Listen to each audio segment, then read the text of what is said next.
At the age of 3, Naituan realized that she was an illegitimate child, and her mother was the sinner who broke up other families. Her mother had a crush on her father for 7 years, but her father married her biological sister and had 3 sons in quick succession. In a fit of rage and humiliation, her mother designed a pregnancy scheme and attempted to assassinate her sister, but was sent to prison by her father and uncles. Naituan was sent to an orphanage after being born in prison and was not reunited with her mother until she was 3 years old. Yen Lai originally thought her mother would be as gentle as she imagined, but to her surprise, the woman scolded her the moment she saw her. After returning home, she was only allowed to sleep on the floor because her mother disliked her bloodline being impure. Until one day, she followed her mother's instructions to go out and buy noodles, and when she returned, she saw her mother being chased by a woman, who was then hit by a car and fell into a pool of blood. Her mother stared wide-eyed at her daughter, her whole body convulsing, and Yen Lai was at a loss, only able to hold up the noodles and murmur, "Mom, I bought the noodles back, can we go home?"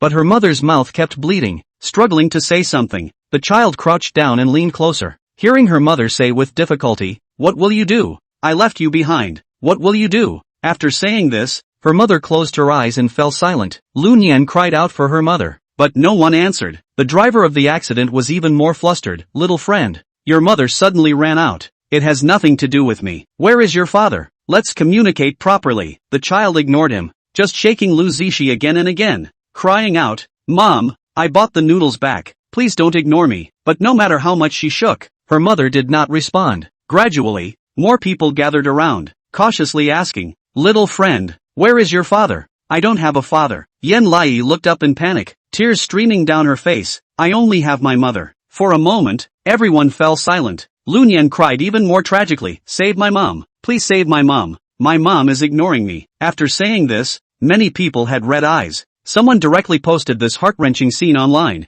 a beautifully carved little girl sitting on the ground crying for her mom, and it quickly became a trending topic. Seeing this video, Lu Lixing felt his scalp tingle, as the little girl looked exactly like his brother-in-law, and the woman lying on the ground was his 6th sister, with whom he had severed ties 5 years ago. The woman who took advantage of Shinan and climbed into bed while drunk, and ultimately harmed his 5th sister. He quickly sent a bunch of videos to Shinan. "Did you know you have a daughter? Lu Zishi actually gave birth to a daughter for you." Just after finishing a meeting, Shinan opened his phone and saw these messages, clenching his fists with a gloomy expression. But seeing Yen Lai crying heart-wrenchingly, his heart inexplicably tightened. But how should he explain this to his wife? Wei Yang? The news from Lu Lixing soon came. "We can't let Wei Yang know that she had to have one kidney removed and lost an eye because of Lu Zishi. She just had a corneal repair surgery, and if she finds out about this, it will definitely break her." All 3 sons also sent messages in the group, all condemning him for having an illegitimate daughter, and without exception, they all wanted to send the child far away. The man, with a cold face, fell silent for a moment and decided to go do a paternity test with Lu Nian first. He didn't believe that was his child. Meanwhile, the child was curled up on a chair in the police station, not moving even though there were snacks piled up beside her. The female police officer, seeing this, felt heartbroken. "Nian Nian, why aren't you eating? This is specially for you." The obedient and clever child replied, "Thank you, Auntie, I don't need it, I have instant noodles." She held up the noodles her mother had asked her to buy and said, "Once Mom finishes the noodles, I can have soup. When will Mom be back?" The police officer was momentarily at a loss for words, not knowing how to respond. "Once Mom finishes the noodles, she can have soup. What kind of mother is that?" The female police officer angrily held the little girl in her arms, hesitated for a moment, but still did not mention the fact that her mother had passed away. As Shin Anyu and Mai stepped in, they saw the little girl who bore a striking resemblance to him, with tearful eyes nestled in the female police officer's arms, obedient and petite, cutely breaking the rules. His breathing became a bit rapid, and even the 3 boys had dark expressions, thinking that this child was just too adorable. But they simultaneously came to their senses. No, this child belonged to that woman, who was best at playing innocent in the past. Perhaps this child had inherited her true teachings, trying to feign pity here. The female police officer over there noticed the famous Shinanyu and was immediately startled. This person looked exactly like Yen Lai. She looked at the child uncertainly. "Are you sure you don't have a father?" Lu Nian nodded with tearful eyes, then shook her head. Seeing this, Shinanyu narrowed his eyes sharply. "What does this mean?" "I do have a father," Yen Lai suddenly blurted out. Everyone's gaze was focused on Shinan and him, and the man's face looked even worse. The 3 brothers scoffed. "Here they come, trying to build connections." Unexpectedly, Yen Lai sniffed and said, "But Dad doesn't want me anymore. He doesn't like me, so I don't want to find Dad." The words fell like a thunderclap, leaving everyone stunned. The female police officer's mouth twitched, and she instinctively looked at Shinan. But what if your dad comes to pick you up? Yan Lai just shook her head. Dad won't come. Dad doesn't know about Nian Nian's existence. Mom said Dad once wanted to kill Nian Nian,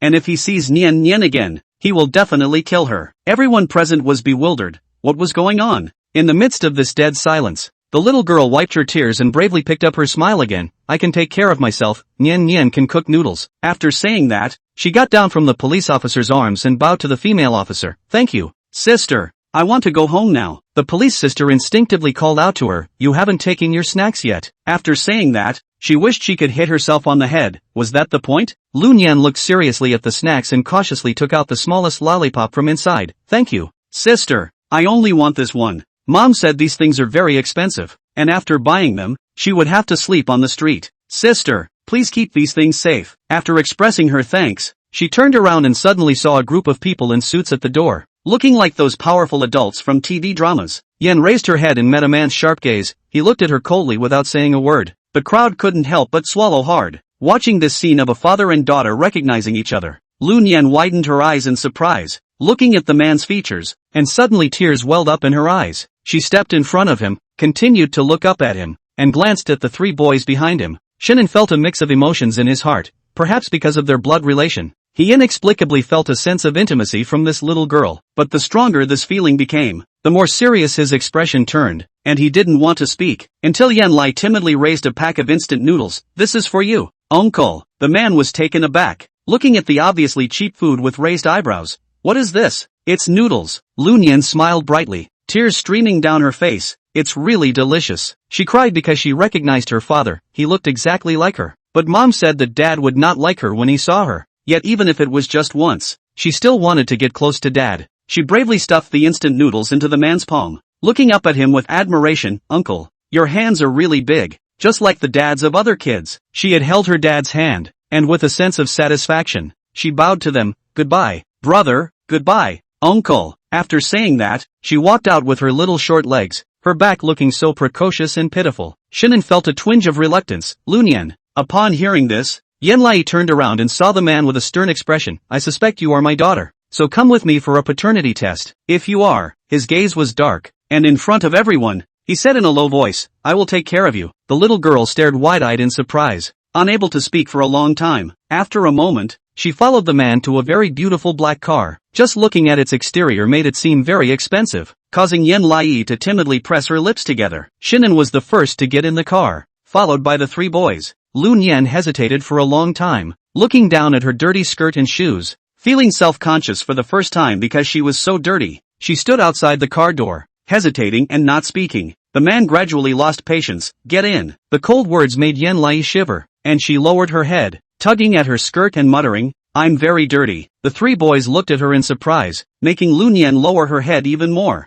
The third brother, Shin Jingxi, sneered and said sarcastically, then you can stay in the trunk. It matches you perfectly. Yan Lai, upon hearing this, looked at the trunk with interest. That works too. Shin Jingxi, confused, asked, what works too? After realizing, he got angry. Stop pretending to be pitiful in front of us. Do you think we can't see through it? The frightened child trembled all over, not knowing why he was angry. The milk bun's eyes also turned red, shaking her head helplessly. I didn't. Mom said I was very dirty, and usually wouldn't let me sleep on the bed, saying I would dirty her bed. Nian Nian doesn't mean anything else. Brother, don't be angry. The four of them were taken aback, and Shenan's expression was even worse. Your mom doesn't let you on the bed? Seeing the child nodding in fear, the man suddenly became very angry. Lu Zishi took his money, had his child, and still wanted to abuse the child. Since he didn't like it, why did he have to give birth to it and add trouble for him? He said in a low voice, come up, don't make me say it a second time. Stunned, Yan Lai hurriedly stepped into the car, his gait a little awkward and difficult, then cautiously sat down against the chair. As soon as she sat up, a sour smell really filled the air. Shin Jingji pinched his nose in disgust. Big sister, don't you take a bath? You stink. Yan Lai shivered, and pursed his mouth in an inferior and timid manner. There is no hot water at home, and I can only wash my face, and mom doesn't care about her. All she does is wash her face and hands. Shin Jingji bared his teeth, People like you shouldn't be alive. Your mom is no good, and neither are you. The other two brothers also sneered and raised their lips. She felt a little sniffly, but was used to it, and clutched the hem of her skirt in consternation, not daring to speak, only daring to sneak glances at them with her afterglow. Shinon with annoyance picked up the cell phone,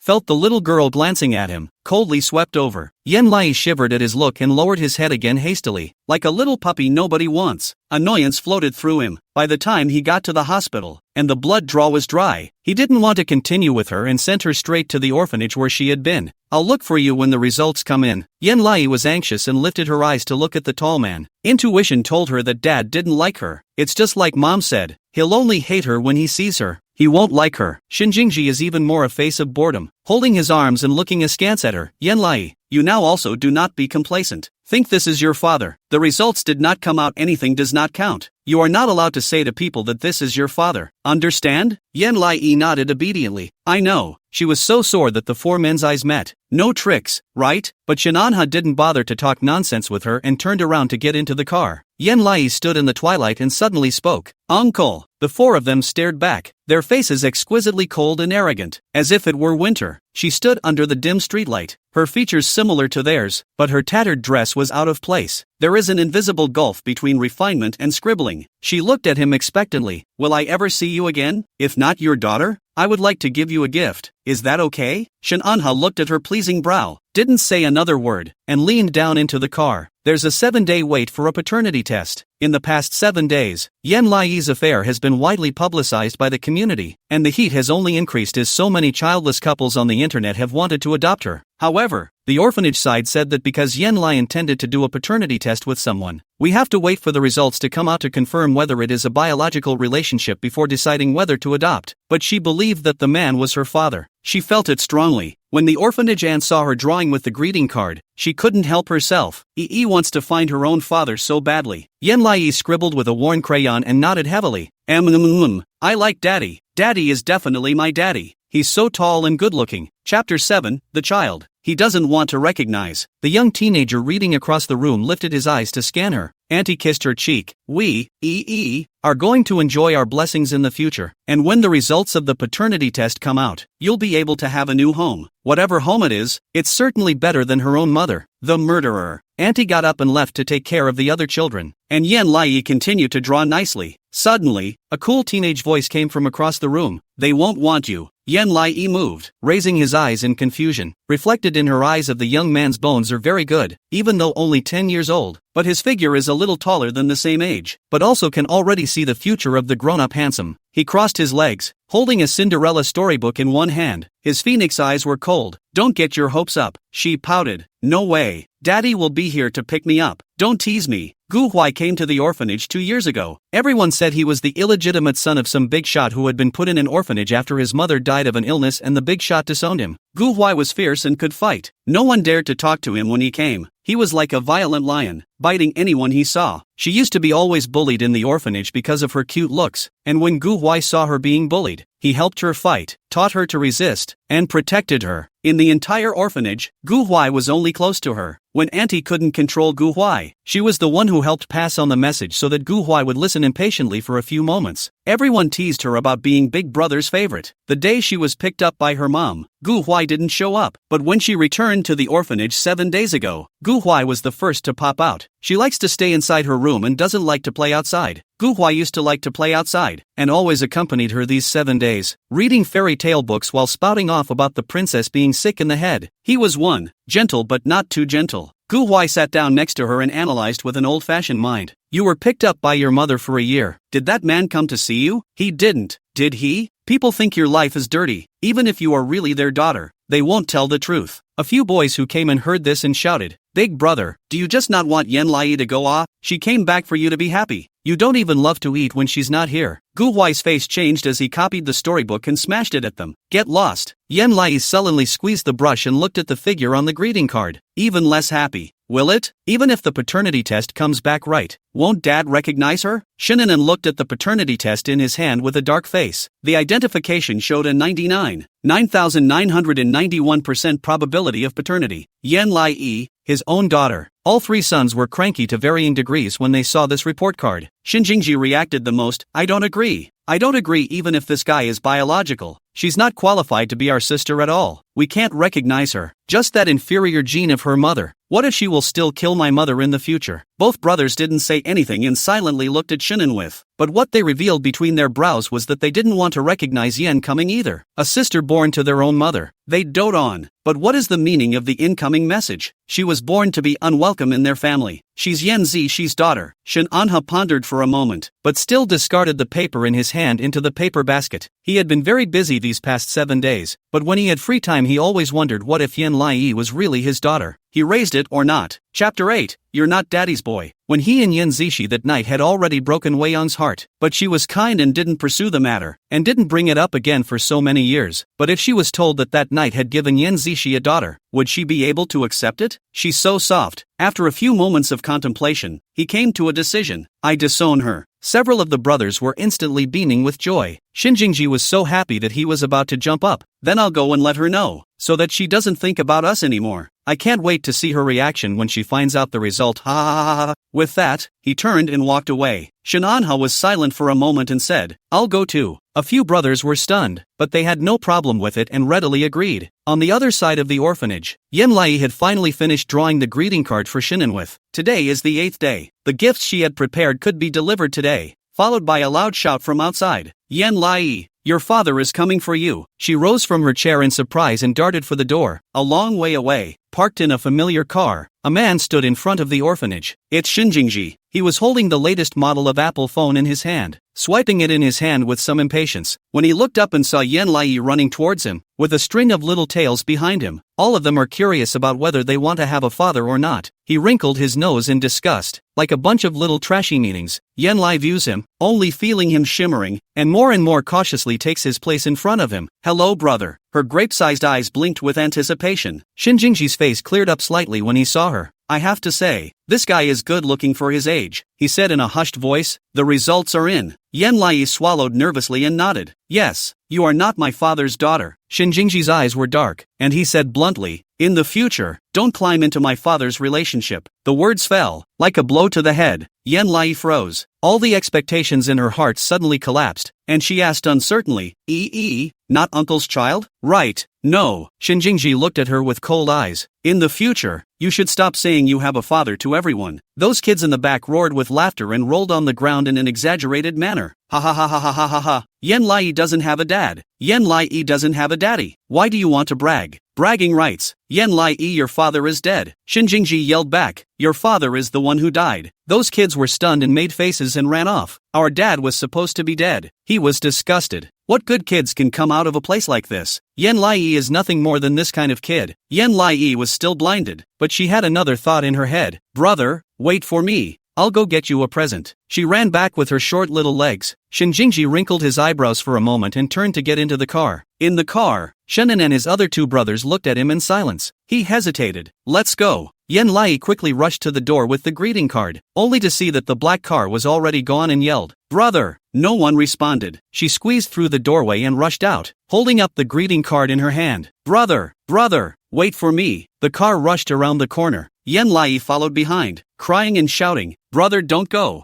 Brother, don't go! Shin Jingji looked depressed, and when he looked back inadvertently, he suddenly saw Yen Lai's tiny figure following the car. Stop the car. Chapter 9, will never have a father again. Shinnon looked up with a somber expression, and saw Shin Jingji running out of the car and running towards Yen Lai. On the way to the sycamore tree, Yen Lai held up the greeting card in her hand, wiping her tears as she cried, and as she ran, she suddenly tripped and fell on the ground. Shin Jingji, breathing stagnation, rushed to her, just wanted to help her up. Yen Lai has been strong to climb up. Her hands, her knees, were worn bloody in the moment, but instead of crying out in pain, she stood on her tiptoes and, with tears in her eyes, handed him the card with both hands, her little hands shaking with pain. Brother, this is my gift to you. The other brothers and Shinnon got down from the car and looked at her with complex expressions. She sniffled and pointed her little finger at the flowers on top of the pink greeting card. This is a bow. this is a little star, and this is the card that E got for helping Auntie with her work. It's pretty, isn't it? No, it's not pretty, it's even corny. This was the most trashy gift Shinjinji had ever received in his life. He didn't know what to say, but he saw her say earnestly, "Open it, brother." Shinjinji opened it, and what was presented to his eyes caused him to be stunned. It's a painting. The painting has a blue sky, white clouds, and 4 people. The 4 are in order of size. Shinon and the other 2 sons walked over, looking grave as they listened to her softly introducing her. This is uncle, this is big brother, second brother, and third brother. She pointed to the puppies on the ground again. These are the puppies that protect you, and I drew you crowns. Ee was very happy. Uncle is the king, you are the princes. Her wounds were still bleeding and her smile was still wide. It's just that this painting is so small, there's no room for a castle. Shinon with mixed feelings in his heart, like hanging a big stone in the heart. Yenlai, you are not my daughter. You are not sad? Not sad. Ee smiled and shook her head, her pretty eyes greedily looking at him. Ee knows that daddy won't come, but uncle can come. Ee is very happy. It's just that Ee is not destined to be with uncle, not uncle's daughter, and delayed uncle's time. Shinon inexplicably felt a sour nose. You still understand fate? Aha! Yenlai nodded. Auntie said that as long as it's fate, our new mommy and daddy will come, so we just have to wait for our new mommy and daddy, who are on their way. As we were talking, the orphanage aunt rushed out angrily. Why did you come? Who let you go out? You're not afraid of being hit by a car, are you? It was only when she finished speaking that Auntie saw John's family. Shin Anha's face darkened with a brush. Who told you to talk about her? Auntie was so startled that she didn't know how to respond, but Yenlai said, not Auntie. Auntie gave me the greeting card. With that, she limped towards her aunt. Auntie, let's go back. Auntie turned white with fear and reached out to clutch her, not even daring to look back. Yenlai waved at them. Bye uncle, brother bye. She smiled brightly, but the moment she turned her head her face fell and she held her mouth to keep from crying out. Auntie frowned. Why are you crying? Yenlai didn't say anything and was carried back in her arms. Ghostly, Shinon and followed. The moment they stepped into the orphanage, the children swarmed at Yenlai and ran in circles around their aunt. There's no daddy. No dad. The corners of Yenlai's mouth were held back, and she finally couldn't hold it in and howled. Auntie was at a loss for words. Does the wound hurt? She shook her head and wailed. Uncle is not my daddy. I'll never have a daddy again. Chapter 10, Live Broadcast Family. We're here to adopt EE. Auntie's heart ached from her crying, and she coaxed with tears in her eyes. Little heart, don't cry. You'll get a new daddy in the future. And that's a bad daddy. You'll get a good daddy next, okay? She wasn't comforted in the slightest, and cried to the point of near oxygen deprivation. But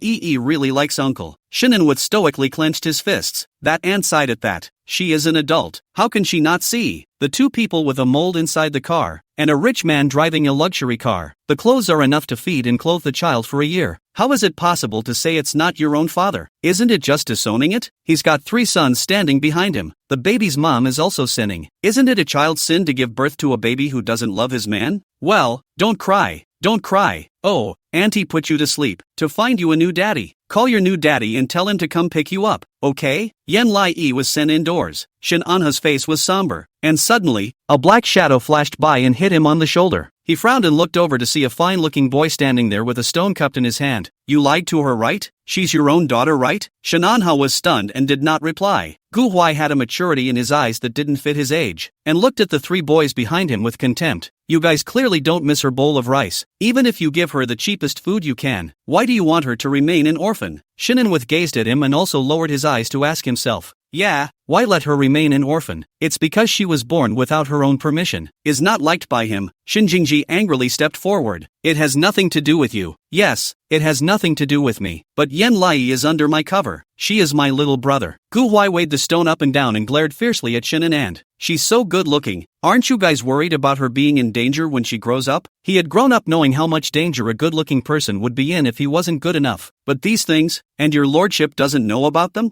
Shinon and his face changed slightly, as if he had been reminded of this. Yeah, Yenlai is a rare and beautiful billet. The potential for growing up is unlimited. But if she's an orphan, then the dangers of the future will have her dealing with her adoptive family, and all the members of the opposite sex she meets along the way growing up. The more he thought about it, the more somber his face became. Gu Huai snorted coldly. Just like that and you're not moved. You rich people really aren't any good. He casually threw the stone to the ground and proudly left. Then there is no need for you to care. Yenlai is my little brother. I will cover it from now on. If you dare to come again. He stared back coldly. I'll leave you alone. Shin Jingji's face was gloomy, staring at Gu Huai as he drifted away. I think the most dangerous opposite sex on the way of Yen Lai's growth should be him. As soon as the words left his mouth, a car suddenly came down in front of the orphanage. The man got out of the car holding his cell phone up, his tone excited. Live family members. I'm now at the entrance of the orphanage. Families continue to give me likes up to 100,000. I'll be ready to adopt Yi's sister. The live broadcast was hot. After all, Yen Lai was considered a small internet celebrity recently, and many people were paying attention to this poor child. Shinan and his face changed, wrinkling his eyebrows at the man holding up the cell phone. But right after that, one by one, the cars stopped from the door, and several cowboys and ghosts holding up cell phones smiled broadly at the camera. I'm here to adopt Yi's sister today. The woman held up her cell phone and said, Look, I've brought my son and daughter and we're going to make Yi the youngest of our family. The kids say, cheers to welcome Yi's sister. She winked at the child. The two children smiled brightly. Welcome sister. We've come to take our sister home. Chapter 11. She doesn't want them. They're not good people. Shin Jingji's face changed, feeling that something was not right. These people are all here to adopt thee? It's too much, isn't it? No matter how good-looking Yen Lai is, it's not to this extent. The boss of the Shin family picked up his phone and swiped it. Seeing the trending words on the microblogging site sneered, they are not here to adopt the absentee. They are here to get money. Yen Lai's look was spotted by a big director with numerous awards, and the director tweeted hoping to get contact information to make her the daughter of the male lead in the disaster movie he's now preparing for. The gold content of this director is known to all Chinese people, and the lead actor is an award-winning movie star. Opening with a movie star, it's safe to say the future is unlimited. Now the hot search has blown up. Yen Lai, not just a poor little girl, but a rising child star, a huge moneymaker. Shin Jingji was furious. If these people can't adopt, don't adopt. Adopting her for money and bringing her home, who knows if they will treat her well. Shinnanen watched coldly as the gang entered the orphanage holding up selfie sticks, like tourists, smiling coquettishly at the camera. His eyes narrowed, and suddenly he stepped inside with his legs. The three sons were stunned. Dad, what are you doing? His tone was unmistakable. Take her home. Yen Lai sobbed and nestled in her old aunt's arms, crying so loudly that her head was not clear. She didn't understand why she wasn't her uncle's daughter. It shouldn't be wrong, but why isn't she? She couldn't figure it out. Had mom lied to her? Auntie took the paper to wipe her tears and snot, and patiently coaxed. Okay, little EE, don't cry anymore. Your heart is broken even after you cry like this. Auntie knows that you are sad right now, but if you keep dropping your golden peas like this right now, you won't be pretty anymore. Yen Lai was sad. Her heart ached, and it hurt so much that she couldn't catch her breath. She looked at her aunt in a pitiful manner. Auntie, EE will never have a father again, will she? Auntie's face changed and she held her hand. How could that be? You're the smartest kid in our orphanage. All the kids combined can't learn as fast as you, so you'll have a dad. Better than this one, okay? Little EE was not comforted. What's the point of having a better dad? She just loves that dad. Dad who looks exactly like her. When Auntie saw that she had stopped talking, she knew that he was unhappy, and was about to say something more, when there was a sudden clamor in the corridor. Live family, I'm in the hallway now. Let's go find our little EE first, shall we? Stunned, EE raised her eyes to the doorway and saw a person holding a selfie stick cell phone looking around. Suddenly, someone locked their eyes onto her. Found it. She was startled, and just as she tried to get up, these adults rushed to her with an arrow stride, pointing their cell phone cameras at her. Oh my god, baby. You're E, aren't you? You look even better in person than in the picture, and you're so beautiful. That's what they said. But none of them looked at him, just looking at her through the inside of the live feed. She was puzzled and looked at her aunt with some trepidation. Auntie shielded her directly to her side and said vigilantly, Where did you come from? Who let you in? Do you know the rules? No filming is allowed here. Hurry up and turn off the live broadcast. The anchors looked at each other and pulled up a smile. What are you doing, Auntie? We are here to adopt this child, to see which one of us is destined for this child, so that we can take her home to raise her properly. She is not an orphan? EE's heart thumped at his words. To adopt her? Her watery eyes glanced over at a couple of smart-looking adults, and two older siblings who were not looking good, and she shook her head in resistance. She doesn't want it. They're not good people. Chapter 12. Did you adopt me for money? Auntie sensed her resistance and lied in a serious manner. EE is doing a DNA test with someone right now, and most likely her grandma and grandpa will come to pick her up. So you guys hurry up and turn off the live broadcast right now, and if there's anything we'll talk about it outside. Don't talk about it in front of the kid. The anchors smacked their lips and sneered. A man strides forward and pushes his aunt out of the way. Auntie was caught off guard and fell out of the shot. Yen Lai was directly surrounded. She moved backward in fear. Don't you come any closer. But this male anchor smiled badly and sized her up.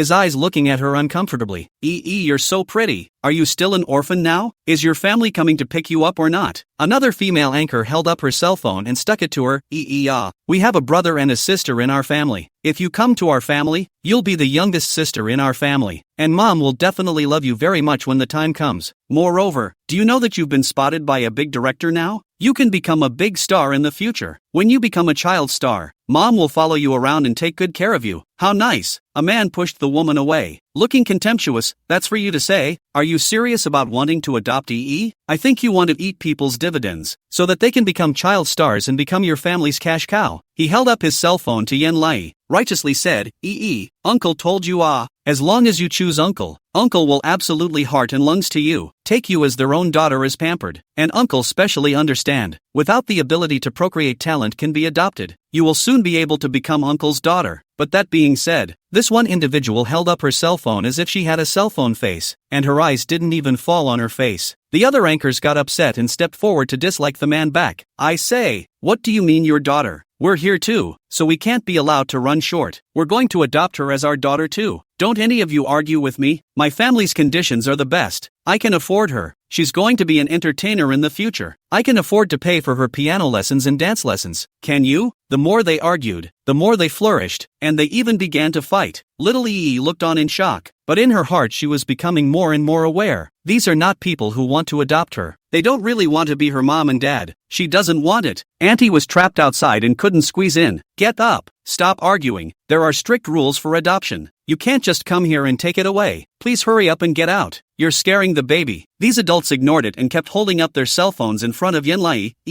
Listen to me. You choose me, although there is a brother in our family. But don't worry, I have always wanted a second child. As long as you come to my house, I will give you piano learning dance. All the girls can learn. I all with you to learn on. You can also become a big star, can earn a lot of money. The anchor woman pushed him away. What a stinky face. You look at Auntie. Auntie is very pretty. Auntie's family has money and a house and a car. Auntie can personally be by your side when you are at work. You choose me. I really like you. No. Pick me. Pick me. Yen Lai was surrounded in the center, her small face white. Looking at this one grim face, her eyes were extremely wide, and she asked very softly, you guys, did you adopt me for money? Chapter 13 Reporting these unscrupulous anchors. Yui asked softly. A few of the adults didn't even hear what she said, and even got more and more argumentative. The viewers inside the live broadcast room couldn't stand to watch. You're scaring her. What's wrong with you guys? You guys look at yourselves. Are you guys trying to adopt a child now? No. You're trying to get a money tree to take home. That's enough. Get the hell out of here and stop it. The state has clear rules. The conditions for adoption are very harsh. I don't know what the anchor with the child is doing. Isn't he just trying to rub it in front of the child? She's already lost her parents. Heartbroken Hurry up and protect her. Even little is asking if you guys adopted her for money. Aren't you ashamed? Roll. As a mother of a child really cannot see this. You guys hurry up and go. You really want to do good for the child? You just want to fulfill your desires. Meanwhile, unscrupulous anchors vying for significance is on the hot seat. The accompanying video features clips of the anchors fighting over a child, talking big about making vows and showing their ugly adult faces. Then there's the look of Little Italy overwhelmed and asking if they're here for the money. It was heartbreaking to watch. The accompanying text reads, is what these adults want to give, a bright and shining future for a child? Or do they want that child to give them a life of clothing and food? Netizens have already scolded the pot. This gang of anchors are sealed. In order to rub heat anything do not want, even the face do not want. A small child just lost his mother, so in front of her so farce right. Didn't you say had already had her DNA analyzed? How can there still be people here? What are the staff at the orphanage for? How can they let such a group of anchors in? Can't you see they're crowding out that orphanage aunt? Auntie couldn't get in at all outside. These guys are like robbers. They directly trapped in the innermost part. Heartbroken These guys don't even genuinely like her. They're just hot for her. Even the director who saw the intention of Yen also forwarded the video to denounce this behavior. I hope that the person who can adopt the child is sincere in wanting to adopt her. If it is for the sake of profit, I would rather give up this child, but also absolutely not willing to let her become a tool used by adults to earn money. The heat on both sides has only increased. Several of the anchors' pop-ups became progressively more unpleasant. The pop-up screen is all in the scolding anchor role, but the anchor to see the heat up, more and more heartless, righteously refute for their own. I am sincere for the good of I also said, I am the only one in this is not a fertility of the man, but also intends to their own future will never be born again child. I adopt one is enough. Pop up, asterisk asterisk asterisk asterisk you. Get out of here. You hear me? All of you get out now, or I'll have the platform block your numbers. Brothers report them together. Seeing the bad situation, several anchors could only hurry to grab Yenlai to force her. Come on, tell us if we have made you uncomfortable. We truly want to adopt you. You don't have a family right now. You're an orphan. You should feel very happy. Where does it come from? Happy? She wasn't happy at all. How could she be when she had just lost her favorite uncle? She glanced at her aunt trapped outside and milked her refusal. I don't need you guys. Please get out. Chapter 14. Gu Huai appears to save Yi. A few adults were stunned and became even more upset. Hey, what do you mean by that? We're genuinely doing you a favor. How can you let us out? She was calm and persistent. I don't want to be adopted right now. I don't want to be adopted by you either. The adults rounded their eyes. Who are you to choose not to adopt us? Aren't you just an orphan? It is. Orphans still get to choose their parents these days. Ha, it's not bad if someone adopts you. Do you think you're so cool just because you're a little hot? What's wrong with you, kid? Yan Lai's eyes widened in surprise. You're the ones with no manners. Her chest heaved up and down in anger and she stood up to run away from them. But the adults stopped her even more rudely. The word is not yet finished. We've come to adopt you with good intentions. Yan Lai was blocked from getting up, didn't stand still, and fell on his but as a dull pain suddenly hit him. Auntie exclaimed, did you fall and hurt yourself? Yan Lai endured the pain and patted her ass, just about to get up when another pair of big hands reached out in front of her to pull her. Here, take my hand. Hold mine. Hold me. She frowned even more in disgust. She didn't want to be touched by them. She hated these people. At that very moment, a black shadow snapped out and opened those people's hands. The teenager's mid-air voice then rang out. A bunch of demons and devils, get the hell out of here. Little Yi raised her eyes in surprise and met Gu Huai's smooth jawline. He held her close, like a coyote pup, eyeing the adults intently. There was a sudden change in style in the live broadcast room. Holy, a childhood friend fell from the sky. The little handsome boy is so handsome. I love it. Aw, I was so angry. But why did I suddenly bump into it? It's so strange. Little brother looks good. What a boyfriend. Little Yi looked at Gu Huai in shock. Gu Huai, why are you here? The anchors also reacted quickly, looking Gu Huai up and down. Who are you? This kid? Who are you to tell us what to do? We can do whatever we like. Not you. Get up. Without saying a word, Gu Huai looked toward the door. Get something to smash them out. The anchors were startled to see several young boys standing behind them, staring at them like wolves, copying books and cracking them. Get out. Don't come to us. Get out. The adults were caught off guard and were knocked back, finally giving way to a rout. They panicked even more. What are you doing? Are you crazy? We're here to adopt a child. How can you do this to adults with no education at all? Gu Huai angrily rebuked. Upbringing? You came to the orphanage looking for upbringing. What about you? You somehow rushed in here and went close to the Yensian intention without conforming to the rules. Where is your upbringing? He gripped Yan Lai's hand tightly, like an upright mountain, and his body didn't even shake. Little Yi's eyes were glowing. Brother Gu Huai. Sure enough, it's the most handsome. One of the female anchors yelled up. You kids are so rude. I'm telling you,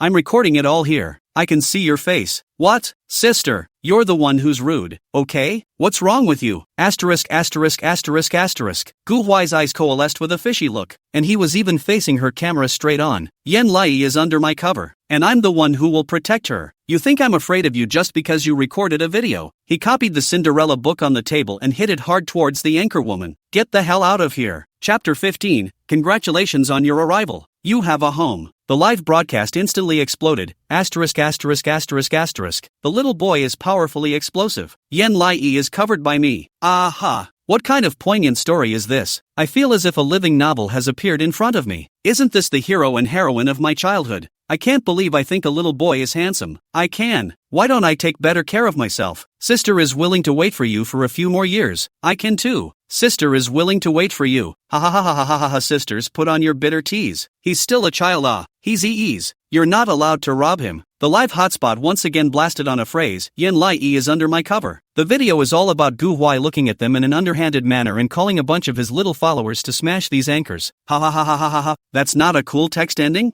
I can't believe I saw the cool ending in front of a bunch of kids. What kind of domineering teenager and his little dainty sister? I can't. I'm bumping into it. Can I see the two of them together in my lifetime? He's so brave. His body isn't even shaking, and his eyes are like a little wolf cub's. Fantastic. I can't believe I'm envious of a little girl. Bump bump bump. EE may have had a hard life, but she's really good and awesome, and she's also brave enough to fight back, and she has a boy by her side who's willing to help her. Little handsome man rushes protect your own future daughter-in-law. This more and more people flooded into the live broadcast room, all of them complimenting Yen Lai and Gu Huai. Shin'en had been watching from inside the corner, looking at Gu Huai like a little wolf cub, protecting his daughter. He narrowed his eyes darkly, wanting to step forward, but then he pressed on. There's a live stream. He's not good at showing up. He gave Dean a look. The director of the orphanage pushed the door in and shouted, "Stop arguing. I've just received the news that Yen Lai's family is already on their way, and he'll come to pick up Yen Lai and take him home. So please leave quickly now. Don't wait for me to call the police to ask you to leave." The anchor's faces changed at first, not expecting this result. The live broadcast room, however, was filled with shouts of, "Good, it's even better. Ha ha ha ha ha ha ha ha ha ha ha ha ha ha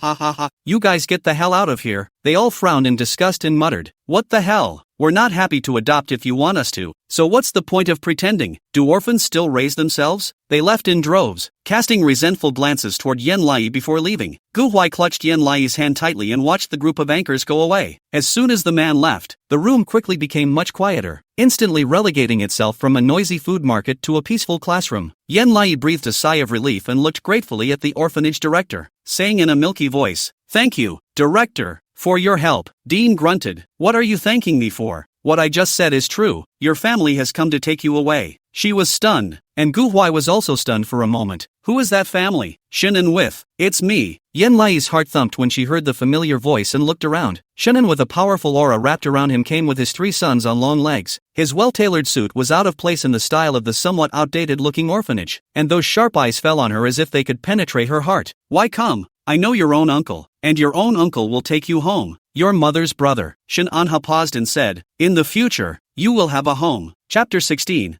What is the meaning of this? I don't want to say goodbye to you. Yen Lai's eyes widened in disbelief. She has a family? She timidly clutched the hem of her shirt, very unsure. Even though EE is not Uncle's child, Uncle is taking EE to Uncle? Shin'en and his eyebrows twitched imperceptibly, and he skimmed his head sheepishly. "Yes, your uncle will give you a residence, and from now on, you will no longer be an orphan." EE froze and looked at him without saying a word. Auntie, however, wept with joy and hugged her in her arms. Great, great EE, you finally have a good home. You must take good care of yourself when you go back this time. Never, never come back.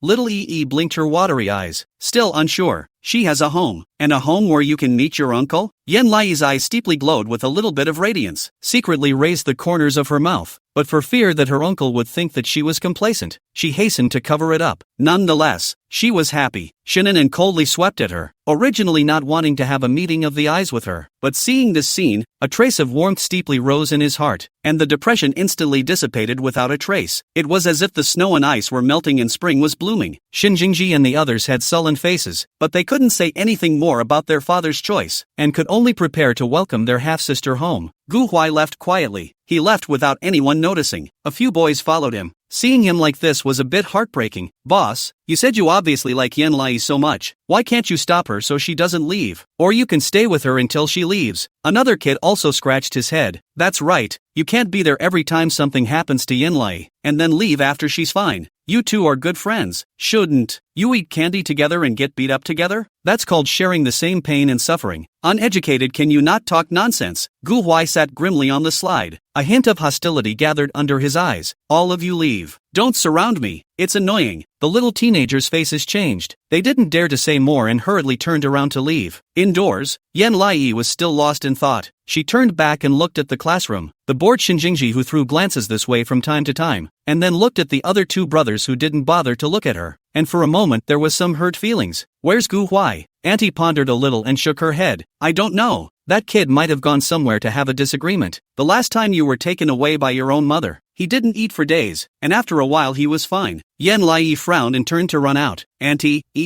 where are you going?" Shinjingji put down his cell phone, looked grimly at Yen Lai's back, and took a step towards her to chase after her. Yen came to see Gu Huai on the slide. He sat alone on the platform of the slide, looking out into the distance all by himself. his body gilded by the sun with a furry golden edge. It's warm, it's lonely. She felt sad for no reason. Gu Huai. As soon as the soft voice left his mouth, Gu Huai's figure stiffened and he looked sideways. What are you doing here? Yui wrinkled her eyebrows. She didn't know why Gu Huai made a scene every time she left, and softly said, I want to say thank you. Thank you. The way you saved me just now was really cool. Like a masked knight. Gu Huai's eyebrows jumped and he became even more annoyed. Bull asterisk asterisk asterisk asterisk. I wish I was really a masked knight. She sniffed helplessly. Don't swear or auntie will scold you again. Gu Huai wrinkled his eyebrows and turned around, looking at her from on high, his tone grumpy. Am I afraid of her scolding me? I'm not afraid of anything. I'm not afraid of heaven or earth. Yen Lai, then why don't you say goodbye to me? Why do you hide every time you part from me? Gu Huai was stunned, and the expression on his face steeply collapsed. It was as if something else had collapsed as far as it could go, in the eye, and disappeared. None of your business. He looked away again. I don't want to say goodbye to you. Chapter 17.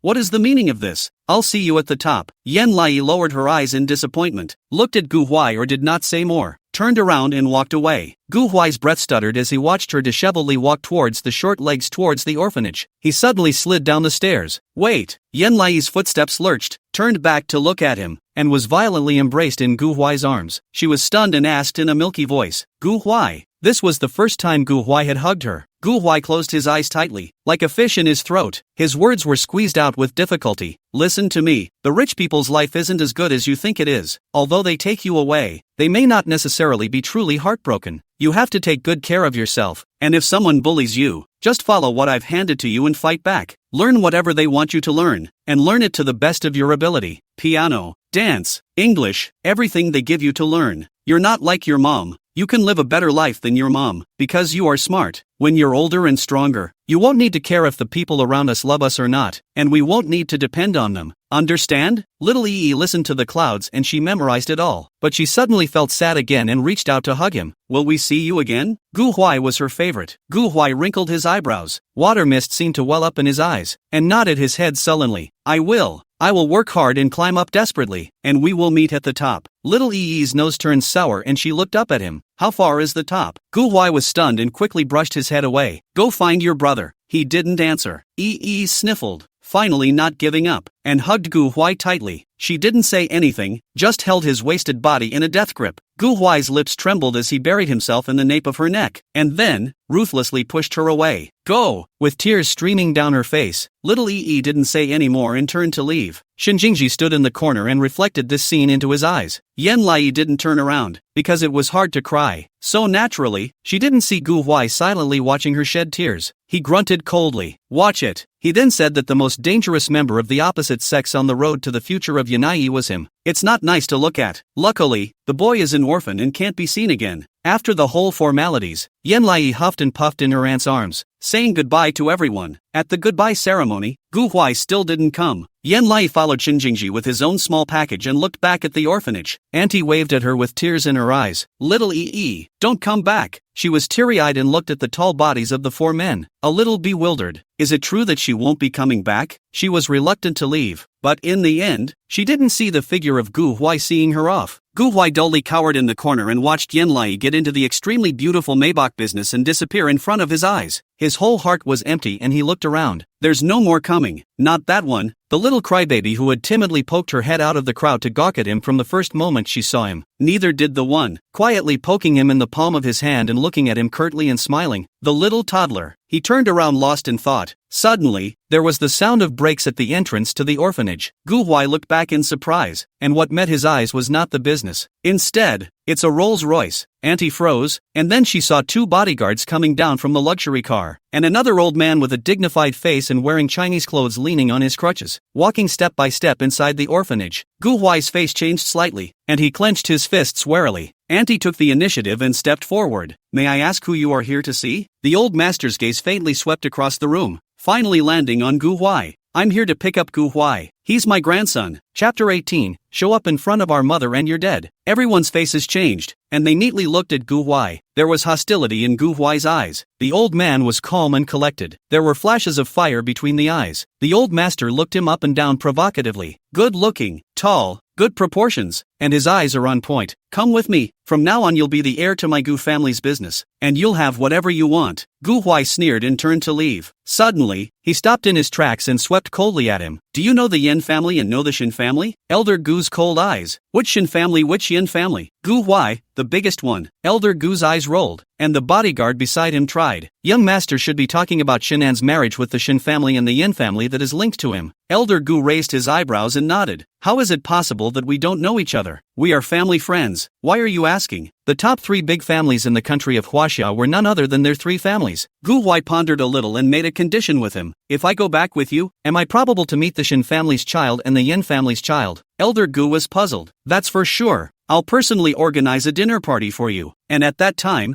I'll let you meet all the children in the circle, and you'll be the only eldest grandson of our Gu family. Gu Huai's eyes sank. You said it, I want everything. Master Gu was impatient. Well, if you want the star to buy it for you, and if you want the island to buy it for you, and the boat and the car to buy it for you, can we go now? He held his head proudly. I only want the Shin family's daughter. Elder Gu? Wants someone? He finally began to look at Gu Huai squarely. There's something about this grandson. A very different style from his indolent son. Rather like him. He raised an eyebrow in interest. It's fine if the Shin family is willing to stay with you. You can keep it or marry it if you want. Gu Huai didn't say anything. Get in the car. The corners of Elder Gu's mouth twitched as he and his bodyguard looked at Gu Huai's cold and arrogant back. But where did the Shin family get a daughter? Didn't they have 3 boys in their family? Yan Lai Yi sat constrained in the car, staring blankly at the scenery. Shin Anyu sat across from her, frequently placing his gaze on her. Is there nothing you want to ask me? Wouldn't she want to say something after backtracking like that and adopting her back? Yan Lai looked back and shook his head.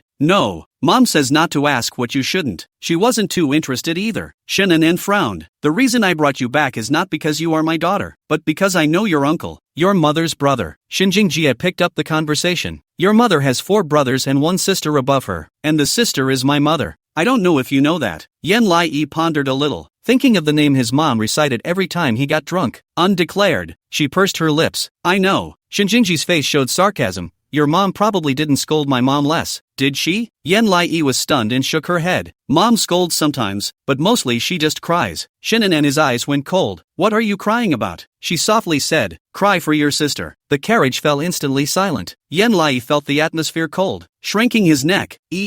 Said the wrong thing? Shun Xiuyan, the eldest young master of Shin, broke the silence. No matter what, your mother and your aunt were not on particularly good terms, and you should also know that your mother attempted to kill your aunt, so you are not allowed to appear in front of your aunt because you are making a mistake as her daughter. Understand? Shin Zai, Shin's second youngest son, hummed and laughed. Speaking in human terms means that if you dare to appear in front of our mother, we'll just throw you out. Chapter 19, $1 million a month. Tell me if it's not enough. Little trembled in fear and hurriedly nodded her head. Knows to mess with it. Will not appear in front of Auntie. With that, she hurriedly looked out to hide the panic. She knows everyone doesn't like her. Mom always said, too, that her birth was a mistake. She'd gotten used to it a long time ago. Yan Lai quietly looked out the window and continued to be lost in thought. Suddenly, a card was placed in front of her. She was stunned and looked at Shinan with along the card that was handed to her. Unsure, Shinan and his eyes sank. This is 2 million. It is your pocket money. Take this money to buy clothes for yourself. But if you pipe me again, it is 2 months later. 1 million a month pocket money. Too little to say to me now. $1 million a month. How much is $1 million?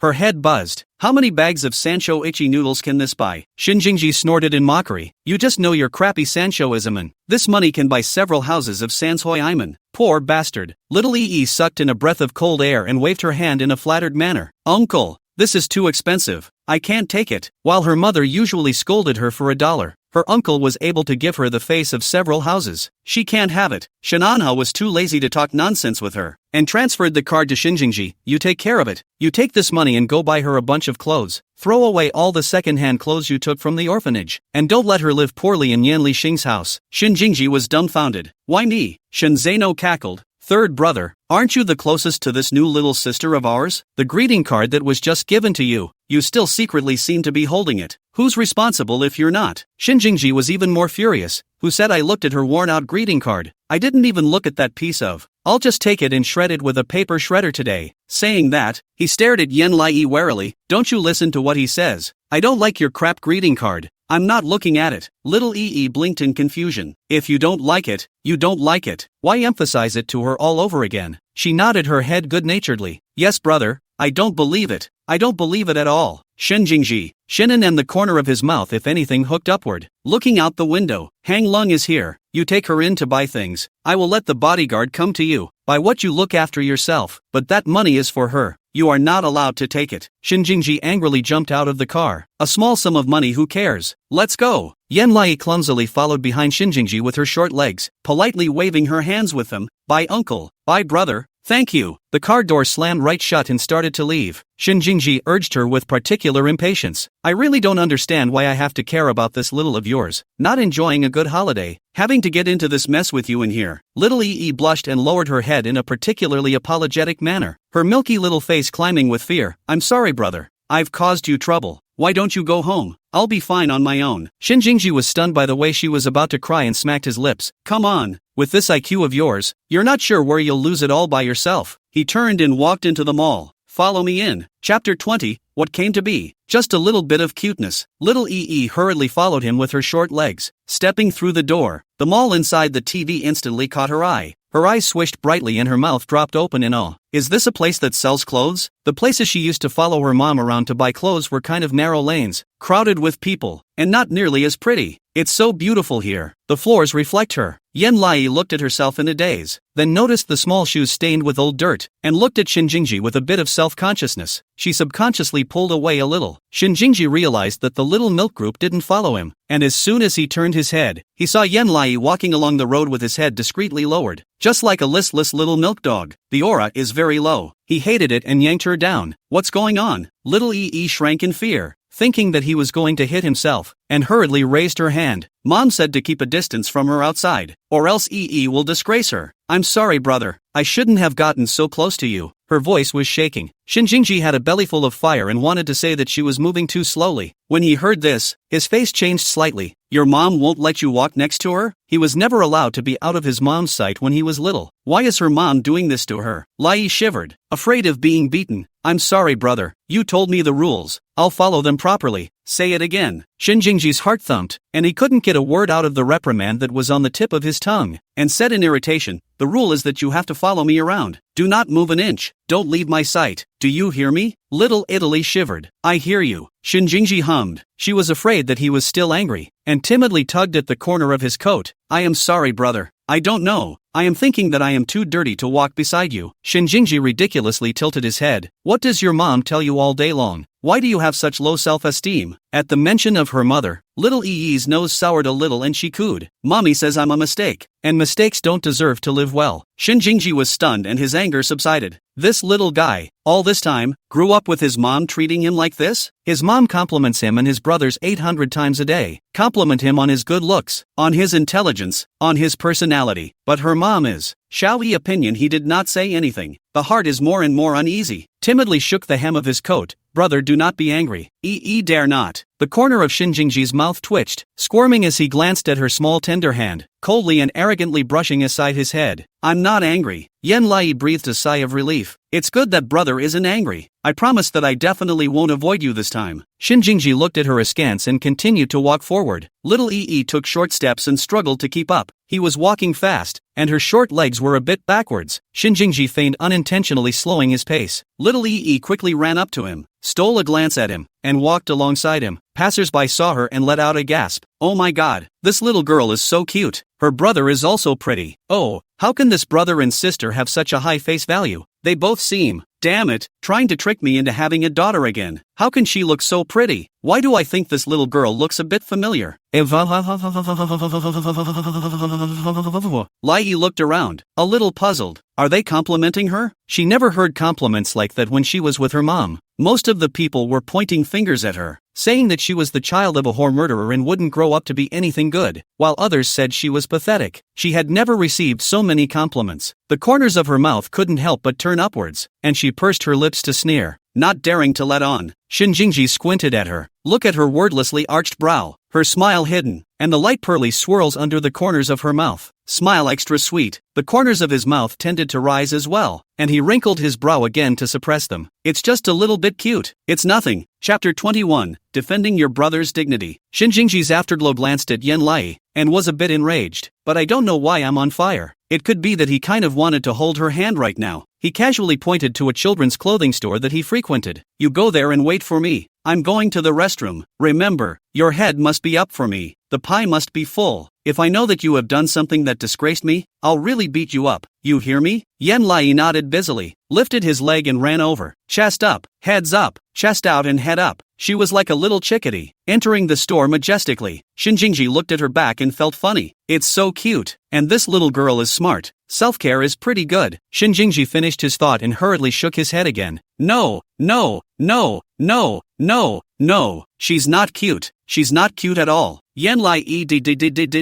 entering the store on short little legs, slowly gathering his aura. A little tight and dirty. The clerk saw her and walked up to her with a frown. Are you lost, little sister? Yen Lai politely shook her head. No sister, my brother brought me here to buy clothes. He said for me to wait for him for a while in this store first. The clerk blushed and looked her up and down again. Little EE was wearing one of those old dresses that had been donated. A long, haltered, aqua blue dress with some very, very tiny stains on it, and a pair of old, creased and scuffed doll shoes on her feet. None of them can exceed 100, but they've got over $100 worth of buttons on a regular dress in here. What kind of poor guy shops here? The corner of her mouth climbed up into a mocking smile and she said in a conspiratorial manner, Little sister, I think you'd better go out first. It's easy for you to delay our business in our place. It's not good if there are germs brought in. The other siblings are very golden. Little EE blinked her watery eyes, looked outside, and did not find Shin Jingji's figure. She shook her head adamantly. No, if I leave, my brother shouldn't be able to find me. He's gone to the bathroom. He'll be back soon. The female clerk laughed even more sarcastically. No, you can't. You can't just stand in our store without buying anything. And we don't even know what kind of person your brother is. What if you steal something in here? So it's better to ask you to get out. The visitor frowned. She won't steal anything. She argued reasonably. Sister, my brother said that he really needs to be here for me to wait for him. I can't leave. Sister, please let me wait a little longer. Just a little while. I promise I won't touch anything. The clerk pushed her out forcefully. But when I say no, I mean no. Please stop pestering me like this. What's wrong with you kids? After saying that, she picked up Yen Lai and threw her out of the store like a chicken. Little EE looked around blankly. Still no sign of her brother, her clueless hands squeezing her skirt at her sides. Then she'll wait in here. The clerk saw her standing in the doorway and not moving. Her face sank, and she simply ran out of patience. I say you kids don't understand human language, do you? I told you to get out of here. You're so poor. You'll delay our customers from entering the store. EE was trembling with fear. Her fleshy little face was full of helplessness, and she asked in a milky voice, Can't I just wait for brother at the door? The clerk was tough. No, your brother can't even afford a button. What are you waiting for over here? Yen Lai's face changed and she also became a bit angry. How can you talk about my brother like that? My brother is not that kind of person. He said that if he asked me to wait here, he can do it. You're not allowed to laugh at him like that. Chapter 22, You siblings are poor. You can't afford it. The clerk raised her eyebrows, her 5 senses fluttering as she laughed with a sneer. Yo, that's really embarrassing. Poking at your poor people's tiny dignity, isn't it? You're a little kid who still knows how to defend his own family. Shin Jingji walked out of the restroom, and from a long distance, he saw Yen Lai arguing with the store clerk at the door. He frowned. EE was so angry that her face turned red, and she roared milkily, You can say I'm poor and sour, but you can't say that about my brother. My brother is so beautiful, like a prince. He's not like that. She was very articulate and spoke in strips. And uncle gave money before brother brought me here. You can't talk about brother like that. The clerk laughed out loud, looking around at the passers-by coming over, still mocking to the extreme. Aya, you kid. I really don't know whether I should say you're pathetic or praise you for being smart. She leaned down and taunted. The clothes we have here are not something people like you can afford. Do you understand? Your brother brought you here, so I guess he went to the wrong store. Or he didn't have the pussy to count. You're affecting the image of our store by standing in front of it like this. How can we sell our stuff? After that, she scanned up and down. I see you look like this. I guess your brother is not much better. Brother and sister are probably the same poor. Lai's brain buzzed and she gave her a fiery shove. You're not allowed to talk about my brother. Instead of being propelled, the clerk got annoyed and raised her hand to push her away. You're looking for death. Who let you touch me? Dirty or not you? Little EE fell straight to the ground.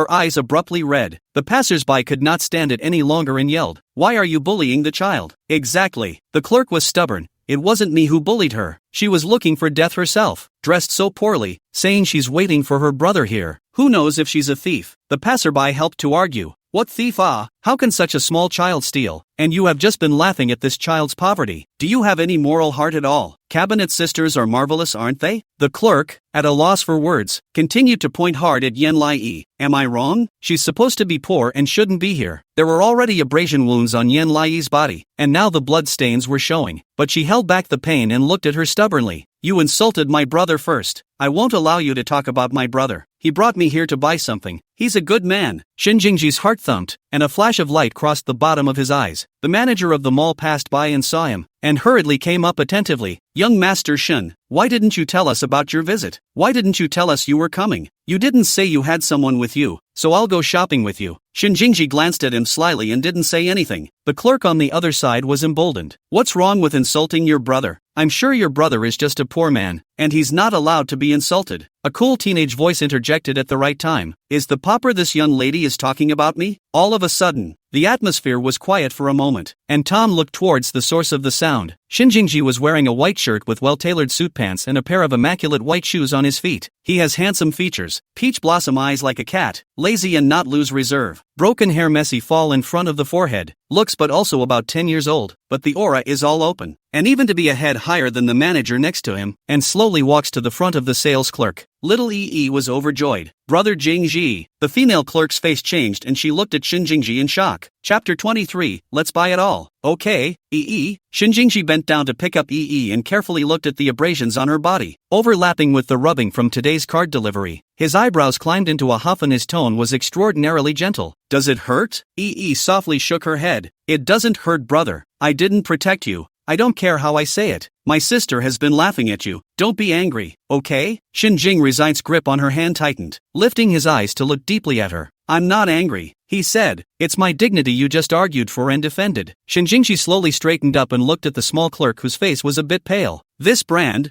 Your family runs it? The clerk's face changed at first, and he waved his hand hastily. No, it's not run by your family. What are you as a roadblock dog? Shin Jingji walked straight towards her. You sell brands, so you consider yourself a name brand? What right do you have to obstruct your customers? The clerk's breath caught in his throat and he couldn't speak. How could she not recognize Shin Jingji? Shin Jingji was the most generous client she had ever flattered. Every time I come here I have to buy hundreds to hundreds of thousands of dollars worth of clothes. New products are never selected in their entirety without blinking an eye. A few sales clerks have been scrambling in private to cultivate a relationship with Shin Jingji. But, how is he? She laughed harder than she cried, and asked, without hope, it is not possible, is it, that you are her brother? Shin Jingji sneered. Yes, coincidentally, I am her brother. There was a gasp of surprise. The passersby laughed out loud. Ha ha ha ha ha, face slapped face. Just now, some people still said that people are poor and sour, but this is not absolutely rich. 30 years east of the river and 30 years west of the river. Do not deceive the children to be poor. Ha ha ha ha ha ha ha ha ha ha ha. Cool ending. I'm counting on this scene for dinner today. Little handsome, let me tell you, while you were away, she damaged your sister explicitly and implicitly, and your sister is pathetic. The shopgirl backed up and vainly defended. No,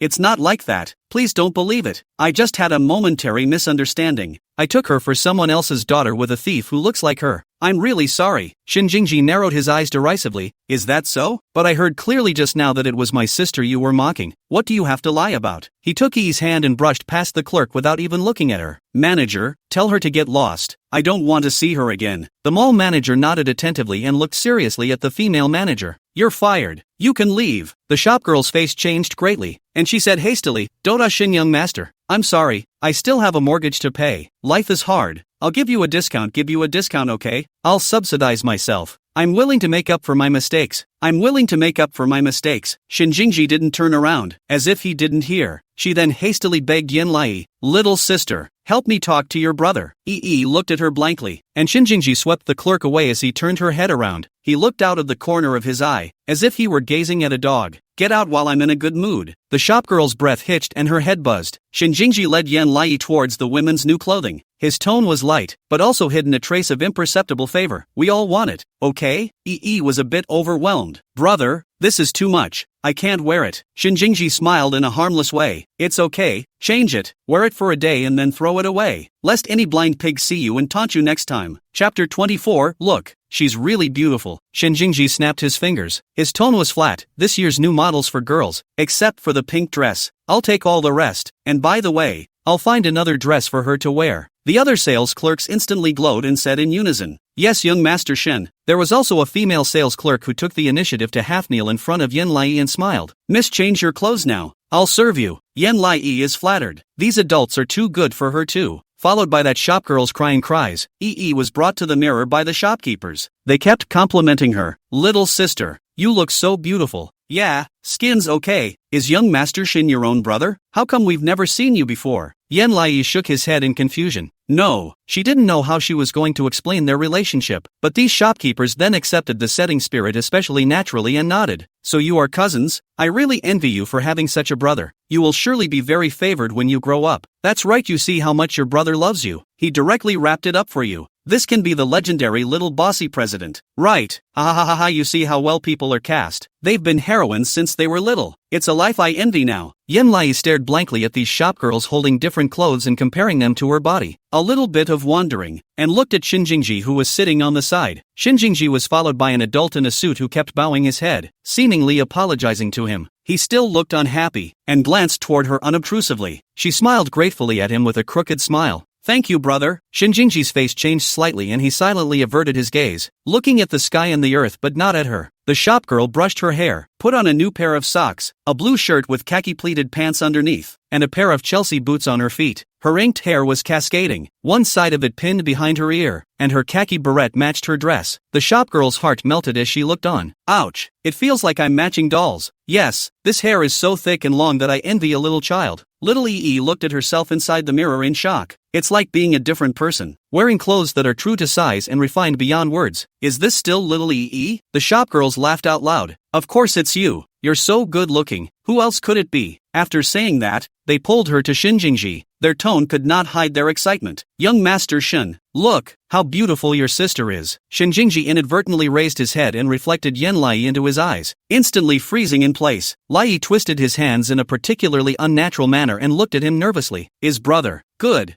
looking? Shinjingji was dumbfounded. Yen Lai had a pair of very pretty eyes, round-looking and upturned at the end, with a Muppet cat-like purity and delicacy. The nose is quietly straight, the lips are thick and shapely, and the face is so fleshy that you can't help but want to pinch it. It wasn't that the dress set her off so well, but because of her beauty, it changed the whole vibe of the dress. While he knew she was good-looking, he never thought the guy would look this good. Though resembling her father, her features were clearly on the feminine side and accommodated her demeanor into it. So beautiful. Chapter 25. He doesn't understand the world of the rich. The female sales clerk came to Yi's ear and muttered in a low voice. Look, your brother is looking at you all dumbfounded. Oh, you're very beautiful, Yi. Yen Lai's heart thumped and asked uncertainly, brother, does Yi look good? Shinjingji abruptly returned to his senses. The knot in his throat rolled up and down. Don't open his head and said, like a person. The shopgirls looked at each other derisively, and it was all in the air. Nice guy, and an arrogant brother. Yen Lai nervously walked up to him. Thank you, brother, for buying me the clothes. I love them. Shinjingji cleared his throat, the tips of his ears reddening. Well, I don't care if you like it or not. He rose condescendingly and glanced at her with the rest of his eyes. Go to someone else's house again. I'll pay the money and have everything delivered to the address I gave you. The clerk smiled and nodded. Okay, young Master Shen. Shinjingji walked towards the counter with the card, spending a total of $260,000. Yen Lai was confused. How much is $260? 000 again? Why couldn't she hear 100, or 1,000, or a block, but only 10,000 after she came here? The two walked out of the store together. Passers-by's gazes instantly coalesced on the two of them. OMG, look at that brother and sister pair, that's so cute. Wow, this little boy is so handsome. The little girl is so delicate, and she's wearing such nice clothes. So stylish. The atmosphere was even more exaggerated than the compliments just now. Little Yi's face was hot and she lowered her head in embarrassment. Reflected in her eyes were clothes that no longer had any dirt on them, and still smelled faintly of new clothes. It was her favorite flavor. So far, she'd only sniffed it once. Today is the second time. It's because of the brother. She looked at Shinjingji gratefully and reached out to hold his hand. Shinjingji's footsteps paused and he looked at her in surprise. Yan Lai didn't find the gesture inappropriate, but simply took his hand and looked around. His heart somehow scrambled a few beats, and he hesitantly drew his hand back, but subconsciously wrapped it around her small hand. Yan Lai didn't feel anything, just a reflex to tighten her grip on his fingers. A hot current roiled steeply in Shinjingji's heart. Even this heat flowed and tugged at the corners of his mouth. There was an indescribable sense of serenity as the two siblings strolled slowly like this. Yan Lai sneaked a look at Shinjingji's side face. It was the first time she had been out shopping with her family without being scolded. She was especially happy and looked greedily at Shinjingji again. Shinjingji noticed her gaze and looked at her askance in displeasure. "What are you looking at?" Little Yi choked and hastily withdrew her gaze, saying sullenly, "I just feel happy to be out with you." "Thank you, brother. You were really like a prince when you were protecting me just now." She looked at him sincerely. "I like you, brother." Shinjingji's face changed at first, instantly reddening into a pig's liver color. Don't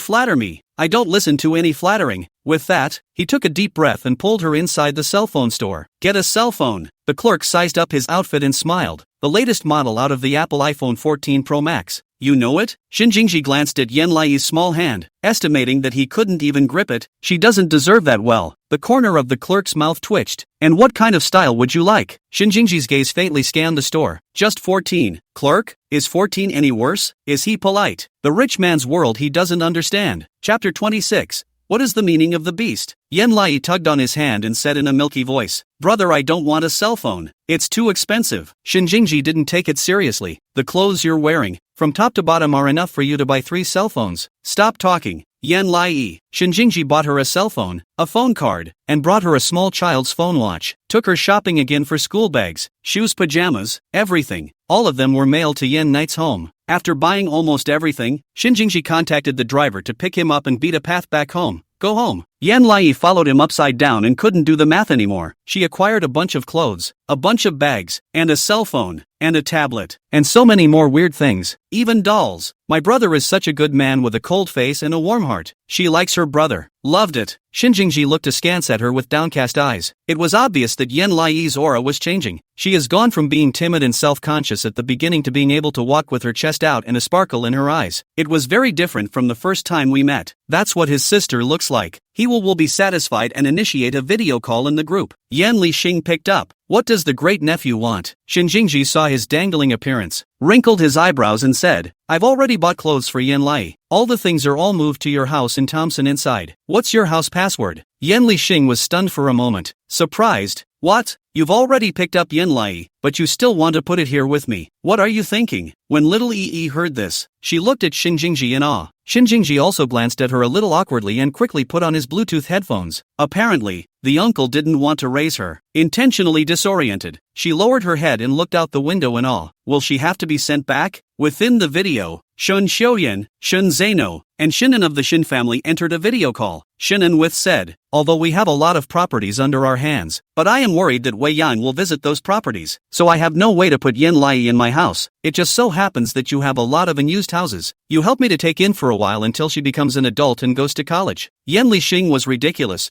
You call that a while? Why don't you just let me raise her and then let her give me an old age? Shun Anha's face sank. You know, the money won't be less. Yan Lixing was very resistant. It's not a matter of money or not. Right now it's this child I don't like. She is Yan Zixie's daughter. Even if Yan Zixie is my own sister, she is still my enemy. Why should I raise my enemy's daughter? I owe her. The more he spoke, the angrier he became. Are we going to help Yan Zixie clean up her mess just because she's dead? This child should never have existed in this world. She should have gotten rid of it in the first place. Shinjingji frowned. Yan Lai wasn't such a bad kid. At least he thought. He said in a hushed voice, if uncle doesn't want to, we'll sell another suite and we won't need him to raise it. We'll raise it ourselves. No, he takes care of it, anyway, and it saves time. Shinan vetoed, no. All our houses are at risk of being seen by Wei Yang. This child can be recognized at a glance as long as she is seen by Wei Yang. She has already suffered a big blow from what happened in the first place. She can't be stimulated again. Yan Lixing couldn't understand. Then give it up for adoption. Shananha's face became more and more ugly. This child is a big tree, valued by big directors, and will probably become a child star in the future. Many people want to adopt her, but every one of them them is scheming against her. What if she is used to become a money tree without freedom? Would you be willing to do that? Yan Lixing choked, unable to speak. That's a definite no. At least this is the offspring of his Yin family. How can we let someone else get away with this? Chapter 27. Dead outside also do not like to come to the intention. Shinanen said in a deep voice. You make a price. I'll give you the rent. I don't need you to control her. I'll hire a nanny for her. She just needs to live at your place. If you don't agree, I'll have to go find someone else. Yan Lixing had a headache and held his forehead, and said no more. Forget it, the house password is 752,777. Shin Jingjie sighed in relief. Got it. Yan Lixing looked unhappy. I will go to see this child in a while, but I also make it clear at the same time that I don't need you guys to pay the rent. This child my assistant has seen. She has said that this child has a business opportunity. I intend to let this child enter the entertainment industry and sign up for my company, so that she can logically live in my house. At that time, even if Wei Yang knows that I am living in my place with a girl, I can also say that I've raised an orphan with quite a lot of talent. No problem. Shin Jingji didn't agree. But uncle, she's still young. Isn't it bad for you to let her enter the entertainment industry now? The other two brothers gave him a rather surprised look. Shin Zeno taunted. Jingji, are you feeling sorry for your sister? Rated after shopping with her? Favorable feelings up you up? Shin Jingji? I'm the one who didn't have a strategy. Shinanen disapproved. It's not like Wei Yang doesn't watch TV. What if she sees it? Yan Lixing was speechless. Yan Lai now how much business opportunity you do not understand when the time comes to talk about it. Yan Zi she died. Wei Yang still think that this is your child? Shinanen pondered for a moment and did not refuse. Yan Lixing didn't have a good temper. It's settled. I'll go back after work. After saying that, he hung up the phone and called his female assistant. Xian Duo, come home with me after work. Xian Duo instantly tensed his nerves. Mr. Yen, I've followed you for so many years. Are you finally moved by my beauty? But I have someone I like. The two of us are impossible. Yan Lixing, didn't you have your eye on a beauty child before? That child is my niece. I'm going to give her to you. What are you thinking in your head? Xian Duo choked and laughed away awkwardly. You're moving so fast. And this is how you've taken this little child star home. I even saw her on the hot search today. Whatever. He's not interested. After 8, Yan Lixing took Xian Duo to the Thompson neighborhood. Xian Duo couldn't hide his excitement. We need to meet our little netizen soon. I don't know if this little girl is good to get along with. Does she listen? Can I become her agent? Yan Lixing drove the car and sneered. Right, I'll just make you her manager straight away, and you'll just take one of her kids. Xian Duo nodded happily. Although it's my first time being an agent, please don't worry, I'll never make a mistake. Saying that she thought of something else. Speaking of which, this is your niece. Your niece has been living in the orphanage all her life. Don't you have to be a little excited to see her after all this time? Yan Lixing furrowed his sword brows, in an unhappy mood. Excited? Ha! He lazily opened his mouth. Yan Lixing is to die outside. Jumping from here, seeing the child will never have a moment's movement. With that, he took the elevator to his floor and entered the house. Yan Lai, who had been anxious, cackled at the sound and stood up directly from the sofa, his body tense. Yan Lixing strides towards her. Seeing her from afar, his footsteps lurch. Little Yi bit her lower lip and timidly said, "Hello, uncle." Yan Lixing's face changed, and the string in his head swished and collapsed. Why is this kid so cute? It's even better than in the photos. Chapter 28. Did your mom ever scold us? Xian Duo lost control and pounced in front of Yan Lai, looking her up and down. Baby, you're too pretty. You have a bright future at first glance. Let me introduce myself. My name is Xian Duo. From today onwards, I will be your agent, and I will bring you to earn a lot of money in the future. Okay, baby. There was some confusion on the part of EE. Make a lot of money? Yan Lixing came back to his senses, annoyed, and lit a cigarette. Right, our family does not raise invalids. You have to earn your own living expenses and tuition fees for yourself at a young age, or else I'll give you such a big house to live in for nothing. Shin Jingji was not pleased. Uncle, speak politely. She's just a child. Little EE quickly waved her hands. It's fine. I'll work hard to earn money. She wants to stay, so she will try and repay them for their willingness to adopt her. Shinan and his other two sons walked in and frowned when they heard this and stepped straight into the living room. Yan Lixing flicked the ashes of his cigarette. Xian Duo, you go home first. Tomorrow you'll bring her to the director's interview again. I have something to say to her now. Chandler nodded and looked around at the men with handsome brows. Excellent hormones filled the room, but it was chilling. She gave the little girl a sympathetic look and lifted her leg to leave. The atmosphere in the room abruptly became cold and solemn. Shinanen fixedly looked at Yan Lai, and then glanced at the third son. The vision is good. Shin Jingji was non-committal. Yan Lixing disdained. What's the use of dressing well? The heart is good. I'm afraid that on the surface pretending to be naive, behind the scenes on the face of some of the rotten things that cannot be on the stage," he said, narrowing his eyes and taking a drag on his cigarette. "How did your mom die?" Yen Lai's brain buzzed, and her little face turned pale. "What? Mom died?" The atmosphere froze for a moment. Several of the men were uncharacteristically surprised. Shin Jingji's eyes stopped. "Uncle, don't talk nonsense. Yen Lai's mom just went to the sky. She didn't die at all." He had just tentatively asked Yen in the car what he had come for. The boy didn't think his mother was dead at all, but very innocently told him that she had gone to heaven to be the queen of the magic fairy castle. Only a child could believe that. Yen Lixing's face changed slightly and he was embarrassed. "Then, Lord Empress went to heaven. Why didn't you notify me earlier? I at least prepared a congratulatory gift to send to the Empress Lord's planet.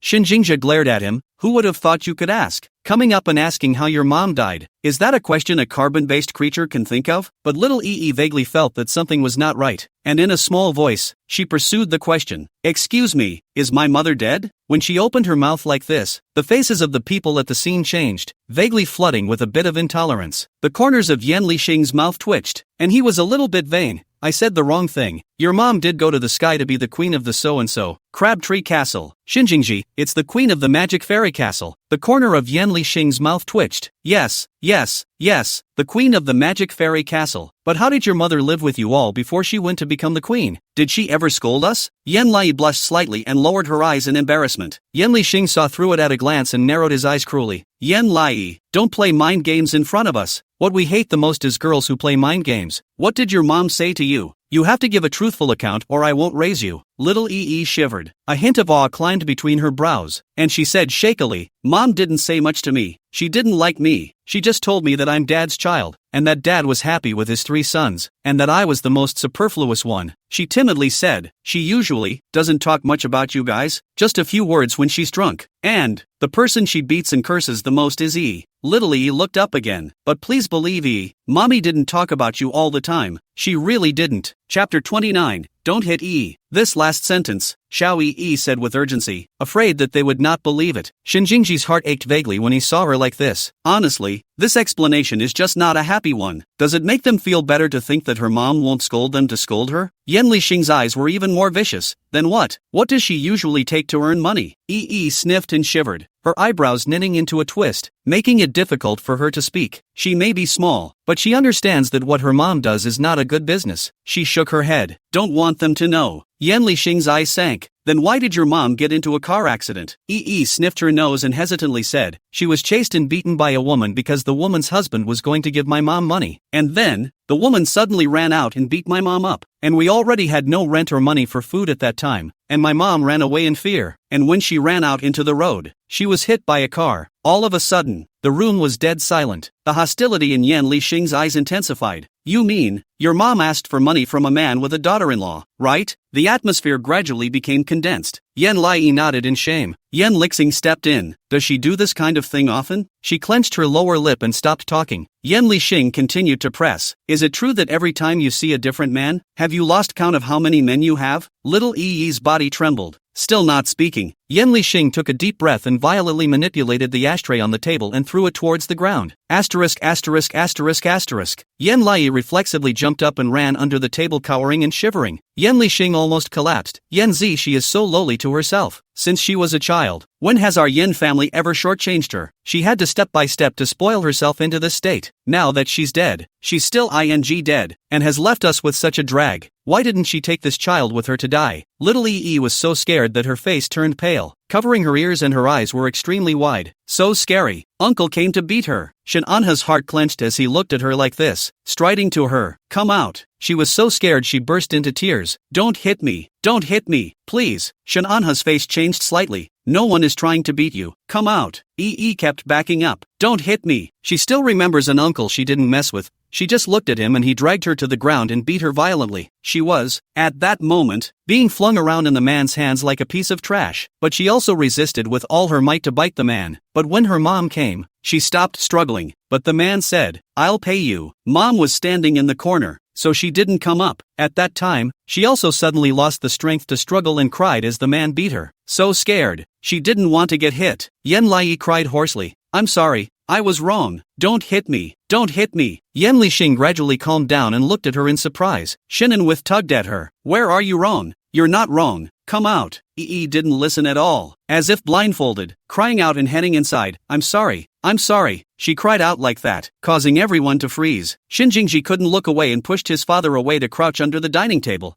How come? I am Shinjingji. You wake up a little. No one is coming to beat you. No one will beat you. I'm by your side. Chapter 30. I won't let you suffer. Why do you come? Shinjingji? Brother? Yan Lai looked at him with teary eyes and slowly came to her senses. Brother? Shinjingji nodded heavily. It's me. She suddenly bawled and jumped into his arms. Brother! They're going to beat me. I don't want to be beaten anymore. Yi didn't do anything wrong. Brother, please help me beg for mercy. Please. Shinjingji hugged her tightly, smoothing her back one after another. No one will beat you. You are a member of our Shin family. Didn't I say so? You never have to look up to anyone in our family. You're definitely the best. Yan Lai cried and trembled with shock. Yan Lixing gradually came to his senses and was very guilty. It's not like I said anything about her. I was just angry. Shinjingji chided. She's only 4 years old. She's a little baby. You can't drop things in front of her even if you're angry. On the side, Shen Xiuyan wrinkled his eyebrows. No, I don't think this reaction of hers is right. She formed a kind of conditioned reflex. It's obvious that someone hit her after dropping something. You ask her. Shinjingji heart thumped, cupped Yan Lai's face. You tell brother. Someone has beaten you? Little Yi's tearful eyes nodded. I've been beaten. That man, he dropped the bottle of wine and came to beat me. Beat me several times. After beating me, I gave money to my mom. My mom let him beat me. But Yi didn't do anything wrong. The little crybaby's soft voice made the hearts of the people in the room clench. Shinjingji listened to the shortness of breath, a hand in her arms. Good. You're not wrong.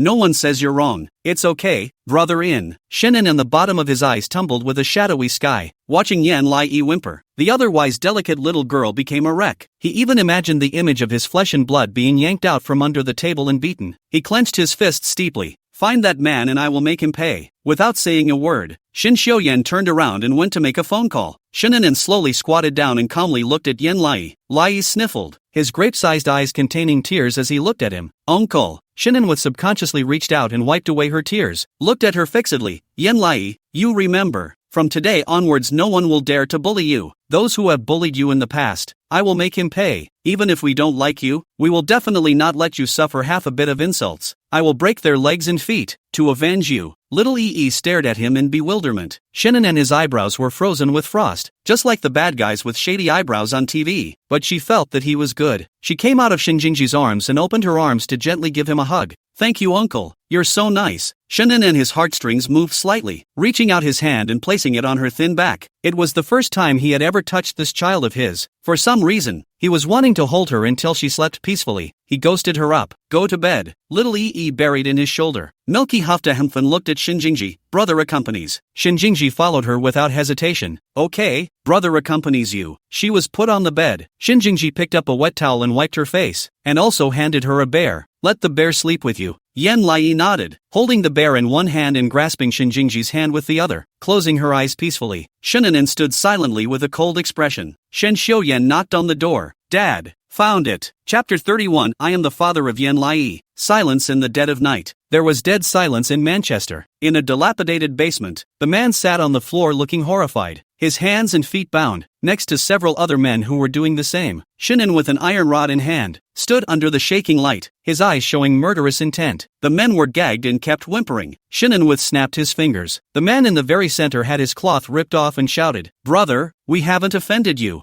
Have we? Please, let us go. Shannon give his men a look. The henchman picked up his cell phone to show them the picture. Has this child ever been seen? Have you ever hit her? The man's face changed at first. How come? Her? Who are you? What is your relationship to him? Relationships? Shen Anha narrowed his eyes viciously. His tone clouded. I am her father. The man's pupils plummeted. Father. Shen Anha casually handed the iron rod to his men. Immediately there were heartbreaking screams from the basement. He sat on the worn-out recliner, legs folded, countless killing intent piling up in his eyes as if he was able to devour people in them. He was only slightly satisfied when the man gradually screamed and lost his sanity, and the people next to him pissed their pants in fear. That's when the cell phone rang. Shinjingji, she's already asleep. Shannon get up. You guys continue. After saying that, he left with a big stride, and the miserable screams traveled farther and farther away, gradually disappearing. Shannon walked outside, looking up at the starry sky. The stars were shining, and one of them was very bright. He narrowed his eyes in contempt. Yan Zishi, this is really you dying or I won't let you go. Doing that kind of hookup in front of his kids. Gave birth to his child and never contacted him and raised his child as. Even if he didn't want this child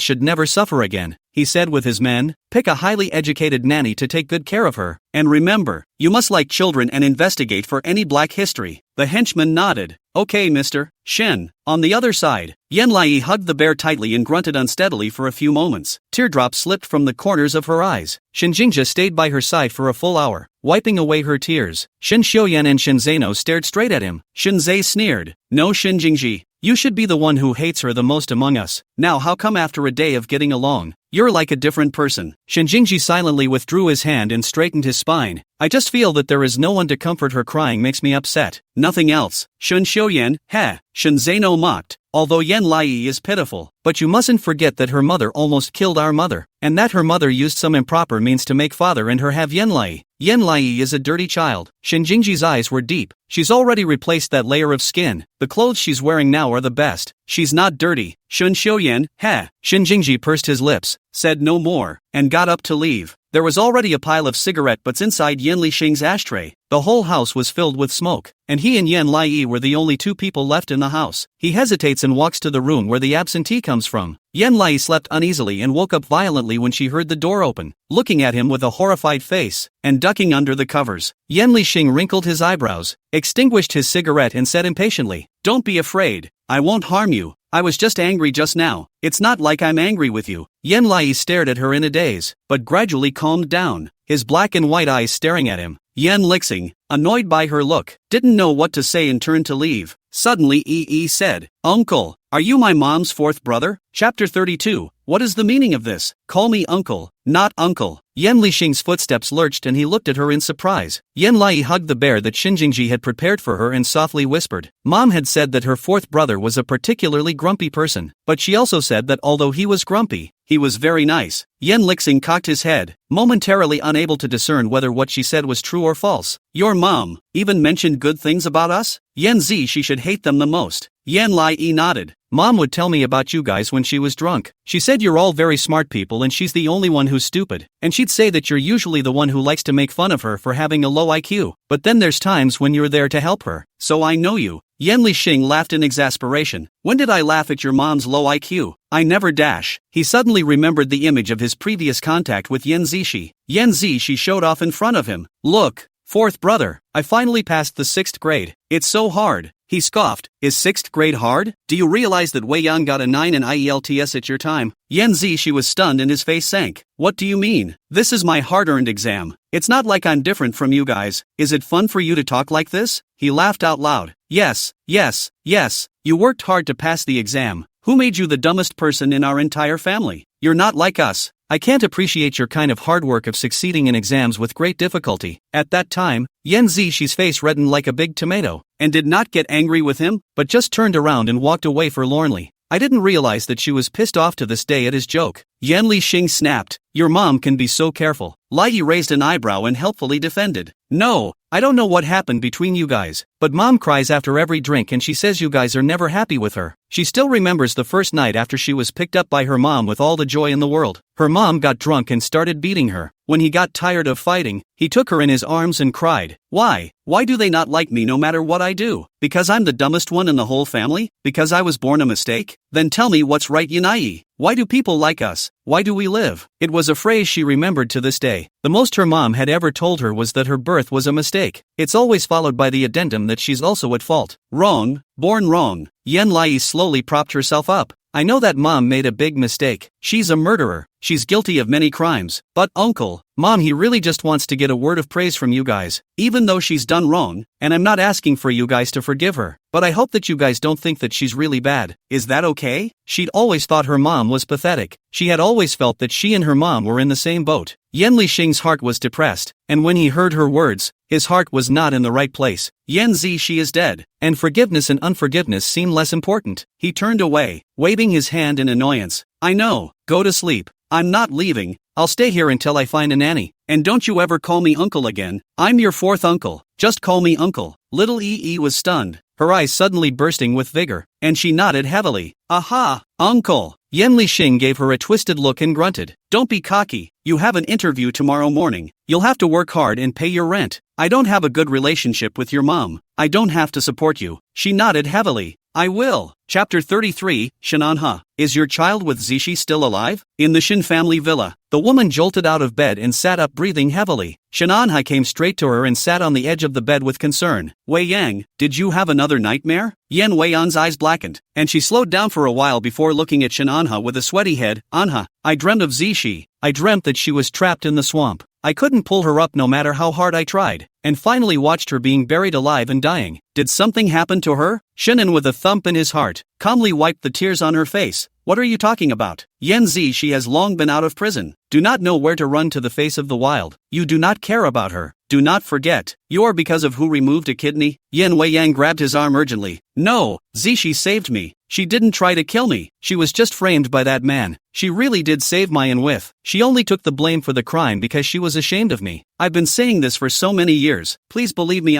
Help me get her back. Shin Anha sighed helplessly and clutched her hand. Wei Yang, when Yan Zishi confessed to the crime, she was bent on assassinating you, and the evidence is overwhelming. You have to have a degree of kindness. Even if she's your younger sister, she isn't genuinely taking you as her sister. Understand? The light of expectation in Yan Weiyan's eyes died out by inches, and she lowered her hand, lowering her head in disappointment. Shinan got up. I'll go get you some water. Yan Weiyang suddenly said, I remember. You and Yan Zishi have a child. That child, she gave birth to? Shinan with a footstep and wrinkled his eyebrows. I've already paid her to abort it. How could she give birth to it? He sounded annoyed as if he was trying desperately to set aside a stain. Don't mention it again. Yan Weiyang looked at his back, did not say anything, and touched his cell phone to make a call. The number you have dialed is empty. Please check before dialing. She furrowed her brows and tweeted to Yan Zishi. Zishi, are you still in prison now? Did you get out? When you said you didn't want to abort the child, where are you guys now? What kind of life are you living? I want to see you guys. Don't worry, my sister doesn't mean anything else. If you encounter difficulties in your life, you can come to me, or if you don't want to talk to me, just give me the card number. My sister will give you the living expenses, and want you to live well. Being a single mom must have been hard for you. Sister is worried about you. All the messages went stone cold. Not a single answer. Yan Yan's head hurt and she closed her eyes. Her headaches are getting worse. After Yan Zishi went to jail, she closes her eyes and still remembers the scene where Yan Zishi, with his short hair combed and wearing a prison uniform, looked at her through the glass. Sister, I have been sentenced to life imprisonment in their hearts. So what difference does it make if I'm innocent or not? The background of Yan Zishi's friend circle is still a group photo of Yan Zishi standing with her holding the trophy for first place in equestrian. The first item of content is the back of her about to enter in her wedding dress. A blurry Shinan could still be seen on the stage with. The accompanying words are, my sister got married. Married to the man I have loved for more than 10 years. So I want to cry. But not because of the man. Because my sister married a man. The dog man must make my sister happy. Her nose flared and her head hurt so much that it almost exploded. So she could only rush to quit and look at other software to distract herself. But the number one hot search caught her attention. She clicked in and Yen Lai, who was looking at the camera and weeping, instantly caught her attention. What about this kid? How come it's so much like that? Chapter 34. Why does this child look so much like her husband? Yen searched the comments section for clues, found the name of the orphanage, and made a fire call. The other party picks up. Hello. Her heart thumped and she tried. Hello, I was reading on Weibo that your orphanage has an orphan waiting to be adopted. It's called EE, right? May I ask if she's still around now? That child has been taken by her family today. We have plenty more here if you have adoption needs. Yen was a bit surprised. Can I ask in what capacity it was taken? What's wrong with being a father? Yan Weiyang wrinkled her eyebrows and hung up the phone in disappointment. No more. I'm disturbing you. She put her phone down and soulfully turned on the video of Yan Lai again. How it looks like. But since this child had already been picked up by the biological father, then it proved that it wasn't Shinanha and Yan Zishi's child. Just a kid who looks like them. She's out of her mind, isn't she? If Zishi did give birth to that child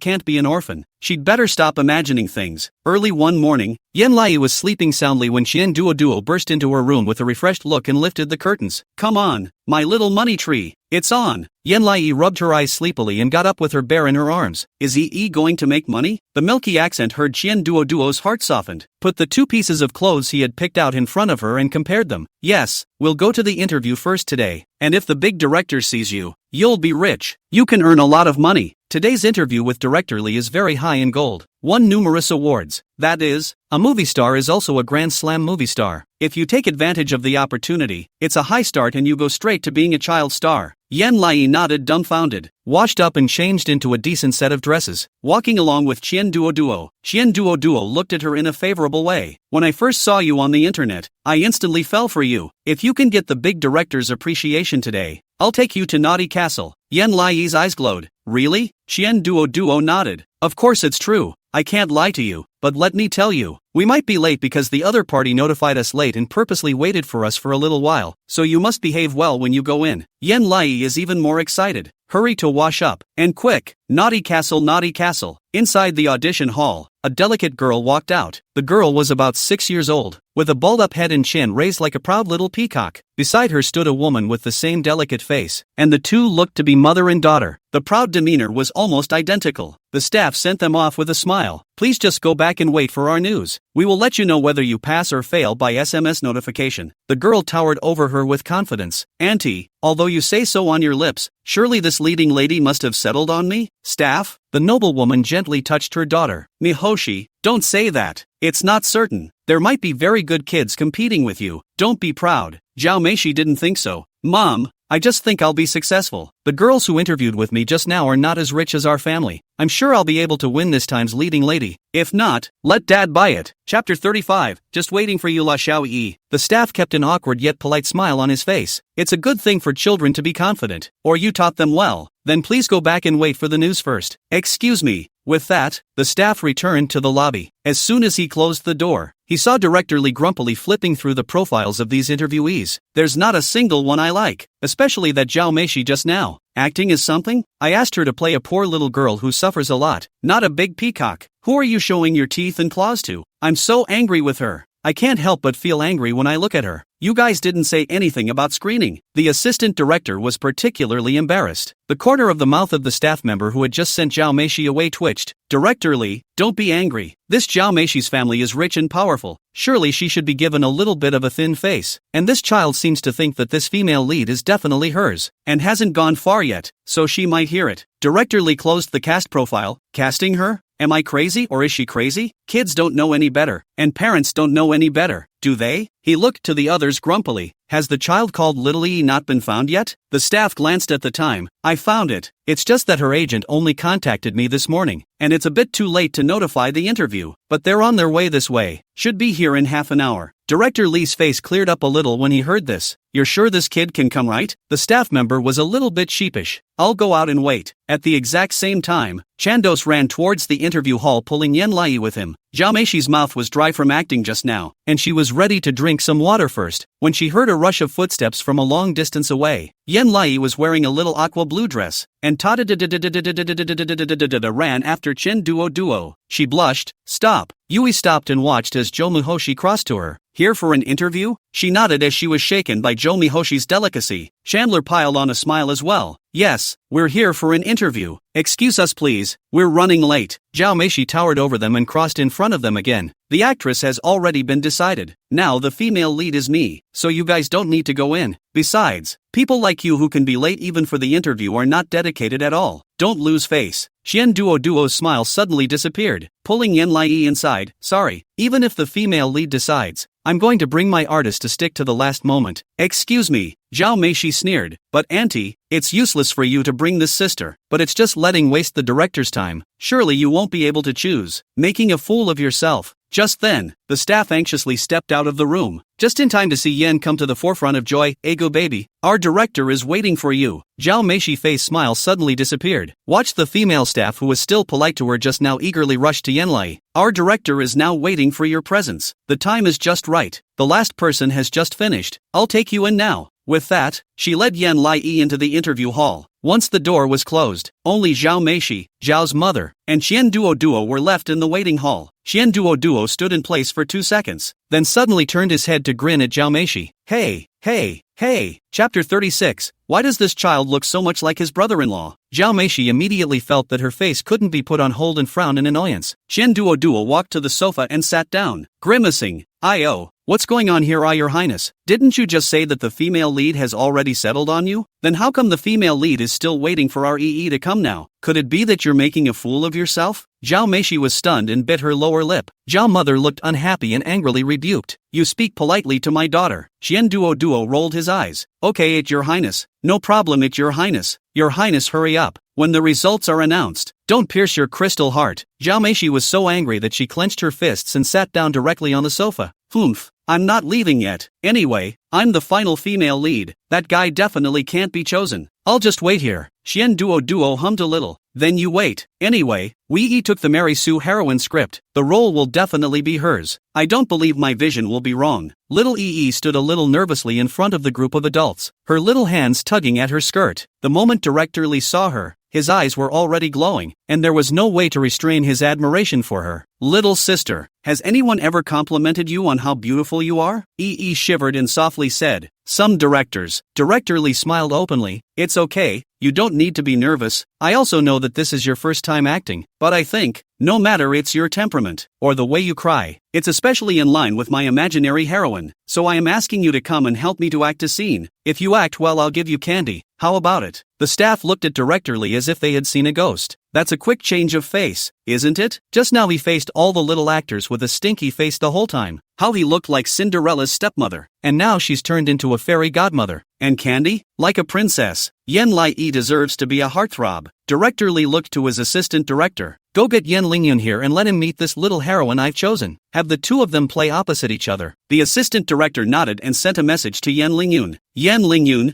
who was in the restroom, received the message and frowned. The agent, surveying his face from the sidelines, said tentatively, Director Lee asked you to go and play against his heartthrob? Yen Lingyun knocked down the phone with a bad look on his face. Yes, I really don't understand why he has to like a vegetarian. Obviously this is a very good movie. He has to have a vegetarian to act. What if the performance is bad? Broker, he is a big director. Shoot a fire one. The role is very picky. Must meet the expectations of the genius, have to have a strange temper. Lee is not hit the wall, will not die of character. Yen Lingyun stood up in annoyance. Then let him die. If I had to choose, I would definitely choose that little actor from before. This kid is a vegetarian. His acting skills are definitely not good. With that, he entered inside the interview hall. Zhao Meishi, who was waiting in the hall, straightened up in surprise when she saw him and watched Yen Lingyun's back disappear in the doorway. Wasn't the one that just passed the starring uncle? The lead actor is there too? Then why didn't anyone come when she just participated in the interview? Xian Duo yelled inside. TSK, TSK, TSK. This our family is just different. During the interview, the male lead will personally come to interrogate his little heroine. I wonder if certain princesses have this honor. Zhao Meishi's breath stuttered and she glared fiercely at her. What's so rare? She won't pass anyway. I'm the real heroine. Yen Lingyun walked into the interview hall with a weary look on his face and went straight to the director. I'm here. Director Lee was overjoyed. Lingyun, come on, pair up with this little girl of ours. This one is Yen Lai. Coincidentally, it's the same last name as yours. Yen Lingyun was stunned and turned to look behind him. Little Izzy blinked at him with the same bewilderment. The atmosphere stood still for a moment. Yen Lingyun's heart thumped. The kid? This kid's face? How does it look so much like his brother-in-law? Chapter 37, Imagine Your Mom Gone. Yen Lingyun took out his cell phone with a shocked face and flipped through the family group. However, they saw that inside the group of only a few of their men. Yen Lixing posted, Yen Zishi's child was not aborted, and is now grown up, called Yen Lai, and is now living in my home, and with accompanying pictures. The second brother answered, 6.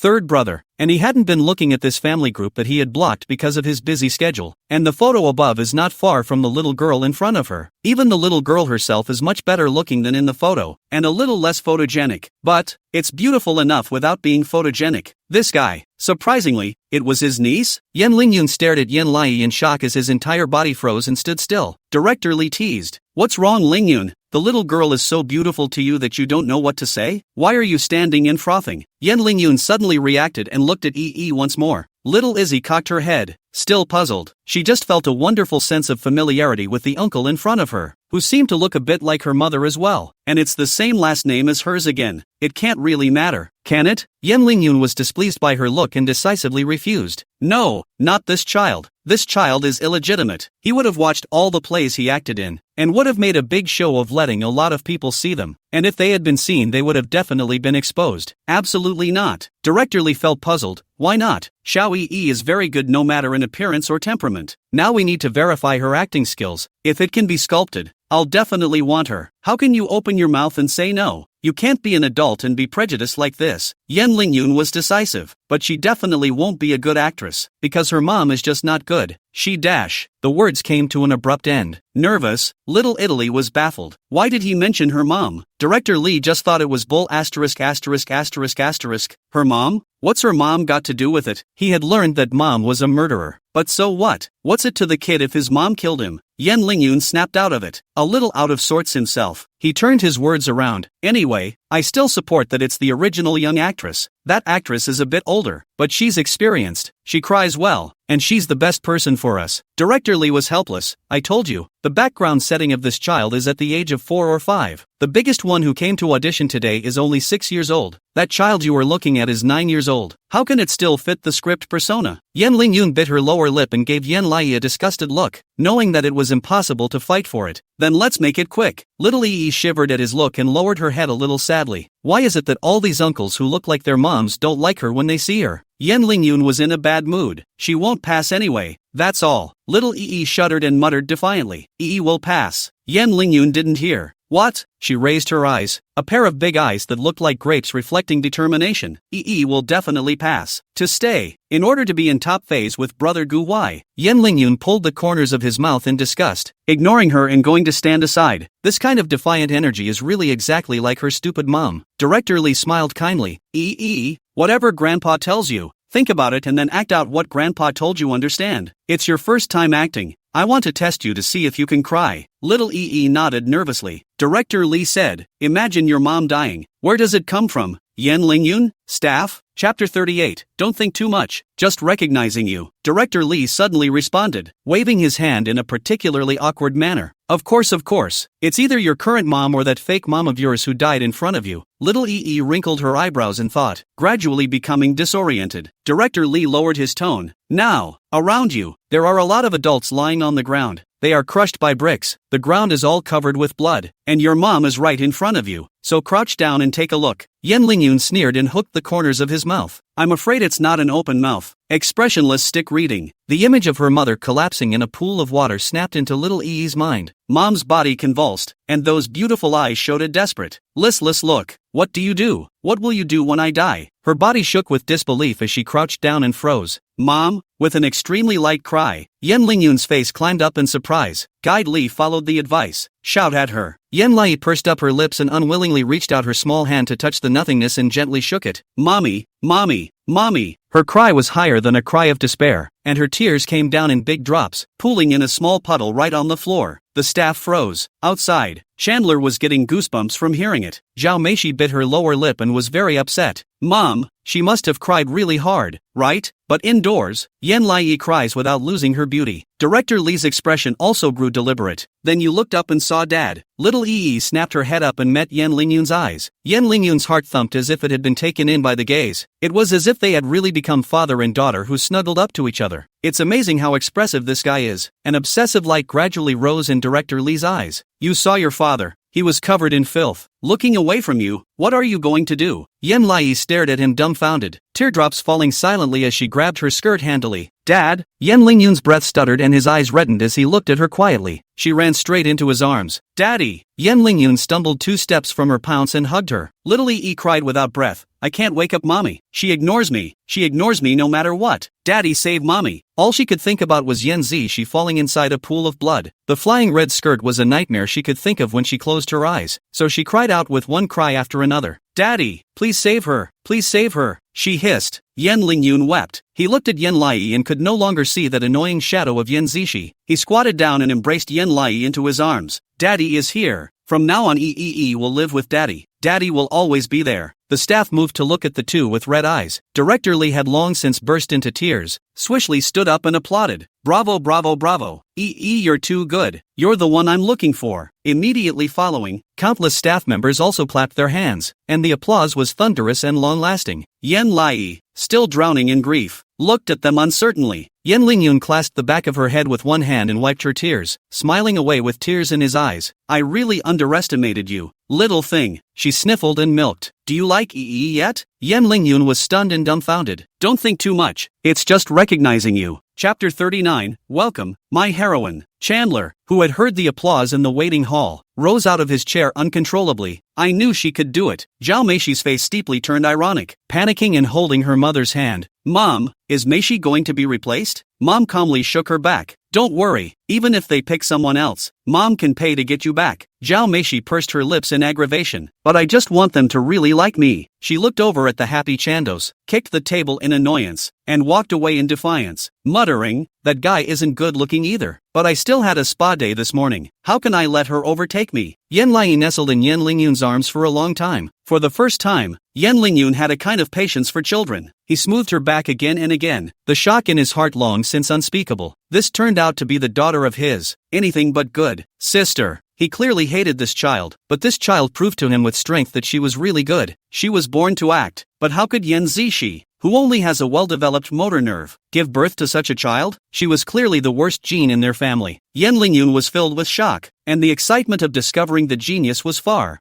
more than his dislike of the child itself. He held out his hand to Yen Lai and said amiably, from today on, you're my leading lady, and I look forward to acting with you. Little EE blinked her watery eyes, held a few of his fingers in her small hand, and nodded heavily. Thank you, uncle. Yen Lingyun was dumbfounded. It should be called uncle. Yen Lai E, huh? Director Lee stood up excitedly and was full of praise. The acting is natural, and it's also particularly infectious. Lingyun, do you believe that if this child can keep this up, she might be able to become a movie queen in the future? Yen Lingyun looked at the beautiful Yen Lai and shook his head with a complicated expression. I don't know, but the only thing I do know is that this child she is different from what I imagined. Director Lee was smug and pinched his waist. You see it, you see it. I told you I had a good eye and I would punch you in the face, and you just don't believe any of you. The staff hurriedly arched their hands and bowed to him in a decent manner. I owe Director Lee. We make amends to you. Director Lee has a unique vision. Director Lee, it's our shallow knowledge. Don't be so mean to us. Little EE looked at them and broke into a smile, beautifully holding onto Yen Lingyun's hand. She's flattered. She's staying. It's so good. The time after that was when Chandler signed contracts with them. Director Lee made the call on the spot and was paid handsomely. Chandler was overjoyed. Yen Lai was waiting for her in the waiting hall and could hear the staff raving about her acting. She's happy. Mom would smile if she knew that she was now a starlet and earning money, and she wouldn't have to worry about money anymore, would she? Immediately following, a soft female voice came from the front desk. Excuse me, is Yen Lingyun here? The voice was like magic, drawing her to seek it out. A woman stood in the doorway on a hot summer's day, wearing a thin aqua blue jersey with suspenders, a comfortable pair of floor-length wide-legged pants on the bottom half, her inked hair coiled up in a pin with a dangling fringe. There was also a superb icy emerald bangle on her slender wrist. Just looking at her side face was gentle. Little EE couldn't help but be a little lost in thought. Chapter 40, Meeting Yen Wei Yang for the first time. The staff member said with the woman, Mr. Yen is inside right now. You can just wait for him a little bit in the waiting area. Yen nodded with a smile and made his way to the lounge area just in time to sit across from Little EE. The two of them looked at each other. Little EE snapped her gaze away, afraid that people would think she was rude. Yen Wei Yang, however, had his eyes glowing. It's you? Yen Lai was startled. She knows her? Yen Wei Yang took the initiative to sit beside her, her gaze eagerly looking her up and down. I even saw you online yesterday. I didn't expect us to meet today. Your name is EE, right? Little EE was attracted to her beautiful eyes and couldn't take her eyes off of them. Nodding her head, yes, how could any ant be so good-looking? Like a fairy. Yen Wei Yang was born with oriental beauty, phoenix eyes and nose, lips thick and shapely, extremely white skin. There is a shallow tear mole under the corner of the eye. Words and smiles are all kinds of style. Little EE blushed as she looked at her, feeling that she looked familiar, but she didn't dare to look at her more. Instead, Wei Yang carefully looked her up and down, her gaze intricately tracing her brow. Did you come here to audition to be a minor actor? She nodded honestly. Sister Chandler told her that she was not allowed to talk to or walk with random strangers outside, but she felt that the ant didn't look like a bad person. Yen Wei Yang sniffed. A hint of undetectable despondency flashed under her eyes. You just came out of the orphanage. Where's your mom? Little EE replied naively. Mommy went up to heaven to be the queen of the magic fairy castle. Yen Wei Yang froze. There was sympathy climbed up his eyebrows, quickly smiled away. Then in front of me is your highness.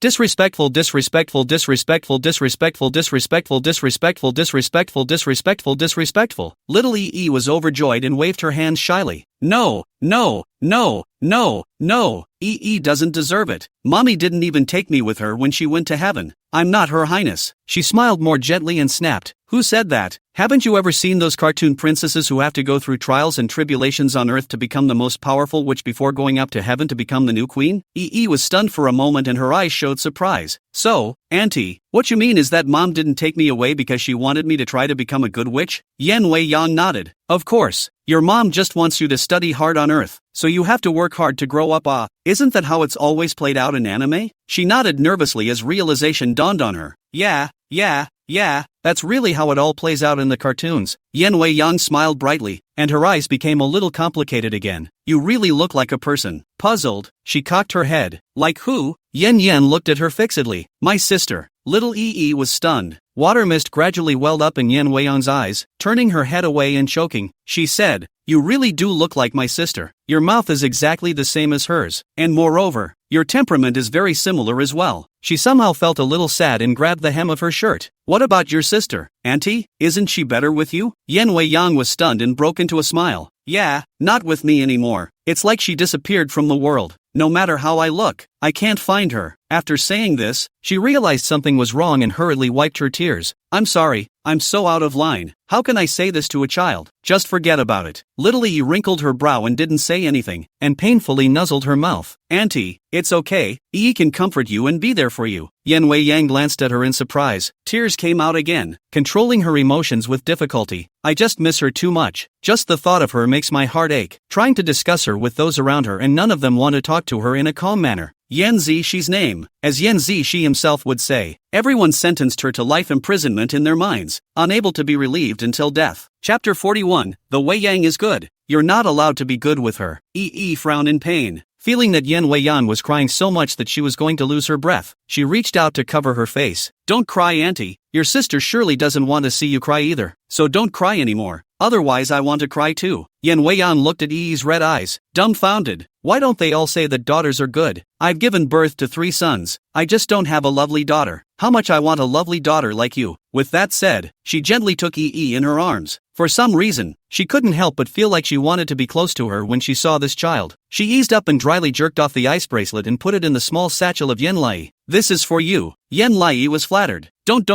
Auntie. I can't take things from strangers. Yen Weiyang gently clasped her hand. It doesn't matter. This is what I sent you. It's not food, and you don't need to be nervous. Thank you for listening to me. I'm sure you'll be a very famous actor in the future. Let's see each other again later when we have the chance. As she spoke, Shen Duo walked out with the contract in her hands with a glowing smile. Go Yi, it's a success. Sister will take you to play Naughty Castle. When she finished speaking, the smile on her face suddenly disappeared and she looked at Yen Weiyang in shock. Mrs. Shen saw Yen come to the intention? Yen Weiyang was also surprised to see her. Ms. Chien, did you bring this child to the interview? This child is your little auntie. Shander cut her off eagerly. She's my sister-in-law. Ah no, I'm her sister-in-law. She's got her hands full, as if she's got something big to cover up. Yen Weiyang snorted. Why are you so nervous? I didn't ask you anything. Shen Duo broke out into a cold sweat. I'm just introducing myself because this child was just adopted by our family. I'm afraid you'll misunderstand. Yen Weiyang cried and laughed. There is nothing to misunderstand. This child is very good. I like it very much. Chandler's smile froze at the corners of his mouth. Then you probably wouldn't like it if you knew who this child was born to. Probably had the heart to kill the kid. Yen Weiyang turned around and whispered close to Yen Lai. I'll give you this thing to put in your pocket. Hide it. Only let yourself know. Don't tell anyone. Just think of it as a gift I gave you growing up. It's our secret. After all, she's a newly adopted child, and it's not certain that she'll be treated genuinely. This emerald of hers is just over $100,000, so maybe someone will miss it. Yen Wei gave a little thumbs up. Pull the hook. Little Yi blinked and silently tucked the bracelet into her pocket. Pull the hook. Shen Duo got more and more scared the more he looked at her, and took the initiative to go forward. Mrs. Shen, I should take her away. I'm sorry for letting you still help with the child for a bit. Yen Weiyang smiled warmly and softly. It's okay. I like girls too. The 3 boys in my family aren't sweet at all. Unlike this little girl, who is cute and exceptionally understanding. I wish I had a daughter. Her eyes were full of fondness as she looked at little Yi. Chandler couldn't hang on to his smile and nodded with a giggle. Holy crap, this is too dramatic. She didn't even know what to say. Yen Weiyang looked deeply at Yi and leaned down to nod her cheek. Kiss Auntie, okay? Lai was good enough to offer a kiss. Boo! Yen Weiyang loved it so much,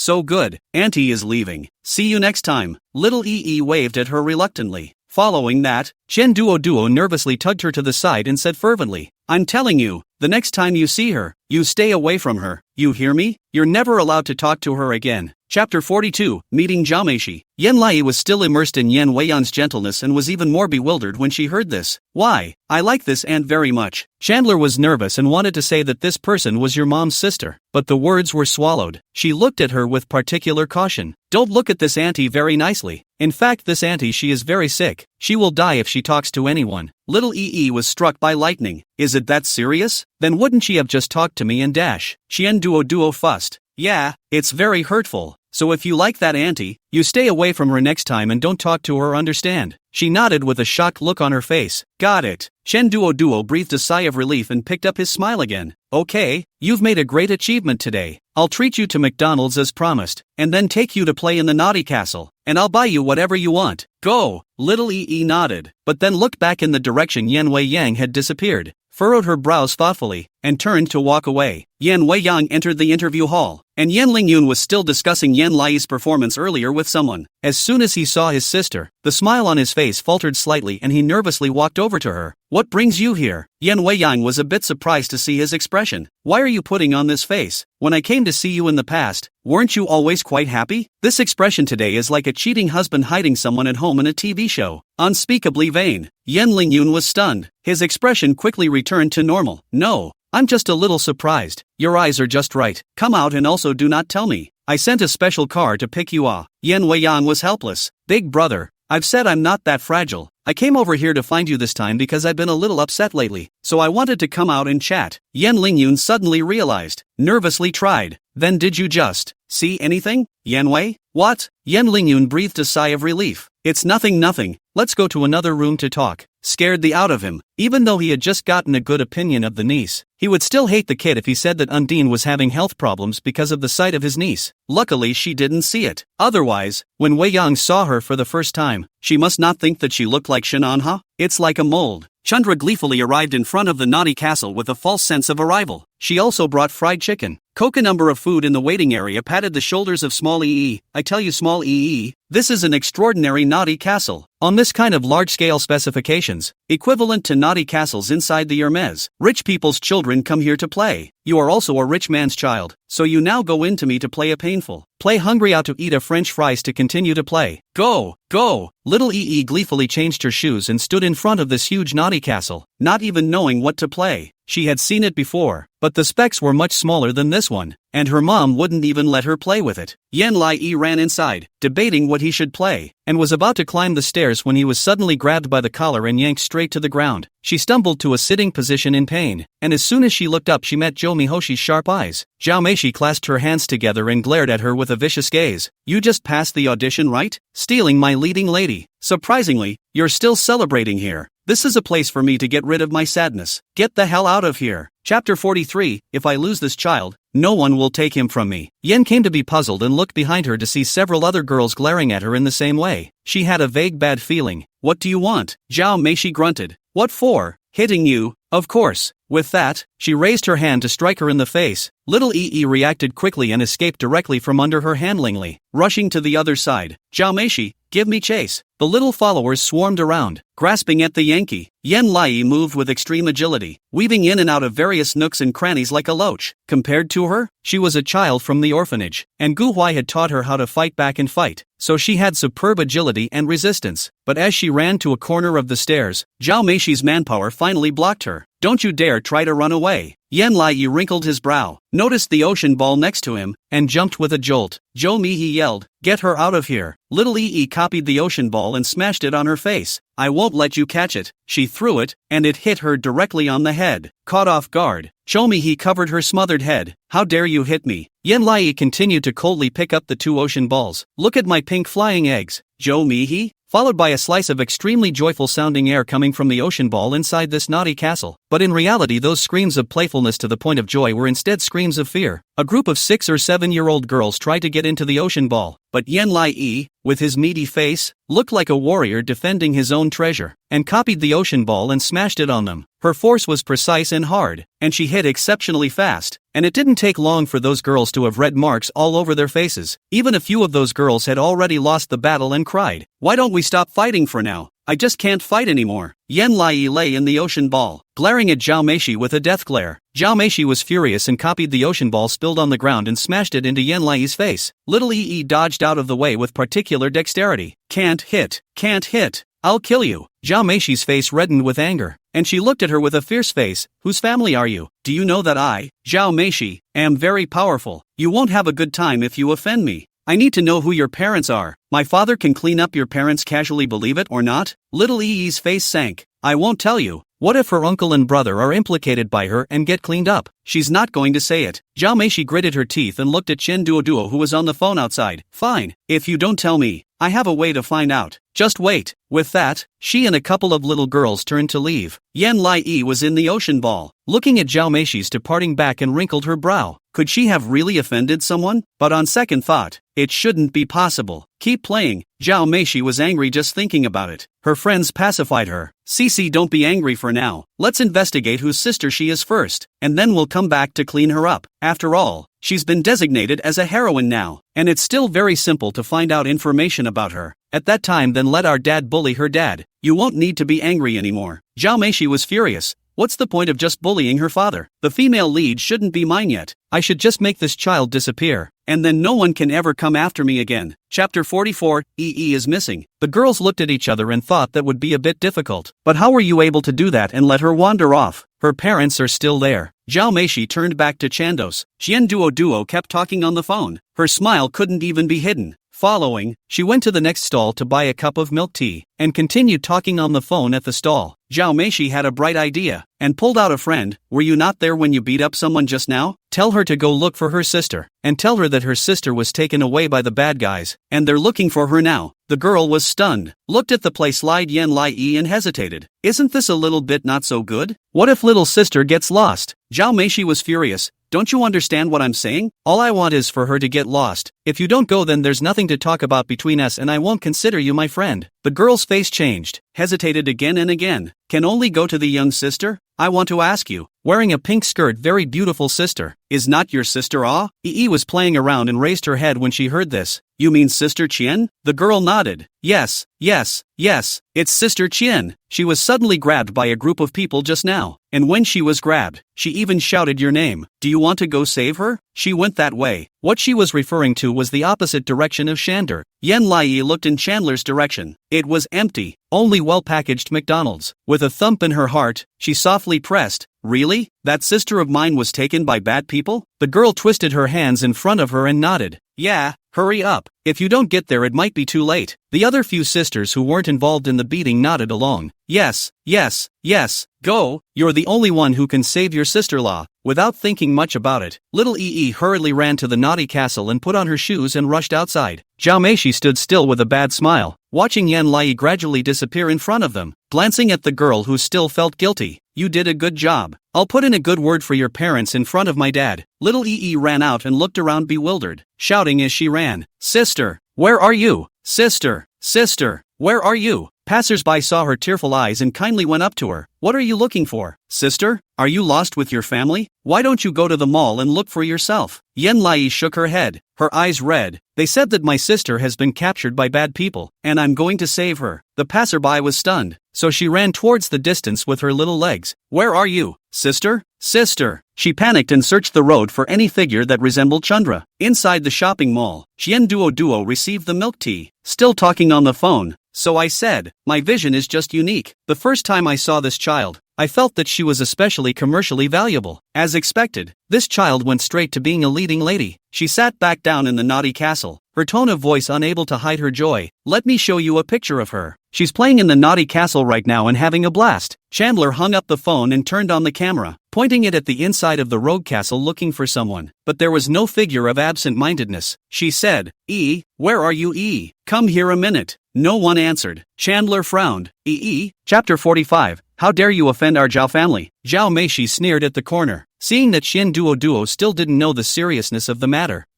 Come over here. hear me yelling at you, but still no child answered. Qian Duo felt a little strange, casually grabbed a little girl and said, "Sister, can you help me find a little friend inside?" That little kid is about 4 years old, wearing a blue dress and looks very pretty. Her name is Yi. Can you tell her to look for me at the door? Without giving it much thought, the little sister turned and went inside, shouting out Yi's name, but after half a day of shouting, no one came. The little sister expressed her pity. "Auntie, I didn't find that sister. Sorry." Qian Duo's face changed slightly. Feeling that something wasn't quite right, she quickly found the staff. "Can I go in and look for my child? My child seems to have disappeared." Staff approved and followed suit to help find it, but after searching for half a day, he couldn't find Yan Lai's figure. Chandler gradually felt panicked. The staff member tentatively asked, "Are you sure the child didn't run out?" She giggled inwardly and glanced at her milkshake. She had just been waiting at this bar, and it was the closest to the door. But after she came back from buying milk tea, the absenteeism was gone. Could it be that this child, because he couldn't find her and was worried about her, had run out? "I want to see the surveillance." Chandler's vocal line shook a little as he held up his cell phone to the recorded surveillance on the absent coming. Sure enough, she found Yan Lai being chased in a certain area, and saw Yan Lai wrestling with Zhao Meishi and the others in the ocean ball. After that, Zhou Mihoshi walked out. At this point in time, Yan Lai was still playing in the amusement park, and Macy Cho got a group of people to have a little meeting. Following that, a girl walked towards Yan Lai, said a few words, and Yan Lai ran out in a hurry. As it happened, in the opposite direction from where she bought her milk tea, Duo suddenly felt out of breath, the sense of foreboding growing stronger, and rushed inside the naughty castle regardless. The staff behind her hurriedly blocked her. "This parent, you are not allowed to go in. Only we can go in. Tell us what you have to say." But Qian Duo didn't listen. She aggressively found the little girl who was talking to Yan Lai, grabbed her hand and yelled, "What did you say to Yi?" The little girl who was a thief's heart was yelled at by her so much that her eyes abruptly reddened. Zhao Meishi was the most calm and came up to shield her friend. "What for? How could you do this to her?" Qian Duo almost lost control and said with red eyes, "Yes, and you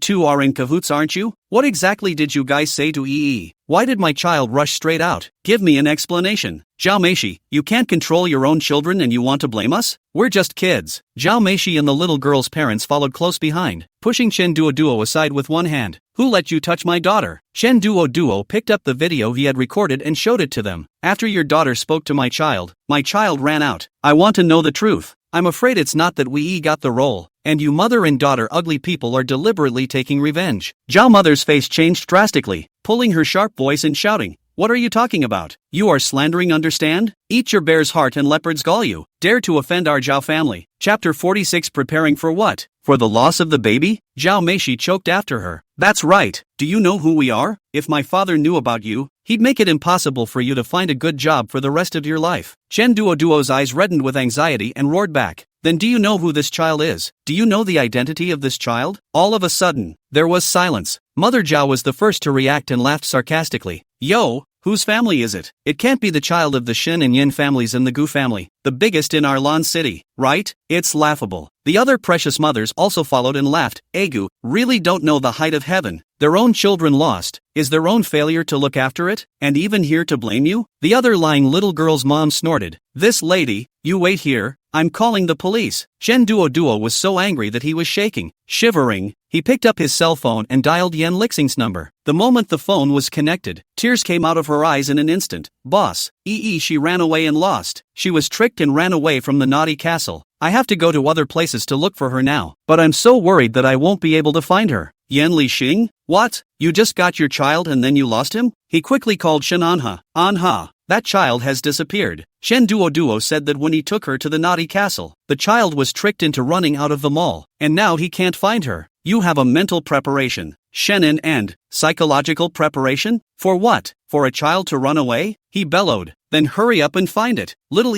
searched the streets in a daze. She walked and shouted, not daring to stop even though she was exhausted. Sister Duo, where are you?" An older woman in the shadows watched her hobbling like this, hesitated, and walked up slowly. Yan Lai was teary-eyed and looked around, a little tired and wanting to rest for a while. But Sister Duo was still in danger, and she couldn't rest. She continued forward looking aimlessly. Following that, a kindly, ragged-looking grandmother walked up to her. "Gu, Xiaobao, why are you crying so badly? Did something happen?" Exhausted, looked over at her and choked. "Sister Duo is missing. Missy said she was taken by bad people." "Grandma, have you seen Sister Duo? The old lady's eyes lit up and she nodded heavily. Oh, Sister Duo, there is one. I just saw her being grabbed by a group of men toward the alley. Do you want to go with me to find her? Little E's eyes lit up. Really? The old lady nodded. Really, you come with me. If you don't come, she might be taken. The old lady quickly headed towards an alley, and little EE hurriedly followed. And across that alleyway, there was a Maybach parked. Outside the car stood two bodyguards wearing sunglasses, their eyes sharply scanning around. The two men's eyes locked on Yen Lai. She was born white, richly dressed, with details embellishing her outfit, and was followed by an old woman in very rustic clothes. The combination of grandchildren is a bit abrupt. The two of them couldn't help but look a little mesmerized. And inside this car, a gangly, black-shirt man ruffled a cigarette and stroked it through his shaggy forehead. Brothers are not at all close, in the group. Yen Lixing sent a message. Yen Lai is missing. That is, Yen Zishi's daughter. She is lost in Shangli shopping mall today. The monitoring shows that she ran to the east after leaving the mall. All help to look for a look. Chapter 47. I found you. What's your intention? Yen Lixing attached a picture of Yen Lai wearing a dress during her interview today, and the surveillance back of her running out the door. Yen Lingyun? She just passed the interview today and got lost? What's going on? She's already been booked as the lead actress. What if something happens? Xin Jingji? Is it important to be a female lead now? Uncle, how in the world did you look at that staff member? Don't you know she's only 4 years old? How can a 4-year-old child be alone?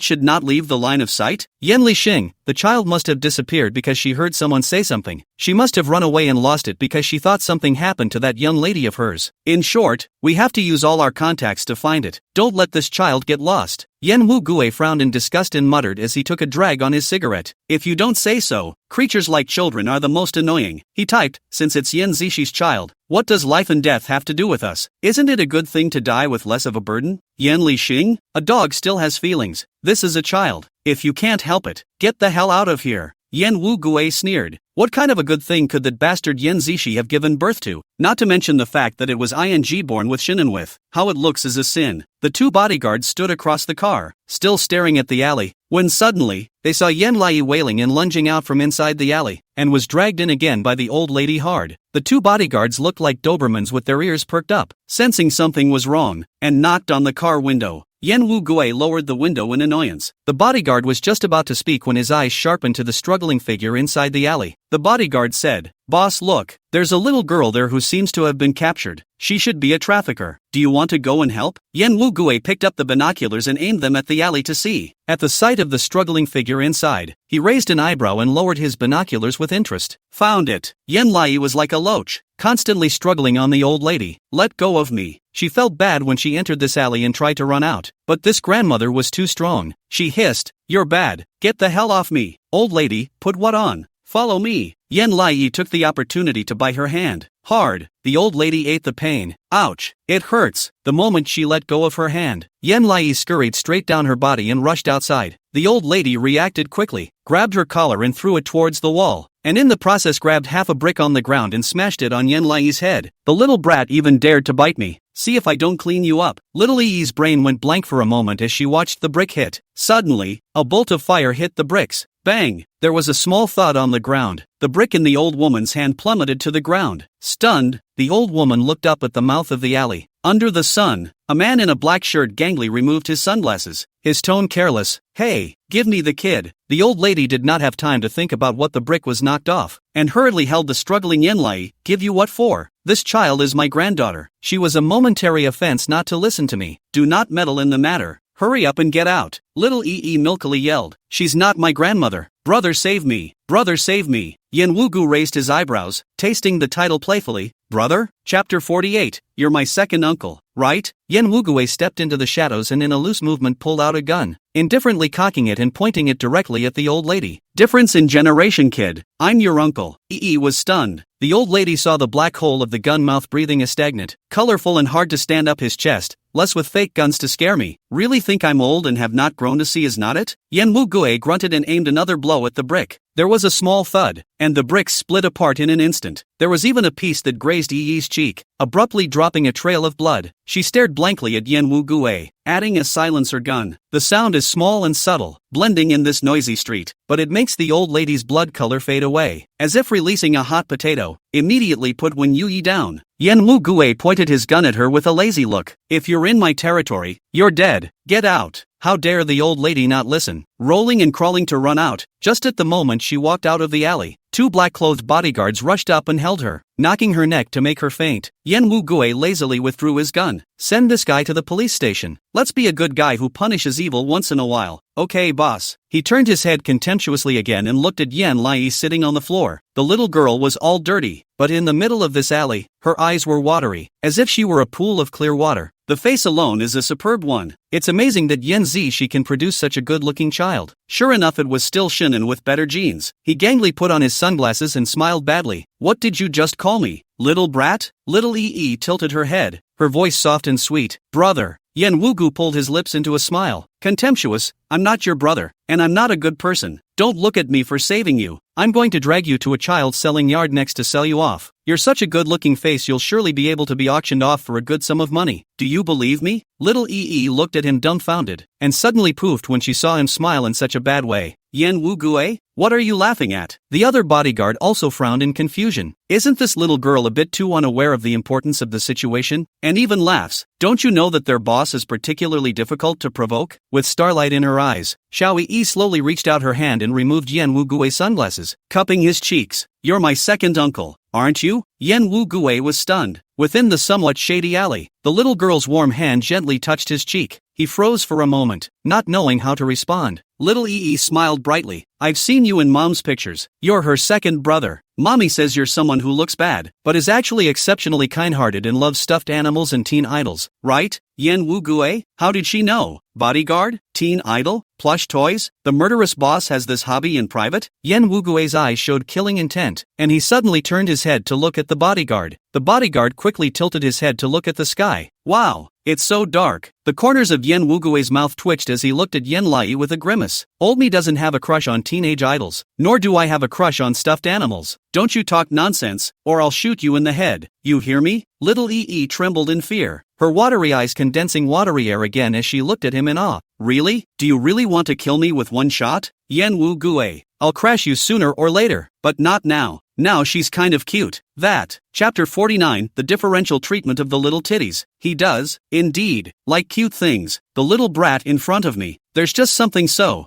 beyond cute about it. Yen Wu-gue took out his cell phone without any good humor. Do you know how much trouble you're causing? Can you stop annoying us like your mom? Little Ee shivered, feeling that he was going to play for real, scowling and furrowing her brows. Ee, didn't mean to want to cause trouble for you guys. Miss Sister told Ee that Sister Duo was captured by the bad guys, and that she needed Ee to protect her. That's why Ee came to look for Sister Duo. Yen Wu-gue had gotten through, and Yen Lixing happened to give the words a clean bill of health. The two men said in unison, which sister? Yen Lai milked his voice. It's that sister from the naughty castle. Yen Lixing heard it and his tone was harsh. It's that Zhao Meishi's friend. I've seen the video. It's Zhao Meishi who abetted that child to go there. The Zhao family's children had actually hit their Yen family with their ideas, looking for death. Yen Wu-gue narrowed his eyes viciously. Yen Lixing, what's that classic line from the overbearing president again? Yen Lixing's tone was sullen. I don't know. I'm not like you who likes to read teenage novels. I just know that the Zhao family should go bankrupt. Yen Wu-gue was stunned and smiled. Then what are you waiting for, mister? Bah! Yen Lixing hung up the phone fiercely and proclaimed, send Yen Lai to my house. Little Ee was brought home, washed and cleaned up, changed into a clean little dress, and was held in Chen Duo's arms and cried with a dumbfounded face. Chen Duo cried as if she had lost her daughter. Egu, my child, do you know that you scared me to death? I almost thought that I wouldn't be able to see you for the rest of my life. Do you know that I was so sad? You scared me to death. Her cries flowed throughout the room. Yen Lixing's head hurt from her crying. Since you've changed her clothes, you should go home. You won't be troubled today. Chen Duo was teary-eyed. So boss, may I ask if I'll be docking my paycheck? Yen Lixing glared at her. What do you think? You've lost your child. So whose salary will be deducted if not yours? Deduct my salary? Chandler's mouth dropped and he cried even harder. But it made sense. She tearfully waved her hand toward Ee before turning away. Following that, Shen Anha, Shen Jingji, Shen Xiuyan and Shen Zeno as well as Yen Lingyun walked in with large strides. Little Ee was wearing a white princess-style nightgown, and her hair had been combed into two loose twists by Chen Duo, with a hairpin of needle and thread flowers on her head. She hunkered down on the couch, her little feet folded together, and watched Woof with rapt attention. Shinanwith entered the living room and saw her small mushroom-like body, and his tight heart fell steeply. He walked to her in big strides. His face was as cold as ice.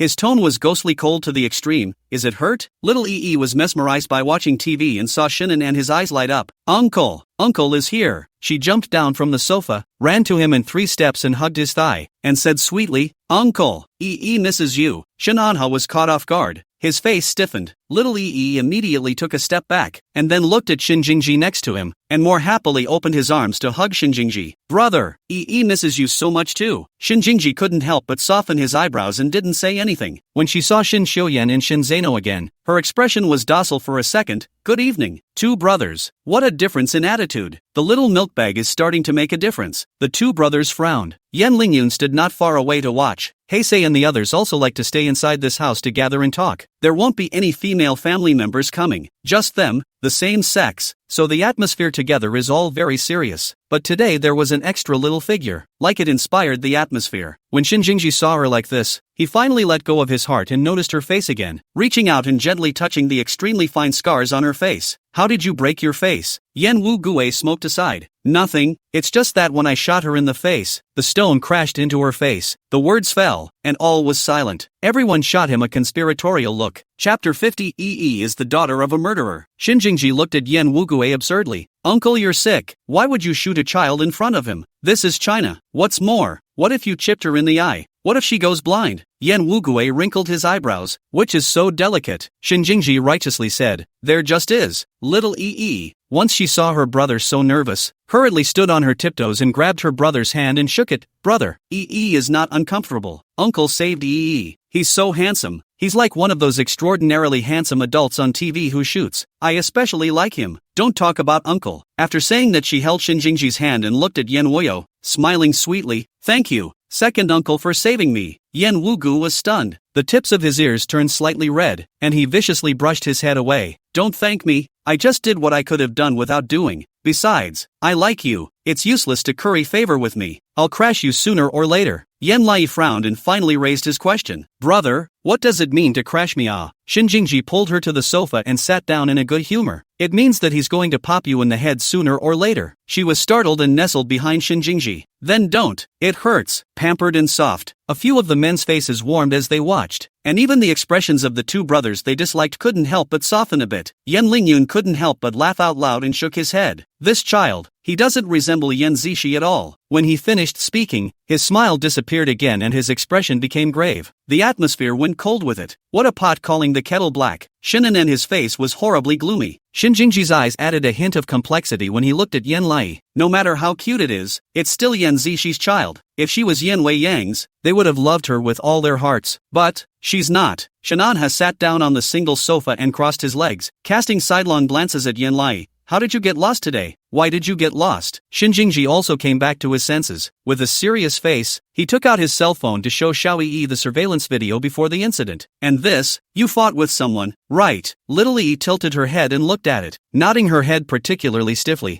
Yes, and if Yi wins the fight, Yi can fight. A couple of the men were stunned. Yan Wugue sneered. You call that winning the fight? You were even tricked by them to go outside. If I hadn't appeared in time, you wouldn't have been sold into any nooks and crannies. And you call that winning the fight? Yi blinked her eyes and was also vain. Yi was stupid and believed what they said. But at the beginning in the fight, Yi really won. Shinjingji directly put the surveillance video into the big TV. As expected, within this high-definition security footage, Yan Lai looks like a little wolfhound defending the territory of his pink ocean ball. She fat-fingered the screen. Yi calls this a pink missile. The corners of the men's mouths twitched as they looked at her derisively. Yan Lingyun was thoughtful. You're quite good at fighting. Yi shook her little legs. Yes, Yi is the daughter of a murderer. So many people don't like me and like to beat me. So Yi can fight under Gu Huai's teaching. If I can't beat you, I'll run. A murderer's daughter? The atmosphere was suddenly solemn. Yan Lixing wrinkled his eyebrows in displeasure. Who taught you that? Who said you are the daughter of a murderer? She looked innocent. Everyone is saying I'm the daughter of a murderer. Isn't Yi? Chapter 51, will take you to revenge. The crowd was dumbfounded and silent again. Shinan and his face had a hint of cracking. His cold eyes locked onto her. Your mother is a murderer.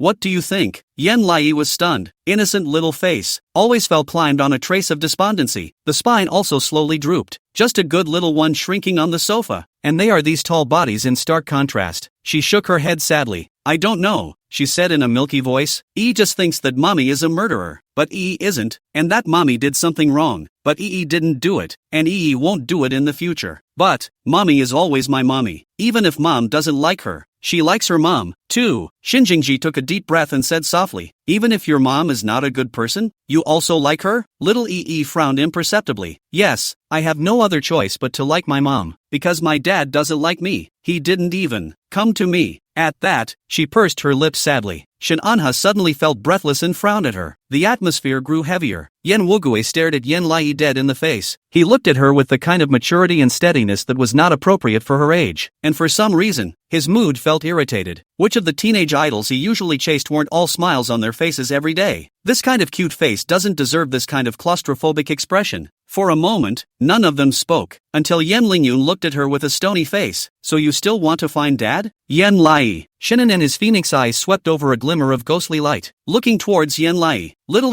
was like a little meatball cowering on the couch, shaking her head, not looking. Shinnen frowned. Why? Together, they all dropped their complicated gazes on him, and he noticed his outburst and brushed his head away in mock disinterest. Little eyes rolled and she said seriously, Mommy said that Daddy doesn't like me, so if Daddy finds out about me he'll kill me. Having you guys is enough. When she finished, she looked timidly at the men. But will you not want me? No one answered. Little looked at them thirstily, and seeing that neither of them spoke, she too lost her mind and lowered her head. Just when this atmosphere was gloomy, Shin Anha suddenly stood up. Time's up. Let's go. Stunned, thinking he was angry, braced herself and looked at him nervously. The others stood up in unison, all grimacing. Yen Lai was at a loss for words, and just when he wanted to ask a question, he saw Shin Anha rushing out with large strides, leaving behind only one sentence. I'd like to ask the Zhao family what kind of bear heart and leopard guts they had eaten that dared to touch my child. Yen Wugue hung back and followed. I'll also ask them what kind of bear heart and leopard guts they've eaten. How dare they lay hands on my niece? If I can't,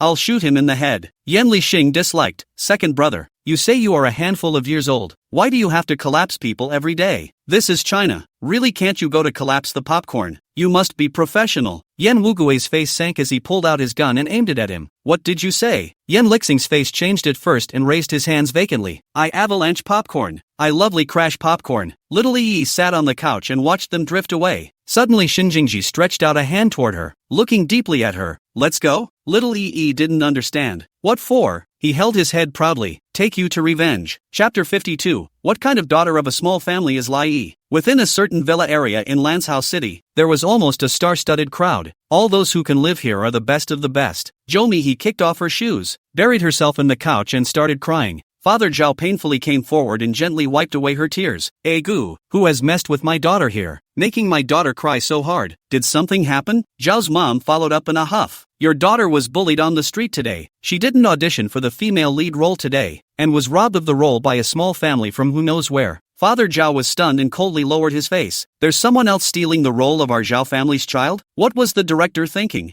Zhao's mother rolled her eyes. I'll put it this way, you also know that the director of the Li is not into the main salt. In his eyes the role is greater than everything. People simply do not lack our power. But the problem is, that little girl is not as good as our daughter.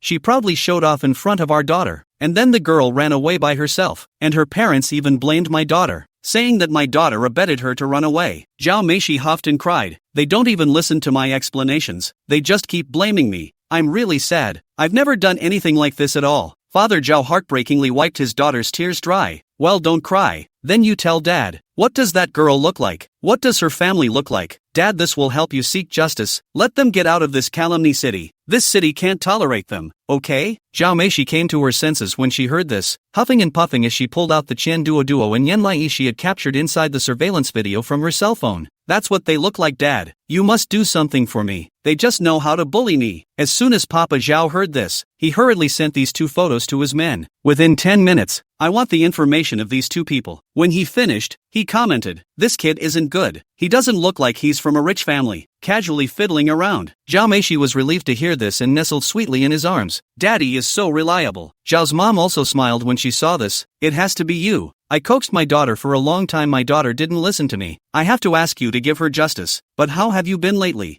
have you seen the two big entrepreneurs of the Shin family and the Yin family? Zhao's father looked worried. No. Do you think that the status of those two families is something that I can see whenever I want to see them? In the end, they're a big and prestigious family, passed down from generation to generation. I've looked for several opportunities to meet him, but their threshold is very high. It's not something we can just meet casually. Followed closely by a honk from outside. The security guard watching the gate's face changed drastically and immediately called indoors. Mr. Zhao, there's a sports car parked outside the courtyard. I don't know what the status is. May I ask if this is your guest? It feels like it's coming from a bad place. Father Zhao quickly opened the monitor to look outside, and saw a handsome-looking man walking down from a sports car outside the monitor. The man in the very center getting out of the Rolls-Royce seemed to have the most powerful aura. Standing in the middle of a group of men followed by 3 teenagers, there was also a milky little girl being held by one of the teenagers. The group of people just standing in the doorway seemed to depress the aura of his house by a head. Chapter 53 Uncle Brother Help Her Revenge.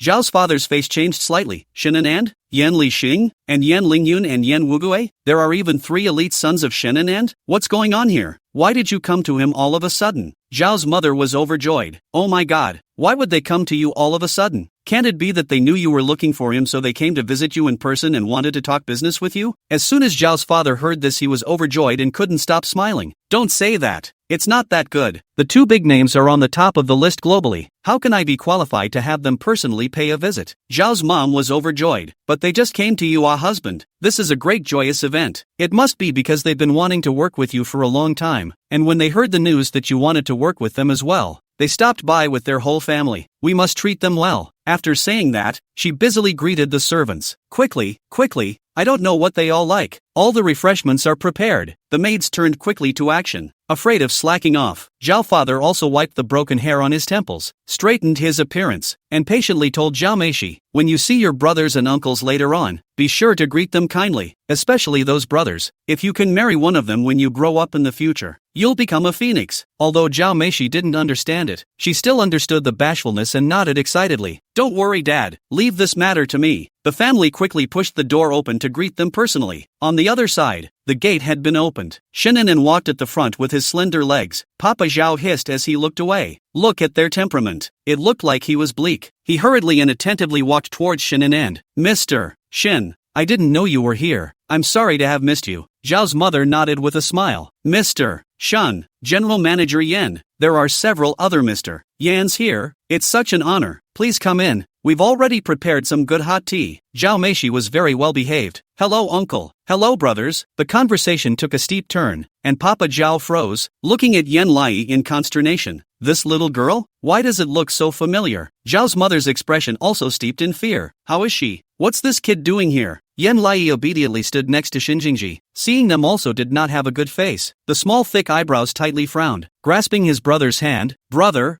don't apologize. She thought she was fighting with Zhou Mihi and her brother was going to make her apologize. Shinjingji soothingly smoothed her head. I said, after entering our family's door, you never need to apologize. The one who should apologize is someone else. Mother Zhao and Father Zhao sucked in a breath of cold air, vaguely having an ominous premonition, and looked at Shinan with. Shinan's gaze was sharp as a knife. Recognize this child? The smile on Zhao's father's face froze. This child is. Yan Li Xing took a step forward, his tone so gloomy that it seemed like Satan had come from hell. This child is the 6th miss of the Yan family that we lost outside, Yan Zixi daughter. That is to say, we, the Shin family, the Yan family, jointly cover the child. I am trying to ask what kind of ambition you have eaten. Dare to let your daughter lay hands on our Miss Yan family? Little perked up her ears and finally realized it. Her uncle and uncles and brothers were there to help her. It's here to help her settle the score. Chapter 54, Our Zhao family is the real powerhouse. Little looked at Shinan with surprise. Shinan stood at the front, staring at Papa Zhao with hook-like eyes. Father Zhao didn't understand what he was talking about at all and laughed dryly. Mr. Shin, there might be some kind of misunderstanding in this matter. Yan Li Xing directly took out Chen Duo's recording. This is what your wife and your daughter said when my staff went to check things out with you, and it's all clearly recorded on my side. He clicks play. Chen Duo reasoned, this monitoring clearly shows that my child and you have an argument. Your children sent a girl to say something to my child, and then my child lost. How can you put this matter clean? Say have nothing to do with you. Zhao's mother is fearless, ridiculous. You're just showing a picture up here. You can't hear what's being said. If my daughter instigated this child to go out, I'll definitely pay you compensation, but the point is it has nothing to do with my daughter. Do you think the Zhao family can be blackmailed? What do you think the Zhao family is? I'm blackmailing you. Do you know who this child is? How honorable she is. I advise you to tell the truth now, or you'll be in big trouble. Zhao Meishi's voice rang out very abruptly in this recording. Our Zhao family is the truly awesome one. What are you guys? Yan Wugue licked his back teeth in a gangly manner and laughed lowly at this. The gun at his waist seemed to be glowing. To think that our Yan family has reigned supreme in China for so many years. No one has ever asked us what we are. Your Zhao family is very powerful. Shen Anha looked askance at Papa Zhao with cold arrogance. Father Zhao was already pale. Bean-sized cold sweat seeped out. His mood suddenly fell from heaven to hell, and he humbly said, I think this matter must be a misunderstanding. He looked hastily at Zhou's mom. Right? Zhao mom also hurriedly nodded. Right. I'm really sorry. We didn't know that this was your family's daughter-in-law. I was just saying the wrong thing at the time. Please don't take it to heart. Why don't we go inside and talk about it in detail? Zhao Meishi stood frozen in place, feeling as if she had gotten into trouble, but she was still angry as she looked at Yan Lai's face. Mom, isn't it a fake? This guy's family is obviously that woman. How did it turn out to be them again? Shin Jingji directly pushed her away, imposing, stay away from her a little bit. Who knows the little cutie, contagious or not? Zhou Mihoshi? How dare you call her a cutie? Shin Zeno laughed coldly. Third brother, stupidity is indeed contagious. This little EE of our family is already stupid enough. If we still let this guy come up to little EE, won't we be added to the stupidity? Hurry up and let her get out. Or had Zhao Meishi ever heard such excessive words? Her eyes steeply reddened and she looked at Zhao's mother in a hasty manner. But mom and dad didn't care about her. Zhou's dad's head spun at high speed. This little girl was the child that the Yan and Shen families were jointly protecting, and his daughter cleaned up after this kid a while back. So the two families came to get this kid's ass. Damn. Father Zhao's brain buzzed and returned to his senses to fiercely slap Zhao Meishi. Who told you to lay your hands on this child? Zhao Meishi fell to the ground, covering her face in disbelief. Dad, how could you hit me? She burst into tears instantly. Chapter 55. Offended EE and still wants to leave. Father Zhao's eyes were fishy red and he was even angrier. Do you know who you've offended? This is the country of China, and the most powerful families are the three. But she offended both. Just one Gu family left unoffended. Isn't that getting him in trouble? How much did he want to climb up the ladder of these two families? How could he be cut off by his own daughter once and for all? He beat his daughter also to show Shinan with. Father Zhao curtly smiled toward Shinan with. Mr. Shin, Mr. Yen, it's all because I taught my son poorly. I didn't control my wife and daughter well. Why don't we do it this way? You give me a chance to make amends and apologize to you for anything you let me do. We have a good talk. Zhao's mom also changed her attitude inside the recording and nodded her head with a smile. Yes, there's something to be said. It's our fault. She didn't even take it seriously when that little clerk had told her earlier that the child was of noble status. Who would have thought that this child's identity would be so valuable? She turned out to be the beloved child of both the Shin and Yen families. How low the probability of running into a kid like that has to be. It's as low as earning 100 million in the lottery. Little EE was sizing them up from the side and shook Shin Jingji's arm with particular curiosity. Brother, why are they so afraid of you? The Zhao family members had looked at this harmless little girl with some embarrassment. Shin Jingji raised his eyebrows, his tone meaningful. Maybe it's because we casually let their family go bankrupt? Little EE couldn't understand. What does bankruptcy mean? Shin Jingji was especially patient in explaining to her. It's just disappearing from the circle of rich people like us, never to return. Mother Zhao's feet went weak and she fell on her butt. Done. Is this a hint to them? Father Zhao sucked in a breath of cold air and looked expectantly at Shinan with. When Shin Jingji saw this scene, he pushed Lai in front of him with a gentle face and made her look at them. Remember this? This is the first person you've seen bullying you since you came to our Shin family, and you won't be able to see them anytime soon. The blood faded from the faces of several members of the Zhao family, and they looked at the tiny Yen Yukam in shock. Little EE's features were exquisite, like a porcelain doll, wearing a nightgown, tilting her head, her watery eyes staring intently at them. Shin Jingji sneered.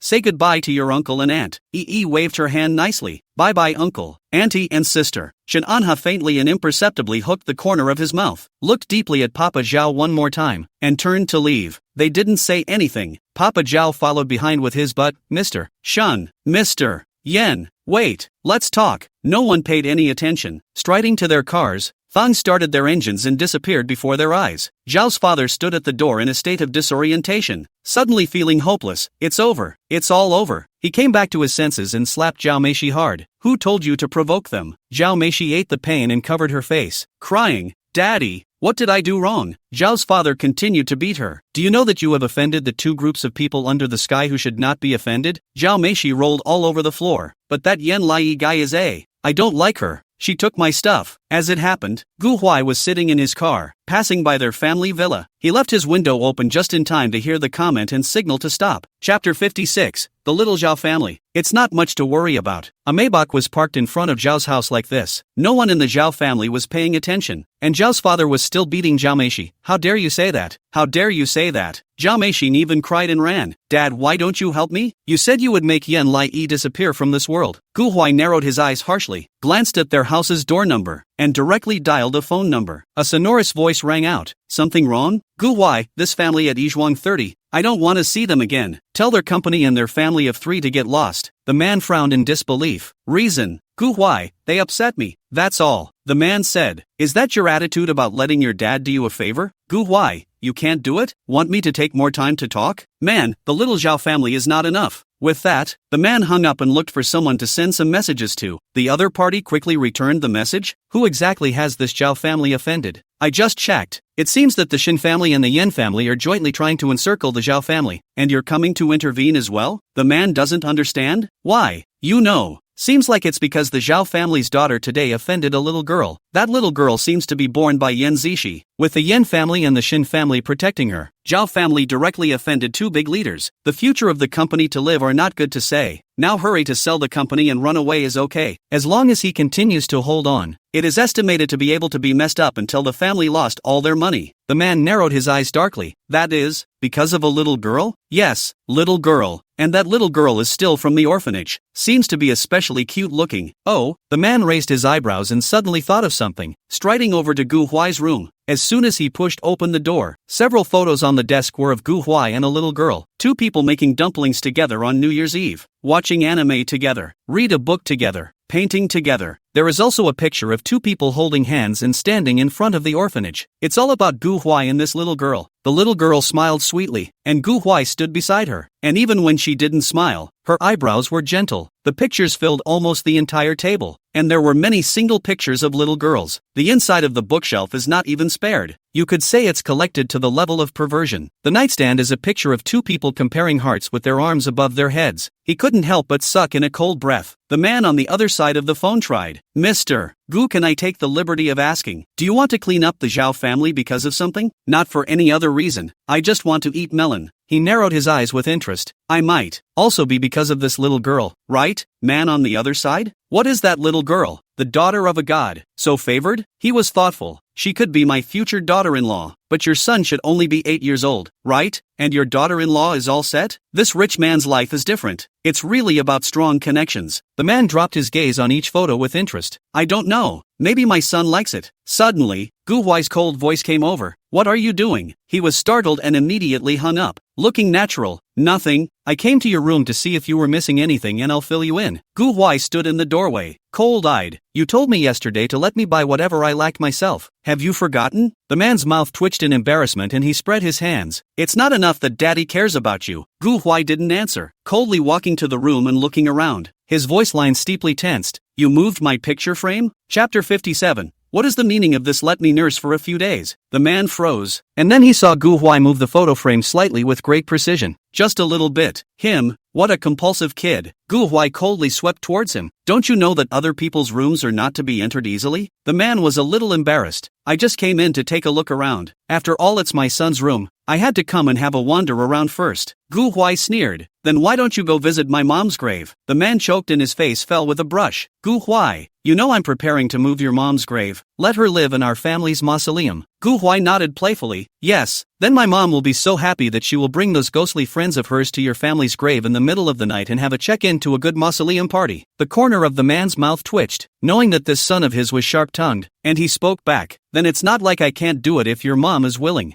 I can even prepare some Mao Tai. Gu Huai didn't bother to say more to him. You're not allowed to come into my room. You're not welcome here. He couldn't look at a loser who didn't have the means to defend the woman he loved. The man's face changed slightly and he wanted to say something, but once he remembered the past, he could only hold his tongue. He glanced at the photo on the table. This your girlfriend? Ha! Gu Huai coldly picked up his glass of water and sprayed a mouthful of water out when he heard this. Are you sick? She's only 4 years old. The man shrugged, unimpressed. But you're 8. Ah, in a while you'll be puberty. You fancy her? Gu Huai didn't bother talking to him much. He's stupid and foolish for a father. I don't know what Mom saw in it in the first place. Mom was clearly such a thunderous woman. The man saw that he no longer cared about himself, snapped and scratched his head. Forget it, I won't say more, but I just knew that she's a girl brought back by the Shin family and the Yen family, so I'm sure that she should go to school. Do you want me to help you inquire which school she's in, and then arrange for you to be placed inside of that school as well? Gu Huai's movement of drinking water paused and pursed his lips. The man scowled sideways at his face, a bad grin climbing the corners of his mouth. If you don't want it,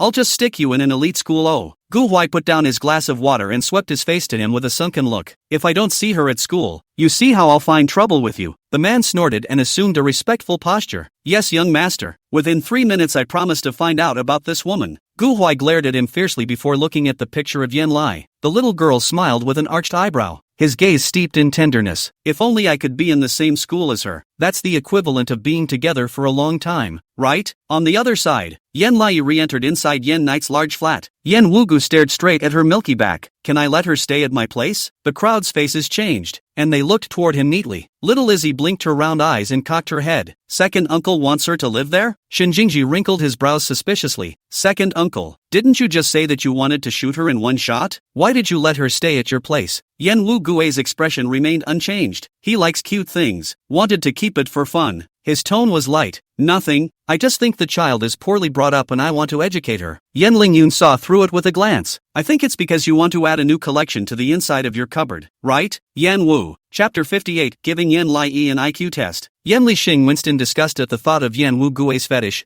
Big brother, stop. Do you remember when I used to run inside second brother's room and found that there was a dark room inside his room? Thanks to that, I thought it was some kind of secret base inside, but once I opened it, the dark room actually had a bunch of dolls dressed in Lolita, Cubs, and all sorts of teenage girl mannequins with an AK in their hands. Do you know how much that scene hit my mind at that time? At that time, his world was filled with some kind of masked rider. Inuyasha, Naruto, Conan, or whatever. Suddenly there were a bunch of gun-holding, wide-eyed unblinking dolls of beauty in that quiet dark room with no lights yet. He didn't think he was going to make it out of this room alive right then and there. Since then Yen Wu Gui's room, he never went in again. Yen Wu Gui looked disgusted. Who let you enter my room without authorization? You deserved it. Besides, dolls are a young girl's romance. What do you know? Yen Lixing rolled his eyes. Anyway, no matter what, there's no way we're letting this kid go with you. You're a pervert. Yen Wu Gui's face sank as he tried to retort. Shinanen spoke. I said she's here. If any of you want to see her, you can stay with her. There are regular nannies who come over to take care of her living anyway, so you can come whenever you want. Yen Lai was holding a cute little doll in her arms and nodded heavily. Aha! I'll be fine living by myself. Uncle and uncles who want to come can come. I'll take good care of you. I make especially good noodles. A few of the adults sniffed and frowned, able to sense Yen Zix's mistreatment of her by the way she raised her hands and feet. Shin Anha's tone sank. In the future, you don't have to cook, or even I don't need you to cook. It would be bad if anything happened. Shinjingji took out the tablet he had prepared and entered the room with the absent intention. Let's not talk about this for now. I want to give her an intelligence test now. She's going to school and I need to test her to see how much her intelligence is at. This is a wayside IQ test question for ages 4 to 6. See how many points she can make. Shin Laoer said sorrowfully from the side. I remember that her mother should be intellectually very ordinary, so I guess there is no play. Little Ee was uncertain. Shinanen looked at her fixedly. His intelligence was 163, and his 3 sons followed him, the eldest 159, the second 156, and the third 150, and their mother, Yan Wei Yang, has an intelligence of 157. These brothers of the Yen family are also highly intelligent. The oldest, Yan Lingyun, 160, the second, Yen Wu Gui, 155, and the fourth, Yen Lixing, 153. The Yen family is all highly intelligent, and this high IQ has been inherited, but the only special one is Yen Zishi. IQ is only 90. She was only at the pass mark for normal humans. Despite her efforts, her grades always remained in the upper middle class because her IQ was not enough. She's the dumbest person in the whole Yen family. Yen Zishi used to be the least existent in the entire family when she didn't fall out with them, but she was on the strong side and liked to be on top of everything. But sadly, no matter how hard she tried, she could only act like an ordinary person. She would fail to remember things, she would fail exams, and she would cry because she flunked a class. None of the rest of them were bothered by this. Thinking back to all the things that Yen Zishi had done, Only 2 words could pop up inside their heads: stupid bad. I also wonder what will happen to the Yenrai she was born with. Chapter 59. I'm sure she's an idiot. Yan Lixing didn't even need to think about it. I still remember that face of mom and dad after Yan Zishi after the IQ test. A group of high IQs gave birth to a litter of high IQs, and the result was that something went wrong when they gave birth to Yan Zishi, who is an ordinary person, and her daughter must have been an ordinary person as well. Yan Lingyun shook his head. I don't think that's going to be the case. At least this child should be a lot smarter than Yan Zishi. Today she performed exceptionally well during the interview. Her ability to make use of the situation was very strong. I think she is highly intelligent. Yan Wuguei disdained. Come on, Yan Zishi isn't even highly intelligent. How could she possibly have a high IQ? Shunan with his Yan Lixing furrowed his brows. It's very likely that she will inherit the high IQ inherited from Shunan with. Shin Anha's face darkened when he heard this. I don't think so. This child is not attached to him, so there must be no possibility of inheriting him. Indoor Yan Lai looked at Shin Jingji anxiously. Brother, I haven't done any of these questions. I'm afraid I won't know. Shin Jingji did not think. Took out his cell phone to record the video. How much will answer how much on the line? Will not you also try to answer? It's okay, I will watch you. She looked a little nervously at the questions inside the tablet. These things seemed to ring a bell with her. When her mom was with her, she got drunk one day and cried with her. You know what? One time they made me do a problem and I didn't understand it, and then everyone didn't like me after it. Growing up I realized it was an intelligence test. Do you know what that feels like? Because of this, because of my 90% IQ, they don't like me no matter how hard I try, because they're certain I'm not going to amount to much, and they won't even look at me no matter how high a score I try my hardest to get. The same goes for you. Absent the intention to come, if your future intelligence test is only 90, you're just like me, a wasted pawn, a pawn that rots in the corner and no one cares. Xiao Yi's hand shook and looked worriedly at Shinjingji. If she can't get a high score, it would be a pawn that would rot in the corner and no one would care. She took a deep breath, picked up the stylus, and looked at the question. It wasn't like those questions she had learned before. She brushed it off and began to answer. Shinjingji stood opposite her, somewhat surprised. Sharp thinking, quick reflexes, and extraordinarily quick to put pen to paper, as if they already knew the answer. Could it have been filled in blindly? He stood up and walked over to Yan Lai's side of the room, and saw that Yi immediately chose the answer to the picture as soon as she saw a glance of this picture. The sense of logical extension of spatiality is particularly strong. His eyes widened in shock as he watched her swipe through all the questions with divine speed and curtly hand him the tablet with both hands. Shinjingji snatched it up and tumbled over it incredulously. Right.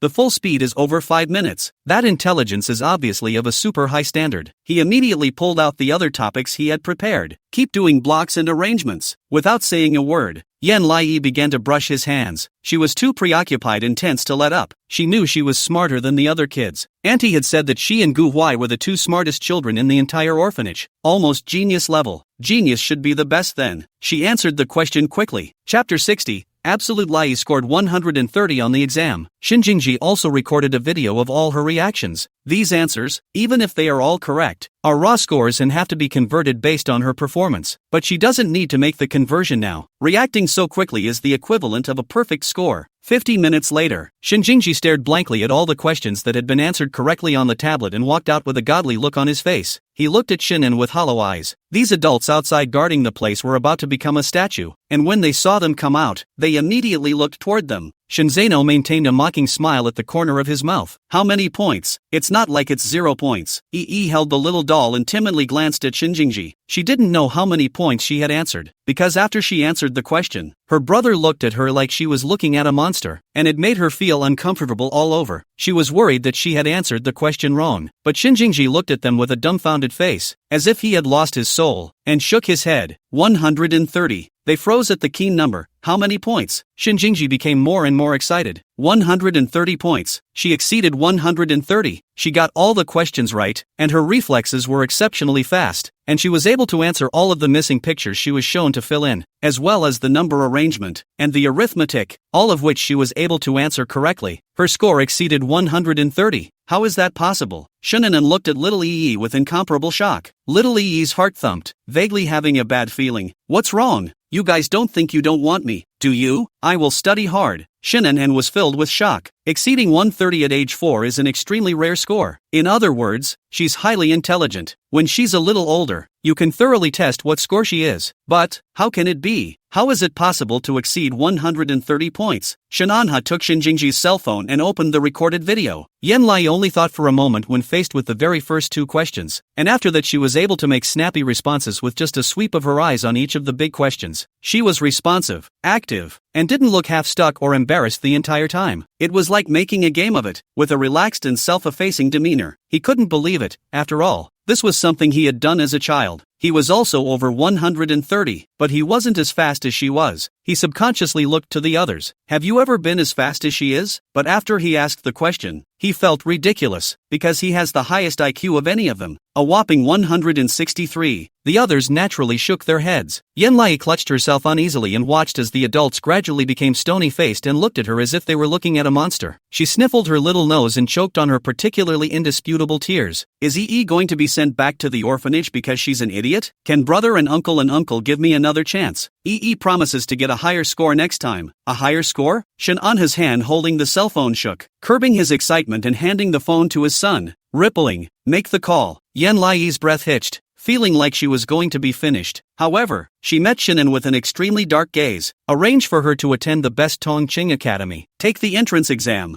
skip kindergarten, and see if she can skip straight to first grade. Chapter 61 is a highly intelligent child. Yen Lai sucked in a mouthful of cold air and was overjoyed. Uncle, you mean? Shin Anha glanced at her with a long gaze, and there seemed to be a smile in his eyes. I said I would raise you until you were old enough, and there's no way you'll go away, no matter if you're an idiot or a high IQ, but obviously, you are highly intelligent. Saying that, he took out his cell phone again to transfer money to her. Your first time going to school, I don't know what to buy for you. Here's the money, you're on your own. Yen Lai opened her cell phone and saw that Shin Anha had transferred a bunch of zeros to her. She carefully counted the zeros on the back. $1 million? $1 million?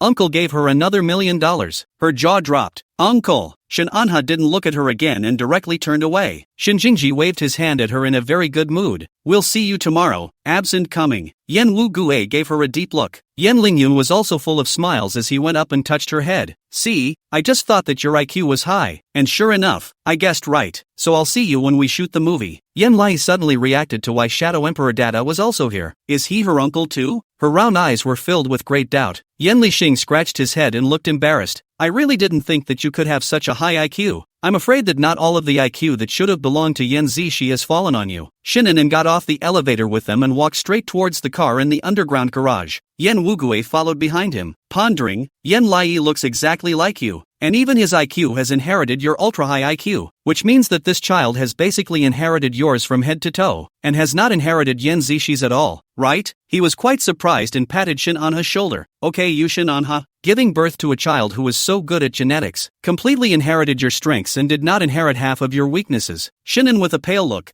What is there to be happy about? And not a child I look forward to being born. And Yen Zishi that day. But I was just being counted. The thought of that day made him sick. The three sons followed close behind, all keeping their heads down and not speaking. Shin Jingji was smiling the whole time instead. Shinanen glanced at him. Yen Lai has a high IQ. You're happy, aren't you? Shin Jingji quickly came back to his senses and cleared his throat. No, I just think that she's the same kind as us and won't be too annoying. What about you, Dad? Are you ever happy? Shin Anha coldly averted her gaze. What do I have to be happy about? As he said that, he looked out the window at the rapidly sweeping scenery, and the corner of his mouth ticked imperceptibly. The image of little EE couldn't help but come to mind as well. He took out his cell phone and broke into typing to her. Never again are you allowed to go with strangers. Never again are you allowed to believe what people you don't know say. And if it happens one more time, I'll really send you back to the orphanage. Yen Lai received this news and nodded with a startled breath. But then he thought that his uncle couldn't see it, and clumsily tried to type, but couldn't. She milkily sent a message. Don't worry, Uncle. EE promise never again. Speaks with a bit of a lisp. She sent another emoji of cat's pity over. Seeing this, the corners of Shin Anha's mouth rose shallowly, and looking at the several silent sons beside him, he quickly pressed the corners of his mouth down. But in the next instant, it ticked gently upward. Chapter 62, IQ up to 190. Gu Huai. Yen Lixing gave Yen Lai the enrollment procedures for Tongqing Academy. Tongqing College is an international bilingual college, also known as an aristocratic college. $600,000 a year just for tuition, not counting food. A winter uniform costs 20,000 yuan. A summer uniform costs 10,000 yuan. And accommodation costs are not to be mentioned. There's no way to get a child to go to school here without a certain amount of family support. Therefore, Tongqing Academy is an elite noble academy that is on the list all over the world. The principal, Yan Fengsheng, is none other than Yan Lai's third uncle. His face sank as he looked at Yan Lai's information and said with Yan Lixing, "She's just a bit too young now. It's too early for first grade, so we can only arrange for her to be placed in a super preschool class, also known as a preschool class, which is about the same as first grade, but there will be relaxation time." The entrance exam was passed with a perfect score. She's more than good enough for first grade, but 4 is too young for first grade. No, Yan Lixing didn't have an opinion. There's no problem on my side. Just watch and put her in. It's a waste of time and energy in the kindergarten anyway. Just put her inside the pre-super class. Yan Fengsheng hung up the phone, pushed up his gold-rimmed glasses, and looked at Yan Lai's enrollment photo. Her inked hair was down. Her smile was sweet, and she was glowing as she stared at the camera. The mouth is exactly the same as Yan Zixi, and that witty laugh. At a glance, it's clear that there is indeed a future ahead. This is the child born to his indisputable sister. I heard that the IQ test scores have exceeded 130. He's seen the video too, and it really is a genius. As you can see from this, Yan Lai did not inherit Yan Zixi's stupidity. Instead, he inherited the cleverness of Shin and With. It was as if this child had been born specifically to blend into their family. But what does that have to do with him? He wouldn't care about her anyway. He flipped through the next freshman profile. What came into view was a teenager with cold eyes. The teenager was born handsome. His phoenix eyes hooked inwardly and outwardly. A few strands of his broken hair fell in front of his forehead, and he wore a suit with a straight posture. A character who looked like he knew he wasn't going to be much of a character to get along with. Yan Fengsheng narrowed his eyes and muttered at the name on the profile. Gu Huai, the Gu family's youngest son's illegitimate son outside the family. The youngest son of the Gu family once had eyes for the daughter of a bankrupt family. The girl was amazing. All A++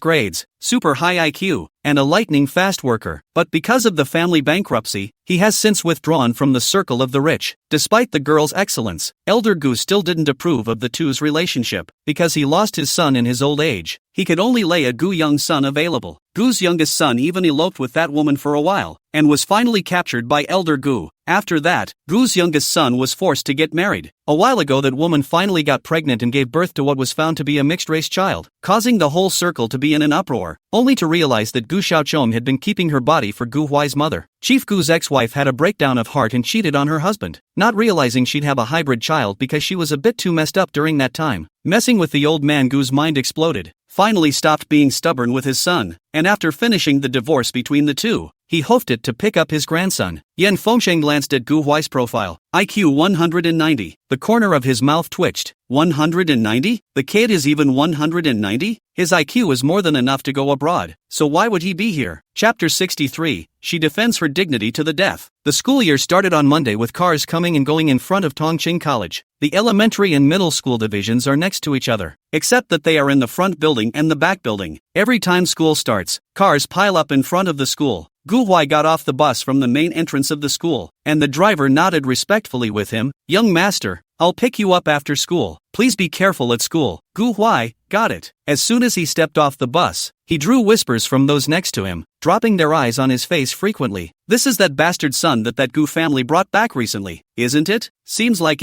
being so handsome. Surely his mom is pretty too. Otherwise how could he make second young master Gu stay with his mom regardless? If it wasn't for Gu Ershao's stubbornness with the old master, how could the old master pick this child back up? But I heard that he has a high IQ, so old master Gu is satisfied. Probably the future heir." Gu Huai frowned in disgust as he listened to the murmurs. A refreshing voice rang out from behind him. "Young master Gu?" Gu Huai looked back. A few teenagers of the same age carrying the same handheld school bags to him, carefully looked at his eyebrows. "You are Gu Xiaojun, right? Let me introduce myself. My name is Chu Tao. My father is your father's classmate. On the first day you came to school, my father asked me 1,000 times to let me take you to familiarize yourself with the environment. Let's go together. I'm in the same class as you." He also introduced the people behind him. "These are my friends. From now on, we'll all be in the same class." Friends. The boys nodded attentively at him. "Good day, Mr. Gu Xiaoyi's intelligence test reached as high as 190, making Elder Gu's joyful smile has spread throughout the circle. The old master would absolutely, positively let Gu Huai inherit the family business. This is a future business tycoon. Gu Huai looked them up and down. He could tell at a glance that the men were trying to curry favor with him, but were not the kind of guys whose character was corrupt. He nodded lightly. Did you guys know that a new transfer student named Yan Lai Yi will be here today? Shu Tao shook his head. I don't know, but I can ask around for you. At the risk of asking, what grade is she in? As long as the freshman who transferred to our primary and middle school sections, we'll know soon enough. Gu Huai thought diffidently. Maybe kindergarten. I'm not really sure. Shu Tao, kindergarten? This little master of the Gu family, who made people scared, had a kindergartner for a friend? Several people followed Gu Huai into the campus with shocked faces. It wasn't long before Yan Lai got out of a business car and looked up at the imposing school. Whoa, it's like it's a castle from a cartoon. Look at that. Shin Jingji came down from the other side, proudly carrying his handbag, stood in place and looked at her. Absence of intention. You are now a student in this overclass. Most of the kids in there are as smart as you are. Study well, make friends, and at noon, I'll come to find you to eat with me. Yan Lai Yi nodded heavily. I know, brother. Seeing her so well behaved, Shin Jingji's face cleared up a little, and continued to remind, there is one more thing. You are now symbolizing the face of our Shin family and the Yin family. Things like yesterday's must not happen again, and you can't be bullied. And if someone is bullying you, just call me, don't lose face, and don't allow others to give you a hard time. Do you understand? She nodded gruffly. Understand. She is awesome in her identity. She defended her honor to the death. Chapter 64, Offend me and I'll play dirty with you. Shin Jingji nodded. Very well, look at the signposts yourself. I think you should know how to go. With that, he turned to leave. At the same time Shin Jingji stepped into the campus. A few teenagers his age on the roadside quickly greeted him. Brother Ji, how do you feel about the new week? Did you go out to play in the past 2 days of vacation? Shin Jingji, no. He was aloof, but these friends around him remained enthusiastic. Do you want to have a party together for a good time tonight? We can accompany you. Xiao Yi watched in a daze as Shin Jing's resignation drifted away, momentarily lost in thought. Is this what Sango said about how a bunch of people will surround you as long as you're a child of the Yan family? She turned back to look at big brother Shin and second brother Shin, who had gotten out of the car. Shin Xiuyan was 15 years old, and already had the air of an adult in a tent, and he wore gold-rimmed glasses and was a bit of a svelte loser at the same time. Many of the female students passing by had dropped their eyes on him, not daring to look too obviously, but one can sense that he's popular. He also had a mole of tears under his phoenix eyes, much like Shenan and Uncle, but there is a sense of elegance and sternness that is uniquely his own. Shin Xiuyan inserted one hand into his pocket. His shadowy gaze inadvertently landed on Xiao Yi's face. I don't care how high your IQ is, but since you came out of the orphanage, you must have a lot of bad habits. Remember, you now have the names of our Shin family and Yin family stamped on you. Your every word and action symbolizes the identity of our two families. If you do something that makes me halfway dissatisfied, I will persuade father to send you back. Yan Lai trembled in fear and continued to nod. Yes, Shin family's second son, Shun Zeno, drilled out of the car and grabbed Shin Xiuyan. Big brother, why are you so mean? Our little sister's IQ is still underdeveloped. When she grows up a bit more, it's not likely that her IQ will be higher than all of us. By then she will be a girl again. Dad may like her very much. You treat her like this. What if she says something bad about you in front of Dad in the future? Little Yi shook her head decisively. I won't, brothers. I won't say anything bad about you guys. And you guys are nice, so why would I say anything bad about you? Shin Zeno's smile turned cold. Shen Xiuyan snorted. You'd better not. Otherwise I won't let you off easily either. Also, remember, I'll check your test scores regularly. If you're not able to get first in the class, you also give me the chance to leave before it's too late. Little Yi pursed her lips, not daring to say anything. Shin Xiuyan pushed Shin Zeno away and left straight past her to the middle school. Shin Zeno stood dangling by her side, patting her head with a bad smile. No relation, kid. This big brother of ours has a stinky face. Right, but he's a person with a cold face and a warm heart. And you're a girl after all, so we're not too likely to make a move on you in the end. Yi acutely noticed the strangeness of the statement. Does the lesser hands mean that it will be done to her after all? She cocked her head. Shin Zeno smiled danglingly.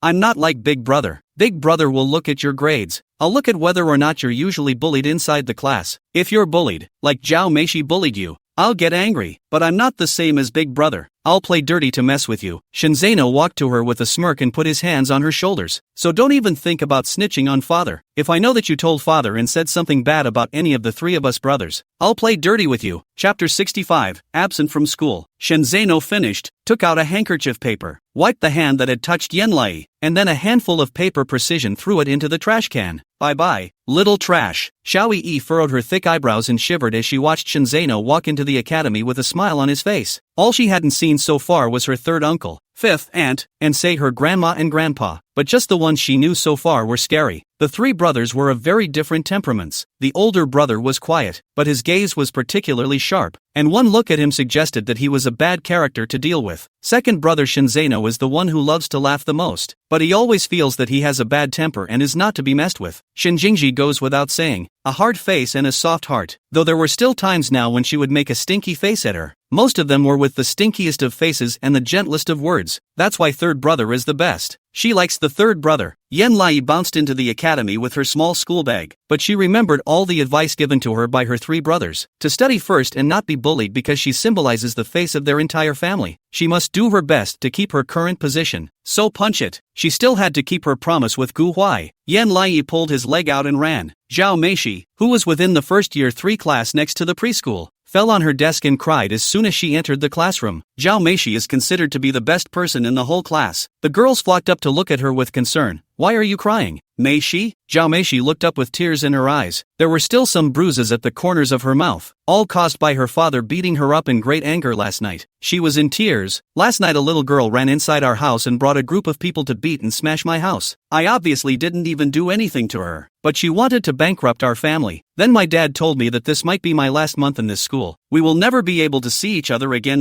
The children all looked intolerant and furrowed their brows. Ah, how can that be? Your family is so well off financially. How can you be broke? Yeah, you're the best off in our family. Zhao Meishi huffed, because I offended someone I shouldn't have, but in reality I didn't offend her at all. It was that little girl who lied and brought her family to our house to hurt me. I'm really so sorry. Will you guys remember me if I die? A group of little sisters were heartbroken and hurried to pacify her. Don't think so. I feel sure it won't be. Why don't you tell us who the one who bullied you is, and how about we help you get justice together? Zhao Meishi cried and shook her head. You won't find it, you dash. The words came to an abrupt end, because she saw Yenlai, who was passing through the corridor. Zhao Meishi's face changed. How come? The crowd was stunned and unsure. Who are you talking about? Zhou Mihoshi rose from her chair with a flourish and walked to the door. Yenlai stood in front of her preschool class and spoke to the teacher, nodding her head in response in a particularly well-behaved manner. She immediately grabbed her classmate and said, "That's her. I didn't think she would chase me all the way to this school. Are you guys willing to help me fight back?" The girls didn't think twice. Why not? Of course I do. Chapter 66. She stinks. The girls spoke in a chorus. Mihoshi, we're first-year students. We're schoolmates. How can we be bullied by a child? Exactly. We're going to help bully you back and make sure we get revenge for you. Yes, to help you get your revenge. Revenge. Revenge. Revenge. Lin Lele raised her hand and took the initiative to say, "My sister is in the preschool. She's the most powerful kid in there. Just wait. I'll tell my sister later to isolate her, not let anyone else play with her, and no one is allowed to be with her." Zhao Meishi nodded gratefully. Thank you all. She covered her mouth in feigned sadness, the corners of her mouth ticking shallowly where no one could see. She was worried that she wouldn't get another chance to find this guy for revenge. Yenlai actually came to the door of his own accord. Let's see how she'll clean her up. Lin Lele's younger sister, Lin Jiaojiao, after receiving her sister's instructions, immediately issued a message down. Let me tell you, this new student is not a good person. Her family has a bunch of bad men. Whoever plays with her, she will make the family bankrupt. You must stay away from her. A group of kids who were only 5 years old were horrified to hear this, and one by one they passed it on.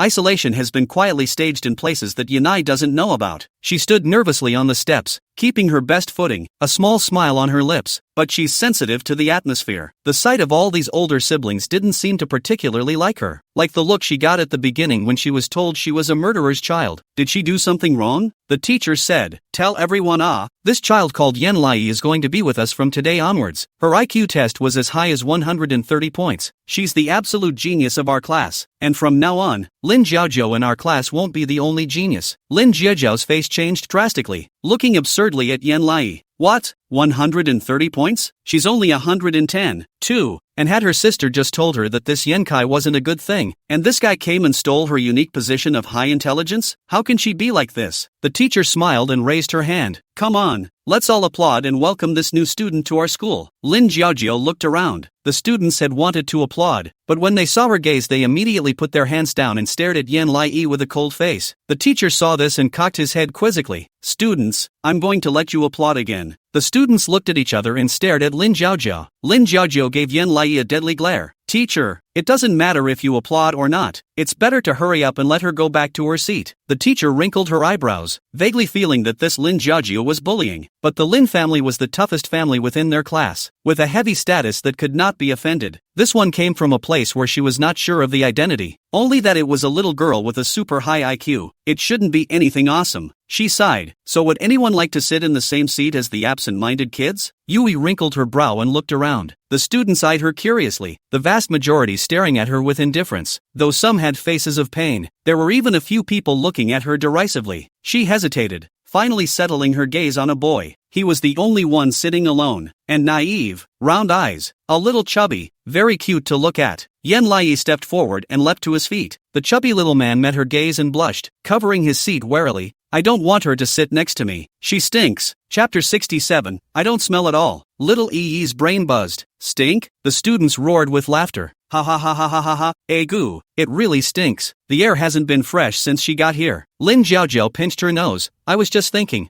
I don't know where this smell is coming from. Maybe it's because there are too many rude people in the house. None of them are good, so they all smell bad. Yan Lai was stunned at his words and stared dead at Lin Jiaojiao. Lin Jiaojiao was made weak by her look and raised her chin. What? Why are you staring at me like this? Do you know who I am? Little Yi pursed her lips and strutted over to her, giving her her sleeve. Do you smell me stink, Lin Jiaojiao? The strawberry scent hits your nose and it really doesn't stink. But she still pinched her nose. Stinks. It stinks. Little Izzy glared at her in exasperation. No, you're lying. I can see that. I don't even smell on me. You're a lying child. All of you. She looked at the little fatty again. Especially you, lying bastard. The little fat man trembled in fear. The teacher's eyes widened in surprise. Lin Jiaojiao's face instantly turned red and she slapped the table and got up. I'm not lying. It's you who stinks. The other kids who were good with Lin Jiaojiao helped out. Yes, it's you who stinks. Little Yi pursed her lips and huffed. She hadn't washed her hair before. She hadn't taken a shower, and she knew she stank and she knew she was dirty. But this morning, she'd made a point of washing her hair, taking a shower, and Duo's sister had given her a curly perm. She came here to school bleached. Her brother had said to her that no matter what, she symbolized the face of the Shin and Yin families. She can't be bullied, so she coolly flashed her little genius phone watch. Then I'll call my brother to smell if I stink. Lin Jiaojiao rose in shock. No way. Why did you call your brother? How old is your brother? Little Yi proudly raised her chin. I have 3 older brothers. I don't know which one you mean, but 2 of them are middle schoolers and 1 is an elementary schooler. Anyway, my brother said that if anyone bullies me to call him, and I won't say that you guys are bullying me. I'm just asking him to ask to smell if I stink. Lin Jiaojiao's face changed drastically and she panicked. No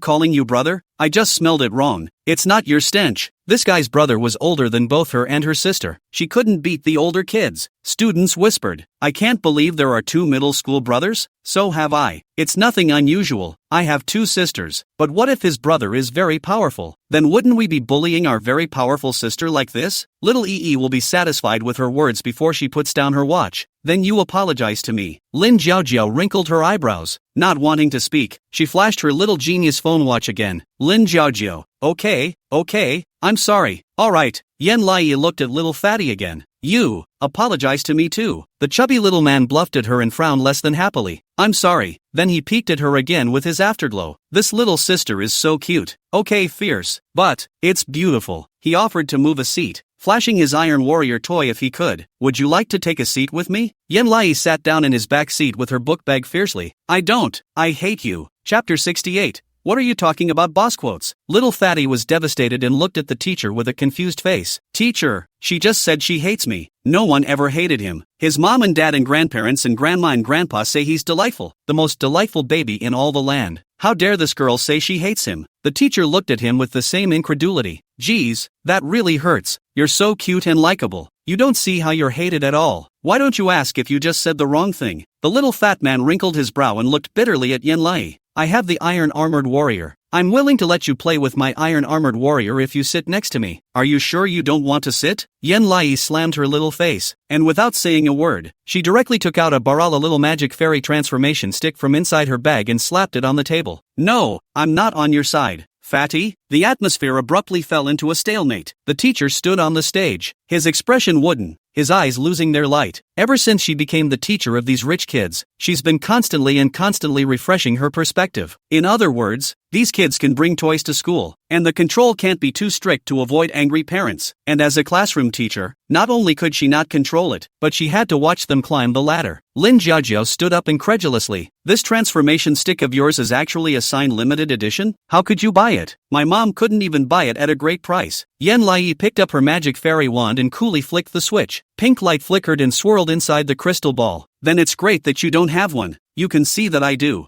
Jiajiao Lin. Shenzeno laughed out loud as he looked at the surveillance on his cell phone. Ha ha ha ha ha ha ha ha ha. This Yang Kai is a real livewire. He had been gauging her reactions and her standards of behavior since Lai had entered the academy. Now, suddenly, he found it a bit more interesting. I had expected that idiot to be bullied and disgraced by their family the first time they met. Let everyone spread the word that the Shin family has one more coward. As it turned out, it didn't occur to me that this guy was so hard and could be so underhanded. Interesting. He laughed and shook his head. The brothers perked up their ears and came towards his cell phone screen. What's funny? What bully quote are you talking about? Shenzeno directly punched back. Nervous?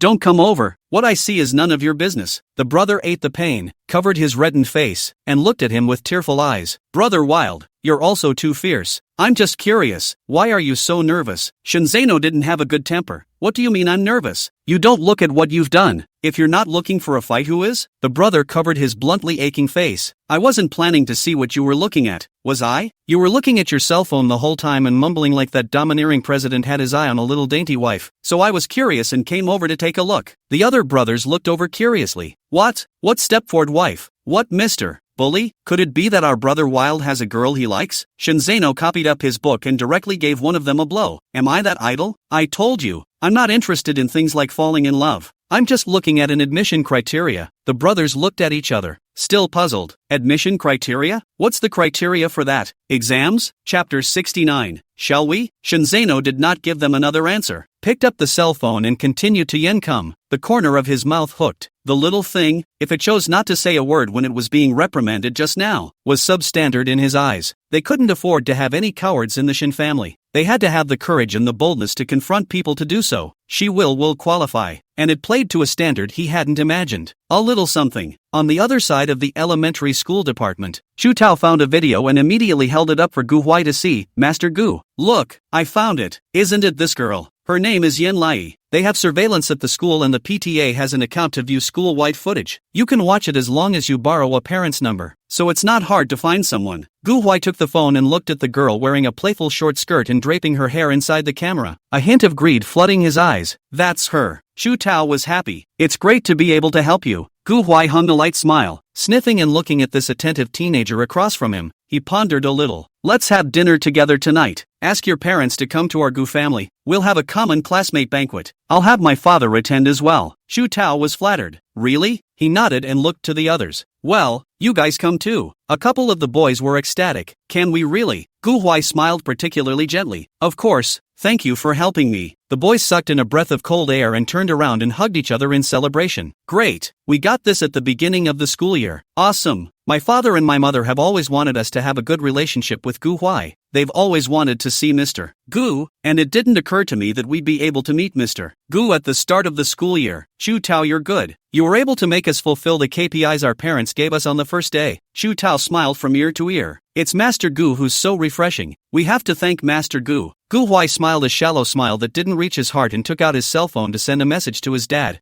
I need the parent number for Tongqing Academy, and I want to see the student's surveillance video. The man quickly sent him the account number and password, and added, Are you a pervert? You don't want to watch people, do you? Gu Huai didn't answer. Tonight, you're going to have dinner with my friend's parents. Gu Rin, line, sold your father to cultivate your relationships. Really is my son. I know, I will deal with it. Gu Huai didn't answer again, and after getting off the school's app, he opened the classroom surveillance and searched for Yen Lai's figure. The little girl sat at the very back of the classroom, alone. The little fat guy in front of her was still looking back toward her from time to time. He frowned, reading the cloud archive and falling back a bit, starting from the moment you enter the classroom with a false sense of arrival. She's bullied, then bravely stands up for herself and turns down a table offer from a chubby little man. The whole time his heart was following the tautness, and he was finally relieved when he watched Yi settle things down. At the same time, it was noticed that the little fat man's attitude towards Yen came to be significantly better. He frowned irritably. Luckily, Yi was not friendly to this little fat man, and she didn't pay much attention to how she talked to her. Gu Huai's eyes gradually became gentle. The way he handled her accidents, she took to heart. Love and hate and hold grudges. That's good. He quietly hid his cell phone under a book and watched the absent-minded figure in silence. It was as if the two of them were in class together. Every time I looked up, it was like I could meet his gaze. The more Gu Huai looked at it, the more infatuated he became. Why don't you go find her later after class? But 10 minutes or so between classes may not be enough. Go on your lunch break. And I wonder, will she be happy to see him? Chapter 70, Is This Guy a Monkey? At lunch, all students are free to move around, and the cafeteria is not one of those styles where classes line up to get a uniform meal. Because of the wide variety of restaurants, both buffets and other eateries, you will need to go to all of them on your own. As soon as it was time to eat, Yen Lai was the first to run to the restroom and wash his hands in the toilet first. Zhao Meishi and the others had been waiting for her at the class entrance for a long time, and seeing Yen Lai enter the restroom,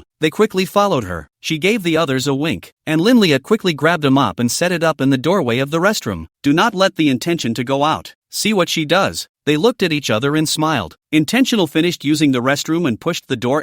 Gave a cry and tried again. What's going on? The door won't open. Jo Mihoshi clasped her hands together and looked smugly at the vibration of the door with contempt between her brows. She'd like to see how she'd get out of there. Inside, Little Italy didn't panic, just knocked heavily on the door. The door to the orphanage also wouldn't budge because the floor tiles had bumps that would always jam the door. But how come the door won't open in here either? All she could do was keep banging on the door over and over again. Is anyone there? I can't get out. Zhao Meishin stifled her laughter and didn't say anything, staring at the scene with a bad smile. Lin Xiaojiao also thought it was funny. Don't open her mouth to be happy. Little Italy continued to knock on the door. Is anyone there? Is anyone there? They looked at each other and whispered, leave her alone and wait for her to cry. It's only cool that they turn away again when she's bawling her eyes out. Yen Lai frowned inside the restroom. What should we do? She surveyed the restrooms for elementary school children, with their low doors and sit-down toilets, specifically for children. At the back of the toilet, there is also a rectangular concrete counter where things are placed. She hesitated, but knocked on the door uncertainly. Is there anyone out there who can help me? Zhao Meishi hid her lips and snickered. Little Yi wrinkled her brow, turned to look at the steps, and hesitated, but could only put one foot on the toilet, jump onto the step where she placed her things, and then climb directly onto the toilet door with a boost. Zhao Meishi heard the commotion coming from inside, and before she could react, she suddenly saw a human head drilling out of the afterglow. She raised her eyes, horrified. This guy actually drilled it. Yen Lai's arms climbed tightly around the toilet partition and looked at her in surprise. It's you, Zhao Meishi? The other girls were shocked too. Is she a monkey? Zhao Meishi's face changed drastically and she turned to run. Yen Lai reacted even faster, jumping straight down from the partition and directly pressing Zhao Meishi underneath her. Zhao Meishi screamed in pain. Ah! Little Yi couldn't feel a bit of pain because of the meat cushion and rode Zhao Meishi with a huff. Who let you bully me? Jo Mihoshi cried out with a wow as she was pinned down and unable to move. She was crying so hard that her back looked as if it had been smashed. Little Yi grunted and got up from her body before looking back at the others. How dare you block my door? Lin Jiaojiao's face sank in fear, and she stubbornly said, don't be bloodthirsty. We didn't. We just recognized the wrong person. So saying, the other sisters nodded. Yeah,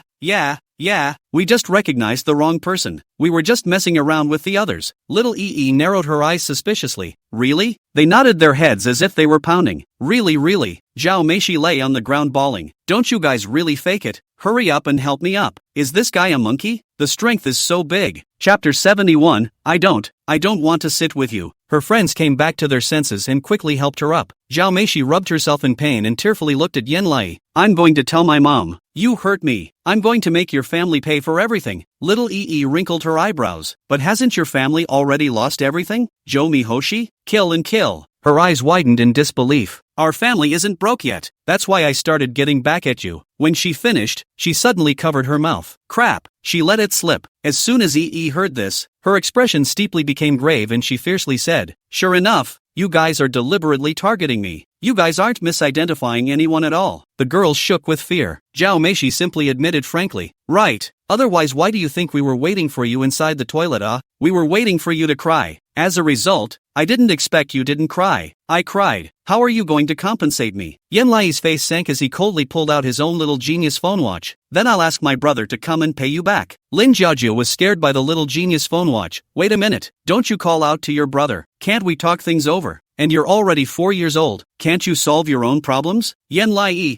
I can't. Lin Jiajio? Lin Lele saw this was bad and hurriedly dragged Lin Jiajio away. Sisters, let's go. This newbie can't afford to play. Let's not play with her. Yi raised her eyebrows and picked up the mop and fiddled with it in her hand. And you say I can't afford to play? It's clearly you guys who are wrong. I think you guys are scared, right? They yowled and rolled their eyes. Yes, yes, yes. You're good, okay. Little Yi rushed to them aggressively and threw the mop across the middle. Then you apologize. She's milky and mean. There's still plenty of gas. A few people blushed. Zhao Meishi was indignant. You've already crushed me into this state, and you still want me to apologize to you? You're thinking beautifully. Who the hell am I to apologize to you? Yan Lai coldly picked up his phone watch. You don't think you're wrong, do you? Fine. Then I'll find my brother. Zhao Meishi's face changed drastically. Wait. She hesitated for a moment, debating what to say, holding her tongue for a long time before she managed to get out. I'm sorry, alright. I shouldn't have laid a hand on you. Yan Lai narrowed her eyes and asked fiercely, so are you going to do it next time? Zhao Meishi was about to cry with anger. No more. Xiao Yi pondered a little and took stock of what she had just done. She was blocked in the doorway of the bathroom, but then jumped out from inside the bathroom and then asked them to apologize to her. That's good. She did a fantastic job. Today was another day to redeem the dignity of the Shin and Yin families. She raised her chin. It's not impossible for me to forgive you, as long as you never do it again. I'll forgive you for now. Go away. Jomi Hoshi gave her a tearful, rather sultry glare and brushed past her. The others had glanced at her with displeasure and turned away. Yan Lai then followed them to the cafeteria and headed to the buffet area. She didn't know how, but she followed the others' example and hit the dishes in style, serving a plate of food and trying to find a seat. Each class has an area for each class. Her classes were all in 2s or 3s and 4s. She saw a fairly good-looking little girl and took the initiative to walk up to her. Excuse me, may I sit here? The little girl looked up at her and frowned. No, I don't want to sit with you. Chapter 72, I miss Gu Huai. Little Yi was stunned for a moment with her dinner plate, turned to the other girls and piled on a smile. May I talk to you please dash? No, you're annoying. Little Izzy blinked, holding her dinner plate, a little overwhelmed, and tried a few more times. All were rejected. Some were even very blunt.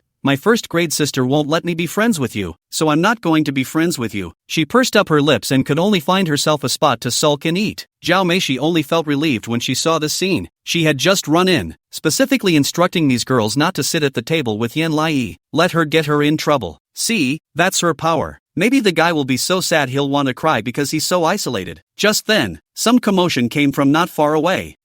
Isn't that the new freshman? Why is he heading our way? This is the legendary young Master Gu? Master Gu is so beautiful looking. Why is he heading toward the preschool? Is he going to his siblings? Zhao Meishi's face sank as she turned to look at the clamor. Gu Huai was wearing his school uniform, his hands in his pockets, with a bunch of juniors following behind him, walking slowly towards her. Jomi Hoshi's breath hitched and she looked at his face carefully. Lin Lele next to him recognized who he was at once. Oh my god, this is the new brother of the Gu family. It seems to say that he was just adopted from the orphanage and is the only heir of the Gu family. I heard that his IQ test reached 190, so he's smart and awesome. The others sniffed and remembered something. When you said that, I suddenly remembered that my mom had reminded me before, saying that if I was able to meet Gu Huai, I must talk to him properly, and it would be best if we could become friends. I didn't expect him to come to us. Is he here to see someone? I feel like he's so handsome. I think he's so handsome too. He's a good-looking brother. Why don't we all get up the courage to go talk to him? Jomi Hoshi frowned, vaguely remembering that her father had beaten her while saying, now it's great. We've now offended everyone except the Gu family. I heard that the Gu family has returned with an illegitimate son, and from now on he'll be the Gu family's young master. If you're capable, go and climb up the ladder with the Gu family, so that your father and I can at least have a foothold. I don't want to take our whole family to bankruptcy. She was instantly blessed. Gu family Gu Huai. It's a friend that daddy wants her to play with. Zhao Meishi hurriedly straightened her appearance and looked at Lin Lele. How is it? How am I now? Lin Lele understood what she meant and frowned. Meishi, don't even think about it. This guy is a bastard. He must have a bad temper. Just look at him like that. He doesn't look like anything to mess with. Don't go looking for him. How does that work? She must take back the damage to her family. Zhao Meishi took a deep breath, piled up a gentle smile, picked up her dinner plate, and walked straight into Gu Huai, raising a very confident smile. Hello brother Gu, do you have time? I want to eat with you dash. The words aren't even finished. Gu Huai brushed past her without even looking at her. Zhao Meishi's face stiffened and she turned to look at his back. The sudden appearance of the third-year student caused the other students to cast curious glances. Gu Huai stepped on the floor tiles that were so bright that they could reflect light, as if he came with his feet on the stars, and walked in front of Yen Lai. Little sister, is there anyone here? Chapter 73, Gu Huai misses you too. His voice was youthful, with a slight rasp, which was nice for his age. Yen Lai lowered her head to eat her bread, not too happy. There's no one. Gu Huai's smile climbed up to the corners of his mouth. I don't have money to buy food. Can I take your bread? Little Yi huffed and lowered her head. You take it, I don't have an appetite anyway. Gu Huai raised his lips, a tiger's tooth peeking out, his eyes gleaming as he stared at her. Why don't you have an appetite? Yui frowned. Because no one wants to be friends with her. She doesn't even know the reason. She just got here and everyone doesn't like her. Of course, in the orphanage, she had very few friends. Before Gu Huai came, everyone said she was the daughter of a murderer and no one wanted to play with her. Then Gu Huai came and with him protecting her, people were willing to play with her. But now, even if no one knows her secret, these people don't want to be at the table with her. Just because Zhao Meishi and Lin Jiaojia don't like her, that's why everyone doesn't like her. She was lost in thought. I miss my friend. If Gu Huai was there, he might have sat across from her and grabbed her bowl of food. Although Gu Huai had a bad temper, he never let her feel bad, let alone let her be lonely. Gu Huai frowned slightly imperceptibly and smiled a complicated smile. Then which friend of yours do you miss? What's his name? Little Yi put down the bread without an appetite, and without looking up, she said sullenly, Gu Huai. Gu Huai's eyes widened slightly. She looked thoughtfully out the window. I miss him so much. Suddenly, the person on the other side said in a deep voice, Gu Huai misses you too. She sniffled with some sadness and looked across the room with teary eyes. How did you know dash? The words ended abruptly. Little Yi looked at the person in front of her and widened her eyes in surprise. Gu Huai looked at her with a smiling face, and there seemed to be a light flickering in his eyes. Because I am Gu Huai. She stood up in surprise as if she had been hit on the head. Gu Huai was still holding her strawberry bread in his hand, dangling and smiling at her. I didn't expect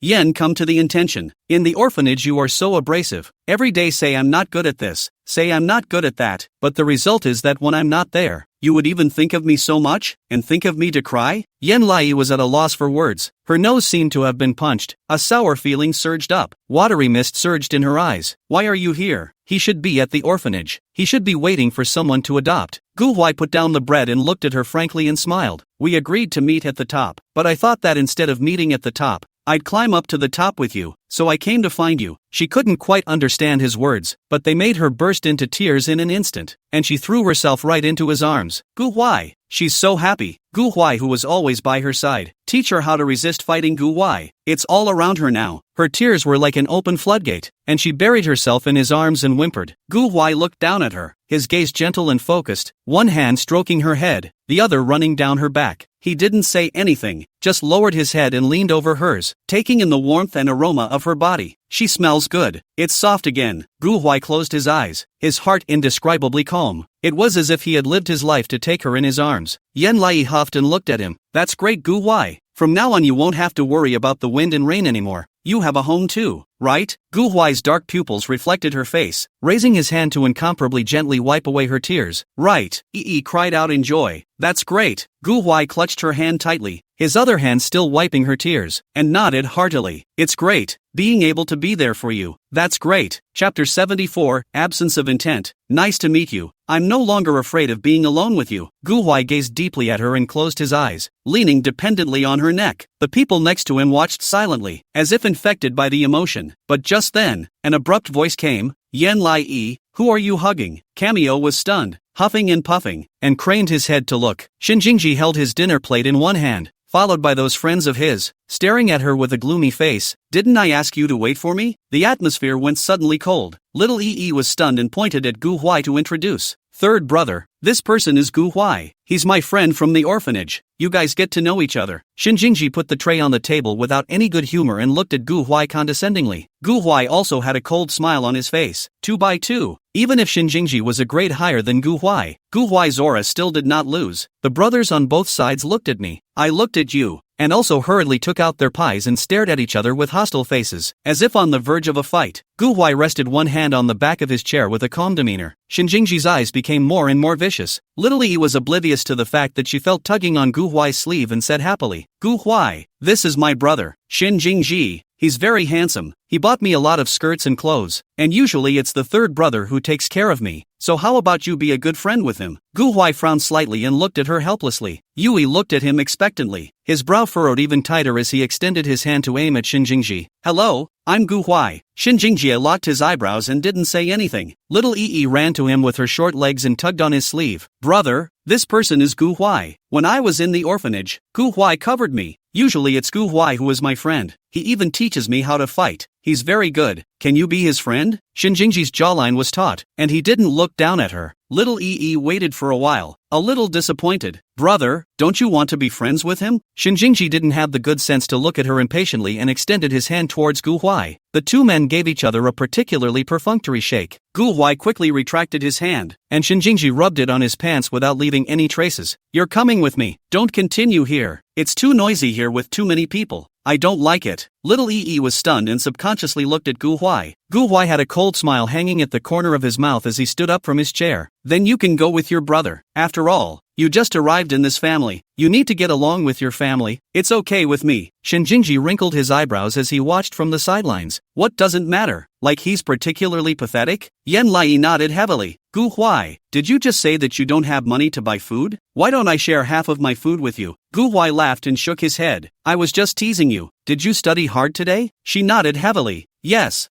I didn't just study hard, I learned English." Gu Huai raised his eyebrows in surprise. "So good that you can still speak English?" She nodded. "Yeah, if you tell me what I know from the textbook, I can answer your O." Gu Huai sniffed and raised the corner of his mouth, looking at her meaningfully. "How come?" "Nice to meet you." Yi was stunned and radiant. "Nice to meet you too." Chapter 75. Everyone knows the Shin family can't be messed with. Gu Huai smiled away, gave her a meaningful look, and turned to leave. His brothers all cast curious glances toward Yi, and without saying anything more, they too turned to leave. But they were all guilty of muttering, have you noticed that young Master Gu seems to be particularly fond of this child? Who says it isn't? With her, the smile doesn't seem to ever fall. Looks like we're going to have to coax this little sister like a baby." Gu Huai walked at the front, and inside his head was Yen Lai's milky reply, "Nice to meet you too." His smile grew more intoxicated and he shook his head, striding away. Shin Jingji stood in place nestled in the fire, and did not know where he got a bellyful of anger. He had found Gu Huai unpleasant from the first moment he saw him. "I didn't expect this guy to come after me in a shady way, and he turned out to be the center point of all the recent talk about that bastard Gu Huai. Emotional something is doomed as early as the first glance." He glared at Lian without a good look. "Who told you to sit with someone else? He's a third year. Where's your own friend?" Little Yi snapped back to her senses and looked at him sincerely. "I'm sorry, brother. Yi didn't make any friends. They don't want to sit with Yi. They don't like Yi. They all say that Yi is annoying." Shin Jingji's fire rubbed off on him. "Who said my sister is annoying?" When he shouted this, the entire cafeteria fell into silence. The preschooler looked at him with a horrified look on his face. Zhao Meishi hated to bury her head in her rice, not daring to breathe a single breath. Shin Jingji's gaze gleamed as he looked around, his eyes sweeping past each of the faint-hearted students before finally fixing on the most faint-hearted. Lin Jiaojiao. Lin Jiaojiao sucked in a mouthful of cold air in fear, her face steeply turned iron blue, and her hands shaking madly as she gripped the plate. He saw it at a glance. A bunch of things that don't know what's good for them. Dare to say my sister is annoying and dare not to make friends with her. Then don't make friends with her for the rest of your lives. Lin Jiajiao's pupils plummeted, uncertain, but she felt so terrible about it. Shin Jingji turned around and looked at Yanlai. "You give me to remember the faces of these people, no matter how attentive they are to you in the future. You're not allowed to make friends with them. Got it?" Little Yi nodded her head and nodded. "The brother is angry. So scary." Shin Jingji snatched the tray inside her hand. "Follow me." As he passed by Lin Jiaojiao, he swept his afterimage and said in a deep voice, "Rubbish." Lin Jiaojiao trembled in fear and looked at her sister helpfully. "Sister, you told me that she's not a good person. What exactly is her status?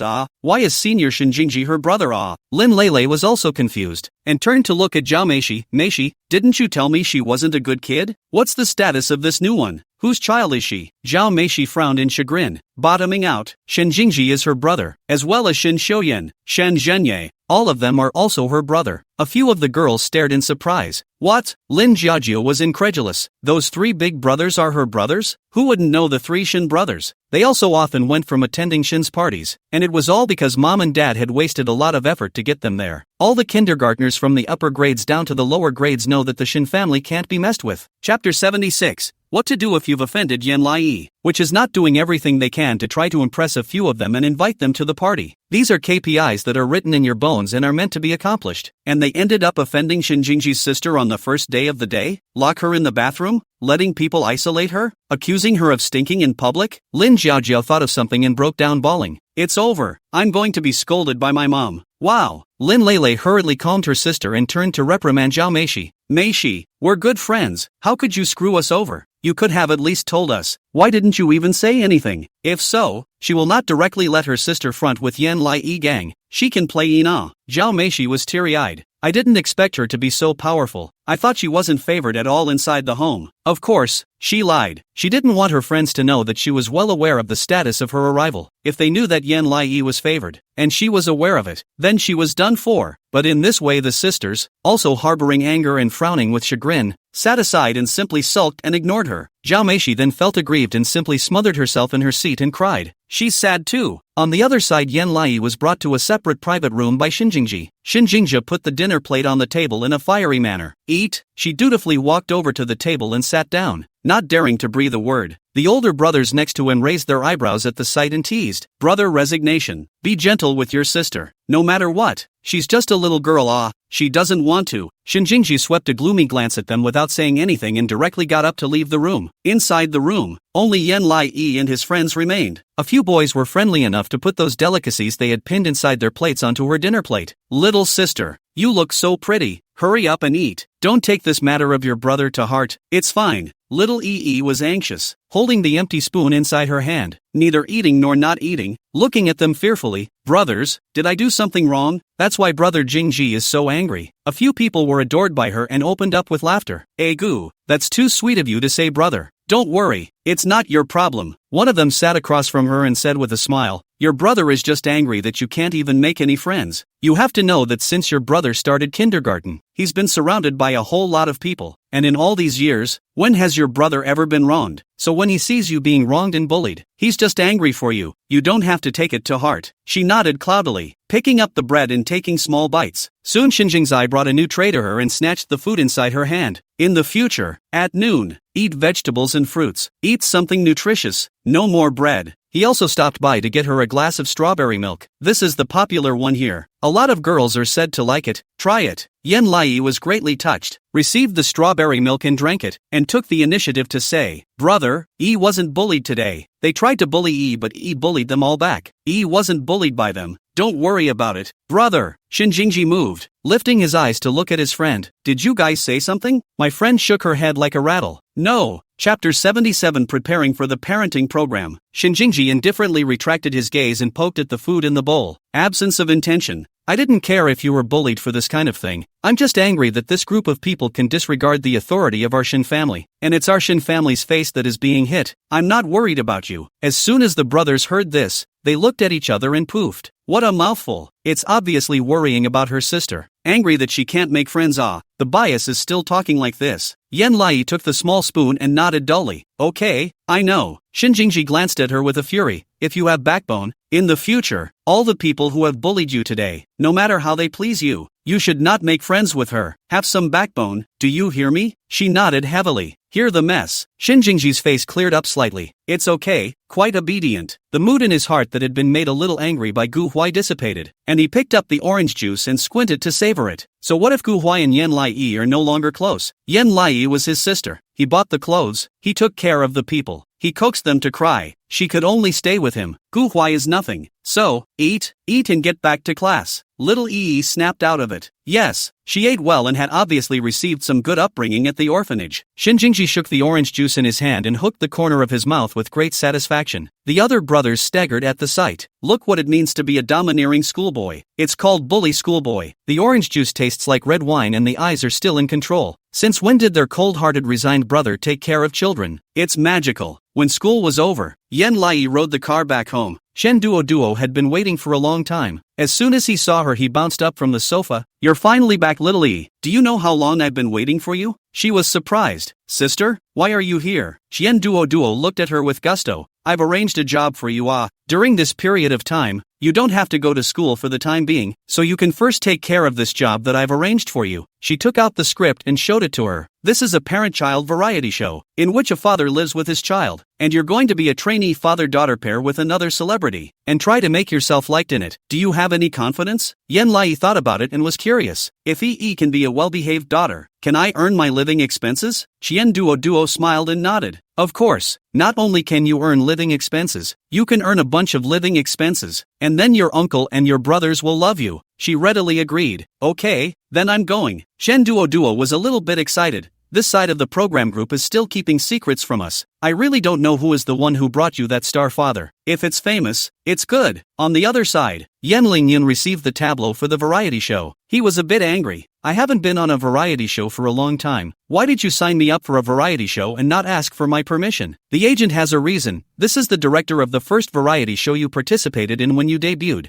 People come to invite you. You must not return the favor." He choked and could only agree. "I see. What kind of variety show is this? Parenting program where you're a dad?" Yen Lingyun, dad? Where does he have kids? Chapter 78, Yen Lingyun, son or daughter? The agent nodded. "Yeah, it's a parent-child program. The little kid you're partnered with will be an orphan, so you'll be her trainee dad, and all the other guests will be there with their own kids, so you'll have to be on your best behavior." Yen Lingyun pinched his brow. "I know. The parent-child show Vacation with Dad is a popular live variety format these days." The show's preview revealed several pairs of guests, as well as the mystery guest, Yen Lingyun, who would be attending the show as a trainee dad. Yen Lingyun has tremendous traffic as a movie star. He was a child star and has always looked only better, with every period of beauty. Even though they are older now, their face value is still excellent and they are very capable among the flow stars. He's even a traffic cipher that the show is particularly proud of. So at the start of the broadcast, the live room was already full, and almost all of the pop-ups were waiting for Yen Lingyun. Our movie star is coming." "What movie star? That's too formal. Call him Old Cloud." "When will our Old Cloud show up?" I think he's been wanting to for a long time, and it's the second variety show our Old Cloud has participated in after so many years." "Right, Old Yun is here to return the favor. This is the only director who was willing to use him on a variety show when he first started out. That's why he was hired, and I don't know what kind of a child he'll bring with him. I hope he doesn't covet a bear." "I'm sorry, sisters. That child Lingyun is carrying is mine and his. The two of us are secretly married, but where there are two peanuts, I can't drink at the kids' table. No matter what this kid looks like, he's my kid. I said so." Immediately afterward, the live feed bristled with light. Yen Lingyun's face appeared in the middle of the screen. Even though he was nearly 40, his face still looked as if it had been preserved. Only 27 or 28 or 29, opening with a direct blast to the fans. "Our Old Cloud is so beautiful. Old Cloudy, Old Cloudy, Old Cloudy, Old Cloudy. Old Cloud is too pretty too." With his hands in his pockets and wearing a simple white shirt, Yen Lingyun took the task card handed to him by the program team and read, "Please prepare to meet your child by trainee fathers." That's being a father. It feels so subtle. The man from the program asked, "Do you want your child to be a boy or a girl?" Yen Lingyun frowned, a little nervous. "I hope it's a boy, because I'm a male. I'm afraid I can't take care of a girl on my own. After all, I'm not the real father, and I think it might not be too convenient." It was from his heart. Old Cloud is right. I also hope it's a boy, so at least it won't make Old Cloud feel embarrassed. The program group will certainly arrange a boy. Right, after all, is not their own biological children.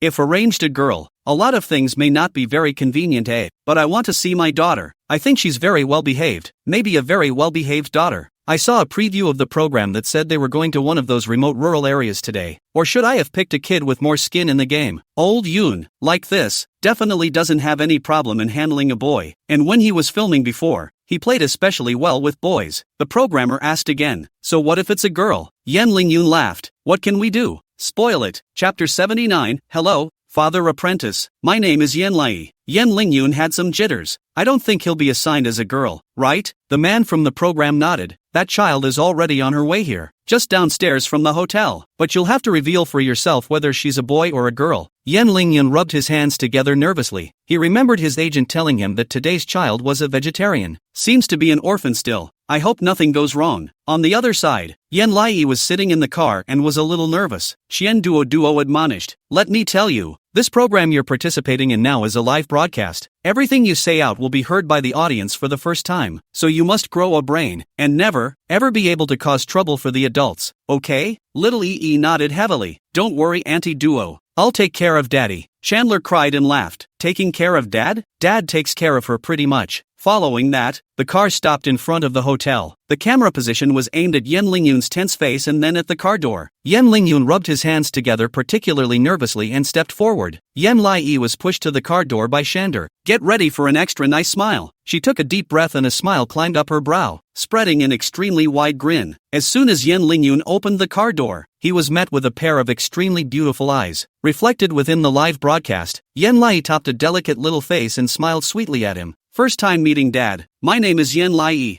I'm going to trouble you for a while." After saying this, the smile on her face froze slightly as she looked at the person in front of her in shock. "Uncle?" Yen Lingyun looked at her as if he had seen a ghost. "How come it's you?" Little Yi looked confused. Chandler's eyes widened in shock at the sight of him as well, and he hurriedly covered his lips. How could it be him? Aha, this little girl is so cute. This little girl looks familiar to me. Isn't she that little Yi? The orphan whose mom died? Yes, it's her. It's her. Ouch, she's so cute. Mom, it's the daughter. It's over. Yen Lingyun pressed the wrong treasure. Yi's self-introduction was so cute just now. The crew was surprised. "Do you know each other?" Yen Lingyun returned to his senses and pretended to be calm. "She's the female lead in that movie I'm about to start shooting." Little Yi also looked back, nodded, and said in a milky voice, "Yes, I'm the heroine. It's not some uncle and niece relationship. Oh my god, this is his leading lady. What kind of fate is this?" No wonder Yen Lingyun acted like he saw a ghost just now. But I have to say, this little girl is so cute looking, so she's really in showbiz. What a cute little girl. I want to pinch her face. She's so pretty. Little Yi obediently got down from the car and tilted her head to look at Yen Lingyun. Yen Lingyun's face was grave. How is he? Wouldn't that make it obvious at a glance when Unchained sees his show? If he'd known it was her, he wouldn't have come. Getting into this, Yen Lai tilted her head to look at him, keenly sensing that he was a little upset, and hesitantly reached out and took one of his fingers in hers. "Dad, my name is Yen Lai. From today onwards I am your daughter. Please teach me more." Yen Lingyun snapped back to his senses and awkwardly returned her hand. "Please teach me more." Little Yi looked at him extremely seriously and nodded heavily. "Don't worry, Daddy, there's me. I will support you. I'll take good care of you and won't let you suffer." Yen Lingyun? Pop-up? Program? Chapter 80, Please Don't Hold Me Back. Ha ha ha ha ha ha. What kind of living treasure is this little girl? How dare she talk to old Cloud like that? Social hummer. From the very beginning just now she's shown herself to be particularly self-centered. I also think that this little girl is particularly self-conscious. From the beginning she smiled brightly. So delightful. The fleshy face feels so cute, and so delicate, just like when the heroine was a child. Yes, the heroine who started dumping on the world when she was a child. The little baby is so good looking. It feels like she was born to eat this food. Little Yi had a pitiful life. I still remember the scene where she looked back with tears in her eyes. But Yen Lingyun doesn't want a girl. Will he not be able to take care of this child? Yen Lingyun's scalp tingled as he looked at her with a bit of embarrassment. "You take care of me, so what do I do?" Little Yi was very frank. "Being taken care of by me, because you are my trainee dad. So Yi has the responsibility to take good care of Dad." She milked her voice. The hearts of the audience melted as they watched. "It's so cute. What a well-behaved daughter." Gu Huai, who was in class, didn't find Yen Lai inside the surveillance, frowned, took out his cell phone and wanted Yen Lai to make a call, and then suddenly saw a tweet. Shocked, movie star Yen Lingyun has a new daughter. Click for details. Ghostly, he clicked in, and his phone immediately jumped to the website. Just in time to see Yen Lai's cute little face, he was stunned. She's in a variety show? Gu Huai immediately placed his cell phone on the desktop and covered it with a book, his eyes gleaming as he stared at Yen Lai. Meanwhile, upstairs on his floor, Shin Jingji watched Yen Lai and Yen Lingyun inside the program. The little girl tilted her head and looked at Yen Lingyun, her eyebrows pleasing. It was clear that Yen Lingyun was a little wary and didn't really want to take her on. Shin Jingji frowned unhappily. "What's wrong with uncle? Since you don't like Yen Lai, don't say yes. She has taken such an initiative to show kindness to him. Can't he be a little nice to her? It's really unsettling. I don't know if he'll be able to take good care of the kid." Following that, the show sent out a notice that they would need to take a plane and wait 2 hours before they could rejoin the group. Shinjingji was jittery. I don't know if little Yi can get used to staying there. Gu Huai was also a little fired up. Can this rather wooden-looking man take care of Yi or not? Could the power of his family get him banned if he's not taken care of? Yan Lingyun had a bit of a hard time worming his hands. They are now already waiting at the airport. Look at the sight of the well-behaved Yenlai. Hesitated again and again or give her a warning. I tell you, we will be in the live broadcast. What you say will be the first time everyone will hear. So when you are talking through your brain, not to mention to anyone you are my niece of the thing, not allowed to tube me called uncle. In the filming of the program is not allowed to drag I like you a lot. But I have a bad temper and I don't like people making trouble for me. Understand? Little Yi nodded her head when she heard this. I understand uncle. Don't worry, I'm only here to earn my living expenses too. I'm not here to cause trouble for you. Yan Lingyun, this kid? Why are you talking a little bit angry? Little Yi blinked her eyes. Uncle, since you're talking to me like this, I also want to tell you something. I'll be very obedient, but you shouldn't hold me back either. Okay. Sister Toto said she could have many McDonald's meals if she was good. Hey, Chapter 81, How Can a Child Cook? Yan Lingyun snorted when he heard this. No, how could I possibly drag you down? Just don't drag me down. He turned his head away in resentment, not wanting to look at her again. Thanks to him, he had a little bit of a crush on the kid. The kid actually thinks he can't? He's a normal adult even if he hasn't had kids, and he's still not even a kid? By the time they got off the plane and arrived at the filming site, they met the guests of the show one after another. The guests of this program, in addition to a movie star like Yan Lingyun, are 2 powerful actors, as well as a singer and a model. In total, there are 5 groups of families. The youngest of the fathers would be Yan Lingyun. The other dads can't help but look at the well-behaved Yunai with glee. One of the men, who was notoriously bad-tempered on weekdays, patiently squatted down and smiled at her. The little girl is so cute looking. How old is she? Yan Lingyun couldn't answer for a moment. Yi was particularly natural, 4 years old. Uncle, answering so sharply. A few uncles immediately showed expressions of fondness. Ouch, so good at talking. I feel not afraid of being a stranger at all. Several of the children were also a year or 2 older than Yanai, and sized her up restrainedly. One of the models, named Chen Shi, looked at Yan Lingyun with a smile. How's it going, Mr. Yan? How does it feel to be a father for the first time? Yan Lingyun had no idea in his heart. I don't know. I'm very afraid that I won't be able to take care of her, especially since this is his relative. The other parents hummed and laughed twice. I think this little girl is quite obedient and won't make things too difficult for you. It's fine. No need to be nervous. Yan Lingyun secretly cast a distrustful gaze towards Yan Lai's back. Well, that's not necessarily true. Her mother was the king of trouble. Yan Zishi has been a bear since he was a child. Who knows about her? The man from the program started to talk about the rules. We now have a total of 5 groups of houses. You have to do a competition at the beginning. The one who performs the best gets the best house and then ranked in order. The one who performs the worst of course only gets to live in the highest house. See what I mean? Guests fist pumped. Got it. The crew nodded. Okay, our first game is to ask the babies to cook for their dads, and the one who does the best will get the coziest house. As soon as the words left his mouth, the whole room was in an uproar. Kids cook and eat for dad? It's not so bad when a dad cooks for his kid. A dad can't even cook for his kid well. How can this be done? The guests on the set were also confused, looking down at their children and saying in a chorus of voices, "It can't be. Letting a child cook? How can she possibly do that?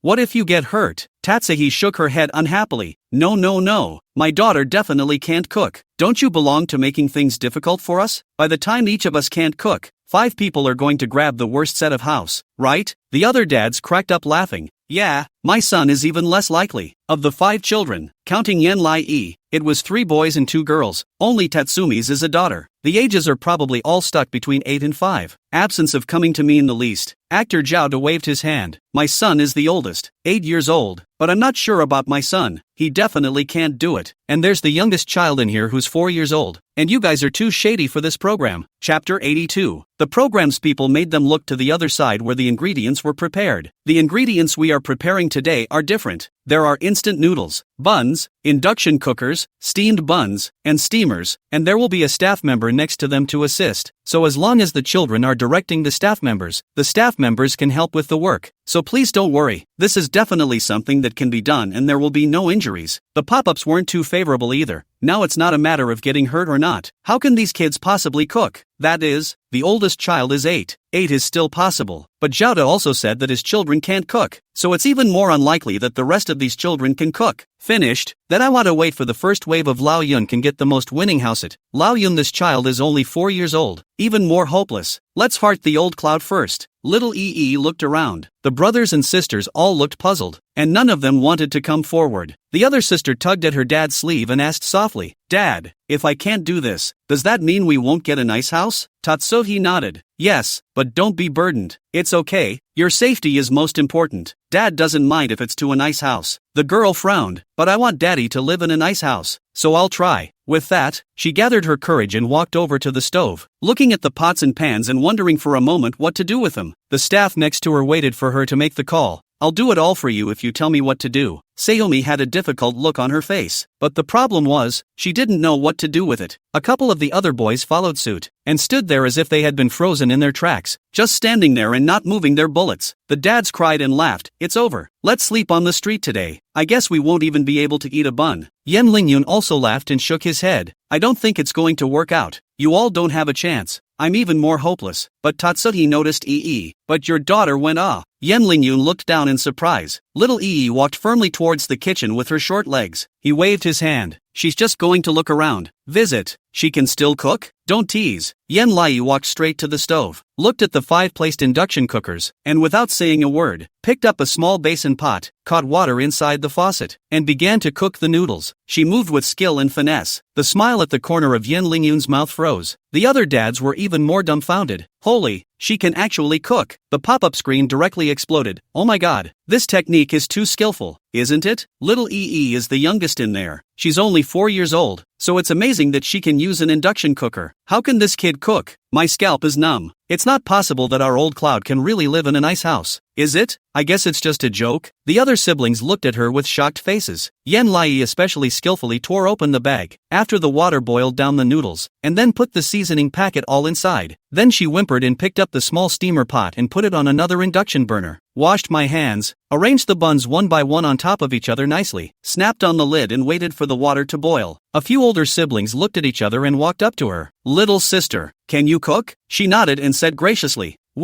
I'll teach you guys. It's easy to cook." Oh. Chapter 83, Doesn't Your Mom Beat You? Inside the live broadcast room, little Ee skillfully picked up another steamer and put it on their induction cooker, and said in a decent manner, "Put the water in it, put the curtain on it, wait until the water boils, and then wait for another 3 to 5 minutes and then you can eat it. But you can't wait for the water to boil before you put the buns in, because we're little kids and we're prone to getting hurt and blistered, and it'll be dangerous then." Yen Lingyun looked at her with a shocked expression. This kid, so much proficiency? She's only 4 years old. Lai walked over to his brother and sister. "Brother and sister, I'll help you guys. You don't have to worry. I'm here. I won't let you guys get hurt." "Ah, what a cute little angel this is. What kind of moms and dads could give birth to such lovely daughters? I'm going to be adorable." The little chubby hand that was absent from the camera was particularly eloquent in directing what they should do. The staff next to them couldn't even get their hands on it if they wanted to, so they had to look on dryly to make sure they didn't get hurt. The children listened to E's instruction and put their steamers on in turn. Little Ee said with particular enthusiasm, "Just eating steamed buns is tasteless. When I'm done cooking this noodle, let's put down a pot of soup together for Daddy." The boy and girl looked at her as if she were a savior, and nodded heavily. Yes. Little Mei gave little Ee a hug straight away. "Thank you, Ee. You're awesome." One after another, the other brothers said, "Thank you, Ee, for helping us." Little Ee was flattered. A blush quickly climbed up on her face and she smiled in particular embarrassment. "You're welcome." When she cooked for her mom, she never complimented her or said thank you to her. Brothers and sisters are so nice. A couple of kids got more and more interested the busier they got, and played instead. Little Mei picked up the piggy buns. "Ee, do you want a piggy bun? I have piggy buns over here." Big brother Sejuan picked up his bag of vegetables. "Ee, can you see if I'm going down and in like this right?" Little Ee ran around and instructed them. "Brother, this is fine, but when you lift the lid, you have to stay away from it. Don't get burned by the steam or you'll get hurt." The brothers and sisters listened extremely attentively and happily turned their heads to the adults. "Daddy, we can cook." The father's group was shocked and looked at Yen Lingyun incredulously. "All right, Mr. Yen, you've picked up a treasure. If this wasn't for Yen Lai, we'd be starving to death." Jada was all about to be sprung by Yen Lai. "What a nice daughter. How nice it would be if I had a daughter too. I can't give this child to me. I'll exchange my unlucky mixed-race son with you, Alan the hybrid." Yen Lingyun was at a loss for words and smiled awkwardly. "I didn't even think she could cook. Brother Zhao is so funny. His son is really clueless. Alan,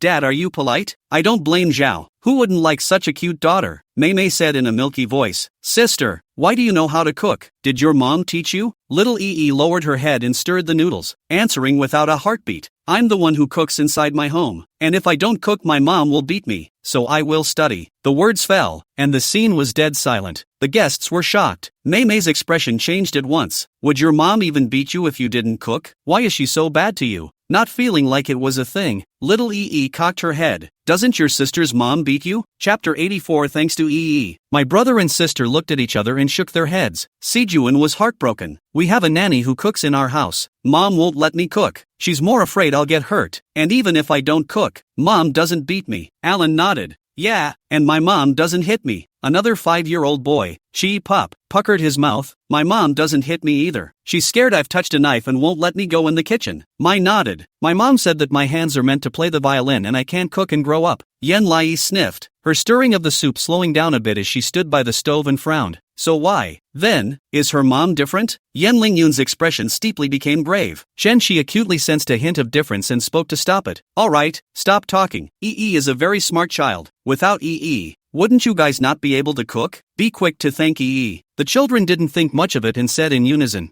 Thank you Yi. Sijuan was the oldest and most articulate. Thanks to Yi, otherwise none of us would have been able to cook. Mayumi hugged her directly from behind and smiled sweetly. Yi is good.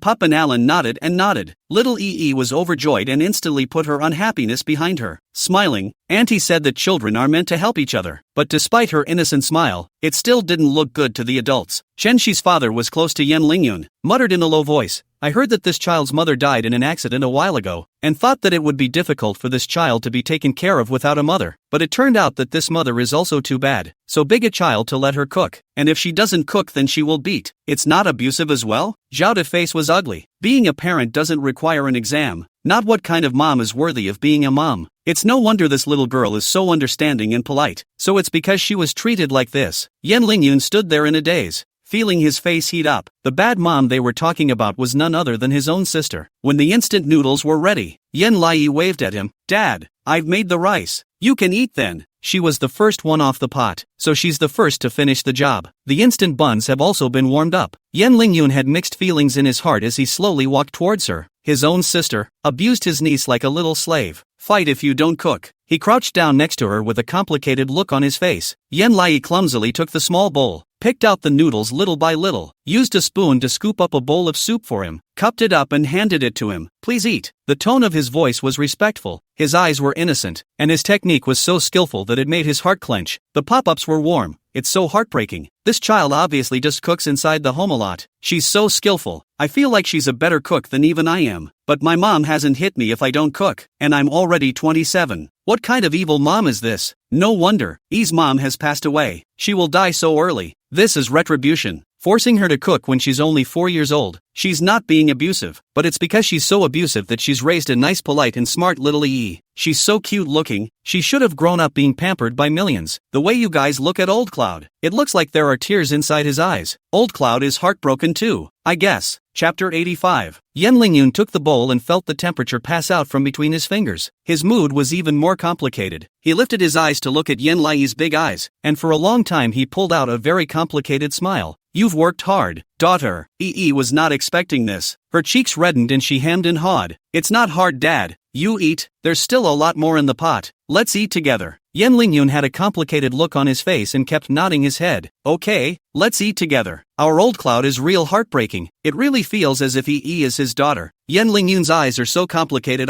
This can't be his illegitimate daughter. I also think he seems to be showing real emotion. Am I the only one who came for the movie star, but looked at little Yi? I love little Yi so much now. Yen Lingyun was blocking a big stone in his heart and ate the noodles in one bite. The noodles were al dente and the heat was just right. Apparently this kid is also skilled in the area of pasta cooking. His mood was even more complicated, and he swallowed all this noodle in one bite, even the soup. Little Yi clenched her little fists nervously and looked at him blearily. Is it good, Daddy? Yen Lingyun nodded. It's especially good. She breathed a sigh of relief and smiled even sweeter. I'm glad Daddy likes it. I still have it here. With that, she offered to take the bowl inside his hand and more eagerly scooped him a bowl of noodles. This scene fell in everyone's eyes, and it was even more complicated. This kid knows so much, and it's all because of his mom's abuse. Weibo Entertainment list a hot search fire to the first. My heart goes out to EEEE. What comes into view is Yen Lai's familiar movements, teaching the other children how to cook, and his lighthearted remark that if you don't cook for your mother, she will beat you. The words. It comes across as heartbreaking because it's so taken for granted. The heat of the show is rising in the flesh. I really can't see this kind of stuff after becoming a mom. I was already heartbroken when I saw this little EE being mobbed by a group of unscrupulous anchors in the orphanage a while ago. I didn't think her mom would be so bad. When it was first rumored on the internet that little EE's mom was a murderer and had been to prison, what good could that be? In that case, it's better if she's no longer a mom. At least the child won't have to be abused. The more understanding the child is, the more likely she is to go through hardships. And I don't know how EE's current family is treating her. Let her come out as a child star. I guess they want to make money. Hey, heartache, poor EE. I hope she gets happiness in the future. Shin Jingji watched the live broadcast, his hand almost biting through. Yen Lai's mother was so bad that she had to beat her if she didn't cook for her. She's her own mother. How can she treat a sweet daughter like this? Thanks to that she is now dead. If she didn't die, he'd have to find some people to clean up after her. Under this, Gu Huai was so angry that he directly threw his pen to the ground. It was supposed to be recreation time between classes, and the students were so startled by him that they stayed away from him. The more Gu Huai thought about it, the more angry he became. The first time he saw Yanai's mom, he thought the woman was no good. That woman, with all the hostility under her eyes, her words and behavior crazy, and many scars on her wrists, it is obvious that her mental condition is close to the edge. He doesn't want her to go with her mom, but this idiot was especially happy, thinking he had a mom. Fruity, intentional was mistreated at her place. Chapter 86, EE got the first place, right? He remembered that when Yen Lai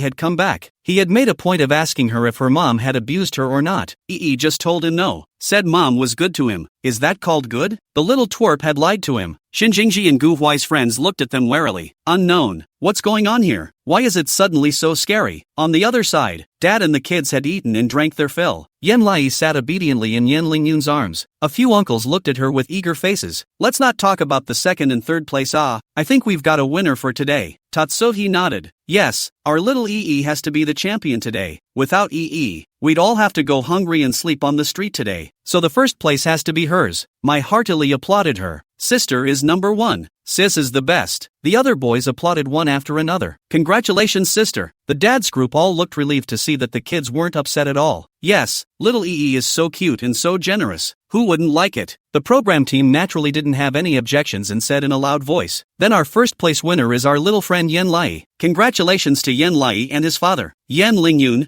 for winning the best house we have here. Little EE looked at Yen Lingyun in surprise. Daddy, I won, didn't I? I got first place. Yen Lingyun nodded with a smile. Yes, congratulations, you led me to victory. We are in first place, all thanks to you. Little EE jumped up high and jumped directly into his arms, rubbing herself joyfully. Wonderful uncle. Yen Lingyun's heart thumped as he subconsciously looked at the others, but none of them noticed that the title she had just shouted was uncle, and all of them applauded him heartily. Congratulations, little EE deserves it. Xiaoda looked greedy. How nice this girl is. Give it to me, give it to me, give it to me. The pop-up screen even shouted, congratulations to EE. We, EE and Lao Yun, always get the best house. Open the door. Congratulations. Yen Lai hugged Yen Lingyun's neck tightly. Yen Lingyun lowered his eyes to look at her long curl eyelashes, sniffing the milky scent coming from her body. His head still thinking about the uncle he just blurted out. His heart seems to have a hidden climb of stolen joy. He suddenly felt that it was a good thing to be able to participate in the program with Yen Lai. Suddenly, his cell phone rang. Yen Lingyun took out his cell phone, and inside was a message from Shen Anha. Watch your step. He raised an eyebrow and looked at the hot little girl in his arms, hooking his lips back. I don't. Shun on you. The heat on the live feed skyrocketed. Most of them came to see the absent intention. She obediently followed behind Yen Lingyun without making any noise, and after being assigned a new house, she even took the initiative to clean up and make the room a little more comfortable. Yen Lingyun looked a little clumsy next to him instead. Yen family is generations of rich people. Yen Lingyun is a natural young master. All the things at home our nannies do housework surprisingly not Yen Lai eloquent. The combination of the two is naturally highly acclaimed. The pop-up screen was filled with jeers, the daughter and her useless daddy. I was thinking that we Yen Lingyun could do something about it, but as a result, he's so stupid, not even behaving as well as his daughter. Can I say that I came to see Old Cloud? But I was bewitched by the female goose? I want to take the female goose away. Chapter 87, Are you going to argue with me over a drag queen? Can the pink sack be used to lasso this little child? Our daughter is really obedient and well-behaved and understanding, compared to which old Cloud looks like a good old unintelligent son. Yen Lai fumbled with hot water and brought it to Yen Lingyun. Dad, drink water. Don't move. Let me take care of you. Yen Lingyun was busy burning the fire, moving clumsily and not knowing how to start. He saw what she was holding in her hand and took it in tears. You take care of me, so what am I doing? Little Yi justifiably puffed out her chest with an innocent face. I'll feed you. Yen Lingyun, you're raising me? Words are ridiculous though, but he really thinks that she can do it. He's not right. Surprisingly you can reverse feed. I'm liking little Yi more and more. I'll feed you. This milky voice. You're so serious. Isn't it true that in the eyes of Yi, old Yun is a fool who can't carry on his shoulders and can't lift his hands? But Yi has not wronged old Cloud. You see old Cloud, he can't even make a fire. How can you steal a daughter in a group? Steal Yi home and raise it yourself. Don't give it to Yen Lingyun to raise. I'm sure I can do it. Yen Lai's popularity has skyrocketed, and its commercial value is on the rise as far as the eye can see. The program had only just aired one morning, and Chandler had received so many advertising offers. Circulars are counted until your hands cramp up. See, she said that Yen Lai is a cash cow, and the kid's great and good. She was becoming this kid's little fan. Shinjingji all day to catch up with this variety show. See, Yen Lai intention is very intelligent and resourceful. Quickly and a few guests of the children to get on well, and even the probability of becoming a group favorite. Nini is especially pampered at Tatsuhi's urging. She also knows how to be polite and measured, and knows how to help Mei Mei. Her brothers and sisters were especially kind to her. With a wicked grin on his face, Zhao De asked Alan, which kid is your favorite? Ellen's round eyes feigned a smile. Like Yi. All the other dads asked questions too. The answer is always Yi. Shinjingji was slightly uncomfortable in his heart. How come so many people like her? Though he knew she was good. Yen Lai inside the live broadcast room does not know Shinjingji to make a little trouble, but also followed the older brother and sister. Her voice rippled throughout the compartment. Shin Xiaoyan lifted his eyes and looked at Shinjingji, who had been staring at his cell phone watching the live broadcast. Shin Zeno raised his hand to block his cell phone screen. His tone was unkind. Don't you look at it, since you got on the bus. You've been watching this live variety show. It's very annoying, okay? Shinjingji glanced at him and without saying anything, took out his Bluetooth headphones and put them on his ears. Shinzeno was speechless. I'm not asking you to wear headphones. I'm not letting you look. You have to look at her, don't you? Shinjingji glanced at him, already out of patience. What do you care what I do? I can do whatever I want. Besides, Yen Lai is on the variety show. How can I not keep an eye on her? In case she does something wrong, I have to take a look, right? Shin Xiaoyan indifferently withdrew his gaze. With the live broadcast, do you think this child can do anything wrong? She will only pretend to be a particularly well-behaved person to enlist the hearts of more viewers, and then she will be able to increase her commercial value and earn a bunch of money. Shinjingji directly exploded. Yen Lai is not this kind of person. Shin Xiaoyan's expression abruptly went cold. Are you arguing with me over a drag queen? Chapter 88. Absolute Lai is not that kind of child. The atmosphere returned to a dead silence at first. Shinzeno looked at the two brothers and opened his mouth to break the silence. Don't argue. Speaking of today's lunch break at noon, several of the female students in our class were looking at Yen Lai, praising her for her cuteness and finding her fun. So many people like her, and I don't know if it's a bad eye. Shinjingji frowned when he heard this. That's because of her character. Yen Lai's character is very good. She's not the kind of person who puts on airs. Shinzeno gave him a rather surprised look. So, you're helping her out? But it's not that I'm talking about you. Who knows who in front of the camera? In case Yen Lai is just pretending, she might know how to win over little cuties like you guys. Hearts. That's why she's so this way. Shinjingji looked at him very seriously. I said, Yen Lai is not this kind of person. She is a child who is the same as her appearance. She is only 4 years old. I have the most contact with her. This child is just very normal, liked by everyone because of her personality. Shinzeno snorted. If you say so, you're compelled anyway. Shinjingji was furious and couldn't make sense to him, and turned around to continue staring at the yen come inside the screen. She's been shooting for 3 days. It'll be back today, but he has a tuition class tonight, so he probably won't run into her. I don't know if the little girl wants him or not. Day after day following his brother's rear end to and fro, shouting at others to shout at his brother with such earnestness that he might have forgotten him long ago. As soon as he thought of this, the more Shinjingji thought about it, the more angry he became, and he simply locked the screen on his phone. After Yi ended the recording of the program, he said goodbye to everyone at the airport with Yen Lingyun. Sayumi offered to give her a hug. I'll see you next time. The older brothers were also reluctant to leave. We'll see you next time.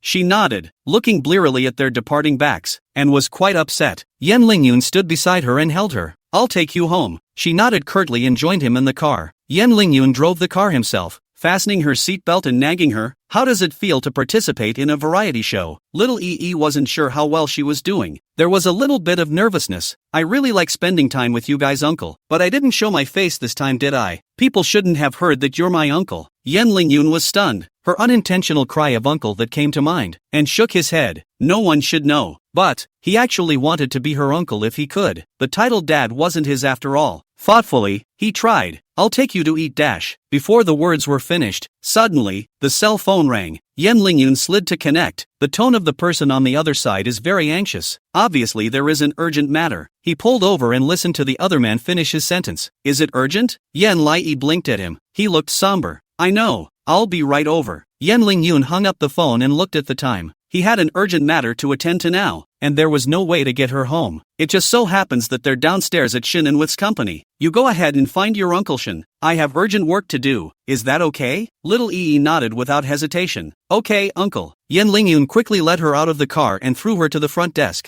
saying with the front desk clerk, please tell Shin Anha to come down and help me with this child for a while, and when I get off work, I'll send the child back home. I don't have the time to care for it right now for the time being. The receptionist nodded in confusion. Yes, Mr. Yen. Chapter 89, I don't have a father. Yen Lai was left in place. Yen Lingyun said with her, you'll sleep for a while in Uncle Shin's office first. You didn't even sleep during the airplane ride today. Remember to get a good rest. She nodded and watched him leave. As soon as the front desk clerk saw Yen Lingyun walking away, she quickly revealed a look of surprise and squatted in front of Yen Lai. You're little Yi, right? I've seen you on TV. I love you so much. Yen Lai was flattered and replied obediently. Hello, sister. The clerk was about to melt from her adorableness. Ega will still call sister. You're too cute. Can I take a picture of you? Yen Lai nodded. Yes. The three front desk ladies took pictures with her one by one and loved her to bits. Suddenly, one of the ladies frowned. Speaking of which, why do I feel that Yen Lai is particularly familiar? It feels like she looks like someone. Another employee had a bright idea, do you think? She looks like Mr. Shen. At these words, several girls looked at each other, suddenly prompted to stare at Yen Lai with fearful faces. How is this just like Mr. Shen? I'm afraid this isn't Mr. Shen's illegitimate daughter? Yen Lingyun even dropped the kid off at Mr. Shen's place. You should know that Mr. Shen had always disliked meddling in other people's business, and even his son would rarely come to his company. Are they digging up some secret company gossip? The girls looked at each other. Yen came to mean vaguely wrong.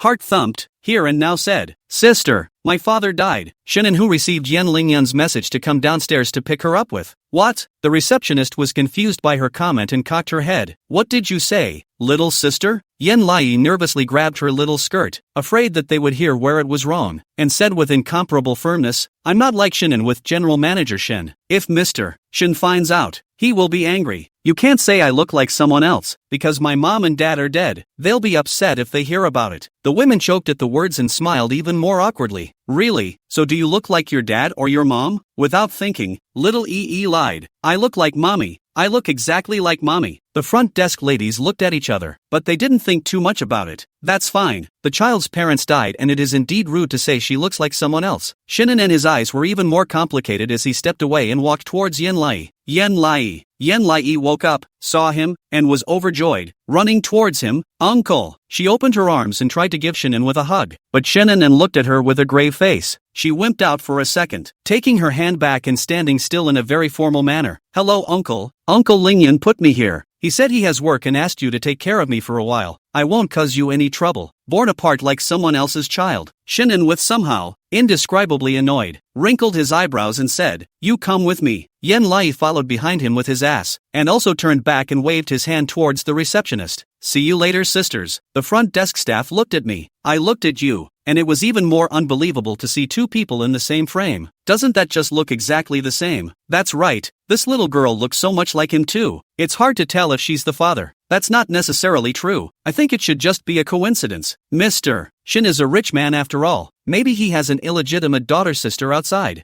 This one I think is reliable, because this child said she looks like her mom. Then her mom must look like Mr. Shun. Chapter 90. Hello, Uncle. My father doesn't want me anymore. the chatter faded away. Shannon with a somber face opened the elevator and gestured for her to enter. Neither one spoke the entire time. Little Ee stood beside him particularly nervously. I don't know why. Although she had already participated in the program and met many of her brothers and sisters, she still felt nervous when she saw Uncle Shin. She always felt that Uncle Shin was her real father. There will always be an illusion of this. That's why she would be extra formal in front of Shinanha, fearing that he wouldn't like her. Little Ee secretly looked up at Shannon with a bad mood. There was no other reason. He could have had his assistant come downstairs to pick up this child, but he didn't know why. The moment he heard that Yen Lingyun had left this child downstairs, his body acted and brought this child over. His mood sank right down when he heard her say her dad was dead. Very bad. But what exactly was wrong with it? He couldn't say. Xiaoyi commented that he was not happy and was a bit scared. Uncle, do you not like Ee? Shananha was stunned at her words and swept his eyes down to her. She blinked her big, grape-like eyes nervously. I just spoke up for you because those people thought I was your daughter, and I cleared it up for you, and I didn't cause you any trouble, and I said that my dad was dead so you don't have to worry about anyone getting the wrong idea about you. Really? Shannon frowned, skimming his head in annoyance. Your father isn't dead. Don't say this again in the future. If you don't die, you're going to be pissed off. Ee's eyes lit up in anticipation. So do you know my father? Ever met him? Shannon were in no mood to answer. She stood on her tiptoes and shook his hand. Is he tall? Is he good? Is he nice to look at? Is he strong enough to pick up Ee? Shannon his eyes sank, lifting his eyes to look at himself reflected in the elevator mirror. More than see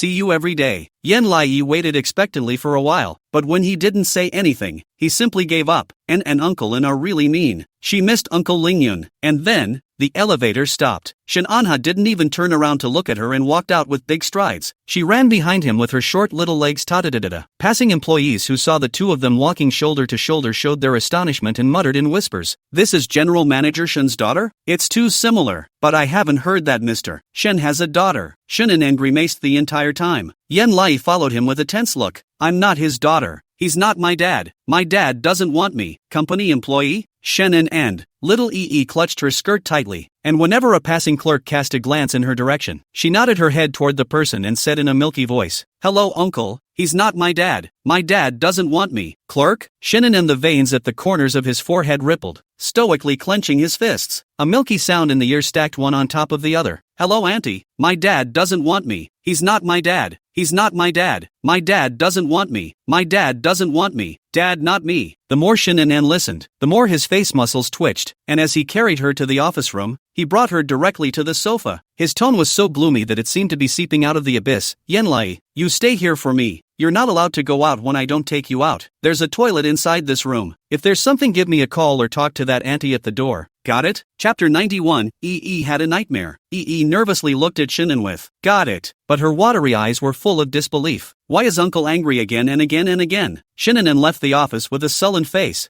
Meeting. Yen Lai was shaken and sat down on the sofa and rubbed his hands, feeling that he had said the wrong thing again. Don't know why though, but she was inexplicably nervous every time she faced Uncle Shin. Strange, obviously the two of them looked so much alike, but she wasn't sure if she had behaved herself. Yen Lai obediently nestled on the sofa and waited for Shinanha to return to take her home, but she waited for an hour, and Shinanha was still not back. She still had some sleepiness left and simply fell asleep. In a daze, she saw her mom walking up to her with blood running down her head, a cigarette cupped in her hand, and a vicious stare. "Yen Lai, did I tell you that they won't like you? Those people want to eat you alive. You're just a pawn to them, a pawn that no one likes. Do you understand?" She was so scared that she kept backing away. "I'm sorry, Mom. I don't dare. Don't be angry, okay?" Yen Z, she didn't even blink, blood dripping down his chin like an evil spirit from hell. "What do you mean you don't dare? I think you clearly still dare. See if I don't beat you to death today." With that, she copied her hand and hit it hard towards her. Ee howled in pain and rolled all over the floor, not daring to struggle. "Mommy, don't hit. Mommy, I'm wrong. Please don't hit me." Yen Lai jolted out of his dream. She was tear-stained and shivering, and when she looked around, she realized she was lying on the couch, having a nightmare. The mom inside the dream beat her up. She suddenly felt panicked and ran out of the office on her short legs. Uncle. The office was empty outside, not even the sister at the door. Growing more and more frightened, she looked at the empty office room. Only the clock placed on the table was still ticking. She cringed from her heart and cried out for someone on this floor. "Uncle, where are you? Uncle!" Shannon sat in the conference room, listening to the staff report with grim faces. All the staff dare not breathe a word.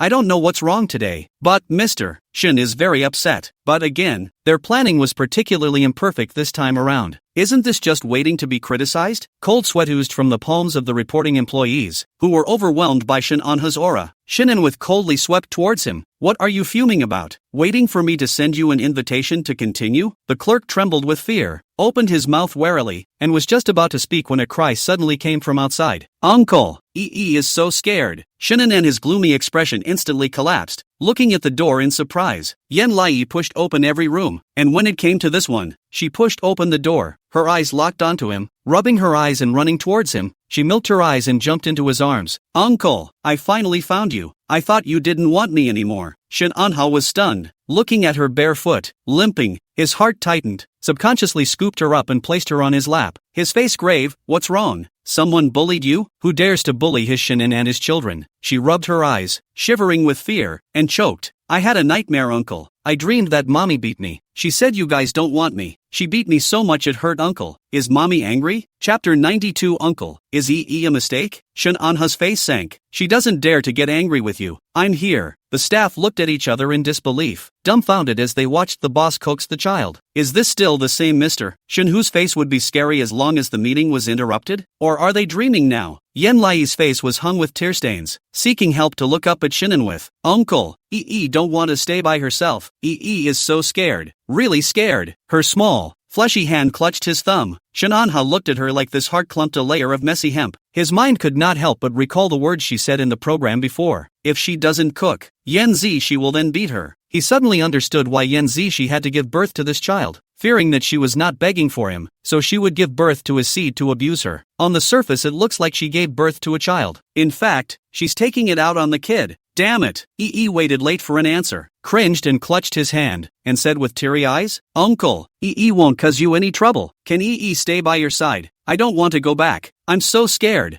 I'm afraid of dreaming about Mom again. Shinin with furrowed his brows, looking at her like this, no matter how the words of refusal could not be said. He simply wrapped her in his arms and awkwardly held her in a good horizontal position, his hands patting her once and for all. I'm not kicking you out, he grimaced. You can stay by my side, and you won't have nightmares with me around. Yan Lai huffed and nestled in his arms, not noticing the ghost-like eyes around him, her heart still filled with awe, tilting her head to look at him innocently. Uncle, did EE do something wrong? E shouldn't be alive, right? E is a mistake, right? The staff frowned when they heard this. I don't know the cause and effect, but it's heartbreaking to see a child like that. Shin Anha's sword brows furrowed. His head couldn't help but lean toward her face, his tone firm. You're not a mistake. She choked a little and wasn't sure. EE wasn't a mistake? But Mom said dash. Mom is not right. Shin Anha cut her off, patting her back again and again. You can never be wrong. Everything you are is proving that your existence is right, both in terms of intelligence, and in terms of people, and in terms of how well they react to things. Everything. It was all telling him that this baby was actually the right thing to have. Absence of cum meaning is well worth it. It was all worth it. EE sniffed the cold fragrance of his body, gradually put down his heart, nestled in his arms, began to doze off again, closed his eyes and said vaguely, Uncle, EE likes to stay in your arms. You are like Dad. If Dad is there, is it also like you will hold EE? Shin Anha's breath stuttered. His grip on her arm couldn't help but tighten, and he didn't answer. EE quickly fell asleep, breathing evenly and nestled in his arms, sleeping especially peacefully. The staff couldn't breathe a word and watched the scene in shock. The somewhat dimly lit conference room with the PPT still playing on the projection screen. Shinin held the little girl with one hand, his body swaying lightly, his hand patting once without a beat. It's a scene so good it could be in a painting. But this thunderous general manager Shun of theirs was actually coaxing a child. Coaxing children during meetings. The employee responsible for explaining the PPT glanced at Shinin with an expression that was already much better than just a moment ago. Clearly snapped out of his anger. Continue. Chapter 93. Shinin held the child, unconsciously shaking and patting again. It looks kind of funny. The clerk lowered his voice to speak softly about their quarterly report.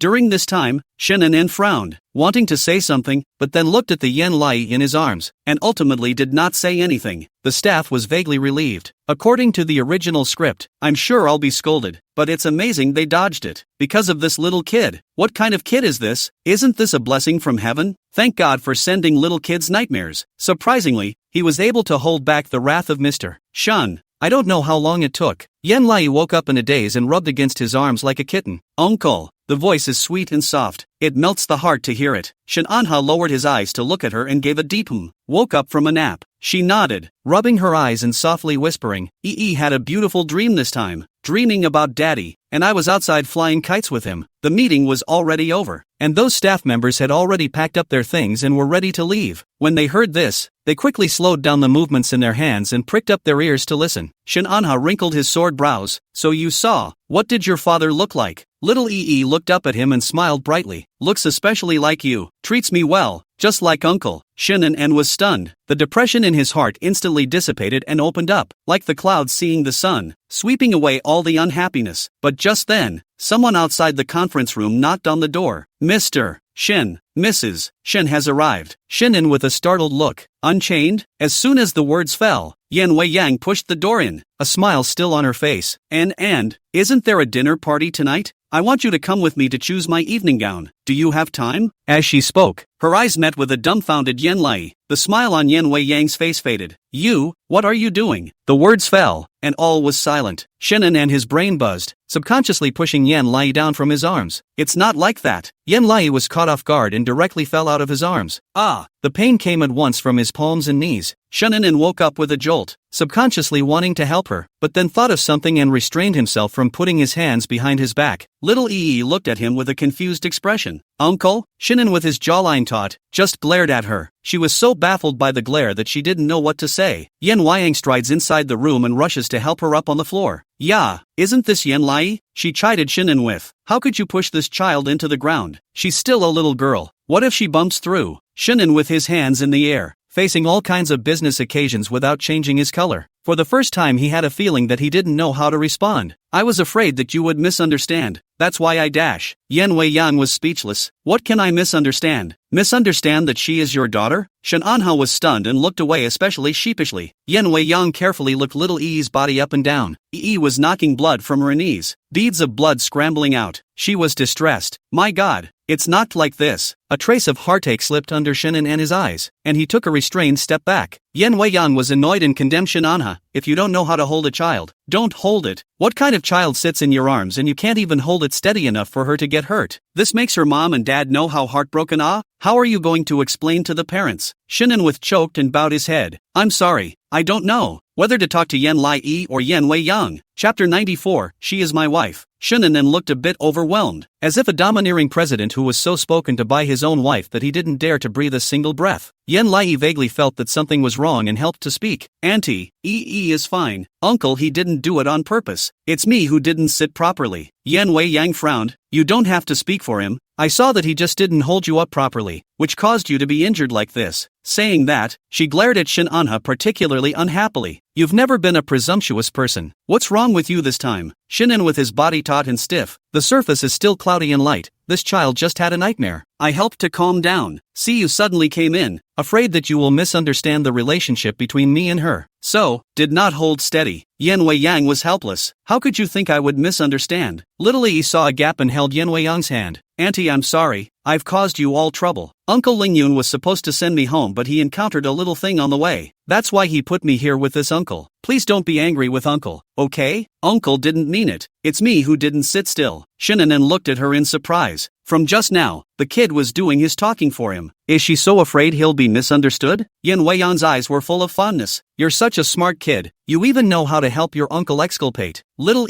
pursed her lips nervously and didn't say anything. Yan Wei Yang did not think too much. Scolded, Shin with, but you cannot be like this next time. This is not their own children. Bumped into the problem who is responsible for all. After saying that, she led Yan Lai out of the conference room. Shin and his heart tensed steeply, and he followed them as if he had no intention of doing so. He was only afraid that Wei Yang would become suspicious. He said, I just finished my meeting, and it's just as well that I have some time now. Didn't you say that you wanted me to accompany you to look at the looks for today's dinner party? Let's go and post it now. Yan Wei Yang pulled little What about this child? Shin wrinkled their brows. I can have her family pick her up. Yan Wei Yang disapproved and leaned down to look at little I said that the two of us would see each other again sometime. And look, now I'm right. Shin were stunned. You know each other? Yan Wei Yang nodded and said with a smile, last time when this child went to my brother for an interview, I saw this child. At that time at first glance I felt that there was a destiny, so I spoke with her for quite a while. I had thought that I would still be able to see this child after she became famous in the future, but it turned out that I didn't expect to meet her again today. It's really a destiny. Shananha looked at Yen Lai in surprise. You've seen her. Why haven't you mentioned it to me? Intentional was confused and shook his head. Yen Wei felt inexplicable. Why did you tell you? You know her? Shinanwith snapped out of it and calmly shook her head. Since she's seen you in private, she could have mentioned it to me, and I could have bought her some snacks. Yen Wei Yang couldn't help but sniff. Shananha, she doesn't know me, so you don't buy snacks? This is only a 4-year-old child. How much is that snack worth? She then smiled and looked at the intention. Nothing. Do not in this uncle general counting. This uncle does not know how to bring up children. You have a fate with Auntie today. Do you want to go out with Auntie to shop together? Auntie then buy you a skirt how? Yen Lai was a bit confused. Auntie, what is your relationship with uncle? Yen Wei Yan laughed. I'm your uncle's wife. Ah, he and I are family. Lai was struck by lightning. Wife. Chapter 95. Auntie, are you well? That means this pretty aunt is her mom's sister. Mom is the one who hurt this person to go to jail. She covered her mouth in disbelief, thinking of what Sister Chandra had said to her earlier. This aunt is in very bad health. Talking to her will make her lose her life. So it's mom who makes aunts talk all the time to lose their lives. How could mom hurt such a nice aunt? Why? Guilt-stricken, she took her hand. Auntie, I'm sorry. Are you okay? Shinan and his heart steeply tensed, wanting to give Yen Lai a wink. Why do you ask all of a sudden? This will make her suspicious. Yen Wei Yang didn't react. Why are you suddenly asking about my body? Of course my body is fine. Thank you for your concern. Little Yi breathed a sigh of relief and stroked her heart. It's good that you're fine. Last time Sister Duo said that you weren't in good health and that talking to you would hurt you, so I didn't dare to talk to you. Yen Wei Yang was stunned and didn't think much of it, but just cried and laughed. Shen Duo, that's an exaggeration. My health is bad, but not that bad. And Auntie likes talking to you. Auntie thinks you are good looking, plus Auntie feels a bond with you. She smiled and looked at Shananha. Isn't that right, Anha? You also think that this child is very destined, don't you? Shananha was suddenly named and shook his head stiffly. I don't think so. Yen Wei Yang sighed helplessly. If you don't feel it, you don't feel it. Dead straight man. She eagerly held Yen Lai's small hand. Are you in a hurry to go home now? Auntie is having a particularly interesting dinner party tonight, organized by a brother about your age. Do you want to go and have some fun? Shannon frowned, constantly giving Yen Lai a wink. Not allowed to go. Yi received it and discreetly shook her head. No, Auntie. I want to go home or I'm afraid I won't be able to eat. Shannon and. What kind of excuse is that? Yen Wei Yan was stunned, even more unconcerned. It's fine. Following me around can still make you hungry? Last time I even felt that the time I stayed with you was too little and not enough. Today I happened to meet you. I'll lead you out and buy you another beautiful dress. After saying that, she beautifully took out her cell phone and called Yen Lingyun. Soon the other side picked up. She opened the door. Yen Lingyun, this little heroine of yours is in Shinan and company right now.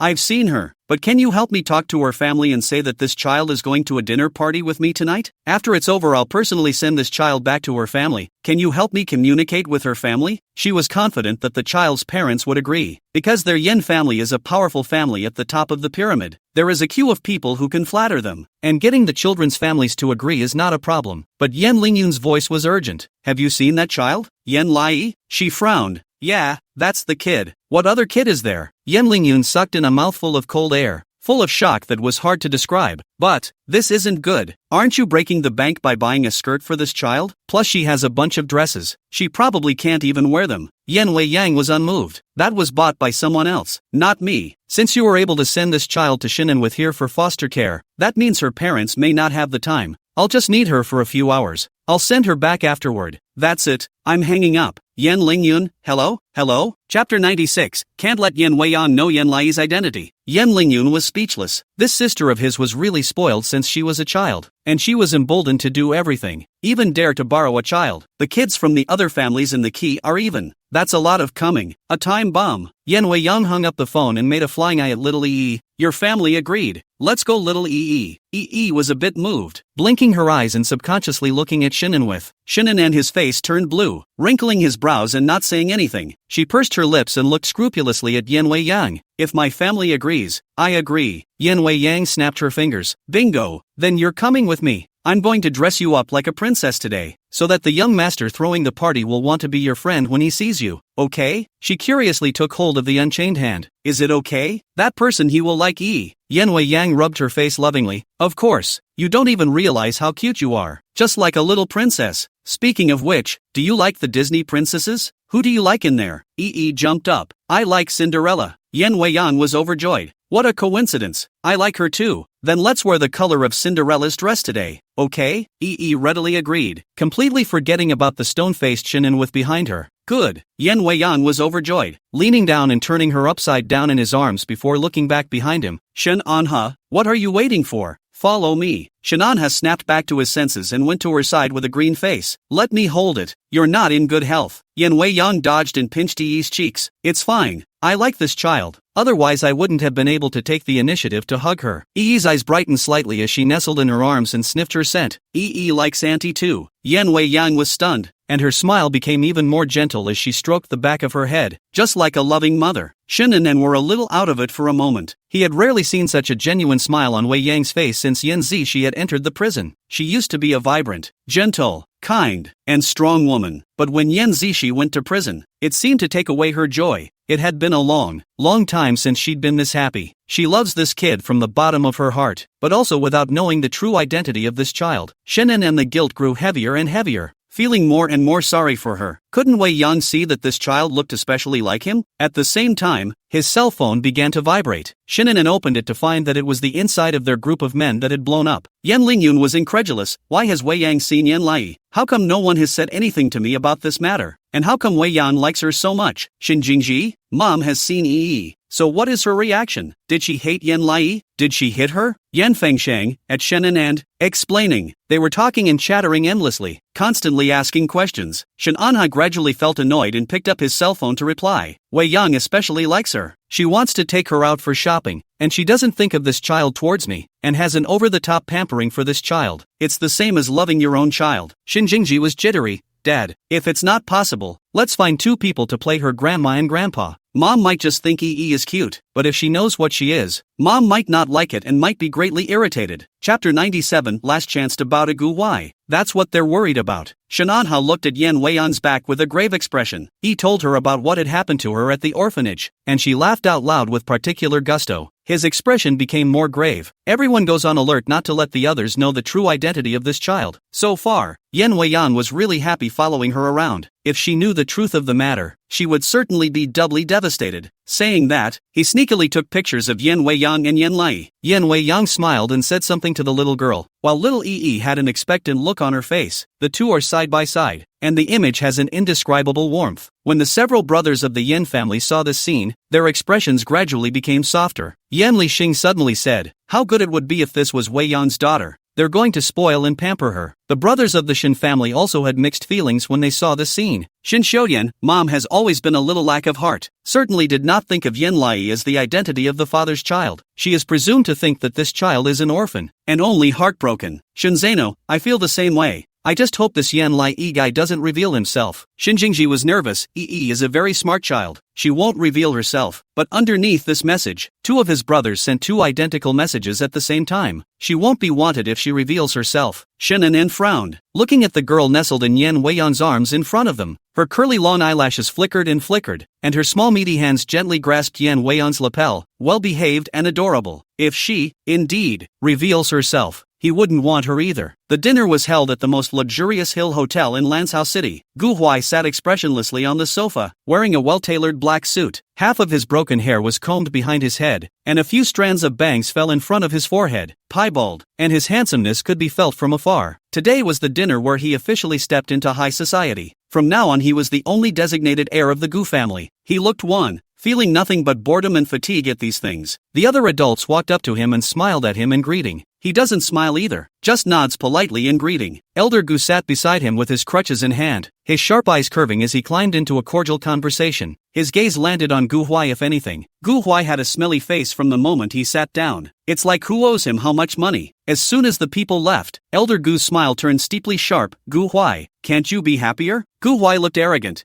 They'll come to flatter me whether I'm happy or not, so it doesn't matter if I smile or not. I'll just go with my own mood. Elder Gu, how did he get such a grandson? His temper stinks like a bull, and is completely different from his son's character. There's only that stubbornness, how it looks like father and son. A few more people walked up with red wine and greeted Gu Huai. Young mister, Gu is a talented man, and I heard that he scored a high 190 on the intelligence test a while ago, so he really has a promising future ahead of him. Gu Huai nodded, thanks for the compliment. Zhao Meishi stood in the corner wearing a pretty pink tutu and stared nervously at Gu Huai. Father Zhao and Mother Zhao stood beside her, pointing at Gu Huai. See Meishi, this is the one you need to flatter today. This is our last chance. Chapter 98, Gu Huai, don't touch me. In just a few days, their company had already begun to encounter all sorts of obstacles. This is typically the result of the joint efforts of the Shin and Yin families, so the only way out for them was to preserve the Gu family and let them save them from themselves. But the Gu family is not a person they can just flatter. The biggest possibility was Zhao Meishi. As long as she was the one who gained Gu Huai's favor, she could get Gu Huai to speak for their family. Elder Gu doted on Gu Huai and could definitely agree. What's more, all the kids in the room today were all working towards one goal. That would be to be able to become friends with Gu Huai. Zhao Meishi was jittery. Ever since the last incident with her and Yin Lai, she wasn't as favored within the class as she used to be, so she also knew that Gu Huai was her only way out. She searched for anything she normally learned in etiquette class to make sure she could appear in front of Gu Huai in the most perfect state, and walked up along with her mom and dad. Gu Huai saw her from a distance and narrowed his eyes. This guy looks a little familiar. He raised a sword brow. Wasn't this the same guy who had been beaten up by her father and said that Yen came with bad intentions? Why is she here? Gu Huai's gaze steeply became sharp. The Zhao family was oblivious. Zhao Meishi felt Gu Huai's gaze looking over and looked down in particular embarrassment. Father Zhao took the initiative to walk up to Elder Gu and said with a smile,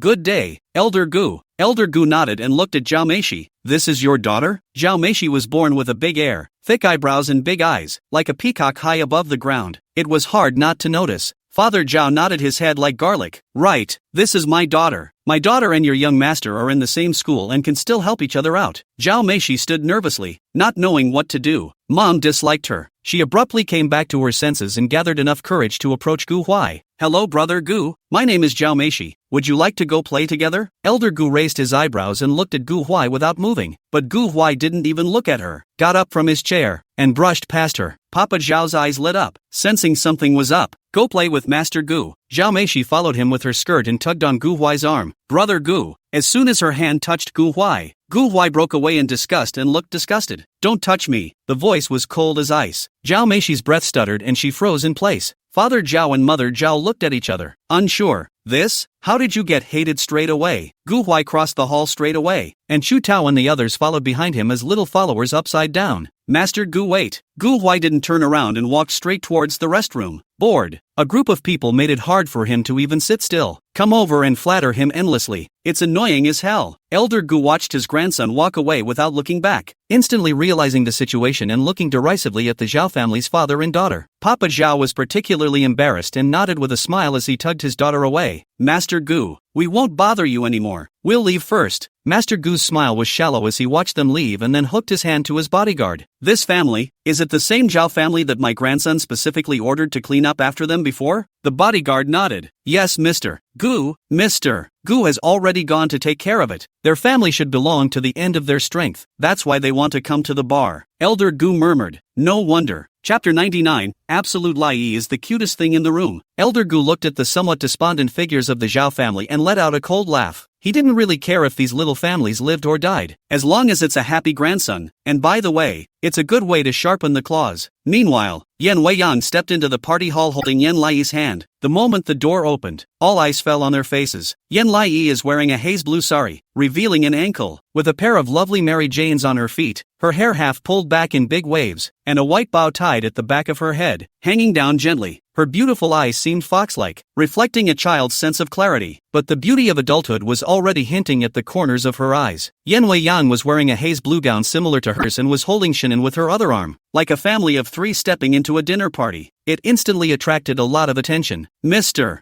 Yan, Mr. Shun, you guys are here? My goodness, which little baby is this? So cute." Yan Wei Yang pulled EE with immense inner satisfaction. The little girl really fulfills her need to bring her daughter out. Her smile curved. "This is my friend's child, and asked me to help her with it, so I brought her to the night banquet." The ants quickly surrounded EE and loved it. "Ouch, long eyelashes baby, the skin is so white, pink and tender. Yeah, dressing up is so pretty too." One sister loved her with an undisguised look. "May I ask if you are a little princess?" Not quite nodding her head, she replied in a milky voice, "I'm Cinderella." Sister was adored by her. "Gu, you're Cinderella, how can you be so cute?" All the other adults have a real fondness for her as well. Who wouldn't love a cute little baby? Yan Weiyang smiled from ear to ear. I also love this child, so I especially love to bring her with me. This is not to dress her up and come over. It also fulfills my dream of wanting a daughter in particular. God knows she had 3 children because she wanted to have 2 children. It's a shame that Shin and don't compete. Yi snickered and looked at Yan Weiyang. He. She was liked, but that wasn't all. Yen pulled her around to show her off, as if she wanted everyone in the venue to see how cute Yen came to be. As long as she heard words like good-looking and really beautiful, she leaned down and signaled Yen Lai. Little Yi, quickly say hello to Uncle and Auntie. Little Yi's milky voice, hello Uncle and Auntie. The adults ouch and love her even more. Of course there was a degree of wanting to flatter Yan Weiyang in there as well. But today, Yan Weiyang gave them the channel to flatter them, and without any difficulty. As long as it's a compliment to Little Italy. We are just good friends. A good compliment is a better friend. Shinanan silently withdrew from the crowd, afraid that others would notice the connection between him and Yanlai, and walked directly towards Elder Gu. Elder Gu was overjoyed to see him and hurriedly greeted him. Just waiting for you and with. I've reserved a seat for you and haven't let anyone else sit down. Shinanan smiled and nodded, took out the gift he had already prepared.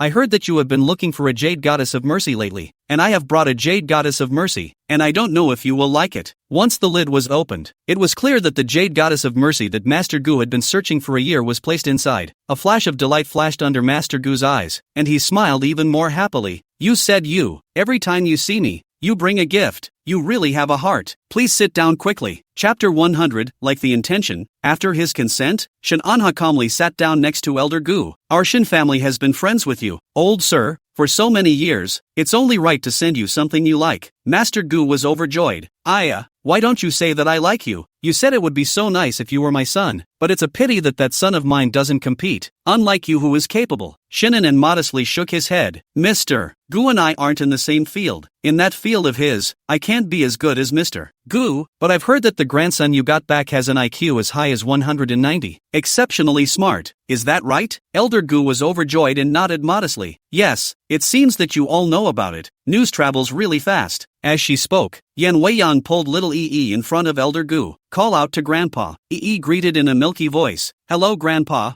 Shinanan frowned. How to bring her here? When Elder Gu saw Yi, his eyes lit up. His gaze meaningfully swirled around Shinan and then looked at the innocent-looking Yan Weiyang. Suddenly understanding something, his smile gradually became darker. This little girl is so pretty, and she looks eloquent, really good. Yan Weiyang was full of pride as if she was praising her own child. This child's family gave her an intelligence test and it was as high as 130 points. A little genius indeed. A glimmer of ghostly light swept across the bottom of Elder Gu's eyes. So powerful? Then the future is promising. Wei Yang smiled and nodded without further comment, pulling Yi off to show off to the others. Elder Gu's smile gradually became meaningful as he looked at Shinanha. This is your illegitimate daughter, isn't it? Shinan and his eyelids fluttered, and he looked at him calmly. Elder Gu patted him on the shoulder. All in good time. Don't worry, I won't meddle in your family affairs. It's just that I was wondering when your Shin family had an extra daughter, so it turned out that it was her that was being talked about. His sword brows tightened in disbelief. How did you know? Elder Gu was blunt. My grandson has his eye on her. Shinan with? Look at who? Elder Gu, fancy your daughter. Shinan with. See where this is coming from? He looked at Yen Lai's well-behaved back in shock and pretended to be calm. This child is only 4 years old. Elder Gu smiled and waved his hand. He will grow up in the future. This grandson of mine agreed to come back with me in the first place because of this daughter of your family. I thought at the time, how could you possibly have a daughter in your family? So that's how it is. Shun Anha's face sank. What you mean is that your grandson has taken a fancy to this child and agreed to come back because of this child. Elder Gu nodded. Right, and our two families are family friends. It's even stronger. If both children are willing, it's okay to marry her off when she grows up in the future, as long as Gu Huai was happy. After all, the boy hadn't been seen smiling since he'd been brought home. Shinan with his face brushed and sank, politely refused. The matter of the two children, still have to wait for the future to say. Yi is now just a small child. It is not good to jump to conclusions so hastily. Elder Gu didn't think much about it. It's okay, the two children will definitely see each other every day in the future. If they really love each other, I'll support them. Shinanan skimmed his head with a dark face. He doesn't support it. And this Gu family child is precocious. Just a few years old and you're eyeing his daughter? Ridiculous. With his permission? Chapter 101 must please Mr. Gu. Gu Huai was in a bad mood, sitting in the lounge boredly playing with his cell phone. It's so boring here. He'd rather be with Yen Lai, watching Masked Rider and a bunch of his friends from the orphanage, and eating $3 bags of shrimp sticks. Nor was he willing to sit in this gilded hotel. eating fine Western food, watching those people approach him with calculating eyes. Shu Tao laughed awkwardly. You are the boss. There are many people who want to be friends with you. If you think it's not fun, why don't we go out and play? The other brother nodded. Yeah, Master Gu, my dad just gave me the startup money for us to go out today, so I can treat you to a movie, eat a big meal. Gu Huai looked lazy and disinterested. No, I don't want to play anything. The brothers snapped and shut up. It's not that this boss of theirs doesn't want to play anything, but he doesn't want to play with them. If only that little intent had been there. As soon as she showed up, Gu Huai was definitely happy. Yan Lai was pulled by Yan Weiyang to greet and fight with the acquaintances throughout the dinner. Yan Weiyang will be satisfied and brought her to sit on the sofa. What do you want to eat? Auntie will go get it for you, okay? She was all but tired of walking and nodded as she sat on the couch. I want cake, Yan Weiyang said cheerfully. Then I'll take a macaroon, a chocolate cake, and an ice cream cake, and we'll swap them, okay? Her eyes lit up and she nodded happily. Yes, she loves being with her aunt. Although she now knew that her aunt was her legendary fifth aunt, she still liked this aunt, because auntie is especially gentle. It's still very much alive. Yan Weiyang turned around and prepared to get the cake when another person walked up to her and said joyfully, Mr.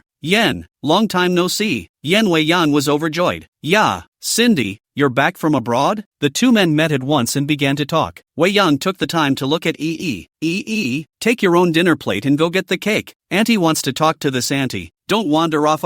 Yi nodded curtly and got off the couch to get the tray herself. The meals here are self-serve, so eat whatever you want. She picked up her dinner plate, having a bit of a hard time deciding. Not far behind her in the corner, Zhao Meishi was crying her eyes out. Father Zhao pointed at the door of her head. His voice line was squeezed out from his teeth. I'm asking you, why did little Mr. Gu resent you so much the first time he saw you? I remember that the two of you went to the same school. Didn't you offend him in private? Zhao Meishi trembled in fear and huffed, shaking her head. Dad, I haven't offended him. I really haven't. Ever since their family was going bankrupt, Dad's attitude towards her had taken a sharp turn for the worse and was never gentle again. Zhao's mom watched from the side, heartbroken for her daughter. What's the point of you being mean to Meishi? That Mr. Gu is not only bad to our daughter, he treats others that way too. So don't be mean to the child. The child is innocent. What innocence? Not innocent at all. Father Zhao angrily pinched Zhao Meishi's ear. I dressed you up so beautifully so that you could make friends with young Master Gu, but you failed again. So what do you think I brought you in for? To be a drag? Zhao Meishi cried and howled. I'm sorry, Dad. I was wrong. Please give me another chance. Please. Father Zhao hated her and pushed her away with a hand. You'd better have become good friends with young Master Gu already after a while, or you're not coming home with me today. Chapter 102 Zhao Meishi and Yan Lai fighting. Zhao Meishi trembled in fear and turned to run towards the hall, wiping her tears while looking for Gu Huai. Master Gu, where's Mr. Gu? If she cried like this, Master Gu should be able to see her, right? Maybe Master Gu would feel sorry for her and comfort her. Zhao Meishi grunted as she looked around, searching for Gu Huai within the banquet. Suddenly, she noticed a very pretty dress. The little girl, dressed in a haze blue dress with a huge white bow tied in her curly hair like a princess, stood on her tiptoes to place the cake on her dinner plate. Zhao Meishi's crying mouth lurched, suddenly feeling that this girl looked a little familiar. Then the other turned his face sideways. Her eyes widened momentarily. How do you come to mean it? How can you be so surprised? Yan Lai looked at the triangular strawberry cake inside the dinner plate, licked the corners of his mouth, and carefully placed it on a table, ready to savor it. But the moment she was about to sit down at the table, a figure suddenly flashed before her eyes, and jerked her plate open.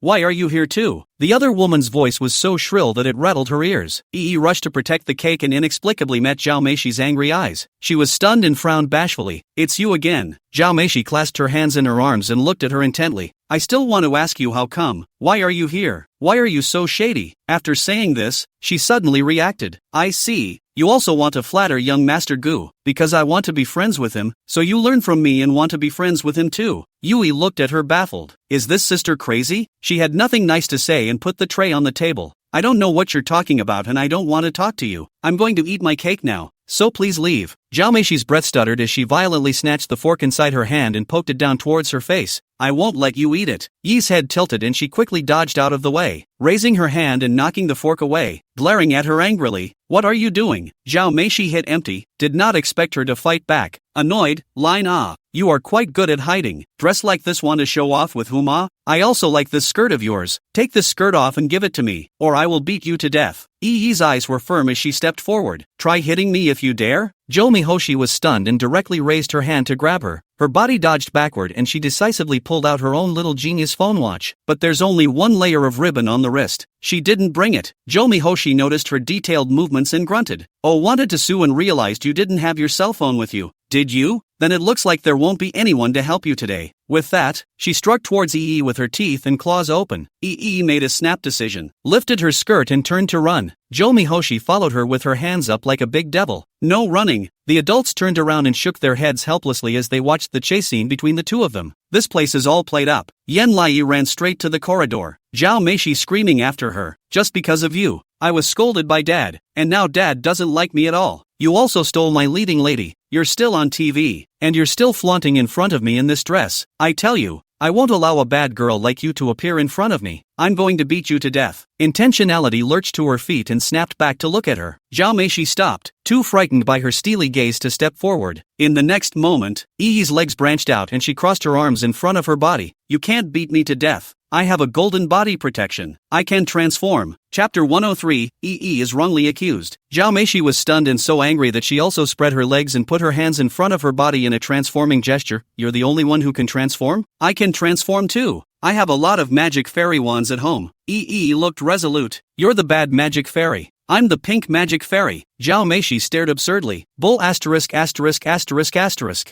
I'm the pink fairy. You're the bad fairy. Yi was unmoved. I'm on the side of justice. You are the evil force. Every time you see me you treat me with ill will, and you make all those people around you not play with me. You are the black magic fairy. You are the blackest magic fairy. Zhao Meishi stomped her feet anxiously. You're the blackest magic fairy. She raised her hand to strike at her. Yan Lai reacted quickly to each attack, swinging her hair, jumping up and down like a monkey, not forgetting to take the time to shout slogans. Balala energy. Can't hit, can't hit, can't hit. Zhao Meishi was furious as she pounced repeatedly. Don't run, or if I find you, I'll beat you to death. Intentional made a face and disappeared around the corner of the hallway with a whoosh. Gu Huai pinched his brow in annoyance when he heard the noise coming from outside. It's noisy. Shu Tao poked his head out to see that there was no one in the corridor, but his voice was still there, and said in disgust, who's the kid turning in this place? No education at all. He took the initiative to propose. Young Master Gu, should we go take a look? Gu Huai looked diffident. What's there to see in a child? Don't go. Yan Lai jumped up and down in all sorts of painted heart dances. Watch me beat you. As if she had merged into her form, Jo Mihoshi dodged her invisible air cannons. You can't hit. I'm a magic fairy princess. Yi wasn't willing to show weakness either. Then you can't hit me either. Grunt grunt grunt grunt grunt grunt grunt grunt grunt grunt grunt grunt grunt grunt grunt. Jo Mihoshi bared her teeth and ran towards her. Intentional veered left to avoid a slap with style. You just can't hit me, because justice will prevail. Zhao Meishi's brain buzzed, her eyes tearing up in anxiety. How she just couldn't hit it. She was furious and swung her hand viciously towards Yan Lai again. Yi did a decisive backflip. Zhao Meishi was horrified. What? It's amazing that she knows martial arts. Just as she was shocked, her foot stepped forward, hitting the hem of her skirt, and her body lurched forward. Bark! Zhao Meishi fell on her ass. Sharp pain hit her. An unspeakable paroxysm of pain came from her teeth, and she closed her eyes and howled. Wow! My teeth! Yi was stunned and came forward with concern. Zhao Meishi, are you alright? Zhao mother who couldn't find her daughter could not find her daughter heard her daughter shout and hurried over with her skirt. Baby, what's wrong with you baby? Zhao Meishi was helped up by her mother, saliva mixed with blood lying along the corners of her mouth, pointing at Yan Lai and crying, Mom, she hit me. I'm in so much pain Mom. Am I going to die? Yi was stunned. When did she hit her? She's the one who fell. Zhao's mother, however, didn't even think about it and pushed her away. She dropped to the ground and looked at them in confusion. The woman's face was hideous, seemingly able to eat her alive. Who let you lay hands on my daughter? On the basis of your family's money and power, can you freely bully and abuse my daughter in this way? Yi frowned and argued reasonably. Auntie, I didn't hit her. It's her who tried to hit me didn't stand still and fell down. It has nothing to do with me. Zhao Meishi closed her eyes and cried. No, she's the one who did it to me.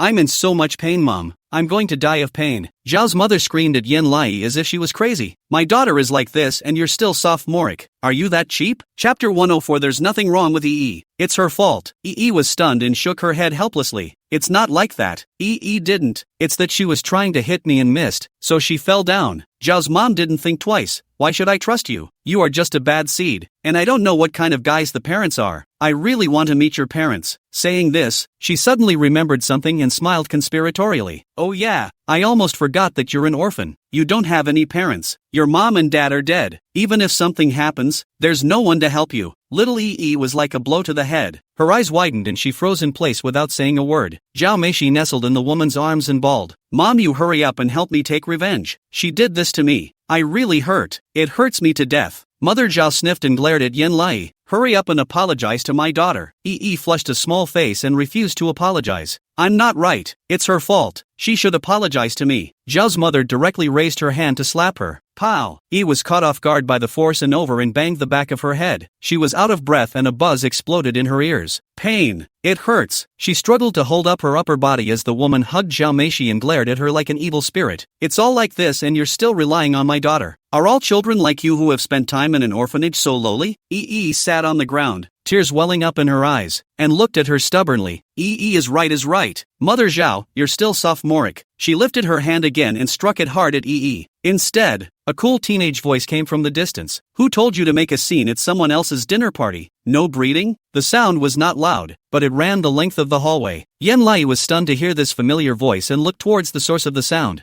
Gu Huai stood behind the woman with a cold and solemn expression, followed by several boys of the same age with the same sneering expression. Her eyes widened. Gu Huai's sharp eyes also locked onto her. How come? The frontal coldness in his eyes instantly dissipated. His eyes were full of her alone, and he took 3 steps to walk to her. And when he saw such a big red 5-finger print on her face, his breathing suddenly tightened. What happened to you? Who hit you? The intention of the opinion of him. Den felt a sour nose, decisively pointing to Zhao mother. They wrongly accused me. I did not hit Zhao Meishi. It was Zhao Meishi fell by herself, but this aunt did not listen to my explanation. Pushed me once, and also hit me once. She covered the back of her head and complained. EE fell on her head. It hurts. Gu Huai's eyes steeply became vicious as he turned to look at Zhao's mom. Who gave you the bear heart and leopard guts? Dare to hit my people? Mother Zhao was stunned and was momentarily at a loss for what to say due to his aura. The kid. How did the aura get so strong? Meanwhile, Yen Wei Yang, who couldn't find Yen Lai, came to the corner of the corridor and saw Yen Lai sitting on the floor, panicked and stepped forward. Shinan and followed closely behind. His pupils suddenly shrunk at the sight of this scene, and he took large strides. Those guests in the back poked their heads in, unsure. What happened? 2 kids fighting?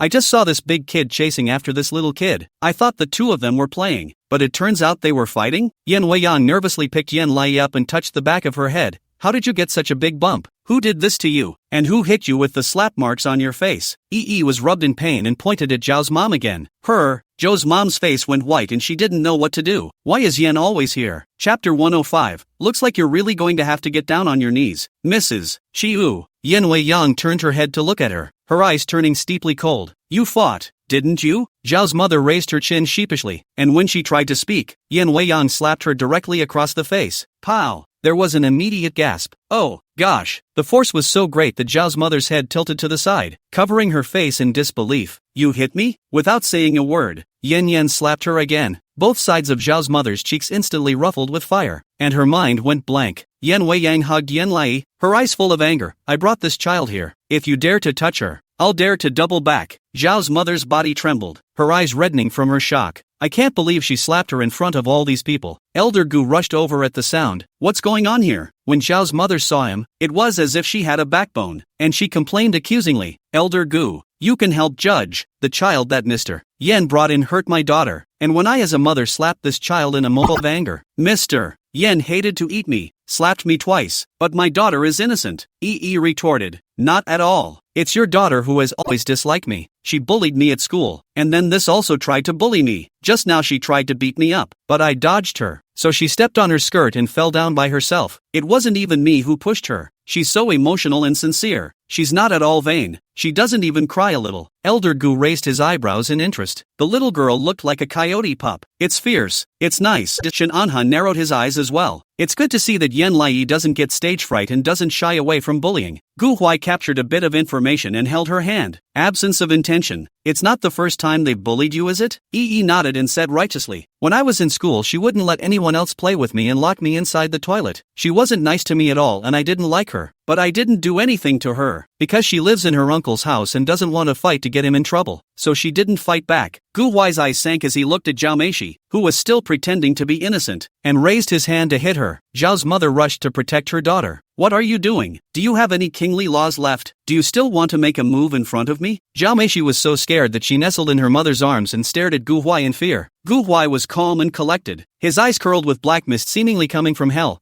I'm going to make Zhao Meishi pay back. The crowd was stunned and couldn't help but suck in a cold breath. This little Master Gu. It seems like he's not a good-tempered character. Elder Gu's eyes were even more appreciative as he looked at his grandson. Well, it's good to know that you know how to protect what you love. Nice needle. Shinan rolled their eyes. He's here as his own father. Does he still need this kid to behave? Zhao Mama gasped and laughed. Yo, where did this hit the crown prince? It's a pity that this is a lawful society. My daughter is the victim. You bunch of people are bullying us mother and daughter so much. I'm going to call the police to arrest you. Shin Anha looked at her disdainfully. Where is the person in charge? Pull up the surveillance. Yen Weiyang hugged Yen Lai with hostile eyes. I believe that my child would not lie. The one who lied is someone else. Zhao's mother hugged Zhao Meishi tightly and was equally unwilling to show weakness. Mr. Yen, my child won't lie either. If she does, I'll kneel and kowtow to you all I want. The hotel administrator took his cell phone to them, opened the app to it, and pulled up the hotel surveillance for them to see. Look at it, you guys. Hotel surveillance is audio recorded. It's possible to hear what they're saying. Several people immediately came up to look at it, only to see Yen Lai run out like a monkey and open up for a transformation. Jomi Hoshi followed, beating her with her teeth and claws, swinging several times in the meantime before finally swinging in the air. At the last stroke, she didn't stand still herself and fell on her ass. Yen Lai's hand did not touch her. Following that, Zhao's mom ran out in a rage, pushed Yen Lai away, and slapped her again. The little girl plummeted to the ground, the back of her head hitting the ground directly. It hurts just to look at it. The expressions of the crowd steeply became wonderfully modeled as they looked meaningfully toward Zhao's mother. Zhao's mom was incredulous, her face pale as she watched the surveillance video. How is that possible? Her daughter really hit someone who fell on her own? She raised her eyes in dismay and met Yen Weiyang and Shinan with coalescing storms. Their grim eyes locked on her at the same time, and in one voice they said, "Looks like you really need to get down on your knees, Mrs. Cho." Chapter 106, Throw the Mother and Daughter Out. The scene was dead silent. Yen Lai grunted and looked fiercely at Zhao's mother. Look, I told you,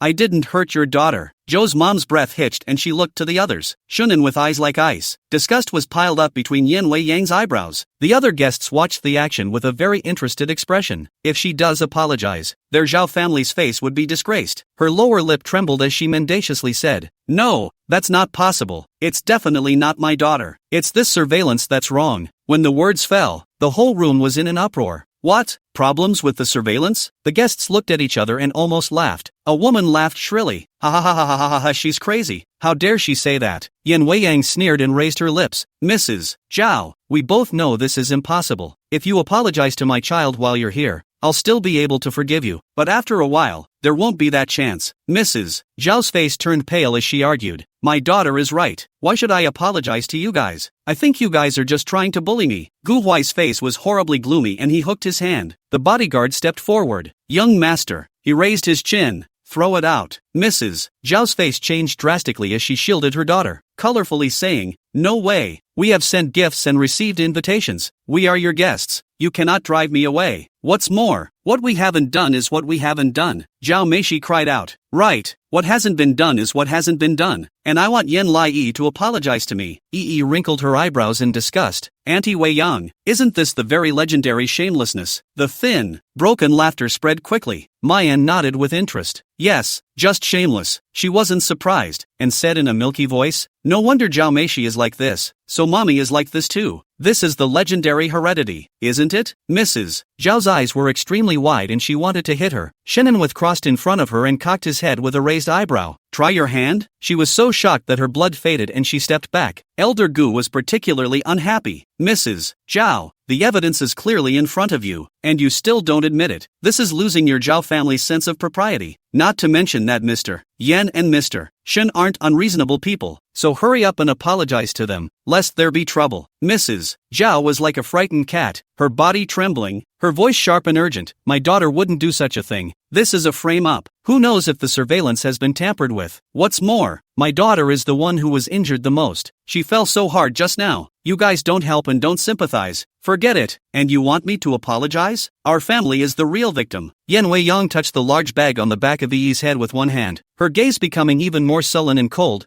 You don't admit it, do you? Mrs. Zhao straightened her spine. Deny it, she added. Isn't it only right that I protect my own daughter as a mother? You blame me, so why don't you take care of this child of yours? What's more, is this your child Yan Weiyang? I remember you only have 3 sons, right? You care about orphans too? Could this be your illegitimate daughter? Have you betrayed Mr. Shen? Yan Weiyang's eyes showed ferocity. Security! Throw this mother and daughter out. The security guard quickly stepped forward and grabbed Mrs. Zhao's arm. Mrs. Zhao struggled desperately, and her eyes suddenly fixed on Yanlai and Shenanha. Wait a minute. I realized that this child seems to look exactly like your husband. I'm afraid it's not your husband's illegitimate child that he left behind outside, and you're trying to keep your husband to help him bring up the child. Then your family is really messed up.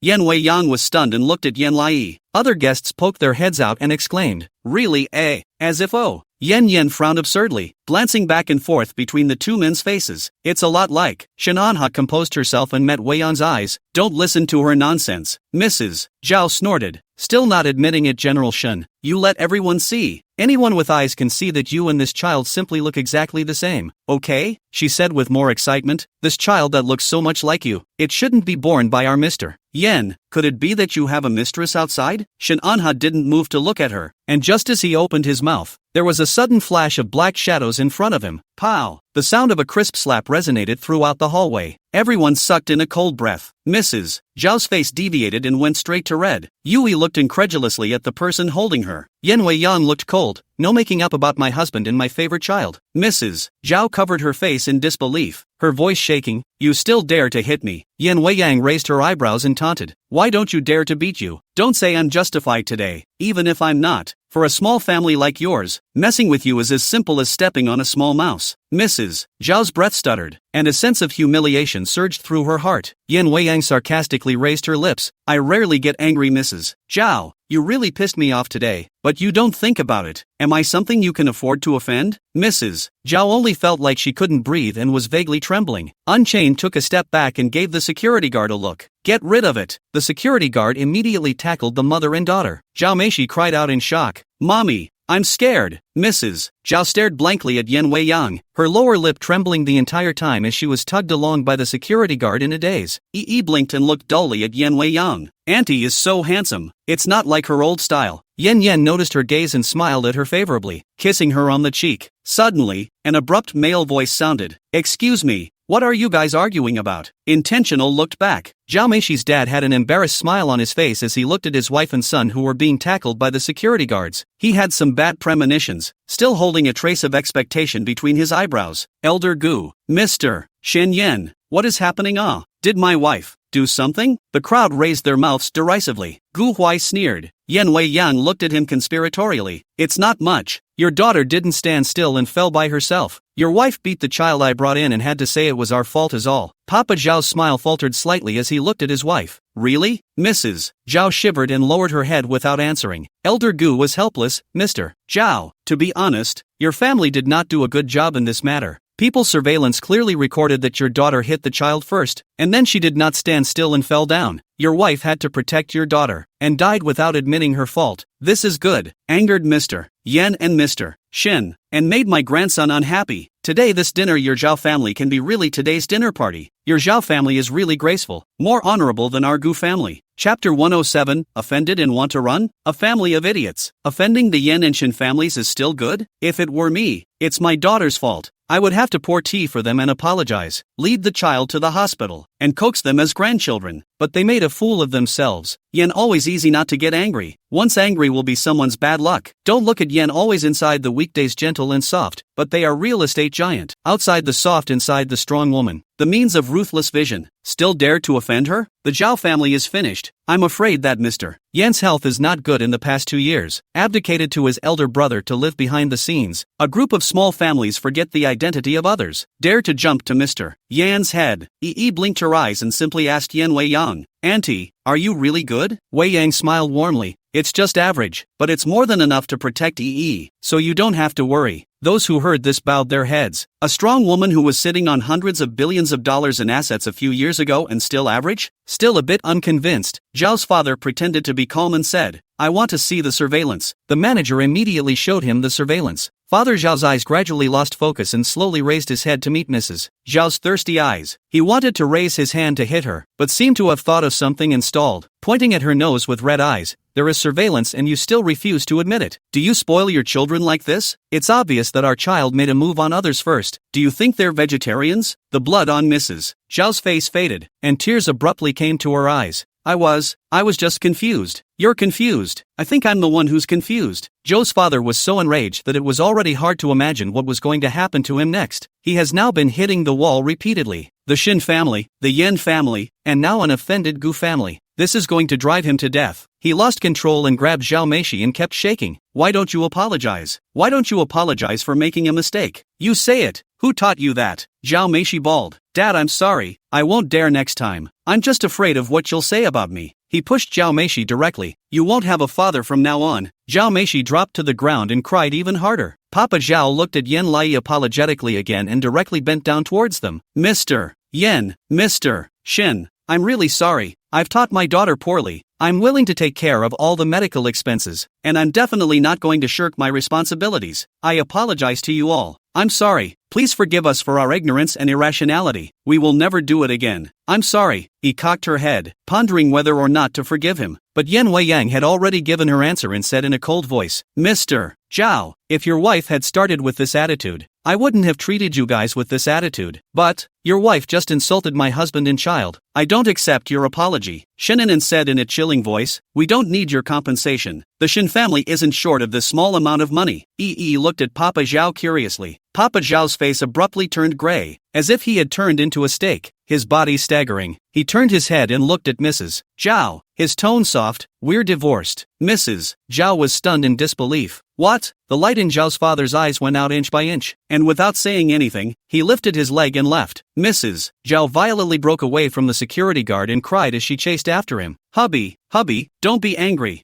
I was wrong. Let's not divorce into it. I'll try to salvage it." Zhao Meishi also cried and shouted as she chased after them. "Dad, don't want me and mommy. Please daddy." The family drifted away and disappeared into the corridor, the cries still penetrating. Yen Wei Yang sarcastically hooked up the corner of her mouth, holding Yi in her arms and pawing. "This is what happens when you offend our Yi. Isn't it my Cinderella?" Yi sweetly tilted her head with a smile and offered to give her a kiss. "Thank you, Auntie, for saving me." Unchained arched his eyebrows and held her tightly in his arms. The bystanders didn't dare to breathe a single breath, feeling that Yen Wei Yan's smiley mood was still there, and didn't dare to open their mouths to offend people. There was even a mom who squatted down and pointed at Yi and said to her child, "Remember this little sister's face. Be nice to her outside in the future. Don't offend her. Do you hear me?" The children all cast curious glances toward Yen Lai and nodded uncertainly. And then there was the child who wisely said, "I'd like to be friends with little Yippee because she's good looking." Chu Tao hemmed and hawed and came close to Gu Huai. "Master Gu, it seems that this time Yen Lai's little sister should be directly famous in our circle, and will be very popular in the future." Gu Huai stuck his hands in his pockets and looked to Yen Lai, his gaze haughtily sweeping around, his eyes turning cold. "It's enough that she has a friend in me." Chu Tao was stunned, his eyes rolled, and he immediately nodded his head. "Right, you two are a natural pair. The best match." Gu Huai frowned at him. What adjective? But then he looked to Yen Lai. Yi obediently nestled in Yen Wei Yang's arms and smiled sweetly at him. He was stunned. His expression unconsciously softened, and he hooked the corners of his mouth. The adjective grooming is also quite flattering. Yen Wei Yang no longer delayed, holding her come on and said, "Elder Gu, I'm now taking my child to the hospital to see a doctor." so I'll take my leave first. Gu Huai was stunned and quickly grabbed Yan Lai's hand, not wanting to let her go for the moment. Wait, Yi hung her eyes blankly. He frowned deeply, a hint of heartache gathering in his dark eyes. How are you feeling? Yen raised an eyebrow at the sight and put down his intentions. Gu Huai then especially naturally half-kneeled in front of Yi, carefully depicting the 5-finger marks on her face. Does it still hurt? She shook her head and opened her arms. Gu Huai hesitated and reached out to hug her. Yi was a little sad and said in a milky voice, Gu Huai, I'm sorry I messed up your dinner party. I made you unhappy. Gu Huai didn't care and said as if no one else was there. To me, nothing is as important as your safety. Shinin and his face brushed black. Yan Wei Yang covered her mouth in surprise. Her eyes showed delight, and it was written all over her face that she had knocked herself out. The guest's eyes were even more calculating. This child, not only does he have the Shinyan family covering him, but he even has the favor of young Master Gu? Isn't that divine? Can this be done without balking? Elder Gu rolled his eyes greatly and suddenly felt angina. How he has another love-brained grandson. It's not enough for the son, but the grandson does the same. This stuff is genetic too. He covered his heart with pain, and was a little relieved to see the beautiful frown on Yenlai's face. Fortunately, the kid has a good body, high IQ, and no hard feelings. He could agree to a marriage between the two, but the Shin family is so good. How much of a bride price should he give better? Beneath him, Gu Huai said regardless, I'll go to the hospital with you. Yi was stunned, looked at the old man Gu who was lost in counting the bride price, and shook his head decisively. No. Chapter 108, Everyone must accompany their sisters. Gu Huai's face sank. Why not? She leaned close to his ear and whispered, Didn't you tell me that? It's not good to survive in a rich man's house. No matter what happens, you have to have a good relationship with your family. Now it's time for you to have a good relationship with your family. Are you going to talk and not talk? Her voice was not considered hidden. Everyone can hear it. Elder Gu looked at her with interest. Is this kid reasonable? Gu Huai had originally looked determined, but once he heard this he frowned and began to deliberate. The old man whimpered. See, his grandson, who can't control anyone, is a wife-beater. As he was thinking, Gu Huai suddenly looked at him. He hurriedly averted his gaze, pretending not to notice him. Although Gu Huai was unhappy in his heart, he knew that he shouldn't leave. He could only reluctantly admonish. Yen came to be. Call me promptly after checking your body. And as for Zhao Meishi, I'll use my fastest speed to make sure Zhao Meishi doesn't show up in front of you either. The adult's eyes lit up. Exempt. This little bully. The corners of Yan Wei Yang's mouth rose wildly. Shinin with a black face, was angry and laughed.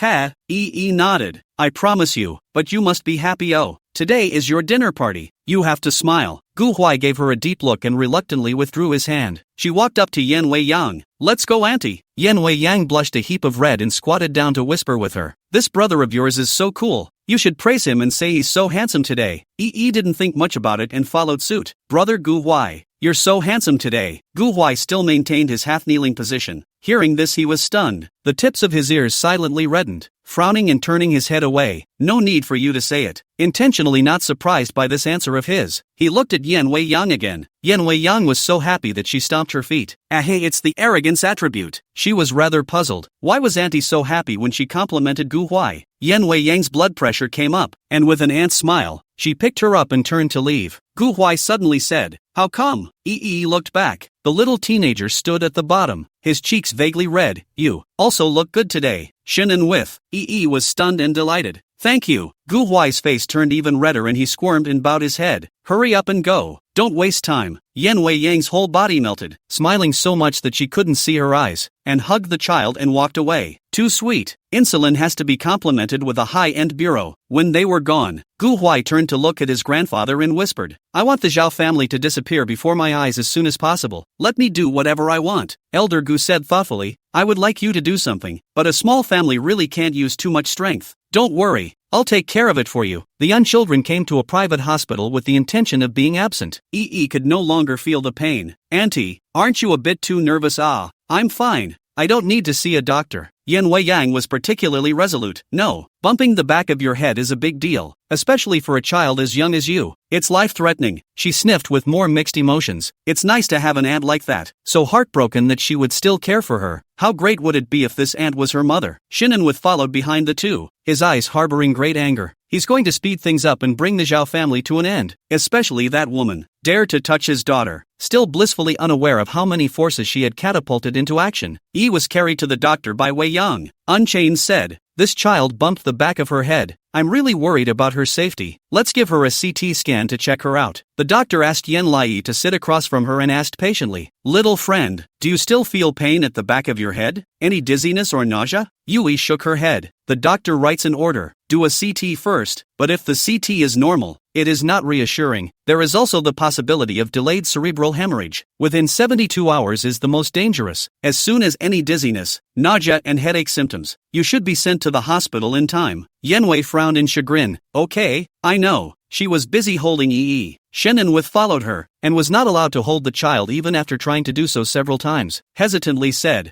I'll go and notify her family to come. Let her family keep an eye on her. Yan Wei Yang was uneasy, and smoothed the back of Yi's head. But does her family care about her or not? This child needs to be observed. If her family doesn't care about her, they might as well put her with me. Why don't you call and ask? Shannon in silence. How he called to ask. Yen Lai is surrounded by only a nanny and a capable errand boy. Shander, after much deliberation, he sent the message to Yen Knight. Yen Lai hurt the back of her head today while attending a dinner party. She needs 72 hours to stay away from people. Can you take care of her? Or will you let that Chien Duo take care of her? The babysitter is not completely finalized yet. She also comes in every morning to cook a meal and will be gone by the end of the day. There didn't seem to be anyone else available to him other than Chandler. Yan Lixing expressed helplessness. Bro, I'm on a business trip now. Shen Duo shouldn't be able to do the same. I heard her say that she's going to her boyfriend's house tonight for a family party. We can't let people ditch the family party to work, right? But he also caught a point of information. Isn't this child with you? How did she get hurt? And which one of you dared to hurt our Yin family when you weren't looking for death? Shinanen did not answer again, frowning at the absent coming. He'd be worried if anything happened to the boy. He said, why don't we hospitalize her tonight for observation and hire a medical nurse? I just contacted her family and they said they've all been traveling and won't be back. Yen Wei Yang stared incredulously. What? A 4-year-old child has no one to take care of him? They're all traveling on business? I think they just don't want to raise this child, right?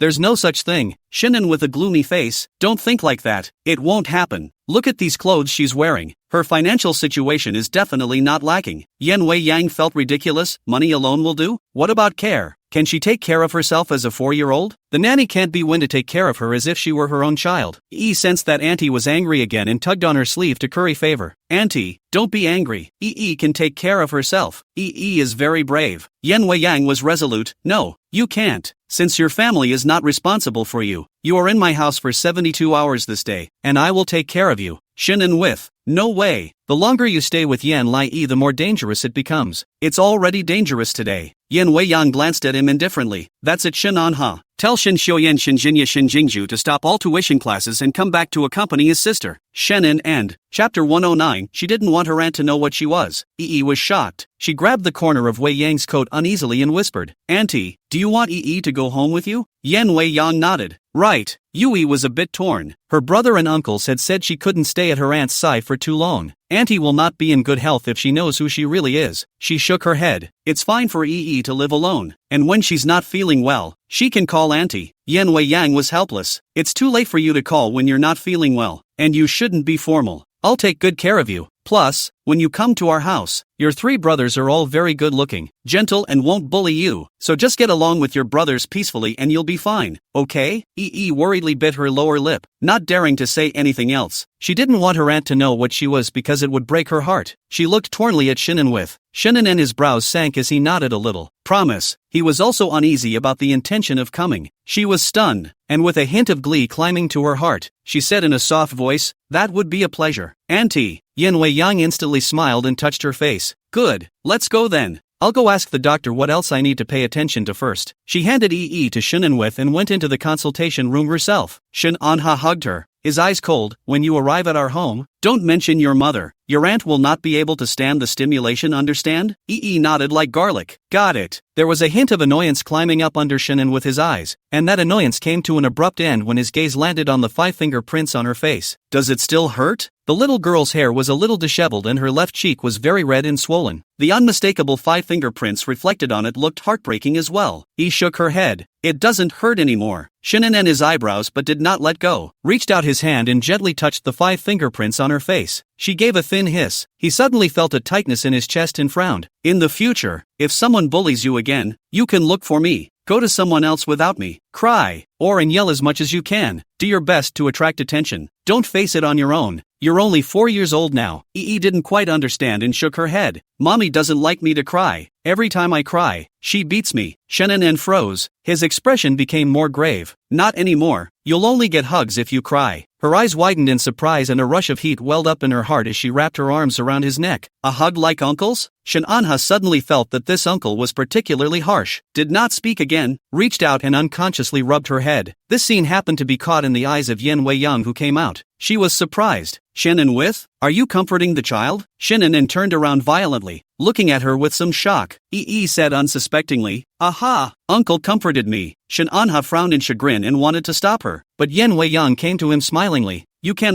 you. I've never seen you worry about a child like this. Shannon with embarrassment tucked Yi in her arms. No, I'm just worried that she's in some kind of condition and we need to compensate her family. Yen Wei-young didn't believe it and snorted, hugging the child. Come on, I don't know you? When have you ever been gentle with those 3 sons? I can see that your eyes love this child. He just had a very gentle gaze. There is a pure, unadulterated feeling of calculation. Shananha was so weak from her look that he turned away. I don't think so. Unseen looked down at Yi looked up at her. She smiled gently at her and said with certainty, but I'm sure a man like you will love her when he has a daughter. Shannon with a footstep, wanting to retort, but it was like a lump in his throat. He was, surprisingly, unable to say anything in retort. Yen Wei-young looked at his back and spoke in a meaningful tone. And, you're not hiding anything from me, are you? Shannon with his breath stuttering, turned his head to look at her firmly. No, the long corridors of the hospital corridors are scattered with very gentle natural light. Yen Wei-young held the drowsy Yen Lai in her arms. The little girl rested her head on her shoulder, her flesh pushed out, her mouth slightly open, sleeping a little naively. There was the tenderness of a loving mother in her eyes as she looked at her with downcast eyes. For a moment just now, I thought that she was the child of you and Yen Zishi. She looks a lot like you, but more like Yen Zishi. Shannon and his body collapsed, his face darkening with flesh. I've already made her abort that child. Wei-young. Yen Wei-young lowered her eyebrows and restrained her eyes, smoothing the back of Yen Lai's head for a moment without speaking again. Shannon with stiffly turned around and picked up his cell phone to send messages to his 3 sons. This evening Yen Lai will stay at our house.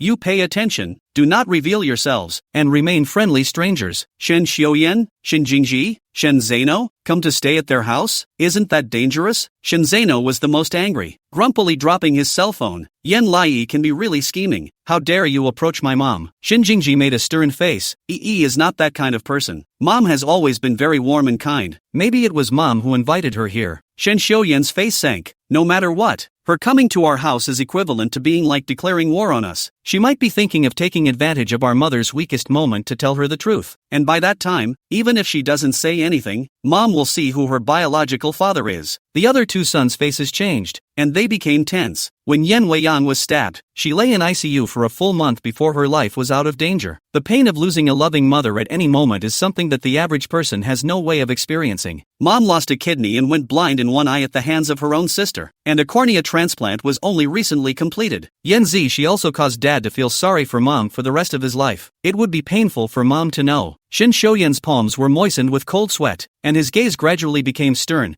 We need to verbally beat her, threaten her or coerce her. Don't let her leak a little bit of wind. Shin Jingji couldn't bear to frown, and there was nothing he could do. Shin Zeno nodded heavily. It has to be done that way. Soon, Yen Wei-young returned to the villa with Yi. Yi was groggy, and when she opened her eyes it was a good-sized house, like a palace, looking at her with her mouth slightly open. Auntie, is this your house? Miyuki smiled and nodded. Sure, it looks good, doesn't it? She nodded. Good looking, just like a princess. You must be treated like a queen to live here? Shananha raised his eyebrows at her and shook his head with a smirk. Yen Wei-young thought about it a little. It's true that I'm treated at the level of a queen at home, but when you're here, you're a princess. As soon as the words fell, 3 people suddenly poked out from the second-floor railing. Shin Xiuyan and Shin Zeno and Shin Jingji looked down from the height, looking nervous but still smiling. Dad, Mom, Chapter 110, what is the meaning of this? You're too scheming. Yi was so happy to see them that she was about to speak. Then she thought of something and kept her mouth shut. Yeah.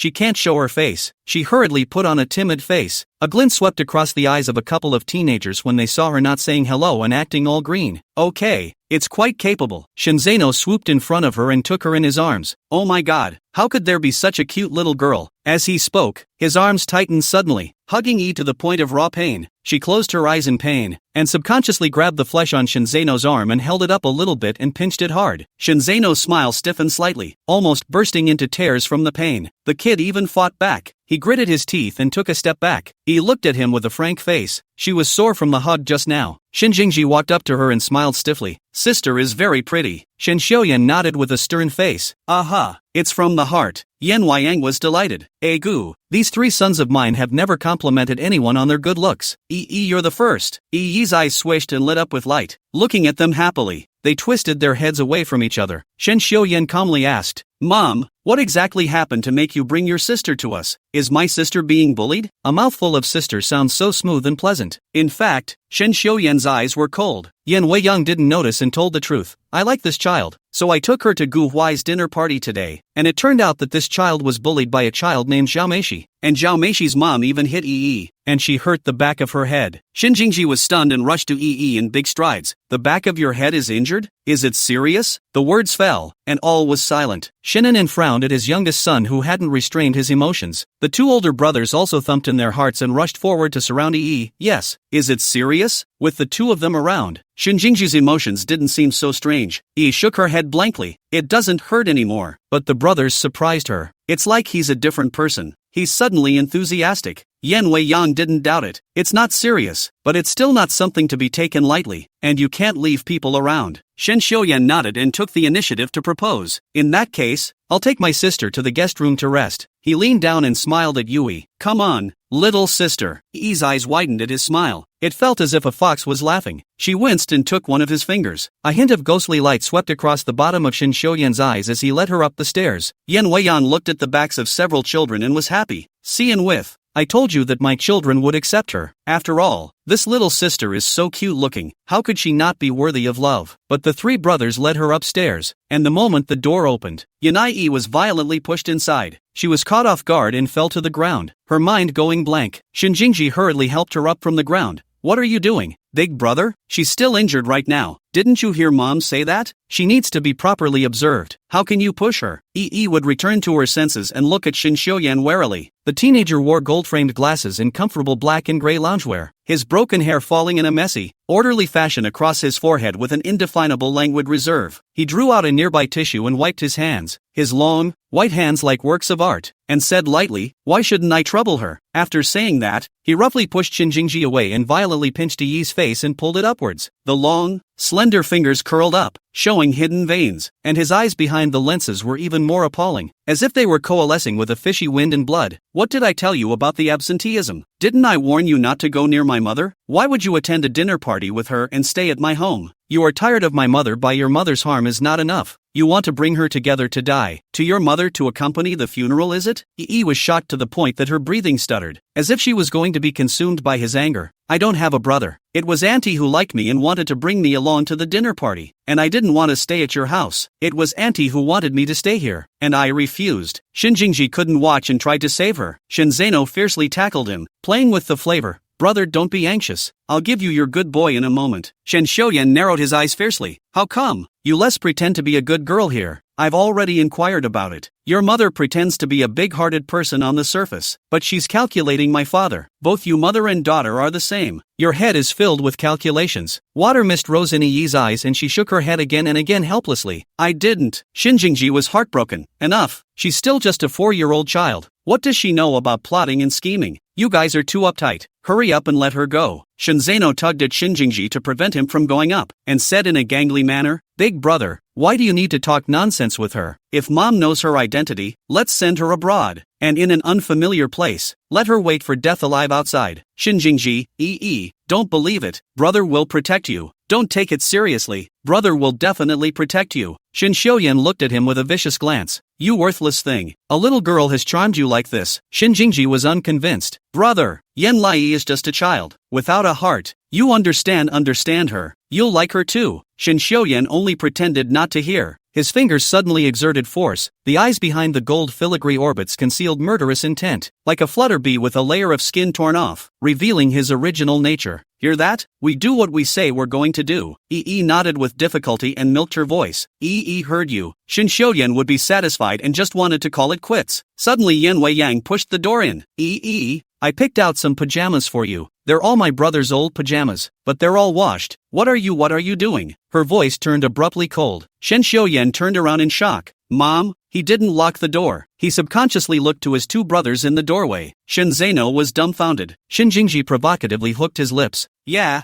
the lock he unlocked. Shin Xiuyan's face sank as he was suddenly pushed away by Yan Wei Yang. She stared at Yi's face closely. The little Yi's face was very white and had very obvious red pinch marks. Yan Wei Yang was instantly enraged. Shin Xiuyan, who told you to make a move on your sister? Are you so set in your face and behind my back? Shin Xiuyan was stunned and somewhat at a loss. Mom, Yan Wei Yan's eyes were almost capable of spewing fire. Thanks to me trusting you so much, you actually did this to my guest. Could it be that you've always been this kind of child? Chapter 111, Hang Yourself, Don't Change for 100 Years. Shin Xiuyan's face went white as he opened his mouth to explain, but he didn't know how to speak. Suddenly, a small hand gripped Yin Yan's hand. Yen returned to her senses and looked down at Yi. Yi topped the pinch marks on her face and milked it. Auntie, I just had a headache and suddenly collapsed. It was my brother who he grabbed me. Only he didn't grab me well at that time and grabbed my face. So don't be angry, okay? Yan Wei Yang was stunned and his fire subsided. Ha! Shin Xiuyan looked at Yin Lai in shock. That sounds like a far-fetched reason. After a moment's thought, not wanting to doubt her child in the end, Wei Yang asked tentatively, Is that so? Shin Xiuyan returned to his senses. His face was too grave to speak. Shin Zeno hurriedly nodded. Yes,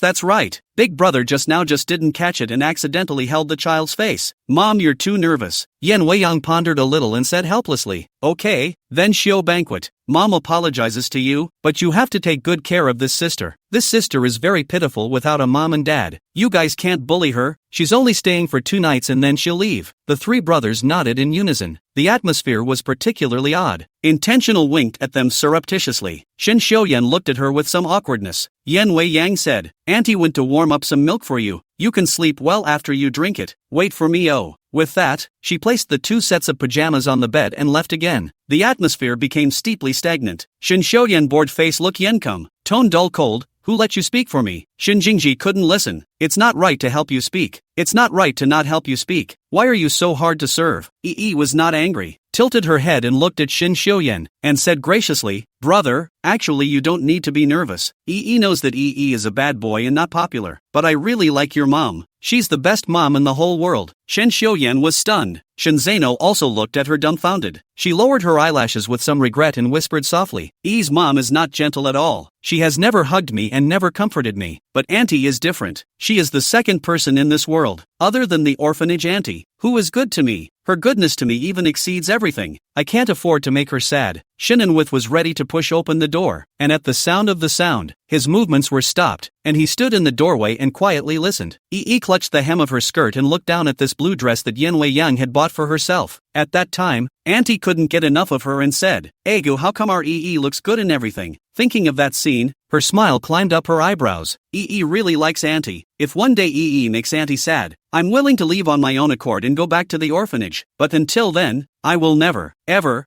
say anything that slips out of my mouth. Let's pull the hook. She stretched out her tiny little thumb and aimed it at Shin Xiuyan. Shin Xiuyan stood in shock, looking at her clear, unadulterated eyes. What? Do you think he'll believe you? He's seen a lot of those women who look gentle on the surface but are actually full of heart. He doesn't believe it. After waiting for a while, I see that he didn't move, and took the initiative to take 2 steps forward, reaching out to hook his little finger. The moment when warm fingers meet, Shin Xiuyan stiffened and stared at her in a daze. She smiled brightly and said softly in a soft voice, Take the hook and hang yourself for 100 years and don't change, and the liar will have to swallow 1,000 needles. Shin Xiuyan's breath stuttered and ghostly hooked her little finger. Yi smiled even more happily. Brother isn't angry anymore, okay? The knots in his throat rolled up and down as he withdrew his hand in silence. Shin Zeno watched with mixed feelings and flirted. Big brother, do you know what I see now? Shin Xiuyan didn't look at him in a good mood. Shin Zeno pointed at the top of his head. A numerical value popped up on the top of your cerebral melon right now, and it says good sense +1. Shin Xiuyan? Shin Zeno smiled at him hungrily. Congratulations, you've been rated. He suddenly became angry and said in a deep voice, Nonsense, Who's being raided?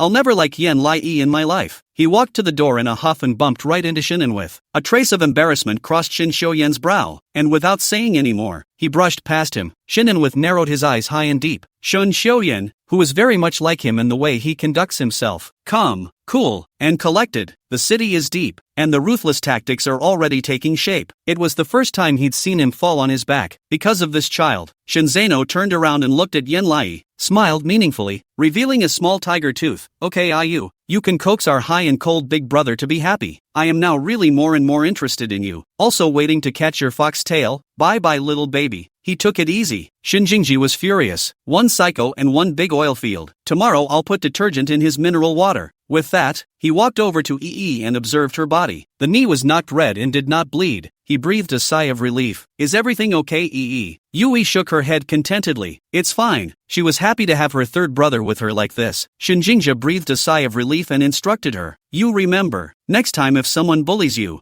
you go to an adult, or you have to fight back. Didn't I say? As a member of our Shin family, you don't need to be wronged in any way. That Zhao Meishi I remember. I'll help you clean up. Don't be sad, okay? Yi blinked, a little touched, and reached out to hold him in her arms. I like brother Jingji. You're the best, better than the other two brothers. Shin Jingji was stunned. Intentional moved up to his cheek to offer a kiss. Kiss his brother. Shin Jingji was caught off guard and looked at her in consternation. Suddenly a blush rose up on his face, which turned into a large tomato visible to the naked eye, and he turned around and ran away. Yi was unsure. What's going on? Shinin stood on the other side of the corridor. Seeing his third son fall away, his heart was mixed. He's ready to leave. A soft voice suddenly sounded behind him. Uncle Shun. Shenin with a glance back. Little Yi grasped the doorway, like a little rabbit probing out. Uncle, are you still awake? Shenin frowned, crouched down and looked at her. Is there something wrong? Do you want to sue? Yi was overjoyed. Nothing, Yi just feels happy. Your house is so big and beautiful, and you have such a gentle wife. You are so happy. With that, she moved forward and gave him a gentle kiss on the cheek. Thank you, uncle, for letting me stay at your house. Shenin stared incredulously, instantly feeling her cheeks burning as if they were on fire. Without saying a word, she got up and left. With disheveled steps and the wind at his feet, he disappeared into the corridor in a flash. Yen Lai cocked his head in confusion. What's going on here? Why do uncles and brothers run away after being kissed by her? Chapter 112, Sister. Does it make a difference where I am? After the defeat of all four men in the Shin family, Yen Wei-yan wanted to laugh just thinking about it. As she bathed Yi, she said,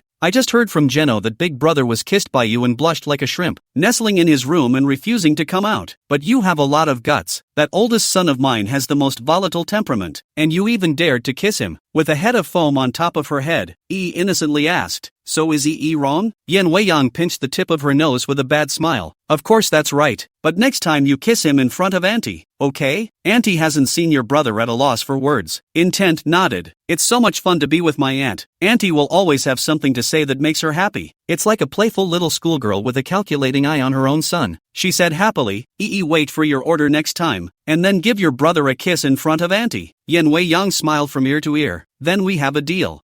Pulls the hook. It's a deal. Wei-yang smiled gently and cleaned her up, changed into Shin Jingji's pajamas from when she was young, and led her to lie on the bed, gently patting her. Yui tilted her head back to look at her. She's never been photographed. This is the first time I've been patted to sleep. Seeing her like this, Wei-yang's tone was gentle. You want to hear a story, right? Then Auntie will tell you a story about the ugly duckling. She nodded, grabbing her hand with one hand and feeling the soothing presence of Yankee. Wei-yang's voice was very nice, and her body carried a light scent. Just like Mom, a gentler person than Mom. She soon breathed evenly and fell into a deep sleep. Yen Wei-yang rested her cheeks on one hand and looked at her with a smiling face. It's really like when Zishi was a child. She and Zishi were only 4 years apart, and when Yen Zishi was a child, she was considered to be the one who took care of her. Ming Yen Lai didn't look like her, but she just felt like she was her. She wrapped her eyes around the come-on and closed them, and in a daze, she saw Yen Zishi. They were sitting in a cafe, people coming and going outside the window. Yen Zishi looked out. His side face was a rare softness. Suddenly, she spoke. Sis, I'm pregnant. She stirred her coffee and flicked her eyes up at her. Yen Zishi's expression was indescribably complex, seemingly smiling and crying. Shenin with already know, gave me a sum of money, let me abort. Her heart pumped a little, and her face sank.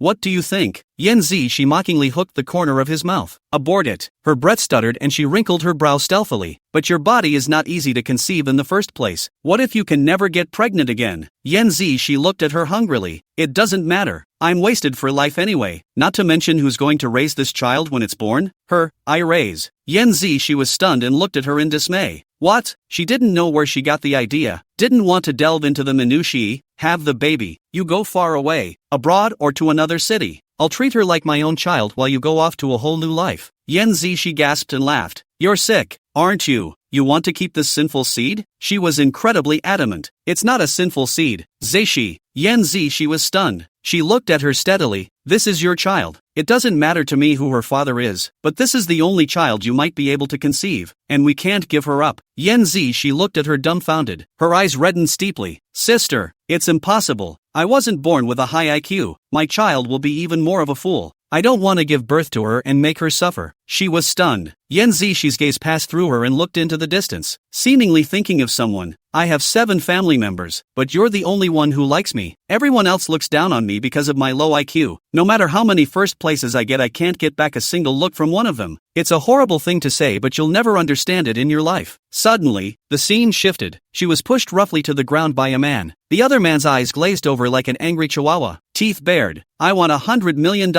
Take out $100 million and I'll let you go right away. I don't believe you don't have money as a real estate tycoon. She was lying on the floor, beaten senseless by the man who had drawn his knife and stabbed her body like a madman. You don't pay. I'll kill you. She was powerless to resist, can't even feel the pain. She then watched as a knife stabbed into her body and pulled out with bright red blood. But in this flash of lightning, Yen Zishi rushed inside the rotten building and exclaimed in shock at the sight of her. Sis, she just felt her mind go blank. But when he saw Yen Zishi, all the aggression surged to his heart and he whimpered out like a child. Zishi was stunned, and immediately rushed at the man like a furious lion. Asterisk asterisk asterisk asterisk, you dog man. Fall in love with me just to get close to my sister, right? I'll get you killed. Her vision was blurry and she couldn't see very well. One could only hear Yen Zishi's angry roar, and could vaguely see the man being beaten by her without a fight. Yen Zishi, a pregnant woman with a baby, retrieved the knife and stabbed it towards the man in just 3 minutes, but the man ran fast and panicked. Yen Zishi couldn't care less and jumped in front of her holding the knife. Sis, how are you, sis? She painfully propped herself up.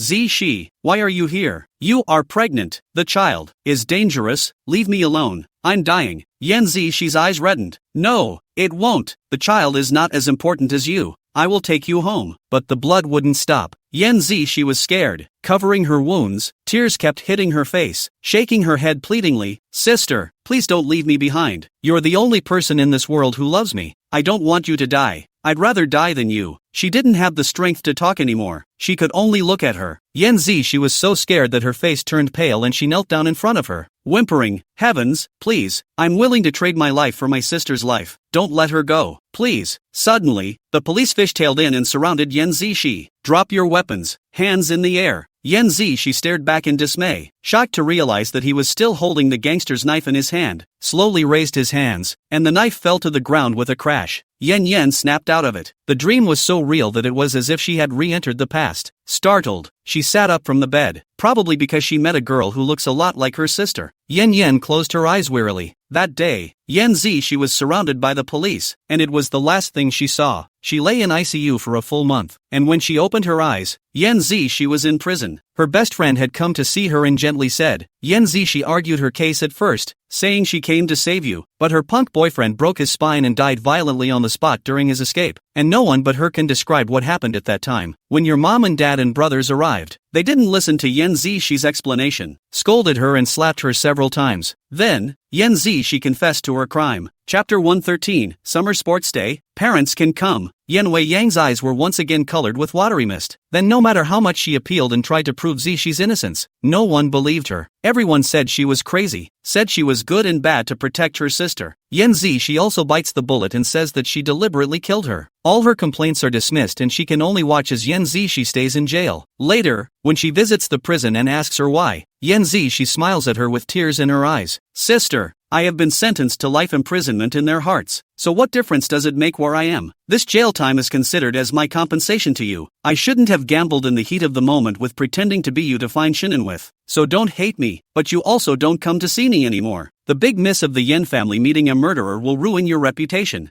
I don't want you to be unhappy because of me. She suddenly felt breathless, covered her mouth and shivered. Yi felt the bed shaking a bit and lifted her eyes to look at the side of the bed to see Yen Wei-yang crying silently. She cried a lot, like the loss of a beloved treasure. Yi reflexively jumped up from the bed and hugged her. Auntie, what's wrong with you? Why are you crying? Yen Wei-yang choked and looked at her. Suddenly unable to tense up, he wrapped her in his arms and questioned unwillingly. She saved me, but I couldn't save her. She clearly didn't do anything, so why did you push her to the brink step by step? Why doesn't anyone believe me? Yi listened in a daze, not knowing who the person she was talking about was, but she was also a bit sniffly and her heart followed. Auntie, don't cry. You talk to Yi. Yi believes you. Yen Wei-yang looked at her tearful brow and offered a kiss on her forehead. Yi, you are very much like her. I very much hope that you can live a very good life. If one day your family doesn't want you anymore, Auntie will want you. Auntie will spoil you as her own child, okay? Yi nodded heavily and nestled into her arms, reaching out to pat her in a dignified manner. Let's go to sleep then, Auntie. Yen Wei-yang nodded and closed his eyes, and in his drowsiness, he saw Yan Zishi again. Yan Zishi, dressed in a white dress, sat on the sofa in her house, followed by a little girl whose face could not be seen, smiling at her. Sis, she stood on the stairs in a daze, not knowing how, unable to speak. Yan Zishi pulled the little girl and handed her over. Sister, I leave my daughter in your hands. She took it and stared at her in disbelief. Yan Zishi also looked at her, tears in her eyes, as if she had 1,000 words to say, but it turned into nothing more than a sentence on her lips. In this life, it's really great to meet you, sister. When she finished, she opened her arms and embraced her, as if all the warmth had pooled into her body. Yen woke up with a start and looked at the ceiling, gasping for air. Surprisingly, she dreamed for the first time of a 30-something-year-old Zishi, real as if she were herself. Yen Wei-yang propped herself up and suddenly realized that her head didn't seem to hurt anymore, and it was easy. She had a headache that would have been so bad it would have affected her for the rest of the day after crying, but surprisingly today it didn't hurt at all. She subconsciously looked to Yen Lai-yi who was leaning against her. The two of them were holding hands, and Yi was sleeping especially peacefully, with a light, faint smile hanging at the corner of her mouth. She was a little stunned, with mixed feelings. Yan Zishi looked like a dying man who had entrusted her with a child. Is this dream suggesting something? Yen Wei-yang subconsciously looked at the time. It's 7:30. Not good. They're going to be late. She got up from the bed with a grunt and shook Yen Lai-yi. You're going to be late. Get up. Yi sleepily rubbed her eyes, stared in shock at the clock on the table, and hurriedly got up from the bed to go wash up. She didn't even bother to brush her hair, and hurried out of the room with Auntie Undine with a head full of henna. She was about to cry in a hurry. Why is this house so big? It's still so much way to the living room. Shinanan and Shinjingji Shinshoyen Shinzeno were leisurely eating breakfast at the table, like a runaway child. She tottered down the stairs, for male gazes landed meaningfully on her. She was so anxious she wanted to shed tears. Yi's late to the party. The little girl with her henna head and teary eyes was so cute she wanted to be pinched. The four men turned pale at once and looked at her. Shinzeno raised his eyebrows in interest. Then you cry. The louder you cry, the better. I like to see you cry. Shinjingji disliked Shinzeno. What breed of pervert are you? Shin Xiaoyan looked at her and silently reddened his face. Don't open his head and don't say anything. Shinan and the corner of his mouth if anything, picked up,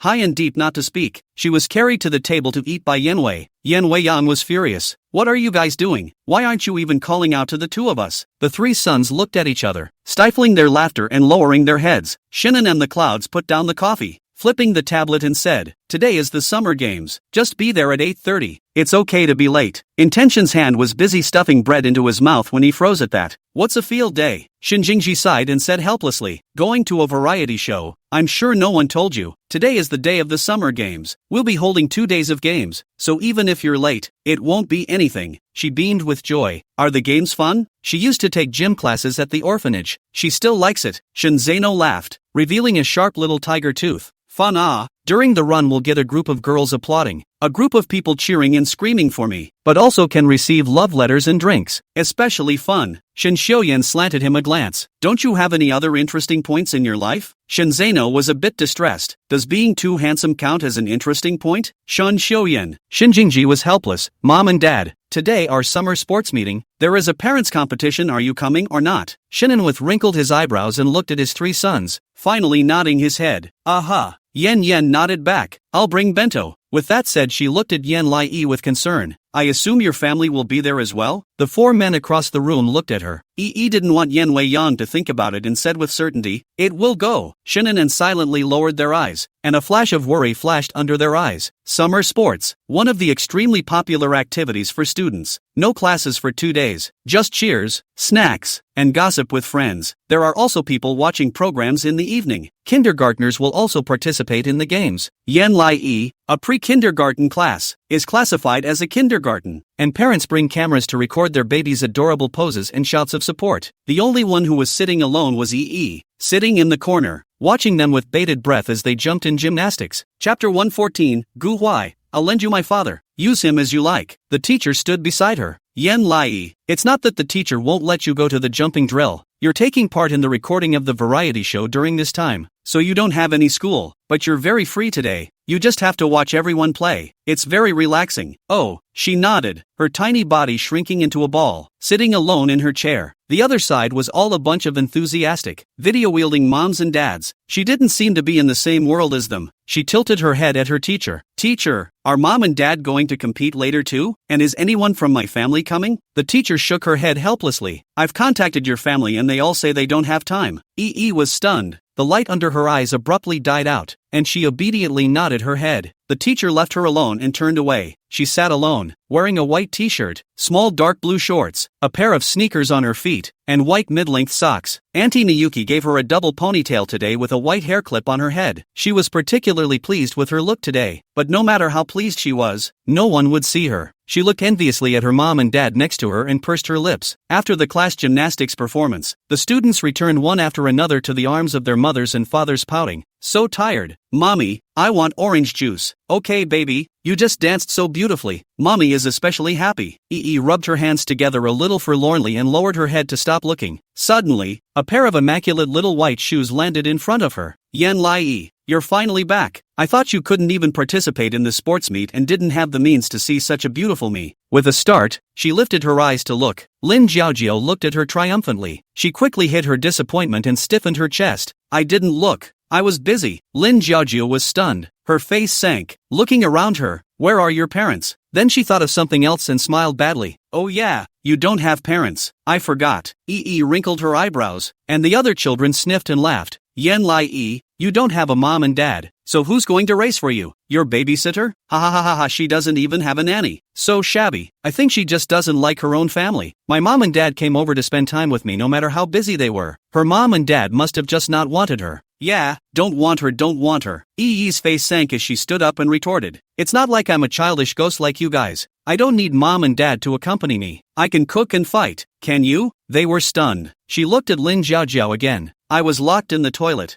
I can run out by myself without crying for my mom. Can you? Lin Jiaojiao took 2 steps back at the question and raised her chin. I will. Yi saw through it with a glance and narrowed her eyes in certainty. No, you won't. You're just a coward. You're not brave like me. I'm also not as childish as you guys like mom and dad. I just like myself. I don't need mommy and daddy. Everyone froze and looked at her in surprise. She said stiffly, I can sleep by myself, wash my own socks, and stay at home by myself without company. How dare you guys? Bunch of unweaned infantile devils. A small boy turned around with steep red eyes and a deflated mouth. Mom! The other kids were infected and kind of wanted to cry and left. Mommy, she said I was a childish brat. Yan Lai glared at Lin Jiaojiao again. Lin Jiaojiao was shocked by her and took 2 steps back. Coloring. Anyway, my dad is powerful. More powerful than you. Humph. Yan Lai huffed and puffed and sat back in his chair, wiping his slightly red eyes. She doesn't need mommy and daddy. She's fine on her own. At the thought, she forced her nose to be sore and bit her lip to look the other way. Kids cry about being told off. Parents were casting displeased glances at her. Someone else whispered, no more crying baby, she's just a little bastard nobody wants. What's the point of getting angry with her? Stunned, she pretended not to hear and lowered her head. Gu Huaili saw her like a bereaved dog from a long distance. He had come over specifically to find her, and had been in a good mood when he saw Yan Lai sitting by himself. Her classmates were surrounded by their mothers and fathers, grandparents and grandmothers, but she was all alone, without a teacher. He sank instantly and bellowed, how come? Where is your family? Yi looked up in surprise. Gu Huai, why are you here? Gu Huai sat down next to her and looked her up and down. Isn't today the field day? You're only 4 years old and need a guardian to supervise you. But what about your family? Did no one come? She bit her lower lip lightly. There was aggravation welling up in her heart, and shook her head. Is a big boy.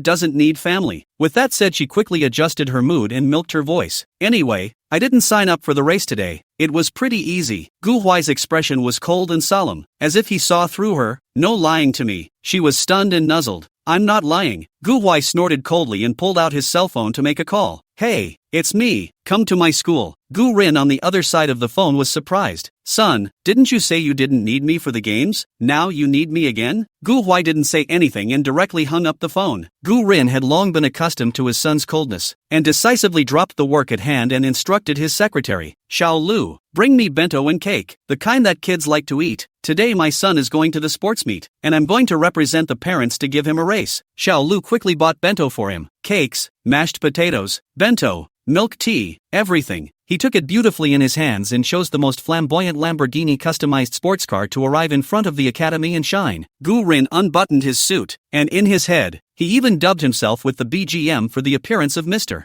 Bully. Striding his long and slender legs, he met everyone's astonished gazes and locked onto Gu Huai. He raised a confident smile and walked over to Gu Huai. Son, is Dad good enough for you to call out to Dad? But don't worry, Dad is all athletic and can definitely get you a first today. Gu Huai lazily pointed to the person beside him. You're not competing on my behalf. You're representing her. Gu Rin was stunned, and his gaze shifted downward, landing on Yan Lai's face. Yan Lai was also confused and blinked at Gu Rin. This uncle is so good looking. Gu Huai snatched the bento from Gu Rin's hand, picked up the milk tea and tied it up and handed it to her mouth. His tone lazy. This is my dad. I'll give you my dad so you're not alone today. So you won't cry, will you? Where does it come from? Gu Rin? What's that? Him, lent out by his own son? Or lending his favorite sister as a father? Chapter 115. What's mine is yours, including my father. A bewildered Yan Lai looked at the equally dumbfounded Gu Rin and shook her head absurdly. How can this work, Gu Huai? This is your father. He can't be treated as my father. The two of us aren't the same father. Gu Rin also nodded and nodded, with the look of an abandoned old father. Right.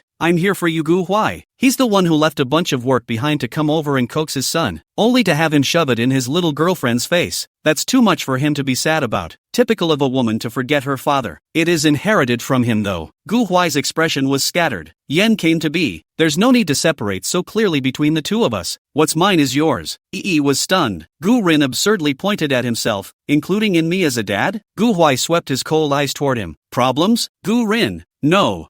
Frowned particularly helplessly. Gu Huai, you can't do this to your father. And what about when you give your father to me? Gu Huai crossed his legs, his expression light. I don't need a father. It's fine if you have one. Gu Rin. Okay, it's really his own son, so he doesn't dwell on it. He just starts. Gu Rin instantly entered the state, smiled and spoke with Yan Lai. It's okay, little girl. Since my son sent me a mission today, let me guard his little girlfriend here. As a real father, I definitely want to protect my son's dream. So don't worry, I will definitely take good care of you. Yui cocked her head in bewilderment. Little girlfriend? What does that mean? Gu Huai glanced at him unhappily. Gu Rin laughed. Has no one ever called you to that? Are you two so mushy? Nope. They all call me Big Brother's favorite. Gu Rin? That's a much more exaggerated name. Okay. He straightened his demeanor and continued. Do you know that Gu Huai's room is all filled with pictures of you? Before he finished a sentence, Gu Huai jumped up and covered his mouth. Don't say it. Idea blinked blankly. Pictures? Gu Rin laughed happily and broke away from Gu Huai excitedly. Right. It's all over the room. Gu Huai misses you every day. So much so that he can't even eat. Gu Huai's face directly reddened into a red apple, knowing that there was no way to gag him. He looked at little with hatred. I just don't have a place to put it anymore. Nodded her head understandingly and followed. I also have pictures of Gu Huai in my room. It's nothing. Gu Huai was stunned and looked at her in surprise. She smiled innocently. Because at the orphanage, my favorite people are Auntie and Gu Huai. So Gu Huai's picture is something I want to see every day. Gu Huai's eyes widened in surprise, and his face exploded with a bang, almost so red that it could drip blood. Who told you to put my picture? He turned his back in anger and said no more. Idea cocked her head. Can't you put it in? Gu Rin incomparably smooth came to her, smiling like a candy ant. Can put. Later uncle give you a little more pictures. You put Gu Huai stick on the roof. Open eyes can see him. Before going to bed can still see him. Every day to see him, okay? Gu Huai. Gu Rin took the bento and handed it to Yi. Come, good daughter, eat. Gu Huai wrinkled his eyebrows and directly snatched the bento from his hand, handing it back to Yi. Don't eat what the weird uncle gave you. Eat mine. Gu Rin, is it possible that both of us are giving her the same thing? Gu Huai ignored him. On the other side, Lin Jiaojiu was proudly accompanied by her father. The parents were extremely attentive to her father. Mr. Lin, you said how beautiful your daughters are, and they are still in the C position at the dance today, which is like our children, who are just unproductive. Papa Lin waved his hand in feigned modesty. Don't you guys praise her anymore? That's all she's good at. She can dance and sing, she can't do anything else. The other parents laughed and chimed in. That's good talent too. I heard she's a little genius. What good genes? Lin Jiaojiu lifted her chin proudly at these words, very happy. It's a day that is said to be a field day, but many parents take time out of their day to attend, not for any other reason than the fact that it's a star-studded collection of parents, and you might be able to meet all the big, prestigious families, or business associates. In this overclass, Lin Jiaojiu's body is the best. Naturally, there will be many visits. Lin Jiaojiu's mom went to accompany her sister Lin Lele, leaving only father and daughter here. When people had visited almost all of them, Lin's father was disinterested, his eyes hiding mockery. I see that none of your classmates are any good in their lives. Don't you have any family businesses that are very big that you can talk to me about? Isn't this a waste of time? I might as well go suck up to Mr. Shin and the others. Shininwith came today. He knew it. On the middle schoolers' side, the biggest crowds are. Lin Jiaojiu's eyes were full of admiration. That's because daddy is awesome. That's why the other kids' daddies are not as good as you. If you want to go, you can go for now. It doesn't matter. Papa Lin gently touched her head and thought again. Speaking of which, you told me before that you seemed to be unhappy with which child you were playing with inside the school, and were worried that the child would target you. Where is that child? How come her parents didn't come over to me until now? There are a bunch of unwritten rules within parents. The awesome parent defaults to all parents coming to say hi. Not saying hello is just rude. After all, what is the status of their Lin family? Jewelry industry. A big family that could be ranked in the top 10 in the entire school. Not dealing with him? Wait for trouble. Speaking of this, Lin Jiaojiu's eyes rolled. Originally, after she saw Yan Lai's brother come out that day, she felt that she might be in trouble. But she went to school for 2 more days and realized that no one was looking for her trouble. So, she was full of blood, and she had no scruples. How could someone whose birth and family were inferior to hers, and whose mom and dad weren't even around, bully her? She sounded innocent. Dad, that girl is right there in the corner, because her mom and dad are dead and no one cares about her, so she has no business being here. Papa Lin was amused by her and laughed. Why don't you say you're my daughter? You're really good at talking. She is indeed not qualified to come and see me. But his gaze was still sizing up the children, his eyes chilling. But since there's someone who wants to find trouble with my daughter, I naturally can't let her off the hook. So tell Dad who the one who wants to find trouble with us is, and I'll help you clean up after her. Lin Jiaojiu casually pointed to the place where she came from. Just that little girl. She still has the magic fairy wand in her hand that I don't have. And she's a little star. And she can do movies and stuff. But she's an orphan. Papa Lin scoffed. Chapter 116. What is the meaning of this? I heard that you bullied my daughter. What happened to the stars? He could get his daughter into the entertainment industry whenever he wanted, and he could invest in a transformable teenage adventure title for her daughter to be the lead actress. He stood up, his stance uncharacteristically haughty. Then what are you waiting for? Dad will take you to clean her up. She didn't notice the 2 men sitting beside her and pointed directly at her and smiled. Absence of coming. You're finished. My dad's coming to clean you up today, so wait until you cry. Stunned, Yi got out of her chair and looked at Papa Lin. The soft light in Gu Huai and Gu Rin's eyes instantly disappeared, and they looked askance at him with cold eyes. Lin's father walked up to her without looking at her and sneered at her. Little friend, are you bullying my daughter? She wrinkled her brow in a nonchalant manner. It's your daughter who bullies me. She and her sister keep people from playing with me. I'm just defending myself. Papa Lin was amused and said sarcastically, then have you ever thought that it's your problem that my daughter won't let anyone else play with you? Yi didn't understand. What's wrong with me? Papa Lin laughed mockingly. It's your problem if you don't please my daughter and make her look bad. Gu Rin? Gu Huai's eyes grew sharper and colder. This was the first time someone with such an iron head had dared to run wild in front of them. Yi was unconvinced. Whether your daughter is disobedient is her own business. It's none of my business. You're wrongly accusing me. Gu Huai raised his eyebrows and nodded in satisfaction. But Papa Lin gritted his teeth and directly reached out to pinch her face. Our Lin family is the most powerful family within your entire class. If you dare to upset my daughter, I'll make your entire family uncomfortable. Let your family teach you, an orphan from the orphanage, so that you know what a proper big family is, what a powerful family you can't offend. Because if you offend us easily, you might have this trouble coming your way. Understand? Annoyed, Yi opened his hand. You're pinching me, uncle. You have to apologize to me or I'm going to tell my family too. Papa Lin let out a yodel and snorted. Your family? What can your family be? Worthy of dangling in front of me? A cool male voice interjected at the right time. I don't know if I'm worthy of dangling in front of you, but I can still tell if you're worthy. Mr. Lin. The atmosphere abruptly went cold. Papa Lin stiffened and looked toward the source of the sound. Gu Rin sat on a chair, his slender legs folded, his eyes flashing with cold light slightly curved, obviously smiling, but his powerful aura seemed to be able to engulf people in it. Papa Lin swished his face white. Rin Gu? Mr. Gu, what's he doing here? Gu Rin sarcastically narrowed her eyes. This big family that started from nothing is different. So much more posh than our families whose grandparents have been rich for generations, and wherever they go, they have to piss and piss to demarcate their territory, and bully other people's children in the process, right?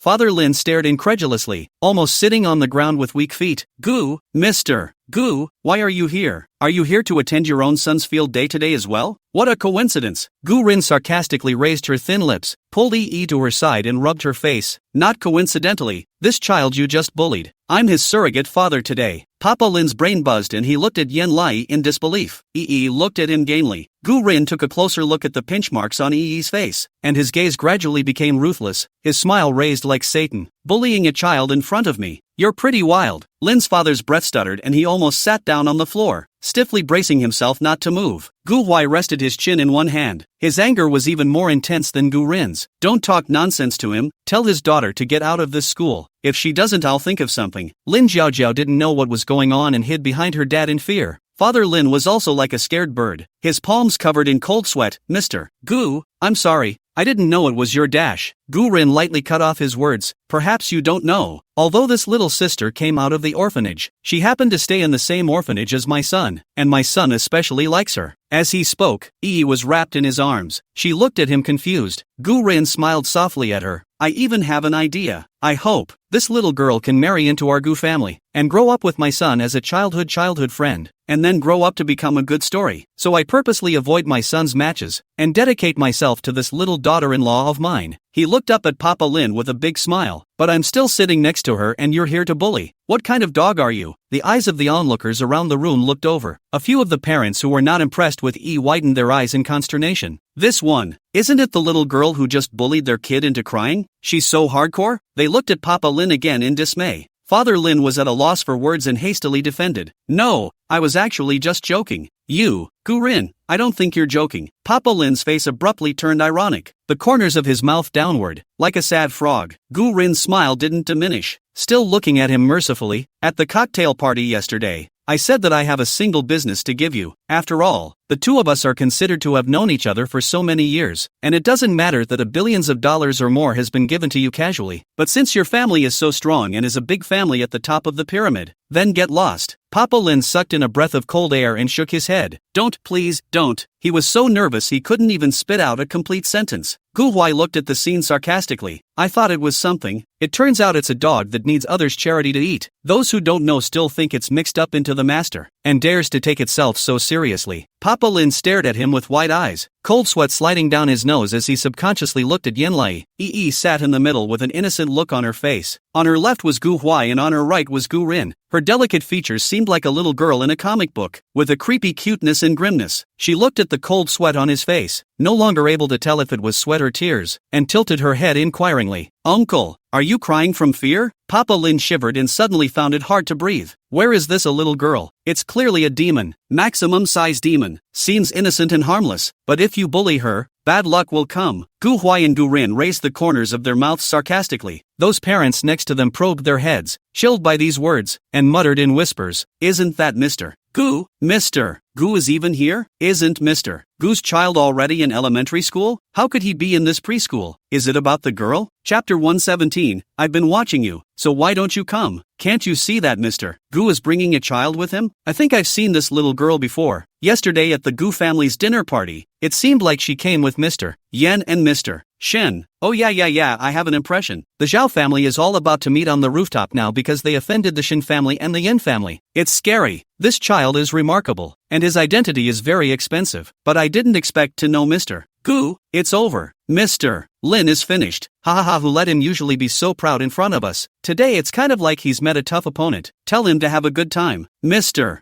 Lin awkwardly wiped the sweat from his face, pretending that he hadn't heard their comments as he awkwardly said, "I'm really sorry, Mr. Gu. I just heard earlier that my daughter and this child had a bit of a fight. That's why I came over to try to find out more about the situation." Yi frowned. "You're lying." "It's not. It's clearly your daughter's fault. You're blaming it all on me." Papa Lin choked. Gu Huai coldly grunted. Gu Rin sneered. "Leave Mr. Lin. I'll give you some face with so many people. Take your daughter and get out." Gu Huai also said, "I don't want to see your daughter again either. Have her transferred to another school or wait for her to look good." Lin Jiajiao's face changed drastically and tugged at her dad's hand. "Dad, are they bullying me? Will you help me fight back? They're bullying me." Papa Lin was as goose-stepping as a king, hunched over, cold and sweaty. Gu Rin smiled meaningfully. "What to do, Mr. Lin? Your daughter told you to fight back. You do not do it for your daughter?" Gu Huai faintly said. "He probably wouldn't dare because his legs are shaking." Yi sighed down the line. Papa Lin's legs were shaking like a sieve, the fear visible to the naked eye. Gu Rin laughed out loud. "That's so funny, Mr. Lin. This is the first time I've seen a failed attempt at pretending." Ha ha ha ha ha ha ha ha ha ha ha ha ha. The laughter was so deafening that Lin's father couldn't lift his head and tore his daughter away. He frowned. "Wait, Mr. Lin gave a start and looked at her expectantly. She grimaced. "You guys haven't apologized to me yet." Papa Lin was appalled. Lin Jiaojiao bit her lower lip in aggravation and looked at her father. Mr. Lin's face was green and purple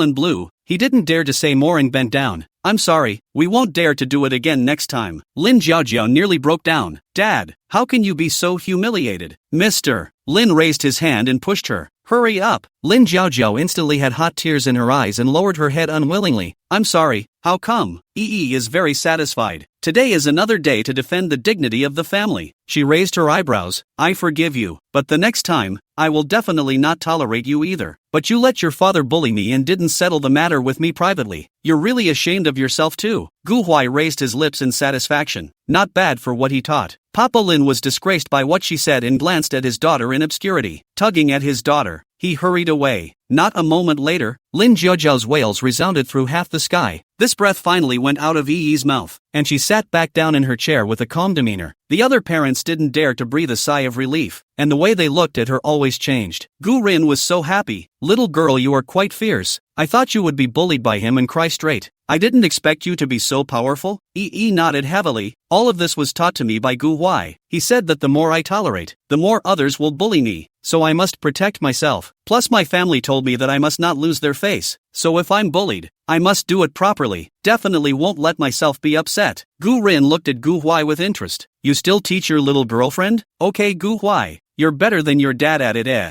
Gu Huai didn't have a good temper. "Don't talk nonsense. Yan Lai is my most important friend, not some little girlfriend." Gu Rin smirked. "Then imagine this Yan Lai child doesn't stick to you in the future. And when there's another boy to protect her in the future, she'll prefer to be with that boy, and will even refrain from being with you in order to avoid suspicion. What will happen to you?" Gu Huai's face instantly darkened. "With me around, no one can stand beside her." Gu Rin, "Oh, isn't that a bump?" He laughed out loud. "Don't worry, Dad knows what it's like to love someone. And when you still like her as an adult, Dad will definitely support you both." Gu Huai rolled his eyes in disgust. Neuropathy, talking about all that stuff. Following that, the announcer's office said, "Please have the parents of your children report to the sign-in area to prepare for the game." Yi brightened up and looked at Gu Huai. Gu Huai's hand rested on his jaw. His expression languid. "Go ahead, have fun." Yi nodded heavily and took Gu Rin's hand and ran to the enrollment office. "Let's go, uncle." She was so happy. Her ponytails were blowing in the wind, reflecting the light beautifully in the sunlight. Gu Huai kept his gaze following her, his expression indescribably calm. Shu Tao and the others finally found him in the playground, panting, "Brother Huai, we've been looking for you for a long time. Why did you run kids over here by yourself?" Gu Huai's gaze didn't fall on them either. He just looked at Yen to come. "Someone needs me." Shu Tao turned his head and was surprised to see Yen Lai standing with Gu Rin. "Hey, that's not right. Isn't she an orphan? How come she still has family with her? Is this her uncle?" Gu Huai's tone was flat. "No, it's my dad. I lent her my dad." Shu Tao, the identity of the father can still be borrowed? The others looked at each other in disbelief. "What are you going to do, Brother Huai? Do you want your dad to run both ways?" Gu Huai's peach blossom eyes carried a slight cold color as he looked at Yi's frowning and smiling side face. She was really happy. Her eyes were smiling. bright as the sunshine today. His gaze unconsciously softened and then softened again. I don't need someone to run for me, but she does. He didn't want to look at her sitting alone in a chair and see her hanging her head without a single person to talk to, and don't want to fill her head with anything that makes her sad or upset. He wanted her to stand on the runway. There's a man running for her. There was a man in a chair with his eyes ever following her, waiting for her to return. Shu Tao scratched his head, not quite understanding, but still sitting beside him. Then let's cheer for our sister. Sister and uncle can definitely take first place. Yan Lai stood at the signature, suddenly felt warmth in her heart, and subconsciously turned back to look at Gu Huai. In the heavy sea of people, Gu Huai looked so good that it was as if the gods had created a beam of light for him. She could see him at a glance and waved her hand vigorously. Gu Huai, you have to watch us. Oh, I'll come back with first place. You have to believe in me. Oh. Gu Huai's face was expressionless as he snorted at the words. Do you still need her to say whether you believe it or not? He murmured thoughtfully, and I've been watching you the whole time. Absent coming. Chapter 118. Why does have a surrogate father? Shannon and also came to the check-in. He is about to enter his 3 sons in order. Shinjingji stood side by side with him and suddenly thought, Dad, is he not having anyone who can compete for her? Is she on her own now? Although Yan Lai said that there would be someone to compete for her, he racked his brain and thought that no one in their circle except him liked Yan Lai, so naturally no one would care about her. Shinnin frowned at the reminder. As it happened, the principal, Yan Fengshang, passed by them. He tugged at him. Yan Fengshang, Yan Lai's side doesn't have a parent to accompany her to the competition. Can you help? Yan Fengshang cleared the air and swept him with an extremely scanty glance, drew back his hand and replied, No. Shinjingji didn't understand. Why? Second uncle, you are the chairman of the board of directors and the principal of the school. It's perfectly possible to sympathize with a 4-year-old child without a parent for a justifiable reason. Isn't this also a time when you can earn favorable comments for you? Yan Fengshang's tone was cloudy. No need.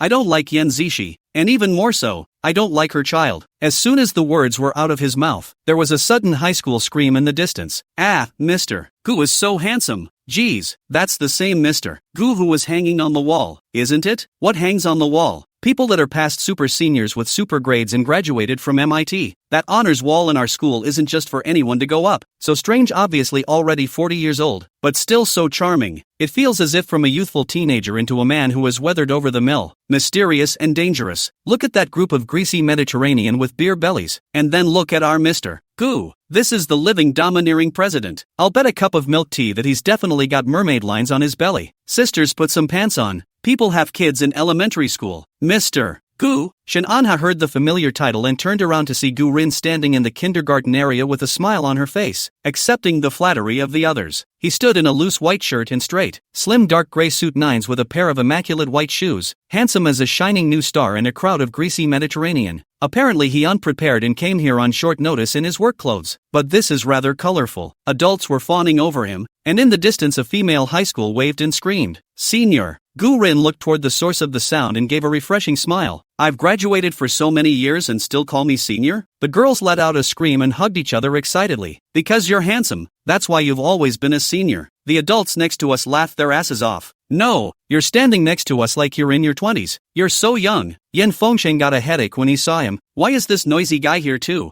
I'll leave first. Don't want him to see me. Ringu is a social humper who can talk as long as he opens his mouth. A mouth blah blah blah blah. It's like popping popcorn. Shinjingji felt something was wrong. Isn't Gu Huai an elementary school student? Why is his father in that area of the kindergarten? The moment he raised his question, Gu Rin turned sideways, revealing Yan Lai standing behind him. Shen Anha and Shinjingji stared blankly. How do you come to mean it? How did she end up with Gu Rin? One of the fathers leaned down and looked at Yi, his eyes all flattering and pleasing. This little girl is really pretty. I wonder what is her relationship with Mr. Gu? Yi pursed her lips sheepishly and looked at Gu Rin. Gu Rin didn't hesitate. My goddaughter. I'll help her run today. Shin'en whiff. How come he doesn't know his daughter has a new godfather? The crowd was astonished. What about your son? Do you have to run twice? Gu Rin smiled and shook her head. I'll just manage this child, one is enough. This is a little girl that my son especially likes. Or he sent me here. Shin'en with steeply clenched fists, striding towards him. The fathers gathered around Gu Rin coaxed. Oh, your son is so thoughtful? Is your goddaughter close to you? Gu Rin smiled and licked his back teeth. Kiss, why not? He scooped Yi into his arms with one hand and brought his face over. Yi, come and kiss. Yui cupped his cheek and kissed him gently. Gu Rin was quickly delighted. The surrounding adults even laughed away. Mr. Gu, I really envy you for having such a beautiful goddaughter. Gu Rin laughed out loud. The kiss was surprisingly sweet for him. You guys don't say. This is a really different feeling having a daughter. I want to throw my son away and just raise this goddaughter of mine. Yi laughed happily in his arms as well. Shannon with strides to walk among them, a handsome face sunk cold to the extreme. Yen come to the intention. How can you lie in the arms of strangers? His voice was low and magnetic, suddenly shaking the surrounding area into calm. The only sound that came over was distant shouts and screams. The adults around the room were not expecting this and took 2 steps back in surprise, muttering in whispers, "Why is Mr. Shen here? Does he know this goddaughter? Mr. Shen's eyes are so scary. Let us just go." People were scattering in all directions, not wanting to get involved. Yi looked at Shannon with surprise and didn't see that he was unhappy, but instead said cheerfully, "Uncle." Gu Rin raised his eyebrows and smiled gangly. "It's been a long time, Shananha. How have you been?" Shananha walked up to him with a grim expression. "Why are the two of you together?" Gu Rin narrowed his eyes when he saw Shannon with this expression. It felt as if he had robbed him of an important treasure. His gaze swept over Yen Lai and Shananha's faces, and an idea vaguely climbed to his heart, a smile that did not reach the bottom of his eyes. This little child does not have a mom or dad to accompany him. My son's heart aches for him, so he let me be her surrogate father for a bit. I should be considered as Yen Lai's surrogate father now, said he provocatively pressed on Yen Lai's face. Isn't that right, little baby? Call Godfather. Without thinking much, Yi said in a milky voice, Godfather. Shannon and his face sank, and without saying anything, he went straight up to snatch the intention of Yen. Yi was almost shocked when he drew it out. Uncle Shun. Gu Rin hugged her tightly, with a treacherous look on his face. What's going on here? The past High Ridge Flower Campus prince. Why are you still robbing other people's children now? Idea? The prince of the campus at High Ridge? Who? Gu Rin saw through her doubts. Your Uncle Shin used to be a popularity model on campus. The Flower of the High Ridge is the title given to him by the girls. By the way, my title is the Fox-like Demon. The two of us at first, but one of us occupies half of the river. And now your Uncle Shin's picture is still on the wall. The girls cried when they saw him. Yan Lai, Shen Jingji. Words are too dense. Chapter 119 EE. Choose him or me. Gu Huai watched from a distance, felt something was wrong, and hurried toward them. Shannon and his eyes grew more and more horrible. No one cares about your ugly name calling in the past. He looked at EE again, his dangerous gaze full of warning. Are you sure you want to stay in his arms? Don't you have your own family? What's the deal with you looking for someone else's surrogate father? Little EE's eyes widened as she finally realized he was angry, but she didn't understand why he was angry. She pouted. I don't have a daddy. All the other kids have mommies and daddies, and the teacher said that my family didn't have time to come, so she left me on my own. Shannon with, how come I didn't get a call? She was baffled. You're not my dad. Why are you answering the phone? Gu Rin clamped her voice to learn how to speak. Right duck.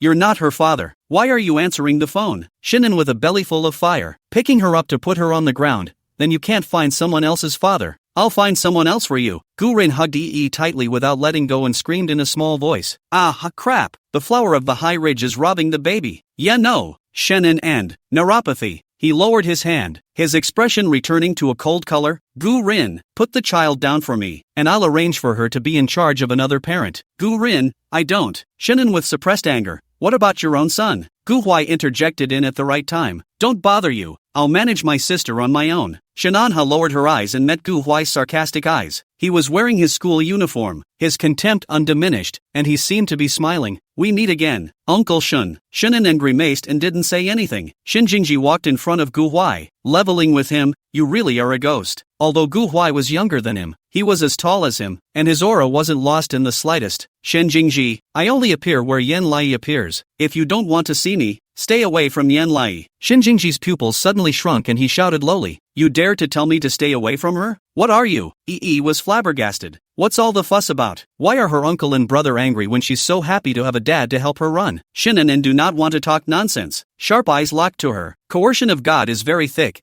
You are willing to let Gu Rin help you run? Yen come in tension. This taut look had the threat of try it if you dare to say yes, but EE didn't see it, and without thinking, yes, Shannon with. Instead, she resented it a little. Uncle is not her father, so why should he interfere with her having a godfather? She puffed up her mouth. Uncle. The other kids all laughed at me, saying that I don't have a family to accompany me. Uncle Gu just helped me drive away the bad guys, and the dads of the other kids pinched me in the face. If I didn't have an uncle, I'd definitely be bullied by so many, so I'm willing to let Uncle Gu run along with me. So can you just leave it alone? Shannon with. His eyes were steeped in danger. Who bullied you and why? EE lost her head. He said that it was my problem that his daughter didn't like me, so he started pinching my face and making jokes about my mom and dad being dead. I know that what they say is true, but Uncle Gu is trying to help me right now, and I don't want Uncle Gu to leave. I just want him to stay with me. The speaker doesn't have a heart, but the listener does. Shinin with how to listen to the heart. How uncomfortable. Who said you? She pointed directly at Lin Jiaojiao's father. Lin Jiaojiao's father's gaze always falls on their side, was still observing, and once he met Shin Anyu's eyes, he hurriedly nodded curtly, but Shinin and his eyes coalesced with a fishy wind and blood, as if they could tear him apart. Lin's father was looked at in an uncertain manner and hurriedly averted his head to avoid the gaze. What is this? How did he feel an even more terrifying killing intent coming towards him than just now? Shinin with fire twisting in his heart, veins rippling at the corners of his forehead. He didn't want someone using his dad's position to help Yan Min to run, but the boy was even bullied again. She was his youngest child and he was not there for her as a father. And who is he to stop people from helping with the absent intention? Shin Zeno and Shin Xiuyan, who arrived later to figure out the ins and outs, tilted their heads and looked at him, seeing his entanglement. Shin Xiuyan frowned slightly and imperceptibly. Dad was surprisingly attentive to Yanai's intentions without realizing it. Obviously, he was hoping that he would be able to get out of the station instead of Yan Lai, but it would have to run 5 races, and Dad might not have the stamina. That's because the winning dads will have a battle of the best, regardless of class year, for the fastest father to run in the entire games. He and Shinzeno looked at each other. They don't care if Dad went to war for them anyway, so why don't they give Dad to Yan Lai? Shinjingji didn't even give them a glance and directly suggested, let my father go, don't bother anyone else. He didn't know why. He just didn't want Gu Huai's dad to help. He looked at Gu Huai in a bad light. Gu Huai's gaze fell onto him with a coldness. Shin Jingji smiled skinlessly. A few people had dark tides. Shinanen subconsciously looked at Yan Lai, and there was actually a hidden expectation in his eyes.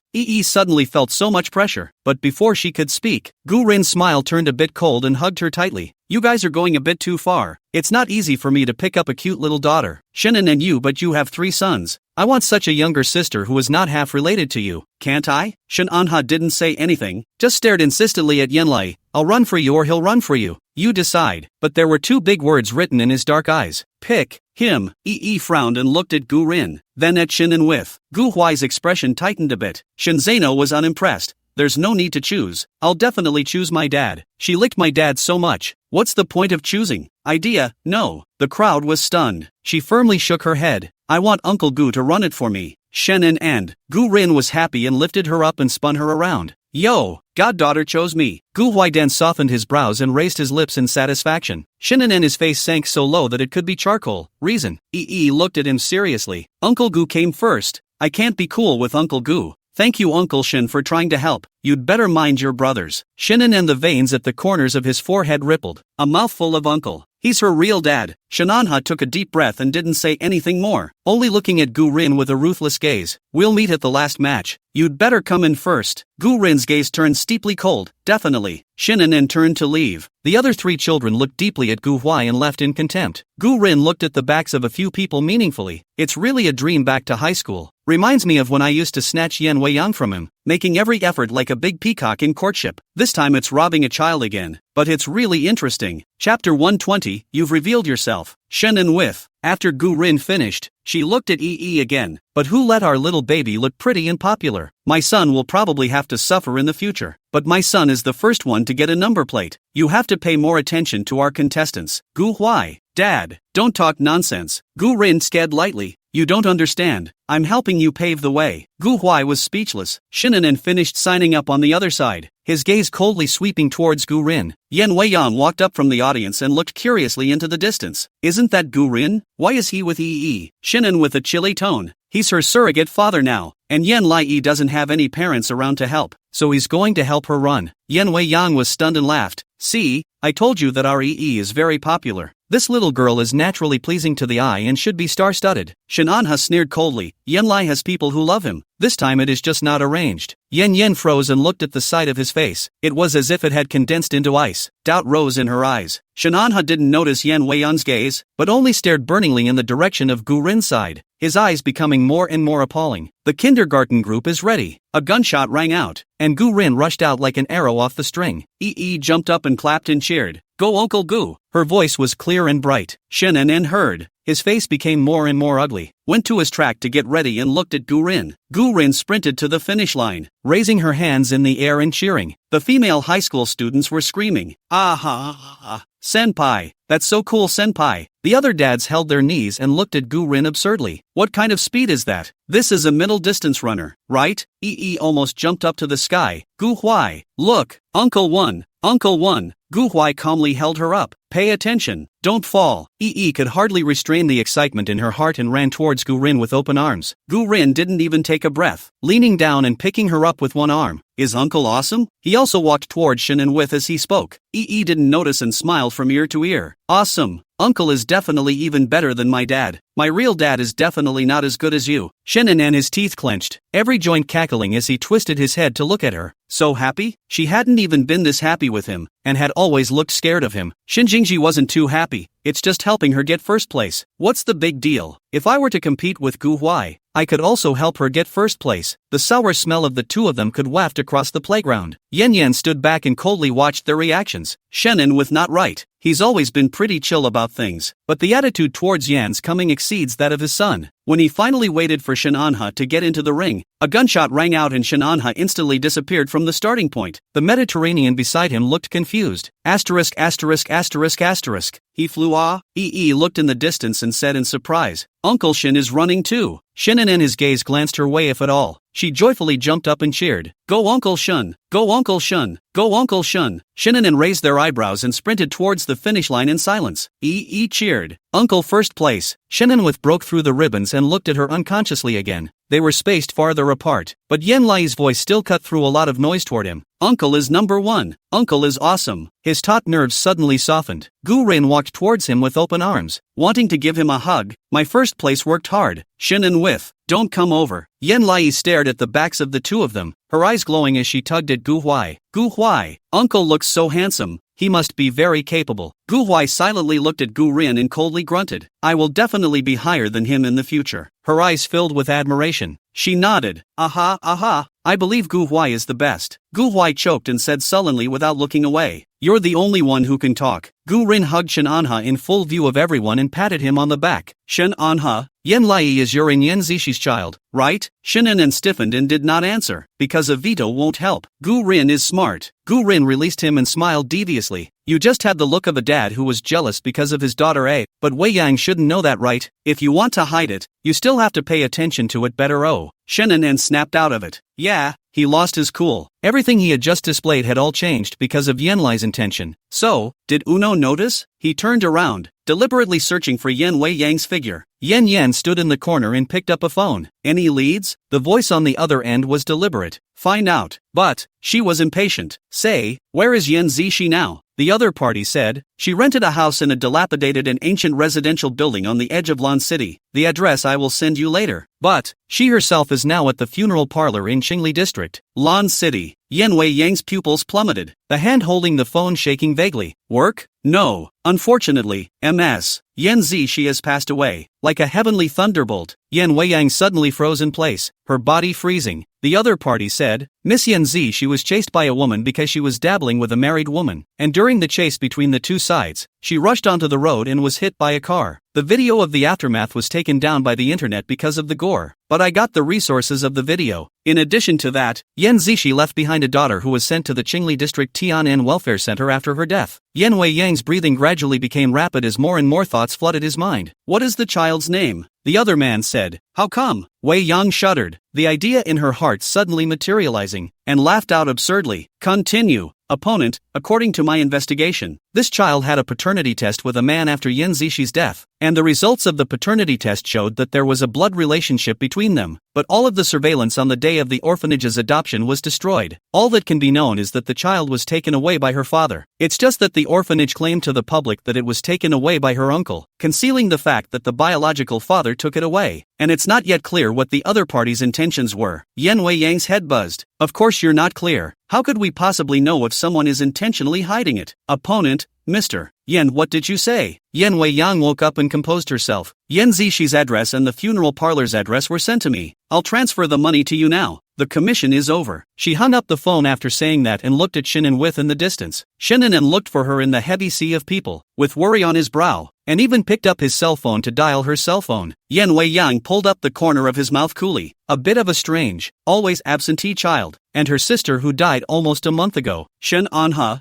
you're really good at hiding things from people. Chapter 121, the first of what comes to be. After the parents of each class have competed, they are about to enter the final competition. No classes, no age groups, randomly assigned matches. Winners get school prizes, and kids get to have a glow on their face and a little star tied to the chest of their uniform. This is proof of victory. But this is also the time of year when parents are at their most disorganized. Like a smorgasbord, everyone is crammed together. Little Yi found Yan Wei-yang in the crowd and jumped in front of her with open arms. Auntie, the unseen, was a little lost in thought. In a trance, it was as if she saw her little sister flinging herself at her with open arms. Sis, she froze in place. Yi hugged her thighs and smiled up at her. Auntie, did you see Uncle Gu-rin helping me run? He's awesome and got first place. All the kids' daddies didn't. And this dad of mine is so awesome. Shinanwith walked up to her and grimaced at the words. Yan Wei-yang forced a smile and leaned down to touch her face. Yes, all daddies aren't as good as yours. You're the best. Yi arched her eyebrows, but she felt something was wrong and frowned. What's wrong with you, Auntie? I feel as if you are very unhappy. Did something happen? There were tears flickering in Wei-yang's eyes as she smiled and shook her head. No, Auntie just had some work stuff going on earlier. She's much better now. Thank you for caring about me. Intent nodded, holding her hand to the other side. The final battle for Dad has begun. She said expectantly, I wonder which one will win, Uncle Gu or Uncle Shin. Who does Auntie think will win? Shinan and Gu-rin were already standing on the runway ready to go. The two men looked neatly toward Yan Lai. Yan Wei-yang's smile was a bit cool, slowly said, Uncle Shun, right, for his baby, he'll definitely work hard. Yi was unsure. Who's his baby? Undine lowered her eyelashes and smiled without saying a word. And on the track, Gu-rin looked at Shin Anha and flirted. Shin Anha, just let me have first place directly. I'm here to compete on behalf of Yi. You as a father always have to love and adore your child. Shannon with a snort. I'm giving up first place to you so you can turn into a godfather in front of her who got first place for her twice. Gu-rin smiled and narrowed his eyes. So what's not to like? You, the real father, can't get on anyway. Shin Anha was stunned, and his eyes steeply became deep. Even if in the future, Yan Lai and I can't become an explicit father and daughter, I don't need anyone else to replace me. Gu-rin's smile turned cold. Then we'll see.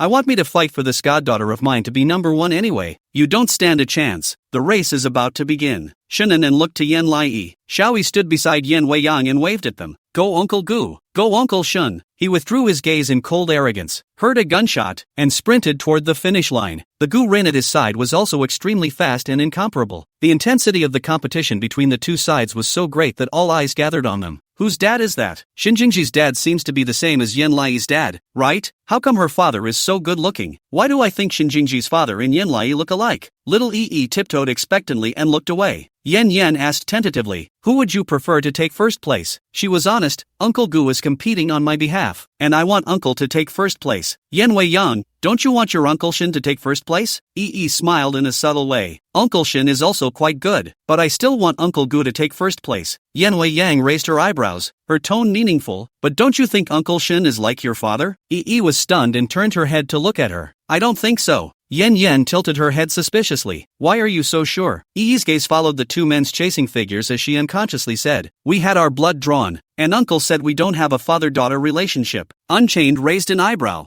instantly understanding. It appears that they were already tested for paternity and the paternity test showed paternity. But Shin'an did not tell Yan the truth about his intentions. There was a hidden anger in her eyes. Two men crossed the finish line at the same time. The referee shouted, the father of the child Yan Lai and the father of the student Shin Jingji from class 5-1 are tied for the first place. Yi was overjoyed and ran to them with a bottle of mineral water. Uncle, congratulations! Shin Jingji also quickly stepped forward. As much as he was upset that his dad had tied for first place with someone else, he was fine with it as long as he wasn't second. Shinanwith had some gasps and turned his head to look at Yan Lai. Yi took the mineral water to him and stood in front of him. The cold color in his brow eased and he held out his hand. Thank you. But Yan Lai's hand turned around and handed the water directly to Gu-rin. Uncle Gu, you worked hard. You're really great today. Yi's face is all light. Shinanwith, I can't believe it's not for him. Gu-rin took her water and gulped it down. Soothed, thank you my precious goddaughter. You're so considerate, and you know how to bring me water. Unlike my own son, who doesn't even know how to bring me water. Gu Huai, who had been following Yan Lai all along, swept a glance at him unhappily. Wouldn't she just send it? The three of them had a great time and looked like a brand new family. Shin'an, the hand that originally wanted water, froze and drew back in embarrassment. Shin Jingji handed him a bottle of water. Dad, Shunin with a disinterested look. Obviously the packaging is the same, but somehow, it feels like it's holding fire. He then took a sip and subconsciously looked to the side. Yi attentively followed Gu Rin around. Uncle, thank you for helping me so much today. Tomorrow I'll have little stars on my school uniform. In order to thank you, do you want to eat instant noodles? I can make it for you. Gu Rin was a little touched and picked her up. Godfather, I want a sweet kiss. Intentional barked a kiss. Gu Rin loved it so much. Too cute, baby. Gu Huai was not happy and warned from the side. Stop kissing and put her down. Shen Anha looked more and more angry, and shoved the water into Shin Jing's eye. How come? Yui turned her head from her laughter and looked at him quizzically. Shinan and his eyes sank. I'm also number one. Yen Wei Yan raised an eyebrow at his words and looked at Yen Lai. Little Yi was stunned when she heard this and was a bit sad. Uncle, I'm sorry, today my dad is Uncle Gu.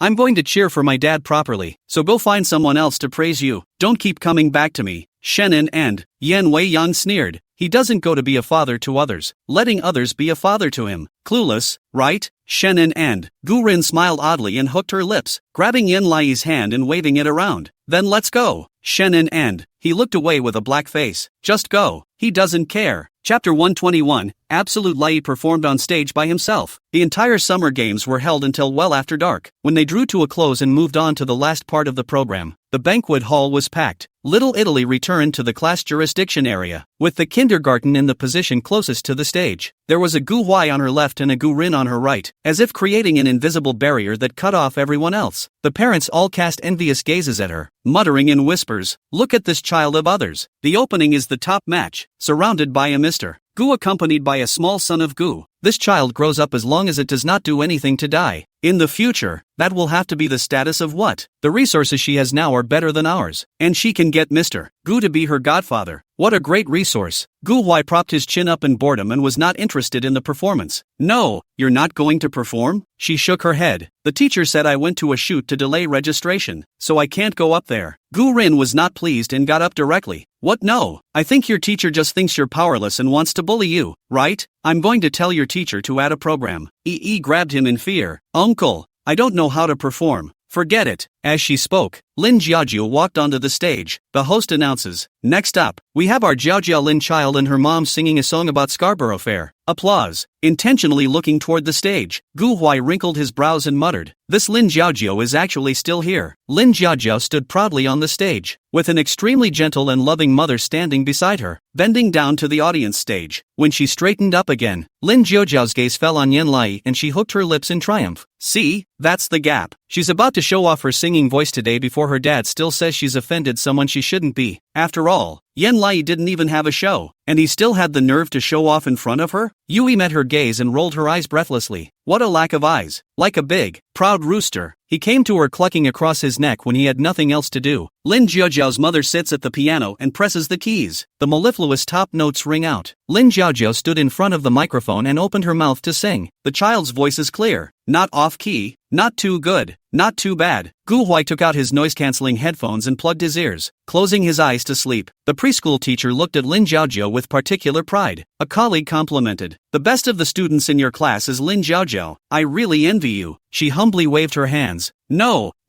your students are better than me, and I only have one Lin Jiajiu. That being said, Mr. Lu's heart snickered. The best thing about her entire class was Jiajiu Lin. Although Yen Lai had a high IQ and was an entertainer, she was not as good as Lin Jiajiu's family. In this cluster **** of a school, family status determines everything. Lin Jiajiu, with her status and status modeling talents online, is comparable to a pentagonal war god. On stage, Lin Jiajiu bobbed her head and held her posture well. Suddenly, she felt a pain that shot up from her belly to her ass. Lin Jiajiu? She wants diarrhea. As soon as the thought came to her, the smile on her face froze, her expression changed at first, and the tone of her voice ran away. Yen Fengsheng in the main seat frowned. The audience even whispered, did you just sing out of tune? It's too normal for a little kid to sing off-key. Hurry up and wait for her to finish her performance. Lin Jiajiu had just finished singing a bar when the uncomfortable feeling intensified. The kind of thoughts that scrambled to come out, covering her stomach and suddenly running down. The whole room was in an uproar. Mom froze and rushed off the stage to find her daughter. Mr. Lu, what's the situation? Yen Fengsheng steeply darkened his face and looked at the vice principal with a gloomy tone. What's going on? The vice principal asked the director of instruction. Looking huffy, what's going on? The dean of instruction asked the first-year director.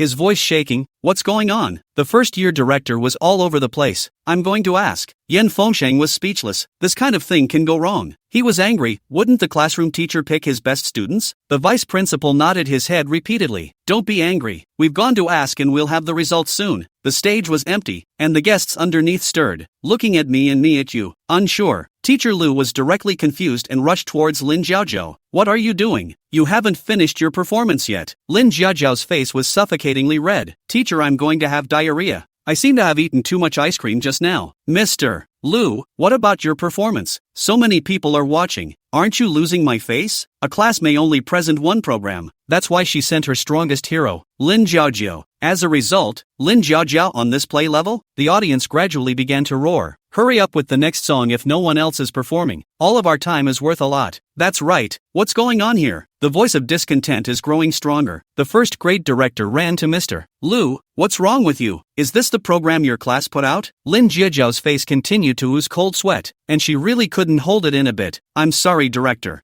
Probed at the girls on stage, hesitated, and gathered the courage to run to the teacher. Teacher, I can sing. As soon as Mr. Lu saw it was her, his brow furrowed. People, this is an English song. How can you possibly know it? She's a lowly person. She's from an orphanage. How can she just sing? The commotion in the audience grew stronger. Hurry up and get the next one. Can it be faster? If she can't perform, then get someone else. Or not. The first grade director was sweating profusely. Ms. Lu, this is your class only chance. So hurry up. Teacher Lu could do nothing about it and looked uncertainly at Yen Lai. Are you really good? Nodded firmly. Lin Jiaojiao, however, was annoyed. No way. Can't let her go. She definitely won't. She was firm. I will. Lin Jiaojiao was extremely certain. No, you won't. Teacher Lu's face changed drastically. Yen, come on. Gu Rin was surprised and poked Gu Huai. Gu Huai, your little girlfriend is going up. Gu Huai impatiently took off his headphones, looked at the stage, and froze. Yen Fengsheng in the principal's chair looked at Yen Lai in the spotlight in consternation. How did she get up there? Isn't this nonsense? Yen Weiyang and Shen Nen were even more surprised. Shen Jingji pointed at the stage. Went up. Shen Zeno rolled his eyes. Shame on you. Shen Xiuyan wrinkled his eyebrows. Yi took a nervous breath, stood on her tiptoes, pressed the microphone down, and opened her mouth to sing. Are you going to Scarborough Fair? Are you going to Scarborough Fair? Parsley, sage, rosemary and thyme. Parsley, sage, rosemary and thyme. Remember me to one who lives there. Please give my regards to a man who lives there. He once was a true love of mine. He used to be my true love. The children's voices were beautiful, energetic and penetrating throughout the venue. The eyes of all the restless audience widened in surprise as they looked at the tiny her standing under the spotlight. She was still wearing the sportswear from earlier, standing there without any embellishments, but countless halos of light poured over her, making it hard to take your eyes off her, even without the accompaniment. It gives you goosebumps. Suddenly, someone applauded excitedly. Yes, Chapter 123, How Can an Orphan Be So Good? More applause followed, like thunder, and stopped quickly to listen to her sing in silence. Lin Jiaojiao forgot about having diarrhea and looked at Yen Lai absurdly. How is this possible? An orphan who pronounces and sings better than she does? How is this possible? Gu Rin rubbed her arms, goosebumps rising all over her body. It's so good. Is this child singing even this good? Gu Huai didn't answer and threw the headphones into his hands, quickly running onto the stage and walking straight to the piano. His long, slender fingers rested on the keys. Shen and the others' faces changed. Shen Jingji was stunned and said unconvincingly, just this kid from the orphanage. He can still play the piano? Immediately following, the melodious music flowed out from under Gu Huai's fingers. His posture was erect, like a prince, and he looked at Yen Lai with a gentle lingering look. Yen Lai stood at the front and turned his head to look at him. Gu Huai shallowly hooked the corners of his mouth, as if in a trance. They're back at the old orphanage. Yen Lai sat in the middle of a circle of tables performing without a spotlight, with only a Gu Huai behind her who accompanied her. The ants at the orphanage would tease whenever then. Gu Huai's 10 fingers always play for Yen Lai, and only for Yen Lai. Often at this time, another ant is going to pick up. That's right. Who made Yen Lai the favorite of Big Brother? Everyone gets a good laugh. A fine light flickered under Yi's eyes as she recalled her memories, getting more and more into the groove, blending in with Gu Huai's accompaniment. The crowd was mesmerized, looking at the two men on the stage. Someone took out their cell phone to take a video of the two men. The Big Brother cameraman is also more diligent. The song is so deep and passionate that it cuts through the top of the line stereo and enters everyone's ears with clarity and strength. Her voice was heavenly. Gu Huai looked towards her from time to time, his eyes as mesmerized. The seniors couldn't help but conjure up an anti-smile when they saw the two interacting on the big screen. Living childhood friend A. Ow, too sweet. But the people in the audience who were familiar with the two of them were more black-faced than one another. Shin Jingji was incredulous. Gu Huai actually knows how to play the piano, and he will, but he didn't think to go up there and play the piano. Shin Zeno licked his backslotted teeth and smiled. The little girl's singing is really quite good. Shin Xiuyan was in a complicated mood, his brows furrowed tightly. Shinanan stared blankly at Yan Lai, full of shock, unable to speak. This child, it seems, is constantly surprising him. She had a high IQ and sang surprisingly well, but Yan Zi, she was clearly pentatonic. Yan Lai completely broke through the inherent ideas inside his head. Yan Fengsheng listened in awe and muttered, "That's incredible. A new life that bypassed all of her mother's inferior genes and even possessed excellent talents that her mother didn't have." It was almost as if Yan Zi she had molded it to perfection with his own hands. He couldn't even take his eyes off of Yan Lai. Gu Rin looked at Gu Huai incredulously, as if seeing his lost love. Gu Huai's mother was the one who played the piano well. She was a natural pianist, and Gu Huai is surprisingly so good. On the other side of the stage, Yan Weiyang was sitting quietly, having long since burst into tears. As soon as Yan Lai sang the first line, she thought of Yan Zishi. At that time, Yan Zishi was pregnant with her. Her eyes glittering with anticipation as she touched her stomach and said, "Sometimes I have delusions of grandeur that I could give birth to an excellent daughter." She smiled at her. "To be able to inherit my strengths and your strengths like you, sister, and then inherit the strengths of Shinan with. She is the most all-round girl nurtured inside my belly, like in a novel all-in-one vest." Hitting her face constantly, Yan Zishi's gaze gradually became very gentle. "Most importantly, she has to be like you, with a perfect singing voice like a nightingale, and can have everything that I haven't had, and can stand in the spotlight so that everyone can see her." Yan Weiyang covered her mouth, looking at Yan Lai in the spotlight, silent tears. Standing on the stage,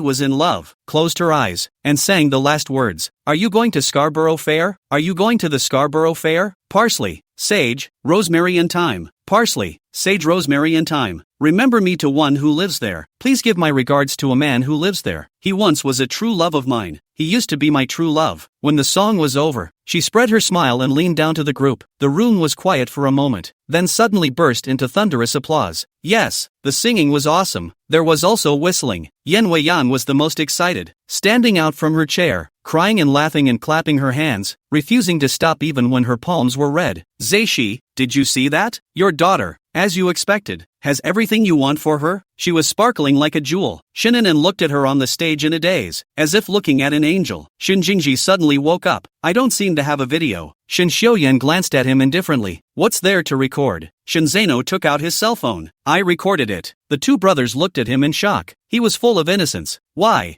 don't you let me record it even if it's good? I'm videotaping this, but there's no Gu Huai." Shin Jingji, "Oh, then you send it to me now." Shan Xiuyan. Yan Lai jumped down from the stage and happily came to the homeroom teacher. "Teacher, I've accomplished my mission." Mr. Lu was all smiles and excited. She didn't expect the effect of Yan Lai to be even better than Lin Jiaojiao. Lin Jiaojiao was instead like a foil to the green leaves. Lin Jiaojiao's face turned blue. "You even stole my name to sing. How dare you?" And sang even better than she did.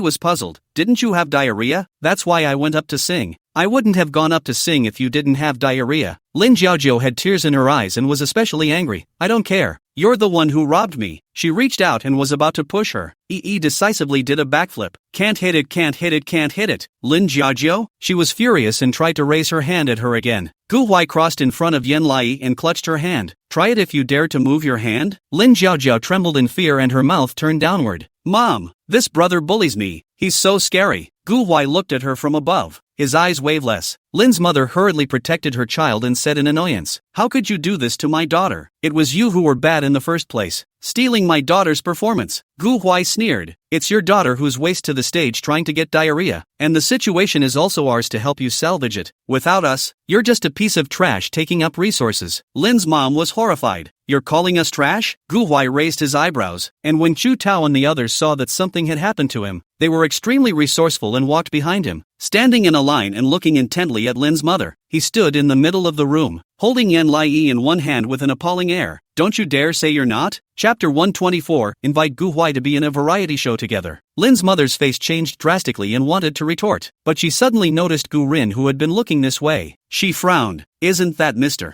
Gu, why does he keep looking this way? Gu Rin was actually stirring inside. Isn't it time for another installment of pretending to be in the face? Lin's mom, however, was startled by his look and looked at Gu Huai. Oops, this is Gu Rin's son. Her face changed and she left quickly with the child. Chu Tao hooked his lips in a bad smile. Brother Huai, this woman was scared away by you. Gu Huai coldly grunted. Count on her to be sensible and not be a second show. Teacher Lu was overjoyed, leaned down and hugged Yi and kissed her several times. Little baby, why didn't you tell the teacher that you were so good at singing ah? The moment you opened your mouth all of us were subdued. I didn't even think that you could sing so well, and the pronunciation is still very standard. Do you know English? Yi shook her head. No, I learned it from that singer. It's my favorite song. The teacher couldn't get enough of her. This genius is just different. The teacher has just posted the song you sang on the internet. The result must be good, said the teacher opening her cell phone. It's amazing that the likes and comments have reached 99 plus. A little bit of it has tens of thousands of comments in it already. She was surprised. So many people. Unsure, E tiptoed up to look at the teacher's cell phone. The number one hot search on the civic list is her singing. The second one is, the childhood sweethearts in the TV series have come true in reality. Click through to see this video. Which is the one Mr. Lu shot with the closest audience. The technique was professional. Her singing voice was exposed in it, melodious, and the camera then slowly turned to Gu Huai. Gu Huai played the piano with ease, looking at her with extreme tenderness. The comments section has exploded. Oh, my god, this is little Yi's childhood friend, the wolf cub. Surprisingly, he's in the same school as her too.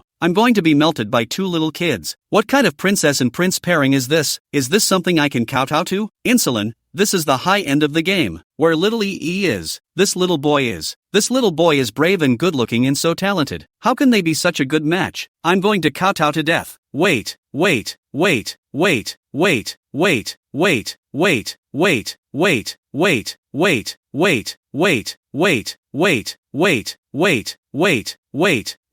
This kid can cook, sing, act, and has high talent. What kind of heavenly purple star is this? Little Yi has a bright future ahead of her. That little boy looks like he's a top hacker at a young age. Yen, come on, please make sure you're with him. Mom, look, it's a living Mary Sue. Live. This clean singing gives me goosebumps. It's so good. The tweet was so popular that the absentee parent-child variety show retweeted it. Little Italy sings so well. I think we have some ideas we can use in the next levels. Dog's head. The comment section was naturally filled with cheers. Yi's voice is too sweet, too clear, too good. It's as if she can feel the power. She's the kind of person who should be eating this kind of meal. She should be allowed to sing. I have an idea. Can I have my childhood friend join her in a variety show? Just let the childhood friend participate in one episode. The young handsome guy is really handsome. I want to see him interacting with Yi so badly. I want to see a childhood friend plus one. Let him on.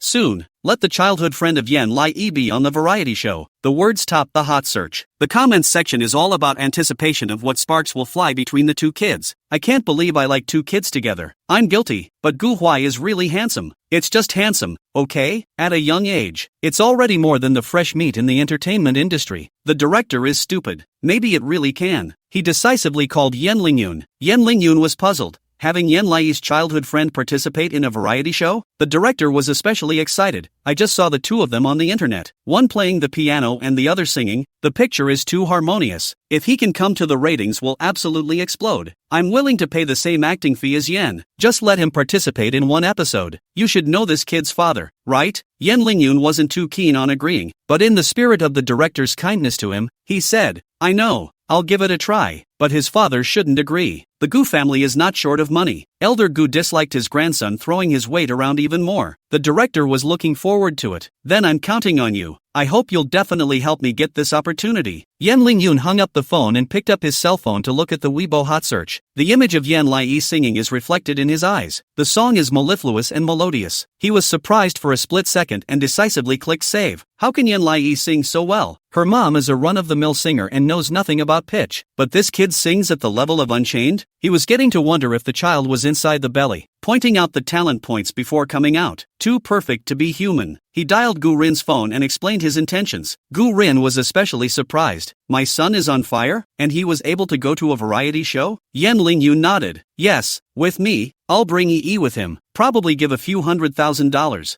I don't know how much Yen Lai's appearance fee is. Gu Rin shook her head. My son shouldn't agree. He's very fierce. I'll give it a try. He hung up his cell phone and looked at Gu Huai, who had returned to his side, and said tentatively, "E's variety program asked you to participate in the show as well, giving you hundreds of thousands of dollars at a time, and your piano performance with her just now was directly on fire. So would you like to participate?" Gu Huai wrinkled his eyebrows and didn't say anything. Just in time, Yi joyfully ran to his side. "Teacher complimented me, Gu Huai. Thank you for accompanying me. You play the piano so beautifully." Gu Huai's eyes lit up at the words, and he didn't move to get closer to Gu Rin. "I'll go when I find the time." Gu Rin, ha? Gu Huai glanced at him lightly. "I'll agree to this matter, but only if I wait for me to finish my exams." He's got his monthly exams. Master Gu set the target for him to enter the top 10 of the annual department, and the top 10 can reward him and Yenlai with a private airplane plus Disney trip for 2 plus Disney Hotel Presidential Suite. He wanted to take her to see the princess. Princesses are her favorite. Gu Rin was surprised at his pain and sent a message to Yen Lingyun. "When his monthly exams are over, I guess it will be the next period." This child promised to be very painful. As long as there is Yen Lai in, he will never refuse. Yen Lingyun, he likes Yen Lai? Gu Rin, is there anyone else in the world who doesn't know that Gu Huai likes Yen Lai? Yen Lingyun, then there's no need for him to come. Gu Rin? Chapter 125, Yen Wei Yang reveals the truth. On the other side, Gu Huai watched as little Yi received compliments from the other children. Yi laughed heartily. He couldn't help but hook up the corners of his mouth and said with Gu Rin, "I agreed to participate in the program this thing. Don't tell Yen to come. I want to give her a surprise." Gu Rin, "Okay young master. No problem young master." In the distance, Yen Weiyang and the others watched as Yen Lai was surrounded by people with mixed emotions. Xin Jingjia was so sour. "I can play the piano too, but why didn't I think to play the piano just now?" Weiyang glanced at her unhappy youngest son and grunted coldly, "Because you follow your father." Elfin brain. After saying that, she looked at Shin and Whiff. Shananha was too frozen in concentration to notice her gaze. Yen Lai Yi has been perfect so far, but he can't sing, and is as pentatonic as Yen Zishi. The only good thing about Yen Zishi is his overdeveloped motor nerves. He assumed that Yen Lai Yi was also just a kid with motor nerves, but she has more potential than that. She was like a combination of Yen Weiyang and Yen Zishi. Yen Weiyang looked at him like this and thoughtfully lowered her eyes without saying another word. After the summer games, Xiao Yi couldn't get enough of holding Yen Weiyang's hand. Unchained asked her patiently, "How are you feeling today? Any discomfort?" She laughed and shook her head. "No,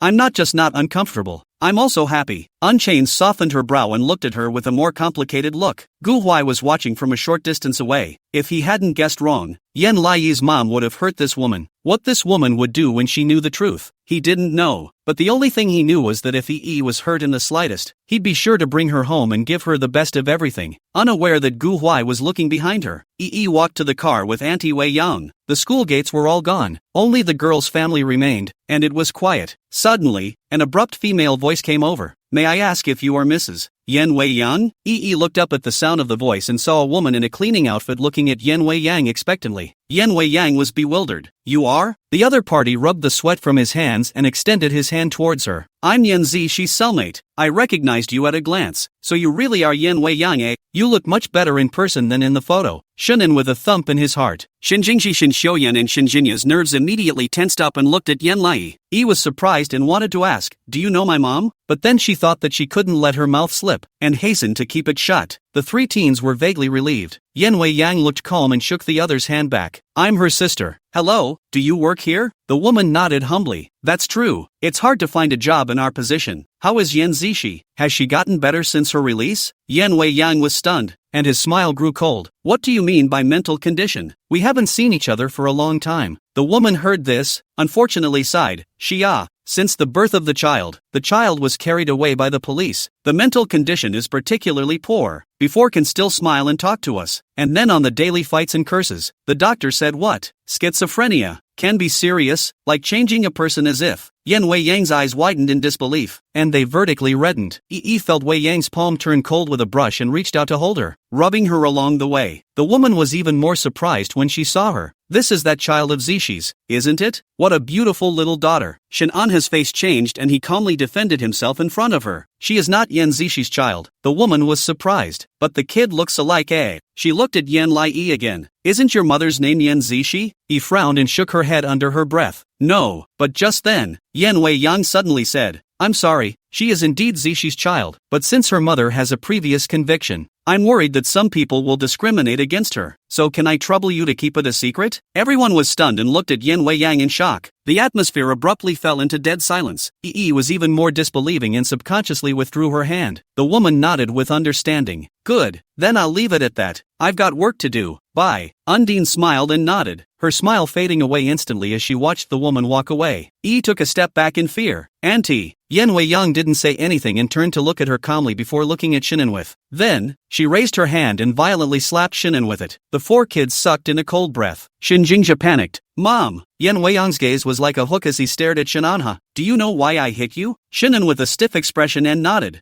I'm sorry, I didn't mean to hide it from you. Not intentionally? Yen Wei-yang looked at him sarcastically. Yen Zishi has been dead for almost a month, and you're telling me it wasn't intentional? Shinan with stunned. I just don't know how to tell you. I'm afraid you'll get excited. Yen pushed him away. I'm excited? So I'm not excited now? Her voice was sharp and clear, and thrown like the dropping of golden peas. You didn't tell me when my sister went crazy. You didn't tell me when my sister died. And you didn't tell me when my sister left a child behind. You knew that I had been looking for her. Why did you join forces with the people around me to hide it from me? Everyone knows but me. Just because I, Yen Yang, trust you. You can treat me like a cutie, isn't it? The three sons were too scared to breathe. Mom is never scary. Shinanha was also a bit startled, calmly holding her hand. Let's go home and talk first. Back to. Yen Wei-yang broke away from him. If it wasn't for the private investigator finding clues, I would have been kept in the dark by you for the rest of my life. Shinan with. How stupid I am. I trusted you so much. You did this to me. Shinan and his breath hitched. You got a private detective? He thought it had just been revealed. Yen Wei-yang nodded her head with tears in her eyes. Yes, for so many years. Do you think that if you guys don't help me look for it, I won't look for it myself? She does things without leaving traces. She didn't want me to find her, so she had been erasing traces of her life. And now that she's dead, there's no one left to erase that trace. That's why I found her. Shinan with chagrin closed his eyes. It's not that I don't want to tell you. It's just that, Yen Lai is not the child I want. I don't want to apologize to you again and again. Yen Wei-yan's face changed and covered Yi's ears. She is my sister's child before she is your Shinana's child. How important do you think you are? Sounding the building. Yen Lai did not hear much, and in the haze, she saw Shinanha's face that gradually lost its blood color. Chapter 126 EE. You are a treasure, not a mistake. Yen Wei-yan's eyes rolled with anger, and Shinanha said, I've been saying for so many years that Yen Zishi was wrongly accused, but you guys don't believe me. You made her lose her confidence, lose her hope for life, and you've driven her alive into a madman. Do you guys still want to drive Yen Lai crazy now? Yi shivered in fear. She couldn't see the adults fighting, and stood on her tiptoes trying to wipe Wei-yang's tears. Auntie, don't cry. It's all my fault. I'm sorry, Auntie. Yen Wei-yang wrinkled his eyebrows at his words and quickly held her in his arms. You're not at fault. It's them who are at fault. It doesn't matter who your father is. Auntie cares more about your mother. What's more, Yen Wei-yang coldly swept to Shinan and, men can change at will, but there is only one sister. Shinan and his pupils suddenly shrunk, like a blow to the head, frozen in place. Men, just change? Yen held Yi, got up and walked away. Finding the car, he'd had the driver parked there early and sitting in it. Shinan and snapped back to their senses and followed her. Wei Yang. Yi sat on the child's seat and twisted her fingers anxiously. I'm sorry, Auntie. Yi didn't mean to hide this from you. Uncle and my brothers are worried that you're not in good health. So can you not be angry and send me back to the orphanage? Just pretend that I've never existed. Yen Wei-yan looked at her through the rearview mirror. Heartache piled up in her eyes. You're so good. How can I pretend you never existed? I should take good care of you. Shouldn't I? Yi was stunned. Wei Yang smiled at her. Auntie wants to go to your house now. Can you take Auntie there? She looked back and nodded. My keys are always around my neck. She often had to buy things for her mom, so she always had a spare key. When mom left, the key became her necklace. She didn't dare leave it behind for a moment. Yen Wei-yang directly ignored Shinanha, who was outside tapping on the car window, and drove to the obsolete residential building. Yi led her to the top floor and tiptoed to open the door with skillful movements. Auntie, please come in. There was a raw smell of alcohol inside the air. Yen frowned, entering the room and looking around. The whole room is cluttered. Yi was like a little tour guide leading her to the bedroom. This is Mommy's room. Mommy doesn't like me to go to bed. She says I'm dirty, so I live on the couch. Wei Yang looked at her in dismay, her mind mixed, and walked over to Yen Zishi's dresser. The table was set up with all the cheap and unknown cosmetics. Her nose snapped, and she snapped back to when Yen Zishi had said to her earlier, Sis, dressing up will only affect the speed of my punches. You're the only one in our family who looks good.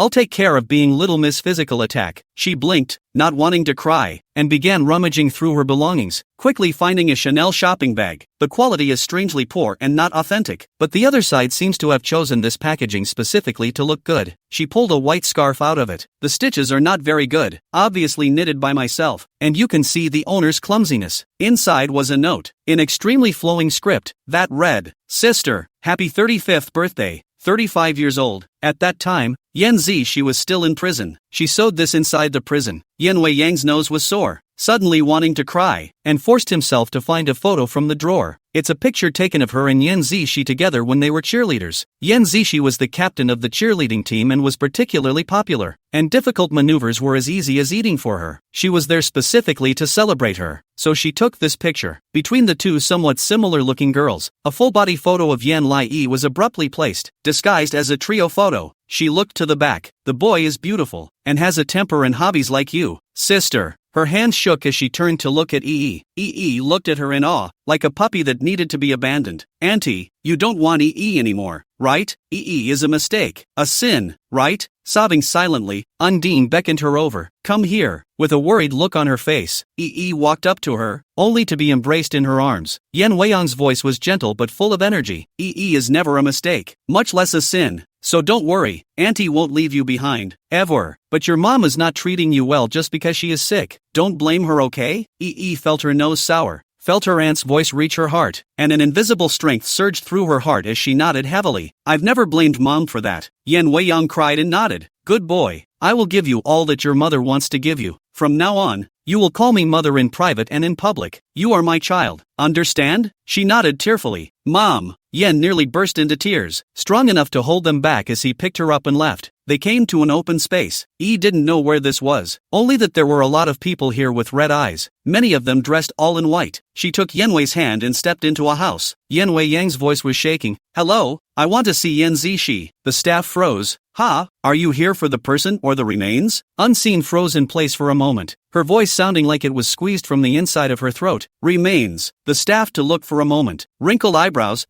This remains frozen so long, how to come? Oh, a bunch of money. A moment, you have to make up the money. Yi couldn't hear it, but she felt a cold sweat seeping from Mama Undine's palm. She entered a cold room with the staff. The other pulled open a drawer and moved out a long black cloth. As soon as the black cloth was removed, there was a man lying inside. Her eyes widened in surprise. Mom? Yan Zishi lay there calmly, a layer of frost hanging over his brows. Yi incredulously ran over and reached out her small hand, gently touching Yan Zishi's brow. The fingertips were cold and the frost instantly dissolved into nothingness. A little confused, she looked to Yenwei. Yan Wei Yang stiffly put on the white scarf and grinned. Zishi, do I look good? The staff froze. She was also unsure. Mom. As if she had lost her soul, Yan Wei Yan walked over to Yan Zishi, clearly crying, but still grinning, not tired of saying, Look, this scarf is so suitable for me. I received your birthday gift, Zishi. I also finally met you, Zishi. I missed you so much. Yan Zishi lay there quietly without answering. The more she spoke, the more grief she felt, and suddenly she let out a loud cry like a child, sobbing to the heavens and calling out for Zishi with one cry after another. He stood by in tears, watching as her mom could no longer respond to her. She gets it. Mom's really dead. In fact, she'd had a vague feeling about it from the start, but she hadn't wanted to believe it. Turns out, Mom didn't become the queen of the magic fairy castle. She left her completely and utterly. Chapter 127, The Thousand-Layered Routine of Pleasing Yan Lai's Intentions. 2 hours later, Yan Lai held Yan Weiyan's hand and looked at the urn she was holding in her arms. Yan Weiyan's face was ashen, lifting her eyes to look at the moon.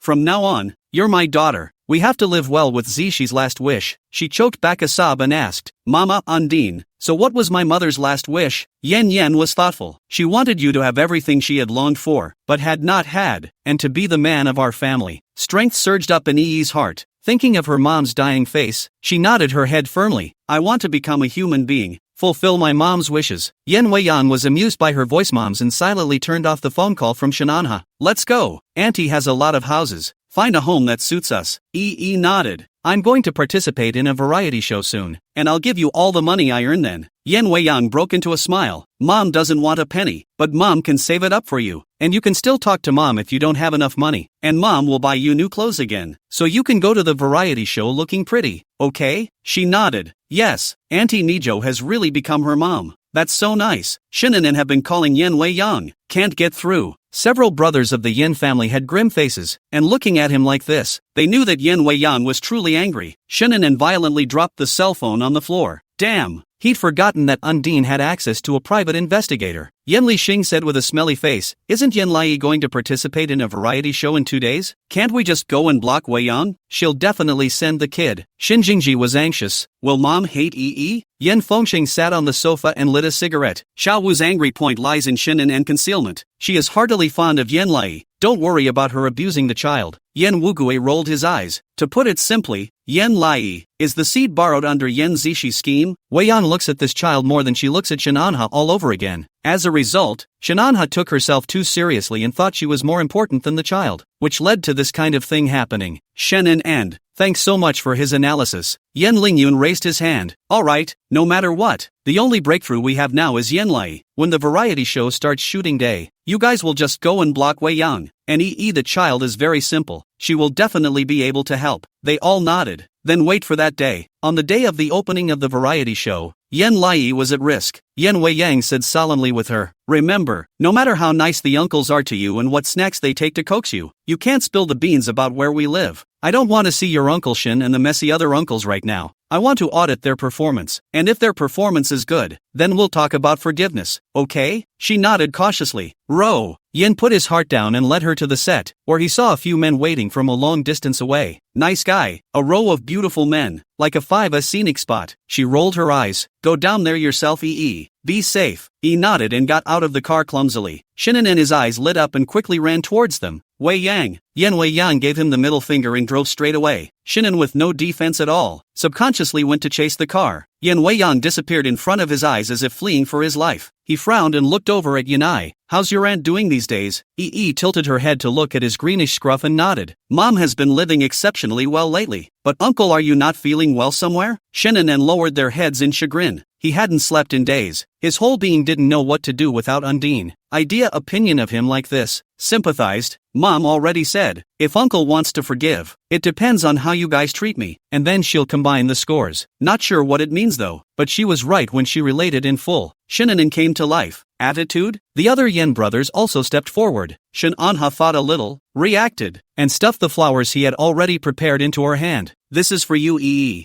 33 blue and white roses, big and fragrant.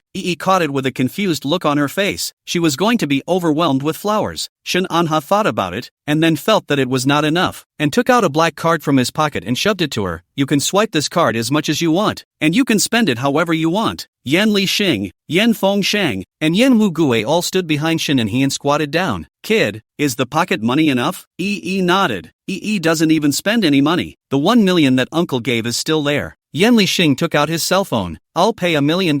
I'll do it first. Yan Wugu smacked his lips. I'll offer $2 million then. Yan Fengsheng looked indifferent. $2 million, plus a villa. The crowd looked at him in horror. Yan Lixing is ridiculous. This you all roll? Yan Fengsheng pushed his glasses. His expression indifferent. My time is precious. There is no way to waste time. The villa can be written in Weiyang's in her name, and it can be given to Yan Lai alone as an adult. Yan Wugu scoffed. Second brother. It's meaningless if you're messing around like that. You're not even genuinely trying to be nice to the child. Your motives are impure. He said. He took out his cell phone. I'll give $5 million for the kid. Shinin with Yan Fengsheng, Yan Lixing, your purpose is even less innocent, okay? Chapter 128, Absolute Lai invites everyone to drink milk, tea. Yan Lai looked at a few uncles who were having an argument in front of her with consternation. Are they giving her a red packet? She tried to stop it when her watch suddenly received a message. Leave them alone. It's from Unchained's mom. Yen Weiyang drove to her office. The cell phone that Xiao Yi had stored with her had been ringing nonstop since a while ago. She picked it up and saw that it was full of large transfers from familiar names. In no time, the bank card balance was already showing tens of millions. She grunted coldly and sent a message to everyone. Failed the preliminary exam. I'll pay back the money. Don't bribe people with that little favor. The Yin family all froze when they received the news. Shinin, with uncertainty, looked at each other with the others. How did it fail? Yen Weiyang put down her cell phone with a determined look. A bunch of assholes who have never suffered since birth, have a strong sense of superiority, and have a bunch of bad habits. This time she'll cure them. They had been full of prejudice because of Yen Zix's ordinary intelligence, and had been subjecting her to all sorts of mental suppression since the day she was born, not even feeling that they had spoken wrongly. but instead feeling that what they had said was the truth. Yanzi, she was once so stressed that at one point she lost her hair, had insomnia, and cried anxiously every day. She could see her pain, could see her picking her brains and studying at night to get into Cambridge on her own. She had always believed that Yen Zishi was the strongest person in the Yen family, and the only reason Yen Zishi had that night with Shinin was because her parents beat her. Says she's accomplished nothing and can't get anything. She even compared her, saying that what she, Yen Wei Yang, could easily get, Yen Zishi just couldn't get even if she was exhausted. That day happened to be Yen Zishi's birthday, and when she heard this, she dropped a line, "Then we'll see." After that, it came out that she put on makeup to impersonate her and had sex with a drunken Shinin with. She felt angry at the time, but while she was angry, she was even more heartbroken that she was hurting herself like this. Even if the one who was with her was Shinin with, she was still not worthy of her. My sister deserves a better man. But Yen Zi, she cares too much about what the people around her think of her. She desperately needs the appreciation and heartfelt approval of her family, but realizes that there is no way to undo the family's prejudice even if she tries, and gradually gives up on herself and perishes. Her sister's end was a wake-up call. She wanted these people to genuinely like Yen Lai, and if they couldn't do that, then it didn't matter if they had no contact in this life. She would never allow another Yen Zishi to appear. Shinin anxiously looked at the cell phone, thought of something and grabbed Yi's arm. Yi, tell me, did Auntie Wei Yan tell you what the key to passing the test is? Yui shook her head blankly. The other side of the variety show is already about to start filming. Yen Lingyun waved at her.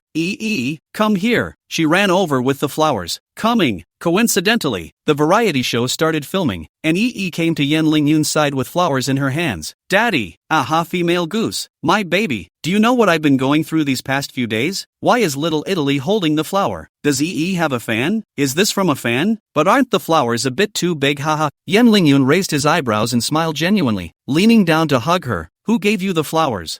Arched her eyebrows and pointed at Shinin and said, that uncle gave it to him. He wanted to give it to his wife, but his wife didn't want it, so he gave it to me. Yen Lingyun? Shinin with, pop up, ha ha ha ha ha ha ha ha ha ha ha ha, hoping to pick up the pieces. Laughing doesn't live. I want to know which big brother is so humiliated in front of the live broadcast. Yen Lingyun smiled and took the flowers. That's fine. Dad is holding them for you. Did you miss Dad? She nodded honestly. Wanna mess with that? Lingyun came up to her face and kissed her. Sincerely, Daddy misses you too. He was beginning to see how cute the little girl was. The movie star's kiss. I can't believe I'm jealous of a child. At the scene, I was absent-mindedly cheeky. He still loves our daughter so much. Can I take my life now? Can I take my life now? Can I take over the body? Yen Lixing stood outside the recording site with a displeased face. This guy doesn't mind getting tired of himself. He even kissed a child. Suddenly, their cell phones vibrate. Yen pulled a group together. It's got everybody in it, but without both parents. Yen Weiyang said. Yen Lingyun succeeded in his initial test. Score +1. Yen Lai? Pro Yen Lai can complete the preliminary exam? Shinin with incredulously looked at the cell phone, suddenly blessed to the heart, towards the intention of Yen. Yen Lixing? What's in doing with you? Shinin with striding his slender legs. His expression was incomparably firm.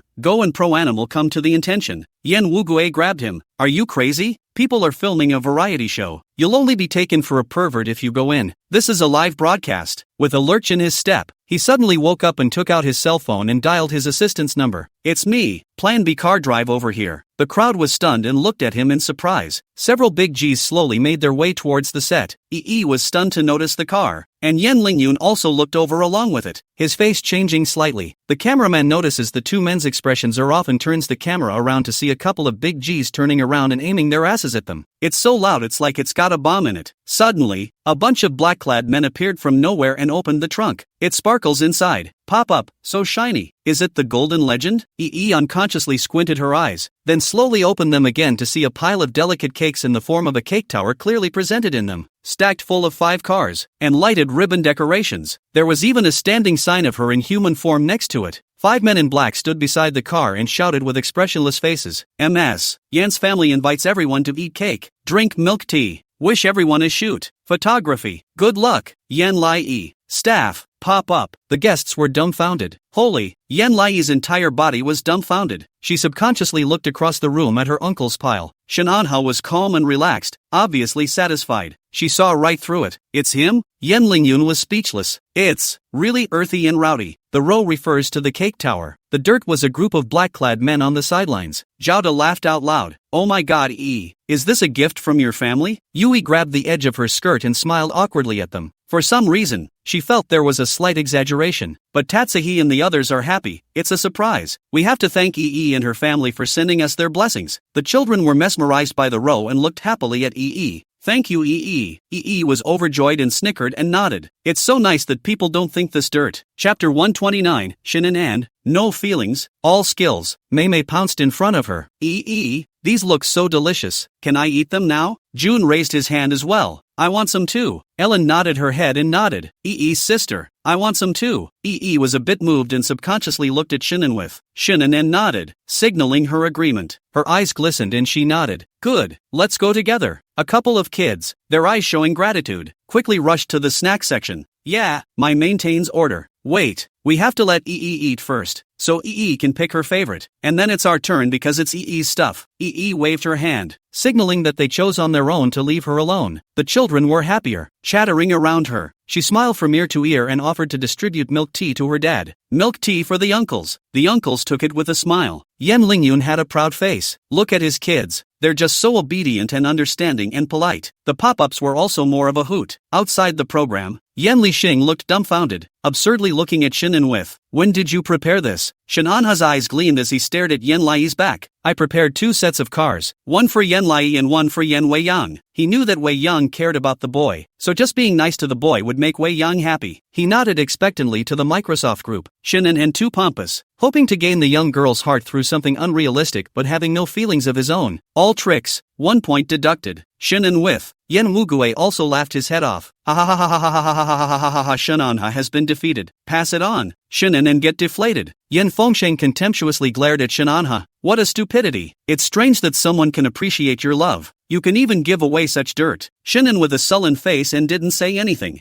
Was so flattered that she suddenly noticed something and rushed out of the set with everyone. Wait for me. You guys. She ran straight to Shinanha, opened her arms and hugged his legs, looking up at him. Thank you, Uncle. Shinin blinked with some dumbfoundedness. Yi's face was reflected in the dark pupils of her eyes. Smiling brightly, Uncle gave me the best gift. It's the first time I've ever given someone a gift. Thank you. With that, she turned and ran back to the recording area like a leaping elf. Shinanha was momentarily stunned, looking at her back. The corners of his mouth unconsciously hooked up. A couple of suited women in sunglasses in the shadows with binoculars saw his smile and recorded. Contestant A smiled after receiving a thank you from the judges. Another woman filmed it with a high magnification lens and sent it to Yen Wei Yang. The corners of player A's mouth are shallowly upturned. There is an element of unconscious happiness, and I'm betting that there's 90% sincerity in that smile. The psychologist wrinkled her nose. That's not 90%. That's genuine. Video crew over here, let's do a slow motion replay. A group of people leaned down to study the video. A woman nodded. You can give this man an S-card. The other assistant to Yen Wei Yang's secretary who stood behind them was dumbfounded.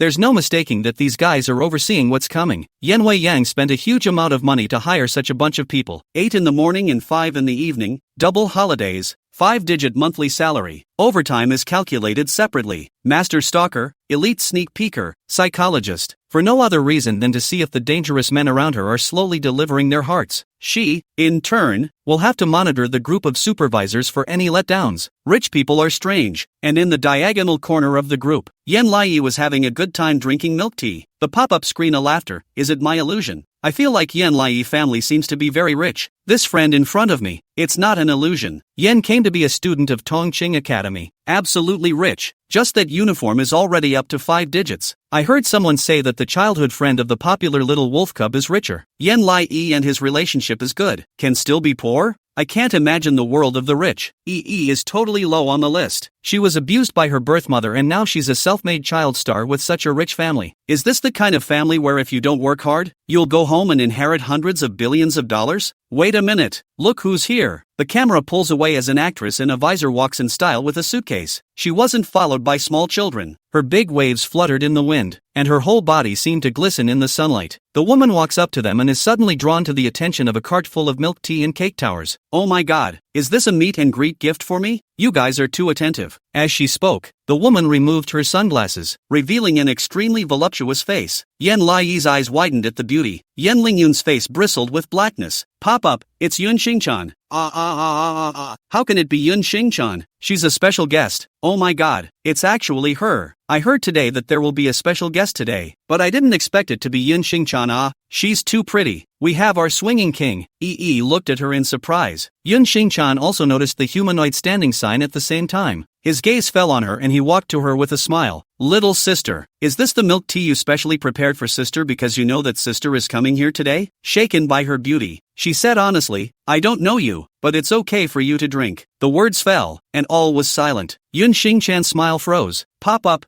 cool, disgusting. Yi has been honest since she was a child. Yan Lingyun stifled a laugh and lowered his head, giving Yan Lai a thumbs up in his heart. A hint of coldness flashed in Yun Xingchan's eyes. No, I can't afford to drink it. Not far away. Shinan and his expression suddenly went cold. Yan Lixing wrinkled his eyebrows. This woman is really unpleasant to look at. Yan Wugu nodded with a cold face. Yan Fengsheng, why is it unpleasant? There were knives in Yan Lixing's eyes, because the way she looked at Yan Lai was unfriendly and obnoxious. Yan Fengsheng blinked and looked over at the three men with sullen faces. The atmosphere was so somber it could have formed a large wall. The program team said, we have a special guest today, Ms. Yun Xingchan. She'll be spending 3 days and 3 nights with our program team on a marvelous journey. So kids, make sure to get along with your sister. Nodded. Yes. Yun Xingchan's gaze landed on Yan Lingyun if anything. Mr. Yen, it's been a long time, how have you been? Seeing that she was about to lean over, Yan Lingyun decisively picked up Yan Lai. Help daddy shake hands. Look how nice this aunt is. That being said, he had a cold color in all of his eyes. Sensed that he was upset and eagerly held onto Yun Xingchan and shook him up and down fiercely. My dad has been especially good lately, eating well, sleeping well, living well. Thank you sister for your concern. Yun Xingchan? Chapter 130, My mom won't let me play with cutie. Play. Is Yan Lingyun avoiding Yun Xingchan? Or else why is he not even shaking hands? Yan Lingyun has used his daughter as a shield and still can't see it? The sloth isn't popular either, but he loves to rub the movie star's nose in it. What? It's a big deal if it's a movie star. Our Yun Bao is a variety show star that all the major TV stations are competing for. With her on the air, the heat is very high, okay? It's so hot on the air now. Is that for Yun Xingchan? I'm too embarrassed to point out to you that this traffic is all directed at Yan Lai and her indisputable father. Who doesn't know that Yan Lai was a hit before, is talented and sings well? We super like her. Obscure. Yun Xingchan coming is bad luck. I want to moisten, but I feel as if is able to cure sloths, and I'm kind of looking forward to it. Soon after, Yun Xingchan shook hands with and silently withdrew his hand, rubbing it with a handkerchief paper as a flash of disgust flashed under his eyes. That's disgusting. Seeing this, Yan Wugue drew a blackened object from his waist and rushed up. Yan Lixing was so scared that he hugged him. What are you doing? Yan Wugue's eyes showed ferocity, and his coldness mounted. No one can dislike our Yan family's hands being dirty. The corners of Yan Lixing's mouth twitched as he looked toward Shin Anha. Anha, hurry up and stop it. This crazy dog, Wu Gue, has gone crazy again. Shinan and the bottom of his eyes coalesced with a fishy storm. Wu Gu, I support you. Yan Wu Gue, no problem. Yan Lixing hugged him even harder. What's wrong with them? There has to be a limit to protecting the calf. The program team's side remained peaceful. What about our mission today? It's in the snack street of Lan City. There are a total of 50 snack stores in total. We have placed 10 mission cards in the stores of snacks, but you only have 100 yuan to buy food that costs more than 20 yuan before the store owner will give you the mission card. After you get the mission cards, go to the next place to rendezvous. Zhao De analyzed. That means each of us only has 5 chances to find the quest card inside the 50 stores. So what if we don't get it? Program, there will be penalties. The guests screamed. It's so hard. Little Mei Mei took Yi's hand, her eyes full of smiles. Dad, let's go with Yi then. There's definitely power in everyone searching together. Yi nodded. I want to be with sister Mei Mei. She is super fond of her sister Mei Mei, who has long legs and is kind and polite and likes to kiss her. Little Mei Mei kissed her favorite little Yi. She just giggled. Hey, the showrunner said, we've got a little bit of a special grouping this time, and there's going to be 2 babies that are going to be drawn away from their dads by this guest, and they're going to be on a mission with this guest. The little kids were flabbergasted. Ellen immediately hid behind Jode. Dad, would I leave you? I don't want to leave you. Zhao De stroked his head comfortingly. It's okay, Daddy wants to leave you. Alan? Ha ha ha ha ha ha ha ha ha. Jode, the mudslide of the dad world. Didn't care. Little Mei Mei tugged at her. I do like this sister. This sister is good looking. It would be nice if we both get smoked over. Yan Lingyun and Chen Shi frowned. None of them would. Who wants to give their child to an actress who poses as a persona? Yun Xingchan is oblivious to these rejections, walking to the box prepared by the program team to take the tone. Which child wants to be caught by me?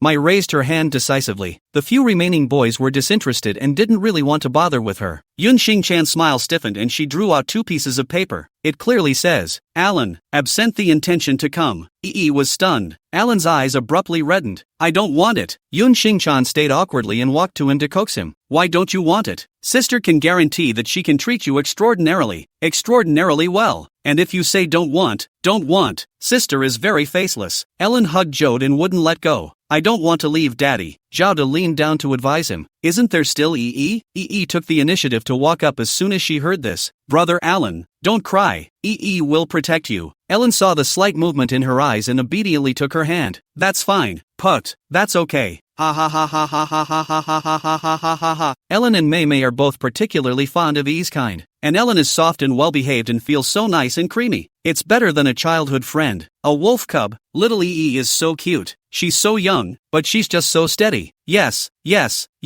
She's just not like the other kids. Yi wiped Alan's tears. Do not cry, oh. Brother, cry again will not be beautiful, oh. Ellen nodded softly with teary eyes. Don't you let go of my hand, oh. Yi solemnly said. Aha, Yi will never give up on you. The two were so discreet as if they were completing some ritual. The bouncer cried and laughed. The dads look happy too. Only Yun Xingchan's face sank. Not much good. Pretentious. It was surprising that a pretty sister like her didn't like her, instead relying on a 4-year-old toddler who was good enough to carry both of them. If she hadn't come to rub Yan Lingyun's nose in it, how could she have come here? She's not an old hag. Program, please get in the car. Zhao De took the initiative to walk over to Yan Lingyun's side. The two of us have our children going to other groups. Why don't the two of us group together? Yan Lingyun nodded, his heart anxious. Inside the circle, it is known that Yun Xingchan is to take the poser persona, not to work hard, only to do what they like to do. Praised by the fans as a mudslide among the actresses, she exploded onto the scene with her posing and will surely carry it through to the end. But she was accompanied by her 4- and 5-year-olds. Shouldn't continue to swing for the fences? Yi got on the bus with Yun Xingchan. Yun Xingchan didn't even look at her, chose a chair with the best angle for her, closed her eyes and went straight to sleep. Horror. Ha ha ha ha ha ha ha. Our Yun Bao is sleeping again. A new day begins with a swing. Am I the only one who thinks it's bad for her to come to a parenting program and not bond with the kids? Shouldn't she talk to the kids or something? Don't worry. Even though our Yun Bao poses on the surface, she is the kind of woman who is especially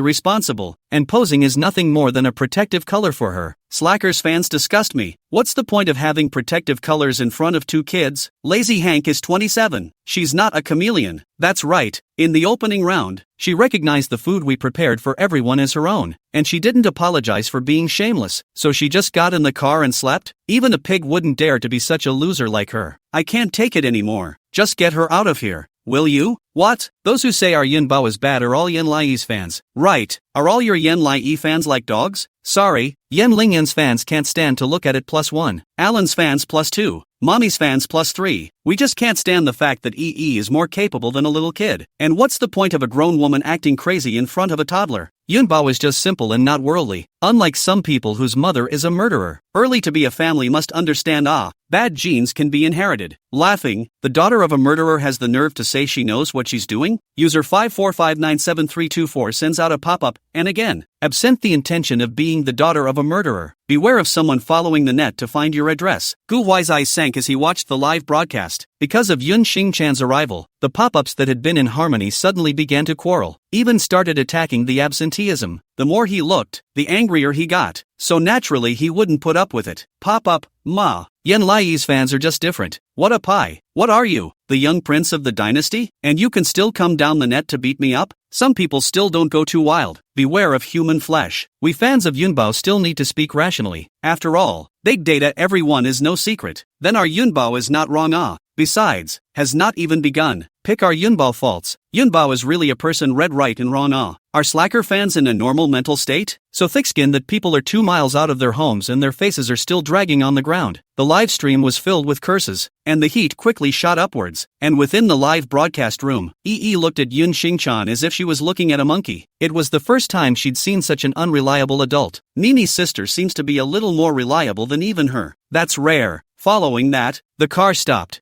Brought Alan out of the car, and when she looked up, Yun Xingchan was still asleep and reached out to shake her. Sister, we're already at the place. Yun Xingchan's sleepy eyes, baby-like rubbed his eyes. Tone milky, so soon arrived I still want to touch the fish again. Where does it come from? Alan's mouth dropped and he wailed. Wow. Was dumbfounded and hurriedly calmed him down. Why are you crying? Ellen couldn't stop crying. I have a feeling this sister is not in her right mind and my mom won't let me play with cutie. Play. Yun Xingchan? Yen Lai hurriedly covered his mouth. Brother Alan, what big truths are you talking about? Hurry up and take it back. Otherwise, she should be crying too. Saying that, she took out a tissue from her own accompanying duck and duck bag and gave it to her with a sympathetic face. Sister Yun, wipe your tears. Ellen didn't mean to say anything about you. Don't take it personally, but you have to believe in yourself. You're the smartest. Yun Xingchan, so much so that she felt even more like a retard. What was going on? Chapter 130, Sister, your face is green as an onion. After Yen Lai finished his sentence, the pop-up screen,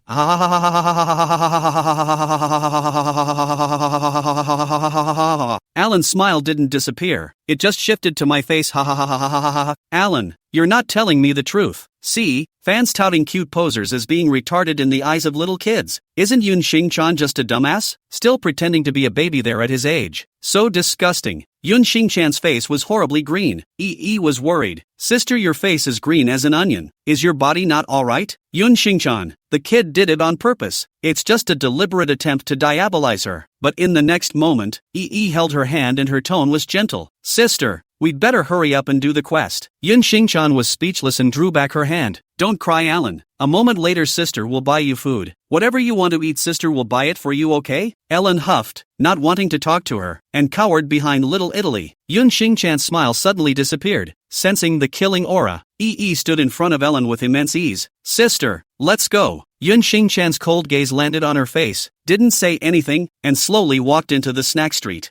Sighed and tugged at Alan to mutter in a small voice. Brother Alan, you can't keep saying that Sister Xingchan is not good. So Sister Xingchan will get angry. And Sister Xingchan is not bad. Isn't she just a bit stupid? The two of us are smart on the line. The adults let us stay with her just to let us take care of her. Yun Xingchan's footsteps lurched as she finally broke down. I'm not stupid. Who said I'm stupid? Hurriedly put her hands behind her back and looked at her with special approval. Not stupid, not stupid. You're the smartest. Yun Xingchan.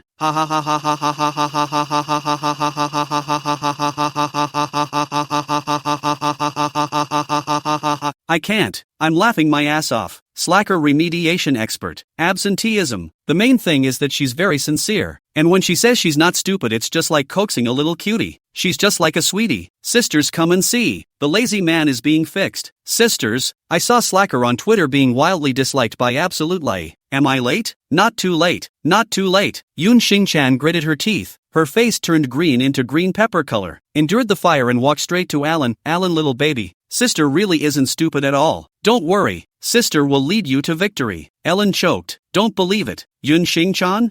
Sniffed and disliked Alan again. Nonsense about the truth. Alan responded, crying, I believe it. Nodded in satisfaction. That's good. There is emotional intelligence. Yun Xingchan. Emotional intelligence, my ass. She turned to leave. Alan, original form, tugged on arm.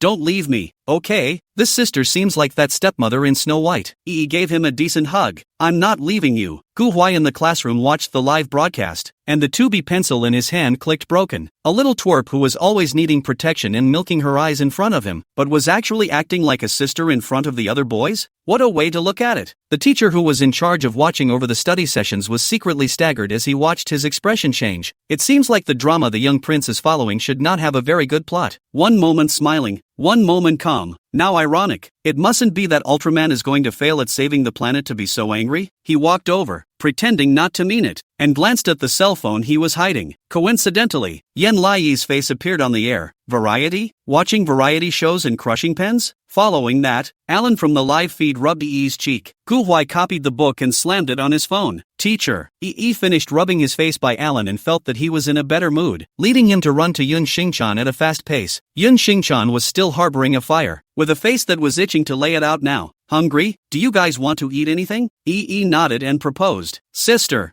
I've just analyzed it. We have $100, but we can only trigger the quest card condition if we reach $20. But there are 50 stores in here, and we only have 5 chances. According to my analysis, we should go and ask whoever happens to have $20 worth of goods, so that we have a higher probability of obtaining something. The director looked at the assistant director in surprise. That's a smart kid.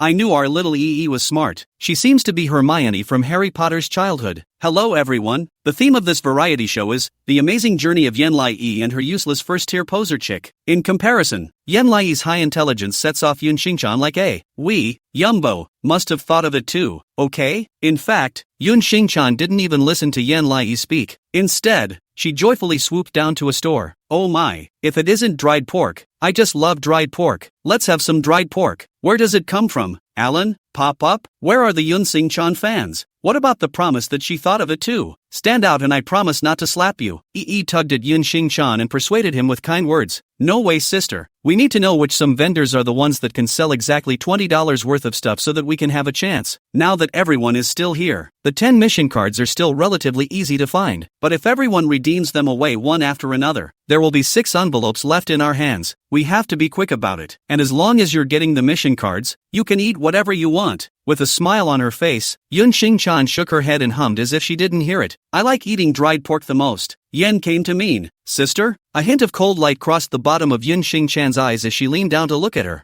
Baby, sister is an adult. Sister knows how she should take control of all this money. I know you're very smart, but just rest assured and boldly hand it all over to me, okay? EE wrinkled her eyebrows. Can I say no? Yun Xingchan faked a smile. No. Stunned, EE puffed up her cheeks angrily and looked away from her. Alan didn't understand much at all, and cautiously tried. EE, are we going to fail? Are we going to be late to see Daddy? She shook her head and stood on her tiptoes to ask the vendor. How much is this? The vendor politely said, $18 for a tail, oh little friend. She wasn't able to understand the concept of two. Would you give us a $20 one then? The vendor looked at Yun Xingchan in shock. Yun Xingchan smiled awkwardly. I'll take 3 thank you. The vendor nodded, wrapping it and handing it to her. 72. Yenlai? 72? That would have cost them part of their chances straight away, leaving them with only $28. She anxiously tugged at Yun Xingchan. Sister Xingchan, we'll fail this way. Don't do it, don't do it. Yun Xingchan broke away from her somewhat roughly, almost forgetting about expression management and squeezing a hard smile. Don't worry baby, your Yun sister is especially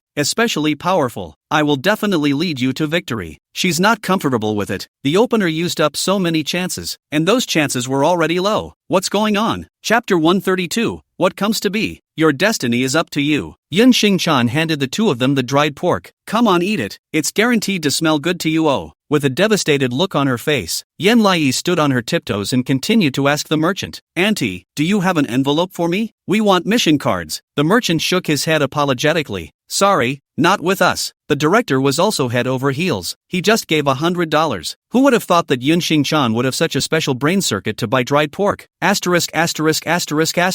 What breed is Yun Xingchan? That brain is kicked by a donkey? Baby EE is going to be angry and cry. Can't stand to watch. Not a fan of Yunai's intentions, can't stand to watch it either. The kid has always fought for it, but the money isn't in her hands. Yun Xingchan is too much. Even a child knows to finish the mission properly, doesn't she? I really want to punch Yun Xingchan's eyes from the left to the right eye socket. How can she have that brain towards victory? Although I don't like Yenlai, but this child so seriously to analyze the stores, said sentence by sentence. Yun Xingchan really over. 2 let me down. A little want to take off the powder. It's not too late to get off the bandwagon. Look at the contrast between the smart and the stupid. EE is going to cry in a hurry. Can Yun Xingchan grow a heart? You're 27, not 7. Why are you talking about us? Yun Bao? It's the program's rule of $20 or more. Ha ha ha ha ha ha ha. Certain bumpkin fans don't know that we, Yun Bao, have a koi car possession, right? We, Yun Bao, will definitely be able to get our hands on it even if we only have 1 chance left. Bull asterisk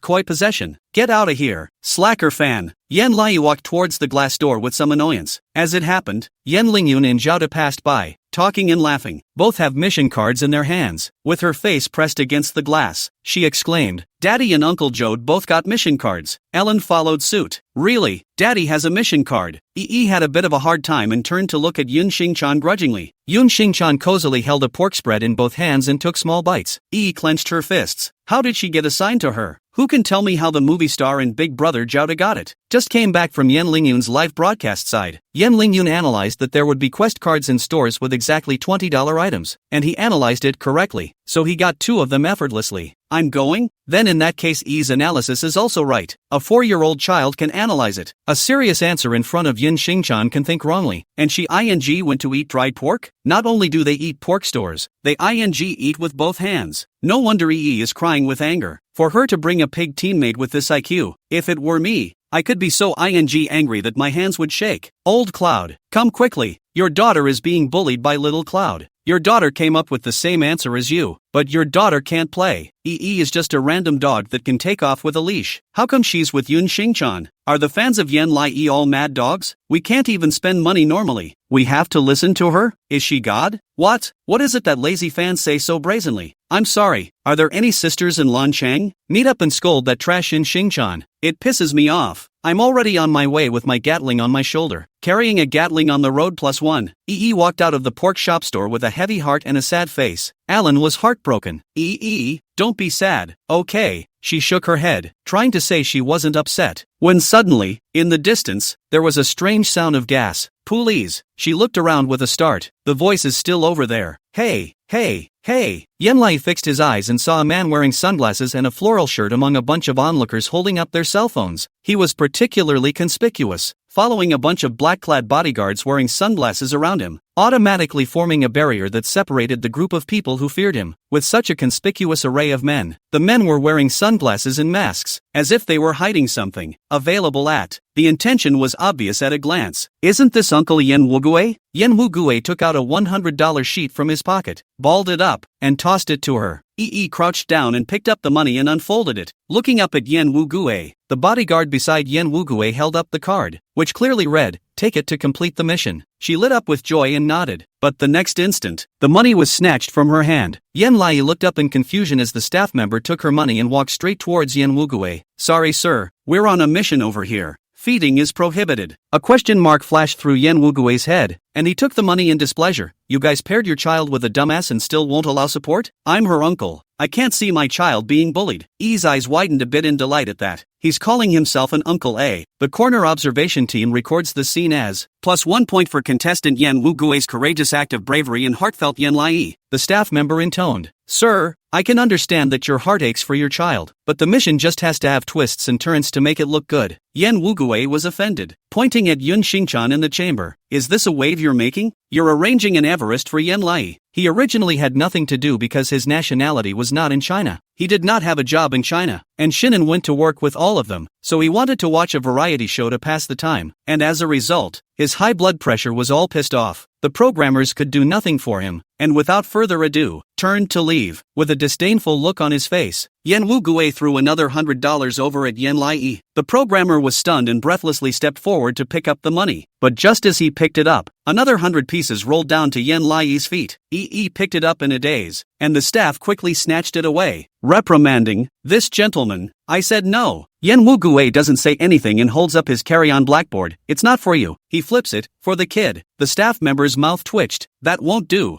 Yen Wugue wrote something, held up the blackboard. "It's okay. You've got the money." The staff member was stunned and had a vague sense of foreboding. Suddenly, Yen Wugue shouldered a cash safe and swished it open. Inside was a box of RMB. Staff, director, onlookers, pop up, Yen Lai. Yen Wugue raised his eyebrows proudly and looked at the bodyguard. The bodyguard on the right raises his chalkboard. "Tools, our boss is all together." The left bodyguard held up the blackboard. "Our boss is super awesome." Yen Wugue noiselessly picked up a pile of banknotes and did not hesitate to slam them on Yen Lai. The director's voice broke. "Stop him." A group of staff members pounced on him like wolves. "Big brother, don't be impulsive. Don't do it. Don't do it. Don't do it." Yen Wugue was physically entangled. Holding the cash in his hands was not good enough to move, and struggled. "What for? I'm giving it to the child. It's not for you guys." The staff persuaded him and pushed Yen Wugue to the outside. "The child is still small. Can't use so much money." "I appreciate it." Yen Wugue's bodyguards were also entangled in the layers, but they couldn't do anything about it, and could only be pushed away. Yen Wugue disappeared in front of the crowd, his mouth still shouting, "My child doesn't even have a quest card if she wants one. I'll give her a pile of money to spend as she pleases, and it's just a pile of money." Staff, is one pile less? A bunch of subs is 10,000. The mission card she'll have. She'll definitely have it. Yen Wugue was being held up, his voice getting farther and farther away.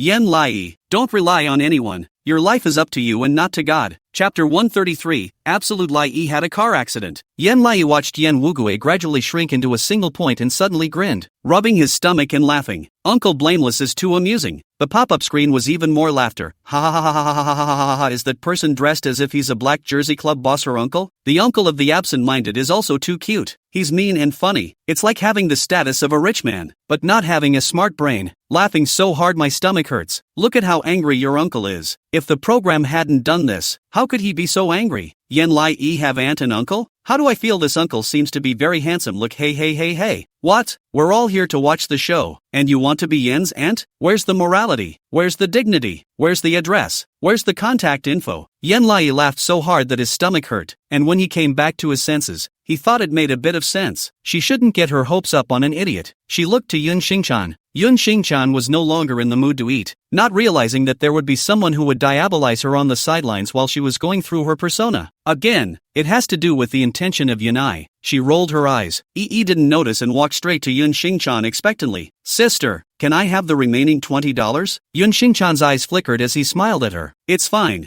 Intentional was overjoyed and held out his hand. Yun Xingchan, however, brushed past her to walk up the street and said in surprise, I haven't had a little bit in a long time. I want to drink milk tea. Yen Lai, aren't you giving it to me? Yun Xingchan looked back at her with a meaningful smile. I'll listen to you and only drink $20. Intentionally appalled. What? Grass. Yun Xingchan is purposely diabolizing Yen Lai, right? I can see it. I'm a fan of Yun Xingchan, I can see it all. She's so disappointing to me. Breathless. What is she doing when everyone is taking the task seriously? Yun Xingchan really makes my blood pressure rise when I look at her. How can she be so disgusting? I can't take it anymore. I'm going to be pissed off. If I keep reading like this, I think I'll have a heart attack. Heart attack roll Wei Yun Bao also did not do anything wrong. Is $20 This is not Yen Lai requirements? Yanai means to give her the money directly, instead of a lazy man spending it for her. All the other groups have gotten it, and only their group hasn't gotten it yet. And it's not because Yun Xingchan is lazy and greedy. Each group of guests has their own live room, plus a combined switching lens live room. So it was a real hate fest to watch the progress of this group again from the other live feeds. Everyone else has gotten it. Yun Xingchan is too capable of dragging his feet. What? We, Yun Bao, miss a certain family's green tea sister so much, and you guys are still blaming us Yun Bao, aren't you? Lazy fans are blind, aren't they? Open your eyes and see what Yun Xingchan has done? I can't even watch it as a Yun Xingchan fan. Yi's face was gloomy, and she argued with Yun Xingchan. Sister, please give me the $20. I want to spend it myself. Yun Xingchan beamed. But I want to drink milk tea. She wrinkled her nose. But the mission is more important. Yun Xingchan's eyes flashed with a touch of mockery, spread his hands and said, life is to swing for the fences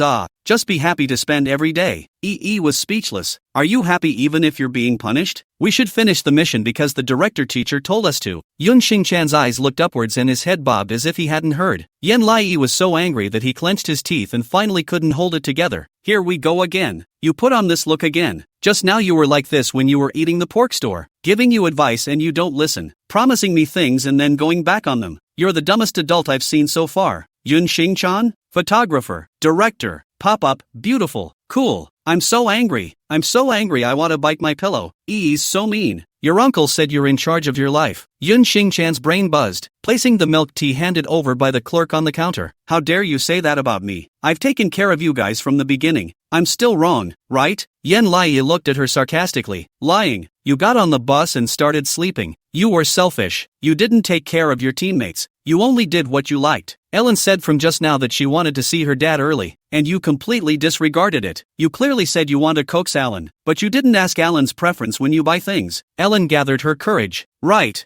I don't like dried pork. Yun Xingchan laughed absurdly. Then according to you, I delayed you from going to Tsinghua and Peking University, didn't I? But it's just a game, you dare to be so serious. Kids are kids. Didn't panic. I'm a child. But you're not serious from start to finish. You're not even as good as a child. If I had known you were like this, Alan and I should have gone on our own. Yun Xingchan exploded. Okay, then you go. This milk tea I put together a single into $20. It did not trigger You do not or not, argued with reason. I'm talking about the store that owns the $20 item. Not you raising the price to $20. How dare you still want to blame the fault on me? Milk tea will have to hide under the covers and cry at night when it hears that you have wronged it so much. Ha ha ha ha ha ha ha ha ha ha ha ha ha ha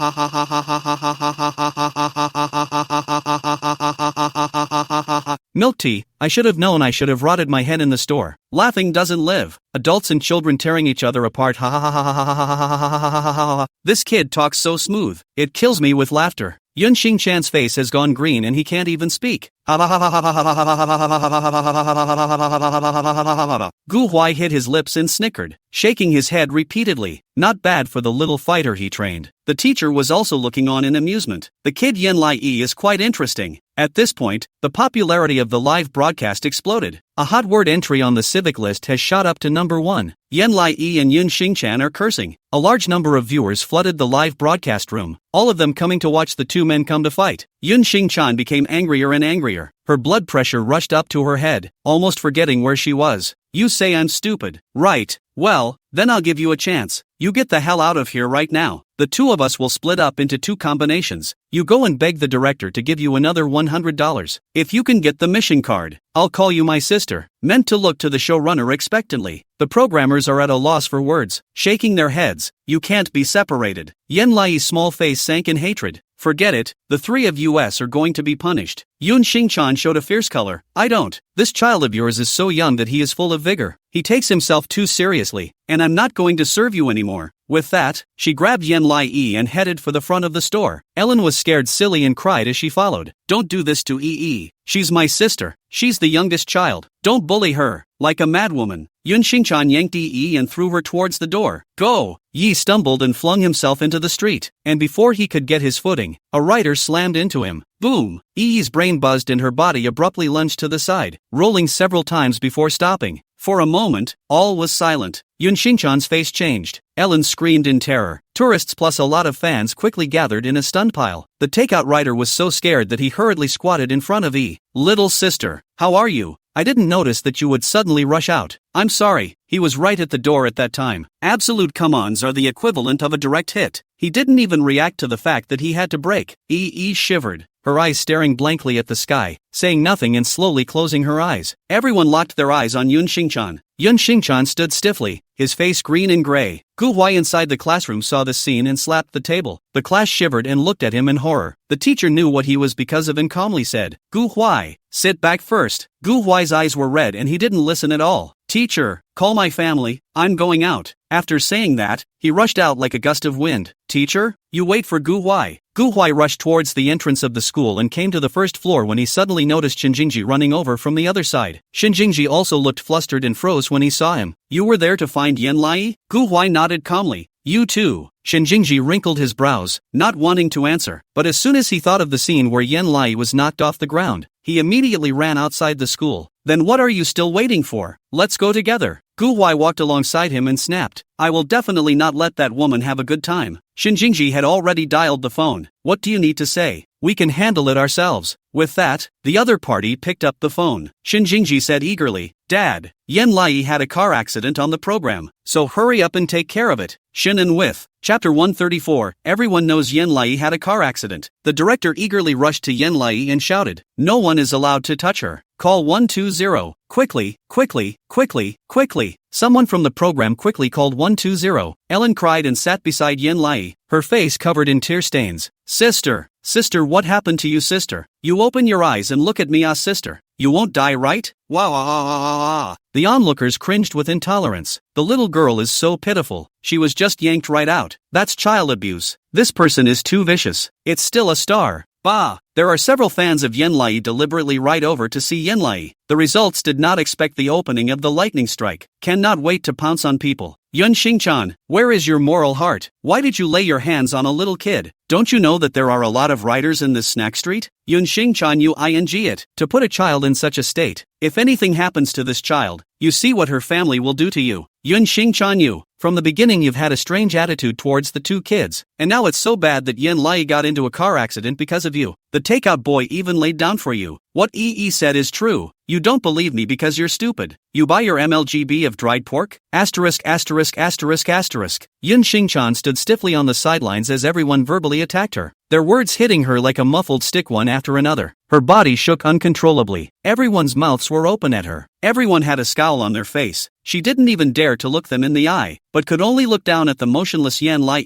on the floor, a glimmer of delirium climbing up her mind. It's not my fault. She looked to the camera with a look of urgency. It was this child who treated me poorly from the beginning, and that's why we had the argument. She didn't respect me. I just got mad in the heat of the moment. The photographer rolled his eyes wide at her. He's not blind. The pop-up screen was even cursing. Damn. Don't stop me. I'm going to tear this woman apart by hand. It's her fault from beginning to end. She still won't admit it. Pushing a small child onto the road and still having the cheek to say she has no problem? What kind of cerebral palsy is this? Is this the only cerebral palsy you Yun Xingchan's fans are fans of? Yun Xingchan's fans roll out I'll see how you guys wash her. What?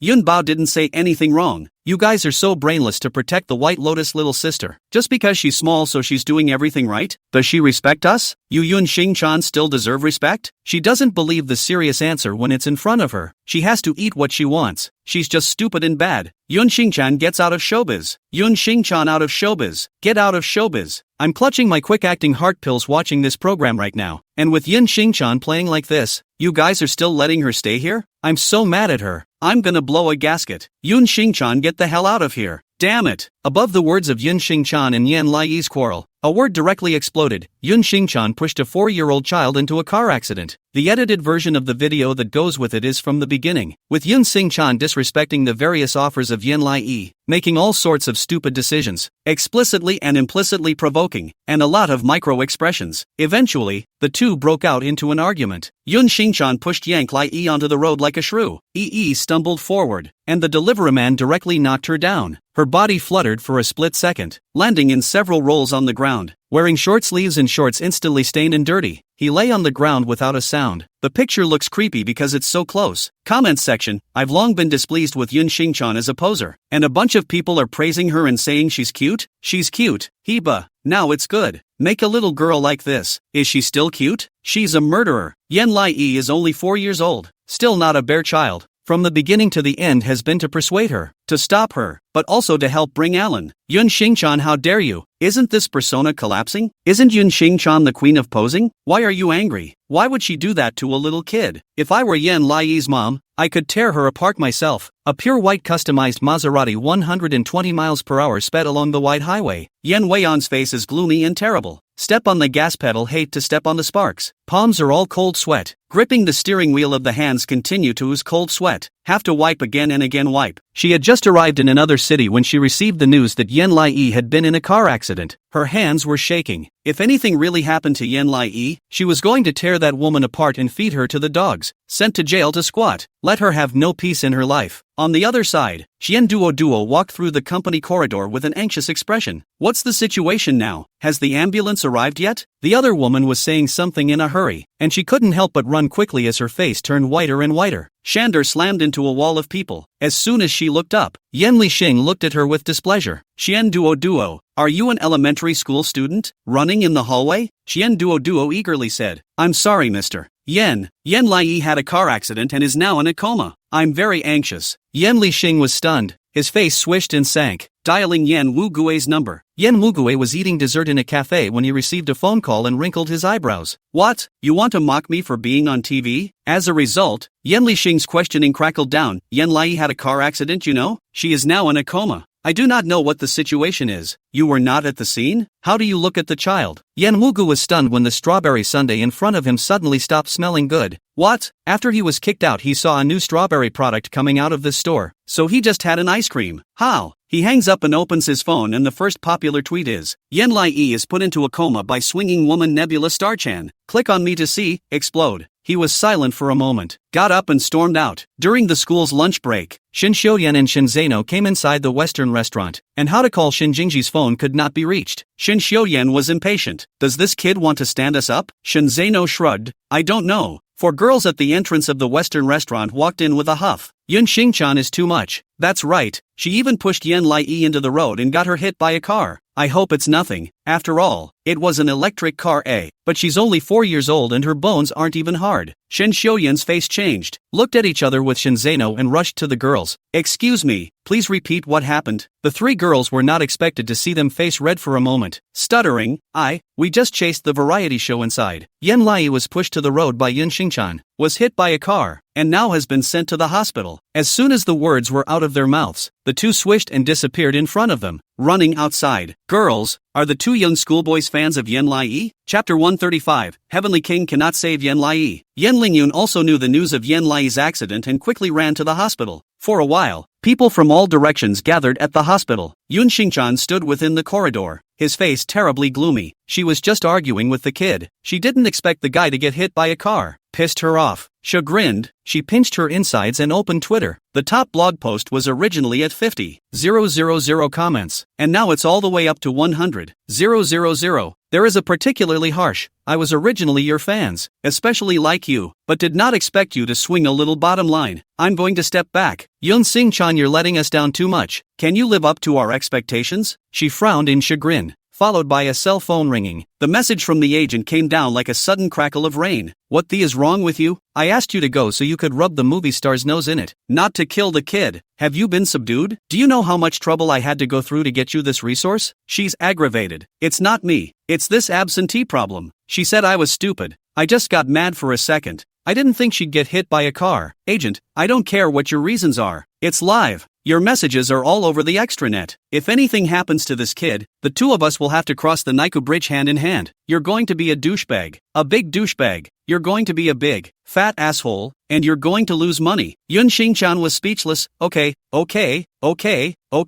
isn't it just a child? I'll take care of it. With that, she dialed a phone. Honey, I'm being bullied. Can you come over and help me? There were a few staff members accompanying them down the corridor, and the live feed of the absent intention had been turned off, and the cameraman hadn't followed them. The staff frowned in disgust when they heard her move. She pouted like nobody's business. I'm being bullied by a little kid. I'm so aggravated right now. Please come over and help me, okay? Thank you, husband. Following that, Yun Xingchan was overjoyed. Obviously the other party had agreed to her request. She hung up the phone, looked at the two staff members across the room who had been silent, and said with a sullen face, if you dare to reveal this news, I'll make you look good. The two staff members were disconcerted, but didn't dare say anything more. We know. Yun Xingchan would be satisfied and rolled his eyes as he looked towards Yan Lai on the bed. Die quickly. It's annoying. But at that moment, Yi became vaguely aware, and felt dizzy. She grunted in distress. Mommy. Yun Xingchan was stunned and ecstatic. Nurse, nurse, nurse. This child has woken up. Hurry over and take a look. Nurses and doctors rushed in unison to come to Yan Lai. The doctor leaned down and patiently asked, how's it going, little friend? Are you feeling dizzy right now? Yi looked at him in a daze, not daring to nod for fear of throwing up. Dizzy as hell. The doctor asked, any other symptoms besides dizziness? She eased up a little and was finally able to open her eyes completely. No, just feeling a little pain in my palms and my legs. The doctor breathed a sigh of relief and looked at Yun Xingchan. The film shows that this child is just mildly concussed. There are only superficial injuries on his body. He'll be fine with a good rest. Yun Xingchan's eyes lit up. Then are we ready to go? A question mark flashed through the doctor's head. Of course not. This child needs to be hospitalized for observation now. What if there's another accident after that, and the person's guardian hasn't even arrived yet? So you'll have to keep watch for a while. The staff was vaguely relieved to hear this, and the corridor discussed the strategy. Yan Lai is after all the one who had problems with their planning. The director fretted, I'm so pissed off with her. If I had known she was like this, I wouldn't have done it for any amount of money I was offered. When things got like this, their program was scolded and they had to pay for it. Who would have thought that Yun Xingchan, a 27-year-old adult, would be able to do something like this with a missing brainstem? It's so stupid and bad. Yun Xingchan sat in the hospital room and watched the chatter outside, but the hospital's indoor soundproofing was so good that he wasn't able to hear what they were saying. She leaned on the back of the chair and looked at Yan Lai comfortably. Kid, what are you still pretending for? The doctor has already said that you have a mild concussion, which means that you're fine. It's better to get up and follow me. me. The two of us still have to go and finish the mission. The only way now was for Yan Lai not to blame her so she could pull away from the scandal. The entire Twitter hotspot was all about her. She spent a ton of money to press the heat, and she has to get that heat down. Yan Lai lay on the bed reacting for a moment, slowly remembering what had happened to her before she passed out. Her gaze grew cold. I was in a car accident because of you. Sister. Yun Xingchan froze and laughed absurdly. Child.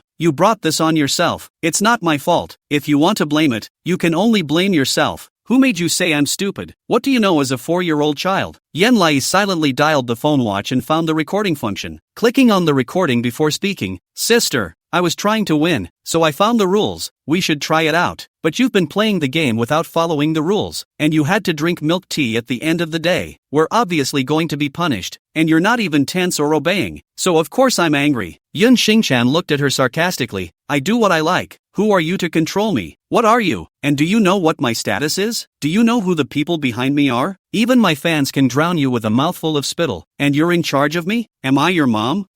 Followed suit. Then I'm not your mom, so why should I spoil you by buying dried pork and milk tea? Yun Xingchan's eyes widened in surprise, and she was just about to speak when the door to the hospital room was suddenly pushed open. A big-bellied, middle-aged bully walked in arrogantly.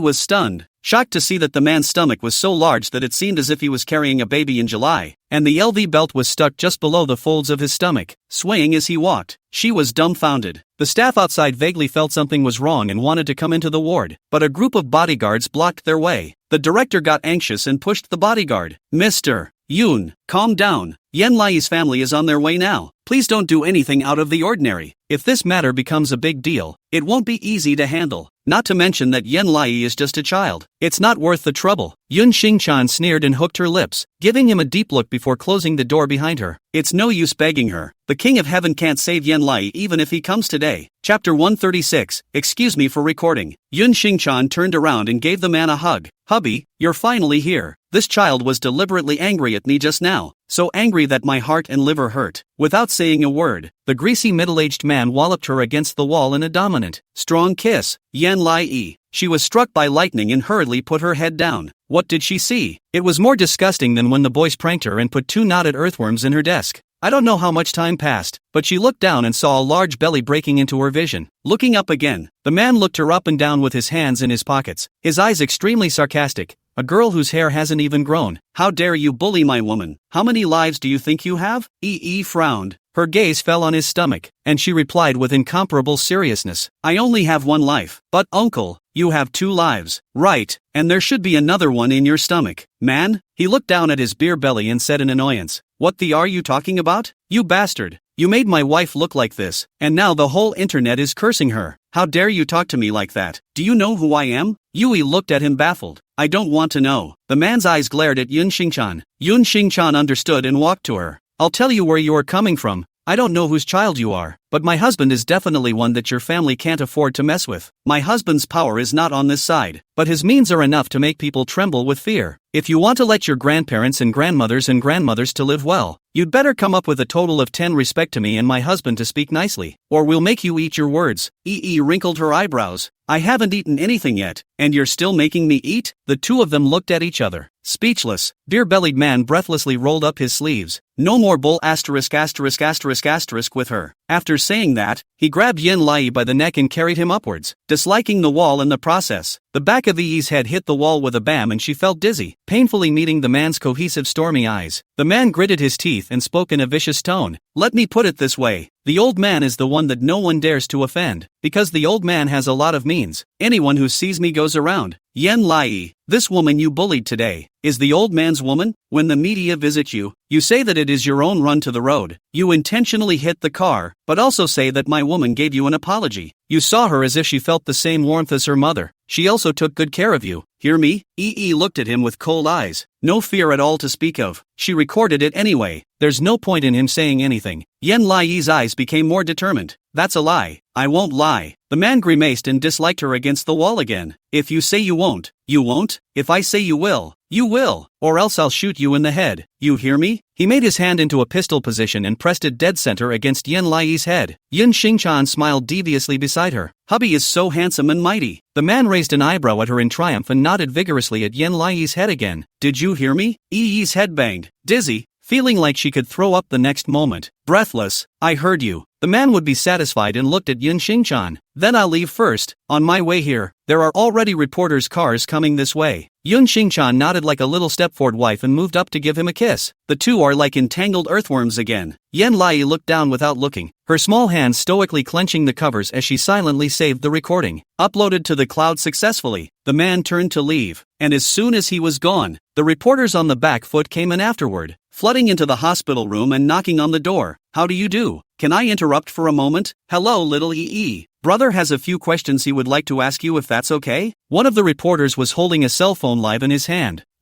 It looks like our little EE woke up, eh? Great." The program was mostly frantic to find the latest news because they cut off the Yenlai livestream, so this reporter's booth was already full. The reporter was the first to squeeze through the others to Yenlai's side. "Xiao EE, how do you feel now? Are you still dizzy?" EE kept her head down, fiddling with her watch phone without saying anything. Yun Xingchan was in tears. "Doctor, she's fine. It's just a mild concussion. I'm really sorry. I'm sorry, everyone." The crowd quickly focused their cameras on Yun Xingchan. Yun Xingchan's tears flowed downwards in large chunks, covering her face. "I feel too guilty. I'm sorry for everyone's expectations. I have to quit showbiz." The reporter tilted his head and pulled the camera away, incorporating Wu Yenlai and Yun Xingchan into the shot. The pop-ups were full of insults and concerns. It was a hodgepodge of those who cursed Yun Xingchan, those who cursed Yenlai, those who worried about Yun Xingchan, and those who worried about Yenlai. The reporter cleared his throat. "Little EE, did this Aunt Yun take good care of you after you woke up?" EE bowed her head and said nothing. Yun Xingchan tucked her in with tears and secretly pinched her flesh. "Answer, baby." Yenlai cringed in pain, looked at her with an expressionless face, and then raised his wrist. The ward fell silent for an instant. Yun Xingchan froze and watched as Yenlai crossed his wrist in front of him, as if transforming, and righteously clicked play. A familiar voice followed. "Sister, I was trying to win. I found the rules. We should try it. But you kept playing the game without following the rules and ended up drinking milk tea. We were obviously going to be punished, and you weren't nervous or obedient. So of course I was angry." Yun Xingchan's sarcastic voice came out incomparably clear. "I'll do whatever I like. Who are you to control me? What kind of a thing are you? And do you know what my identity is? Do you know the identity of the people behind me? Even my fans can drown you with a mouthful of spittle, and you're in charge of me? Am I your mom?" Yun Xingchan's face abruptly turned green. Yanai's small hand dragged the progress bar to a little further back. The man's low and grumpy voice then sounded. "Yenlai, this woman you bullied today, is the old man's woman?" And so on. When the media visit you, you say that it is your own run to the road. You deliberately hit the car, but also say that my woman gave you an apology. You saw her as if she felt the warmth of a mother, and she is still attentive to you. Do you hear me? That's a lie. I wouldn't lie. If you say you won't, you won't. If I say you will,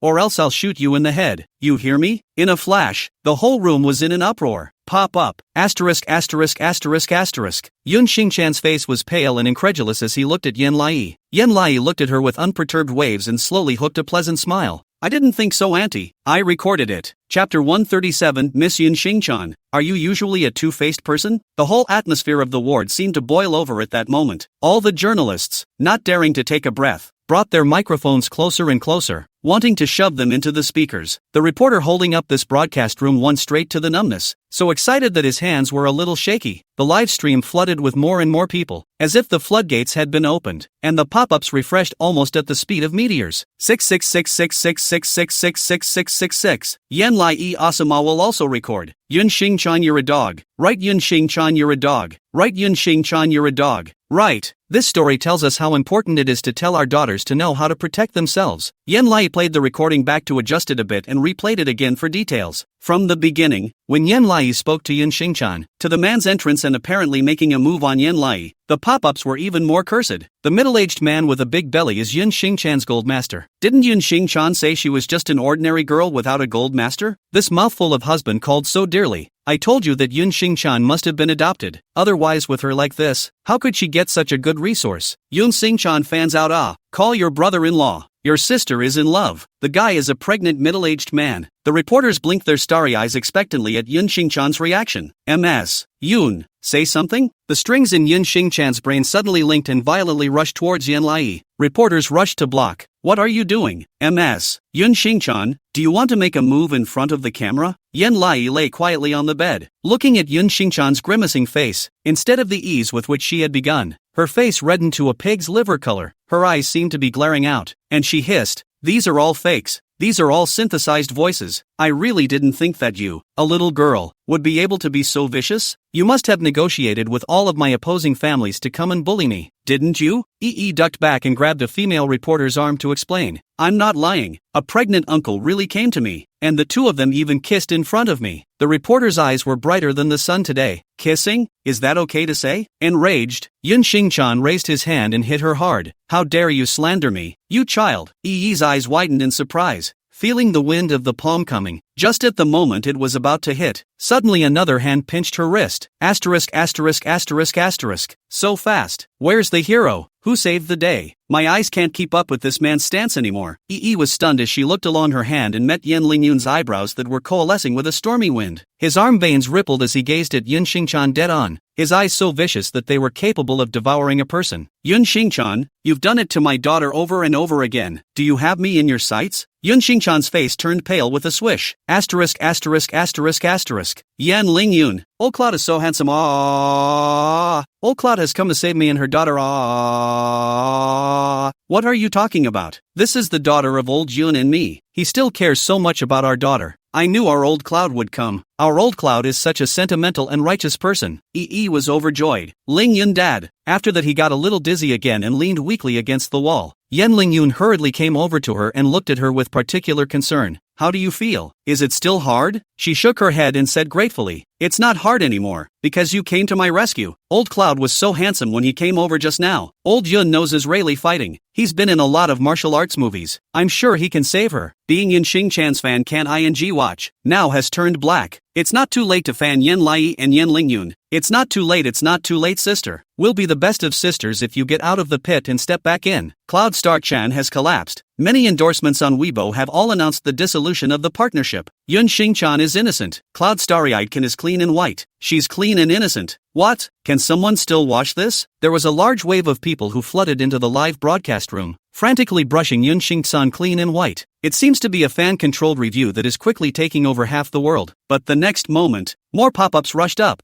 Yun Xingchan is unclear. Yun Xingchan is not white. Yun Xingchan is not innocent. The gold master behind Yun Xingchan has a belly so big that even a small child thinks she's pregnant. And she's still clean? You can't stand up after kneeling for a long time, can you? Yun Xingchan privately as tobacco and alcohol are coming off. Ridiculous. Yen Lai, this little child, take out the evidence you also believe. Then I also say I am Yen Lai real mom. I can also do some fake recording. The phone watch has a recording function, but it doesn't have the function to receive recordings, okay? It hasn't even been an hour since her accident, so you have to be a little more truthful in order to wash your master's hands. Can Yun Xingchan's fans stop washing? Aren't you tired? She's even furious and went to play Yen Lai, and she's still washing here? Hasn't anyone noticed that EE is especially calm and smart? She doesn't cry easily, and she can think of recording when she's threatened. She's so smart. I really want to know who taught her. Yeah, I'm having a blast with this recording. Ha ha ha ha ha ha ha ha ha ha. Our E is just very smart, knows a lot, can cook and be considerate. The future is bright for the treasure girl. Come on, let's fan her. Seeing the stalemate between the two sides, the reporters immediately started to make an effort. MS. Yun Xingchan, may I ask why are you treating a child like this? We just learned that it was you who did not follow the rules when you participated in the live broadcast variety show and did whatever you wanted by virtue of your own status. This child also dissuaded you from the beginning but you did not listen. Can you answer why you did not listen to this child's persuasion? Yun Xingchan's hands were shaking. Her head was blank. Her thoughts were all messed up. She argued sternly, why should I listen to her?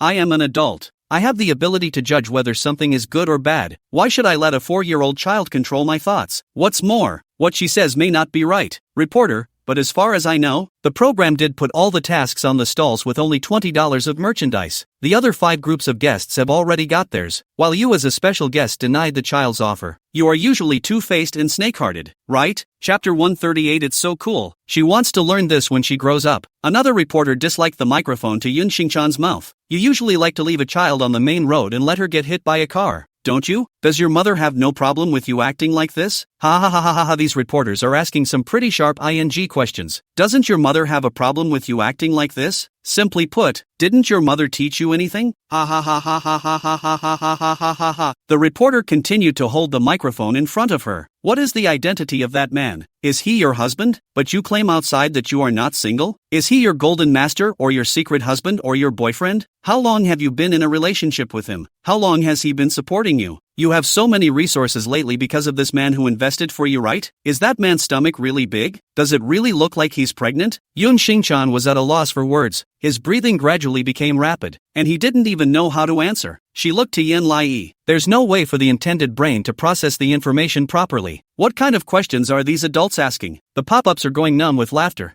Can't live with laughter. Can we have more of these reporters? Few such journalists are so outspoken. Laughing so hard my stomach hurts. I declare this to be the greatest eating event of the year. Keep asking, keep asking. I feel like Yun Xingchan is going to cry from the questioning. Yen Lingyun was like a tall wall, protecting Yi right in the center. Eyeing Yun Xingchan. Miss Yun Xingchan, why don't you answer? Weren't you in high spirits just now? Yun Xingchan shivered and opened his mouth to speak. Yen Lai grunted at this comment. She'll know. Brother Jingji had said that if someone bullied her, she would record it, and having a recording was the best proof. As long as she was the one who could produce the recording, all problems would be solved. Just now, as she was waking up, she knew that Yun Xingchan didn't want to apologize to her, so she was on guard. She made it. She watched as Yun Xingchan kept retreating backward, with reporters in hot pursuit. At first you were pretending. You didn't think that Yen Lai would record it. How are you feeling right now? Are you afraid of being aggrieved and sad or angry? Do you think you can still be in the entertainment industry from now on? Yun Xingchan shook his head back and forth, collapsing and yelling as he suddenly rushed out. The reporter followed closely behind. MS. Yun Xingchan, please answer our questions. Yun Xingchan walked without looking back. Don't follow me. Don't follow over. Come over again and I'll call the police. The audience in the live broadcast room laughed out loud as they watched her flee like a dog. Chase her, chase her. Charge. Warriors, don't let her go. In a flash, only Yen Lai and Yen Lingyun, as well as another reporter, were left in the room. The reporter asked gently, Little Yi, Uncle wants to ask you one last question. Like Yun Xingchan's situation, are you willing to forgive Auntie Xingchan? Yi lowered her head in thought and replied seriously, if sister is genuinely trying to apologize, I will forgive. Yen Lingyun sneered, but I don't think that should be possible. She's already called her gold master over to threaten the child. The reporter nodded and rushed out without saying a word. He's going to interview Yun Xingchan, ha ha ha ha ha ha ha. Yi looked at the reporter's back and looked at Yen Lingyun uncertainly. Uncle, did I do the right thing? Yen Lingyun looked at her squarely, gently pulling up a smile. Why isn't it right? If it wasn't for you being good at protecting yourself, this whole thing wouldn't have gone so smoothly today. And your recording is a big contributor. Yi bent her eyebrows happily. Brother Jingji taught me. I'm very obedient. Saying that she thought of something else. Are all those uncles and aunts with microphones so mean? Do they all run after people? Yen Lingyun's smile became long. Not really. The reporter was the one he had asked his agent to find, and had to ask the sharpest and toughest questions to make things difficult for people, and he took the blame for anything that went wrong. The reporter for the live broadcast was also the one who had to get him. He made sure to show the audience Yun Xingchan's first reaction, but I didn't expect the recording of the absenteeism to add to it, and directly nailed Yun Xingchan to the pillar of shame, and couldn't buckle down. He couldn't help but look at her with a more loving look. How are you feeling now? He was just about to say it was much better when the door was pushed open and several men in suits and sunglasses fishtailed in. She was stunned. Uncle, someone's coming in. Yen Lingyun turned his head back as two bodyguards suddenly rushed forward, one of them violently punching him. Yen Lingyun was caught off guard and fell to the ground. Yi was surprised. Uncle! She tried to get out of bed, but another wave of dizziness made her sit up weakly. Yen Lingyun saw this, heart tightened and got up to return the bodyguard 2 punches. The bodyguard was not to be outdone and fought him. Yen Lingyun's movements were extremely swift, as fast and precise as a panther's, and as his opponent retreated, he kicked him to the ground before rolling a roundhouse kick across the neck of the next bodyguard. The two fell to the ground with a loud thud. Outside, Big Belly couldn't stand it anymore and kicked the door in. Damn, you two losers. You can't even beat 2 against 1. Yen Lingyun's gaze swept towards him grimly, instantly realizing, you're Yun Xingchan's gold master. Big Belly stood menacingly in front of the 2 bodyguards, pointing menacingly at Yen Lai. Yeah, I just told this bastard to tell her to put in a good word in front of the reporters. And what happened? He yelled at Yen Lai. You want your family to die, don't you? Yen Lingyun's eyes showed killing intent as he punched over. You're the one who wants to die. The man wailed and dropped to the ground. Yen Lingyun looked at him from above, moving gracefully to remove his watch and throw it on the bed before loosening his shirt collar and slowly closing the door. The man looked up in horror, only to watch the man who was always polite in front of the TV with his shredded hair falling apart, a maniacal light floating under his eyes like Satan breaking through sheepskin, and said without skipping a beat, I was just about to look for you, and here you are at my door. The man stared in disbelief. Yen Lingyun lands a leg kick. The wailing followed. Ouch! Yi's eyes widened in surprise. Great uncle was shining in her eyes. Big Belly grimaced in pain, and still didn't forget to curse. You're the one who's looking for death. How dare you come and bully me? I'm going to kill this bastard. Yan Lingyun's eyes dimmed, and without saying a word, he decisively kicked him in the lower half of his body. Kill who? The man instantly squeezed out an extremely weird grunt.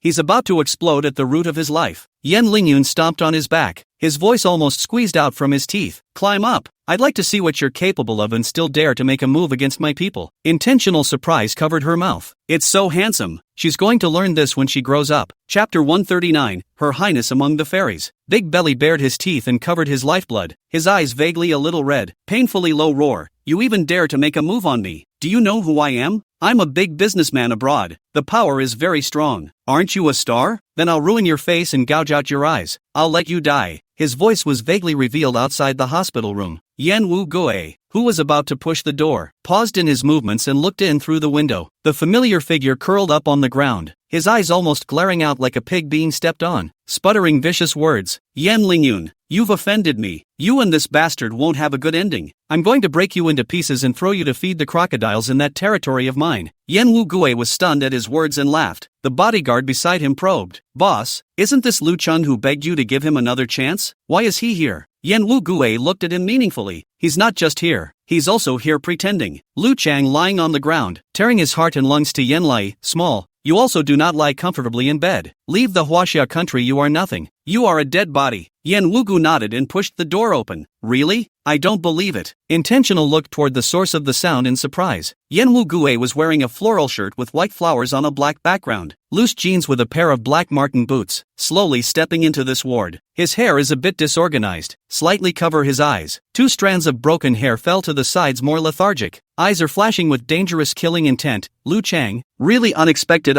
2 days ago in front of me on his knees and begged me to give you another chance. Now dare to be so rampant in front of my brother. Your kid is quite wild. Well, Lu Chang's breath stuttered as he heard a familiar voice and turned his head extremely stiffly. Yan Wugue smiled and waved. Hello. Lu Chang's pupils suddenly shrunk, and his face was instantly bloodless. Old, boss. Yi looked at it with a new sense of wonder. For the first time, she saw a man's face instantly redden, and for the first time, she saw his face swish to a ghastly white. Is he a chameleon? Lu Chang shivered and looked at Yan Wugue, not even knowing what expression to put on. His voice shaking like he stepped on an electric gate. Brother Wugue, why are you here? You've returned to China? Yan Wugue inserted his hands into his pockets and walked slowly to him. His tone was kind as if he was chatting with a friend. I went back to my country 2 days ago. I was busy for a whole year. It was hard for me to give myself a vacation. I didn't expect you to come back as well, and you are still so powerful. Not at all like the one who kowtowed and knelt down in front of me a while ago. Lu Chang shivered and looked increasingly frightened, rubbing his hands together in front of his body. Old, boss. I didn't know that this is your relative. I'm sorry, boss. I was wrong. Yan Wugu raised his foot and stepped on his shoulder with a playful and relaxed expression. You're wrong. Where are you wrong? You're wrong for insulting my brother and wanting to throw him into the water to feed the crocodiles? How can this be wrong? Aren't you trying to protect the woman you love? Lu Chang was shaking like a hamster with a stress reaction, and couldn't even say a complete sentence. No, it's not. I don't dare. I didn't know he was your man. If he was your man, give me 800 guts. I wouldn't dare to make a move on him. I'm sorry. I'm so sorry. Yan Wugu stomped on him, an inscrutable smile at the corner of his mouth. It's fine. I have a good temper. I'm not that kind of bad person, but I just want to know, besides being so disrespectful to my brother, what did you do to that kid lying on the bed? Yi was suddenly named and hesitated to speak. Yan Wugue looked at her easily and said with Lu Chang, this is my nephew's daughter, my sister's daughter. Such a cute little kid. You won't bully her, right? What did you all say? Tell me about it. Lu Chang couldn't speak, just eyeballs rolling and one shivering. Yan Wugue's smile plummeted cold as he drew a gun from his waist and aimed it at his head. I asked you what you said? He roared out in sudden hysteria. Yi shuddered in fear. Lu Chang instantly couldn't tense up and threw up his hands and howled. Threatened her? I'm sorry, I threatened her. Yan Wugue seemed to tear that courteous face apart, revealing grim-faced fangs. His voice sinister. Threatened her with what? Lu Chang curled up on the ground, like a young girl with her legs together, whimpering and crying. I said, if she dares to leak the news, I will make her look good, make her whole family look good. I'm sorry,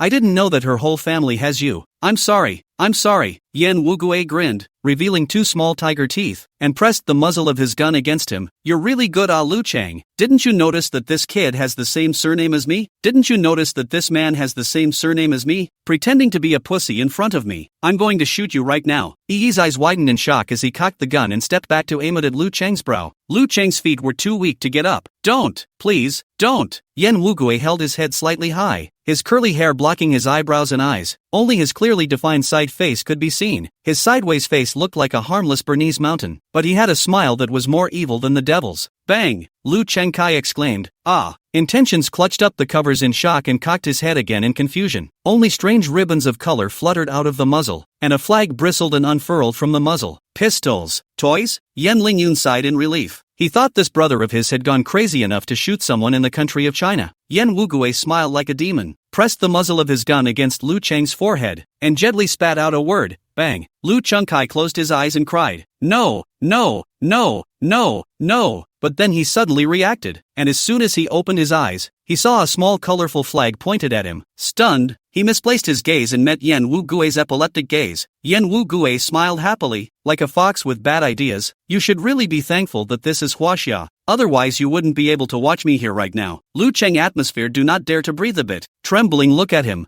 You forgive me? Yen Wugue's eyes skimmed over a fierce color. Didn't answer, only carried him to the bedside and kicked him over. Original or not, my niece has the final say. He looked at Yen Lai with considerable interest. Little Ee, this dog has been given to you. What do you say? Do you forgive or not forgive him? Yen Lingyun also looked at her curiously. Lu Cheng directly knelt down and straightened his legs. Bam bam bam was three loud head. Ee auntie, you are my grandmother. Please forgive me. Grandma, I was wrong. Grandma. Yen Lai sat on the bed and frowned at the pleading Lu Cheng. Ee is obviously a small child. Why are you calling me a grandmother? You are so annoying. Lu Cheng's breath hitched. Then you say, what do you want me to call you? Intentionally thoughtfully, I want to be a princess. Lu Cheng, then you are my highness. Intentionally torn, but I still want to be a fairy. Lu Cheng, then you are the princess of the fairies. Ee nuzzled her mouth and looked at him with mixed emotions. But you just said that you're going to feed her highness the princess among the fairies to the crocodiles, eh? I still don't want to forgive you. Sorry. Oh. Lu Cheng. Chapter 140, what's the meaning of this? You're looking for death, aren't you? Yen Wugue hooked up the corner of his mouth with interest, revealing a tiger's tooth pointed. My little princess, have you thought about it? Lu Cheng felt a burst of killing intent coming from Yen Wugue's body, hurriedly knelt and went forward to grab the edge of the bed and begged. Please child,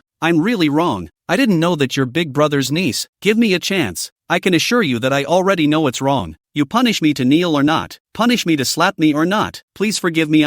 He was snotty, and the more he looked, the more pathetic he became. Ee wrinkled her eyebrows, recalling what he had just done. It felt like the big bad guy was playing poor in front of her. But what if it's not pretend? Her watery eyes flowed and she hesitated before looking at Yen Wugue. Uncle, I've decided to forgive him. Her tone was milky and soft like ice cream melting in her mouth. Lu Cheng was immediately moved to tears and put his hands together in front of him. Thank you for forgiving me. You are my regenerative parent. You are my ancestor. I'm willing to do whatever you want me to do. Thank you so much. Ee grabbed the corner of the blanket uneasily. Don't you ever do that again. Oh. Yen Wugue wasn't surprised and kicked him down. Since my niece has decided to forgive you, you should leave now and don't appear in front of us again. Lu Cheng climbed up from the ground with a grunt. His legs were soft with fear. His hands clasped together in front of him and bowed again and again. Thank you so much. Thank you for being willing to give me a chance. I won't dare to do it again. I really won't dare to do it again. Yen Wugue licked his back teeth with a bad smile. Don't talk nonsense. Hurry up and get lost. Lu Cheng rolled and ran. Yen Wugue gave his men a smooth look. The men instantly understood and silently followed Lu Cheng's pace. A murderous intent flashed under his eyes. Kids say forgive. He doesn't say forgive. It just so happens that he's hungry crocodiles in a foreign river. He then looked at Yen Lai, his tone teasing. Little Ee, you can be really kind. Say forgive and forgive. Just now that uncle did not all beat you? Ee gripped the quilt tangledly and wasn't sure if the decision made was right or wrong. Uncle has already cried. I think he should already know it's wrong. Yen Lingyun swept towards Yen Wuyo. People are kind. How are they like you? Yen Wugue didn't care, smilingly pulling a chair and sitting next to him, like a calculating fox. Yes, the little girl is naive. The other things will be done by our uncle. He then pulled the flag off the inside of the toy gun and tore open the icing and handed it to her. Look, What's this? Yen Lai reached for it and said joyfully, "It's chocolate, eh?" Seeing her so happy, Yen Wugue nodded as if stars were twinkling in his eyes. "Yes, chocolate." He decisively broke it into 3 equal portions and gave them both a portion each. "Uncle, let's eat together." Yen Wugu raised his eyebrows and looked at her hungrily and smiled. "You're quite good at sharing, kid." She smiled with her eyebrows. "Uncle just helped me. I'm very happy. Thank you, Uncle." She then looked at Yen Lingyun. Uncle was even more handsome just now, fighting off the bad guys. "You're a hero." Yen Lingyun was flattered and pursed her lips to hide her smile without speaking. Yen Wugue was not happy, holding his arms and saying, "He's the only one who's a hero. I'm not a hero, am I?" Yi was stunned and fumbled with her hands. No,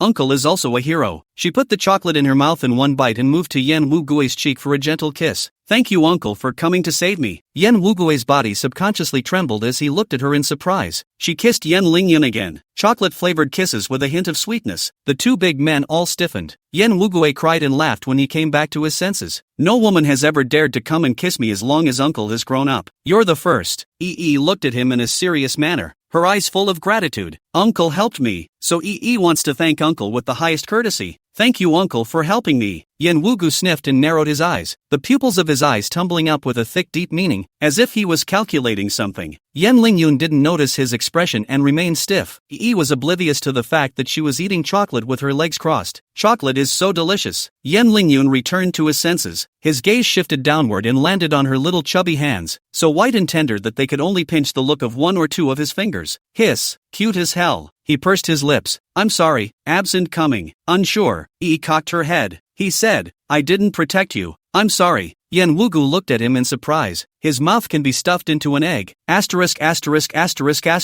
The original "You will apologize, big brother. I was a child you locked in the basement, cannot get out. You have not apologized to me. I thought you will not be able to pronounce this." Yen Lingyun glared at him without a good look and looked guiltily at Yen Lai again. "If I had fought for wanting to team up with you from the start, this wouldn't have happened. I'm sorry." Although he used to hate her the most, after spending time with her while filming the program, he no longer had any prejudice. Too bad he didn't realize it until now. The more Yen Lingyun thought about it, the more guilty he felt. Yen Wugue dully took out his cell phone. "Look how interesting my big brother is. Let me take a jitterbug." Yen Lingyun slapped his cell phone away, but in the next instant, a small gentle hand cupped Yen Lingyun's cheek. He froze, meeting Yui's extremely serious eyes. Yi was born with a delicate and lovely appearance, and his silhouette was reflected in the dark pupils of her eyes. "Uncle, it's obviously Sister Xingchan's fault. How can you blame yourself? This matter has nothing to do with you at all. If she hadn't quarreled with Yun Xingchan at that time, it wouldn't have happened. But why should she reflect on herself? Anyway, the wrong person is Yun Sung Chan." She puffed up her mouth and looked grave. "You're right, Uncle, so don't get any ideas." After saying that, Yi patted his head. Don't cry, oh." Yen Lingyun shrank his neck like a big dog and looked at her blankly. "You really don't blame me?" She pinched her waist and shook her head in a particularly atmospheric way. No blame.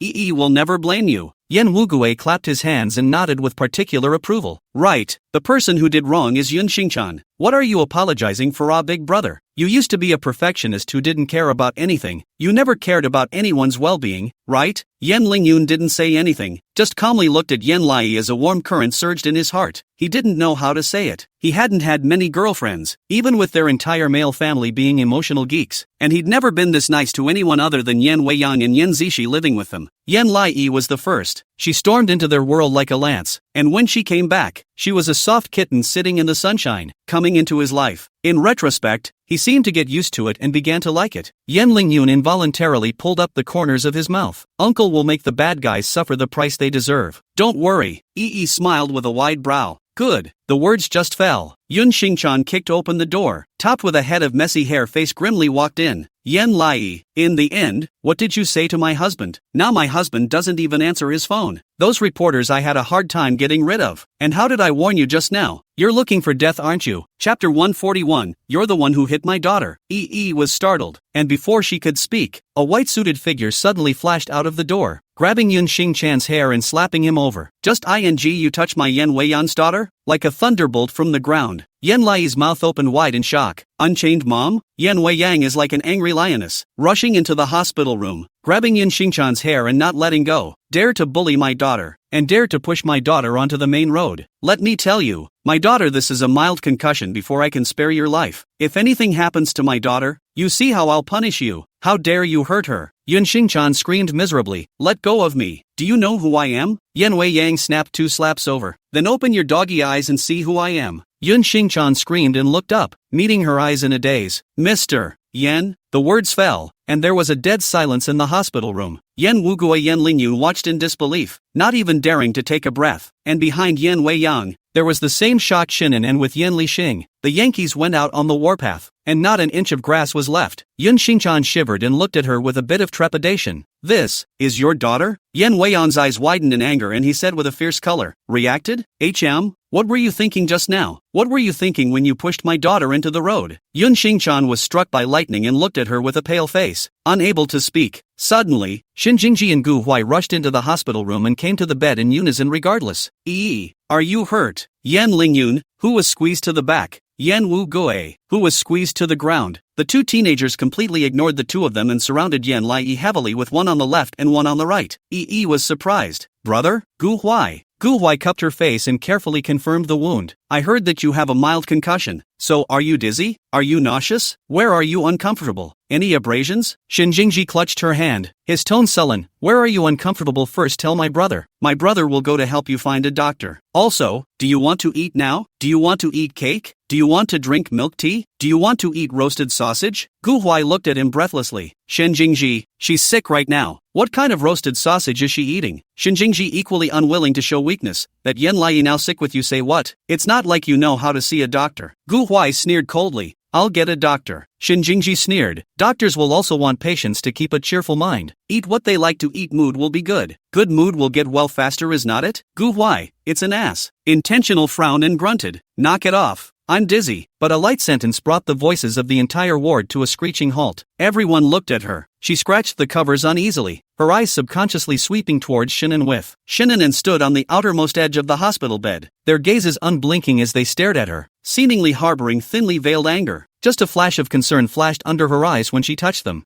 Brought her gaze back and said seriously, everyone don't worry about me. I'm fine. I'm really fine with nothing. Yan Weiyan pushed Yun Xingchan out of the way and took an arrow step in front of her. Is your head not dizzy now? She shook her head and worriedly grabbed Yan Yang's arm. No more fainting. I'm better already, Mom. But don't be angry. What if you hurt Xingchan and you get captured? Yun Xingchan staggered and sat on the ground with a broken heart, especially wanting to cry. She was going to be dumbfounded. It was hard to shake off the pile of dog-eared reporters, and Yan Weiyang still grabbed her and beat her. No one has cared about her afterward. Surprisingly, he still cared about Yan Weiyang. She's all swollen up in her face. Yan Weiyang's face was stern, the anger under her eyes unabated. You don't even know how dangerous this is. You're lucky to be hit by an electric car this time, but if a car came you'd be crushed to death. At that time, I will never see you again. Saying this, all the sharp gazes in the ward all fell on Yun Xingchan. Yun Xingchan trembled in fear and hurriedly took out her cell phone to call her husband. The call finally got through. On the opposite side was Lu Cheng's heart-rending scream. Yun Xingchan, you caused me to get screwed.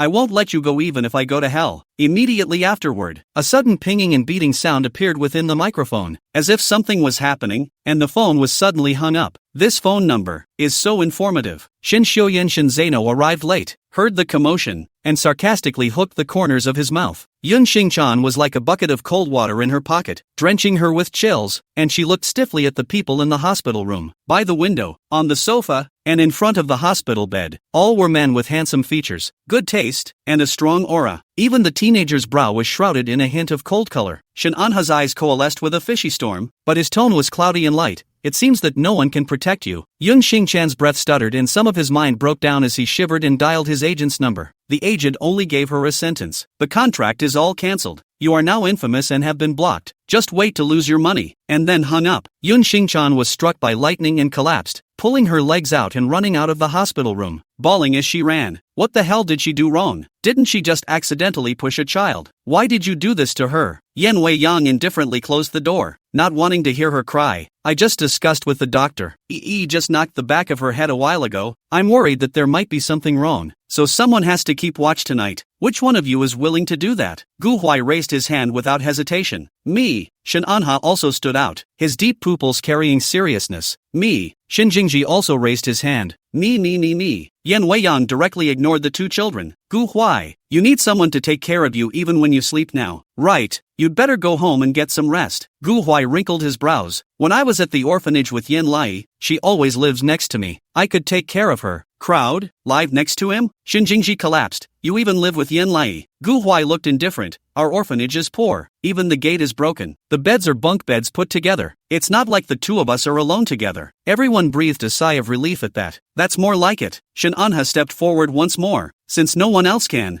I'll take care of her. He was surprised to see his back, but Yen Weiyang disagreed. You are not qualified for the time being. Shin Anan frowned. Why? Yen Weiyang sarcastically smiled at him. Wait until you really develop feelings for Yen Lai. There's no way I'm going to give you my child. In fact, she's not comfortable giving it to anyone, but she had a particularly important client to talk to tonight, and she'd already excused herself from the time because of her absenteeism, and couldn't excuse herself a second time. Yen Wu Gui's eyes twinkled and he stupidly raised his hand. Let me do it. I'll take care of the child. Chapter 142, Yen Wu Gui stole a child. The crowd looked at Yen Wu Gui in surprise. Yen Wu Gui leaned against the wall and said with a smile, I haven't taken care of a small child yet, and I feel certain that I'll be able to take good care of her. Shen Xiuyan looked at his mom, hesitated, and raised his hand as well. Let me join my third uncle. Yen Wu Gui's smile disappeared. What's he up to? How else was he supposed to proceed with his plans? On the other side, Shen Xiuyan calmly put down his hand and looked at Yen Weiyang with incomparable seriousness. Mom, Yen Lai's matter dad didn't intend to want to hide it from you. I'm willing to help my dad atone for his sins, so I'll take good care of Yen Lai, and I won't let her be aggrieved. So please believe me. Yen Weiyang frowned slightly and was also somewhat moved, but it was only for a moment. She quickly came to her senses. Alright, then it's you too. I'll go chat about the program's compensation and the issues related to the car accident now. Yen Lingyun, you come with me. Yen Lingyun uneasily touched Yi's head and turned to leave. Yen Weiyang had no kind words for Shin Anha. You come with me as well. Shin and, like a lost dog, silently glanced at Yi and turned to leave. As soon as the two of them came to the corridor, Yen Weiyang said in a deep voice, As you can see now, this child has been bullied all the time. Everyone thinks that she's an orphan, mixing with no money and no power inside our circle. Everyone thinks that she's good to be bullied, so I've already thought about it. After a while, when Lai's health gets better, I'll throw a dinner party for her and bring her to officially step into high society, and I'll declare to the public that she's our child. The reason why she hasn't been around for a while is because she went to live abroad with her grandma and grandpa. You will attend the dinner party with me, and this child will also officially call you father from now on, but privately still call you uncle. Shinanan felt that the title of uncle stung. Weiyang,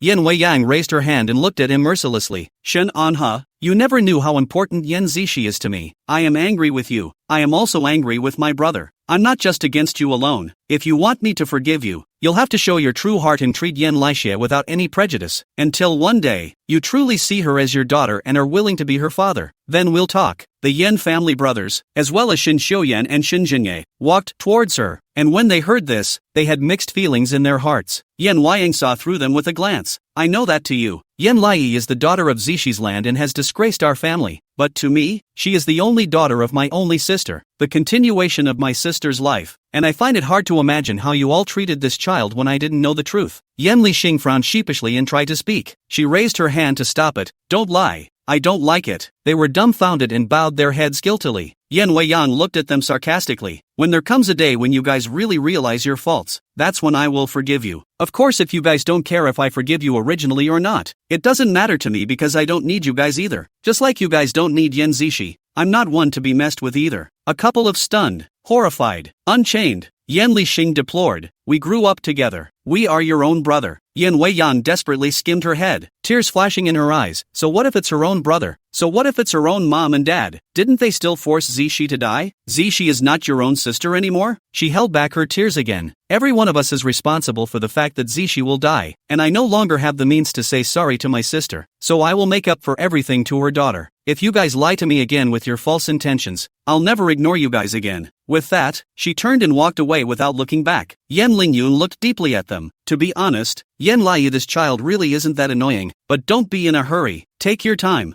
He stepped behind Yan Weiyang and left the hospital with her. Shinanyu stood scribbling in the corridor and watched Yan Weiyang walk away, as if he had been stripped of his bones and lost his soul, and froze in place for a moment, and it didn't take long before he took large steps to follow him. 3 hours later, people were leaving the ward one after another, and Gu Huai was the last to go. There were just 3 people left in the room. Shen Xiuyan and Yan Lai were speechless relative to each other. Intentions gripped the covers in embarrassment. She didn't understand anyway why Big Brother would stay with her and take care of her when he didn't even like her. Shen Xiuyan looked at her faintly, also a bit squirmy.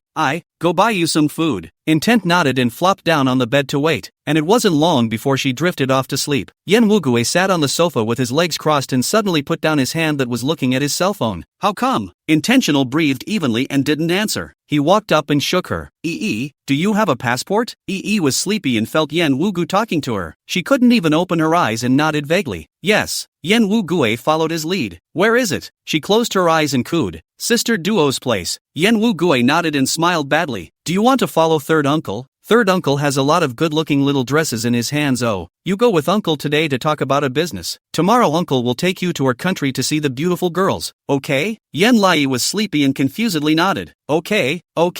Not talking to her about anything. Yan Wu Gui put on her shoes, a random set of clothes, hugged her and left. Shin Xiuyan came back from shopping and found the ward empty, and there was even someone packing up the bedding. He was surprised. Where are the people inside this ward? Housekeeping replied. This little friend has been discharged. Just checked out of the hospital by her family. Shen Xiuyan? He just went to buy a fruit loaf dessert ravioli grilled sausage kung fu. The fourth uncle unexpectedly ran with Yan Lai? Can't this elder not add to the confusion? At this moment, Yan Wugui joyfully ran to the underground garage with Yan Lai in his arms. Stealing a child. Stealing a child. Stealing a child. He'd always wished he had a cute little girl to play with, and now he finally did. Although the child was a Yan Lai, whom he didn't like much, Yan Lai was cute looking and could definitely fit his need for a doll that liked to dress up. With this face of Yan Lai, he is surely able to present the most perfect state. So he's taking out of the country for 2 days. Hey! Yan Wugui puffed and carried to his car door. Just wanted to open it. The front of the car suddenly crossed a Maybach. He frowned warily and subconsciously went to touch his waist. However, the opposite car window slowly rolled down, revealing Gu Huai's unperturbed face. Mr. Yan Wugui, may I ask where you are sneaking around and taking Yan Lai? Chapter 143 Gu Huai. Aren't you afraid that I'll sell you? They were the only ones in the underground garage. Gu Huai lethargically leaned back on the car seat, his palms resting on his knees, tapping them one by one, waiting for Yan Wugu to answer. He had been really uncomfortable and wanted to come back to take care of her. As a result, he saw Yan Wugui appear here as if he had stolen a child, holding Yan Lai in his arms. Sulking anger coalesced in his deep eyes. Mrs. Yan is asking you to take good care of Yan Lai, right? She's a mildly concussed child. She should be lying comfortably in a hospital bed right now. So why are you bringing her out? Yan Wugui only felt ridiculous when he looked at him like this. Why are you here? Gu Huai got out of the car with 2 bodyguards behind him. What do you care how I'm here? Yan Wugu raised his eyebrows in surprise, but he was not flustered and looked at him with incomparable composure. Child, Yan Lai is my niece. I am her own uncle. Can I still throw her away? Gu Huai sneered. Then who can say for sure? I did investigate. He stepped forward with his hands in his pockets, his gaze gazing contemptuously at Yan Wugu's face. The first thing I did when I returned to the Gu family was to try and figure out why Yan Zishi would assassinate his own sister. And as a result, I found something new. Yan Zishi was not an evil person at all. And the reason why she came to that point was caused by you people. The reason why she treated Yan Lai badly was because at that time, she had gone crazy and started to be unable to distinguish between reality and illusion. So how can I be sure that you prejudiced people will treat Yan Lai well? Yan Wugui's face changed slightly. His eyes steeply became dangerous. We didn't bully Yan Zishi. I'm her own brother. And even more so, I've never touched a single finger of hers. Gu Huai looked at him calmly. Mr.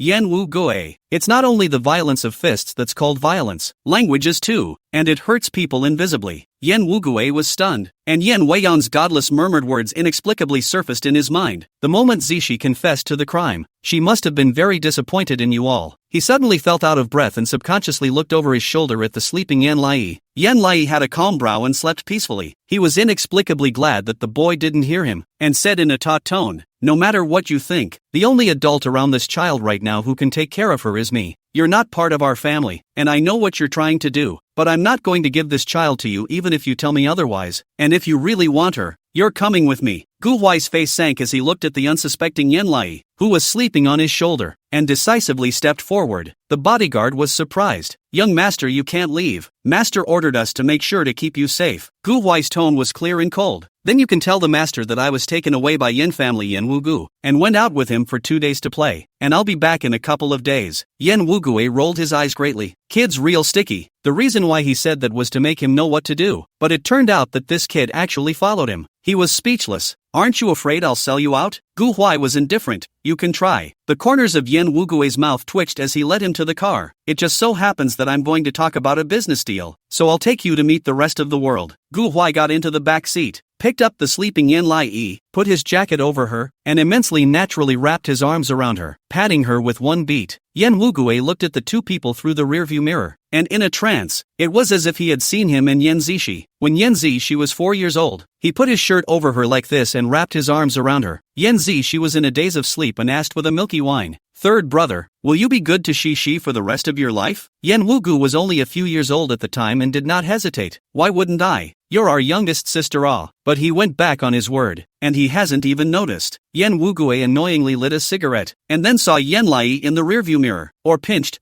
"Gu Huai, you have a passport, right?" Gu Huai swept his cold eyes toward him. "What? Are you going to take us out of the country?" Yen Wugue laughed danglingly. "It's just going abroad ah boy. I'll take you guys to talk about a business deal first, and after that we'll go somewhere else for a beauty queen signing. Do you like beauty girls?" Gu Huai sarcastically narrowed his eyes. "Don't tell me that a man of your size likes beautiful girls." Yen Wugue was stunned and wrinkled his eyebrows sheepishly. "No, I have a friend who likes it, so I went to get it signed for him." "Gu Huai, then is the friend you mentioned yourself?" Yen Wugue, "No." "Gu Huai, don't believe it." Yen Wugue, "Then get out of the car." "Gu Huai, I don't." Yan Wu, just negotiated a large sum of yen. Wei Yang received a message from Xin Xiuyan when it was already an hour apart from sending the message. Yen Wugue actually took Yen Lai out of the country? He's going to take her out to talk about a business deal first, and then after that he's going to take her to the Rs for the American Girl book signing. Since he was a child, Yen Wugue has been doing whatever he wants and not obeying the rules. Doing whatever he wants. I can't believe you're still like this when you have kids. Yen Weiyan was about to explode with anger. Couldn't get through on the phone. Could only send a text message. Yen Wugue, as long as you let Yen Lai rub a little skin, I'll put you upside down in a flower pot. By the time Yen Wugue received the news, he had already landed smoothly in D country. Tropical air, humid and soggy. He opened her eyes in a daze and realized that she seemed to be in a completely unfamiliar environment, even as this dampness and stuffiness in the air made her feel a little breathless. She was confused. Where is this? Suddenly, a hand reached out next to her to wipe the sweat from the tip of her nose. Wake up. Yi looked up and met Gu Huai's calm expression. She immediately got energized. Gu Huai, where are we? Gu Huai pulled her off the sofa. Your third uncle invited me to go abroad with you, so I came. She didn't think much of it, but was happy. So are we both going to be able to live together again? Gu Huai nodded, his gaze looking deep ahead. Yi then also followed the look over, surprised to see a group of people in front of them holding a K, wearing a water of black clothes, with a resolute expression looking at Yen Wugue. As Yen Wugue approached them, these burly men suddenly bowed at a 90-degree angle toward him. Welcome back, boss. Yen Wugue nodded and waved his hand toward Yi. Come here. Still a little out of sorts, Yi ran over to him with her short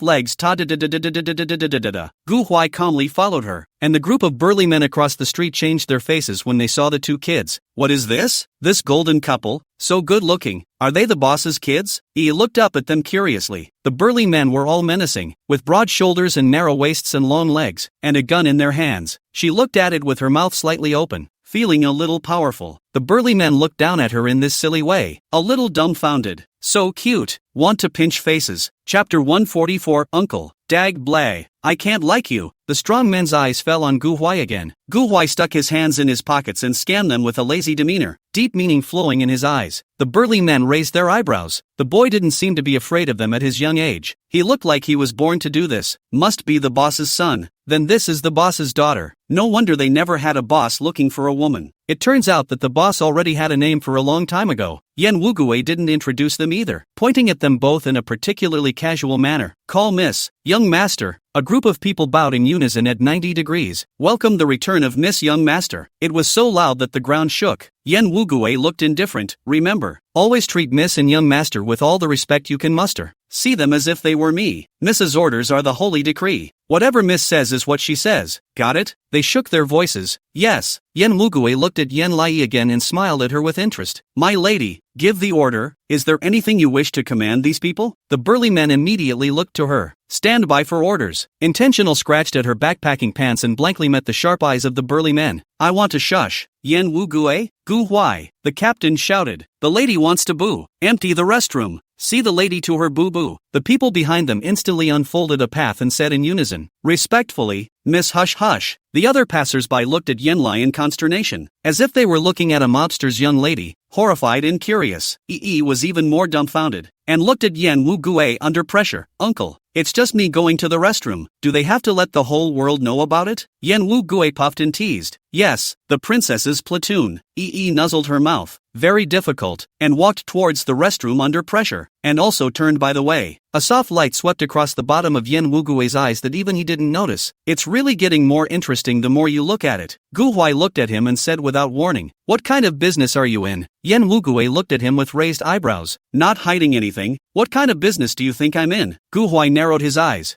growing deeper. I don't think you're like any good person. You're not like the other Mr. Yen Jia. There's a hostile aura about you, and it's the kind that only comes from years of sharpening. Yen Wu Gue lit a cigarette and took the silenced pistol handed by his men. Don't talk nonsense, little friend. I'm doing a serious business. I have a business license, and I'm a big company. I came to this place purely to talk business. Gu Huai stared at the cigarette's flickering fire. Then you first say what you sell. Yen Wu Gue's tone was scattered. Just an airplane seller. Gu Huai frowned, feeling that something wasn't right, and his gaze fell on the burly man's tattoo. This tattoo he'd seen before. He searched over and over again inside his head, and something snapped to mind. Flammable and explosive, aka the #1 weapons manufacturer in the world. The best thing about it is that it makes warplanes and airplanes. Incredulous, he looked at Yen Wu Gue. You're the leader of the flammable and explosive organization? You're that little puppy? Yen Wu Gue sucked on his cigarette and gave him a surprised look. You know all this? Of course he did. It was his dream to be able to start a company like this. Gu Huai looked at him in shock. He had looked up the information. The little tyke could talk business from his early teens and rose through the ranks to become the head of the entire organization, during which time he even took a postgraduate degree for a PhD, with an extremely beautiful degree. And this person has been participating in all kinds of mecha competitions since he was a child, winning them repeatedly. That's why flammable and explosive organizations are what he strives for. The little puppy is even more of an idol that he hides in his heart. This guy, he's Yen Lai's third uncle? Gu Huai suppressed his emotions and said with a small face, I've always had a question about why you codenamed yourself Little Puppy. Yen Wu Gue smoked his cigarette in an old-fashioned manner. It wasn't me who started it. It was when I was 15 years old I was too tender, and the other people gave me a nickname behind my back. Later I thought, I really am a very soft and cute man so I didn't change it. When he finished speaking, his expression turned ghostly. I'm sorry little mister. Gu, someone wants to kill me. Let me fire a shot first. With that he jerked out his gun and boomed a shot into the corner. The subordinates shuddered. A body dressed in janitorial staff clothes slowly lay in the corner, gun in hand, seemingly preparing to sneak up on him. The subordinates hurriedly disposed of the corpse and apologized repeatedly to Yen Wu Gue. I'm sorry boss, it was our negligence. Yen Wu Gue dryly inserted the gun back into his pocket and smiled brightly at Gu Huai. See, I'm cute, right? Gu Huai. He came out of the restroom escorted by a group of people, followed by 10 men with AKs. She ran to them. Uncle, Gu Huai. Under the bright lights, Yen Lai's eyes seemed to glow. Yen Wu Gue's eyes softened a bit and he crouched down to open his arms. As soon as Yi jumped into his arms, the scent of milk rushed into his nostrils. A hint of a smile slipped under his eyes and he picked her up with one hand. Child, the more Uncle sees you, the better you look. Do you like Uncle? Yi froze and crossed her arms in front of her. Mama Wei Yang said that even if you like me, I can't say I like you, and you haven't finished the test yet. So da ba. Yan Wu. True line. Yen really stuck it to them. Gu Huai was thoughtful beneath them. Mr. Yen Wu Gu, I would like to go with you to talk business. Yen Wu Gue froze and refused with a smile. No, you're too young. Besides, if I bring you to the scene, your father can paste all over my house. Gu Huai, my father is not that kind of person. Yen Wu Gue looked at him quietly. Gu Huai was silent for a moment, his heart weak. Well, he is indeed that kind of person. But aren't you the most professional? I just want to see how this kind of business is done. Just once. Yen Wu Gue weighed, but also painful. Okay, there should not be anything, but you can only look through the binoculars. Gu Huai rarely stretched his eyebrows and nodded firmly. Good. Yi didn't know what kind of agreement the two of them had reached. She just followed them along to the gorgeous manor filled with red roses, and before she could appreciate it, she was taken directly to the basement. The basement was like a new world, brightly lit, with many passages, and a bit odd, feeling like those scenes in the gunfight movies Gu Huai often watched. It was rare for Yi to look around, as if the movie had come to life. Gu Huai's hand holding her also kept tightening and tightening again, and the corners of his eyes were infatuated. Yen Wu Gue led the two to a restroom. Call Feng Feng over. Soon, a woman walked in with big strides, her feet stepping on hateful heights. Her appearance was not exactly iconic looking, but her aura was extremely strong. Boss, you're looking for me? Intention shifted his feet on the couch, curious to gather around. This Auntie Feng Feng looks at her uncle differently, secretly happy. He seemed to like his uncle. Yen Wu Gue casually pointed at her and said, I'm going out to talk business. This child will be in your custody. Address her as Miss. What she says is what she says. No talking back. No disobedience. Understand? The woman's smile faltered and her gaze fell on Yen Lai. Yi looked at her curiously. There seemed to be coldness flashing under her eyes as she turned to Yen Wu Gue. When will you be back? Yen Wu Gue looked indifferent.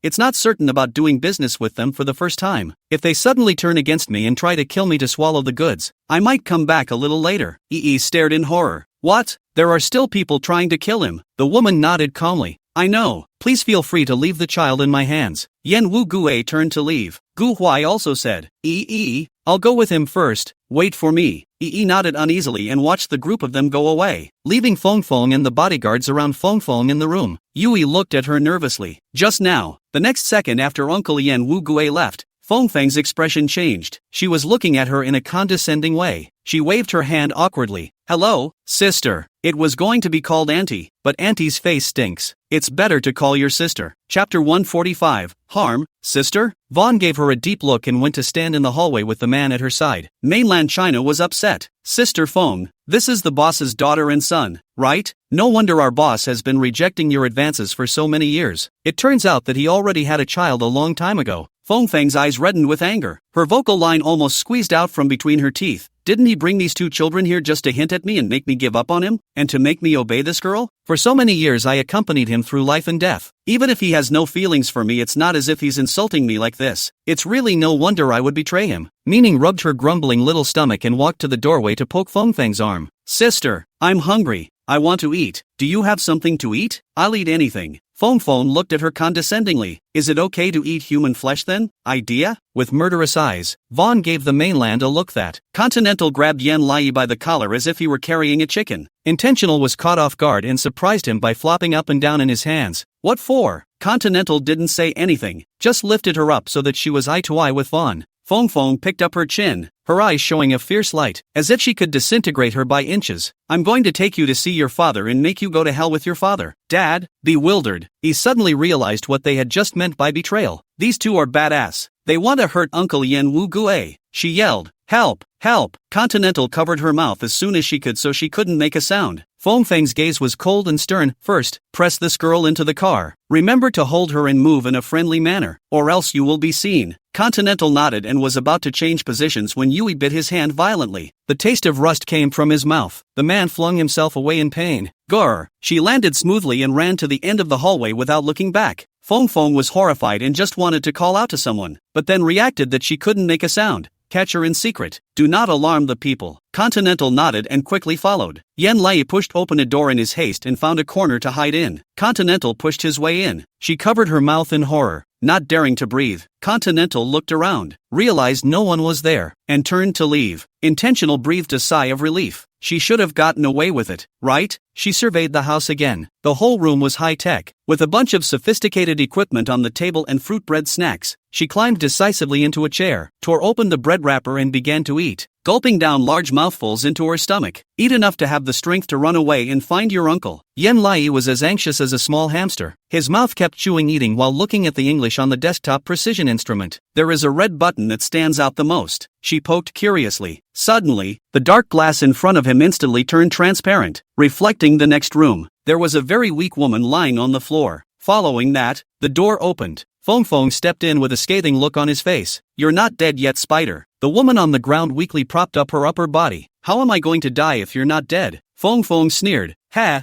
You are now a traitor to our organization. The boss has returned and you will soon be executed. Spider is not convinced. A hint of murderous intent streamed in his voice. You're the real traitor. In vain the boss trusts you so much. His business today. You must have your hands on it, right? Feng Feng didn't deny it. Yes, I'm so capable, but the boss wants to reuse you, since he's blind and can't see who's the best, doesn't have to live either. When he dies, I'll inherit the organization as a matter of course, and when that happens, both you and his people will die. Spider mockingly hooked his lips and said in a very strained manner, ridiculous, the boss won't die, and even if the boss dies, it's not your turn to be the heir, and don't you forget that our boss's godfather is the one who really controls the organization. Vaughn sneered, no matter how it ends, you won't get to see it anyway. With that, she swiped her card and left. Idea took a dull bite of her corn sausage, her eyes falling on the card placed on the device. Chance? Isn't that the opportunity? She decisively took the card in her hand, then tucked the crumpet snacks and the like into her small carry-on bag and headed out the door discreetly. Next door is the spider's room, and the swipe is in the middle of the door, but she's not tall enough. He stood on her tiptoes in an effort to reach it. Out of reach, she simply threw the card upwards. Neither can it. The spiders in the chamber were groggy and all but starved. She muttered, boss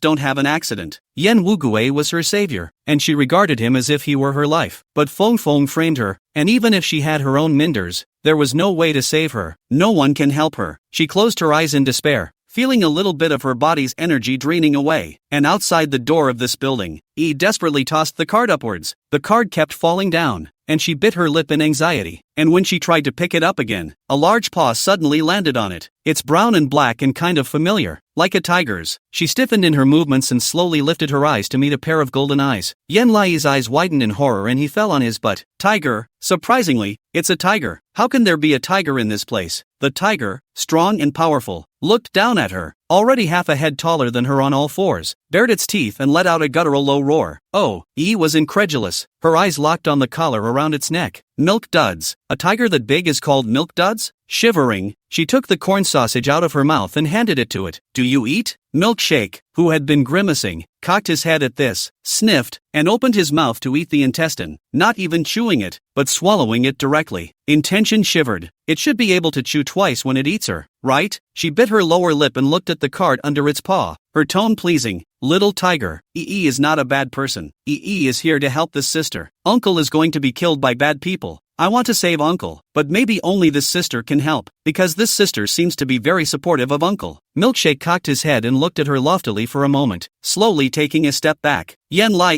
was surprised. You can understand me? Milkshake looked at her indifferently. She was overjoyed and picked the card up. Thank you, big tiger. You're so handsome. You shouldn't be called Milk Candy. That name doesn't suit you at all. Milkshake lit up at that and raised his chin, seeming to recognize the comment. She was getting happy. You should be called Strong. Look how strong you are. Milkshake? Intentional stood on her tiptoes and retossed the card upwards, but it still doesn't work. Persevering, she threw it up again, picked it up again, threw it up again, picked it up again. Milkshake looked at her breathlessly. She was a little embarrassed. I'm not tall enough to reach it. Milk Sugar's eyes were filled with indifference, and he grunted and bowed his head. Yen Lai was stunned. You want me to go up? Milkshake glanced at her impatiently. She understood, and immediately straddled the seat, quickly getting quite a bit taller and decisively attaching the card. The door opened. She rubbed Milkman's head joyfully. We did it, Strong. Milkshake gave a low growl of displeasure. It is not called Strong. EE jumped off of it and ran straight to the spider. Sister,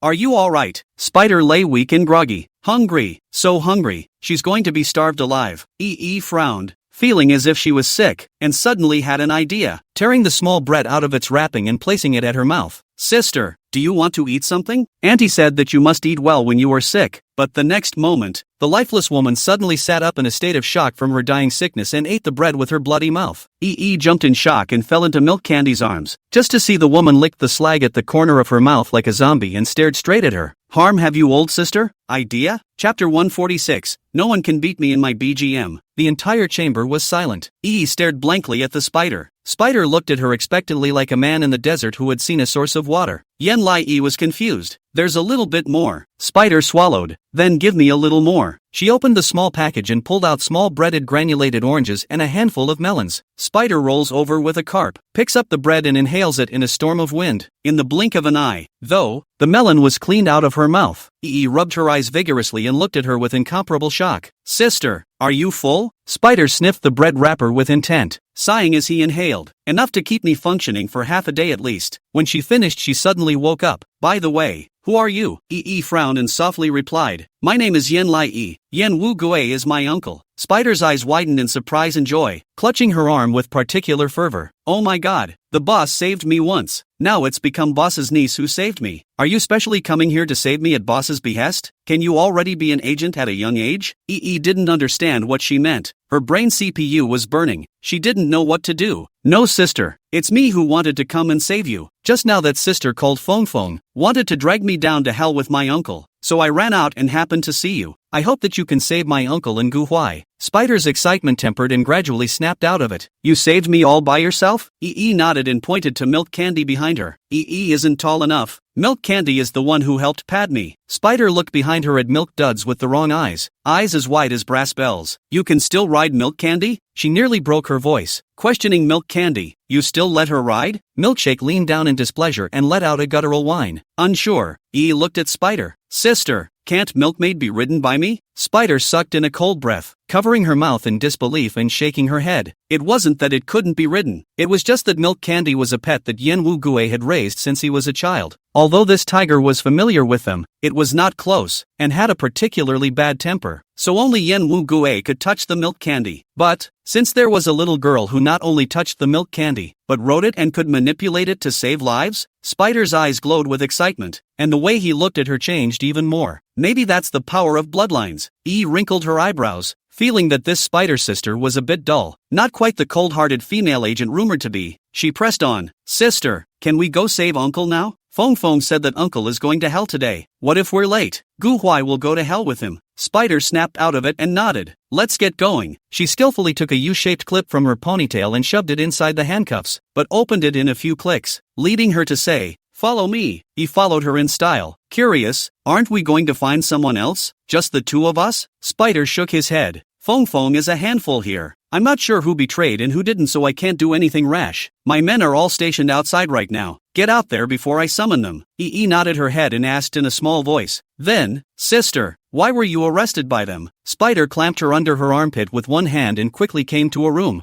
I was wronged by Feng. She is a handful. The boss is not in her say. A while ago she publicly confessed her love for the boss and was rejected by the boss. Out of love she wanted to kill the boss to replace him. And I am the second in command beside the boss. She has always hated me, but the reason she didn't kill me was because she thought that I liked the boss, and wanted me to see the boss's corpse in pain. Yen Lai listened in a cloudy manner. Then do you really like Uncle Wu Gui? Spider sneered. I'm pretending. Who likes him? He's just a crazy person with a genius name, said Spider, picking up a giant suitcase. You wouldn't understand if I told you this. Yi blinked at the small pocket pistol sitting on her desktop. That pistol is so small. Spider was busy loading up his stuff when he heard that. He looked back. This little pistol was given to me by the boss. It's extra small and very light. Not enough pressure to kill a man, but enough to kill a man. You might even be able to use it. Intentional reached out curiously and poked at it. It didn't budge. Spider shoved the pistol directly into her hand. She almost didn't hold it. It's heavy. Spider laughed. That's as light as it gets. With that said, she taught her to load the gun by hand, pulling her finger on the trigger and pointing it at a doll. Eyes on this notch in the head, notch on the prey you're going to shoot, 3 dots and a line. Yen Lai looked at her inexplicably. Is this not something I play with? Mizuna's mom won't even let her touch her pencil sharpener. It's a gun. Spider, however, was serious. Here, breathe in. She did as she was told. Spider, hold your breath and shoot. Intent held his breath for a split second and pulled the trigger. Boom! There was a thud. She was instantly knocked to the ground by the recoil. The doll was run straight through the brow with extreme precision. Spider was surprised and happy. Yo, you're a talented kid. Come here and boss me around from now on. I'd love to be your hand. Yi rubbed her, but that hurt from sitting and was overjoyed. Really? Spider smiled and nodded. Of course it's true. Precise marksmanship ensures the key to survival. Many times you only have one shot. A wrong shot is death. I've been learning to shoot since I was in my late teens when I could resist recoil, and to this day I can't even guarantee that I'll hit all my shots. The more she spoke, the more she appreciated the appreciation. And you kids can hit so accurately in the opening round. Typical of a gifted player. Ah, worthy of being the niece of a madman. With his style. With that, she pocket pistol hidden in her pants, shouldered EE to the underground garage and threw her into the car. But the moment the door was closed, Milk Duds suddenly squeezed up strongly, like a great big orange. Yen Lai was overjoyed and hugged the big tiger head. Milk Candy, you came to me. Milkshake grunted and sat down next to her in an incredibly smooth manner. Spider was speechless. Milkshake, why are you up here? It's dangerous. In case you die. Milkshake bared his teeth at her. Spider was instantly abashed. Okay, Candy Boss. You can do whatever you want. She buckled her seatbelt, slammed her foot on the gas, and scurried right out. Instantly took off, his body directly into the air. Milkmaid took a bite out of her shirt and brought her back to her seat, straddling her with unerring smoothness, like a seatbelt squeezing in its embrace, and snarled at the spider with a particularly irritated snarl. But the spider is like a changed person. His gaze is cold and stern, looking into the rearview mirror. Phone that is now following us. She found us out. He turned around in surprise and saw several jeeps rushing out after them. Inside the passenger side of the car in the very center, Phone looked at her with a grimace. Spider, this woman even ran away, or was saved by this girl. She then said how to look for this girl cannot be found. Investigating the surveillance only to know, this child stole the interrogation room card, but also united Milk Sugar together to save the spider. That's pretty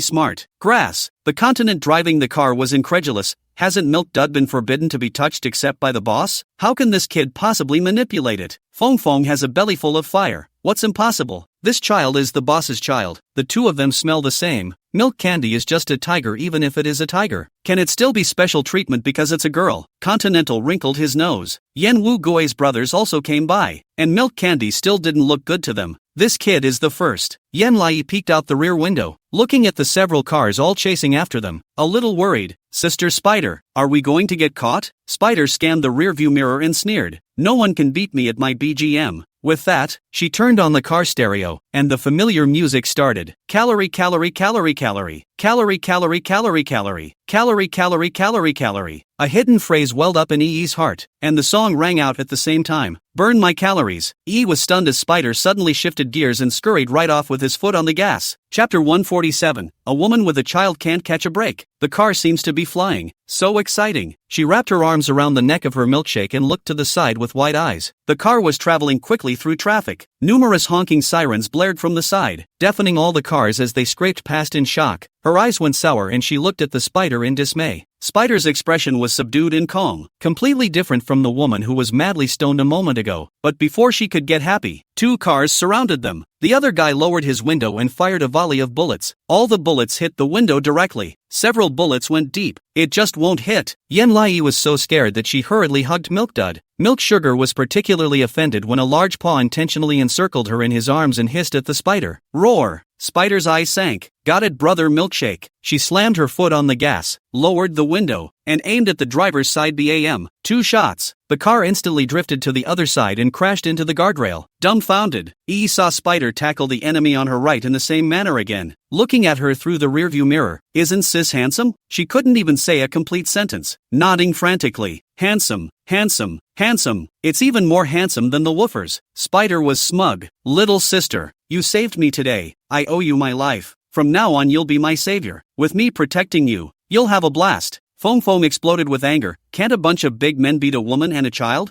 Hurry up and keep chasing. More and more jeeps were coming from behind to outflank them. Spider sked softly and flicked the switch. A fully automated Gatling gradually rose from the roof of the car, and she maneuvered the AI, locking onto a couple of cars. Fellow softy, the sweet female voice sounded. Yes, master. Berserk mode. Shoot. The female voice was energized. No problem, master. Bang, bang, bang. The sound of bullets leapt overhead. EE shocked his ears to the point of raw pain. Covering his ears and turning back, he saw that the car directly behind him had been beaten into a beehive of coal by the flames. The glass of the car even bloomed like a blast of ice. Jeep after jeep crashed together with a thud, and even had the front end clatter to fire. Vaughn's car is completely immobilized, and he pokes his head out in anger, only to be scared back into the car by the bullets. Yen Lai looked dumbfounded. Spider's sister, is this your superpower? Spider snorted. This is your Uncle Blameless superpower. He modified it himself and used our company's highest grade bulletproof glass. This car is also one of his favorite girlfriends. The keys were placed with me, but I wasn't given permission to drive it. I took the liberty of driving it out, and hopefully he won't dock my pay after today is over. E was so shocked that she couldn't close her mouth, and patted her chest. No, sister, you're so handsome. My uncle will definitely not deduct your salary. I'll talk to him for you. Spider laughed out loud and flirted. Okay, little miss, if you can keep my paycheck, I'll work for you wholeheartedly in the future. After saying that, she dialed the phone, and when she got through, there was only a short sentence. Coordinates abandoned Tianchi Mansion. Foam has turned against the water. The The boss's life is in danger. Bring people to encircle with me. On the other side, Yan Lingyun sat in his chair with his eyes lifeless. Gu Huai's face sank as he leaned back against him, unable to say anything. Both of them were handcuffed to the chair, unable to move. Yan Wugue was especially apologetic. Gu Huai, you may not believe me when I say this, but this is the only time in all these years that I've been arrested because my men turned against me. Gu Huai's face was expressionless. Well, thank you, Mr. Yan Wugue, for leaving me with the only opportunity. Yan Wugue was so embarrassed that he hemmed and hawed, his eyes filled with hostility. They went into an ambush when they got here, and although they fought a lot, they ended up falling into their net due to lack of manpower. Obviously these people knew how many men he had with him and what strength they were. There are traitors in his organization, and a very deep one at that. Yan Wugue licked the back of his teeth when he was suddenly pressed against his brow by a gun. He raised his eyes without panic. The scarred man in black clothes looked at him with a fierce face and said in English, "Long time no see, Yan Wugue. It's really hard to buy something in your house nowadays, even maliciously raising the price for me." A cold light flickered in the deep pupils of Yan Wugue's eyes. "Scar, don't look for reasons, just tell me who betrayed me." Scar spared a moment to retrieve his gun, but it was a pain in the ass. "A handful on your side." Yan Wugue was stunned, his smile gradually becoming sinister. "Are you talking about Feng Feng?" Gu Huai's pupils plummeted as he looked at him in shock. Scar was non-committal. "Is there anyone else besides her?" Gu Huai's breathing tightened and he became anxious. "Yan Wugue, you've given EE to her. She's a traitor. She'll hurt EE. I should have known he should have accompanied Yan Lai. He should not have left her there alone." Yan Wugue's deep pupils rolled with killing intent. Slowly and methodically said, "Good brother, although Feng Feng is my hand, but she is now less and less capable." The typical mixing of famous people began to drift. "There is no need for you to cooperate with her. Let go of me. This matter I'll pretend that it has not happened." The transaction continues. Scar was unmoved. "Little Milk Dog is vindictive. There's no way he won't retaliate against me. I don't believe a word of it." Yan Wugue's eyes gradually turned grim as he gritted his teeth and stopped saying anything. Outside the abandoned mall, Spider carries an AK-47 in the lead and gives his men hand signals to go find a spot to take up. Intentional hid within the thick grass and watched them go in. Suddenly, she noticed a small pocket pistol gleaming on the ground. Stunned, she ran over and picked up the pistol, wanting to call out to Spider, but not daring to say anything, so she could only put the pistol in her small carry-on bag. She was in 6s and 7s. My sister dropped her gun on the floor. Should we bring it to her? Milkshake looked at her like she was retarded. The look in its eyes seemed to say, "Don't you know how old you are? How dare you think of going in to help? It would be nice not to help." Suddenly, another car pulls up outside. Yan Lai hurriedly dug back into the weeds and watched as Feng Feng got out of the car in a murderous rage. She said with the mainland, "I didn't see Spider's car just now. They definitely haven't come over yet. Go in first and finish off Yan Wugue, then go back and finish her off." "Yes." EE frowned. How can this bad guy be so bad? Sister Spider had even said that her uncle was relying on her, but why did she betray him? Milkshake doesn't understand. What does he know about humans? E bit her lower lip and furtively followed.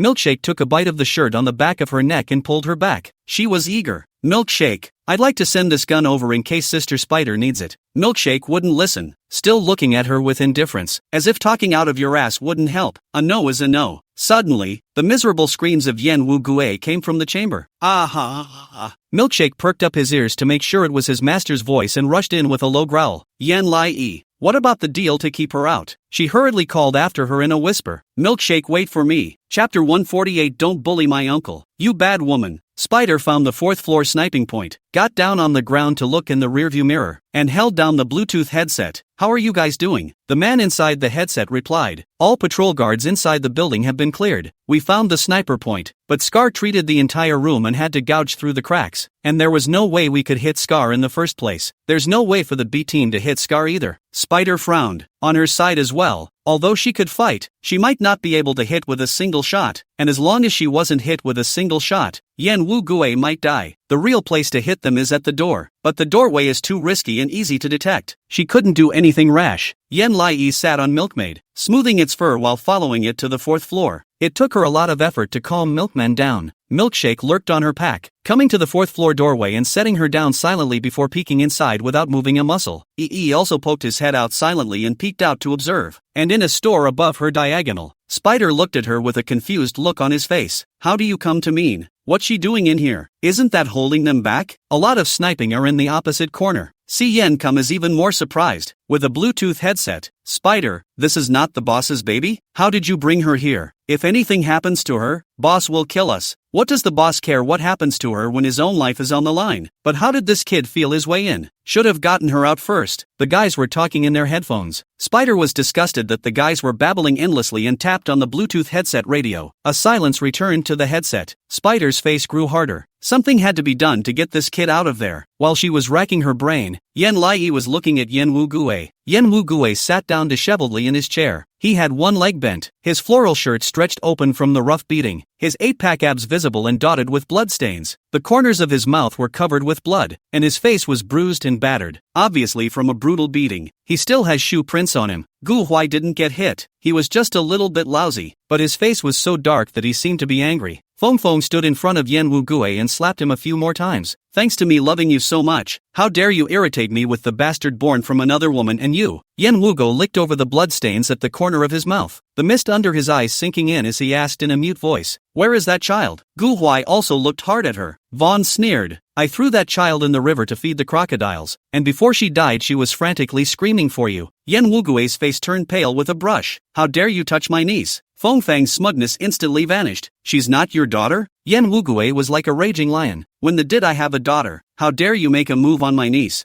I'll kill you. Gu Huai's expression stiffened and he gasped sharply. Is Yen Lai dead? No, it can't be. How could die? Yen Lai hid in the doorway, a little puzzled. Is that who they're talking about? She's alive and well. Suddenly, Feng Feng copied his stick and struck at Yen Wu-gue. Yen Wu-gue fell to the ground with a loud bang. Milkshake tried to pounce on it in a hurry. Annie shook her head at it. Calm down. Milk Sugar grimaced, forcing down his anger not to come forward, but still let out a guttural low chirp, only to be muffled by Vaughn's piercing shouts. So what if it's not your daughter? I've dedicated my youth to you and you don't love me, so go to hell. Visionless fool. After saying that, she took out her gun and aimed it at Yen Wu-gue. Scar suddenly slapped her away with one hand. Wait a minute. I don't care about your two love-hate entanglements. Where's my goods? Feng Feng, I'll fetch the goods to you as soon as Yen Wu-gue dies. What's your hurry? Scar sneered. No, if you bring the goods, I'll kill Yen Wu-gue, and the two of us will deliver the goods with one hand and the corpse with the other, or I'll kill you too. With that, he loaded his gun and aimed it at Feng Feng's head. Give me the goods. The atmosphere abruptly became dead silent. Feng Feng's face changed slightly. Feeling ridiculous, do you have to be like this at this time? I won't renege on the debt either. Yen Wu-gue, however, laughed lowly. No, she will. Scar was stunned and scooped him up off the ground. What? Yen Wu-gue leaned lazily on the chair. His face was all bruised. Blood dripped down from his cheeks like tears of blood, but he smiled wickedly. Everything in our organization must be approved by my private seal. If I die, the person who approves it will be my godfather. Feng Feng is very clear in her heart. If you kill me, she will logically push things onto you. You won't be able to get a batch of goods, and you will still be hunted down by my godfather, while she can brush off a wave of goodwill in front of my godfather. Scar's breath stuttered and he backhanded the gun against Feng Feng's head. Bitch, how dare you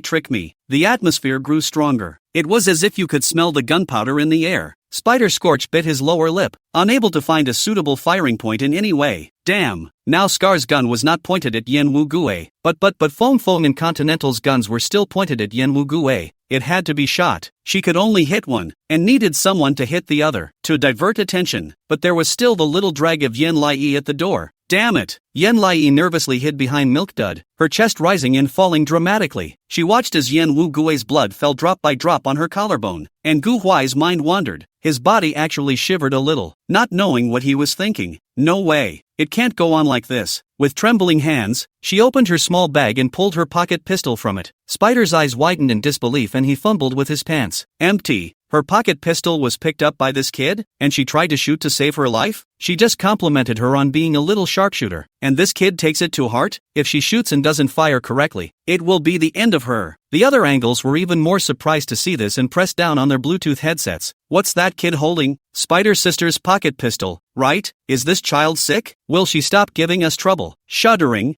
picked up the pistol and adjusted her breathing, remembering what Spider had taught her. Breathe in, hold your breath for a split second and fire. She only had one shot at it. For Gu Huai and Uncle. Yen Lai poked his head out, and Feng Feng in the chamber was still arguing. I just need to kill Yen Wu-gue, and I'll definitely be able to get the goods. I'll kill him right here to prove it to you. With that, Fong Fong pointed at Yan Wu Gue and deliberately pulled the trigger. Bang! A gunshot. Vaughn's gun plummeted to the ground. She froze, slowly lifting her hand to look at it. In the center of her palm, there was inexplicably an extremely large bloody hole, and blood dripped downward like a spring. She couldn't even feel the pain, as if her mind had cut off, and looked extremely stiffly toward the door. Yan Lai held his pocket pistol in both hands, keeping his position as he was crumpled to the ground by the recoil, looking at her stubbornly and fearfully. No bullying my uncle, you bad woman. The words fell, and all was silent. Chapter 149, she actually hit it. Vaughn's blood, dripping, dripping, dripping, dripping, dripping, dripping, dripping, dripping, dripping, dripping, dripping, dripping. The sound of blood dripping was unusually clear in this dead silence. Yan Wugui looked at Yan Lai in the doorway in dismay, and suddenly the corner of his mouth grinned and laughed. His niece had actually come to his rescue? This is his 4-year-old niece. Ha ha ha ha ha ha ha ha ha ha ha ha ha ha ha ha ha ha ha ha. How is it you are? How is it you are Yan Lai? He was going to explode with joy. Gu Huai's greenish-gray face instantly regained its blood color and looked at her in surprise. Yee. Spider was dumbfounded, and a guttural exclamation of incredulity came from inside his headphones. She hit it. I can't believe this kid hit it. Asterisk.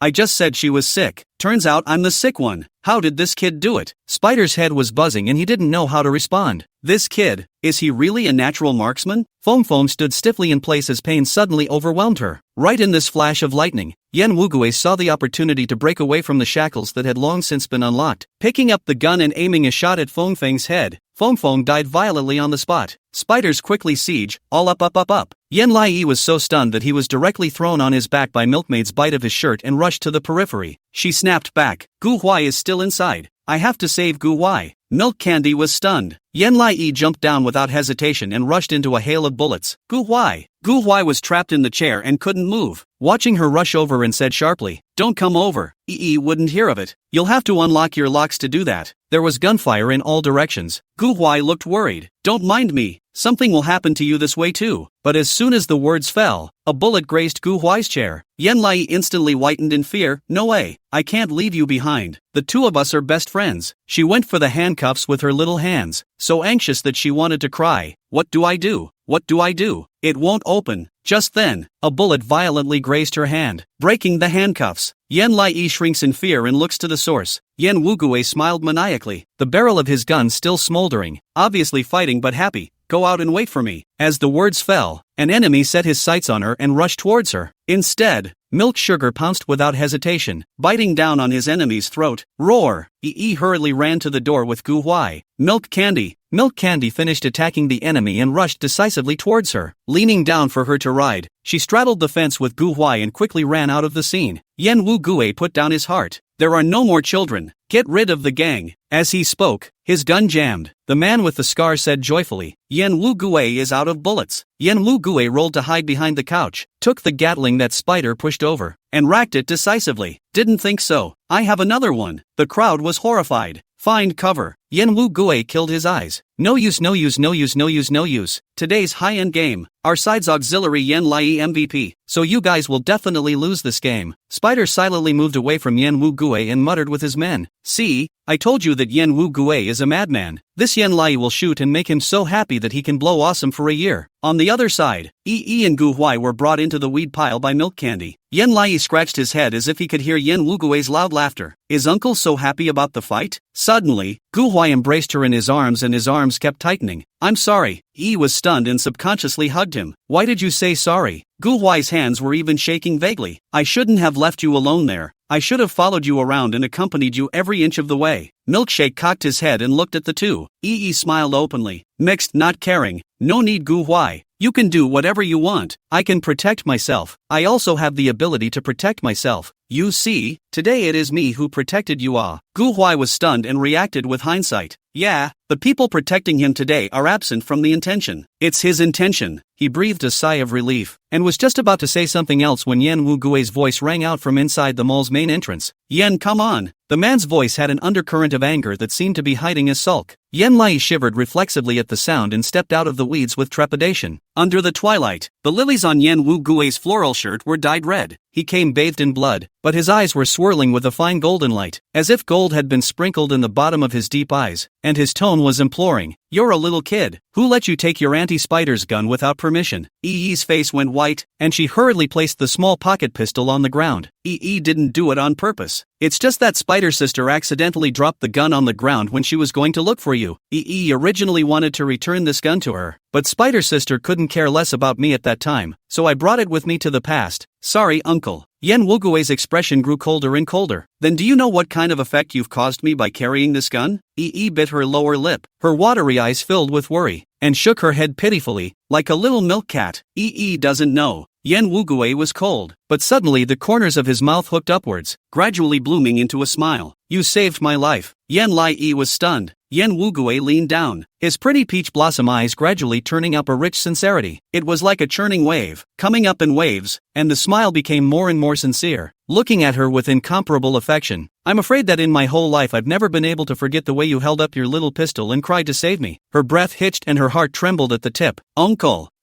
you don't blame me for taking the gun without authorization? Yen Wugui arched his eyebrows and crouched down, opening his arms like a fox with bad ideas. What do you say, my hero? Yi was stunned, feeling as if she had suddenly baked bread and swelled up. I'm your hero? Yen Wugu looked at her firmly. You are my hero. She instantly raised her eyebrows and jumped into his arms. I'm a hero. Yen Wugui arched his eyebrows and embraced her tightly, his tiger teeth pointed and full of true love. Spider raised his gun in the back. Brothers, Yen Lai today MVP should not be a whole lot of platitudes.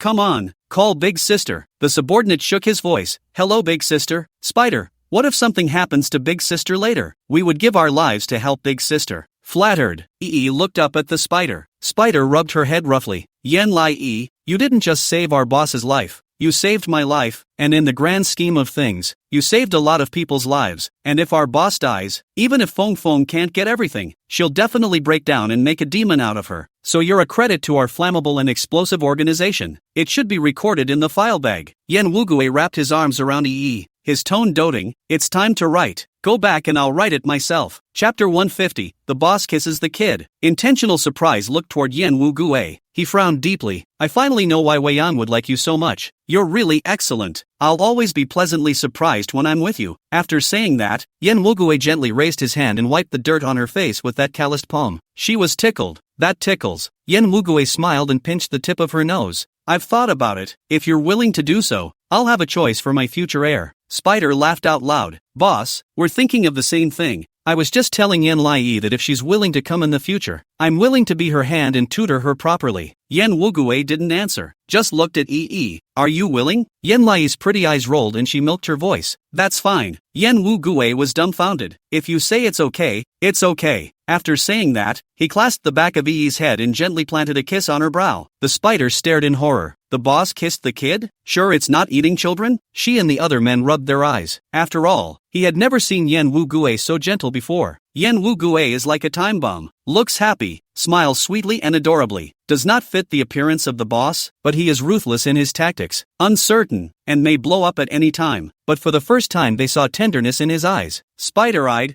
I'd like to kiss Yen Lai too. Yen Wugu swept her a cold, stern glance, and for a moment the original form was revealed. You dare. Spider, wouldn't dare. Yen Wugu was comfortable, turning his head to cup Yi's face and pinching her white cheeks. For a moment there, I thought my dream had come to life. Yi was unsure. Yen Wugui laughed in a rather profound manner. He grew up with a love of guns and beautiful girls, especially liked the combination of the two. And when, in the middle of the abandoned, crappy mall, Yen Lai stood there on the bare gray concrete floor, wearing a pair of backpack pants and white socks over her short legs, holding a small pocket pistol, there was a determination and strength in her eyes that he had never seen before. He knew it. He met the little girl of his dreams. Yi smiled joyfully and looked back at Gu Huai. Gu Huai, I've gotten credit. As soon as the words were out of her mouth, Milk Duds rushed up and rubbed her face. Yi fell on her but in Yen Wugui's arms and giggled. Don't la milk candy. I don't want it. Yen Wugu was surprised. Milk candy, do you like her a lot too? Milkshake rubbed his face like a big cat against Yen Lai's face, purring out of his throat, and the love was unmistakable. Nothing more. She saved her master's life and she loves kids. Yen Wugui was incredulous. Milk candy, she should be the second human you like besides me. Milkshake didn't deny it, and continued to rub out the come on with his eyes closed. Yen Wugui was momentarily shocked speechless, staring at the two of them in a daze. Yen Lai giggled and hid behind Gu Huai. Milk Sugar ran and jumped with her. running around Gu Huai. Gu Huai seemed to smile, looking at Yan Lai so happy, but also unconsciously remembered the way she shed tears and shot. Yan Wugue walked up to him with a complicated mood. Honestly, I'm especially scared right now. If anything happens to you, I really don't have a way to explain it to Gu Rin, and I'm sorry for not letting you see a proper deal. Gu Huai looked at him calmly. I think today's experience is much more valuable than the others. At least I have the experience to deal with this kind of thing. Much better than a normal completed business. Yan Wugue widened his eyes in surprise and pointed at him. You guys see? This kid talks in an old-fashioned manner, but he's quite a model. Gu Huai was non-committal, picking up the pocket pistol on the ground, learning to load it, and aiming a shot at the distant bottle trash. The bottle instantly exploded. Yan Wugue? The other's eyes widened even more in horror. It's not, is it? Is this one so accurate too? Gu Huai was satisfied and tossed the gun to Yan Wugu. Looks like I can do it too. Yan Wugue was dumbfounded. Jumped up joyfully. Gu Huai, I knew you could do it too. Your shooting is much more accurate than mine. You're the best at hitting balloons. Gu Huai had a smile in his eyes. His face remained expressionless. I think you're better than me because you practiced. Shook her head. Not at all. Your aim is definitely better than mine. I just think you're good. This somewhat overbearing and slightly petulant tone caused Gu Huai to widen his eyes in some surprise, and his diamond lips slowly hooked up. Well, listen to you. Yan Wugue and Spider looked at each other in confusion. Both children are not saying that the future is ready, but that the future will definitely be accomplished. But what it will look like is not certain. Spider crumbled and shook his head. I think this is not even the Yangtze River waves pushing the front waves. The front waves were patted on the beach. This is to pat us both to death on the top. Sun dry ah. Yan Wugue also nodded heartily. He felt it strongly too, but he couldn't help but tickle the corners of his mouth again as he looked to Yanai. But he was really happy that the boy had such a high level of talent. At least this child could protect herself and he didn't have to worry about her growing up to be bullied. Thinking of this, Yan Wugue tightened his smile. Go and investigate Feng's forces cleanly. Leave no one behind. Spider, no problem boss. Yan Wugue let out a breath of relief and scooped up Yan Lai with one arm. Let's go. Go home. The other henchman stared blankly at his back as he held the child. Never seen the boss smile like that before. Yeah, for the first time he smiled like a human, and for the first time, he favors a girl so much that he can't even say she's his daughter. Yan Wugue let Yan Lai lean on his shoulder and patted her one by one. Obviously, I don't know how to raise a child, but it seems to melt away in the moment. Gu Huai looked at Yan Wugu with great satisfaction. It's a good thing if this guy can really like Yan Lai. Yi deserves a lot of love. Yan Wugue sniffed the milky odor of Yan Lai's body and inexplicably felt at ease. It turns out that having a child to soothe you is such a feeling. It's very stable. Yan Lai lay in his arms and drifted off to sleep when she got into the car, her small hands grasping Gu Huai's hand and the milk candy lying at her feet. She gradually let go, closed her eyes, and fell into a deep sleep. Yan Wugue's smile didn't diminish either, his gaze sullenly gazing at her, the smile hanging at the corners of his mouth the whole time. Even when he returned to the manor and reconciled a bunch of bad accounts, the smile on his lips was still there. Little Yan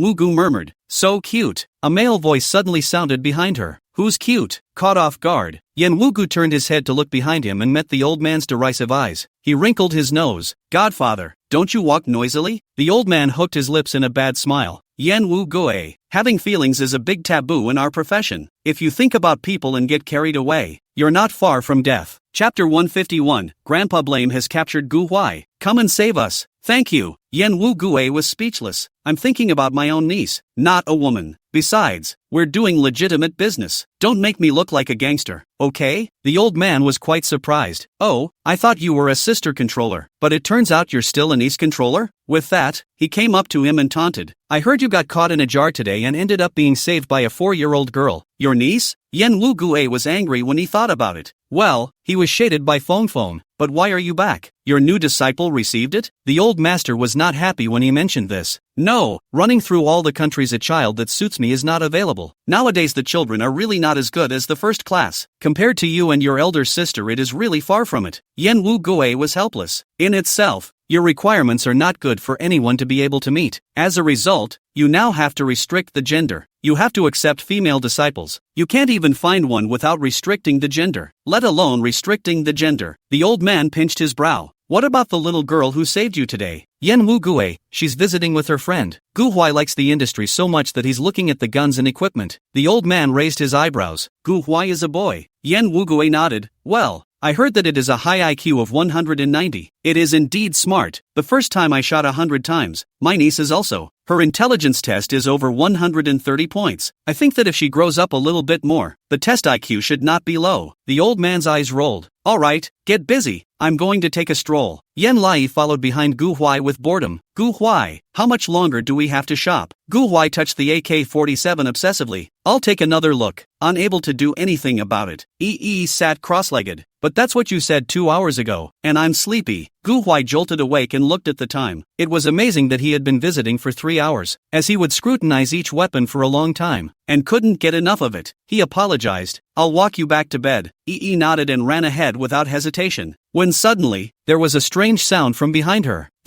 Boo! It was as if some door had been opened and slammed heavily shut. Yi turned her head in a daze. Surprisingly empty. Gu Huai. No one answered. She frowned and retraced her steps back to that place where she was just now. Gu Huai. Yan Lai frowned and looked down at the golden butterfly button on the side of the road. She subconsciously poked and prodded. Suddenly, a gash opened under her feet, violently taking her down.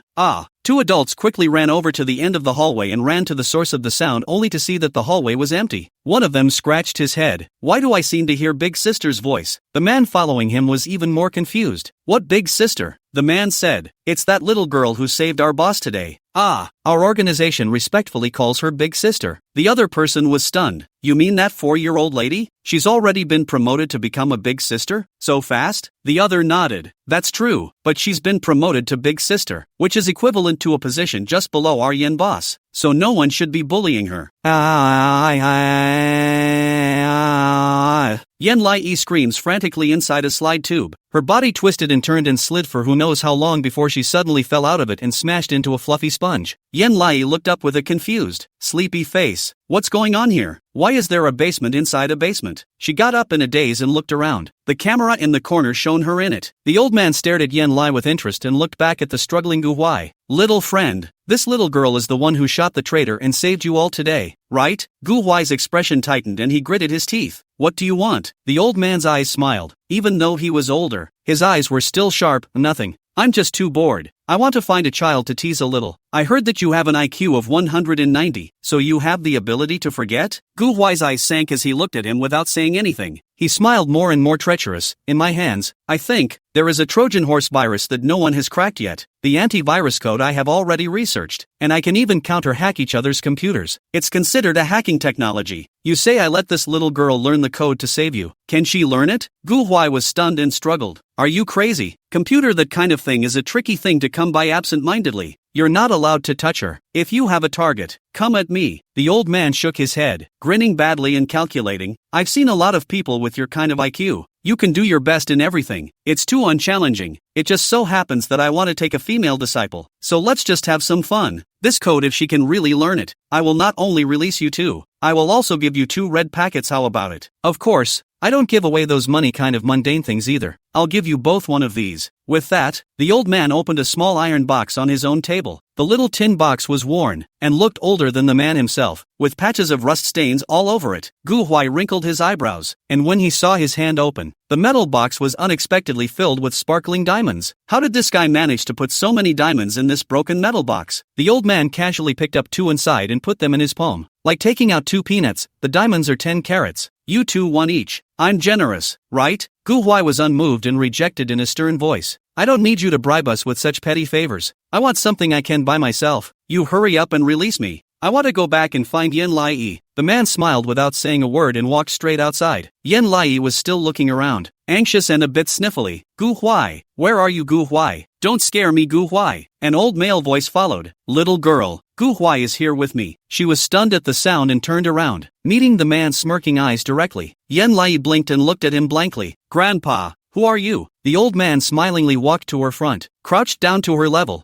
Hello, little girl. My name is Li Yan. Is a good man. Your brother has just been captured by a bad guy, and now he is still in danger. I can teach you how to save him. If you save the success, I will give you a big reward. Oh. Intentional stared dumbfounded at the man in front of him, and without saying a word, took a walkie-talkie out of his pocket, pressed the button. Uncle, there's a strange old grandpa who has captured Gu Huai. We're now in a room that appears after pressing a small bow on the roadside of corridor 5-2, where we can slide down a slide. Please come over and save us now. Thank you, Li Yan. Chapter 152. If you want to save Gu Huai, you have to be serious. There was a rustle on the other side of the intercom. Soon after, Yan Wugui's helpless voice rang out. You give the walkie-talkie to that grandfather. Yi decisively gave the walkie-talkie to Li Yan. Li Yan snatched it away, not in a good mood. What for? Yan Wugu was speechless. Godfather, you're not finished, are you? Yan Lai just went through a bloody storm today. It's a hard time now. She should be resting and relaxing her spirit. How can you bully her? Hurry up and release her. He rolled his eyes. What do you mean I'm a bully? They fell off their own feet and took the initiative to give me a gift I can't resist? Yan Wugui wanted to say more, but Li Yan suddenly exploded. Yan Wugui, you don't see me once a year. Fuznian and I don't have any children to visit. We two old men are very old. We want to enjoy our grandchildren. What's wrong with that? Yan Wu. He seemed stunned, rustling from the intercom side, but said nothing. Li Yan was very sad. I really don't understand. I am so old. No children. No children. When I was young to learn a skill to get this company is why is it for their own call, rich and powerful, want to buy things to spend at will? Yan Wu, isn't it? Li Yan choked. Yes, but not much. After saying that he sighed sadly. I just want a cute little disciple right now. Even if she can't be my disciple, I just want a little child to accompany me. Can't you even grant me this old man's wish? Yan was speechless. Give Yan Lai the walkie-talkie. Li Yan handed it to her, but wouldn't let Yan Lai take it.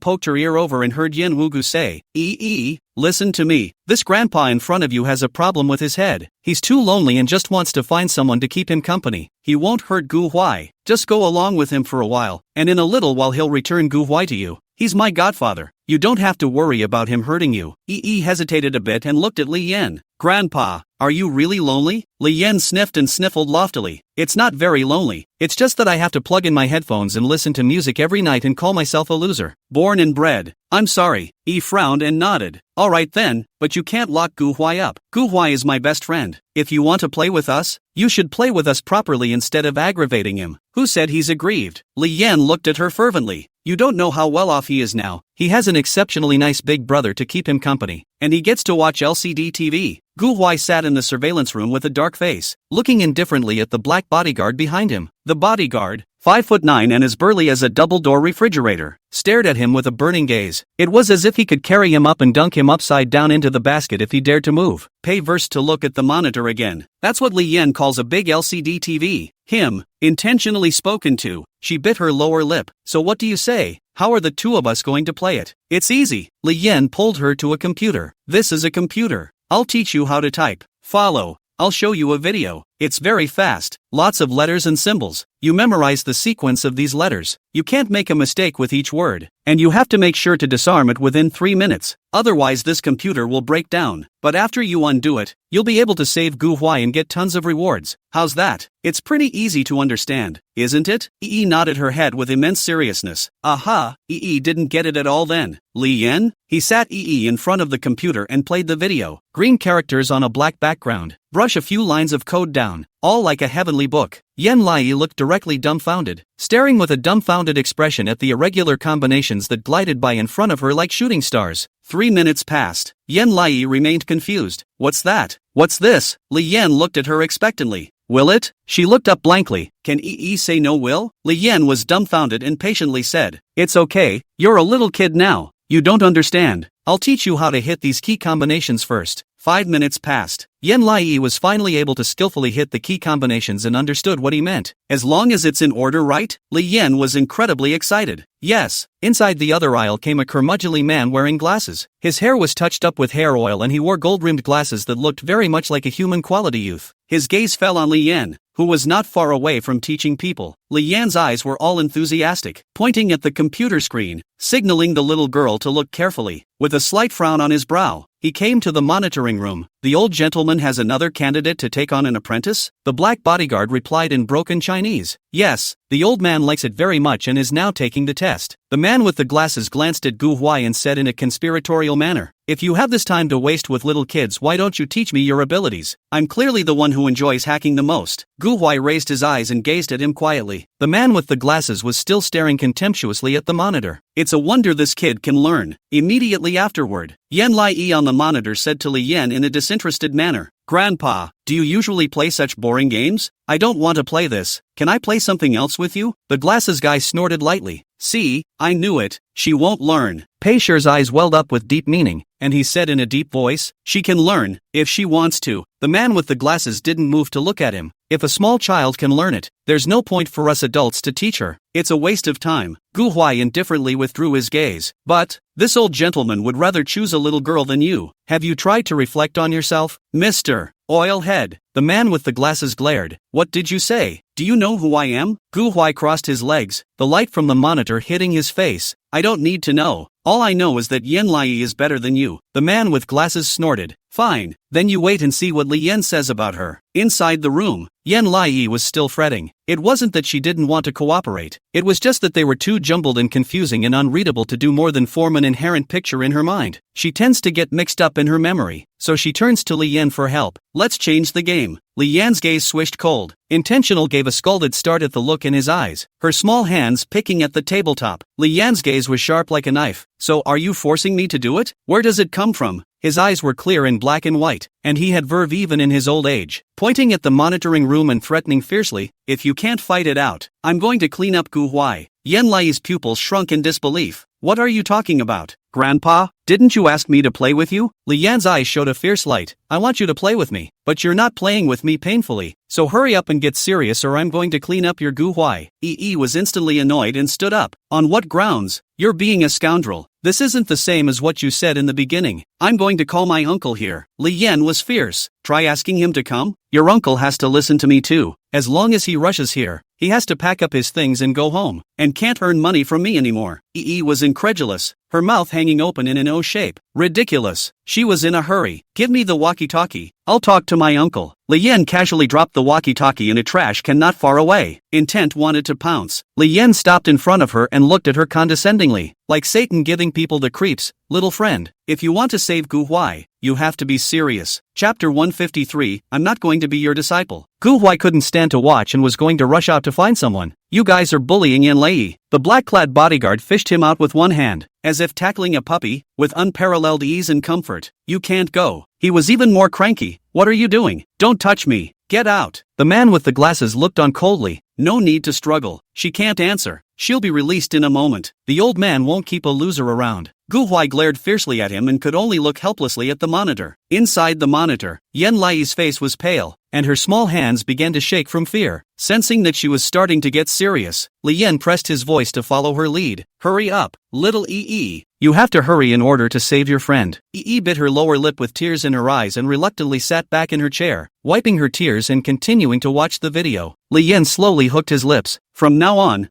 I'll show you 7 more times, counting the previous 3 times. I'll show you a total of 10 times. If you can't solve it, I'll beat up Gu Huai, so much so that you won't be able to see him for the rest of your life. Do you understand? Yi's eyes widened and she shivered in fear, her breathing gradually becoming very rapid. He's serious. He really wants to hurt Gu Huai. Gu Huai in the monitoring room couldn't stand it anymore, jumping off the bodyguards like a madman, grabbing everything at hand and slamming it on them. Get out! Don't threaten her with me. Li Yan pressed down on the Bluetooth headset, treating it as if he hadn't heard Gu Huai's hissing voice and looked at Yen Lai. Her eyes were wide open, staring at the screen, not saying anything. Inside the headphones, Huai looked like a raging lion, but the little girl in front of him had a reflection of the code in her eyes, which seemed to be permeated with bearish anger. Following that, Yen Lai lifted his hands and hung over the keyboard with 2 fingers, simulating playing the keyboard and familiarizing himself with the position of each point. Li Yan narrowed his eyes with interest at the little girl's serious demeanor. Occasionally Yen Lai would rub his eyes, and then as if he had thought of something, the watery mist in his eyes fluctuated, as if he had suffered a great grievance. It was fun. Li Yan hooked up the corners of his mouth, smiled inscrutably, and pressed space. It's already been read 10 times, so it's starting now. Gu Huai in the monitoring room is still not able to break free from the bodyguards, and can only pounce on the monitoring side to see Yen Lai performance. The man with the glasses kept his mocking smile. This effort is just wasted. Yen Lai wiped her eyes and put her hands on the keyboard. Li Yan plugged in a USB flash drive and the computer instantly blacked out. A crossed black and red skull presented itself to her and a string of codes appeared. Li Yan seemed to smile and patted her shoulder. Little girl, can you keep your uncle and your friend here?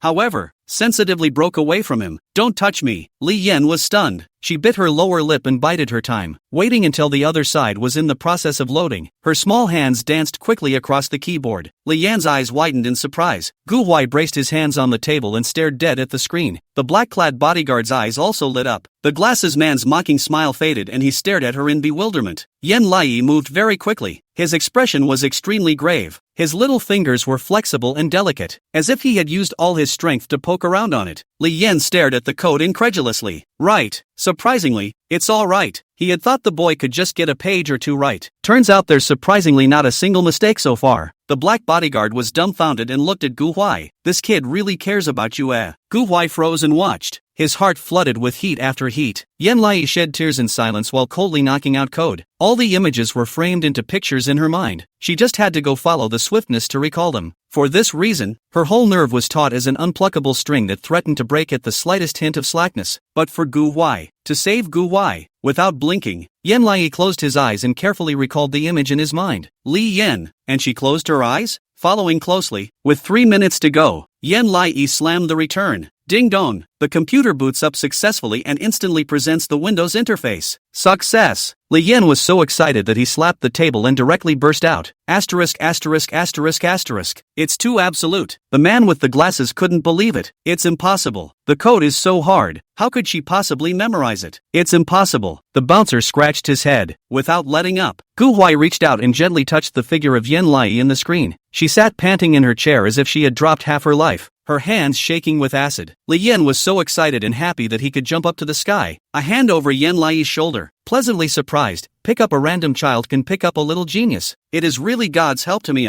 Yan Lai, have you read the novel? Do you want to think about the kind of hacker who was on the top of the list when he was only 5 years old? I can teach you. Yi was able to return to her senses, and her eyes gradually became cold and stern. Li Yan was oblivious, holding her shoulders and shaking them back and forth. I'll be sure to tell Fuznian later that I've found a supreme genius. I can recommend you to him as a disciple. When you grow up a bit more, I'll personally tutor you in fighting arts. Okay.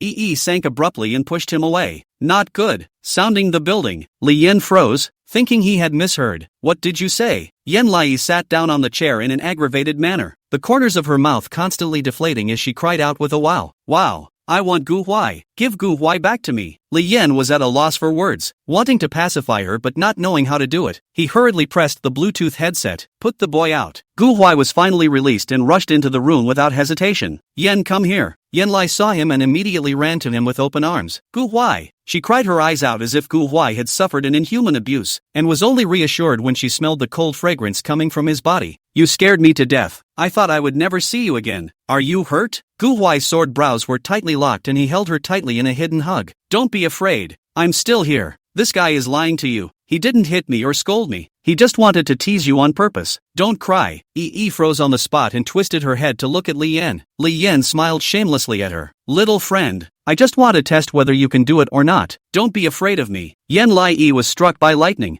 This guy even lied to her. She wailed and cried even harder. Liar. You lied to me about my feelings. I don't want to see you anymore. Li Yan, what's wrong with me? Gu Huai protected Yan Lai in his arms and swept him coldly. You lied in order to force her to meet the standard in your heart. What do you say? Li Yan's head was full of question marks. A strict teacher produces a high-level student, not to mention that my previous disciple which one is not crying over. Yan Wu Gue cried harder than her at first, but that is not also good? She can't do it if I'm not strict. I'm doing it for her own good. Yi huffed and looked at him with great exasperation. No. You're not my master. I don't need you to be nice to me. I don't like you. Li Yan choked, but also aggrieved, hurriedly pulled out the diamonds from inside the sleeve pocket to her. Children, just now Grandpa a little too much. Grandpa and you apologize. I just want to force you a little. I really do not have any other meaning. This diamonds you take to play, okay? Yi sniffled and brushed her head away in exasperation. I don't want it. Chapter 154. This is my disciple. Praise her. She doesn't like it. This grandfather bullied her and forced her to do things because she was friends with Gu Huai, and she hated it. Gu Huai also grunted coldly and leaned down to gently inquire. Yan Lai, let's go eat strawberry cake, okay? Yi nodded with red eyes. I want more ice cream cake. Gu Huai frowned and just wanted to veto it, but he couldn't say anything once he saw her crying red eyes and nodded. Okay, all for you to eat. As if he was an outsider standing by, Li Yan said absurdly. Kid, a 10-carat diamond ring can't stand up to a strawberry cake and an ice cream cake? And I've recognized her as my disciple A. Yi looked at him with disgust. What's wrong with adults nowadays? They always think they're so nice. They don't respect people at all. A master like you. Give me 100 strawberry cakes plus 100 ice creams and I won't come. She pulled Gu Huai away. Let's go. We won't play with him. Li Yan was like falling into an ice cave, dumbfounded as he watched Yan Lai walk past him. Suddenly, Yan Lai stopped and looked at him fiercely. Where's the exit? Li Yan, he cried and laughed, leading them forward, patiently apologizing. Grandpa apologized to you, okay? I just saw that you weren't serious at all just now, so I wanted to scare you. I didn't think that you'd really be so sad.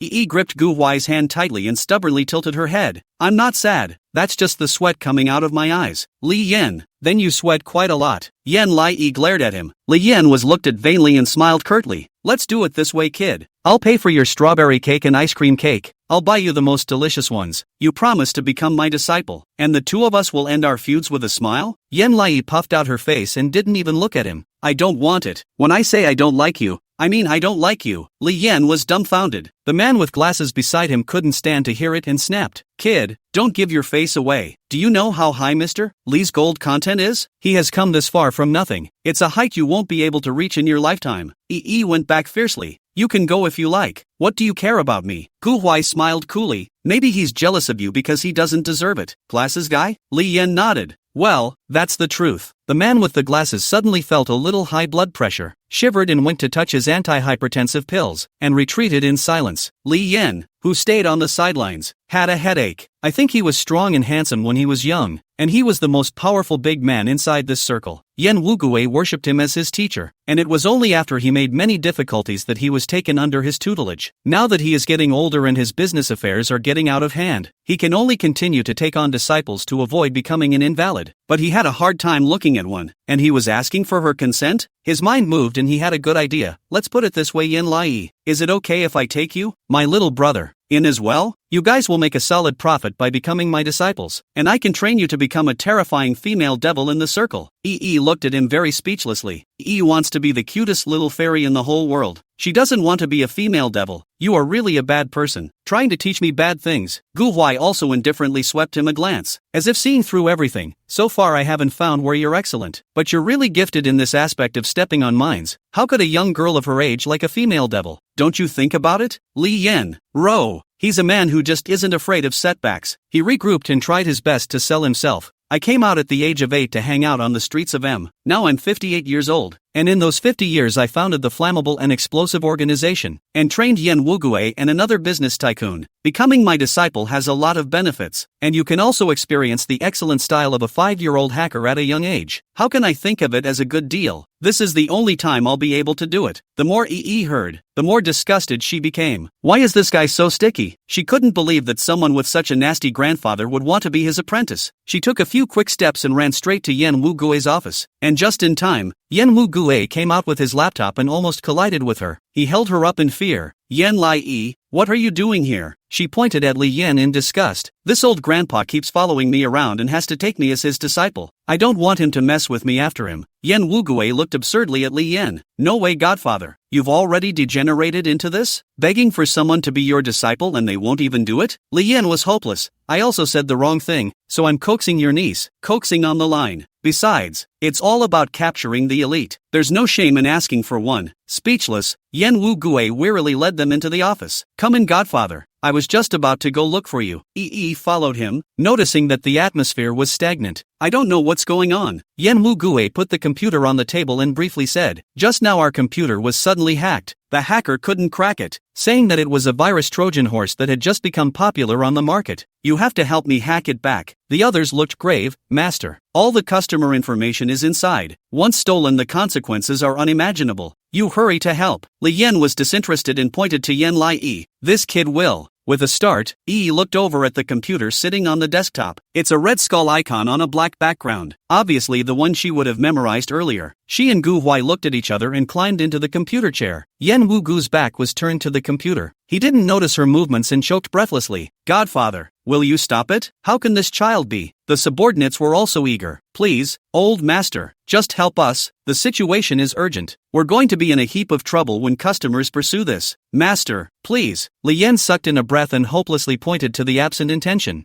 I told you that this kid would. Why do you guys have to look for me? There is a person who will not just get it? Yan Wugue was so speechless that he rolled his eyes. Yan Lai is just a 4-year-old girl. Her speech is still a bit slurred. This virus was customized by top hacker K. No one on the market has been able to unravel it yet. What do you take people K for? Li Yan casually pointed to Yan Lai, who was sitting behind the computer. Then what are you looking at her for? Yan Wugue was stunned and turned his head violently. Yan Lai knelt in his chair, his small hands poking at the keyboard. The other subordinates were horrified and shouted, Hey, hey, hey, hey, what are you doing? You can't move around. Yan Wugu rushed up in an arrow step, just want to stop, but saw little Yi's fat hand hit the return. Snap sound. The computer instantly opened. A pleasant boot-up beep follows. Ding dong. Yan Wugue was dumbfounded on the spot. Yan Lai looked up at him with a simple face. Unraveled uncle. Everyone else? Unraveled? Li Yan immediately smiled, pointing at Yan Lai and said, Did you see that? This is the disciple I taught. Quickly praise her for being great. Yan Wu. Chapter 155. If I can solve the virus, I'll stand upside down and myself. Just 5 minutes before Yan Lai cracked the Trojan horse, there was a group of strong men with dragon and tiger tattoos in Guangdong in a basement in D. There were a few people looking at their computers with stony faces. The computer downloads exactly the same flammable and explosive organizations file. The bearded uncle lit his cigar and in the smoke, spoke inscrutably. Did you get it? Flammable and explosive customer orders and information. Across from him stood the man in black and the man in red. The black coat was born tall and thin, with gloomy eyebrows. It's being copied, just that the information is encrypted. It needs to be downloaded and compressed into one's own computer before it can be unraveled. But the progress is already up to 40%. The red shirt next to him was broad and fat with an extremely naive look. Right, it's just that the information is a bit hard to download. The bearded man wrinkled his eyebrows in slight impatience. How long will that take? If the virus is cracked, won't it be a lost cause? Black confident head. Boss, we use this virus today as the latest type of virus on the market. There is no way to break open. As long as the other side forcibly want to crack, the computer will terminate the operation. We will be able to get their customer information and the warehouse balance as well as the warehouse detailed location and security location, and even get the other side of the surveillance. Remote monitoring them, equivalent to the other side of the naked in front of us. It's equivalent to the other party running naked in front of us. The bearded man was still uneasy, but the longer it takes the more dangerous it becomes. We can't take any chances. The black clothes hooked his lips and smiled. This virus is the most powerful hacker K manufacture. The world has not been able to crack this virus. K also said that if you want to crack the answer, you need to enter the code for 3 consecutive minutes. Also a mistake cannot have. Otherwise you have to start from scratch. So difficult code someone can unlock it. I'll be upside down to pull the rug out from underneath me. The man in red suddenly screamed. Asterisk asterisk asterisk asterisk. It's unraveling. Black was stunned and leapt to the computer. The transmission has been terminated and the virus has been unraveled? Even shredded his profile? How? The man in red pinched his orchid fingers and screamed. Old Black, you're pirating this, aren't you? This virus is even more fragile than a cockroach. The bearded man narrowed his eyes sinisterly, not surprised, and there was a vague anger coming from around him. Old Black, explain. Old Black, his head spinning, squeezed away from the man in red. It can't be. It's a virus he paid $500,000 for. Old Black quickly entered the code and refollowed the channel he had just created to hack into Yan Wugue's laptop, directly opening the camera. A little pink face came into view, a 4-year-old toddler at first glance, tilting her head and saying to the person beside her, E has already helped to untie it. Yan Wugue's face poked into the camera and kissed her cheek in surprise and joy. How are you so powerful? Yan Lai, you're born of a god, aren't you? The little girl smiled sweetly. He, I'm the smartest. Old Black was struck by lightning. Red clothes crumbled and looked at Old Black. Brother, $500,000 and you bought such a thing? The little girl who hasn't even quit diapers can unravel it for you. This virus of yours is researched by old ladies who are square dancers, isn't it? Old Black's head buzzed and he raised his hand to slap him. Shut up, it can't be. It's all an illusion. Let's do it again. With that, he sent the virus over. Since you've already hacked into it earlier, it's a direct intrusion into the computer. He sat down in front of the computer and saw the little skeleton again, raising an eyebrow in surprise and just about to do it. Gu Huai leaned down close to her. is it okay to let me try? She was stunned and met Gu Huai's angular side face. Of course. Gu Huai sat up in his chair and his fingertips quickly jumped up and down on the keyboard. Yan Wugue and Li Yan froze and watched. The men were even more dumbfounded, only to see Gu Huai move quickly, even more skillfully than Yan Lai, entering the code with ease. 3 minutes to reverse invasion. Black, red code had a nervous breakdown. It's confirmed. It's the old lady who did it. Black breathed heavily and hacked into the other computer again. All he does is hack the camera. But this time, in front of the camera, was a small, handsome-looking teenager. Black, red instantly lost her desire for life. Where is this a virus that the whole world can't solve? Isn't this pure elementary school summer vacation homework? As the words fell, the bearded man slapped the table and pointed at the two of them, yelling angrily, "Two losers, can't even do this well. If you can't do it, pack up and get out." With that, the boss slapped the table and left. Old Black was desperate. Boss,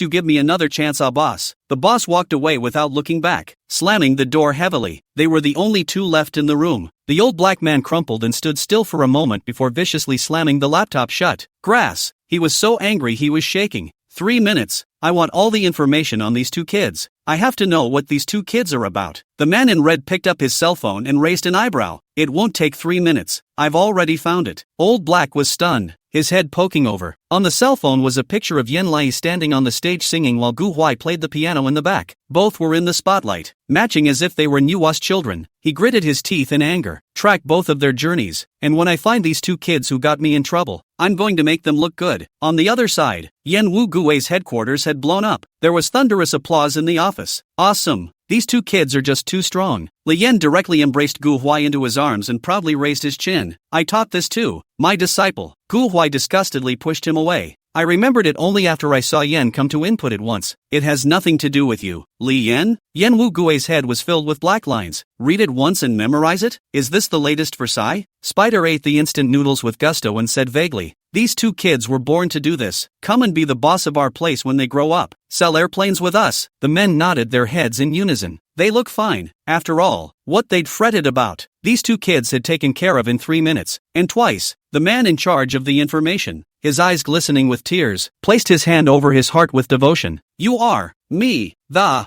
gods. He won't have to have his paycheck garnished after all. Yen Lai looked at Gu Huai rather unexpectedly. Did we save the world? Gu Huai was thoughtful. It should have saved their wallets. Li Yan Smelly walked to the front of the two people, hands propped on the table. Such as a perverted uncle looked at Yen Lai's smile. Little sister, I think you are not only save our wallet, and even earned your own future, because in the process of your practice just now, I saw your courage, firmness, and wisdom, so I have decided to accept you as an apprentice. Yen Lai. Gu Huai, was that emotion they just rejected not full enough? Why does he still want to take them on as disciples? And so stinky. The crowd sucked in a mouthful of cold air and were even more dismayed. Master, you really want to accept them as disciples? Yen Wugue pinched his brow wearily. That's right, Godfather. If you take Yen Lai as your disciple, what kind of relationship will I have with her in the future? I'll call her senior sister and she'll call me uncle? The others fell back with admiration. To start off like this at such a young age, it's so enviable. That's right. How many people want to become Elder Li's disciples? Begging Elder Li, our Elder Li doesn't even accept them, but the two of them can directly become disciples. It's so nice. After becoming Elder Li's disciple, it's considered becoming a good leader, right? Elder Li only carries children with leader talent.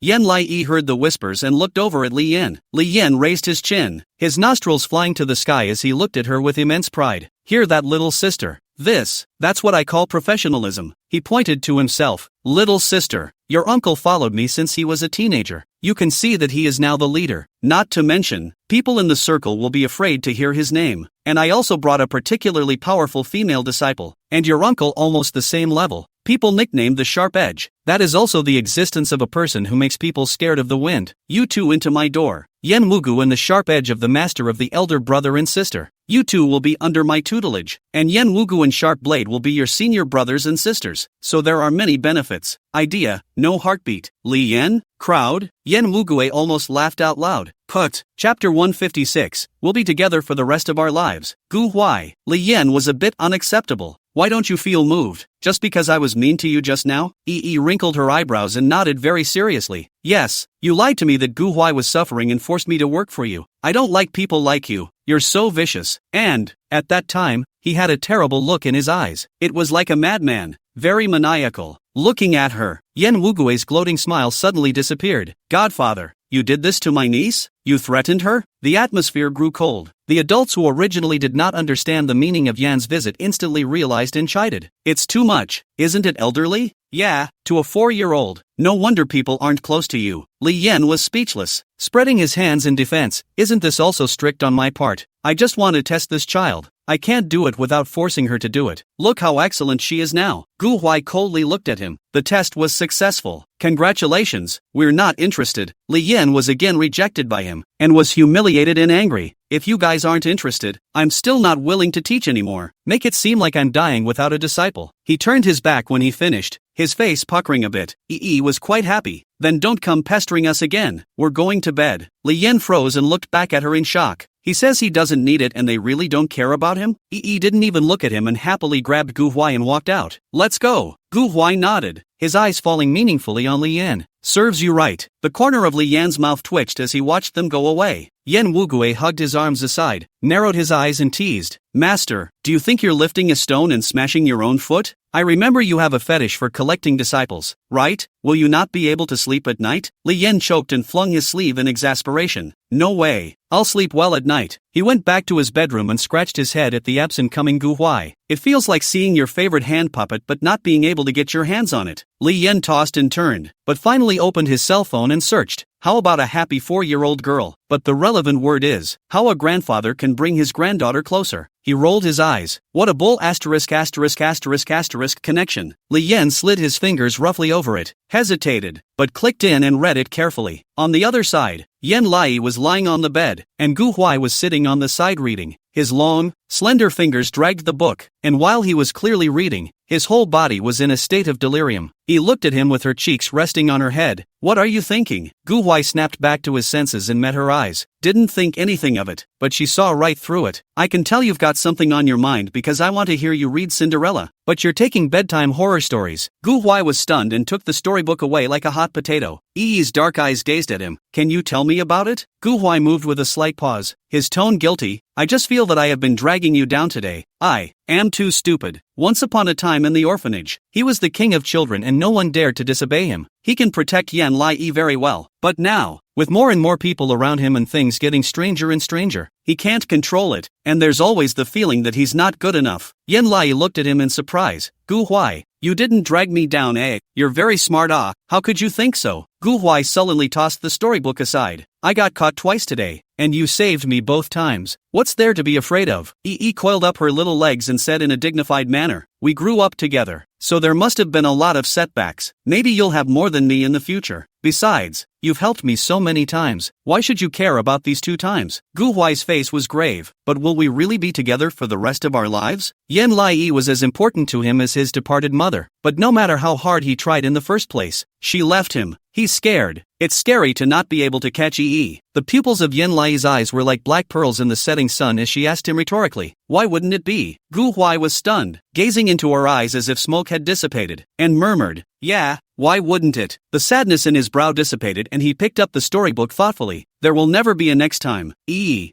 met his gradually becoming firm gaze. Next time, I will definitely come to your rescue like a knight. The corners of her mouth involuntarily tugged up in a gentle smile. Good. It wasn't long before Yen Wugui pushed his way in, wanting to see how Yan Lai was doing, but what came to her eyes was the cozy image of Yi lying on all fours on the bed, whistling, and Gu Huai holding a storybook and falling asleep against the wall. He decisively took out his cell phone, take a small video and send it to Gu Rin. As a result, as soon as the message was sent to Gu Rin returned several voices to him like a madman. You're ing crazy. How dare you take my son to D? I'm going to paste a layer of on the outside of your house. I'm going to kick your health insurance card into arrears. Also, if my son loses a single hair, I'll pull your skin off and make it into a mink, and then go to the northeast to carve your tombstone out of ice with my own hands, and then send it to Hainan to let it dry in the sun. Hurry up and send my son back to me, you ing maniac. Yan Wu. He sends the video to Yen Wei. Soon afterward, Yen Wei sent a 60-second long voice, whoosh after whoosh of WeChat message beeps. It didn't take long to reach 10. He didn't even dare to listen, putting his phone away and feeling the constant vibrations coming from it. All of them are from Gu Rin and Yen Wei Yang. 60 seconds is the limit for voice, but not the limit for these 2 moms and dads. He conceded decisively. I'll send it back tomorrow. The result was another passionate greeting from both sides that shook his hands. Early the next morning, Yan Lai woke up leisurely and suddenly realized that he was already on a private plane. Yan Wugui's face was green and gray, sitting beside her lifelessly. "Good morning, Yan Lai." Yi got up from the couch in shock. "Uncle, what's wrong with you?" Yan Wugui's eyes lost their luster. "Nothing, it's simply being scolded by your Wei-yan mother for a night." Gu Huai sat elegantly beside her with milk in his hand, his other hand still holding a book. "My father scolded him as well." Yan Wugui's tone was waveless. "Yes, your father didn't just scold me. He even found the car I left in Huaxia and applied a layer of stinky tofu to my car, which stank so miserably that it was pulled away by the traffic police, saying that I maliciously dropped a gas bomb and destroyed the cityscape. Daddy is sorry." Yan Lai, can she laugh? She held her mouth in the shape of a duck's beak, stifling her laughter with great difficulty, when suddenly a playground roll crossed in front of her. She was stunned and met Li Burn's eyes. Li Yan also has a little bit of green-gray under his eyes, twisted to look at her. "I buy amusement park vouchers to buy more. Just so you can let you and Gu Huai with me to go to the amusement park. The volume is the deluxe version. Do not have to queue. What to do are directly into. You want to go?" She was stunned, a little interested, and looked at Gu Huai. Gu Huai's deep eyes carried a bit of caution. Li Yan shrugged his shoulders and said indifferently, "You guys aren't my disciples anyway. I'll give it to you, purely because I bought 2 more. I don't care if you guys like it or not." Yan Lai cocked his head in thought and picked it up. "I want to go." She hasn't been to a playground yet. Li Yan's eyebrows immediately stretched, then thought of something else and said with a stern face, "That's fine. We'll coexist peacefully for a while and get reacquainted, starting with the amusement park." Then he turned and clenched his fists hard in front of him. Yes, he knew the playground would work. Chapter 157. What kind of little girl is this? Isn't this pure Neza? Li Yan was complacent. He hadn't slept a wink last night, and he was losing money any way he could think of it. These kids are so smart. He'd be foolish not to take advantage of it. So he decided to brush up his goodwill and make these 2 kids willingly become one of his disciples. And later on, when he had his funeral, a bunch of business giants would gather around his coffin and cry. What a party! As soon as the plane landed, Yan Lai and Gu Huai followed Li Yan to the Lanchang amusement park. Yan Wu didn't follow. He's gone to pay a fine to pick up his stinky-coated car. Li Yan hands in his pockets, followed by bodyguards. Even though he was older, the faction was still there. The entire consumption will be paid for by Master Li. Yi didn't listen at all and grabbed Gu Huai and rushed inside. "Gu Huai, quickly go! There are so many good things inside. This is the first time we've been to an amusement park." Gu Huai followed behind calmly. Seeing how happy she was, he glanced sideways at Li Yan. "You didn't sleep all night last night. You've been working on the strategy, haven't you, old man?" Li Yan, how did he know? Gu Huai hooked the corner of his mouth inscrutably and followed Yi. Li Yan just wanted to follow up. Suddenly the phone rang. After connecting, his expression gradually became gloomy. "Do you have to make a video call?" The other man said something and he nodded. "I know." Li Yan hung up the phone and shouted at Gu Huai. "Gu Huai, I'm going to go inside the car to make a video call. You guys are not allowed to go far away from this playground. Call me if there's something." Unsurprised, Gu Huai signaled for him to leave and boarded the carousel with Yi. The man in black and the man in red sneakily appeared not far away. They had scouted out the itinerary of Yan Wu Gui's private jet early in the morning, so they booked an earlier flight and followed them all the way here. It was only because of Li Yan that they hadn't dared to venture out. But once Li Yan left, the video call was not expected to come down for an hour, and these 2 kids could be bullied all they wanted. Red, the man in red, took out a mirror to touch up his foundation and followed suit on the merry-go-round. "It seems to me that these 2 kids are very smart, so they should be broken down one by one." The black-clothed man, Old Black, nodded. "The little girl should be the most vulnerable. Let's catch her first and then ask her nicely how she solved the Trojan virus." Red rolled her eyes. "How else can I fix it? Square dancing old ladies do it." "It's not. That's a Trojan horse virus made by a top hacker. K. There's absolutely no way it's going to be easily broken. After all, K made a killing with this, hacked and then volunteered to deliver it, and no one but him could do it. How could it be easily cracked by 2 kids? He had to know why." Yan Lai rode the merry-go-round, looked around, and suddenly fixed her eyes on an extremely eerie haunted house. "Gu Huai,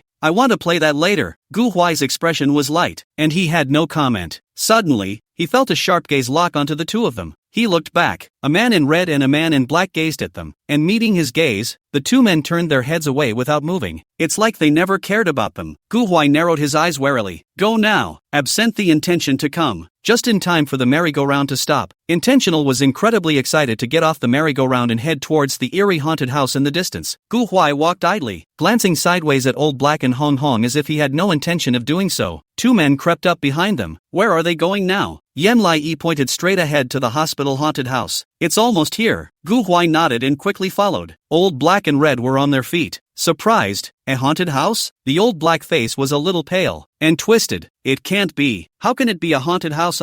Aren't they? Two little kids? Gu Huai clearly felt one of them become stagnant in their steps, and a ghostly light swept across the bottom of his eyes. Didn't see that coming. Yan Lai is a very special little girl. She's not afraid of ghosts and has an extremely strong love for drag racing, ghost movies, and the gunfight sci-fi genre. In the case of a lot of children only want to watch Ba La La Xiao Magic Fairy, Wolf Team Adventure and other such anime, Yan Lai has been able to watch Agent 007 and curse grudge with him. He'd like to see what these guys want. Old Black and Red looked at each other when they saw them both walk in without looking back. Red was afraid. Old Black, are we still going in? The man in black's face turned green and white, and said stiffly, this is definitely an initial haunted house. A kid's version. Maybe it's a gray wolf or something inside, and if the two of us go in, the ghosts will have to automatically back off when they see us. Red was jittery and looked up at the haunted house that looked like a hospital. Is that right? Why did he think that the house was so eerie that it had its own screaming sound effects? The two of them unconsciously leaned a little closer together and bought tickets to walk inside the haunted house, but the sign next to it was ignored by them. This haunted house is in accordance with the existence of a real psychiatric hospital 1-to-1 replica. The original hospital out of a lot of inexplicable deaths. So on to the bed, down to the operating room. All from the psychiatric hospital out and in accordance with the original location of the placement will bring you the most realistic and exciting hospital adventure experience. Timid, high blood pressure patients, heart disease patients should be careful to enter. Yan Lai pushed open the door of the outdated hospital and looked inside. It was eerie inside the hospital. The dimly lit corridors, the green lighted passageways, the unattended and dirty clinic desks, the abandoned patient bags and charts and shoes and cell phones and the bloody heads of women and men on the floor. It seems to have been a great escape. The air smelled of alcohol. There is only one way in here, and once you go in, you can only come out through one other exit. She strides in curiously, and Gu Huai slowly follows her. A female head suddenly fell from the ceiling. Female head screams, ah! Yan Lai was so overwhelmed that he subconsciously hugged the female head and met the woman's glaring round eyes. So realistic. This white pupil. This tragic corner of the mouth. She held the model up. Gu Huai. Her head fell off. Help me throw it back. Gu Huai tossed it upwards, throwing it precisely back to the position of the out female head and leading her forward. Following, Old Black and Red walked in cautiously. Two heads suddenly crashed down from the ceiling. Bam smashed them both in the arms. Asterisk asterisk asterisk asterisk. Hong Hong directly cried in fear. What the is this play flanja? Old Black screamed miserably and threw his head forward. Get out, Iowa. Intentions was hit hard in the back and nearly flopped. She stared back in pain. Who hit me? Gu Huai's face sank as he grabbed the female ghost's hair and slammed it on Old Black. Don't grow eyes, do you? Old Black subconsciously caught it and threw it at him crying. Don't give it to me. Gu Huai couldn't dodge in time and was smashed in the eye. Well, Yan Lai was appalled and rolled up his sleeves in anger. How dare you bully Gu Huai? She looked around, copied the remnants of the female head on the floor and lunged at them with a raw, apologize to me. Instead, the two men sat on their asses. You put the female head down first. Yan Lai gave a beat, grabbed another male head in the process, and scared them by showing his teeth like a ghost face. I won't let go. I'll take one on one side. What can you guys do? Old Black blanched. Then don't come over. Hong Hong cried and crawled toward the door. What the is this kid? Isn't this pure Neza? I'm going to pee my pants. Help me, Mom. Chapter 158. The female head in the haunted house can track. Old Black was so frightened by Yen Kum's intention that he backed up and suddenly reacted. What's there to worry about with this little 4-year-old baby doll? He quickly recoiled. It's just as well that you've come to my door. Then we'll capture you. Yan Lai immediately braked, threw down his head and pulled Gu Huai to decisively bugger off. Run! Gu Huai cried and laughed as he ran after her. Why did you just go up and hit them? Yan Lai thumped up the stairs. Because Wei Yang's mom said that you have to be brave to be a human being and learn to protect yourself. And you're being bullied. So of course I can't watch you being bullied. Gu Huai narrowed his eyes playfully. Then why are you running away now?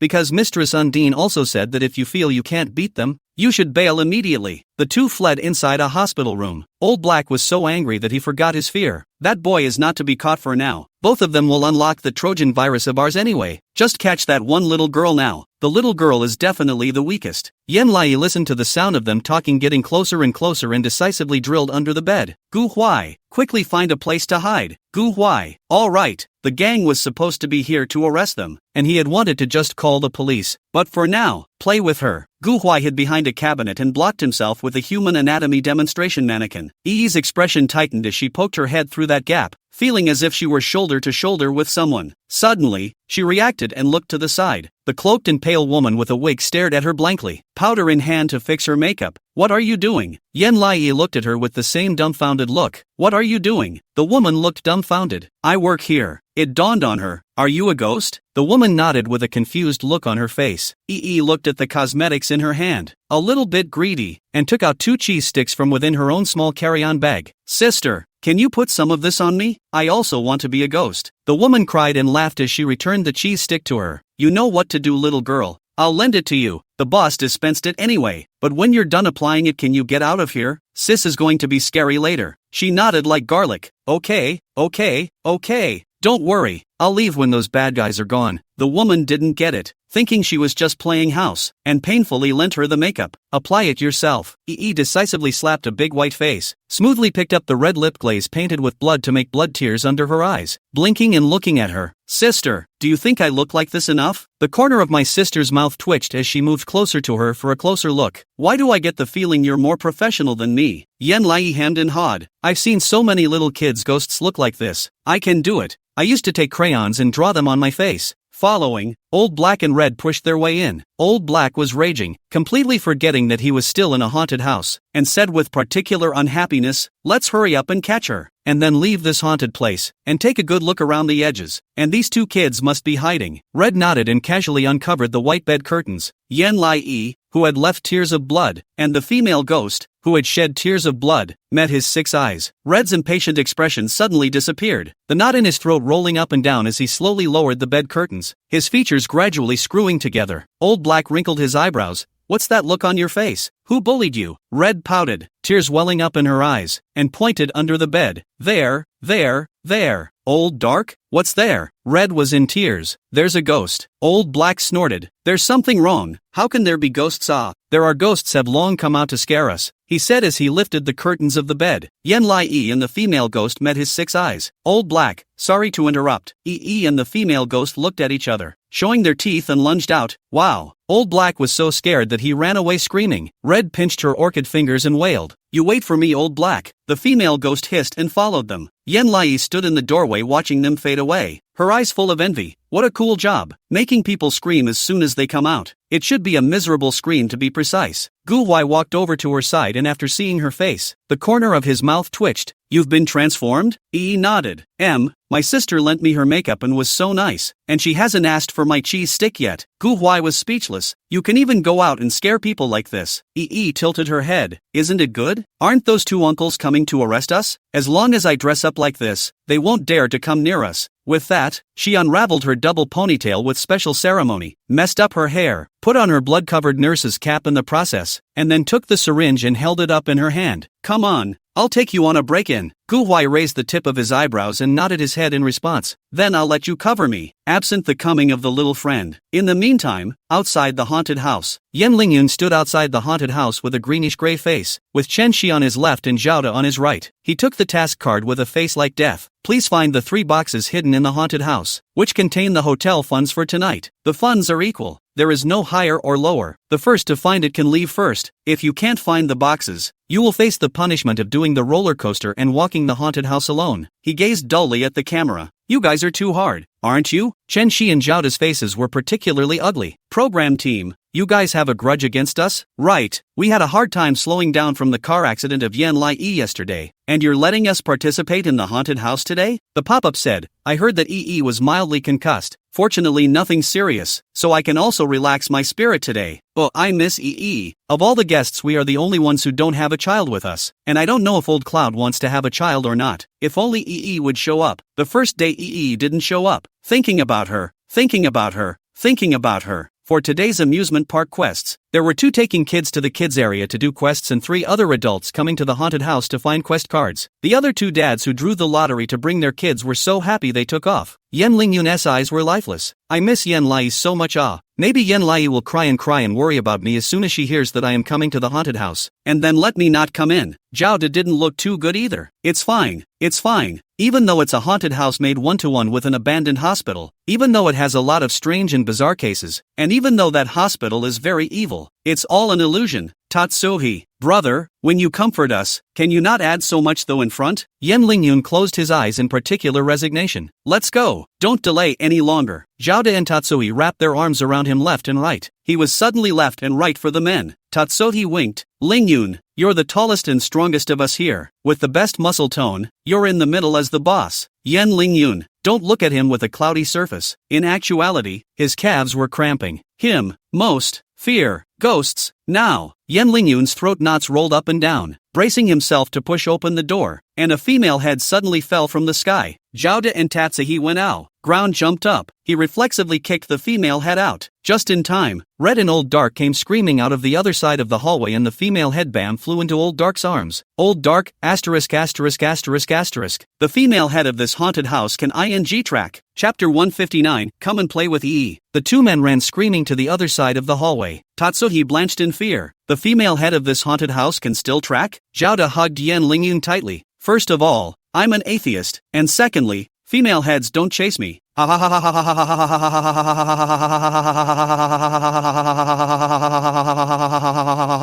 Goddamn well tracks. That's Yen Lingyun's kick. Can't laugh not live. Program effects pulled full circle. Does Yen Lingyun know he kicked it? Yen Lingyun's face was ironclad. His brain was blank, and he still feigned composure as he looked at the camera. Can we go out and receive our punishment directly? This haunted house is too high-tech. I can't stand it.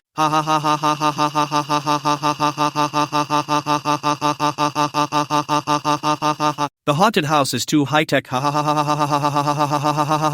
The crew was ruthless. You guys keep going. You have a 30-minute time limit, and you can't be punished until you find it. Yen Lingyun walked forward with a green face. 30 minutes? He didn't want to be in here for 3 seconds. Yen Lai is still squatting Old Black and Red. Gu Huai listened to the sound and felt the 2 screams and footsteps getting closer. Giving her a look, Lai instantly took heart and curled up in the corner. Gu Huai hid behind the door. Red and Old Black pushed their way in, breathing heavily and looking out. There's no ghosts chasing us, is there? Hong Hong wiped her tears. Her spirit nearly collapsed. No, I just can't take it anymore. Hurry up and let me go. I'll my pants if I keep this up. Old Black's chest rose and fell violently as he stubbornly clenched his fists. We have to find that girl. That girl is the weakest. Just catch the girl so we can deliver with the boss. Intentional rounded her eyes at this and suddenly realized that there was a specimen of an eyeball on the floor. A clear glass globe containing a bunch of eyeballs. She picked it up, but missed, dislodged it, and rolled it down to the Old Black man's feet. The Old Black body tensed and lowered his head to the eye specimen. When he looked up again, he saw a child with a bloodstained nurse's cap standing beside the hospital bed. Her hair was disheveled, covering her eyes. Her face was pale, and there were tears of blood on her face as she said in a milky voice, "Uncle, can you give me that ball first, and then I'll come and play with you?" Old Black opened his eyes wide in disbelief, his voice trembling. Is this haunted house so powerful? Surprisingly, there are still child NPCs? Isn't this considered hiring child labor? Red crumbled. Don't make a sound yet. Usually child labor is not easily employed here. What if she's really a ghost? We have to fulfill her wish. He finished by gently kicking the ball to Yen Lai's feet. Old Black slammed his arm around Red. You're disrespecting the ghost with that move. How can you kick it back? Red was even more terrified. So how do I give it to her? I Thomas back around and then sing the love offering archly to her. The two looked at Yen Lai in horror, waiting for her reaction. I don't think she'll be mad, will she? Yi picked up the ball and looked up at Gu Huai. Gu Huai gave a look up. Immediately she grimaced and squelched her voice with her 5 fingers as claws. Asterisk. The two of them turned and ran. Gu Huai, who was hiding behind the door, kicked the door toward them. Bam! The two people were smashed to the eye. Do not even care about the pain. Rolling and crawling to run. Do not come over. Don't chase us. Yen Lai held up his paw in pursuit. Come play with EE. Old Black howled. See, I told you. You disrespected her. You pissed her off. Red cried and took out her backpack. I was wrong.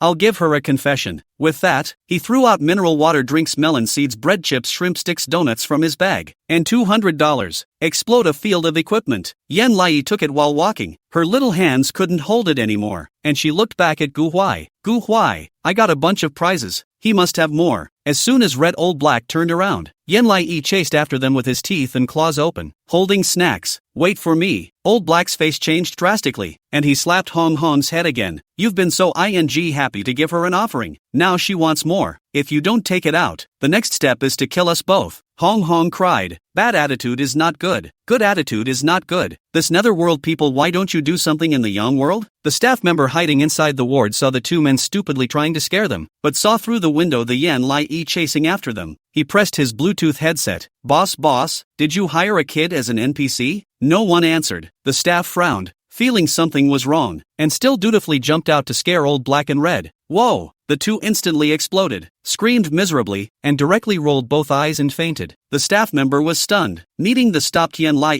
at eye level. At the same time, a reply came to his ear. How could I possibly hire a child? What do you think? His breath caught in his throat, and he froze, looking at Yan Lai. So, this kid, who is he? Inside the dim and flickering corridor of the hospital room, Yan Lai's hair was disheveled and she wore a cute white dress. Her body was dirty and covered with dirt and blood stains. Her long hair was disheveled and covered her eyes, revealing only a mouth and red unidentified liquid resembling blood and tears. The two gazed at each other for a moment. Grinned. Hey. The staff member sucked in a breath of cold air and subconsciously stepped back. She stood on her tiptoes and grinned widely with unbridled enthusiasm. Brother, thank you for helping me defeat the bad guys. And as a thank you, how about picking the one you'd most like to eat? She had a bunch of snacks in her arms. There were also 2 bills clipped. The corner of the staff member's mouth twitched when he suddenly heard something hit the ground as a crash and roll gently at his feet. A bunch of eyeballs looked at him in a clear glass globe. Yikes. The eye fell out. The staff member instantly felt a numbness leaping up from his waist and limbs to the back of his head. Is this also optional? Intentional hesitated and said graciously, if you like. The staff member's breathing gradually became more rapid, and he suddenly pulled out his legs and ran away, holding down his Bluetooth headset. I knew I'd hit evil one day. I quit. Was dumbfounded, holding the snacks and chasing behind. Brother, you wait for me. Choose one you like. I'm generous. All for you can also. The other staff members froze at this and poked their heads out to watch their coworker being chased by a small child. Did you get a real one? Is it possible that it's really spiteful kids? They immediately hid in the corner, not daring to let Yan Lai see them. Was particularly persistent in running after people. Pick the one you like, brother. The staff member howled. My mom. Don't chase me, I'm begging you. Was even less understanding. You can go home to mommy after you get my stuff. Staff member in pain. And you want to pass bad luck to my mom? Several people from Yan Lingyun finished their mental construction and climbed up to the second floor with great difficulty. It just so happened that the staff member passed him by and slapped him on the shoulder. Help me, brother. Yan Lingyun trembled in fear, just in time to meet Yan Lai. He swished white. Kid ghost? I was particularly happy to see that he was stunned. Papa Lingyun? Yan Lingyun stepped back in fear. Who are you? Stalled, even more confused. I'm Yan Lingyun?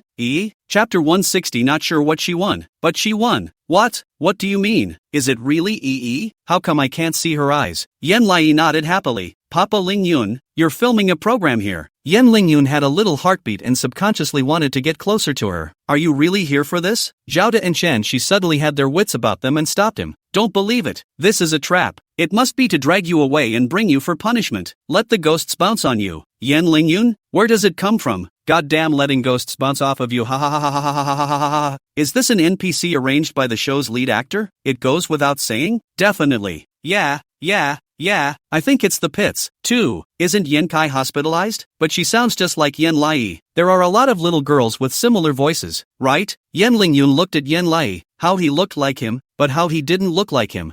Sadly pouted. Daddy Lingyun, don't you recognize Zhao trembled in fear and simply said, let's go around. Why do I see this child so oozing? The priority should be to find the box first. The box? Yan Lai perked up his ears. Are you guys looking for black, red, yellow gift boxes? They were stunned for a moment, looking at her in dismay. You knew? Yan Lai nodded. I know but I can't remember. I'll go help you guys look for it. You guys come with me. She put her snack on the floor and grabbed the syringe in the process and ran away. The photographer reacted faster and followed directly behind her. Director? 5 cameraman, what are you following her for? She's not our guest. The photographer suddenly reacted. Right, oh, because he's a photographer who specializes in taking pictures of Yen Lai. He's thinking of the kid as Yen Lai, and his body is acting subconsciously. He tried to leave, but realized that Yanai walked into a hospital room and shot up anyway. There's a bunch of standing, shambling ghosts in there. They turned their heads and were startled to see what was coming, and someone even whimpered. Holy, a child's spirit. Intentional took a step forward. The ghosts instantly backed away and scattered in all directions, not daring to startle her. She thought it strange, but she looked relieved to get around them and rummage back and forth on the operating table where the bodies were piled up. She also picked up a female head and shook it before throwing it back. Neither is this one. Photographer, how raw is this kid?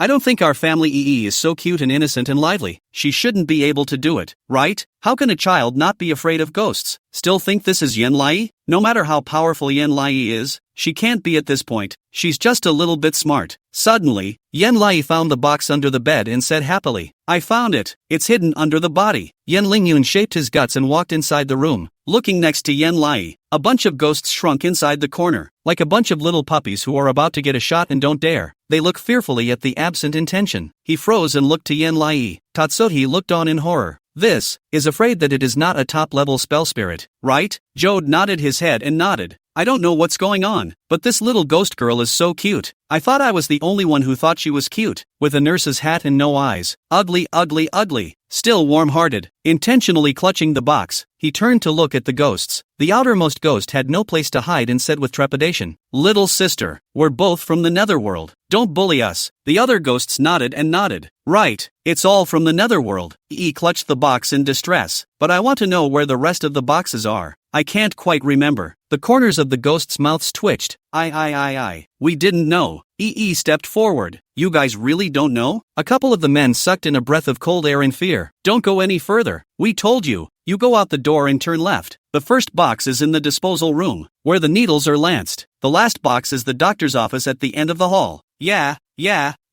we all confessed. So hurry up, kid. Ha ha ha ha ha ha ha ha ha ha ha ha. No, isn't she with this staff? What a laugh. They seem to really see her as a female ghost. Is it possible that it's a real female ghost? Didn't they say that this kind of place is very heavy with yin qi and it's easy to hit the evil spirits? For real? Don't scare me. Yen Lingyun's face was greenish-gray as he watched Yen Lai walk to the door of the room holding a box. As soon as he pushed the door open, a body suddenly hung upside down from the ceiling. Yen Lingyun, Zhao Da, and Chen Shi, *******. The 3 men fell on their asses. Intentional sighed and peeled away from the body. You're so in the way. Yen Lingyun? Tatsuhi was stunned. Is this sure that this child is not one of their kind? The photographer boldly crossed over to the body and went in, and saw EE walking on short legs to the cabinet, with a male ghost standing next to him with a syringe in his hand. The male ghost stared at her in disbelief. She inquired good-naturedly, Brother, can you open the cabinet for me? Thanks. The corners of the male ghost's mouth twitched, not daring to say much, and took the initiative to send the box to her. You go well. Yen Lingyun? Jude, Tatsuhi, that's awesome. We're being covered by a top spell spirit? Pop up. What's the deal with feeling a little good even though you don't know what's going on? You go well, ha ha ha ha ha ha ha ha ha ha ha ha ha ha ha ha. I'm now becoming more and more skeptical that this is a ghost sent by the show, or else it's a real ghost. Yen Lai was in a good mood as she held the 2 compact boxes and walked towards Yen Lingyun. Dad, what's wrong with you? Why are you sitting on the ground? Yen Lingyun was so scared that he had difficulty breathing. I cooled off.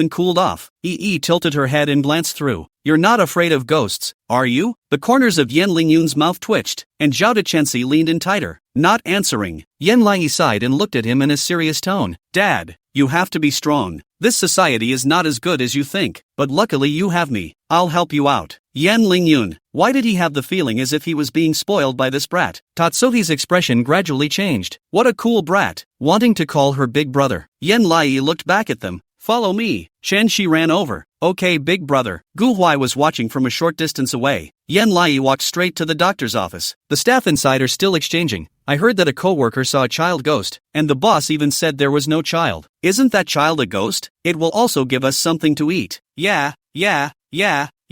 If we take her stuff, it's the equivalent of a ghost debt. There's no way to pay it back. One person rolled his eyes. Stop it, alright? There are no ghosts in this world. I'm an old employee here. If I see that ghost, I'll kick her out. As the words fell out of his mouth, His sleeve was suddenly shaken. The man lowered his eyes. Inside the bubbling green office, a little girl held a cheese stick in her hand. Brother, can you give me the box? I can give this to you. Oh. The man was silent for 3 seconds and decisively handed her the case. Compliments of the boss. The other two. What about the promise to kick her out? Can't the position be a little firmer? Yi ran to Yan Lingyun holding the third gift box. Congratulations to your father. You won. She didn't show her eyes, only a mouth that heckled and giggled. Yan Lingyun swallowed and hesitantly extended his hand. Zhao De hurriedly stopped him. Wait, there might be a fraud. We can't have it. A cool teenage voice interjected. Why not? The cameraman reflexively shone a light on the source of the sound, and Gu Huai's cold face quickly appeared in the live broadcast. He leaned casually against the wall, and even in the flickering light, the aura around him was inexplicably secure. Handsome boy. Wait, isn't this little handsome boy the childhood friend of Yan Lai's? That little wolf cub? Don't you? Sisters, I'm getting excited. Zhao De analyzed with a stony face. All the staff members of this little kid don't know each other. In case we'll be punished after taking it. Gu Huai understood and nodded. Walking over to Yan Lai's side. You really don't want these 3 things? Tatsuhi and Jode nodded their heads neatly. Yan Lingyun vaguely felt that something wasn't right, and watched as Gu Huai took the 3 gifts in his hands, smoothly lifting Yan Lai's hair to the back, revealing her perplexed expression. Then lying Yan Lai, these 3 gift boxes are yours. The 3 men swished their faces. Zhao De was devastated. How come? Is it really you? Tatsuhi was struck by lightning. How could it be you? I thought I recognized a ghostly big brother. Yan Lingyun was dumbfounded and had been dumbfounded. The director reacted faster and looked to the staff, who directly shouted, Congratulations to Yan Lai for completing this win. Yan Lai was overjoyed and raised his gift and jumped up. Yay! I won! I don't know what I won, but I won. Gu Huai rubbed her cocktail head and looked at the 3 people across from him with pleasant ease. Sorry 3 uncles, it looks like we've opened the door. Yan Lingyun, Tatsuhi, Jude. Chapter 161, Recording a Program with Gu Huai. The pop-up suddenly exploded after a brief moment of silence. What the hell is the meaning of this? The expressionless little girl who was just rattling away the corpses is my female goose. How many more surprises does my daughter have to show me? Yelaya was even with her little wolf cubs.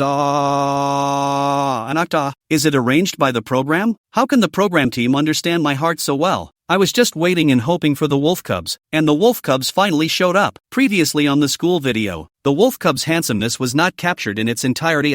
It looks even better now. Is the little wolf cub playing with EE? 2 kids actually coming to play haunted house. A little too raw, haha. The director's team also could not hide their shock. This Yan Lai once the ratings have become higher. And even that little boy. The effect of this program shall not explode? The assistant director nodded his head repeatedly and said with incomparable excitement, This is definitely an absolute killer. No live variety show can compare to us. Yan Lingyun reacted only after a long time and asked Yan Lai in surprise, Why are you here? And this dress? His calves are still cramping right now. Thought the haunted house had more toddler NPCs. EE put the syringe down with a serious face. Because when I came in with Gu Huai just now, there were 2 adults trying to bully us. So I borrowed Sister Ghost's cosmetics to try to protect myself. She popped up in front of Yan Lingyun and stood on her tiptoes in triumph. How was it? Is EE professional? More than professional? It's simply too professional. Yan Lingyun's expression gradually became grave. Are you sure those 2 people came after you? She nodded, blinking innocently. They said they were going to take me, but there was another ghost brother who helped me give them the scare of their lives. I was going to give my snacks to my ghost brother, who wouldn't take them no matter what. He said he couldn't take anything from me, and said I would jinx it and pass it on. Ha ha ha ha ha ha ha ha ha ha ha ha ha ha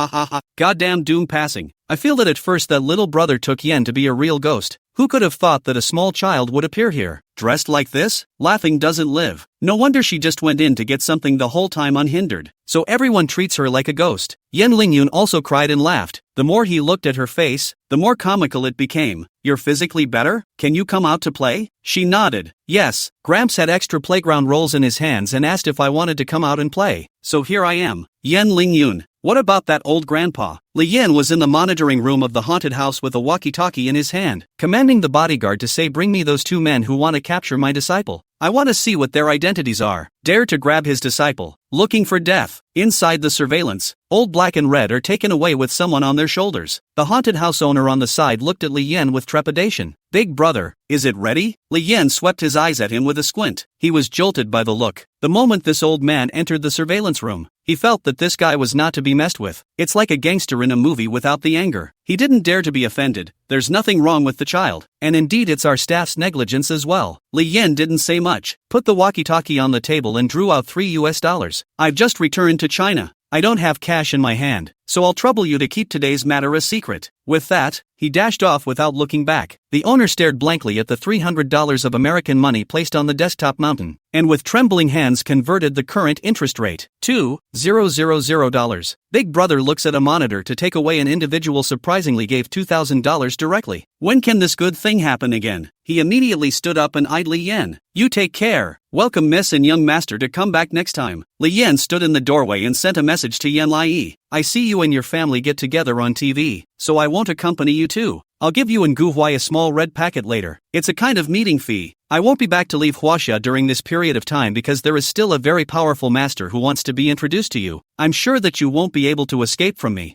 I look forward to seeing you next time. Prospective disciple. Yi was a bit confused and showed it to Gu Huai. Gu Huai frowned and explained with Yan Lingyun, Grandpa had diarrhea, so he went back first. Li Yan, who picked up his cell phone to watch the live feed. What a plain and simple reason. He went along to Yan Wugo to transfer 200,000 yuan. The two children bumped into Yan Lingyun. Yan Lingyun is recording a program. I cannot go on TV first. You help me to give them one person 100,000. Is considered my elder to the child's mind. Yan Wugue was smoked by the stinky tofu and his head hurt, and his face was like ashes as he returned a voice, Master, when I first joined your door, you let me run 10 kilometers. These two kids haven't even started yet, and you're even giving 100,000 yuan to each of them? Do you take me as a disciple? Vom. The smell of stinky tofu turned his stomach. Li Yan, you've successfully disgusted me. Punish you to give $200,000 to the child as well. Yan Wu, it's too biased. On the other side, the director knew that Yan Lai didn't have any parents around her, and was so happy that her eyes were glowing. Little Yan Lai, since your family has left, you should stay on. After all, you've gotten your rewards, so it's a shame to leave. After all, you've got all your awards. What a pity to leave. He smiled thievishly at Gu Huai again. And we still have a crowd-pleasing heavyweight here. Gu Huai, is that about him? Yi hesitantly shook her head. But I've agreed with Gu Huai that we're going to play here. And when I go to record the program, he'll have to go, so I can't leave him here alone. The director held her hand with incomparable eagerness. Then the two of you will stay together.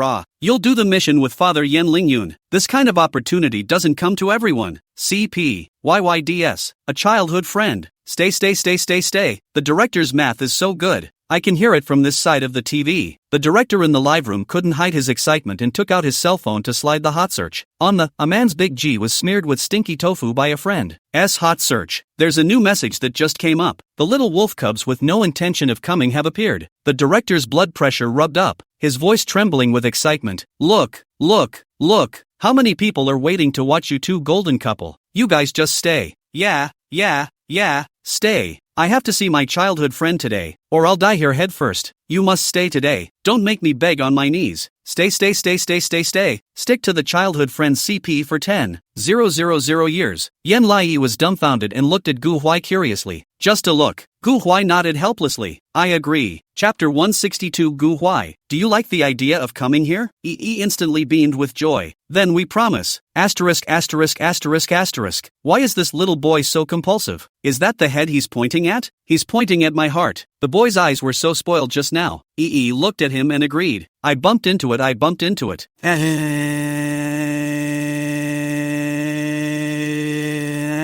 I've got my insulin ready. The director slapped his thigh. Bring the spare mic over here. This kid is our special guest. He looked at Gu Huai excitedly. Why don't you make a self-introduction first? Gu Huai stood calmly in front of the camera, his hands in his pockets, his expression lazy. My name is Gu Huai. Huai is Huai of Huayan. His eyes are looking at me. He must like me. I finally know what the kind of beautiful man who starts to fall in love with the country from childhood looks like. He's so good looking. Gu Huai is Yan to come, waving the flag of childhood sweethearts for a lifetime. Yan Lingyun was a little jealous. He clasped his hands together and nuzzled how he looked. This kid is too sticky to come to the point. It seemed like wherever Yan Lai was, he was always there. Xiaoda looked happy and went up to tease Gu Huai with his hands behind his back. Gu Huai, I've seen you on the internet before. You helped Yen Lai drive away the adults in the orphanage and played the piano for her. Don't you like Yen Lai very much? Gu Huai took it for granted. Someone bullied her. Of course I have to protect her. Isn't that normal? Tatsumi let out an O and asked curiously. So you'll protect the other little sisters? Gu Huai didn't think twice. No. They were even more excited. So you'll only protect the absent meaning? Gu Huai gradually wrinkled his sword brows and looked at them with trouble, as if they were a group of particularly strange adults. Yes, I will only protect the absent intention. Oh ha. Yes, I will only protect the intent. His eyes are too determined. I must see their wedding before I die. My mom asked me what I was looking at smiling like a cutie. I asked her to come over and watch, and now she's laughing like a cutie with me. Now she's laughing like a cutie with me. Ha ha ha ha ha ha ha ha ha ha ha ha ha ha ha. After so many years of CP, I've never seen such a sensational straight ball prince. That's the way it should be. It's just that I play straight ball because I don't know anything about it. Liking is liking, not mixed with half a bit of impurity. Not to mention the pulling and testing of adults. I'm so impressed by this kind of frankness. I'll sell my cat to pay for these two. Ask Yen Lai if he likes Gu Huai. A group of people are gathered around a haunted house, but the atmosphere feels bubbly and pink. Yen Lingyun's face was as green as the light on the safe passage queue, out of place with the pink bubbles. Tatsuhi is always on the line of eating melons. It is hard to hide his excitement. I think the pop-ups must want to know the meaning of Yen Lai now. I'll ask for you guys. He leaned down to make the appearance of interviewing Yenny. Do you like Gu Huai? Yen Lingyun looked nervously at Yen Lai. Gu Huai's calm expression also became subtle. Looking at Yen Lai with ease, the photographer also knows exactly what he's doing and puts the camera between the two. On one side was the bewildered little girl. On one side was Gu Huai, who appeared to be calm, but was constantly making small movements.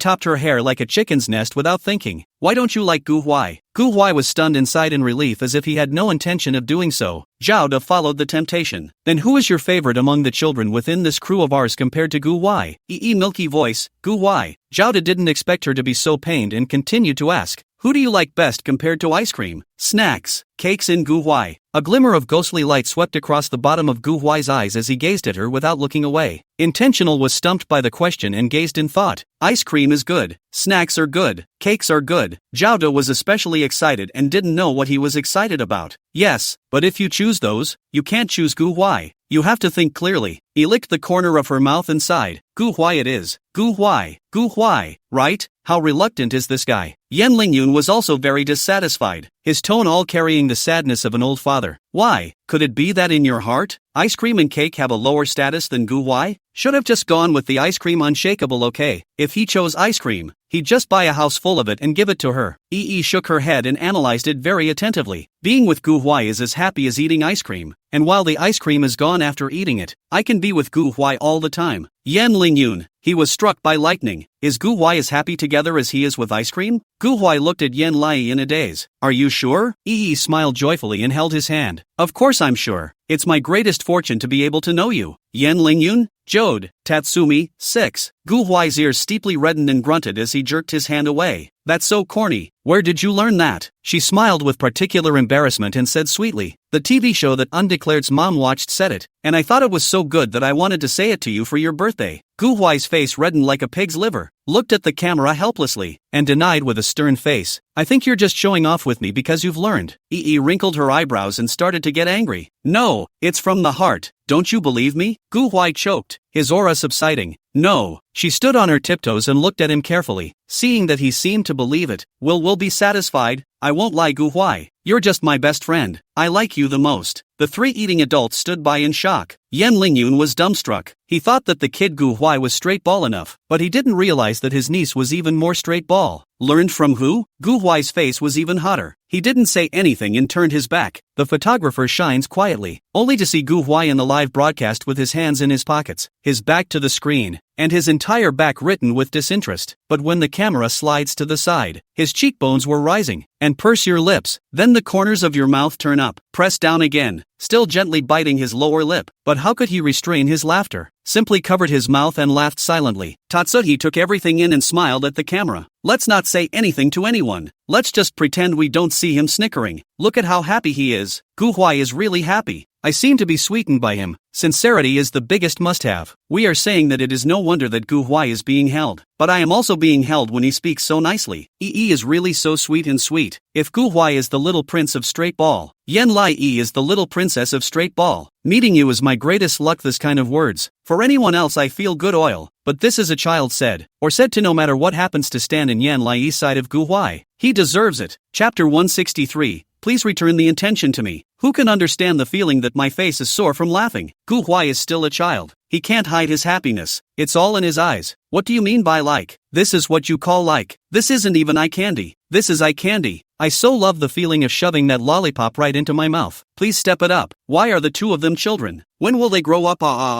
Only little kids who don't know anything will play straight ball, okay? Wait until one day Gu Huai slowly grows up and realizes that if he is moved by Yan Lai, he is so secretive and restrained, and his love is so dense that he can grow vines from his eyes. Sisters will talk and publish more books. Bookstore no smash. I'll die of sweetness. Am I the only one who noticed that Yan Lingyun is jealous? Ha ha ha ha ha ha ha ha. The camera unintentionally swept over Yan Lingyun. Yan Lingyun had a face that was all about to die of acid, and looked at Yan Lai with a particularly complicated look. There's a sense of being an abandoned old father, but he wasn't the only one who was jealous. Inside the lounge of Tangcheng Academy, Shinjingji directly threw his cell phone on the table, annoyed to no end. Not far away, girls were hugging and screaming. Those two are so sweet. I want to snatch Gu Huai over so badly. But don't. Let me tell you, Gu Huai is only good with Yan Lai alone. I heard that he would turn on the surveillance monitor to peek at Yan Lai during his study sessions, and he's all lovey-dovey with everyone else, and he's okay with his friends, but he's really especially cold to others he doesn't know, and he doesn't love to talk. It's true. My sister says his classmates are afraid of him because he feels intimidating. Isn't that a purely shady, sickly teenager? I love it even more. Shinjingji propped his hands on his temples and disdained. A sickly teenager? I think it's perverted, that's right. Shenzeno sat across from him, hooked the corners of his mouth in a bad smile, and zoomed in on the cell phone speaker. Yan Lai's voice came, I won't lie Gu Huai. You're just my best friend. I like you the most. Shinjingji's face steeply turned iron blue and slammed the table. You're sick, aren't you? He said, and walked away without looking back. Shenzeno laughed out loud. And this makes you unhappy? Your mind is also too fragile. He happily took his phone back to watch the live stream, but the more he watched, the more his face sank. Gu Huai had been staring at Yan Lai. It was as if nothing in the world could fit into his eyes. The pop-ups were all high on his eyes. His smile faded and he grimly dropped his cell phone on the table. Dead pervert. Shen Xiuyan pushed his glasses speechlessly. Are you two childish ghosts? Can you even get angry about this? He picked up his cell phone. In the scene, Yan Lingyun held Yi's hand. As a result, the next moment, Gu Huai incomparably naturally walked to her other side and held her. Shen Xiuyan. He coldly exited his cell phone and dropped it on the table, walking out of the lounge with a black face. As the hallway passed, so many girls were watching the live stream on their cell phones. Gu Huai always had a sideways face in the live room. He moved to see the absent intention. The girls were so sweet they stomped their feet. Ouch, the little prince only has his little princess in his heart. The little prince smiled. Gu Huai looked at Yan Lai's happy appearance as he held the gift box with a smile on his face, a soft light spreading under his eyes. Yan Lai was oblivious and happy as a little cutie. She just came to play a haunted house and got so many goodies. So lucky. Following that, the program team organized everyone to gather together and began to announce the list of tasks. Only one person, Yan Lai, completed the task in the morning, and she will receive a 5-star hotel voucher from us. The children decisively applauded Yan Lai. Congratulations, Yi. Yi smiled happily and shook Gu Huai's hand. The corners of Gu Huai's mouth rose slightly. The program team said, next, we ask all the dads to go to the studio car to rest, the children to complete the afternoon task. In the toddler play area, there are 11 stars. Need to children to complete the task can be obtained. Each star next to the sister will wait for you to challenge. The first to get 6 stars of the group 1 can get the plush toys we provide. With a wave of the staff's hand, a group of people walked out holding stuffed animals. Mommy was pleasantly surprised. Oh my god, there's Raina Bell in there. Curious, he looked along and saw a small pink fox in a pile of stuffed animals. Her eyes lit up. Is the little fox's name Raina Bell? Mai was excited to cop. Yeah, I even went to Disney last time to see her. It was beautiful. Yi looked dumbfounded, staring straight at the little pink fox with eyes full of fascination. Gu Huai took this expression of hers into his eyes and looked at the doll thoughtfully, narrowing his eyes. Gu Huai has an idea here. Gu Huai is calculating how to get the doll in his mind. I guarantee it. The programmer said, the first child to win 6 stars gets first pick, and at the same time, whoever gets the most stars among the children in the winning group is the one with the highest priority to pick the doll in that group. See what I mean? The kids nodded in unison. Got it. Program, come and draw straws. Children go up and draw lots. The lots are distributed, and those with 3 similar patterns are grouped together. The programmer said, all the children put your hands up so I can see the pattern in your hands. Yen Lai immediately held up the pattern in his hand, which depicted a love heart. Gu Huai raised his hand and looked down at the Yencum. His face changed at first. Asterisk asterisk asterisk asterisk. It's over. Gu Huai and Yen Lai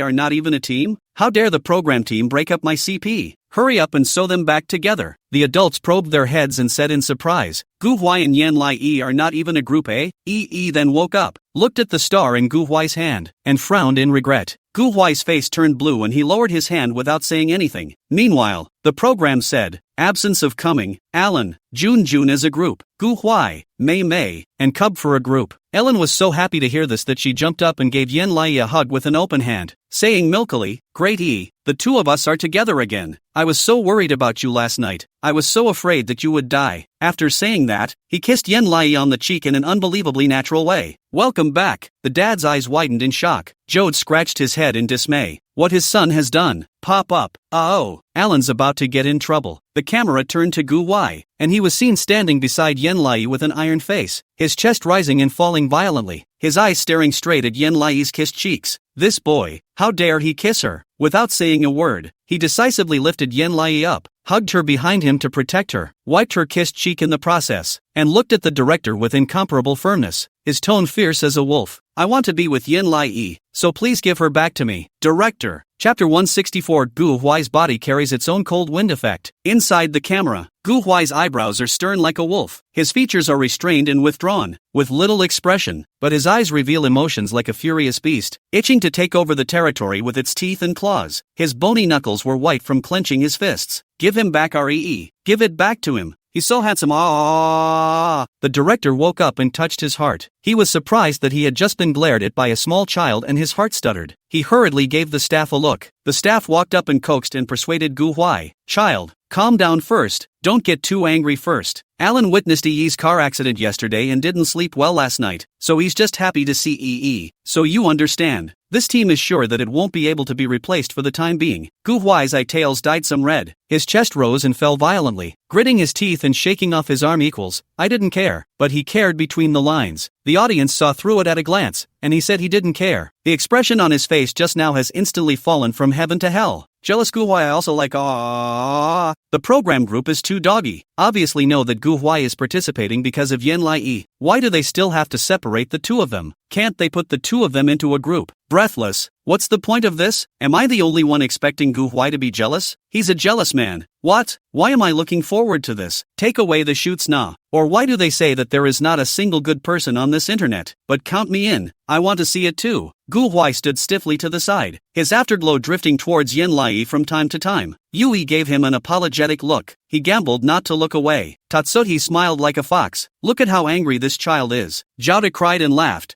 I didn't think my son could do that either. It's so embarrassing. It feels like my son is like that stupid male second. Yen Lingyun raised his eyebrows and came to be a bit more interested. The little boy had a choking temper and said what he had to say, a character he appreciated. At this point, the heat of the livestream is at a new high. The civic charts have been taken over by the heat of this show. The childhood friend CP has just been torn apart. On the 100 ways Gu Huai gets jealous. Please give me back my intention. A group of viewers whose interest had been piqued flocked to the live broadcast, and the heat was still soaring upwards. The director was dying of joy. I told you our ratings would skyrocket after this kid came. And it did. The assistant director also nodded excitedly. Yeah, I'm really looking forward to how Gu Huai will be jealous. I'm stoned to death. Director? Why is he still high? The staff looks at the clock. The game is now on, and everyone is cleared for action. Jun took on the burden of caring for his younger siblings in an incredibly natural way, holding Yen Lai on his left and Alan on his right. Let's hurry up and go do the quest, and then we'll have to get the new doll figurines. Jun looked at Yen Lai again. Did you want that little fox again? She nodded excitedly. Yes, I want that little fox. Jun was pleased. I don't want that little fox. I want something else. You can have that little fox. Alan nodded dully. I want that little corgi, and I don't want a little fox. They came to an understanding. June nodded. Then we'll each ask for our own things, and no one will rob anyone, okay? Both kids nodded dutifully. Said sweetly, thank you brother June.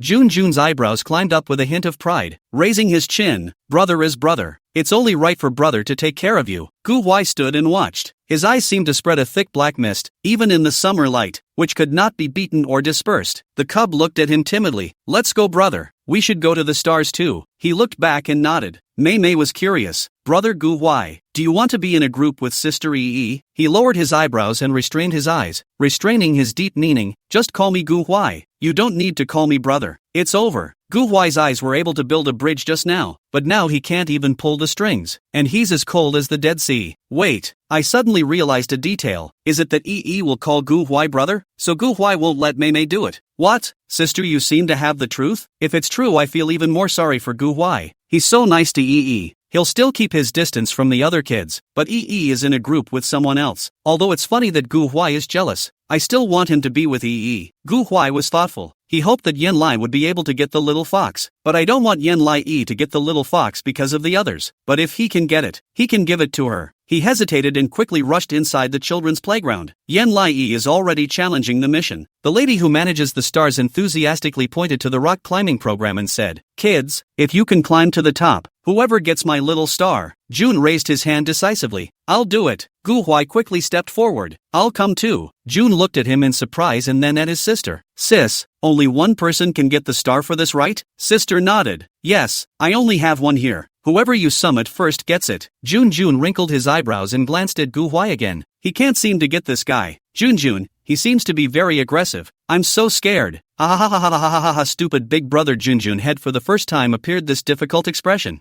Feel good to laugh. Ha. It's nothing to look at Gu Huai alone, but when you see him with Jun, who is of a similar age, you can feel that the two children's auras are different. Yes. Jun is still a child after all, but Gu Huai feels very mature. Since then, all the sons of the hegemony I've watched have faces, automatically substituting Gu Huai in their minds. Gu Huai put on the equipment with no expression, glancing to Yen Lai. Yi looked at Jun with burning eyes. Go Jun.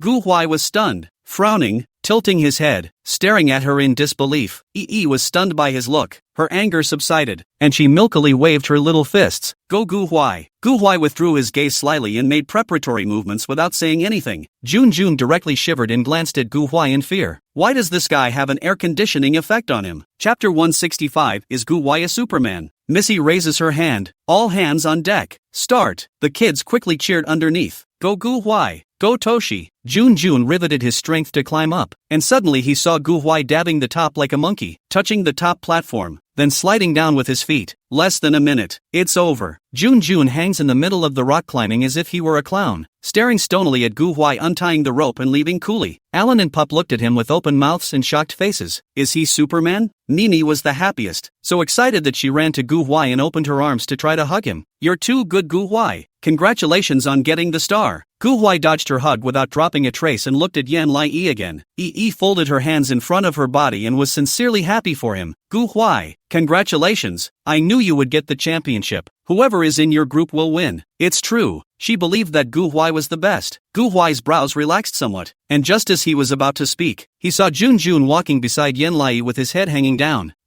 Cubs, I'm sorry I lost. The difficulty of this climb is difficulty number 3 and is specifically tailored for kids ages 7 to 10. His usual favorite thing is rock climbing, which he is most proud of, and he is already fast compared to his peers. But Gu Huai was charging upwards like a madman. Yi understood and patted Jun's arm soothingly. It's okay Jun brother. After all, our opponent is Gu Huai. It's too normal for Gu Huai to win. He's already very powerful. Gu Huai's face changed slightly, wrinkling his brows as he looked at her comforting people. Jun was sad. But if we lose, we won't get what we want. Yi shook her head. No, I think other dolls look good too. Other dolls are good too, right Alan? Alan said dully. Yeah, I have alternatives. Jun brother, let's not be sad. It's okay. Yen Lai nodded obediently, suddenly feeling a strong sight coming from the distance. She turned her head. Gu Huai was watching her. With that, puzzled and angry, unblinking look in his eyes, he stared at her. She was a little frightened by the look and subconsciously moved back a small step. Gu Huai, motionless, on the contrary, hooked his lips and sneered. How come I don't remember that you are so good at comforting people? Idea? She has been quite comforting.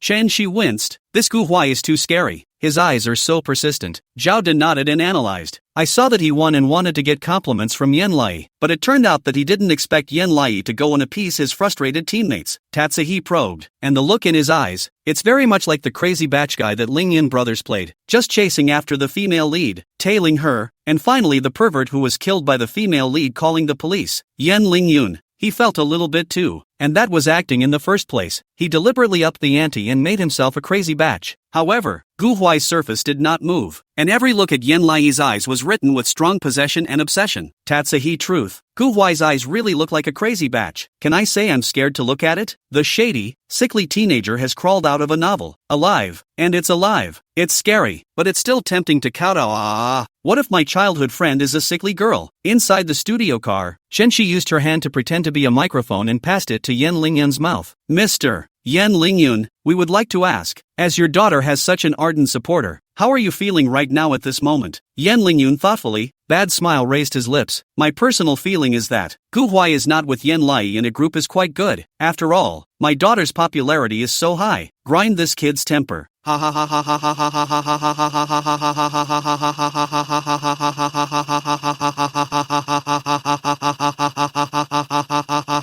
See the best beneficiary of Gu Huai's jealousy, Yen Lingyun. I just asked my husband, and my husband said that if he had a kid like Gu Huai by his side, he could die of anger. I'm also jealous too. I want Yi to grow up all by herself and then doke me.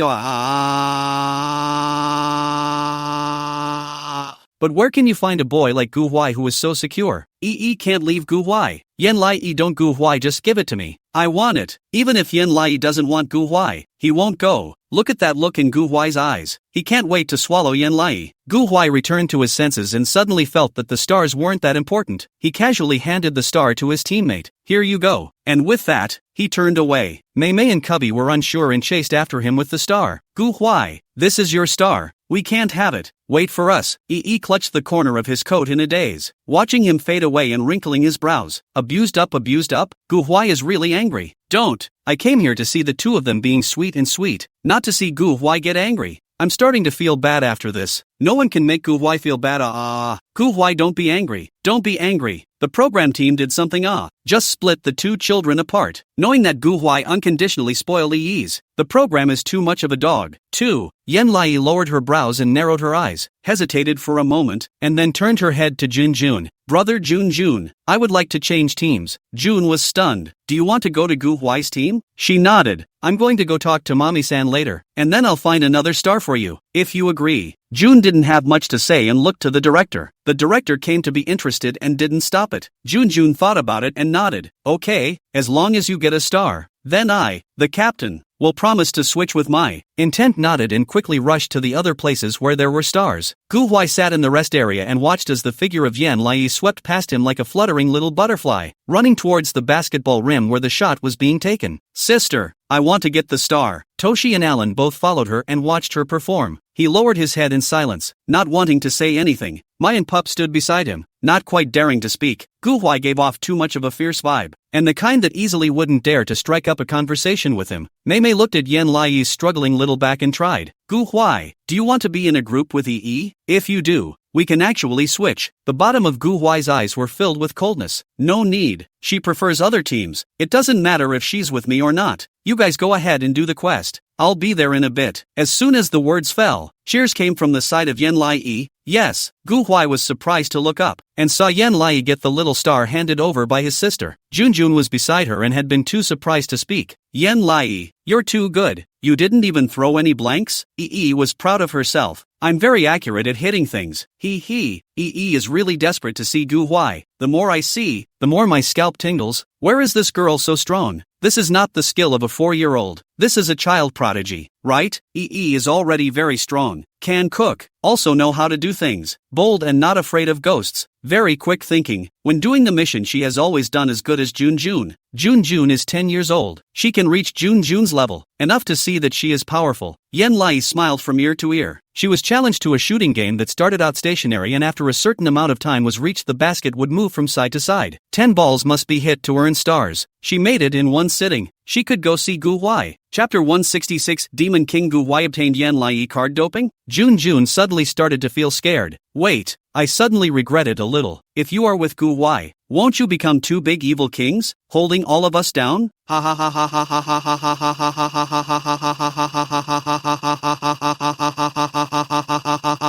ha ha ha. So compared to this, it's true. EE feels very shrewd and can think things through. The other children's eyes are just very naive, including Jun's as well, but this sense of naivety is definitely not present in Gu Huai. Finished, EE and Gu Huai together directly crush them. Jun can't play anymore, ha ha ha ha ha ha. Yan Lai took the initiative to propose. Brother Jun, if you're worried, I can ask Sister Mei and Cubby if they're willing to be in a group with you guys, and I'll be alone with Gu Huai. Jun's eyes lit up. I think it's okay. The two of them talked and laughed as if any of them couldn't interject themselves into the happy atmosphere. Gu Huai's face darkened as he watched, silently skimming his head. Gu Huai children still do not know the intention of Yen to reach his team, but also in this side of the flying jealousy, ha ha ha ha ha ha ha ha. Hurry up, I'm already scratching my toes in anxiety. Speak up, speak up. The director and assistant director couldn't help but have an anti-smile curling up at the corners of their mouths, their eyes gleaming as they stared at the screen. Yan Lingyun also raised his eyebrows in interest. He was getting more and more excited about Gu Huai's reaction to knowing the truth. Inside the screen, Yan Lai beckoned towards Mei and Pup, motioning for the two to come to her. She said, Sister Mimi, can you switch places with me? Is it okay if I team up with Gu Huai? Mei readily agreed. Of course you can. I think Gu Huai should want to group with you as well. He doesn't even talk with us and feels a bit mean. Jun stepped forward and proposed. But here's what I'm thinking. Yan Lai and Gu Huai are too powerful. We definitely can't beat the opposite side. So in order to make our side balanced, all of us in one group, and the two of them in one group, would you guys like to do that? Mommy blinked, and the cub looked at each other, nodding without hesitation. Willingness, too willing. They're so good. I was worried that Mei and Cubby wouldn't agree, but I didn't realize that the two kids didn't even hesitate. The guests on this episode are really cute. They're all good babies. Yes, yes, yes, yes, yes, yes,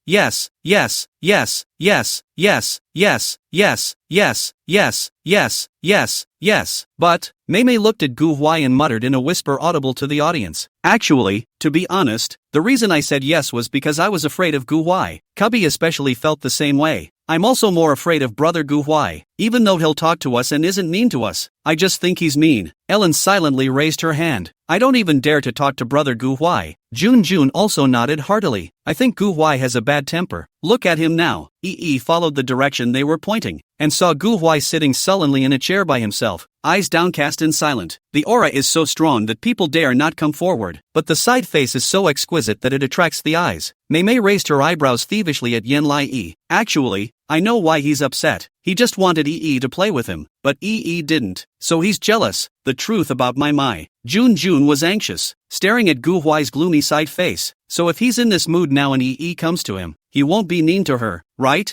Nini also suddenly reacted. Right, it feels like Gu Huai is being mean. Why don't we wait until he's in a good mood and then go coax him? He wrinkled her thick eyebrows and sighed with a grimace. No, it has to be now. She walked towards Gu Huai with incomparably firmness on her short little legs. She went. Aha, I'm so nervous. Why am I so nervous? I can't believe I'm empathizing with EE. This excited and nervous feeling how to break son to fight for a little, the daughter to coax you, go down the steps, please. Yan Lai walked to stand in front of Gu Huai and didn't speak. Gu Huai furrowed his sword brows, his tone awkward. What are you doing here in my place? EE tilted her head to look at his face, and said seriously, I think you don't seem too happy, so I came. Gu Huai got up and turned his back to her. There's no unhappiness, and I just saw that you got the star. Congratulations. EE frowned and said sadly, actually, I didn't get the star. I gave it to Jun's brother. A cold light swept across the bottom of Gu Huai's eyes. Well, it's quite good. He's an older brother. You should be very relieved to have him take care of you. It doesn't matter if you don't have me. Yan Lai felt that he was making a scene and said in a milky voice, I don't need him to take care of me because I switched myself to your group. All of your teammates are now going to Jun's group, and the stars have been given to them, so now they have 2 stars but I'm by your side. Would you like to do that, Gu Huai? Gu Huai was stunned, his indifference disintegrating, looking at her incredulously. Say that again? EE grabbed her skirt a little nervously and said in a glutinous manner, I see that you are not happy, so I hope to be able to be in a group with you, and I just gave the star to Jun also because Jun's brother and I agreed that I could switch to your group when I got the star, but they said that we were too smart,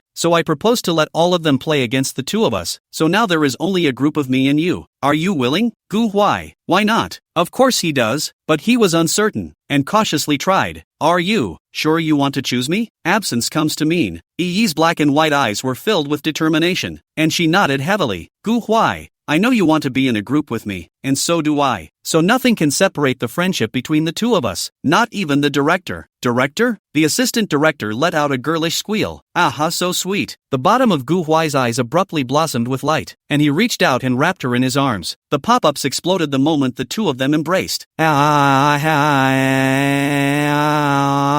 Kill me to cheer up the two children. Yi was a bit caught off guard and froze as he held her, expecting Gu Huai to say something, but he didn't say anything, just kept tightening his arms and tightening them again. It was a long time before he gazed into her eyes with unparalleled certainty amidst a sea of screaming pop-ups. I won't let you down, Yenny. I'll let you have your beloved little fox. The scene was even more screaming. The staff is stoned out of their minds. Mei Mei jumped up in excitement. I knew it. Gu Huai would only want to play with Yi. I guessed right. Gu Huai smiled as he let go of his intention to come, and came straight to a quest store, his tone energized. Hello, I want to join the quest. The adults even laughed away. This contrast, ha ha ha ha ha ha ha ha. Doesn't it make sense that this likes to come? Yeah, just now you were stinking up the place and now you're glowing, ha ha ha ha ha. Too funny, these two kids. In the midst of the laughter, only June was filled with questions. This change of face is too fast. He felt that he wasn't letting Yan Lai and Gu Huai merge into a demon king. Instead, the big devil Gu Huai got the Yan Lai card doping. Is it too late for him to regret it? Chapter 167, You know I won't refuse you. Why do you come? The image was framed in Jun's confused and terrified expression. Yan Lingyun was amused and commented, this Gu Huai kid looks mature, but he's actually a childish ghost. He's still a child's nature on the inside. Zhao De nodded. Yes, he's very clingy to Yan Lai and needs Yi to be with him to give him security. Other dads analyze, but it's not like he cries and fusses like other little kids. He's just sullen and in a very cranky state again. Looking at everything, Tatsuhi laughed out loud. Absence of coming is the equivalent of a mood stabilizer for him. Yan Lingyun nodded approvingly. He thought at first that it was Yi who was a bit dependent on Gu Huai, but after all this he realized that of the two children, Gu Huai was the one who couldn't stay away from Yan Lai. He took the absence of coming as a spiritual dependence. Tatsuhi teased, it's like we're psychologists in here analyzing the child's behavior. Yan Lingyun didn't deny it. Our guess is right. Yi wanted to change teams. She must have taken care of Gu Huai's emotions. Ask her if you don't believe me. Inside the live broadcast room, the staff walked over to Yan Lai and asked curiously, what makes you want to be in a group with Gu Huai? Is it just that you simply don't want to be separated from Gu Huai? He quietly looked at Gu Huai's back as if he was playing chicken, and shook her head inscrutably. Gu Huai is very temperamental. If he gets upset, I'll be unhappy. The staff member's eyes brightened as she continued to press. Are you so concerned about Gu Huai? Yi revealed a very complicated expression. It's not really a concern. It's just, as soon as she saw Gu Huai looking at her with that angry and persistent look, she felt that Gu Huai had a few big words written on his brain. Why don't you come to me? Like just now. He stared straight at her, looking terrified, but like an angry puppy dog. Unsure of how to describe it, she sighed loftily and said in a milky voice, Ugh, you'll know when you're my age. Staff? Yan Lingyun? Others? Pop up.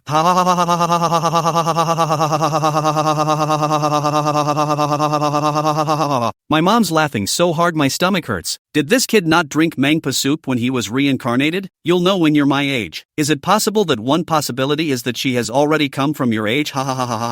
Little Yi seems to be coaxing a child's senses, with helplessness written all over his face. Yanai, what it's like to have a possessive childhood friend. At the same time, the phrase absenteeism has also been honored as a civic hot search. You'll know when you're my age. The video is particularly hopeless as she is old-fashioned. Comment section answer, she's obviously only 4 years old, but she seems like the kind of old person who has been through the ages and has an indescribable sadness. Gu Huai, am I the only one making a fool of myself? Bamboo horse who is ripe on the outside and young on the inside versus the young plum who is tender on the outside and ripe on the inside. I'm in favor of this pair of CPs. It's not Gu Huai who is pampering Yan Lai. It's Yan Lai who is pampering Gu Huai. No, they're running both ways. Trust me. They're really going both ways. Gu Huai was oblivious to the fact that he went about his tasks in high spirits, completely unconcerned about whether or not Yan Lai meant to touch the fish. But in a few moments it had gotten 3 stars. June suddenly reacted. Wait. Gu Huai is already 3 stars. We have to hurry. Mei Mei had a devastated look on her face. This speed is too fast. Gu Huai was like a turtle with us and now he's a train. Ellen wanted to cry. I knew brother Gu Huai didn't want to play with us. Goddamn train. Children act, or else the spoiled intention fiend will steal all the stars. Both sides split up, but they were still a beat too slow, and Gu Huai was too mobile to get the 6th star early. Jun hunkered down listlessly and shook his head feebly. It was amazing that the 4 of them couldn't beat the 2 of them. He was not wrong in his judgment. Gu Huai is the big devil who owns the Yan Lai brand of stimulants. They don't have a chance. Stood beside Gu Huai, looking at her brothers and sisters. Jun's eyes were dull. Mommy eyed Raina Bell. The cub hung his head. Alan looked sorry for himself. Gu Huai, however, didn't care and gave her the star. Absence of coming. Now you can go and choose the toy you want for yourself. The 5 dads were also standing by the toys, and Yen Lingyun looked at her with a smiling face. Congratulations on becoming champions. Gu Huai deserves a lot of credit. Oh, Gu Huai looked at him rather unexpectedly, not expecting him to mention himself. Appreciation unprecedentedly appeared in Yen Lingyun's eyes as he nodded at him approvingly. Gu Huai retracted his eyes in silence, and a hint of ghostly light swept across the bottom of his eyes. It seems that there are sensible uncles who are absent-minded, and not all of them are brainless. The staff shouted, "Congratulations to Yen Lai and Gu Huai's group for their victory. Please Yen Lai go up first and pick your toy." He hesitantly bit her lip and stepped forward, subconsciously looking to the other side. Mai and June and they both looked at her with bated breath. With a thought, she grabbed Gu Huai's hand. "Gu Huai, let's not?" Everyone was stunned. "Pop up, why don't you want it? You've waited so long to get the doll, haven't you? Otherwise the effort will be wasted." "That's right, you have to take it. Can you do it if you don't?" Gu Huai didn't have any reaction, but just leaned down and asked her incomparably seriously, "Have you thought about it? No regrets?" Bit her lower lip. Her watery eyes condensed with tangles, but she still resolutely nodded her head. "I've thought about it." She looked to Mai's side. "I think that if Mai-san and Cubs hadn't agreed to have the 2 of us in a group, they would have gotten the win. Because you're smart and fast and they agreed to have the 2 of us in a group just to make us happy. And I think that they're the champions." Gu Huai was stunned and looked at the other team. June and Mei were the oldest children and waved their hands knowingly. "No need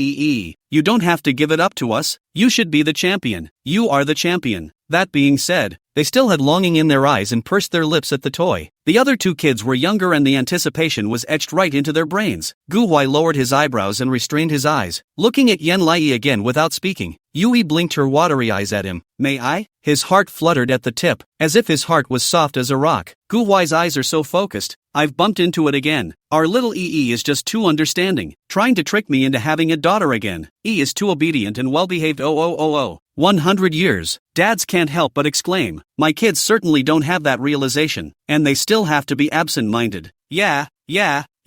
It's only intentional to be able to do something like that, and it's not at all surprising that she would do it. Yen Lingyun probably hooked his lips with honor. Yen Lai on the other side waited for a while and didn't wait for Gu Huai to answer. Anxious, "Gu Huai, don't you agree?" Gu Huai watched her become mesmerized and immediately looked back at her with incomparable concentration. "You know I won't reject you." Chapter 168. What is the meaning of the word? "You are the champion of my heart." Was very surprised. "You promise?" There was a hidden smile welling up under Gu Huai's eyes. "Go do what you want."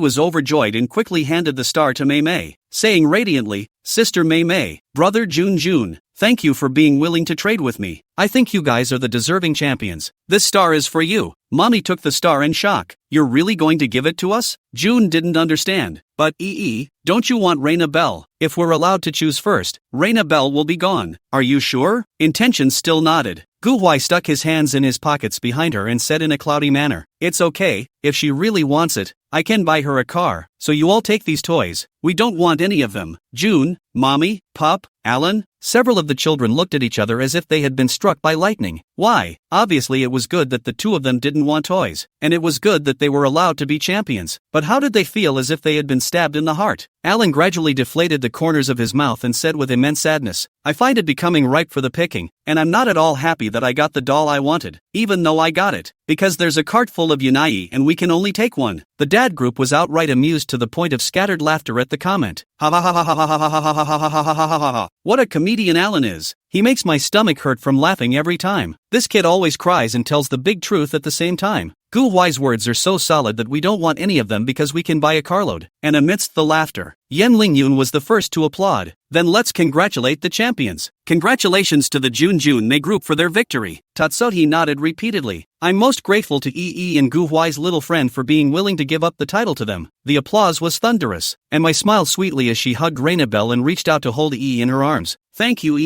Ellen farted back and opened her arms. Thanks Ee. Mei pulled him back and said fervently, you can't hug, otherwise Gu Huai will get jealous. Alan? Gu Huai, right on. He rubbed Yanai's head and whispered, do you know what I just did before the mission? Yui shook her head without understanding. Gu Huai snapped his fingers. Suddenly, more than a dozen people stood out one after another from the outer circle of onlookers, each holding huge dolls, all of them Raina Bell, Star Dew, and a variety of popular characters at Disney. They look out of place in their suits and sunglasses, hugging stuffed animals, but fake smiles all over. This is a gift from Gu Huai to Yen Lai. I hope Yi can be happy every day. Sounding the building, the onlookers all set off a gasp. Asterisk asterisk asterisk asterisk. Is that so romantic? Yi's eyes widened in disbelief. The parent group was also dumbfounded. Everyone watched as Gu Huai took the medium Ling neighbor and crouched down to be level with Yen Lai. I was thinking that these were for you, regardless of whether or not you could get the title. But now, you've given your title to someone else, so I'm going to present you with the reward you deserve as well. He placed the little fox gently in Yi's arms. Yen Lai, congratulations on completing the challenge. You are the champion in my heart. Yi hugged Ling Na Bayer, but the plushness of the doll made her feel like she was dreaming and looked at Gu Huai incredulously. Gu Huai smiled without saying anything. Mei directly jumped up in excitement. This is called romance, right? Too romantic, Gu Huai. Jun was even more sure of the idea and cupped his chin with immense scorn.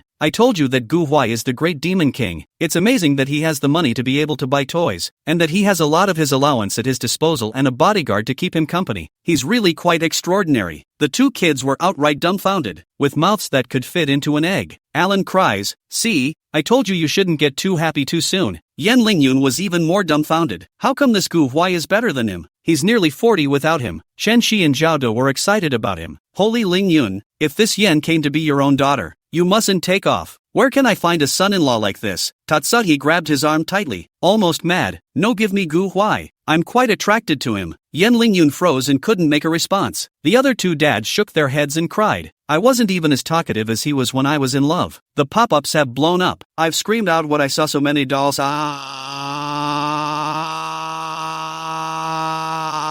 Quickly, God, when will you be able to reward me with a Gu Huai? What's wrong with sending me one more such a perfect boy? Give it to me. You're the champion of my heart. How can he be so I'm already too excited for words. I've been hammering the table and my legs are hurting. What's this? A lollipop? It's just cream in my mouth. These two kids are surprisingly sweeter than when I was in love. I look like that dog passing by on the side of the road got kicked in the ass. I can't believe I'm jealous of a 4-year-old girl. Please God, give me a Gu Huai. It's over. It's over. My heart is now completely unbalanced. I originally came to see Lao Yun, then I fell for Yi. But now I've completely and utterly fallen for Gu Huai. No one can stop me. I just love Gu Huai. Gu Huai and Yen Lai were made for each other. Raising the banner of the childhood friend CP, Yen Lai was flattered and looked at him in shock as she hugged Ling Na Bayer. How did you buy so many? And when did you buy them? Gu Huai shrugged, his tone sparse. When you liked Raina Bell at first glance, I took the time to send a message to my family. They acquired a bunch of them in the hands of substitute buyers, and in case you couldn't get the dolls on the show, I had them ready to come over at any time. After a pause, a trace of uncertainty flooded Gu Huai Phoenix's eyes and met her eyes. Do you like it? Yi suddenly wanted to cry, choking back tears and nodding. How could you not like it? Gu Huai was stunned and softened his brows. Why are you crying? Tears came to her eyes. I don't know. I was just so happy that I cried. Yen Lingyun came back to his senses, his head full of black lines. Yen Lai, not so much. Send you some dolls and you're happy like this? You need to stand up. He can give away a bunch of things like dolls. And still now. Chapter 169.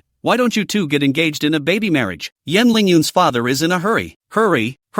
Ha ha ha ha ha ha. Yen Lingyun just agreed with Gu Huai not long before he started getting jealous again. Everyone please enjoy the defense-breaking Yen Lingyun. Ha ha ha ha ha ha. Gu Huai's eyes glowed as he patiently squatted in front of her to listen to her compliments, and the corners of his mouth couldn't help but curl up. Mei was also so excited that she wanted to cry. Gu Huai is so kind. He gave her so many things, just like a prince. Cubby was dumbfounded. Gu Huai, do you lack a brother? I want to be your brother. Alan nodded his head and nodded. I want to be Gu Huai's brother too. Zhao De teased. Are you guys going there as someone's brother? You're craving for someone to buy something. Yi snorted a smile and looked at Gu Huai gratefully. Thank you Gu Huai. This is the best gift I've ever received. I should have sent you a gift in return. Gu Huai gazed at her in fascination, his eyes spreading out with deep, bottomless gentleness as he moved closer to her and said softly in a voice that only two people could hear. You're my return gift. Thank you for standing beside me, and for absenting yourself from the situation. Yi was stunned and laughed through her tears. No one on the set heard it, but the director and assistant director were red with excitement, because the words, "through the sound tube," reached the ears of every member of the audience. Asterisk asterisk asterisk asterisk asterisk asterisk asterisk asterisk asterisk asterisk asterisk asterisk asterisk asterisk asterisk asterisk asterisk asterisk asterisk asterisk. I can't, my blood pressure is going to explode. I've got a nosebleed. I have insulin in one hand right now. You guys keep talking. Please kill me to cheer up this golden couple. You can always trust Gu Huai. The Weibo entertainment list was once again occupied by Gu Huai and Yan Lai at the top. Absence of coming. You are the champion of my heart. A piece of real-time microblogging praise. I really want to be sweet by these two children. Originally CEE to give the stars to people is very pleased, but did not expect Gu Huai actually prepared such a hand. See so many gifts, I am in tears. Never so envious of a person. EE is really being loved by Gu Huai. Nowadays, certain men have more hearts than holes inside a beehive. And look at other children. Gu Huai is only a few years old, and he already knows how to treat the girl he likes. And look at certain scheming men. Let me get high as that. Gu Huai and Mei Mei together when moping. The first star is also because of gambling to get the hand. I thought that these two children can abuse up the results of Yan Lai in order to take care of Gu Huai's emotions. Willing to earn a star for the group, the two people are really a two-way run. There is no bending around. The writers are begging you to take a look. I want a drama like this. I want the hero and heroine to run in both directions. No bending over backwards. I want what's there to say. If these two don't get married, God forbid. If you two don't get together, I'll tie you together. Please let Gu Huai continue to participate in this program. We want to see Gu Huai and Yan Lai. Please, director. And behind the screen, the director and assistant director's mouths were already piling up with anti-smiles. Two large men were close together, one looking at the hotspot, the other at the screen, both grinning up to their temples. It's too sweet. Chen Shi's eyes glowed with excitement as she hooked onto Yan Lingyun's shoulder. Papa Lingyun, let me ask you a question. Is there anything you want to say to Gu Huai right now? Everyone placed their gazes on Yan Lingyun with derisive expressions. Yan Lingyun's face was filled with black lines, feeling as if he was an old father who was about to send his daughter off to get married, and sighed. I just want to ask one question. Gu Huai met his eyes openly. Yan Lingyun was blunt. Gu Huai, what is Yan Lai's status in your heart, and why are you so good to her? The atmosphere instantly fell into a calm. The line of sight came to Gu Huai once again. Gu Huai face-bombly hugged Stardew. His tone light, absent coming is my habit. Yan Lingyun, pop up, habits? He looked cloudy, as if he were talking about something particularly rare. She's as good as breathing. That's all. All is silent. Aside from a bunch of kids who couldn't understand, the adults had extremely wonderful expressions on their faces. What does that mean? Isn't the habit of breathing the same as treating the absence of intention as a treasure, as a part of life? Is this kid that mature? Yan Lingyun was not expecting this. Are you sure? Then if one day Yan Lai leaves you, you dash. She left me once. Gu Huai was calm, so I'm pretty sure it won't happen again. With that, he nodded haughtily at them. Thank you for being willing to let Yan Lai group with me this time. His arrogant demeanor was like a courteous young master, and one couldn't help but suck in a breath of cold air because of his demeanor. Nima, this affectionate little boy, I can't, I'm going to powder him today. No one can stop me.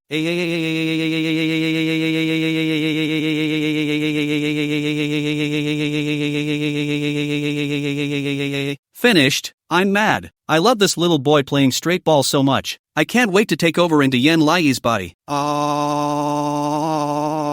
Yan Lai couldn't quite understand Gu Huai's words, but she knew that he was saying good things, so she grinned and giggled at Gu Huai. Gu Huai's gaze lingered on her and stroked her head. His gentle gaze can intoxicate. Yi was overjoyed and hooked her hand towards Gu Huai. Gu Huai leaned down. Here it comes, and the two of them are going to whisper again for all to hear. Don't tell them they're whispering. We can hear them. Just let us hear. Immediately following, on the live feed screen, the cute girl on her tiptoes closes in on the little teenager, her milky airy voice coming in. Gu Huai, thank you for being willing to record the show with me today. And thank you for your Ling Na Bell. You're my best friend and the best Gu Huai in the whole world. I love you the most. Gu Huai's eyes swished and bloomed. The color of blood silently stained between his ears, and in the audience's expectant gaze, he lowered his voice and replied, well, thank you. Gu Huai's surface is cloudy. Who can see the tips of his reddened ears? I saw it. I saw it with both eyes. The two of them are whispering too well. I can't. I have to get oxygen. I'm really getting excited and I can't breathe. Yen came to mean Gu Huai grew up if not together God forbid. Must give me together. Yan Lai was oblivious to the fact that he was laughing heartlessly, and clasped his hand tightly. Yan Lingyun on the opposite side sighed helplessly. All right. Not surprisingly, these two were able to walk down the aisle hand in hand. He'd better think about how much he'll pay with his share. After the taping of the show,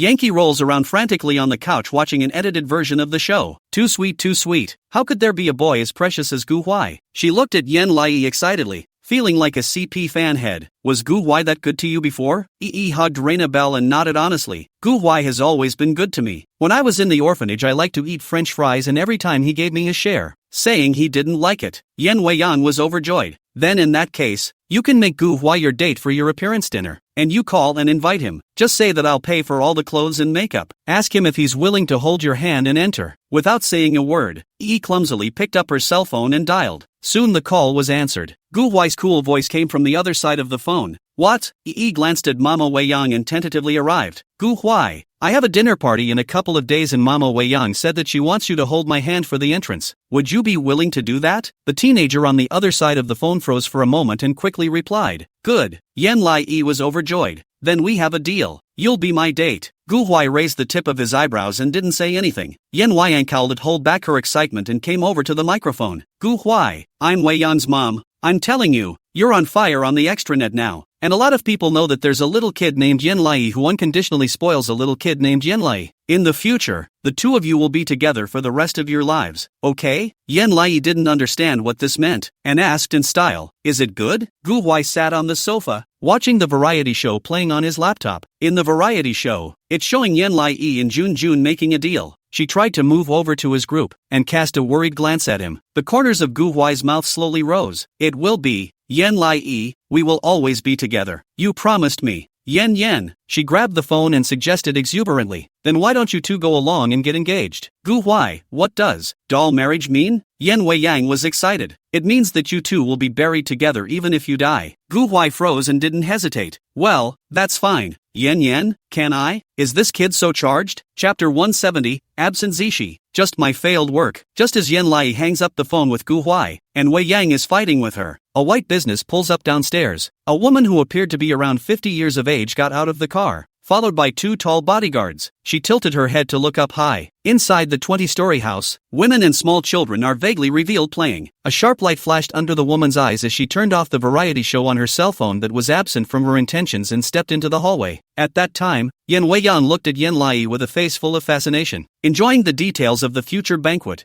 Wait until the day when mom prepares a dinner party for you. You'll be the most shining protagonist in the whole place. You can wear whatever you want, and dress up as whatever you want, okay? Yen Lai's eyes glowed. Good. Unchained hugged her and kissed her. Come on big baby, you have school tomorrow. Go to the bathroom first and get ready for bed. He turned to run to the restroom when she suddenly heard a clanking sound from the door. It seems the combination lock is being touched. She looked toward the doorway in confusion. Yen Weiyang's smile stiffened slightly, and she pushed her into the toilet with extreme caution. Hide first, don't come out. Stunned, Yi hurriedly hid in the bathroom and looked through the crack of the hidden door. Only Yen Weiyang walked to the door with a nervous step, and before she could see the cat's eye, two men rushed in indoors and directly surrounded her. Startled, Yi subconsciously rushed out, only to see Weiyang staggeringly looking in the other direction. Mom? Yi's breath stuttered and she hurriedly reversed her direction to see a woman dressed in a white suit walking indoors in a graceful manner. The woman was overbearing. Her appearance was not old even though she looked 50 years old. Her legs were long and slender, and she was even a head taller than Yen Weiyang. Her eyes were born extremely beautiful, a little mole on the bridge of her nose tinted with just the right amount of flavor, and between the corners of her eyes and eyebrows she carried the weariness and viciousness of having everything under control. Yen Lai gradually widened his eyes. She has met many beautiful aunts and sisters, but for the first time she saw such beauty. Obviously older, but can remind people of her youth is how much flavor. And even this bone phase and aura will Yen Weiyang direct colorful pressure. As beautiful white peacocks stood in front of the swan, high and low. Is this Mom's mother, her grandma? Yi couldn't help but tense up. Yen was obviously nervous as well, her voice tightening. How did you get in here, Mom? The woman didn't answer, just looked around sharply. Where's the baby? The atmosphere suddenly became condensed. Yi steeply clenched her fists. This man is coming for her? Yen Weiyang if anything glanced her way and calmly said, they're not here. They're all at Inyu's house. If you want to see the kids I'll take you there right now. But as soon as she pulled Xia Wanning away, Xia Wanning violently clutched her arm. her voice line growing colder. You know who I'm talking about. Yen Wei Yang's breath hitched and he stiffened as he looked at her. Who? Xia Wanning sarcastically hooked her lips. Must you pretend to be confused? Yen Wei Yang. Yi gradually felt that something was wrong, and decisively used her phone watch to dial the number of Shannon with. Shannon, who was working overtime with eyes full of hostility, was a little surprised to see the call from Yen. The hostility under his eyes dissipated a bit, and he slid to connect. Hello? No one answered. Only the sound of thin, broken speech seeped out of it. He vaguely felt something was wrong and listened intently. Yen Wei Yang in the living room's brows flashed with bemusement, obviously suppressed by Xia Wanning's aura, and asked in a pretense of composure, Is Zishi having a child? How come I didn't know? Xia Wanning sneered and hooked her lips, giving the bodyguard a look. The bouncer headed straight for the bathroom. Yi's face changed and she just wanted to back away, but she saw Yen Wei Yang rushing to her one step faster than the bodyguard, directly protecting her behind her back, her voice tone shaking. Mom, Zishi is already dead. This child will be raised by me from now on. There's no need for you to care. Please. Yi subconsciously trembled and mistakenly looked at Xia Wanning. Xia Lanning was sizing her up, like surveying a piece of merchandise. From the eyes, to the chin, slowly downwards, she couldn't help but lean a little closer to Yen Wei Yang. There are a lot of descriptions of your mom when she's drunk. She wasn't impressed, but she thought grandmothers were older, tricky grandmothers, but I did not expect her grandma to be this kind of strong woman style. As she was thinking, Xia Lianning swept towards the bodyguard. The two bodyguards split up and came forward, directly separating her from Yen Wei Yang. Yen screamed, Get off! Get off me! Yi is even more caught off guard. How to struggle cannot struggle to open. The arm seems to be clamped by iron pincers. Was the man even pulled with dragged to Xia Evening in front of the gel? She became more and more terrified and yelled, Even if you broke into room 2001 in building 5 of the Kung Fu,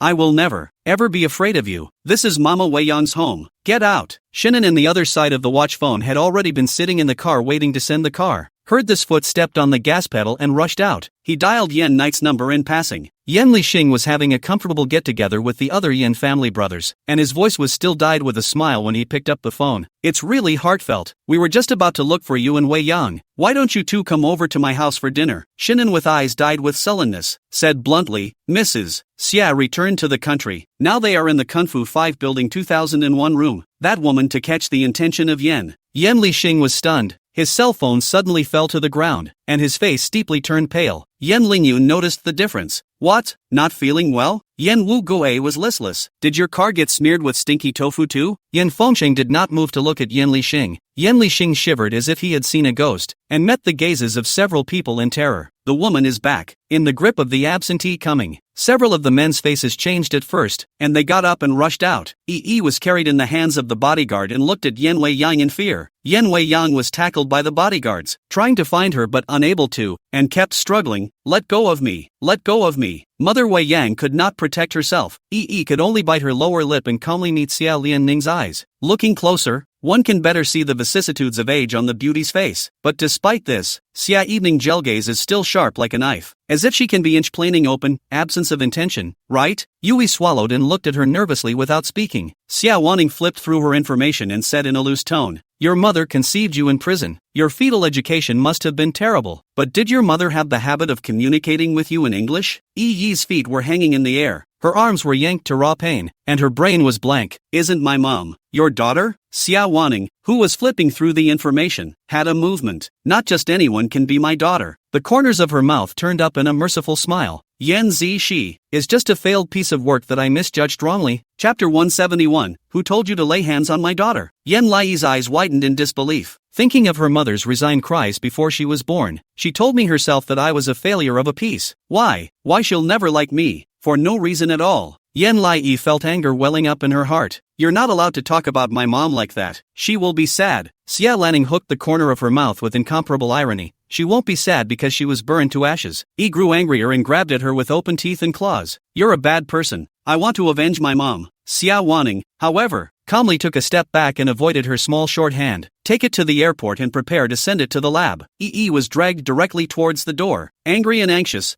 Let go of me. I don't want to leave Mama Wei Yang. I don't want to. Xia Lianning sneered. Your ungrateful mother won't protect you because she only listens to me. As soon as the words fell, Yen Wei Yang suddenly broke away from the slack bodyguard, pushed down the other bodyguard, grabbed her hand and ran. Yi struggled to follow her with her short legs, and when she looked back, she saw the bodyguard reaching out to grab her. Before she could yell, Yan Weiyang pounced on the bodyguard like a lion, shouting in panic, go find Gu Huai, find whoever you want, and get the hell out of here. As he spoke, the two men pushed Wei Yang out of the way as soon as they could. She fell to the ground and prostrated herself again to clasp their feet. Yan Lai was so scared that she didn't want to leave, but Yan Wei Yang desperately pulled the man backward and yelled at her, "Go! Don't turn back! Keep going forward! Move!"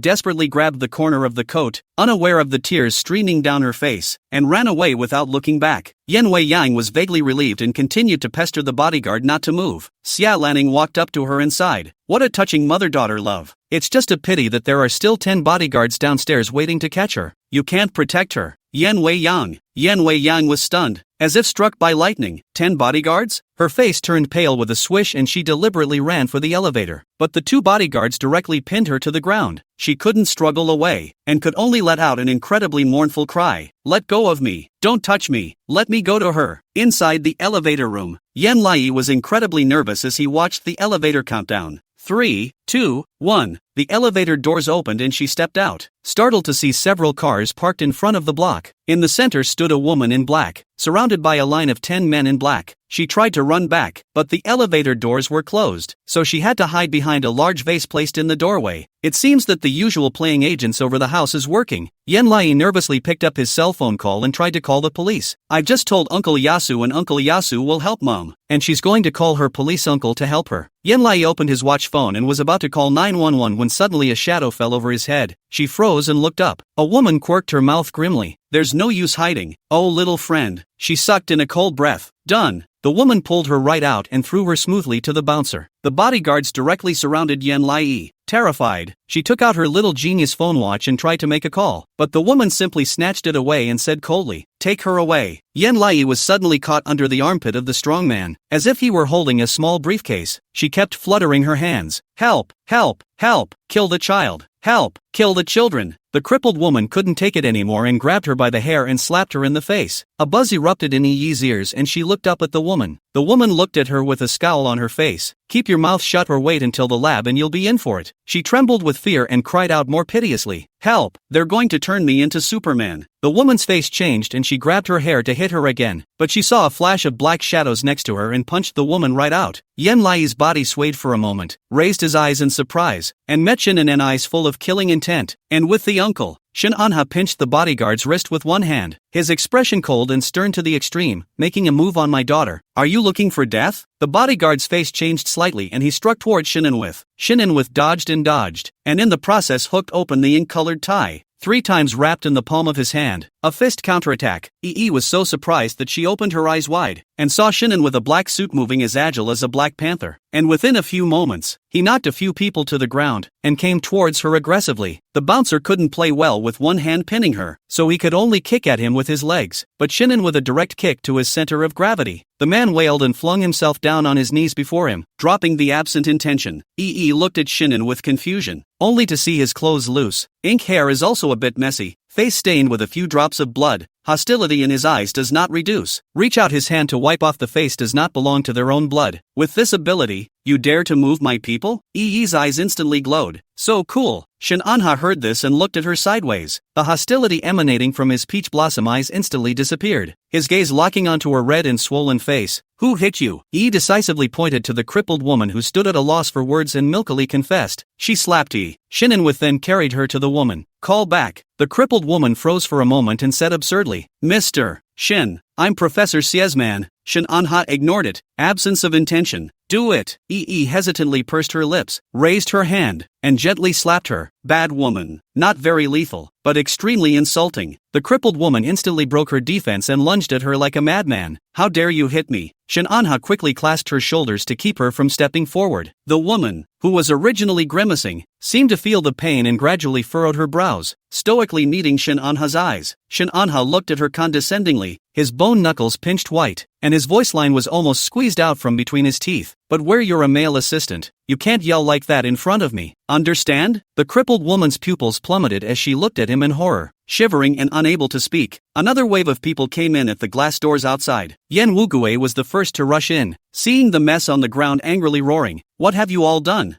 Turned her head against the 5 fingerprints on her face and said sweetly, "Third uncle, Yen Wugue had a hideous expression on his face, and as soon as he saw her like this, he pounced on her like a hungry tiger pouncing on her and cupped her face. Yen Lai, who hit you? His eyes were full of urgency, like a madman, and the amber pupils of his eyes were strained with the last vestiges of his sanity. Scowling a little in fear, Yi pointed to the crippled woman.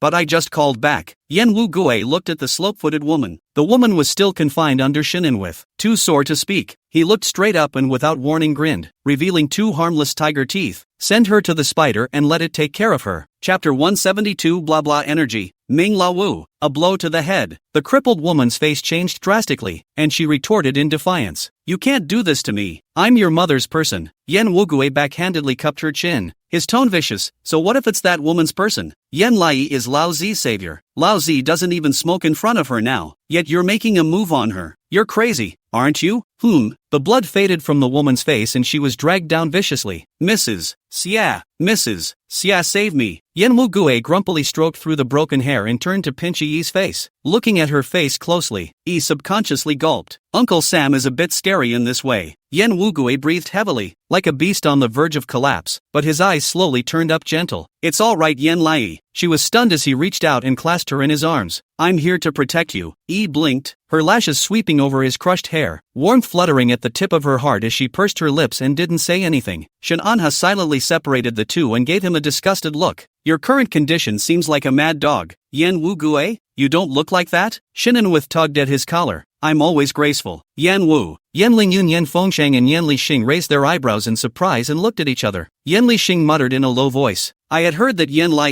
had saved Yan Wugu, but I didn't realize that this crazy person had learned to be tender and know how to protect children. Yan Lingyun was proud. As the child's trainee father, I can assure you that our child is just delightful. Yan Fengxing's eyes rolled, gazing at Yan Lai without speaking. Yan Lixing sourly puckered his mouth. I wouldn't like Yan Lai anyway. Yan Wugue swept his cold eyes toward him. That's because you're blind. Yan Lixing? Shinanan entered the elevator and pressed the floor. Hurry up and leave. Don't waste time. Yi nodded excitedly. Yes, we still have to save Mama Wei Yang. A few people changed their complexion and quickly surged into the elevator, along with coming to the 20th floor. It's a one-story house with no neighbors to speak of. Still trapped in the hallway, Yen Yen shouted at the top of her lungs, let go of me. Her voice was already muffled, but she still didn't know how to get tired. I'm going to find Yan Lai. Xia Wanning was unmoved. Yan Wei Yang, you won't be able to find her. She's already in my car now heading to the airport. I'll take her to the lab. I believe that with her talent, she should become the best experimental subject. Yan Wei Yang gritted her teeth and looked at her. You're not even human, much less worthy of being our mom. Xia Lianning sneered and hooked her lips. It doesn't matter. I don't need to actually become your mother. Everyone just needs to know that I gave birth to a bunch of quality children, which is already enough. Yan Zishi dying is just right, removing the stain from my life. The moment the elevator opened, Yan Lai happened to hear the words and frowned. She subconsciously looked to the others, trying to say that her mom wasn't tainted, but Anne and her uncle were sullen. The other uncles grimaced, especially Yan Lixing, who was actually shivering. They were all so strange that she couldn't open her mouth. She frowned in confusion and looked to Shininwith. Shininwith seems to want to go out, but then thought of something, with her sullenly said, you remember, no matter what Mrs. Xia said to you later, you don't need to take it to heart. Yan Wugue's nerves tightened. Just tell yourself that you are the best. Yan Lingyun also looked at her with incomparable seriousness. Remember Yi? Yi was taut and nodded. Remember to mess with it. Shen Anha took a deep breath and carried her to the corridor. Yan Wei Yang looked toward her in surprise. Xia Lianning also frowned when she saw Yan's arrival. It seems that my people have failed. Yi raised her head in triumph. Because I have a phone watch and I can make phone calls. Didn't think of that. Xia Evening Ning was stunned and realized afterward. Oh, so you just inexplicably said the address as a tattletale. Then you're much better than that mom of yours. Yan Lai decisively covered his ears. Don't listen to the king's recitation. Xia Wanning? Shen Anha couldn't hold back and rushed forward to open the bodyguard, shielding Wei Yang in his arms. Wei Yang, are you alright? Yi ran to her as well. Mama Wei Yang. Yan Wei Yang was shivering all over, but still showed her a forced smile. Mom is fine, thank you for getting someone to help us. Shinan and looked heartbroken, picked her up across the body and put her on the sofa, turned to look at Xia Evening. Mrs. Xia, I respect that you are Wei Yang's mother, but Yan Lai is my child. No matter what, there is a blood relationship between her and me. You have no qualification to hurt her and Wei Yang, and even less qualification to take her to the lab. Please leave now. Don't force me to tear my face off with you. Xia Lianning sat on the sofa and looked at him frankly. Yan Lai is Yan Zixu's daughter. I'm her grandmother, and you can't control how I control my granddaughter. Grass, how ing brazen of you to say that. Yan Wugui suddenly roared, drawing his gun and aiming it at Xia Wanning. None of us want to see you again. Get as far away as you can. Don't come back to harass us, and don't come back to care about Yan Lai, whose daughter she is doesn't have the slightest bit to do with you. If you guys dare to come over again, I'll kill every single one of you that comes. Xia Lianning was stunned for a moment, but she laughed. Yan Wugu, after so many years, you're still crazy. With that said, she moved very quickly to take the gun out of his hand. Yan Wugue was caught off guard. Xia Lanning grinned and pulled the trigger. A plastic bullet hit Yan Wugue directly in the center of his eyebrow. Everyone else went white with fear and looked at Xia Wanning in shock, knowing that Yan Wugue would most likely pull out a real gun. She actually dared to shoot. Doesn't she care about his life? Yan Wugue's body was taut and rigid as he looked at Xia Wanning dead in the face. Xia Wanning shoved the gun in his hand and patted his face in passing, her tone contemptuous. Too tender, son. Practice again. Wrinkled her eyebrows and silently felt her way into the room, rummaging around inside the toy box in various ways. She felt like her aunt and mom and uncles were being overpowered by this woman, so she has to turn the tables once and for all, and she has to avenge Zishi's mom. Yan Lai had an idea, and decided to lock the blah blah blah magic fairy wand. There were also lights flashing very coolly inside. She narrowed her eyes. That's it. Outside the room, Xia Wanning was still sitting smugly on the sofa, scanning the others. After so many years of not seeing each other, is this the attitude you guys used to welcome me? But then again, I don't need you guys to welcome me. After all, I'm here to see where I'm coming from. I'm taking this child no matter what, and it doesn't count if any of you say so. And what's more, this child isn't capable of fighting me. As soon as the words fell, Shen Anha suddenly misplaced his gaze and looked behind Xia Wanning. Yan Wei Yang's eyes widened slightly as well. The Yan brothers were even more surprised and raised their eyebrows, as if they had seen something. Xia Lianning was a bit confused and turned around, just to see Yan Lai leap up and raise the magic fairy wand to aim a hard blow at her head. Blah blah blah energy. Ming La Wu. Headbutt. Xia Wanning? Chapter 173, you guys are really bad. Xia Wanning couldn't dodge. Her head was heavy. Yan Lai hit her directly on the head with a stick. Xia Evening Gel forehead suddenly have warmth surging down. Pain sharp leaps throughout the brain. Ridiculous look to Yan Lai. Yan Lai, dressed in a white nightgown, her inked hair tied in a low ponytail with two bows on top, looked at her without fear, holding a blood-stained magic fairy wand. You bad man, you bullied Mommy Wei Yang, and you bullied my mommy, and I'm going to destroy you on behalf of love and justice. Xia Lianning covered her head and was dumbfounded. How dare the district mongrels hit me? Pinched her waist with both hands and was furious. I don't just dare to hit you, I also dare to bite you. She pounced straight away like a little wolf dog. Xia Wanning screamed miserably and tried to push her away, but she was bitten in the tiger's mouth by Intentional tightened his grip and died without letting go of his mouth. She remembers this woman. I remember my mom was always in pain because of her. The woman never even complimented her mom once. She avenged her mom's death. Xia Wanning screamed in pain. Calmness instantly collapsed, panicked and pushed away Yan Lai. She even had bite marks on her tiger's mouth. Blood gushed out like a fountain. Xia Wanning was struck by lightning, covering her bitten hand and yelling in panic, quickly take me to get a rabies vaccine. The bodyguards returned to their senses and hurriedly moved to escort Xia Wanning out of the door. Also loudly provoked. Come again if you can. Xia Wanning didn't even return her head and panicked. A silence fell over the room. The others looked at in dismay. She turned to them with her bloodied magic fairy wand in hand, puffed up over her shoulder. Several pairs of eyes were facing each other. Blinked his eyes and gradually removed the arrogance of the party.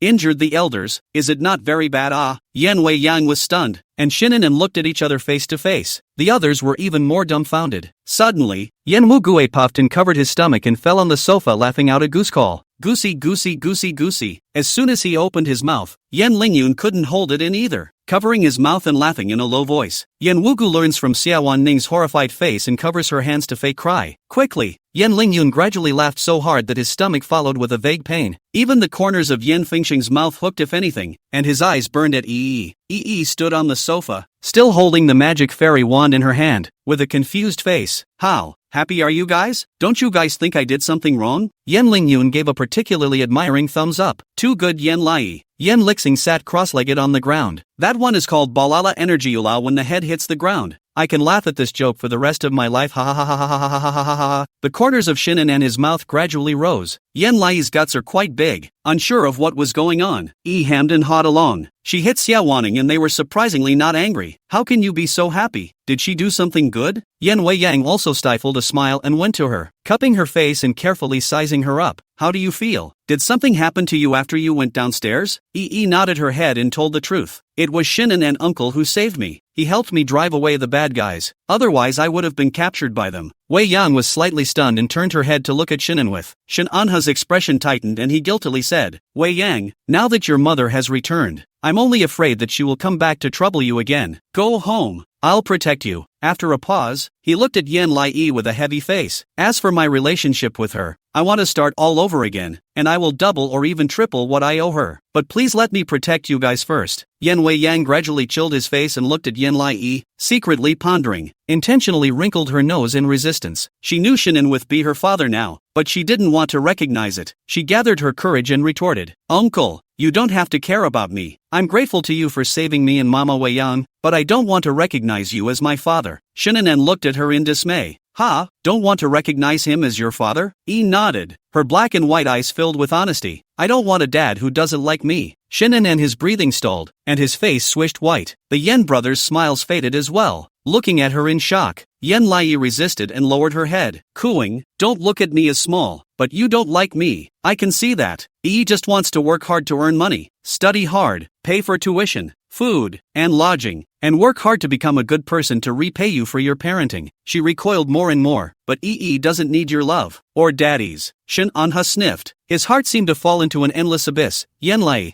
I'm no longer going to treat you badly like I did in the past. You're my daughter now. I recognize you. He met his eyes, but I don't want to recognize you. Shinan with. She was honest. You like me because Mistress Undine wants you to like me. You like me because Mistress Undine doesn't forgive you. That's why you want to be nice to me. But it's not right. You can't force yourself to like another person because of one person. There was still a flicker of awe in her eyes. I'll just get by with you guys face to face. I'll be polite and gentle with you, but forget about feelings. He gradually lowered her head. I don't want to be a second mom. Shinan and like a blow to the head, unable to speak. Yan Lingyun came back to his senses and immediately half-kneeled in front of her and looked at her urgently. What are you talking about? You're not like your mother. You're very good. Yan Lai asked rhetorically. Then isn't mom good? She pointed to the pictures of Yan Zishi placed inside the living room. Mom's equestrian competitions, fencing competitions, archery competitions, many competitions all in first place. Wei Yang's mom even said that mom's athletic nerves are the best in the whole family, and that they can't be surpassed by the vast majority of people. Yan Lai looked at Yan Lingyun in a very unbalanced manner. Mom is so outstanding and you all can't see her. You guys are really bad. Chapter 174. Is going to leave when she grows up. Yan Lingyun's face changed slightly as he twisted his head to look at the picture of Yan Zishi's bright smile. In all the pictures of Yan Zishi, there is no one else beside her but Yan Wei Yang. Took a step back with resentment. If you can't do it to like my mom, you can't do it to like me. And how can it be my dad when there's bad blood between him and his uncle and his mom? And he can't forgive his mom for the rest of his life? A childish voice speaking naked words. Shinan and the tip of his heart felt like it had been stabbed. Inexplicably unable to catch his breath, Yan Lingyun looked at her with incomparable absurdity. Then, Yan Lai, you're just going through the motions with us? Yan Wugue was also stunned. You saved me, but you're just going through the motions? He pursed her lips and shook her head. I don't know, but I do know that in the future, when I grow up, I'll leave this place. I want to have my own home. I don't need you guys to like me. It's too hard to ask for your likes. It'll kill me. They all sucked in a breath of cold air and looked at Yan Wei Yang in confusion. You didn't teach this, did you? Yan Wei Yang smiled weakly. I just told her the truth. Yan Wu. Yan Lingyun couldn't believe it and grabbed Yan Lai's shoulder.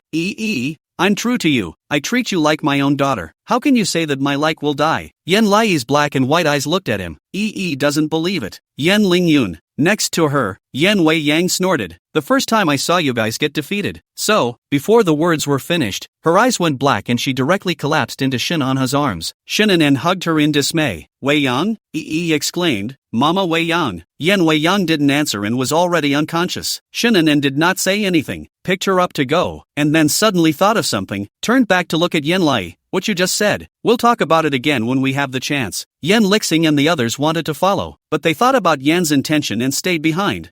Took her short legs to chase after her, but Ling Yun directly tugged on her. Don't go. She was particularly uneasy, but mommy passed out. I want to take care of her. Yan Lingyun looked grave. His gaze was incomparably complex. You can't go. There will still be people who want to catch you. It's more dangerous to go somewhere else. Shin Anha is her husband. With him taking care of her, Mother Wei Yan will be fine. Don't worry. It was then that Yi was spoken to and shrunk back to the couch sullenly. It's because of my presence that grandma came to arrest people, right? Yan Lixing sneered coldly. No, it's Xia Wanning who is sick. It has nothing to do with you. Yan Lingyun was silent with a sullen face. He's not happy. I don't know if it's because Yan Huiyanji's unhappy, or because he knows that Yan Lai holds a grudge. Yan Wugui stared straight at Yan Lai, his gaze rippling as if it could swallow her up. And in the midst of this dead silence, a cool male voice opened its mouth. Let Yan Lai let me live there. Everyone was startled and looked to the source of the sound. Yan Fengsheng put his hands in his pockets, wearing an extremely comfortable white loose shirt, with a silver thin-rimmed glasses, fixedly looking at Yan Lai. Yi suddenly thought he looked familiar, but couldn't remember who he was. This uncle was born beautifully, seemingly the face of a bodhisattva statue of cool benevolence, but the pupils of his eyes flashed with a cold light. Now that Xia Wanning has returned, if you don't want this child to become an experiment, arrange a place for her to go. Yi didn't quite understand. Is grandma trying to turn me into an experimental superhero? The four men darkened in unison. Yan Wugu grinned and looked at her like an imp. No, she will only drive you crazy, just like me. Saying that, he got up and sat on the edge of the sofa, looking at her in a gangly manner. You just said that you're not sincere with me. Is that true? Yan Lai was puzzled. Yes, after all, you guys were the ones who told me not to get attached to you guys. I'll move out when I'm old enough. I'm very obedient. Yan Wugue laughed absurdly. Then is it okay for me to regret it? She was insistent. No. Yan Wugue was stunned. His eyes flooded with a kind of complex emotions like sadness and anger. Holding her small hand, Uncle has already treated you as my own daughter. I'm very sincere to you. Forgive me, okay? He looked at him frankly. But I don't need your heart. Yan Wugue, what did you say? Yan Lingyun held him back and rebuked. What are you doing? Having a seizure in front of a child? Yan Wugue gradually reddened his eyes and became irascible. Laozi has never had any real feelings for anyone in my ing life. Laozi is really hurting her and she doesn't even like me? I can't accept. Let her live in my house. I'm going to change her opinion. Idea. How are you going to get me there like this? Yan Wugu was even more fried, looking at her insistently. What kind of me like this? I'm not normal? Yan Lai trembled in fear. Wei Yang's mother had given her a precaution, saying that her third uncle had been irritated as a child, and was emotionally unstable, cloudy, and would go crazy, but he won't hit anyone when he's mad, so don't be afraid. But to think that would be the reaction. Yan Lixing, what an endless lunatic. Throw him out. Yan Wugue didn't care, had to go and grab her. Yan Lai, you come home with me. Hurry up and go home with me. Yan Lingyun, who had stopped him, couldn't hold back and punched him. Do you want to push her further and further away? You maniac. Yan Wugue was tipped over and fell to the ground, suddenly coming to his senses and looking at Yan Lai in fear. He nestled on the couch and looked at him like he was a monster. His pupils plummeted and his voice trembled. He is out of control, is he? But right at this moment, Yan Fengsheng suddenly moved and took her hand to directly lead her away. I'm taking her home. You guys take care of Yan Wugo. Followed him with a confused face. Uncle, I don't know you yet. Yan Fengsheng walked without looking back. Yan Fengsheng, your second uncle. There's no benefit to continuing to stay. Follow me first. Was stunned and looked back behind her. Yan Wugu sat on the ground and looked at her blankly, inexplicably a little pitiful, like an abandoned era. She wrinkled her brow and turned her head with mixed emotions without another word. Yan Wuyo's eyes were lifeless as he watched her drift away. I haven't loved a child with all my heart yet. I thought she was sincere to me, but it turns out it was all hypocrisy. Yan Lingyun's face was ironic. How sincere? We indirectly killed Yan Zishi and treated her poorly at first. This child is like a human spirit. Leaving is inevitable. Yan Lixing by the side rolled his eyes. I say, can you guys not wait here for your master to come back like abandoned dogs? That's just a kid. Do you guys believe what she says? You'll forget it when you grow up. The two of them looked at him with eyes like knives. Yanks come from a different place. Shut up if you don't understand. He shuddered. No problem, brother. Chapter 175, is your great benefactor. Don't thank me. Yan Lai followed Yan Fengsheng to the car. Yan Fengsheng expressionlessly fastened her seatbelt for her. You can't be with Yan Wei Yang for the time being. She's not in good health and has no way to protect you. So from today onwards, the two of us will be living together. And what you eat and use and what you need can be listed in a list for me. Or recordings can be made to talk to me.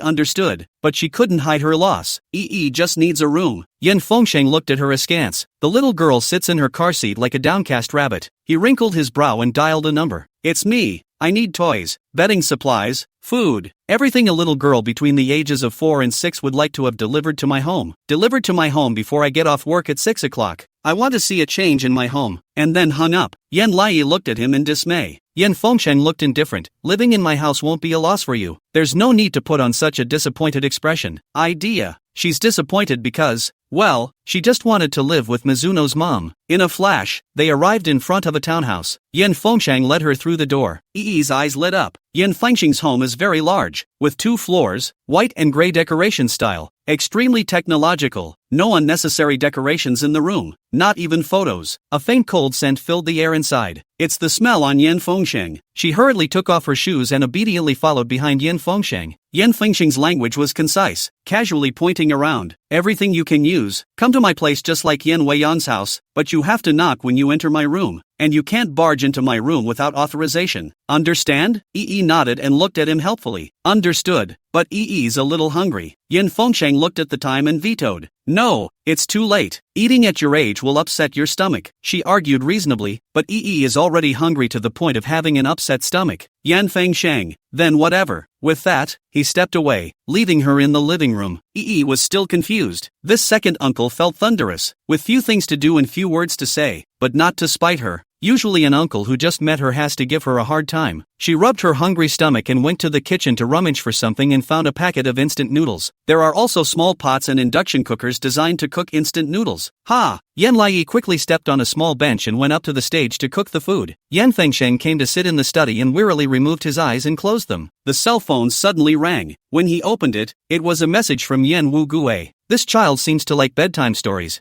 I'll go to your house and read her a story. I just bought a bunch of storybooks. Him, crawling. Yan Wugue? Yan Lingyun sent him a message at the same time. Second brother. Thank you for taking care of Yi. This child is very obedient and won't cause you any trouble. I will send her uniform and clothes over first thing in the morning, and I will also be busy with all my travels as soon as possible to come and stay with her, so I won't have to trouble you then. Red dots also popped up on Yan Lixing's chat box. Brother, whoever gets emotional first loses. This kid is cute, but you can't fall. Don't be like Yan Wugue. This guy is now hugging a bunch of storybooks and drinking. How is that possible? But before he could wait for an answer, Yan Lixing acted as if he had a heart-to-heart with him. Don't think it's impossible. I think this kid is a bit evil. He can take down all of Yan Wugue, and the two of us are the last hope of our Yin family that hasn't been raided. Neuropathy. It's just a kid. How charming can it be? Yan Fengsheng grumpily tossed the phone aside and pinched the bridge of his nose. He hadn't wanted to come back with Yan Lai, but Xia Evening Ning is the only one who can stop it. Yan Lixing and Yan Wugue had one shivering and the other having a seizure whenever they saw that woman. Yan Lingyun was able to deal with it calmly, but he was an entertainer who flew around every day and had no way to control the whole situation. Only him. Even if he didn't have much affection for Yan Lai, he absolutely couldn't let Xia Wanning have her way. Yan Fengsheng leaned against the sofa, and in his drowsiness, he had a dream. He came into a hallway that was clean and surrounded by transparent rooms, wearing a white hospital gown with the number 2 embroidered on his chest. To the left and right of the corridor are transparent rooms. The room was also full of his acquaintances. The teenage Yan Lingyun was cowering in the corner with a broken spirit as ghostly scream after ghostly scream came from the room. Stop scaring me. I was wrong. I'm really wrong. I'll behave properly again. Don't punish me anymore. He looked to the other side. Yan Wugue hit the glass in a frenzy. Xia Wanning, you lunatic. I trusted you so much and you did this to me. I'm your son. Let me out. The researcher at the door pushed up his glasses. Subject 3 is once again experiencing a cranky reaction. Prepare to inject a tranquilizer. As he continued on, he saw the young Yan Lixing crying and shaking his head in the lab at the diagonal corner. I don't want to do the questions anymore. I really don't want to do the questions anymore. I'm so scared. I want my mommy. Mom? Yan Fengsheng looked woodenly at the woman beside him. Xia Wanning expressionlessly led him inside the transparent laboratory. The transparent glass door gradually closed. He looked at the 10 Rubik's cubes in front of him. Xia Wanning's voice came from the speaker. Experiment no. 2. Please unravel the 10 Rubik's cubes within 3 minutes. Return all 10 Rubik's cubes to their original position, and memorize the initial shape of the 10 Rubik's cubes, and screw back to the initial version after returning them to their original position.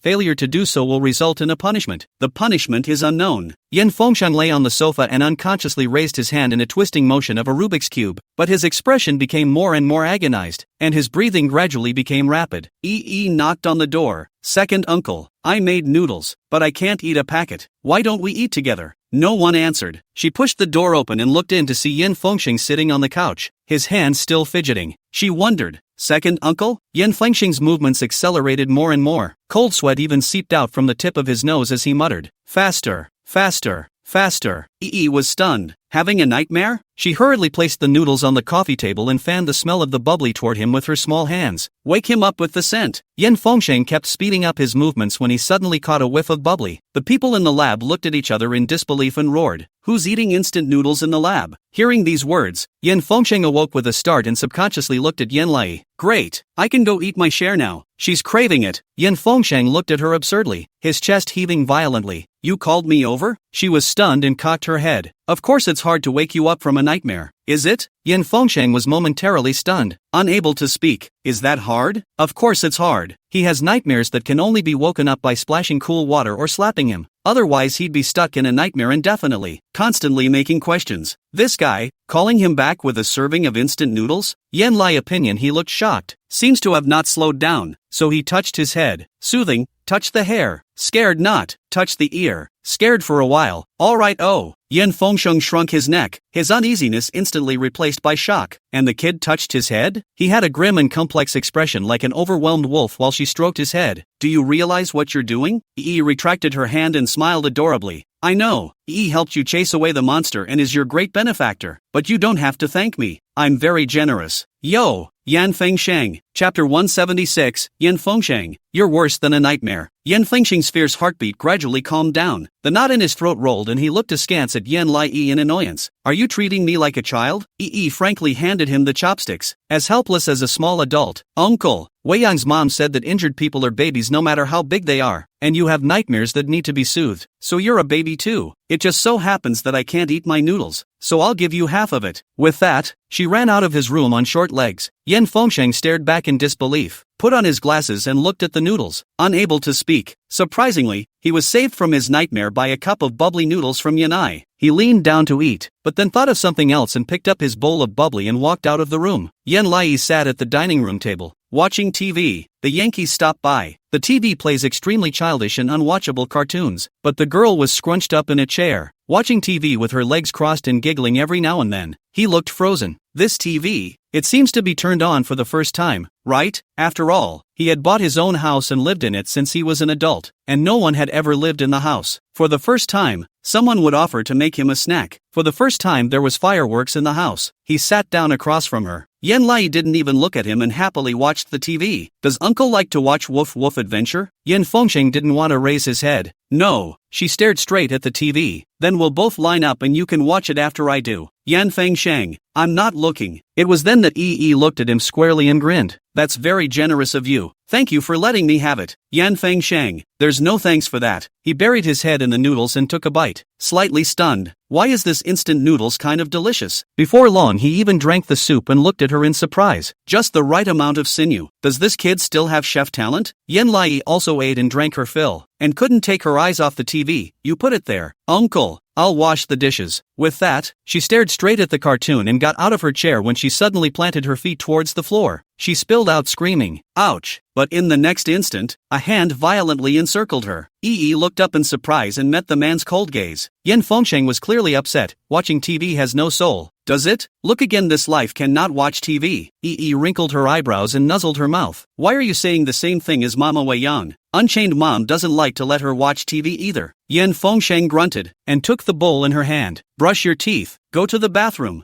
and go to bed. Stunned, he saw him naturally walk to the kitchen to wash the dishes. Uncle too, as a person, seems to be cold and hot at the same time. She got out of her chair and grabbed the corner of her coat bravely. Uncle, is it okay if I want to cuddle up with a pillow and a quilt and stay in your room? I see you have a couch in your room. I can stay on the couch because there are bad people coming to get me today and I'm afraid that I won't be able to sleep in my dreams. I won't disturb you. I just want to have someone in my room. Yin Fengxing's action of washing the dishes paused, coldly sweeping at her. No, don't you usually live by yourself? Yen Lai lowered her eyes demoralized. This recent period of time it's been Mom Wei Yan holding me to sleep. I'm a bit used to it. I'm sorry, uncle, for disturbing you. Yin Fengxing wrinkled his eyebrows and looked at her like a little mushroom as he turned to leave. He suddenly felt a little annoyed. I know, you take the bed, I'll take the couch. He was overjoyed and nodded politely. "Thank you, uncle, but I'm a little kid and the couch is enough to sleep on." Yan Fengsheng put the bowl away, his tone indifferent. "What I say is what I say. Don't refute it." He still wants to refuse, no bar. Yan Fengsheng turned his head without any good humor. "Are you afraid of the homeroom teacher?" She choked, a little scared and a little not scared. "Yan Fengsheng, then are you afraid of the head teacher?" Yan Lai nodded honestly. "Fear. What about the principal?" Yi instantly shivered and nodded like garlic.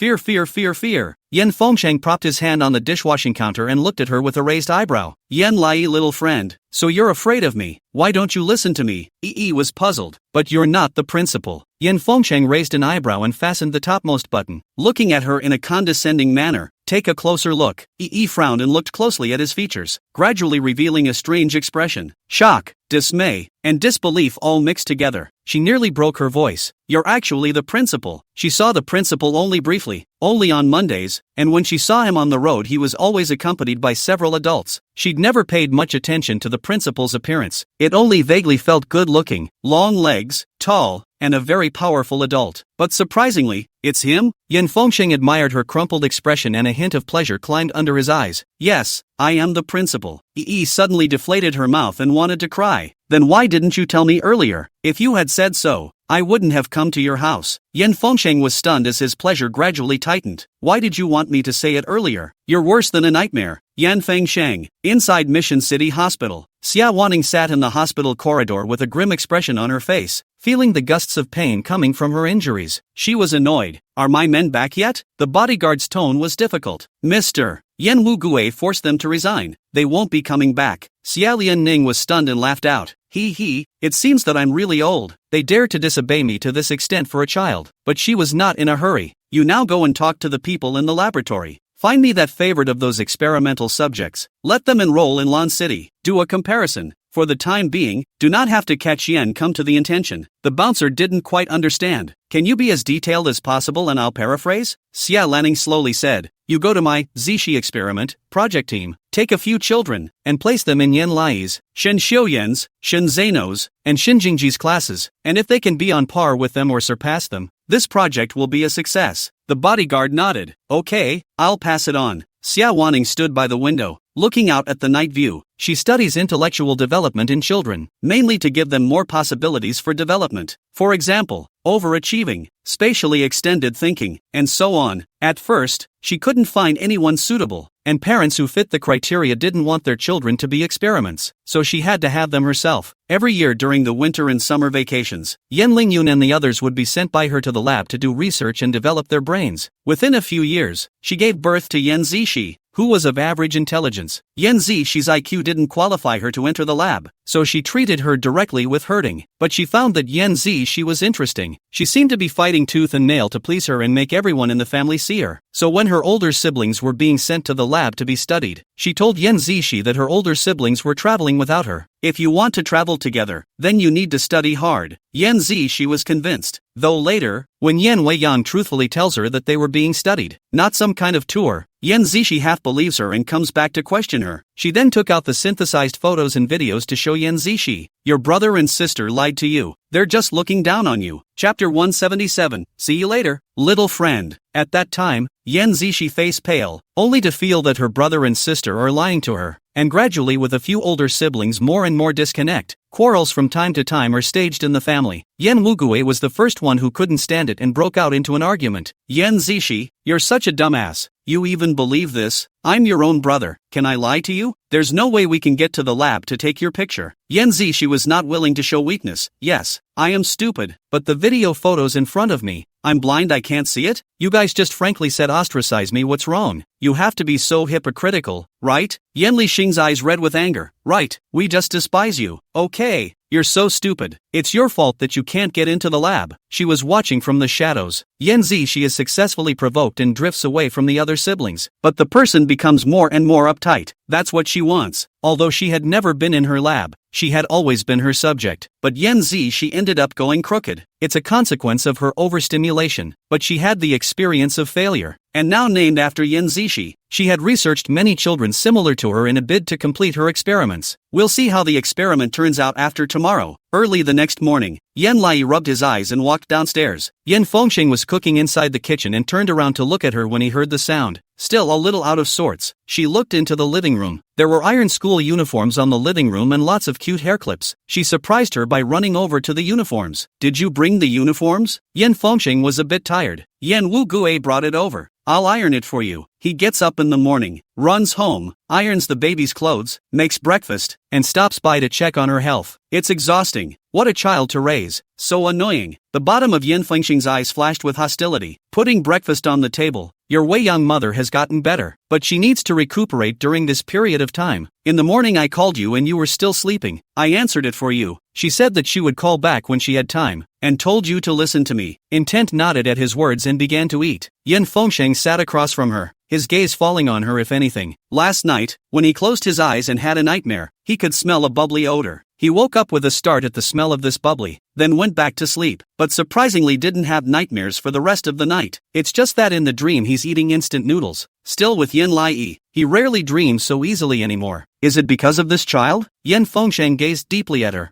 Felt his gaze and her movements became more and more tense. She's been a little afraid of Yan Fengsheng ever since she found out that he's the principal. Yan Fengsheng also noticed. Why are you so afraid of the principal? She shivered and slurred through her sausage. The teacher said that if we didn't behave, the principal would take us away and not let us go to school, and he would kick us out of school. Yan Fengsheng, what is he? Is he the big bad wolf? He was a little ridiculous. Even if I would kick someone out, I wouldn't kick you out.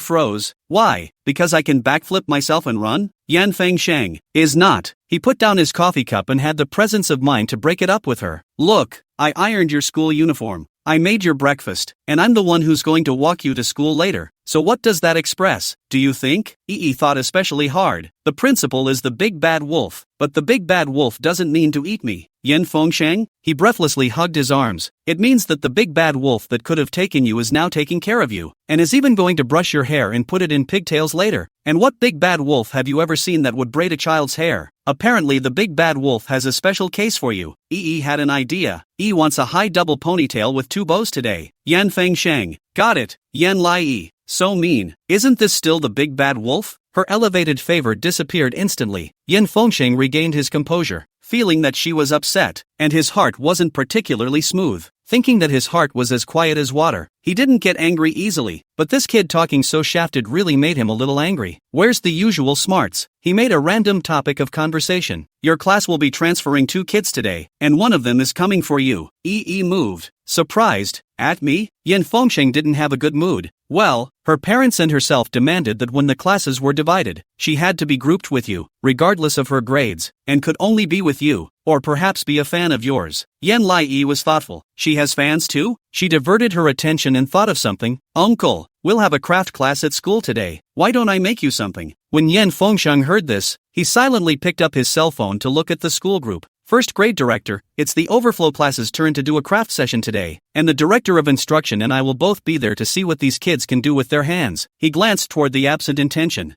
Picked up the grilled sausage and giggled at him. When the time comes, I'll make a good work for you. Thank you for making such delicious grilled sausage, and thank you for combing my double ponytail. His heart fluttered, and he sent a message over. Pretending not to care, I'm going to the overflow class today to listen to the crafts class. First year director? The other party withdrew a message. First year director, okay. After saying this, the director sent a message to the homeroom teacher of the overflow class at a rapid pace. The principal wants to listen to your class's handicraft lesson today. Teacher Lu, I was counting on this craft class to be relaxing and easy today. How come the principal is coming? Tongqing Academy is a private, aristocratic, bilingual school in which the principal, Yan Fengsheng, owns 80% of the shares. The rest of the loose shares are Yankee brothers. Yan Fengsheng is the big boss. Tongqing College has high welfare and high salary, but relatively, Yan Fengsheng also has high requirements, and is particularly strict with teachers, and all the teachers are particularly afraid of his lectures. Plus the man's aura was just too much, and he scared people just by sitting there. Everyone rumors that the handkerchief the vice principal carries in his pocket every day is used to wipe away cold sweat. How could he come here? Hasn't his range of activities always been in middle school and high school? How come? On the other hand, Yan Fengsheng parked his car at the entrance of the elementary school department and instructed Yan Lai, don't tell anyone about you living in my house. Like an amnesty. Jumps out of the car and strides away. Yan Fengsheng called out to her. Wait. She turned around with a wary look on her face. Anything else, principal? Yan Fengsheng tone cold. Eat lunch, remember to take pictures. Vegetables and fruits have to eat. do not eat fried. If let me know you eat fried food, tonight you will not be allowed to watch the wolf team adventure. Yen Lai immediately revealed an expression of heavenly devastation, and eagerly spoke back, then don't show up in front of EE today. EE doesn't want to see you today. Yen Fengsheng? The boy was really spoiled by Wei Yang. At first they all cowered at the sight of them and were afraid to speak. Now you have the nerve to talk back. But he wasn't angry, his hands propped up on the steering wheel, seemingly smiling. That's really embarrassing to absent the intention. I'm your uncle and your principal. We'll meet again today, and for 7 consecutive days. Yen Lai. Yen Fengsheng raised the window with a fake smile. See you later, Yen Lai kid. Chapter 178. I don't care what the principal likes. Yen Lai stood absurdly still, like a little diced carrot, dumbfounded as he watched Yen Fengsheng drive away. Yen Fengsheng glanced into the rearview mirror, saw her expression, and poofed. EE in the doorway commiserated back. She was beginning to hate the uncle, especially annoying. She carried her bag and puffed back to the classroom. The front desk small fat surprised to look at her hair. Yen Lai, how do you double ponytail a high and a low? As if the long crooked horns of the bull was listless. My uncle combed it for me for half an hour. He said it's called jagged beauty. The corners of little Fatty's mouth twitched, a bit speechless. It couldn't be an excuse that your uncle doesn't know how to comb his hair, could it? Yen Lai sighed sadly. I don't know. All I know is that I can't eat French fries for lunch because I have to take a picture of them to show my uncle, and he said that if I ate them fried, he wouldn't let me watch Woof Woof's Big Adventure at night. Little Fatty didn't think so. Then you can watch Bears and Ultraman. Do you have to watch Wolf Team Adventure? Yen Lai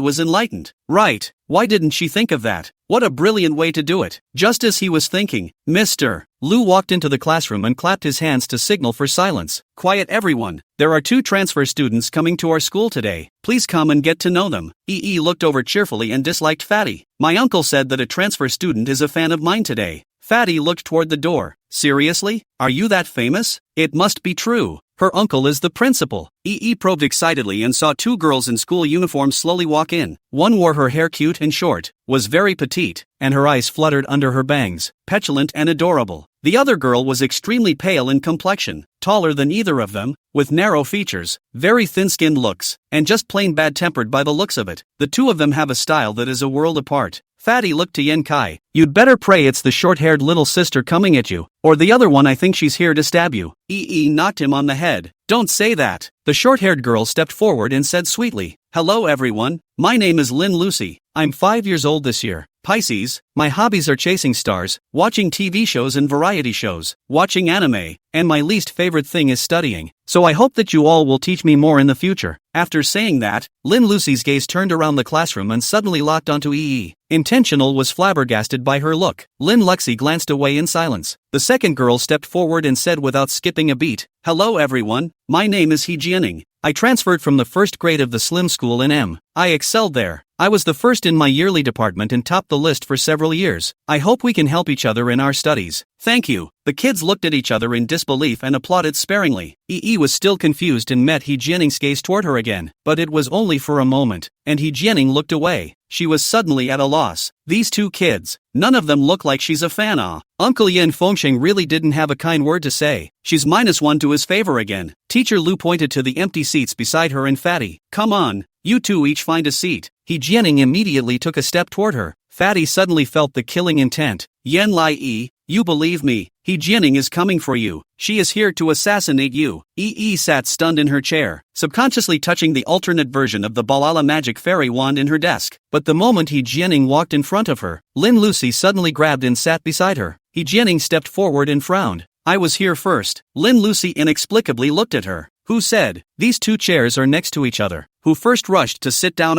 Other places also have empty seats. Lin Jiaojiu has changed schools and now her place is empty. He Jianing's face sank, but he didn't say much and sat down next to Fatty. Fatty was shocked by her aura and shrank toward the corner, looking helpfully at EE and muttering in a low voice. She's not going to twist her head around to come and hit me, is she? EE wrinkled her eyebrows. No way, but if she hits you, I'll sue the teacher for you. Fatty, then thank you? She nodded gruffly. You're welcome. Fatty, Mr. Lu said, Today, we all know that today there is a manual class. The principal and the vice principal will observe. You must listen to the teacher, or else you will be arrested by the principal. Understand? I know. He Jianing hung her book bag on the chair and glanced condescendingly at Yen Lai. Yen Lai, a child like you who came out of an orphanage shouldn't be able to do handicrafts, right? EE was stunned. wrinkling her eyebrows and tilting her head. What's it to you? He Jianing grimaced. If you make an ugly piece, it will pull down our class average. Where does it come from? Ha, what's a grade point average? She didn't understand. Isn't it better to just do what you like? He Jianing sneered. The principal is here. Aren't you ashamed to do what you like? You should do what the principal likes. Yi was cold. I don't care what he likes. Hecka none. You better be. She turned away and said no more. Little Fatty was so scared by her that he didn't even dare to move. Lin Lucy snorted coldly and looked at Yen Lai. Don't pay attention to her. This kind of person is an ass kisser. If there's a principal, she'll slap the principal. If there's a teacher, she'll slap the teacher. There's not enough for her to curry favor with. Yi nodded, looking longingly at He Jianing's back. She felt that He Jianing was coming for her, but not a fan. Absolutely hated her. In a flash, craft class arrived. There is a special classroom for crafts, with groups of 6. Yen Lai had mixed well after the 4 morning classes and the camaraderie of holding hands with Lin Lucy to go to the restroom. Fatty was also getting better with them, talking about cartoons while the bell was still ringing. Hekinen sat beside them and glanced at the message on his watch phone. Looking forward to your results today. Her eyes fluttered. She was transferred here because Grandma Xia Lianning asked her to come and do a match with her against Yen Lai. As long as it's something she can outlast the Yanai meaning, she can make a request once over. So today, what Yen Lai meant to do, she destroyed. As long as it's something that destroys her, she'll be able to get first place straight away and still make Yen Lai cry. And outside of this classroom, Yen Fengsheng looked through the window at the gossiping Yen Lai. She was laughing so heartlessly that she could feel her happiness through the glass. He looked to the man following behind him. 2 transfers today. One of them is coming for Yen Lai, right? The first-year director nodded extremely attentively. Yes, that kid's name is Lin Lucy, and I heard that he likes her so much that he specially flew over from F country to be friends with her. He nodded, then looked at Hekinen. What about this one? A transfer student, but Mrs. Shea recommended him. A makeable talent who loves to learn. Xia Wanning? His expression grew darker and darker as he stared at He Jianing without letting go. Inside the classroom, He Jianing how to look at Yen Lai is not good, rolled his eyes and skimmed his head, muttering silently, what a stupid thing. Yen Fengsheng's face swished and sank. Is this her way of saying no? Good, then he's on to her. Chapter 179, Yen Fengsheng is Yen Lai's fan. Craft classes will begin soon. Yen Lai and the 3 people closest to him sat behind a large table. Lin Lucy is beside her, and the fat little He Jianing is across from her. She waited obediently, looking back at Yen Fengsheng. Yen Fengsheng wore silver wire glasses, his skin pale and bloodless, sitting lazily on the last row of chairs, his slender legs folded, his notes in his hands, looking at her expressionlessly, like humanoid vampires. She silently withdrew her gaze and winced. I get chills every time I think she has an uncle who is a principal. Yen Fengsheng narrowed his eyes with interest. He suddenly realized that the Yen Lai who dared to shoot and save lives, ride tigers and bite and beat people seemed to be afraid of him as a principal. He seemed like he could be the boy's only scruple. Yen Lingyun's eyes grew deeper. Yi felt as if she was on the edge of her seat. The little book this uncle held in his hand must have been to keep track of her lessons. Mama Undine will definitely know the details. As much as Mayan's mom was kind and spoiled her, I'm sure she was also very strict with her in some ways. She had to study hard and try to get today's high score so that Uncle Yen Fengsheng wouldn't speak ill of her. Teacher Lu said, today is a handmade class. Students have received colored paper and materials. After class done, things will be put in the corridor up for the teacher students to see. By the teacher voted for the most works can get a small star, counting the full 100 points. So please be sure to work hard. Oh, Intentional replied with her classmates. Good. The teacher clapped her hands. Then the craft class officially begins. Please unfold your mind. Let your imagination fly, and make whatever you want to make. A total of 30 minutes of time. The last 10 minutes the teacher will help you to accept the results. You can discuss in a low voice. No loud noise is prohibited. And be careful not to be hurt by the clippers. Although they are all safe handmade clippings, but all the children are not allowed to put their hands into the clippers. And they are not allowed to take the clippers and hurt the other children, or else they will be kicked out of the school. Understand? Got it. He Jianing picked up the clippers and scrutinized this paper-cutting safety scissors, sarcastically hooking up the corner of his mouth. This kind of small clippers are made for idiots who still can't control their hands well, to avoid that certain children coming out of the orphanage will hurt others. There was a lurch in Yi's movements as she reached for the rattan. Lin Lucy frowned. He Jianing, you know that Yi came out of an orphanage. Why do you keep saying that? Are you bullying people? He Jianing put down the scissors and said frankly, it's not bullying. I just think that those who come out of the orphanage may do bad things. Yen Lai didn't deny it, and expressionlessly picked up the scissors. You guessed it. When I used to take handicraft classes at the orphanage, everyone spelled scissors, and we wouldn't stop until we saw other children bleeding or other children crying. Hekinen, Lin Lushi, that cool?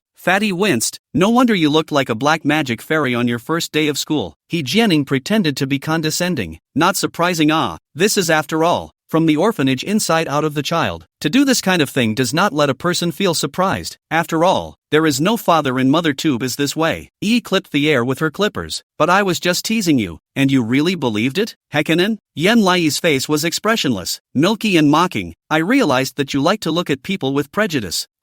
Don't you have the slightest ability to distinguish between right and wrong? No way? He Jianing was stunned and looked to the side. Lin Luoxi and Fatty were both hiding their lips and snickering. Her face gradually swelled red into a small tomato, and she clenched the clippers and retorted, "How dare you say that I can't distinguish between right and wrong?" Yui nodded. "Yes, because you believed my lies, dumbass." He Jianing opened his mouth to retort. Cut her off directly. "You may be hating my orphan origins, but since you have a father and a mother, a better upbringing, and are still the reigning champion of the school, shouldn't you behave a little better? Did your mom and dad teach you to be so obnoxious? Can you get an S card on your mom and dad's side if you're like this?" Hekinen. Lin Lucy, oh yo, is very good at talking. Big stars are different. Fatty's smile blossomed. "What I don't understand, but it feels a bit of a relief." He Jianing's eyes glazed over, too angry by them to say a word. Yen Lai directly lowered her head and stopped paying attention to her. Yen Fengsheng reclined in his chair, his eyes gleaming. Just now, he wanted to speak for Yen Lai, but this child had surprisingly inherited Yen Zix's eloquent tongue. After all, originally when Yen Zixi was in school, he had never lost a fight with anyone. On the other side, He Jianing finally reacted. "I'll get first place anyway, don't be complacent." Focuses on drawing the template and perfunctorily says, "Well, that's awesome. Hekanon." She grew more and more furious, moving her hands with such force that they crackled unheard. Yen Lai completely ignored her. She didn't care if people liked her or not. She'd gotten used to being isolated from everyone a long time ago anyway. She just wanted to do her crafts properly to avoid being snitched at by Uncle Yin Fengsheng. Once upon a time she always helped her aunt to make rabbit lamps during the Mid-Autumn Festival at the orphanage for 2 years, and she helped to make more than 10 of them every year. She is confident that she can look her best. But a gift for Uncle Yin Fengsheng is not necessarily the same. He Jianing was ready to draw a drawing when he suddenly glanced at Yen Lai, who was doing it in earnest. I wonder what kind of ugly stuff she's making, but in case of copying her, it's not good. She raised her hand decisively. "Teacher, I want to change my seat. The light is bad over here." "Mister, Lu didn't want to cause trouble. Then carry a chair to the front seat yourself." Hejanine moved decisively and with gusto. She's going to make a nice little floral umbrella, but who knows if the orphans will copy it. When Yen Fengsheng saw that the two of them had separated, he put his heart down slightly and continued to look at Yen Lai. Yi's hands are clumsy, but what she makes is very dexterous. She pulls out the shape of a bunny with bamboo strips, blues on rice paper, draws the bunny's eyes, and then makes a full moon out of the bamboo strips, placing the bunny inside the full moon to beautify the shape. It was also covered in white feathers. It didn't take long for the fairy bunny lights to be ready. Lin Lucy's eyes were glowing. "What a beautiful rabbit. Can I borrow it? I want to make the exact same one." She readily agreed and offered.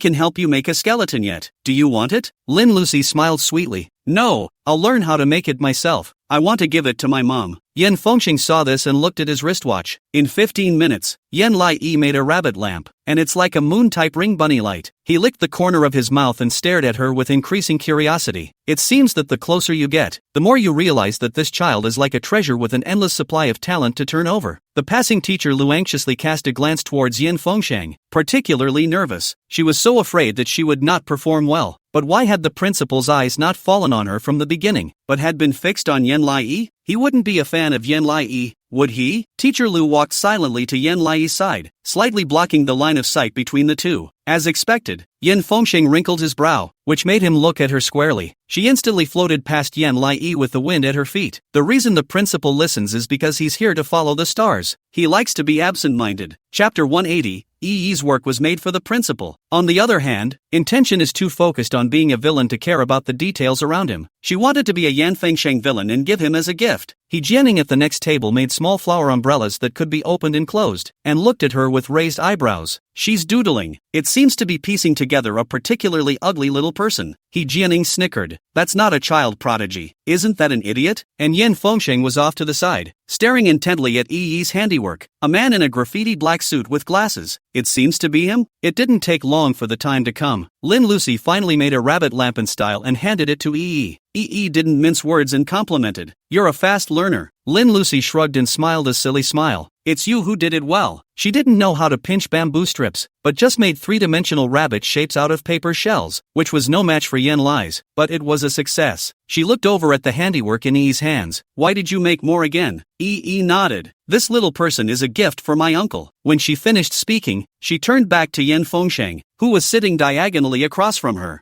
Yen Fengsheng did not move and looked at her askance, reserved and elegant, and did not speak. The teacher clapped her hands. Time's up, kids. You can walk around on your own and look at what your classmates have made before adding your own inspiration to see if any changes are needed. The children got up and looked at the others' work with curiosity. He Jianing took advantage of the chaos to walk over to Yen Lai's side. Oops, I seem to have left something here just now. I want to look for it. Yen Lai didn't say anything, just put the finished Yen Fengsheng on the table and ignored her. He Jianing walked up to her as if he had no intention of doing so. This ugly little man is ugly as hell, like trashy humanoid toys. She swept it to the ground with a feigned lack of intention and stomped on it. Yen Lai instantly reflexively pushed He Jianing away. What are you doing? He Jianing was caught off guard and fell to the ground on her, but her eyes abruptly red as she cried and asked back. What are you doing? How dare you push me? You're too bad of a kid. Ignoring her, Yi eagerly picked up Yen Fengsheng on the floor. Heads are stomped on. She sharply reddened her eyes. He Jianing, you did it on purpose. Teacher Lu's heart jumped and he quickly walked in front of them to stop them. What's all the noise about? Won't you call the teacher if something happens? He Jianing quickly got up from the ground and pointed at Yi and complained evilly. Teacher, she suddenly pushed me. Kids from her orphanage are just so uneducated. She tried to bully me. Yen Fengsheng's eyelids jumped, and a cold color rolled up steeply under his eyes. An orphanage in one bite. The boy was afraid that he had turned here because he understood the background of Yen Lai's intentions. Yi didn't mind her wording and held up her handmade work in immense aggravation and anger. Teacher, it wasn't my fault. She deliberately pushed my work to the ground and stepped on it with her foot. She showed the teacher the Yen Fengsheng. Look, a good human head has been stomped into a fish head. How can I give it away? I've been working on it for a long time. The rabbit lights she has become so adept at. She doesn't even have to use her brain. But this villain was her elaborate design. She made his clothes and painted the school's logo on them. As soon as the vice principal saw the two children arguing, he was afraid that Yen Fengsheng would be upset and put on a stance to stop them. What are you doing? It's unseemly to argue in front of so many of us. But his head was also spinning at high speed, weighing the lesser of the two. Yen Lai, the new national daughter, is one of the hotter child artistes online, but the identity is unknown, the family is unknown, and no one comes to handle the enrollment process when they come in. The principal helps with that. He Jianing was different. She was Prof. Xia Wanning's person. Xia Wanning is also the birth mother of Principal Yen Fengsheng, the highs and lows of who to defend. He decisively rebuked Yen Lai. You kids are only 4 years old. Why are you so violent? How dare you push someone? Yen Fengsheng, is he blind so he can't see which one of the two Hedgeganin is the one who did it on purpose? Yen Fengsheng's eyes grew colder and colder, and he didn't speak, quietly watching them perform. Mr. Lu would have liked to help with the Yen Lai, but the vice principal had already started the war party and the principal didn't interrupt. Apparently he wasn't going to take sides with his idol. She was torn for a while, but she could only teach Yi a lesson. Yen Lai, what did your teacher teach you about not laying hands on children? How could you push her in the first place? What if she gets hurt? Yen Lai felt aggrieved all of a sudden. Glutinous defense, it was Yi Jianing who hurt my villainy first. She must have done it on purpose. Why did she talk about me first? Yi Jianing justifiably hid between the vice principal and teacher Lu. Looking at her triumphantly, you've wronged me. I didn't do it on purpose. Yen Lai, you are. You are. Yi Jianing made a face. Grrrrrr. No. Pissed off at you. Lin Lucy couldn't stand it and stood up. Teacher, Lucy can testify.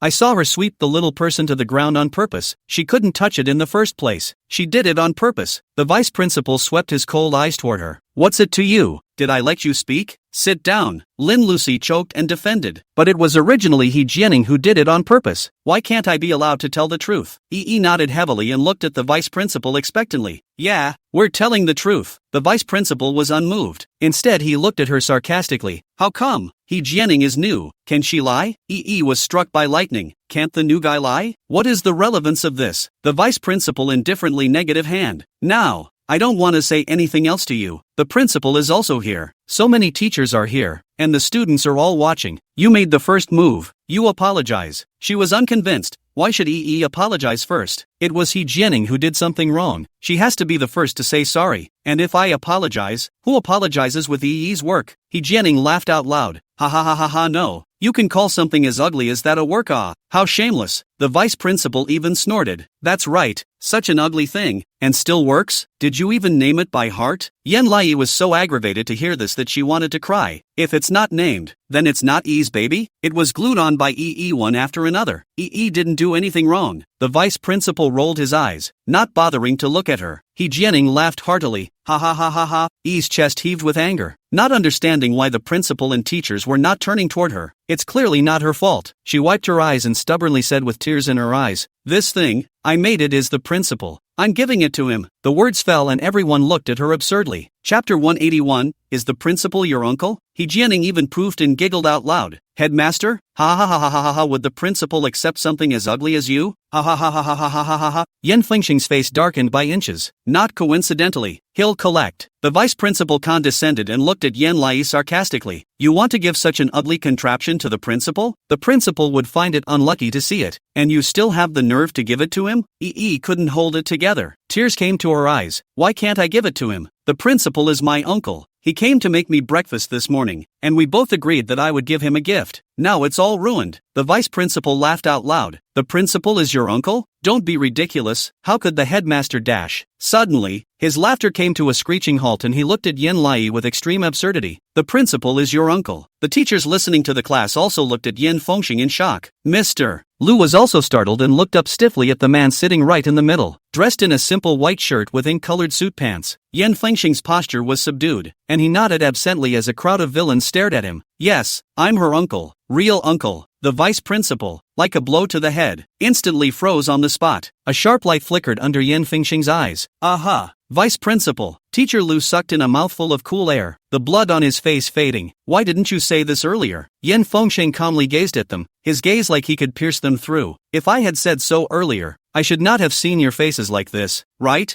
The two of them were instantly dumbfounded. The vice principal suddenly slapped his thigh, exuberantly grabbed the work in Yan Lai's hand, and trembled as he praised. My, what an artistically valuable piece of work. Look at this child's artistic talent. She should be the one to get the high score. I can guarantee that all the votes will go to it. I've even come up with the name. It's called My Principal's Uncle. He Jianing couldn't believe it. How can something as ugly as Yan Lai be the winner? Only my little flower umbrella can be the winner. Okay? This work of hers doesn't even make it to the stage. Yi had already calmed down and was even angrier when she heard this, her vocal lines squeezing out from between her teeth. Who told you that this is my work? Hekanin frowned at her. As soon as she picked up the bunny lamp that was placed on Lin Lucy's table, this is my work. I just lent it to Lin Lucy. I didn't expect it. Otherwise it would have been the one that got trampled. Right. Word for word. He Jianing's head rumbled. This is the work? Or is it such a nice bunny light? There were even more exclamations from the children. Wow. It's so beautiful. Looks like a rabbit lamp I've bought before. Yan Lai is so awesome. Lin Lucy ran to He Jianing's seat and picked up the small flower umbrella, holding it up high. Class, whose looks good? They spoke in unison. Absolute coming good looking. He Jianing was surprised and looked to Yan Lai. Looked determined. You bida, I'm an orphan, doing bad things in the orphanage, but I often help my aunt to do handicrafts in the orphanage, and the things you make can't even beat me, because I've been doing it for 2 years. It's a mature adult. The classmates followed. Right. The small umbrella is so rustic. It's not high class at all. Aha! It's so hard to see the little floral umbrellas in pieces. The bunnies are so nice to look at, and Yan Lai's hands are so clever. The little flower umbrella and the bunny lamp compared together. The bunny lamp is the best looking one. It has feathers on it.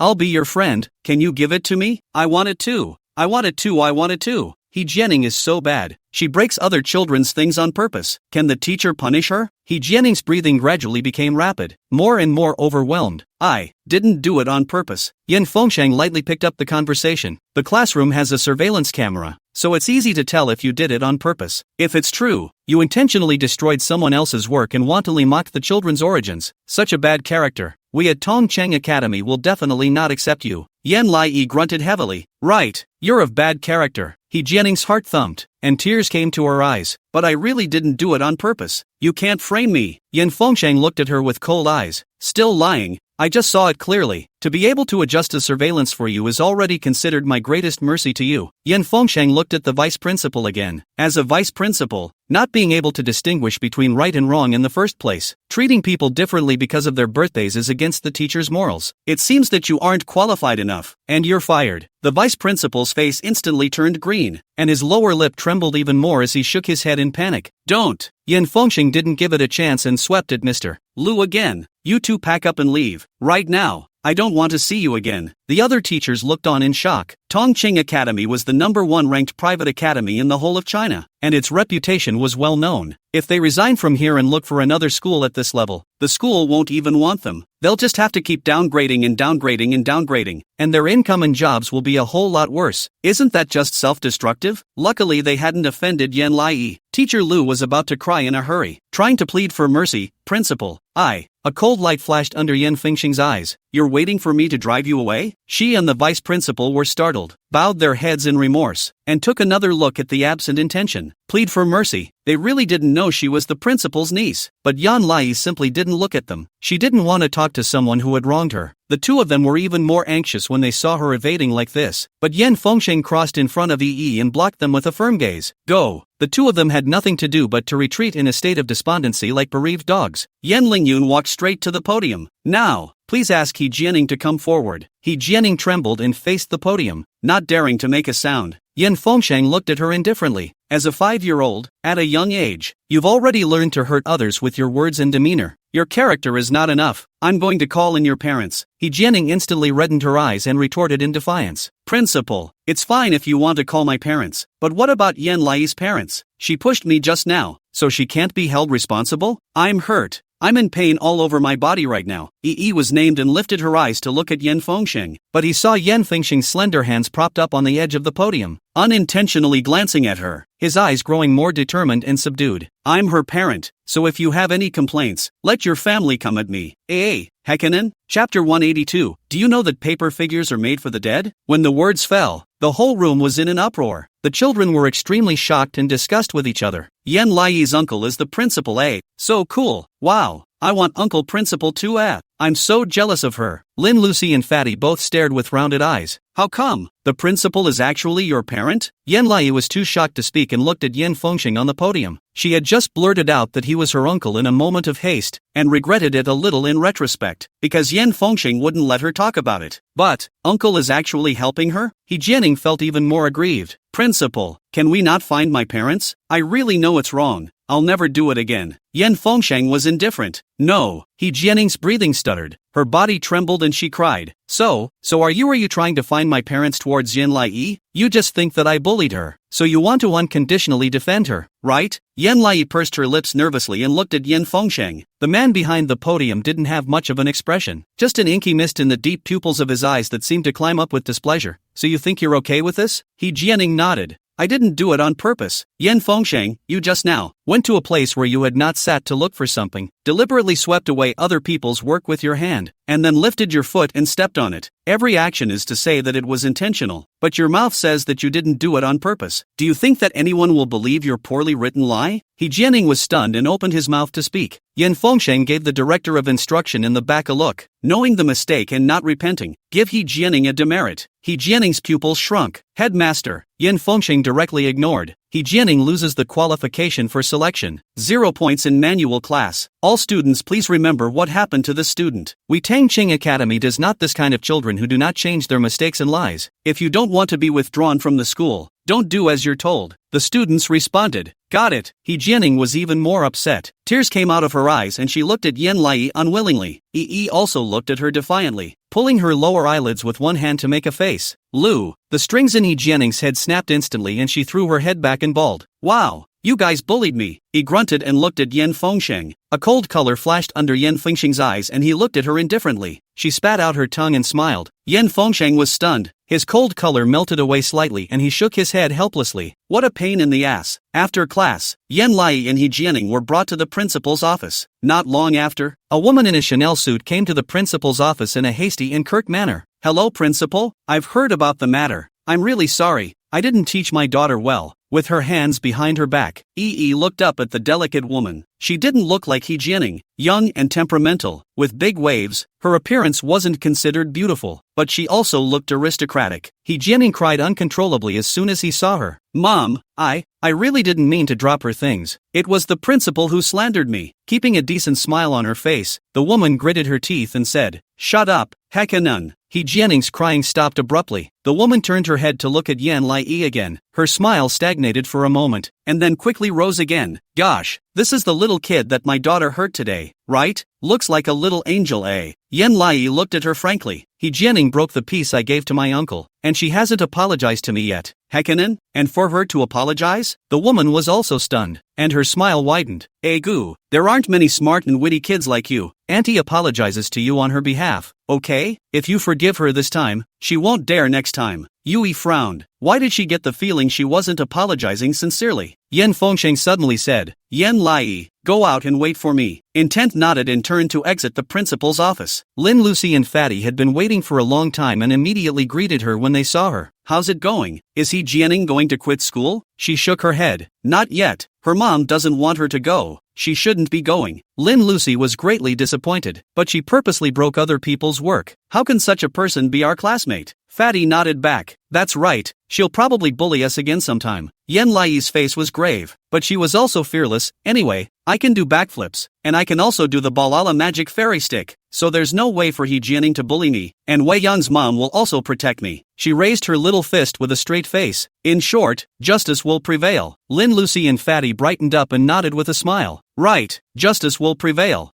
Guffawed and suddenly thought, speaking of which, classes are already in session. Are the two of you considered truants? Intentional laughed his head off before looking at the door to the principal's office. Inside, He Jianing is still crying. Yan Fengsheng was a bit annoyed by her crying, and simply pushed the information towards the woman. Your daughter just transferred here. It's just right to leave now. Take her home and educate her properly. The woman was not in a hurry to collect, sat down opposite him and smiled pleasingly. Senior, I'm Bai Miao. I used to be Wei Yan's classmate. You won't forget me, right? Yan Fengsheng was unimpressed. And then, Bai Miao pulled her broken hair behind her ear and smiled coquettishly. Since we're both old classmates and both graduated from Tongcheng High School, you can keep my daughter for old time's sake, and I can pay for it. She tried. Summer trips abroad, bonfires, luxury cruises, I can sponsor it all from my end. There was a momentary silence in the office. Yan Fengsheng folded his hands and placed them on the desktop. Unperturbed, Tongcheng Academy's programs are never short of parental sponsorship. The woman says, I'll pay for all the first-year trips for the semester. Okay? Yan Fengsheng's eyes piled up with disdain behind the silver wire rims. No. Bai Miao's expression stiffened slightly, gradually tensing up. Just because my daughter hurt Yan Lai? Yan Fengsheng didn't deny it. Bai Miao leaned on the back of the chair, looking sarcastic. Senior, I've long heard that your Yin family has an extra little baby. Many people are scrambling to spoil it. My daughter's action today hurts your family's newest emerging group favorite. You want to relieve her of her anger, right? Yan Fengsheng's expression grew more and more playful as he crossed his legs and looked at her with an air of calmness. So what if it is? The woman's smile faded. He was expressionless. Bai Miao, if He Jianing really came to study, I can give a chance, but you are here with a purpose. Turning to Tang Chang, and your daughter must also be targeting Yan Lai under your authorization. So get out of here before I get angry, and I can treat everything as if it didn't happen, and not pursue you. Bai Miao's expression grew cold. As a principal talking like this, aren't you afraid of other repercussions? The corners of Yan Fengsheng's mouth tugged up slightly as he taunted back. Since when can an aggressor have the cheek to say such things? Bai Miao was anxious and abruptly stood up from her chair. But we were recommended for enrollment by Mrs. Xia Wanning, and this child is also so powerful under the guidance of Mrs. Xia. If you dare to let her go, you are offending Mrs. Xia. The anger under Yan Fengsheng's eyes, however, slowly piled up, and his tone remained cold. If you don't want the other students enrolled today to follow along with the streak, get out now. Bai Miao was stunned. Aren't you afraid of offending Lady Xie? Yan Fengsheng looked at her with sarcastic sidelong glances. You could have asked Lady Xie to come and beg me in person. Bai Miao angrily rebuked. She's your mother. I don't have a mother. Yan Fengsheng's phoenix eyes appeared murderous at first. You should leave, or else there are some things that I won't do, and I'll ask Yan Wuyo to do them for me. At the mention of Yan Wu Gui's name, Bai Miao's face suddenly turned pale, unwillingly picking up the information and dragging her daughter away. Stood in the doorway and met Bai Miao's green-gray face. Bai Miao looked at her dead on. Fulfilling your mother's dying wish, becoming the biggest treasure of the Yin family, a bunch of people vying to spoil you. You should be very proud of yourself, right? She wrinkled her brow. Isn't proud of it because I don't need that many people to like it. Bai Miao laughed coldly and was just about to say something else when Yan Fengxing's voice came from inside. Yan Lai, come in. Bai Miao frowned and left reluctantly. Yi pushed open the office door and met Yan Wu Gui's intimidating eyes. She closed the door behind her, still carrying the rabbit lamp in her hand, and looked at him a little nervously. Headmaster. Yan Fengxing raised his eyebrows at her name. The hostile aura surrounding him dissipated a bit, and he opened his mouth to ask, do you know that paper people are made for the dead? Yan Lai, huh? Chapter 183. What is the meaning of this? I'm your new homeroom teacher. Are you happy? Looked at the flattened paper figure in her other hand and didn't quite understand. Do dead people play with paper figures too? Yan Fengsheng. He was speechless and just said, never mind. The paper man was okay. I read it ahead of time while I was alive and thanked you for the future me in hell. Shook her head in confusion. You're welcome. I'll make you another girl to keep you company if you like. The corner of Yan Fengsheng's mouth twitched. It seems like you'd better not take crafting classes in the future. You're prone to making me a hell of a full set. After saying that, he rested his jaw lazily with one hand. Anyway, I appreciate your kindness. I'll take the gift as received. Go away. Was stunned, looking at his annoyed side face, clearly not in a good mood. She hesitantly walked over to her desk and offered him the rabbit lamp. This is for you. Yan Fengsheng looked up in surprise.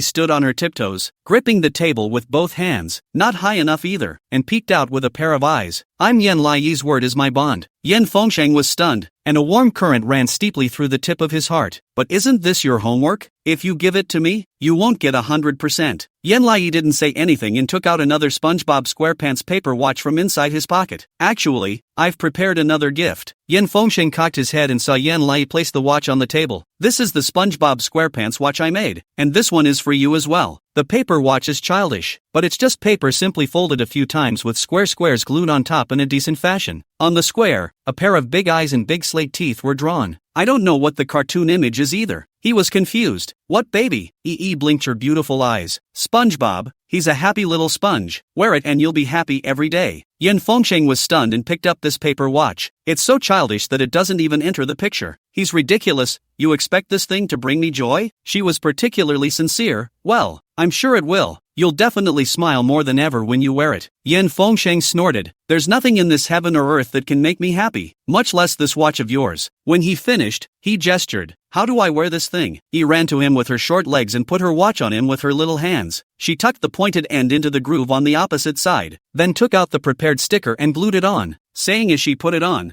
how do you know if you're happy until you try it on? SpongeBob will surely bless you. Yan Fengsheng looked at her in a daze. She held his wrist and looked at it lovingly. It's so pretty. It suits you so well. Does it fit? Yan Fengsheng lowered his eyes and looked at a SpongeBob SquarePants watch worn next to a Patek Philippe watch. It's as abrupt as it needs to be. Oblivious to this, admired it narcissistically and asked expectantly, Second uncle, do you like it? Yan Fengsheng didn't say anything. He was just mesmerized by this watch. Opinion he did not answer. Thought he did not like. A little lost. Sensible retreat. Gift also delivered. Thank you for helping me today. I leave first. She walked toward the door. Yan Fengsheng suddenly spoke. I've never seen such an ugly watch. Where does it come from? She stared back in dismay to see him turn his wrist with a disgusted look on his face. Are you sure this kind of stuff makes people happy? Frowned in annoyance. It's just an innocent watch. You can't keep saying it's ugly. It'll be sad. If you don't want it, you give it back to me. Yan Fengsheng was surprised, froze and looked at her for a moment, then suddenly smiled. His eyes curved under his silver wire glasses and his thin lips had a surprisingly light pearly swirl. Well, I'm staying. Thanks for the gift for your new homeroom teacher. Was unsure. What does the new homeroom teacher mean? Yan Fengsheng propped his hand on his jaw with a languid expression. You don't have a homeroom teacher anymore, so I'll be taking over next until your class has a new homeroom teacher. The intention to come is like being struck by lightning. What? She suddenly regretted it and went to grab his watch. Then I won't give it back to you. You give it back to me. Yan Fengsheng raised his hand to avoid it. Too late. Crumbled. Then aren't you bullying me? Yan Fengsheng looked at her with downcast eyes, picking his lips playfully. So afraid of me being the homeroom teacher? She nodded. Yes, I don't want the principal as a homeroom teacher. I'm afraid of you. That's a shame. He grew more playful. You don't get to say. Was like a blow to the head. Her little hands shook and she crumbled and turned away. Yan Fengsheng is now my most hated uncle. I don't want to be with you anymore. You're annoying. Yan Fengsheng watched her close the door and leave, followed by Yan Lai's broken down cry from the corridor. How am I so unlucky? The principal is my uncle or my homeroom teacher. Wow. The corners of his mouth turned up more and more, and he laughed his head off. This kid is so much fun. Meanwhile, Yen Lai was in the corridor crying without tears, his intestines repenting. She shouldn't have known better. I didn't realize he wanted to be her homeroom teacher. Rating the shoots nah. She choked back a sob as she descended the stairs, and a boy with black eyeglass frames hid around the corner of the hallway, staring at her back like a little penguin. His cell phone showed a simultaneous message. Hokan Nin has failed in his opening. You have to step up your game. The teenager's eyes burned, and the words He Jiayu were clearly written on his badge. They had all been arranged by Xia wanting to come over and target enemies their own age. It is the Yen coming that Hijanin is targeting. As a result, it didn't occur to me that I had just invaded a hostile situation. He had to avenge his sister. He Jiayu glanced down at the course schedule. Today there was a cooking class that was going to work with the first graders. Yen Lai belongs to the overflow class, classified within the first grade range, and their class happens to work with them. He could naturally come and clean her up. A cold light flashed in He Jiayu's eyes, and he proceeded to do so. Yen Lai also returned to the classroom for the lesson in a listless manner. After class, Lin Lucy excitedly said with her, "You know what? The next class is a cooking class, and we get to take classes with our 6th grade brothers and sisters." She came to her senses. "Can we cook?" Fatty nodded. "Yes, learn to cook with them. We picked strawberries at the strawberry base before, so today our brothers and sisters are going to use our strawberries to make a cake. That's how it used to be served." Lin Lucy was very happy. I've heard for a long time that Tongqing School isn't just about classes like language and math, but also about equestrianism, cooking, golfing, and so many things. I didn't realize that I just came on my first day. He couldn't help but look forward to the cooking class. "Let's go to class first then." Fatty was delighted. "I'll take you guys." She held hands with them as they headed to the cooking classroom where the 6th graders were already waiting in the hallway. He Jiayu held the sign in his hand, which had Yen Lai's name written on it. The other girls looked at him enviously. "He Jiayu, can't we switch kids? I want to be in a group with Yen Lai." "Yeah, switch with us." He smiled and refused. The girls left disappointed. Due to Yen Lai's status as an entertainer, a group of girls wanted to be in a group with her, and the homeroom teacher, annoyed by their noise, decided to draw lots to decide. He made the sign, and the name of Yen Lai was hidden in his sleeve, so he won. But unluckily, his other teammate is Shinzeno, who is Yen Lai's brother. But since Shinzeno and Yen Lai are not on good terms, there shouldn't be a problem. Chapter 184. Brother Wild went to avenge Yen Lai. It didn't take long for a commotion to be heard in the distance. "Ah, Yen Lai is here. Little Ee is so cute. Ouch. It's even cuter up close than it is from a distance. Ee, where is Gu Huai? You're not with your Gu Huai. Don't ask kids like that, okay?" He Jiayu lifted his eyes to look not far away. Only a group of children in the line. Yen Lai stood at the front, crouching around a row of curious girls. Her cheeks were flushed and she had a cute smile. "Hello sisters." The girls squeezed out a squeal. "Ouch. You too. You're so cute baby. Quick, take a picture of me with Yen Lai. I want it too. Idea nervously takes pictures with them, pursing her lips in secret. I didn't think my sisters would like her so much. Even the boys touched her head. "Yen Lai, I watched the issue with Yun Xingchan sparring with her. You're too brave." Right.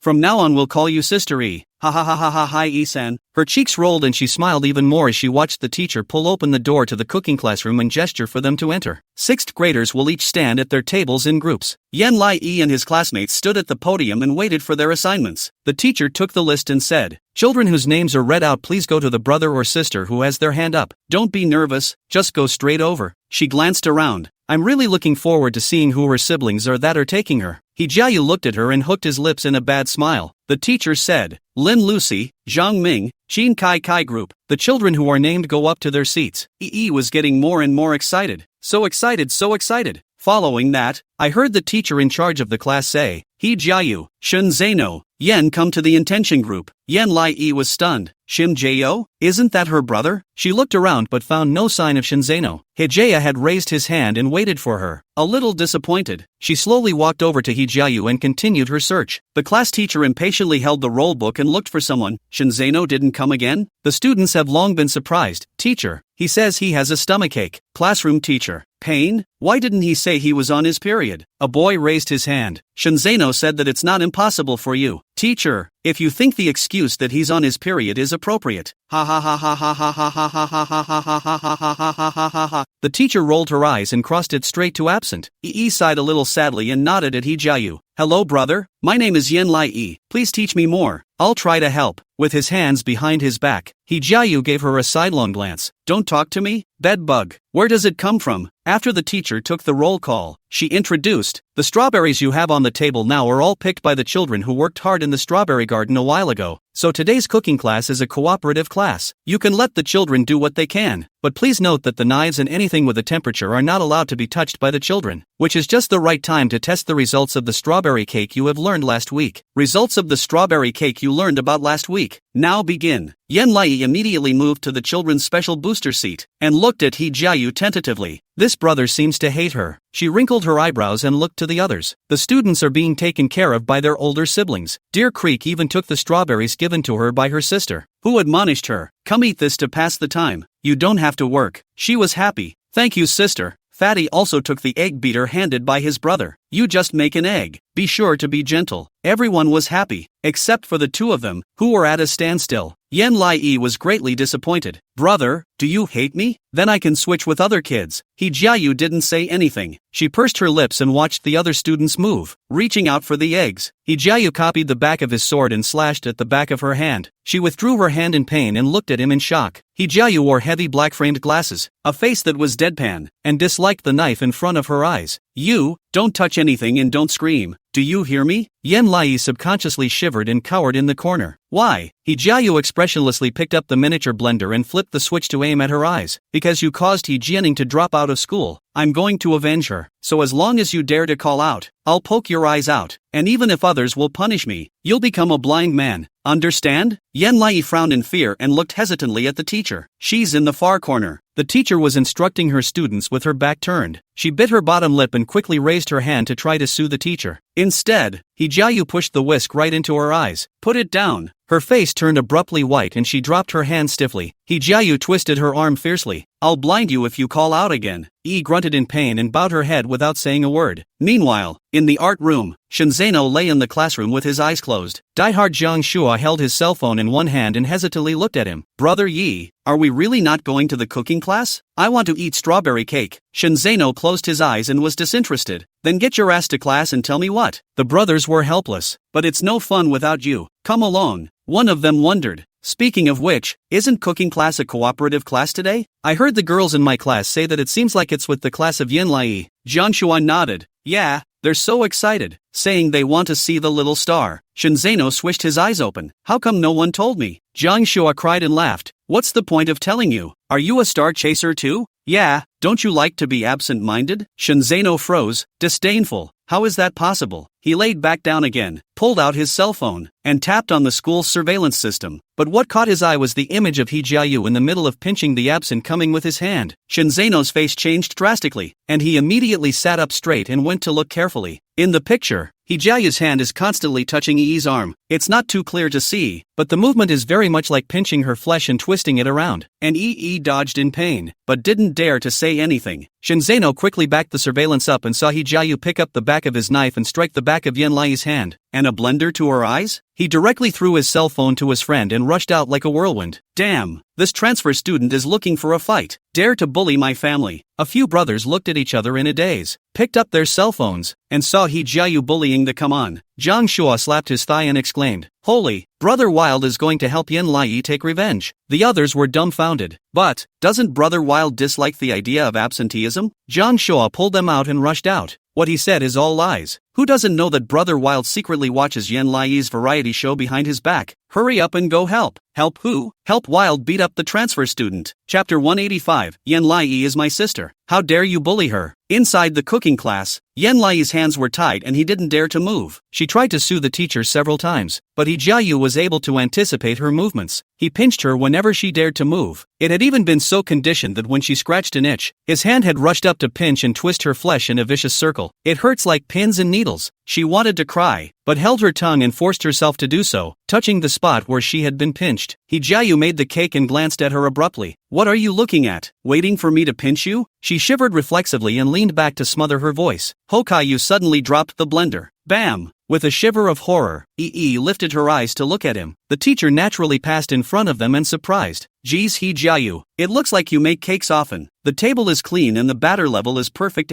That's great." Ee looked at the teacher helpfully and opened her mouth to speak. Hee-jae slammed a strawberry into her mouth and gagged her.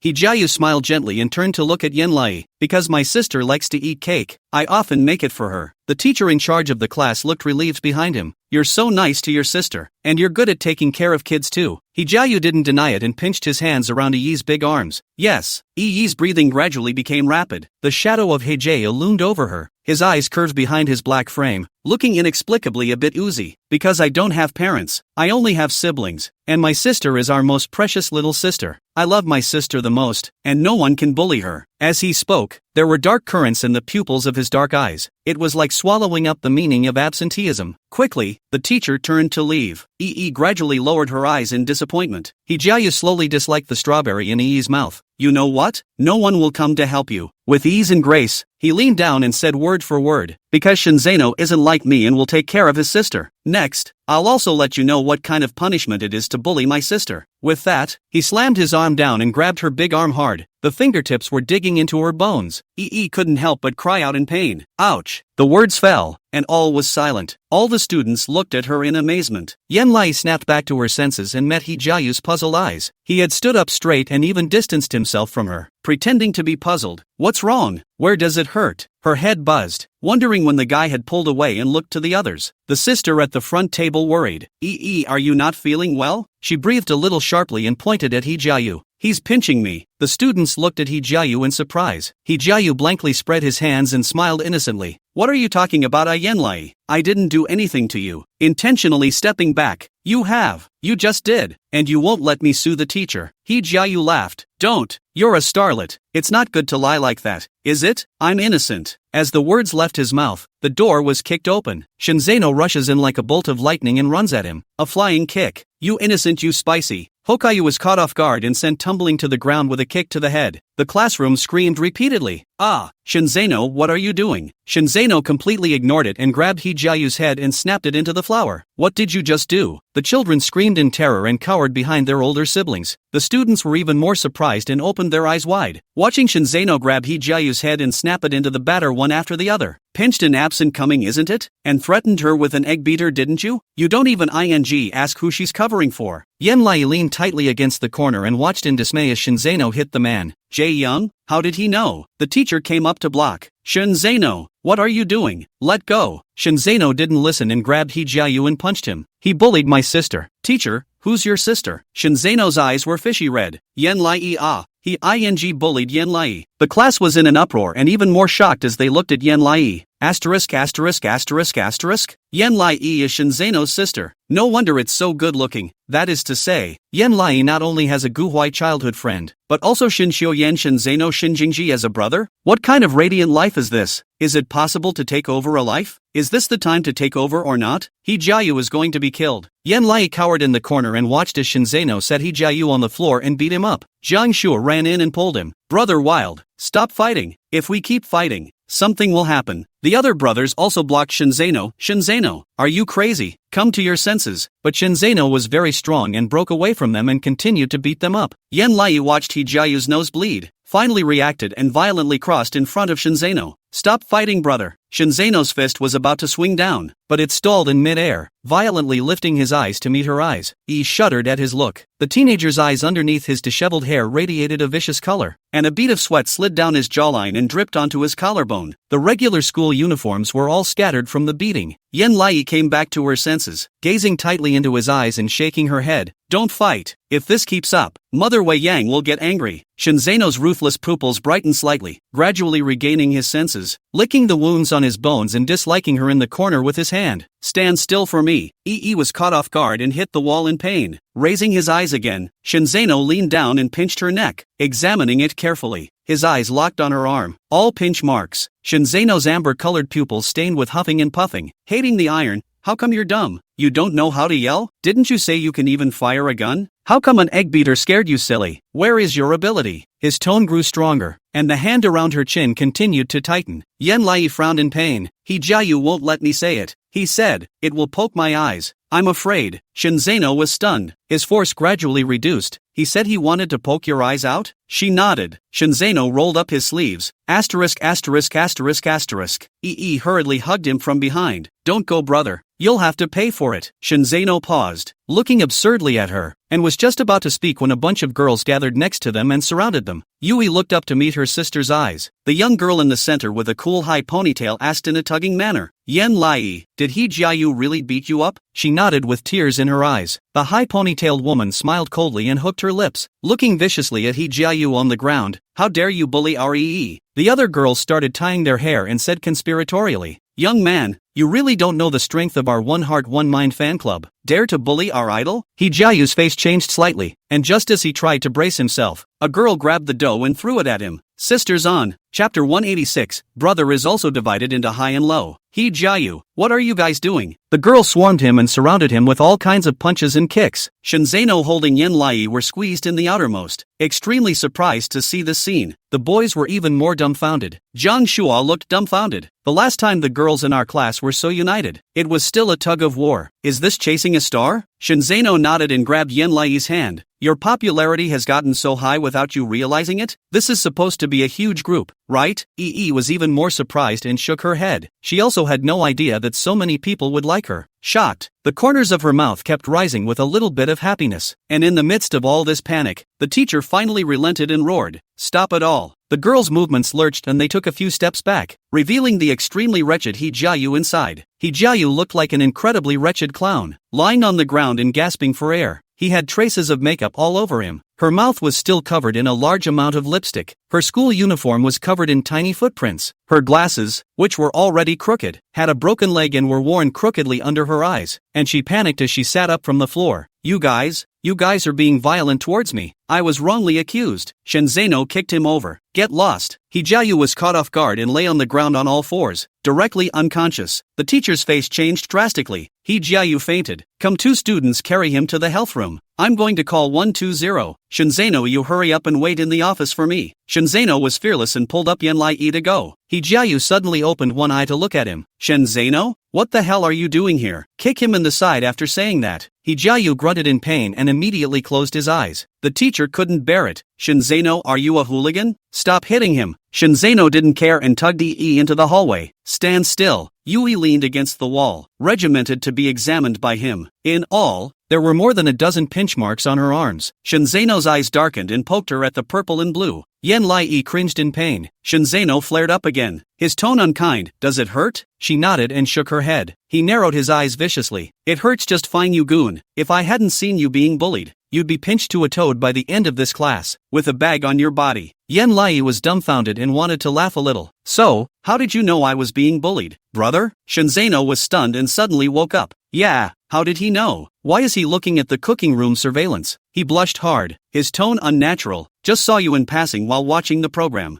Zhang Shua laughed out loud. Then how smooth you are, and it's not a big data correlation of jitterbugs, saying that you can brush to it. Shinzeno looked at him. Zhang Shua second goose, by the way, especially by the way. Clicking on the app to find the cooking classroom is as easy as drinking water. As the words fell, the teacher walked out of the classroom. Shinzeno, follow me. Shinzeno got up in displeasure and honestly followed his teacher. Zhang Shua raised his foot to follow. In the wild, I'll join you. He grumped. What's the point of following me? Why don't you go and take some pretentious guy to the children's infirmary? Zhang Shua instantly woke up and grabbed Yan Lai's hand and walked away. Come on, baby, let's take you to the infirmary to check the wound. Confused, she was swarmed away from them and looked back. Shinzeno stood in the hallway being reprimanded by the teacher, looking lazy and seemingly undaunted. Following that, Jiayu was carried out from inside the classroom. He kicked him to the ground again. Teacher, Shin in the wild. Shinzeno mixed not caring and looked to Yan Lai. Yi happened to be looking at him as well. His eyes sank, seeming to well up with deep meaning, and he accepted the criticism without a word. The tea in her hand didn't smell as good after Xia Lanning received the news that her experiment had been double-crossed. If I remember correctly, I should have trained 2 elites, not fighters, right? Bai Miao was too guilty to speak. I'm sorry, Professor. It's me who taught no harm. He Jiayu has always loved He Jianing the most. He just wants to avenge his sister just like Shinzano. Brother is also divided into grades. Xia Evening Ning holding a teacup, her face hidden in the smoke. Calm but also hard to hide the irony. Shinzano grew up learning sparring fighting arts, reigning national champion among his peers for many years. Just the gold medals he took in fights could have crushed He Jiayu to death, and still fight with him. Bai Miao wrinkled her eyebrows. Then what should we do? Are we just going to watch Yan Fengsheng force He Jiayu out of school? Xia Evening Ning's face was grave. I can't let He Jiayu drop out. He Jiayu is one of my trump cards. I have to let Shinzano drop out before I can do that. This kid is too much of an eyesore. Bai Miao felt it was hopeless. Impossible. Yan Fengsheng would never let Shinzano drop out of school. He's his own uncle. I'll just go there myself. Xia Wanning was victorious. What you can't do, I can. Yan Lai was lying in the healthcare room, and to his left and right were all Shinzano's brothers. The older brothers, each one better looking than the other, got together in a bunch to spoil her with chocolates and milk teas and so on.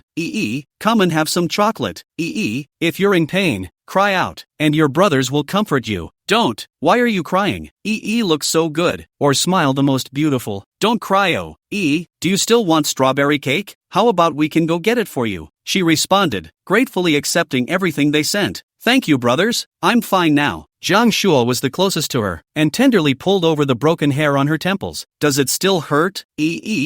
Softly replied. I stopped hurting a long time ago. Zhang Shuo touched her head, smiling lovingly. No wonder Brother Wild always peeks at the surveillance. So he's looking at you. Yan Lai took a sip of her strawberry milk tea and wondered, look at me? The other brothers nodded and laughed badly. Ever since you transferred here, Wild is always looking at the monitor and won't tell us who he's looking at even when we ask him who he's looking at. We thought he had a favorite girl, but it turns out he's looking at you. She was surprised. But doesn't Geno brother hate me? Of the three brothers, only brother Jingji was kind to her, always texting and chatting with her, and always accompanying her during lunch. When Shinzano happened to run into each other at school, he would pretend he didn't see her, ignoring her attempts to say hello. Zhang Shuo wasn't surprised. Wild has a bad temper, and there's always the illusion that he doesn't like people. So we didn't realize he cared about you until he helped you in a fight, and we realized the secret he'd been hiding. The others nodded. Yeah, Wild has the skill, but he never fights. This is the first time he's ever fought outside of a tournament, and we're surprised. Suddenly the door to the health room was knocked on, and a teenager came in looking panicked. Zhang Shuo. It seems like Wild is going to be expelled from school. He Jiayu's family is biting the bullet on Wild, and they're going to call the police to have Wild locked up in a juvenile correctional center. Yan Lai's heart tightened and she got up in surprise. Why? Brother is obviously helping me. The teenager was helpless. Our classmates are all in the principal's office to help prove it, but He Jiayu's parents won't listen at all. They have to force now to withdraw from school and call the police if he doesn't. Yi's face went white, and without saying a word, she jumped off the bed and rushed out. Zhang Shuo chased after him. Wait for Yi. Chapter 187. Gu Wai, just you bully Yan Lai, right? Yan Lai skillfully ran to the third floor, only to poke his head out in the corridor to see a row of 6th grade students standing in the hallway. They looked bad and disgust in exasperation. He Jiayu's parents don't even listen to us, eh? They're all about He Jiayu. Yeah, He Jiayu obviously has nothing going on. He faked dizziness and even touched the porcelain. It's just a nosebleed. He has to say he's going to die. When did this kind of person appear in our school? As we were discussing, the homeroom teacher came out of the office with a heavy face. All students go back to class. Don't argue and don't proclaim. Go. The students, indignant and unable to say much, descended the stairway on the other side. Yan Lai sneakily touched the door of the principal's office, only to hear a familiar female voice coming from. Shinzano indiscriminately beat up my adopted child, and now the child is so traumatized, both physically and mentally, that Shinzano must be withdrawn from school. Yi bit her lower lip. Jittery. Yan Fengsheng's indifferent voice came from inside. I've seen the monitor. It's the student He Jiayu first Yan Lai hands, and Yan Lai's arm pinched purple and blue. Shinzai as her own brother. Take care of his sister belongs to the reason. Write a review can. Withdrawal from the school is no chance. On the contrary, He Jiayu is suspected of child abuse, and even used a rotating egg beater to aim at Yan Lai's eyes. If Shinzano is to be expelled, He Jiayu must also be expelled, and is a major demerit. Xia Evening Ning sneered. Yan Fengsheng, both children you want to drive away today, and both want to be written off. Even both are related to Yan Lai. Don't you think you're being unjust? Yan Fengsheng, parents who feel that I'm not impartial as a principal should control your children and not act like a pack of trained dogs who just bite. Xia Evening Ning is not willing to show weakness. He Jiayu said he was just touching Yan Lai, not pinching her. The action on the monitor is also limited to the two people's hands and arms in contact. There is no direct evidence that Yan Lai's arm was pinched by him purple. she is just lying. Unless you come up with direct evidence to prove that He Jiayu hands, or I will sue your school, do not allow you to let He Jiayu withdrew from school. Yan Fengxing's voice didn't follow for a long time and seemed to be silent. Yan Lai wrinkled his nose. Zhang Shuo looked inside through the gap and snorted. TSK, I've known for a long time that Wild's grandma has no feelings for them. I didn't think it would be so desperate. She'd rather let her own grandson be withdrawn from school than her own adopted son. Ridiculous. The others fretted. But if we can't find direct proof that He Jiayu is lying, even if Yi and her classmates prove it, it's useless, and Wild will still have to drop out of school. Yi's brain raced as she looked at Zhang Shuo. Do you know where Brother Zeno is being held?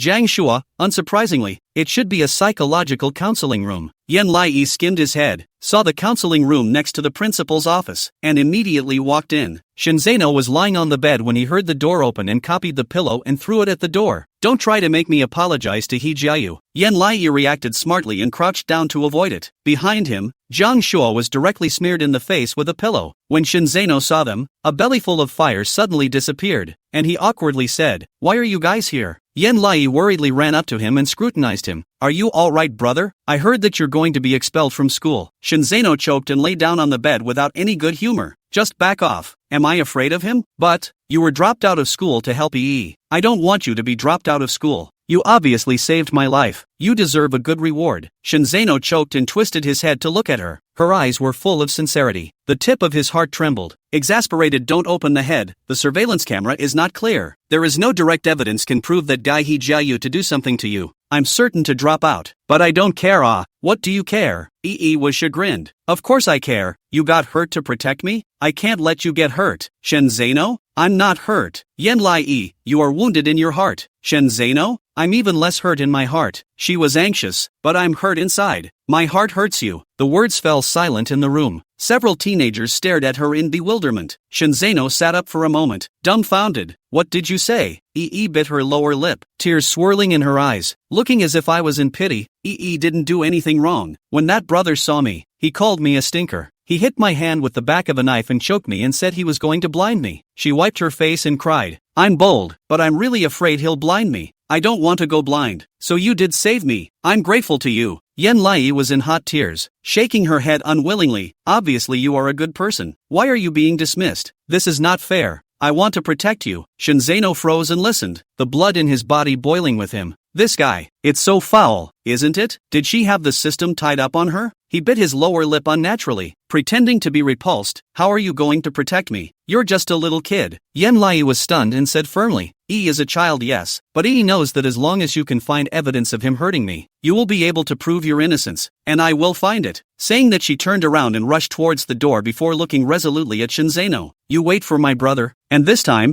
I'll save you." Shen Zeno, what is she going to do to save him? She's not weaned yet, is she? Yan Lai rushed towards the corridor and met He Jiayu, who was being supported by two people. He was surrounded by a man and a woman, not too far from He Jiayu's age, and these two immediately showed a fierce face when they saw her. "How come? You still dare to appear in front of my brother, younger brother?" With a twinkle in her eye, she ran to the stairs and came face to face with them. "He Jiayu, you're He Jianing's brother, right?" Shen Zeno and Zhang Shuo poked their heads out of the heart counseling room and looked at her suspiciously. He Jiayu was sandwiched between the two, looking a bit lousy, but his eyes were still ruthless. "Yes, so what?" Yan Lai suddenly gave him a bow, her hands still in front of her body to worship, her words resounding. "Your sister is the worst, trashiest, baddest girl I've ever seen. There's no worse girl in the whole world than her, so she deserves to drop out of school." He Jiayu's breath stuttered and he raised his hand to push her. "What did you say?" Yi was touched by him and suddenly dropped to the ground. Her body then slipped steeply and rolled rhythmically down the steps. "Ah!" Shen Zeno ran to the stairway and looked absurdly absent-minded. Yan Fengsheng and Xia Wanning also walked out from the office. What happened? He Jiayu and his siblings were even more filled with dismay and uncertainty. Only on the resting platform of the staircase, Yan Lai sat on the ground in a sorry state, his hair disheveled into a chicken nest, seemingly in a daze. She tilted her head back and looked at Yan Fengsheng, her aggression gradually turning into tears that gushed out. One after another smashed down on the face. The hurried-looking Shin Xiuyan and Shin Jingji as well as Gu Huai happened to arrive at the staircase landing. She brewed her emotions, oblivious to the fact that there were 3 more people around her, and suddenly threw her head back and bawled. "Wow! He Jiayu tried to kill Yi. Yi wants to tell mommy. Wow!" Gu Huai suddenly greened his face and smoothly looked up at He Jiayu. Shin Jingji also slowly raised his head and looked at the top of the stairs. Shin Xiuyan pushed up his glasses and swept his gaze over grimly. He Jiayu was incredulous. No, you slipped down on purpose. You were touching me, and you're the one who provoked me by scolding my sister first. Yan Lai cried. I'm not. I'm praying for you. Her little fat finger pointed to the monitor.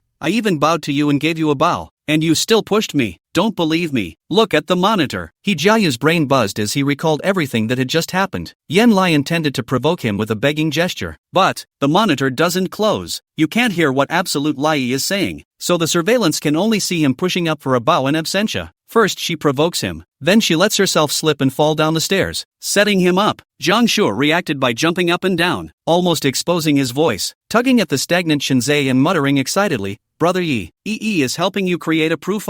This wave we are going to win. He Jiayu once again made a move on Yan Lai. This time he can't wash his hands of it.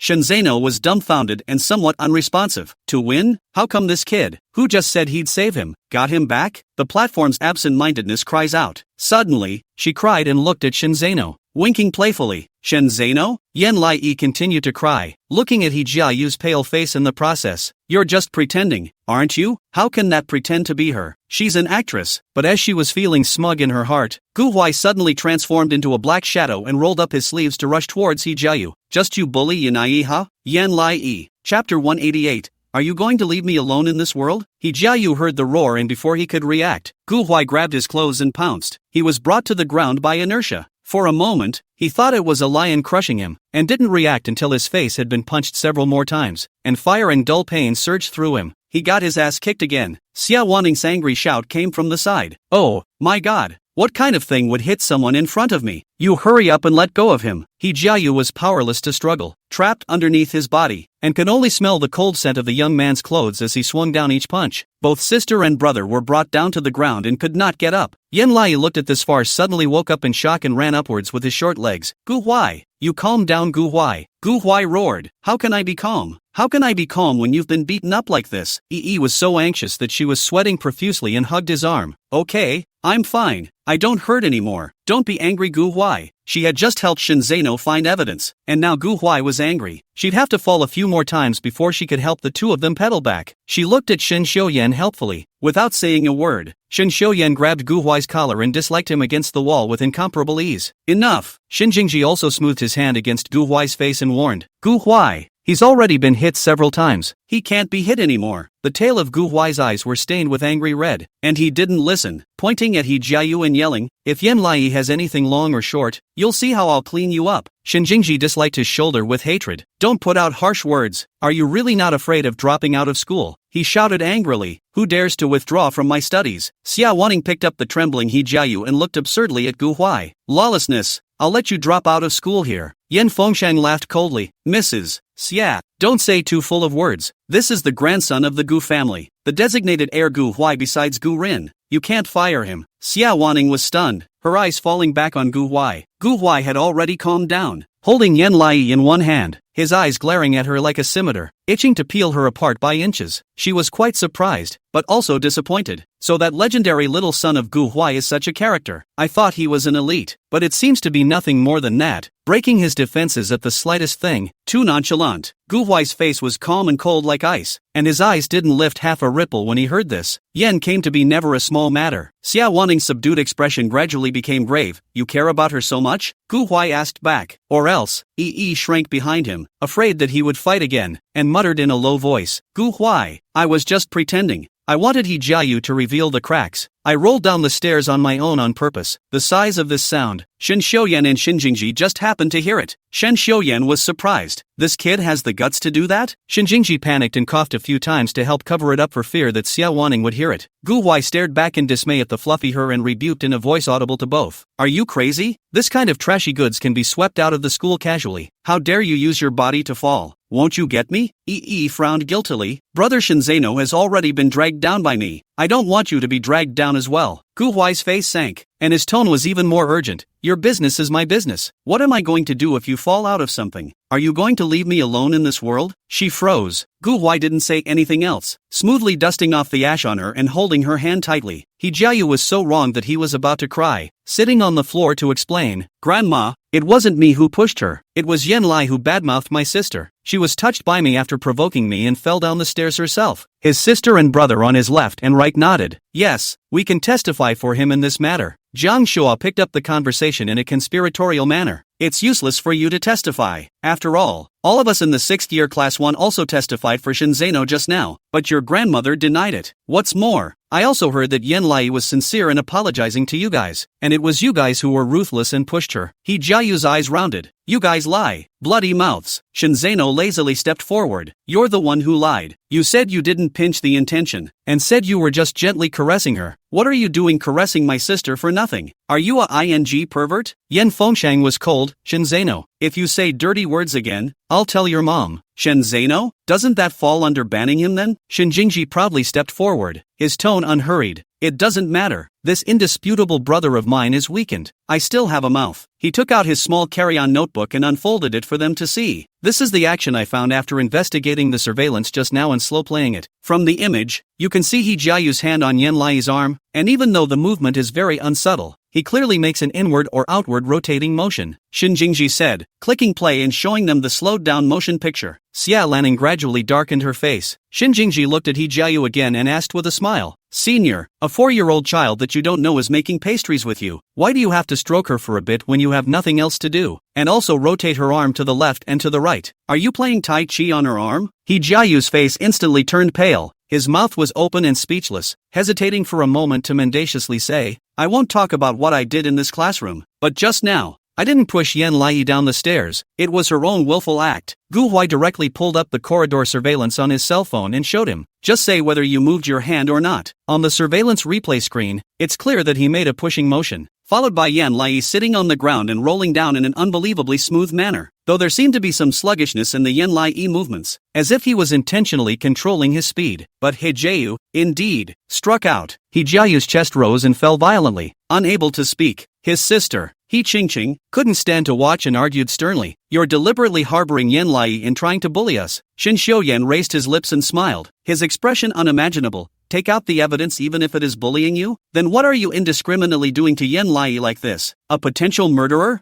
You, Xia Wanning, quiet. The atmosphere was quiet for a moment. Xia Eveningning's face was so ugly that it seemed as if a layer of dark clouds had gathered, and she calmly said, since her skills are inferior, and she doesn't know that she's been undermined by others, there's nothing to say. A loss is a loss, and I'm willing to settle it privately. Yen Lai took a step forward. I'm not willing to go private. The crowd looked down at her in surprise. Yen Lai frankly met Xia Lianning's dismayed gaze. Xia Wanning felt quite ridiculous. What's the point of you not forgiving? This is a matter between He Jiayu and Shinzeno. Yi's black and white eyes looked at her insistently. But Grandma, I'm the one who got hurt. How could it have nothing to do with me? Chapter 189. I'm sorry. Absence of meaning. Xia Wanning froze. She tilted her head and smiled. From the very beginning, Yi was being pinched by him, and just now he pushed him down the stairs. Brother He Jiayu is really mean and doesn't seem like a good person. What if he continues to bully Brother Jino? It would be dangerous to leave him behind, right? Shinzeno looked at her in consternation. Is she worried about herself? Shinjingji was quite proud to hear this. TSK, my sister is so sensible and sentimental. It's right not to forgive. Brother supports you. Shin Xiuyan raised his thin lips and his expression became intriguing. Xia Eveningning saw them singing in unison. Her face was vaguely green. Let's put it this way. I still have things to do. I don't want to waste time. I'll just say the result directly. She pulled He Jiayu to her side. He Jiayu was expelled from school and put on probation. From now on, he will never make a move on you again. As long as he does, I will take him away immediately. He Jiayu was chagrined and looked grudgingly at Yen Lai. She's still on the fence. Gu Huai's eyes were resolute. No. Xia Eveningning's face became even more ugly, and patiently touched the back of He Jiayu's head. Children, I can especially understand your feelings of wanting to punish evil and promote good at your age, but he's also just a little boy who took a wrong turn, and he just loves his own sister too much, so you guys can just give him one more chance, and I won't hold you guys accountable anymore. After all, you guys just beat him up, and I'm just going to let him get beaten for nothing. Is that okay? Gu Huai and Shinzeno looked at each other, and there was deep meaning climbing up in the bottom of their eyes. That is not impossible. Let him stay. Shinzeno smiled badly. Well, stay, I agree. He Jiayu suddenly shivered. Why did he feel like it wasn't over? Yi was uneven, but she could only forgive. Then Senior Hokayu must apologize, right? Her arm still hurts. He Jiayu got a little angry. What? Detention wasn't enough and he had to apologize? He looked at her unwillingly. Absence of intention. Whether I just made a move on you or not, you know better than me in your heart. Unimpressed, Yan Lai asked him back. And did I hurt you in the first place? Hijayu, you hurt my sister. Her. But your sister hurt my work, and she was the one who was stupid enough to hurt herself, and that's going to be put on me too? Hijayu was stunned. Ii cocked her head. Asked you a question. Senpai. She was taller than him, but her aura was very different. Yan Lai was pudgy, like a clear-eyed leopard cat, and exuded verve from his small body. Hijayu gradually lost the battle and vainly licked his lips. Shinjingji laughed meaningfully. It seems that someone has gone soft. Gu Huai sneered. Nice work. Hijayu didn't dare to deny it. He did get a little scared just now. Xia Lanning was speechless and gave him a look. Hurry up and apologize. The eyes are no match for a child's, so what's the face to hold on to? Hijayu gritted his teeth in humiliation and bowed his head with difficulty. I'm sorry, Yanlai. I shouldn't have pinched you in order to avenge my sister's death, and I shouldn't have been resentful toward Shinzano after he helped you. Please forgive me. Gu Huai sneered. Are you bending your back to 90 degrees here? It's not at all obvious that you have the intention to apologize. Hijayu's body trembled and pressed down his waist in increasing humiliation, slowly and discreetly saying, I'm sorry, it's because I didn't have a proper attitude in admitting my mistake just now. I hope you guys can forgive me. The corners of his mouth had a tendency to want to rise as he turned his head to look at Shinzano. Shinzano nodded at her. She softened her voice. Okay, you're forgiven. Hijayu's ears reddened in humiliation and he clenched his fists. Thank you. Xia Wanning felt disgraced, but this was the result she could fight for so far, the one that would least delay her plans. She said with Yin Fengsheng, let's go inside and talk about the other things in detail. Yin Fengsheng sidestepped and let her into the office, his gaze flickering meaningfully over Yin Lai. You're quite clever. She's got a lot of nerve. Nodding her head stinkily, that's for sure. There seemed to be a smile sweeping under Yin Fengsheng's eyes as he pushed open the office door and walked in. The moment the door closed tightly, Shinzano directly showed his original form and raised his chin. Hijayu, call out brother Yi and sister Yi to hear? Hijayu looked up in dismay. Qingqing angrily rebuked. Don't go too far. We've already apologized to you. Shinzano was indifferent and retorted in a Taiwanese accent. Why do we need the police if apologizing works? You're a real biker too. Get out of the way. Qingqing? You. Hijayu grabbed her. Can't give grandma any more trouble. When he said that, he squeezed out two words from inside his throat. Brother Wild, Sister E. Yan Lai listened in amazement. Shinzano put his ear in front of Hijayu. What did you say? I can't hear you. The others covered their lips. Hijayu clenched his fists tightly, with tears flashing in his eyes. Brother Wild, Sister E. Shinzano laughed out loud and turned to look at Yan Lai. Yan Lai, will you accept this little brother? He choked and shook her head honestly. No, I don't want to have contact with him again. Hijayu's cheeks instantly reddened into small tomatoes, and he glared at her resentfully. Shinzano laughed his head off. See Hijayu, no one wants you as a younger brother to anyone, but I've decided well, you don't have to change classes. You'll stay in my class. He rubbed his head meaningfully. Let's get to know each other better. Hijayu couldn't lift his head. Qingqing pulled her brother back, filled with righteous indignation. Shinzano, are you the king of the school? How can you insult our family so much? Shinzano's smile stiffened and he glanced meaningfully at Qingqing. You're new here too, aren't you? Qingqing was a bit scared, but still stiffly held up her chin. So what if it is? Shinzano smiled more and more dangerously. No one dares to mess with me in the entire elementary school section. Even the junior high school section has to give way to me. Shinzano,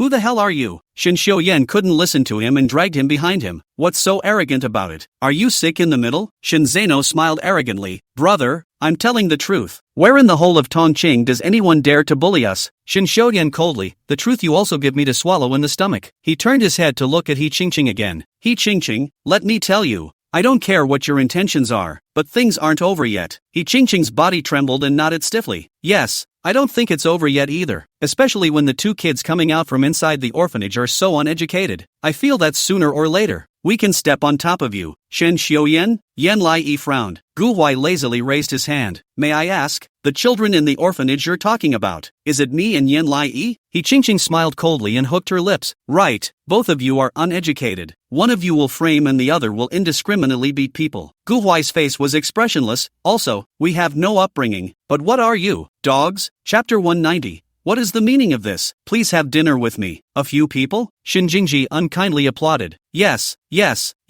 it's dogs, or a bunch of well-trained dogs. Ching gradually whitened her face. What did you guys say? Shinzeno gangster, did not say wrong you in front of Xia Evening Gel, should be the first to shake hands, and then thank you, and then sit up, rolling pretending to be dead after a series of actions before you can get what you want, right? Yen Lai didn't quite understand and looked at them innocently. Why do you say they are dogs? Is that an adjective or a curse? Shunzeno.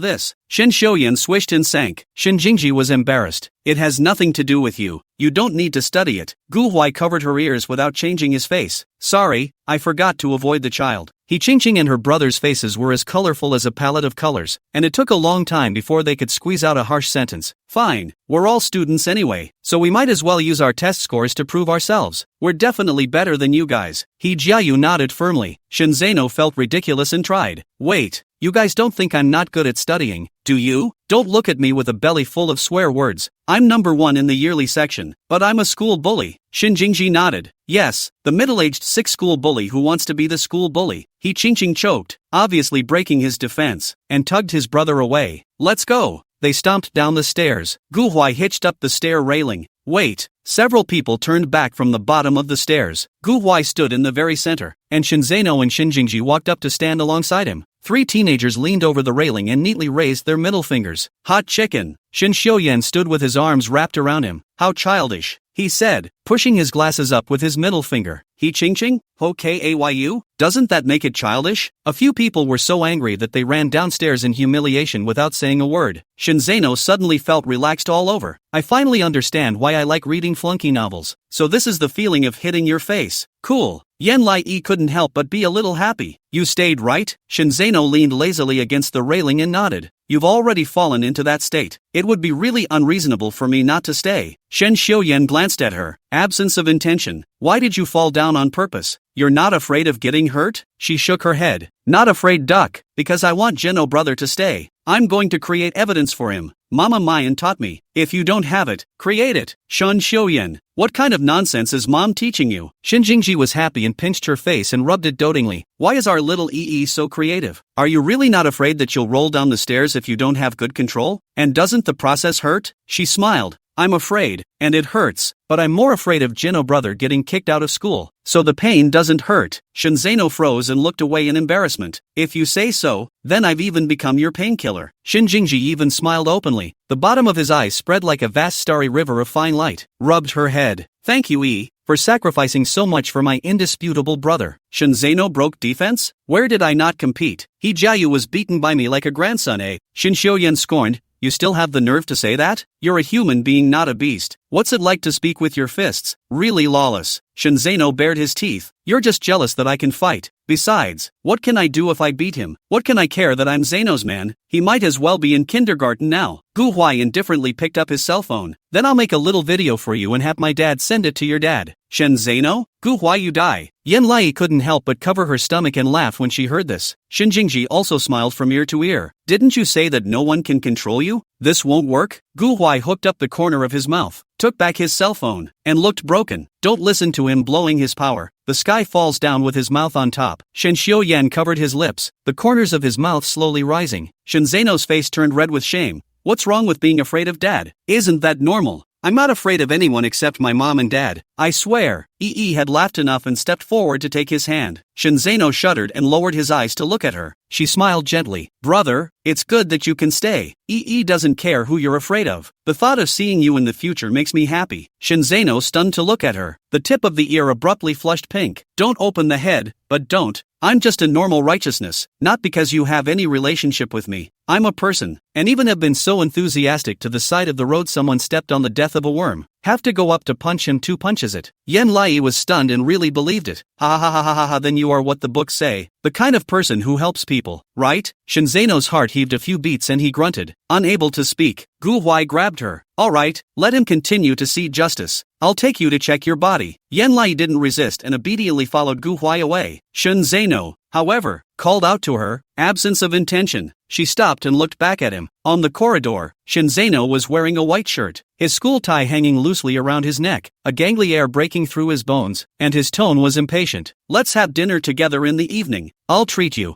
She cocked her head, not understanding. The two of us are clear. We don't need you to treat me. Shinzeno choked, without a good breath. Just tell me if you're going to eat it or not. Gu Huai growled back in a low voice. Why are you being mean? Is it worse than your meal? He reflexively hugged Gu Huai and looked at Shinzeno. Just me and you? Shinzeno rubbed his neck uncomfortably. Right, Shinjingji? Shun Xiuyan. Jiang Shua's eyes were extremely wide, as if he had seen a ghost. Yan Lai had a little heart attack and looked at the others present. Why don't we eat together? Shinzeno was stunned. Shinjingji came to the spirit. Hey, this proposal is good. My brother hasn't invited me to dinner until now. I'll be the first to agree. Shin Xiuyan also nodded with interest. Taking care of my brother for so many years. For the first time I see the money back. I also agree. Shinzeno was speechless and looked at Gu Huai again. What about you? Are you doing it? Gu Huai's face was somber as he looked toward Yan Lai. She raised an eyebrow. Agree. His eyes flickered with bad intentions, and he proudly held his head high. I can agree. But Shinzeno, is this the kind of attitude you take when you invite people to dinner? Shinjingji comprehended his meaning and followed to encourage him. That's right, second brother. Take out your 6th grade bully style and invite people with a good salute. Right? Shinzeno? A 6th grade bully? What kind of earthy name? Shin Xiuyan laughed evilly. Yes, 6th grade first bully. Show your gentlemanly manners and invite people. Don't let us look down on you. Let's see if you've forgotten your manners cleanly. Jiang Shua held back his laughter so badly. Wild brother, if you want to invite a girl, you have to come up with an attitude. Oh, come on. The others cooed. Yeah, go wild. The corners of Shinzeno's mouth twitched as he rode the tiger and looked to Yan Lai. He twisted her hands in front of her and looked at him curiously. He gritted his teeth and stepped in front of her. He subconsciously took 2 steps back. Only Shinzeno's long, white fingers were seen resting between his eyebrows before sliding down to her and extending his hand towards her. The slender 5 fingers hooked slightly. His tone was low and raw. Ms. Yanai, please bring your friend and join me for dinner. Chapter 191, Is he pretty? Oh ha! A burst of uproar came from the corridor. Shinzeno was especially embarrassed to bend down in front of Yan Lai, lifting his eyes to look at her. Do you agree? Yan Lai reached out to hold his fingers and smiled sweetly at him. Why don't you agree? She smiled a cute smile. Let's have dinner tonight. The tip of Shinzei's heart trembled, staring at her in a daze. Unable to speak, Jiang Shua and the others continued to cajole. Oh ha! Congratulations to the 6th grade first bully for inviting the person he wanted to invite today. Shinzeno came back to his senses and chased after them in exasperation. Cut the crap. Are you guys going or not? Jiang Shua was particularly sensible and hugged his brothers. We won't go. After all, this is kind of your family gathering. A few brothers and a sister and a brother-in-law. What are we going to do to make a scene? Yeah, Shinjinja's smile suddenly disappeared. Don't talk if you don't know how to talk. And who is he saying is a brother-in-law? Jiang Shua scrunched his neck and snickered. Shinzeno also did not have a good gas. Pretending not to care to look at Yan Lai, you dress up tonight to look good.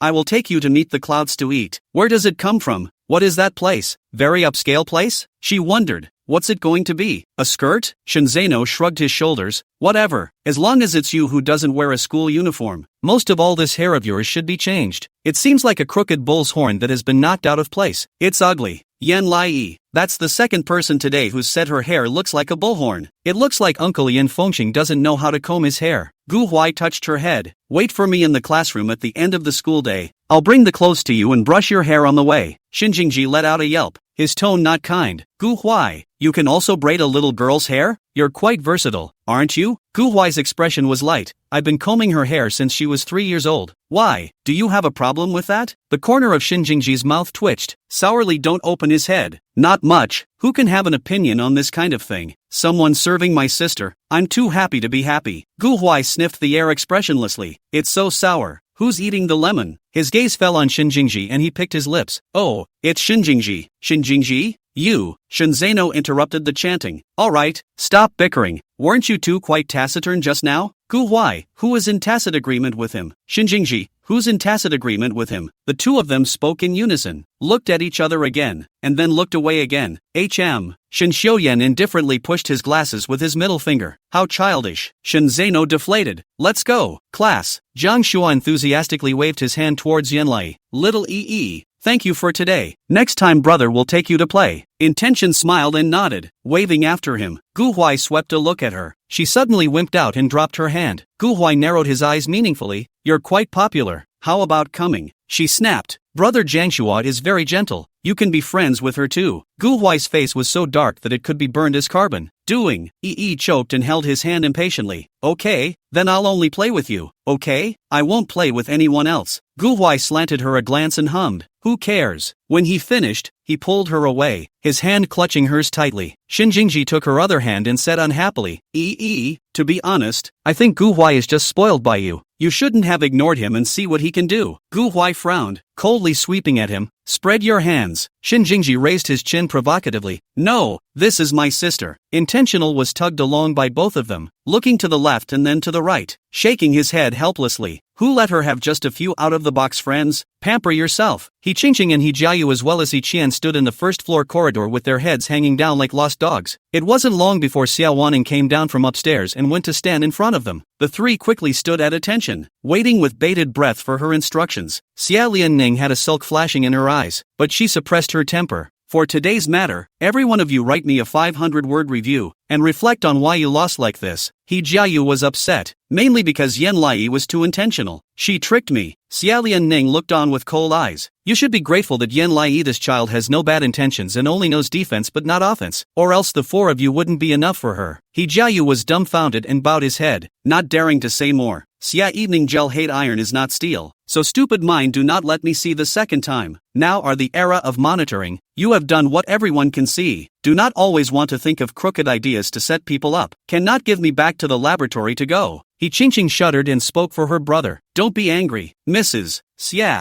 we know all about it. Xia evening Ning didn't have a good temper. I've already booked a place for you guys in Meet the Clouds, so take He Jianing with you tonight and have a meal together to relieve your stress. He Qingqing was flattered, uncomfortably pursed her lips. But, we didn't do a good job Grandma Xie. Meet the Clouds isn't the only dish we can eat if we get a perfect score? A coldness flashed under Xia Wanning's eyes. Rebuke is to be had, and love is to be had, or else it's the second Yan Zishi. Xia Wanning patted He Qingqing's shoulder and intoned, but I've always believed that you guys can do it. Tears welled up in He Qingqing's eyes as she looked at her in a moved manner. Aha! We definitely won't let you down again. Please take your time. The three bowed neatly at 90 degrees as if they were worshipping her as king. Xia Wanning turned around, took off the sterilized wipes and wiped her hands, then dropped them in the trash can in passing without turning back. After school, Yan Lai was locked in the RV by her head and watched in disbelief as the stylist worked on her look. The origin was that Gu Huai asked Gu Rin to help him buy clothes, and as a result, Gu Rin's godfather waved his hand. How can my daughter-in-law change her clothes and call it a day? The cards must be arranged. So he hired a stylist straight away to design her look for the family dinner with her brothers. She stared blankly at herself inside the mirror, wearing a halter puffy top, a pair of black draped micro pants on the lower half, a pair of thick-soled Louboutins on her feet, and a delicate pearl-chained bag around her waist. Inked hair was coiled into a balled-up head, the rounded, full back of her head looking a head taller throughout. She couldn't take her eyes off of it. Is looking good. The stylist smiled at her with incomparable respect. We are Mr. Gu's stylists. It's our honor to do your styling. Thank you for your feedback, and welcome to visit again. Gu Huai and Shin Xiuyan. They were all waiting outside the caravan. Shen Zeno glanced at the time, impatient. Yan Lai is still not ready? It's been an hour since this styling, and she doesn't need to put on makeup, right? Shin Jingji snorted. I just asked. They said she's packing her eyelashes. Shen Zeno? Eyelashes still need to be cleaned up? Shin Xiuyan indifferently held a book, completely unconcerned. Gu Huai stood impatiently in front of the car door with his hands in his pockets. Suddenly, the car door opened. A small, white, chubby hand poked out of it. Gu Huai spoke. You finally. The words ended abruptly. Lifted her eyes to look at them, her eyes black and white under her long curly eyelashes, and milked her voice. You've been waiting for a long time, haven't you, brother? Gu Huai's eyes widened in shock. Shen Zeno's smug expression instantly froze. Shin Jingji hee cut stuck in midair. Shin Xiuyan inadvertently raised his head, and his sight suddenly froze and locked onto her. The stylist behind Yan Lai smiled and introduced. This is the most popular sweet cool outfit among kids recently. It looks more cute on kids, and we even permed her eyelashes specially, like a doll, right? Yan Lai asked tentatively. Do I look good? She was glowingly beautiful against the setting sun. Chapter 192. She's so beautiful that she glows, so she can't say anything. Gu Huai opened his mouth, unable to squeeze out a single word. For teenagers froze in place, unable to put together a single word. She stood on her tiptoes and waved them in front of her, wrinkling her brows helplessly. Can't you guys just compliment me? Am I that unattractive? They snapped back abruptly and opened their mouths in embarrassment. No dash. Yan Lai wasn't interested in listening anymore and turned around to get into the car. I don't believe you guys when you say I don't look good. After all, EE has grown eyes. Humph. Gu Huai was the first to react and looked at the Shin brothers. Shin Jingji half opened his mouth. It seems like she's glowing. Shen Zeno agrees. I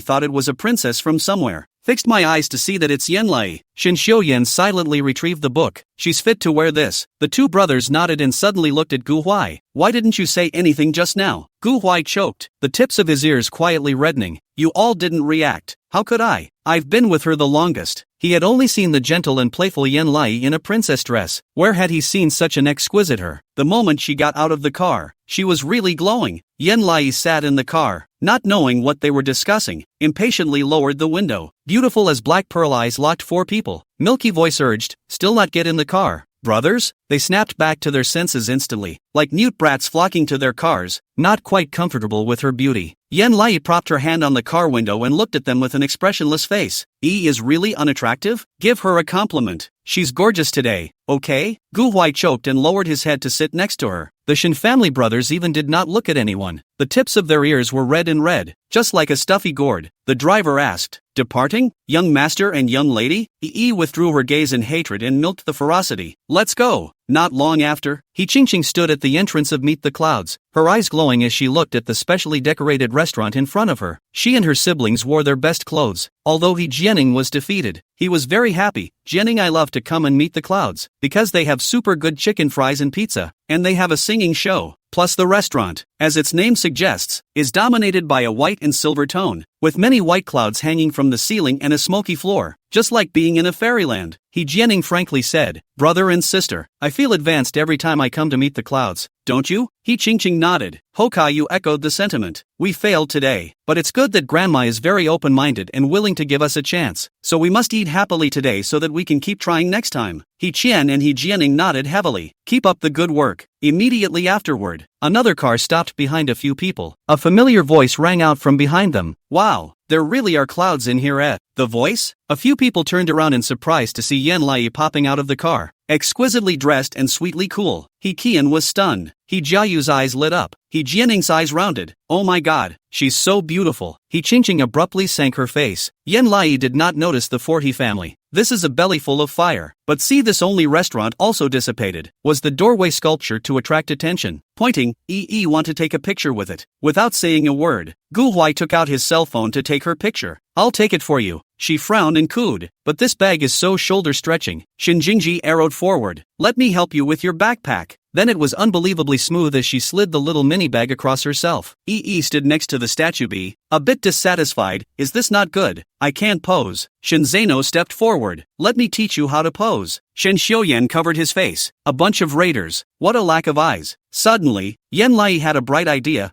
Big brother want to take a picture? He lowered his hand indifferently. That's fine too. The four members of the Yi family watched in awe as Yan Lai took pictures with them one by one. Shin Jingji backpack. Shin Zeno teaches posing. Gu Huai took a picture. Shen Xiuyan accompanied the photo. Then the four will take turns changing positions again. He Jianing had mixed emotions. What is this? The princess and her four handsome knights? He Jiayu returned to his senses. CHCH. What's there? Yan Lai looked at the photos with satisfaction and thought they all looked good. Okay, we can print them out and put them on the bedside. As soon as the four boys heard this, they looked away with mixed disinterest and pressed the corners of their mouths, which had risen deliberately. Yan Lai didn't look any further and prepared to go into the dining room, just in time to meet the gloomy gazes of several members of the He family. She was baffled. Hojayu and Hojaning? Gu Huai and the others returned to their senses and saw them sink in unison. Shinzano only felt bad luck. It's really not an enemy. You guys come here to eat too? He Qingqing was the first to react and held her head high. Yes, we made a reservation early, but have you reserved a place yet? If you don't have a reservation, you'll be kicked out. As soon as the words fell, a manager in a suit passed in front of her and came to nod his head in front of Shinzano. Young Master Shinzano, why didn't you call when you came? Luckily I saw you. Where do you want to sit today? He Qingqing? Shinzano stuck his hands in his pockets and smiled at her in mock distress. I'm sorry MS. He Qingqing, I let you fail at pretending. I, Shinzano, never need reservations. Was surprised. Then you're really great brother. You don't even need to make a reservation. Shinzano stinks, don't even look at who I am. Little master to take you to find the most comfortable position to go. After saying that, he pulled Yan Lai to rub shoulders with He Qingqing. The corners of He Qingqing's mouth twitched as she gritted her teeth and didn't say anything. Shin Jingji passed in front of her and probed innocently. Does your face hurt, senior sister? You shouldn't know that there is a kind of person who doesn't need to be booked, right? Gu Huai grunted. Shin Xiuyan sarcastically hooked the corner of his mouth. As soon as they left, He Jianing tilted her head and looked at He Qingqing. Sister, aren't there ranks in this restaurant higher than ours? He Qingqing was so angry that her nostrils enlarged. What do you think? None of them need to make reservations. She pulled He Jianing into the restaurant and tilted her head to see Yan Lai and Shinzano sitting at the best box. It's a private room, but it's actually open. In the middle of the second floor of the restaurant, wrapped in layers of clouds and with steps that raised the table to a higher level. That was a seat only for the most honored VIPs, and I heard that only guests who had 5 large birthday parties here could meet that requirement. But, worst of all, they were positioned next to this high level, because this upper level has the best view. The location next to it is also the best, but this makes them look low. He Qingqing was speechless. Never for a moment had she hated this position so much. He Jianing Gray abruptly sticking to the package of Yan Lai walked to the front of the position. Originally, I was very happy today, but seeing them I do not know why. I feel a little ashamed. He Jiayu and He Prayan also nodded, not knowing what to say. He Qingqing regained her composure. What is there to be ashamed of? Should eat and drink, how to be happy, how to come. Grandma gave us a quota of 5,000, counting the order. On the other side, the waiter had already handed Shinzano the menu in front of him. EE just wanted to choose, but Shinzano said, bring up your best-selling new and classic models, just one pizza, and feel free to have other snacks. EE was a bit surprised. Brother, don't we need to care about the price? It's still better if we should look at it, right?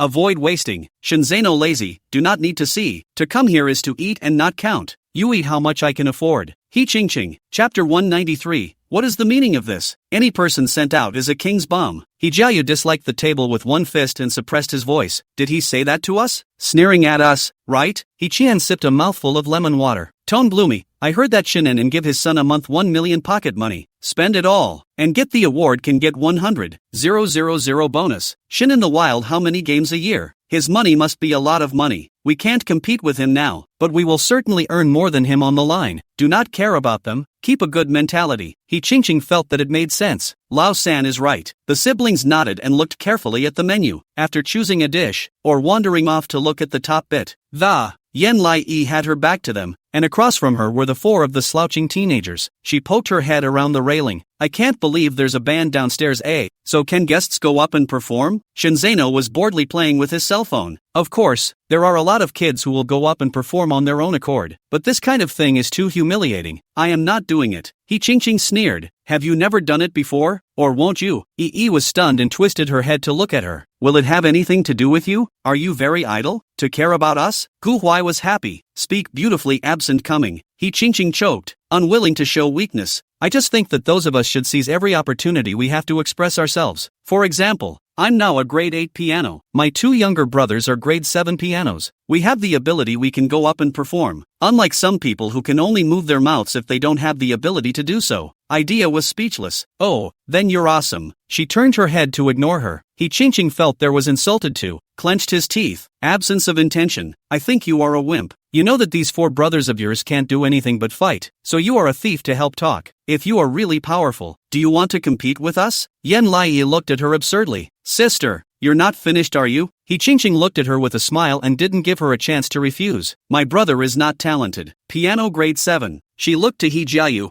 Jiayu, go give them a sample. He Jiayu proudly got up, went downstairs and walked to the piano. A fluent tune flowed out from under his fingers. The tunes are emotionally charged and hard to hide the power. The more He Jiayu played, the more he got into it, and his glasses were about to fling off. Yan Lai was dumbfounded. It's not that I'm surprised, it's mostly that, she didn't agree to race, right? She looked absurdly at her brother. Is it because I'm not in the right mood for rejection? How come you're playing the piano? This also, sister, after my consent. The 14 saw her like this and poofed. People are just rushing their ducks onto the shelf. Shin Jingji hit the nail on the head and teased. He Qingqing is determined to compare. Yan Lai. She looked at He Qingqing in distress. She just wanted to come and get a pizza. He Qingqing thought that she had wimped out and couldn't hide her pleasure, absence of intention. This piece is called Radetzky March. You should have only heard it at the games. Intentionally uninterested. I haven't heard of it because I had diarrhea when I walked in formation at the games. He Qingqing. After a piece of music, He Jiayu proudly got up and left from the piano. The diners applauded facetiously. This kid is pretty good. Yeah, it looks like it's only in the 5th or 6th grade. He stepped over these compliments and walked up the stairs with immense pride. Happened to pass by a pair of handsome older men at the table. Fu Shinian elegantly wiped his mouth and looked askance at He Jiayu's back. Li Yan sat across from him and sighed with her hand on her cheek. The competitive pressure on children these days is really great, and they can play the piano at this age. Fu Shinian coldly grunted. The piano music he played can only be described in 2 words. It's awful. Li Yan. That's 4 words, right? He was cold. Do a few words matter? Li Yan didn't think so. I think it's quite good. How can you pour cold water on a kid who is working so hard? In 2 days, you will meet my disciple. How can you meet him with this attitude? Fu Shinian was disinterested. As far as I know, Yan Lai didn't agree to become your disciple. So hurry up and finish eating and let me go. I don't want to listen to all this loud music here. He Jiayu didn't hear a word of the exchange between the two. He puffed out his chest like a big rooster returning to their position. He Jianing was honored. Second brother, you performed wonderfully. You really made us look good. He Jiayu proudly held his head high. That's right. I was applauded by a full house, so I'm naturally awesome. He Qingqing was proud of himself and looked provocatively at Yan Lai. Come on, Yan Lai, please choose your hero. Idea. She turned her head helplessly and looked across the room. The 4 teens looked at her with a relaxed and comfortable expression. Gu Huai's tone was flat. You can choose me. Xin Jingji looked relaxed. Close your eyes and choose. Yan Lai. She doesn't want to choose. She's just here for the pizza. Her head was full of black lines. Then she looked at He Qingqing in a serious manner. Sister, I'm here with them to eat, so don't pester us. He Qingqing, so you guys wimped out, right? Yan Lai crumbled and explained with her. No, it's mainly because you guys were the ones who were competing with us in the beginning, and I didn't even want to compete with you guys. I want to have fun and eat, okay? He Qingqing was certain. So you wimped out. Yan Lai was speechless and could only look at Gu Huai. Gu Huai understood and was going to get up. Shun Zeno, however, pressed his shoulder.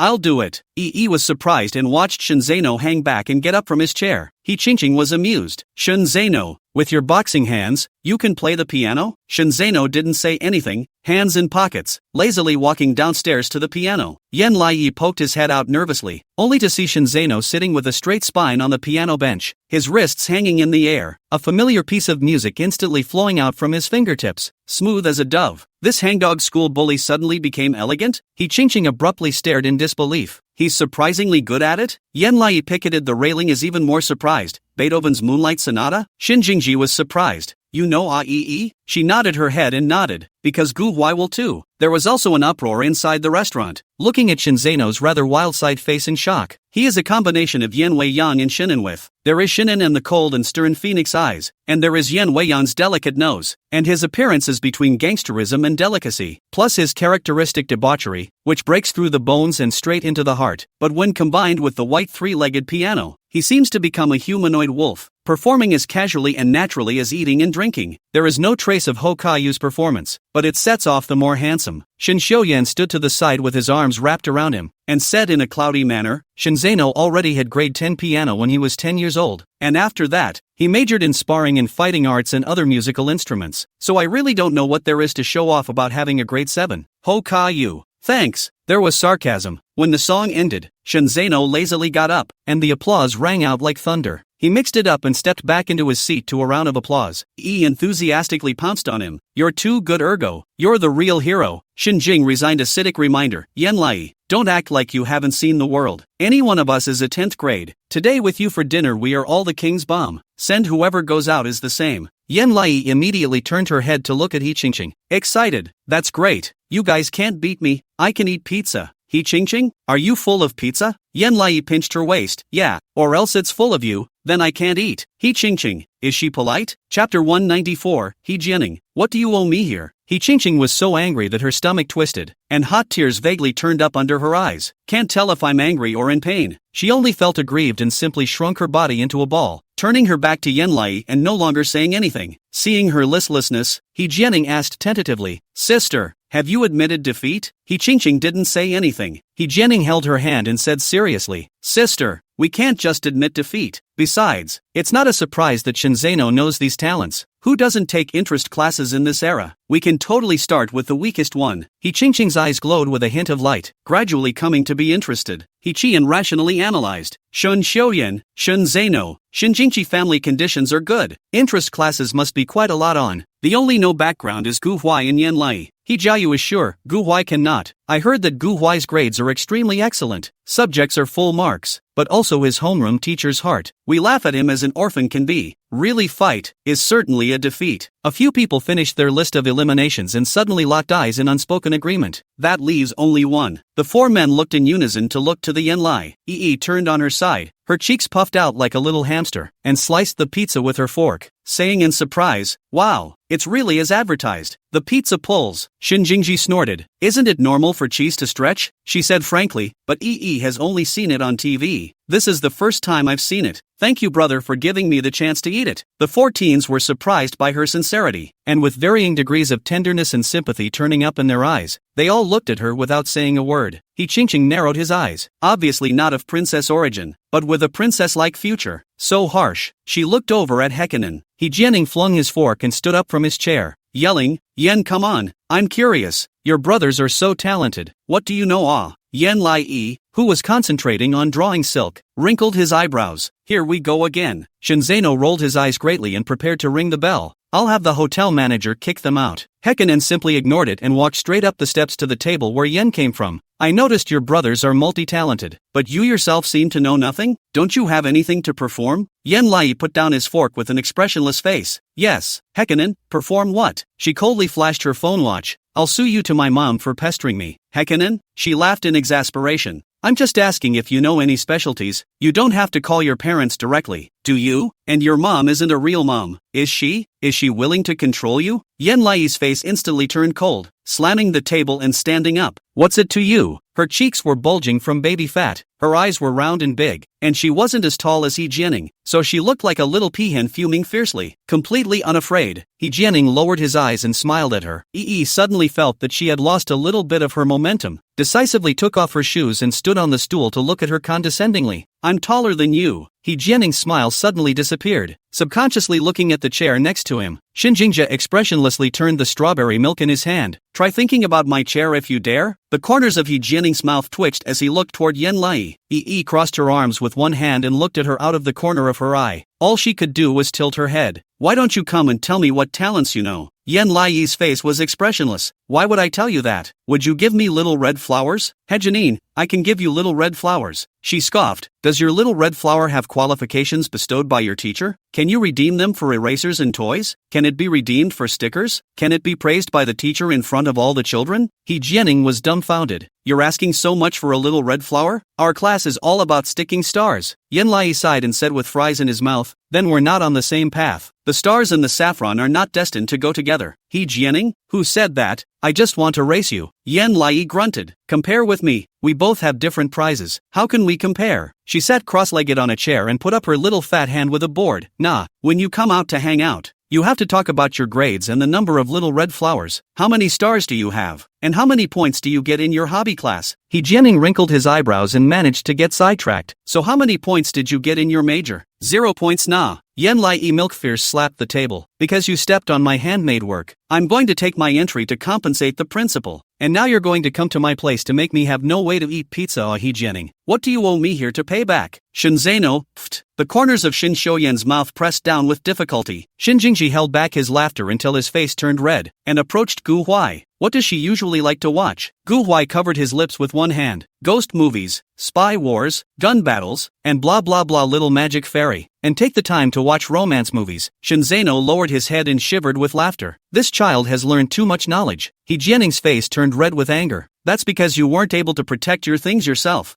Glared. "Say that again? If you say it again, I'll beat you with my shoe." All beings are equal under the slipper. Jianing was so scared that she took 2 steps back, looking a bit abashed at her small, palm-sized shoes. "Can't you fight with me like an adult? Let's both race." Yan Lai was stunned, put on his shoes and stood up. "Then what?" Jianing's aura faded, and she took 2 steps back in fear. "What did you say you knew?" She was exasperated. "I can shoot." Heikkinen? Yan Lai continued to think. I can still eat, and I'm best at ice cream. Gu Huai. Shinjingji, does eating ice cream count as a strength? Shun Xiuyan. Shinzano laughed his ass off. Ha ha ha ha ha ha ha ha ha ha ha ha ha. He Jianing was speechless, but had to help her find a remedy. You can always sing, right? The two of us will compete in singing. If I win, you can leave now. Don't delay our family gathering. Yan Lai ridiculous, joking, singing. I have never been afraid of anyone. A year after year orphanage competition first. He Jianing froze. So how many years have you been comparing? Yanai, 1 year. Hekanen, a year is considered a year? She gasped. I'm only 4 years old. How many years do you expect me to have? He Jianing was stunned and suddenly reacted. Yeah, Yan Lai is only 4 years old. The guy acted so slick. There was always the illusion that she was 5 years old. Please then. Not wanting to talk to her much, Yi walked towards the stairs. Gu Huai was uneasy and stood up. Yan came. She turned back angrily. Sit here and wait for me. We girls don't let you interfere in our business. Gu Huai was startled and subconsciously sat back down, nodding and nodding again. Chapter 195, Fu Shiren. Look, that's my apprentice brother Yan Lai. Shinjingji seemed to empathize with Gu Huai, and was so scared that he covered his heart. Yan Lai is quite scary when he is fierce? Gu Huai returned to his senses and nodded heartily. That's true. Yan Lai doesn't get angry easily, but she's definitely not one to be messed with. Yi quickly ran up to the stage and borrowed the microphone. Cold and silent, He Jianing leisurely took the microphone and said to the sound engineer, "Please come to a song as you wish." She looked provocatively at Yan Lai. "Can you sing?" Yan Lai had impatience written all over his face. "You sing the first verse, I'll sing the second. Hurry up and make it quick." He Jianing sneered and hooked her lips, looked at the guests who were at a loss, and piled up a kind smile. "Hello everyone, my name is He Jianing. I'm going to sing with this kid called Yan Lai. Whoever sings better, please call out any of our names when we're finished, okay?" A group of diners looked at each other in disbelief and nodded with interest. "Okay, that one is really Yan Lai. Ha, this kid is a lot better looking than what you see on TV. So cute little EE. Just don't feel as if you're too happy? I guess I was pressed on the head to come to the race? Mom forced to come? Ha ha ha ha ha ha, same world, same parents who forced the show?" But among this group of diners, Li Yan in the corner painted the most different picture. His mouth was slightly open, and he was dumbfounded long before the moment Yan Lai came on stage. His disciple? No, his future apprentice? I can't believe it's here. Karma. He grabbed Fu Shirenyan's arm. "This is my disciple Yan coming." Fuznian was stunned and lifted his eyes to look at Yan Lai. She was seen with her inked hair coiled into a balled-up head, dressed like an adult, her little face dropping down like a hamster, unhappiness written all over her face, but unexpectedly very classy. He looked to Li Burn. Li Yan was starry-eyed with excitement. "My disciple is going to sing eh? She must have known that I'm here and intentionally performed for me, maybe?" Fu Shirenyan wanted to splash him with cold water, but when he saw him smiling with arched eyebrows, he helplessly pulled the corners of his mouth. "Then let's listen to it and see what level your disciple can sing at." Yan Lai stood on a high platform and didn't mind that everyone was ogling her and taking videos. She didn't pay any attention to the guests, just looked up at her place at the table. Gu Huai and the others were already standing by the railing watching. Shenzano ate pizza while pulling silk to her, deliberately teasing. "Yan Lai, hurry up ah, a moment pizza does not pull silk oh." Yan Lai, rating the shoots nah. After that, the top key sounded and He Jianing spoke slowly. "You are a distant road, a light in the fog of the mountains." The tender child's voice swung in the restaurant. The guests were looking forward to it, and when they heard the tune, their expressions gradually became helpless. The singing was okay, on key, but it doesn't sound good. Fu Shirenyan directly covered his ears. He Qingqing frowned at the sound, walked off the stage to pick up a new microphone, and opened her mouth to take it. The tone of her voice was melodious and melodious. The diner's eyes lit up. He Jianing simply stopped and looked adoringly at his sister. He Qian and He Jiayu were proud of themselves and looked at the 4 teenagers on the high seat. "Let me tell you, my sister's singing is the best amongst us, and at every cultural evening, my sister can get first place whenever she performs her singing." Gu Huai was indifferent. "Oh, that's none of our business?" Both? At the bottom, Fuznian rhythmically tapped the desktop, but also came to be interested. "There's something about this He Qingqing." Li Yan was impatient at the side. "How come it's just these 2 kids singing and not my disciple?" Yan Lai stood expressionlessly. They sang 2/3 of the song, and the more they sang, the more interested they became, and the diners underneath even applauded along with the rhythm, but others muttered, "When will it be Yan Lai's turn? These 2 kids are too bad, squeezing her to keep her from singing? That's just it, the 2 little girls have quite a heart." Suddenly, He Qingqing looked toward Yan Lai with a bad smile. "She's going to leave the most complicated part to Yan Lai. Make her open her mouth and run out of tune." Public disgrace. Yan Lai picked up her signal and lifted the microphone with a facepalm. Shin Jingji was nervous.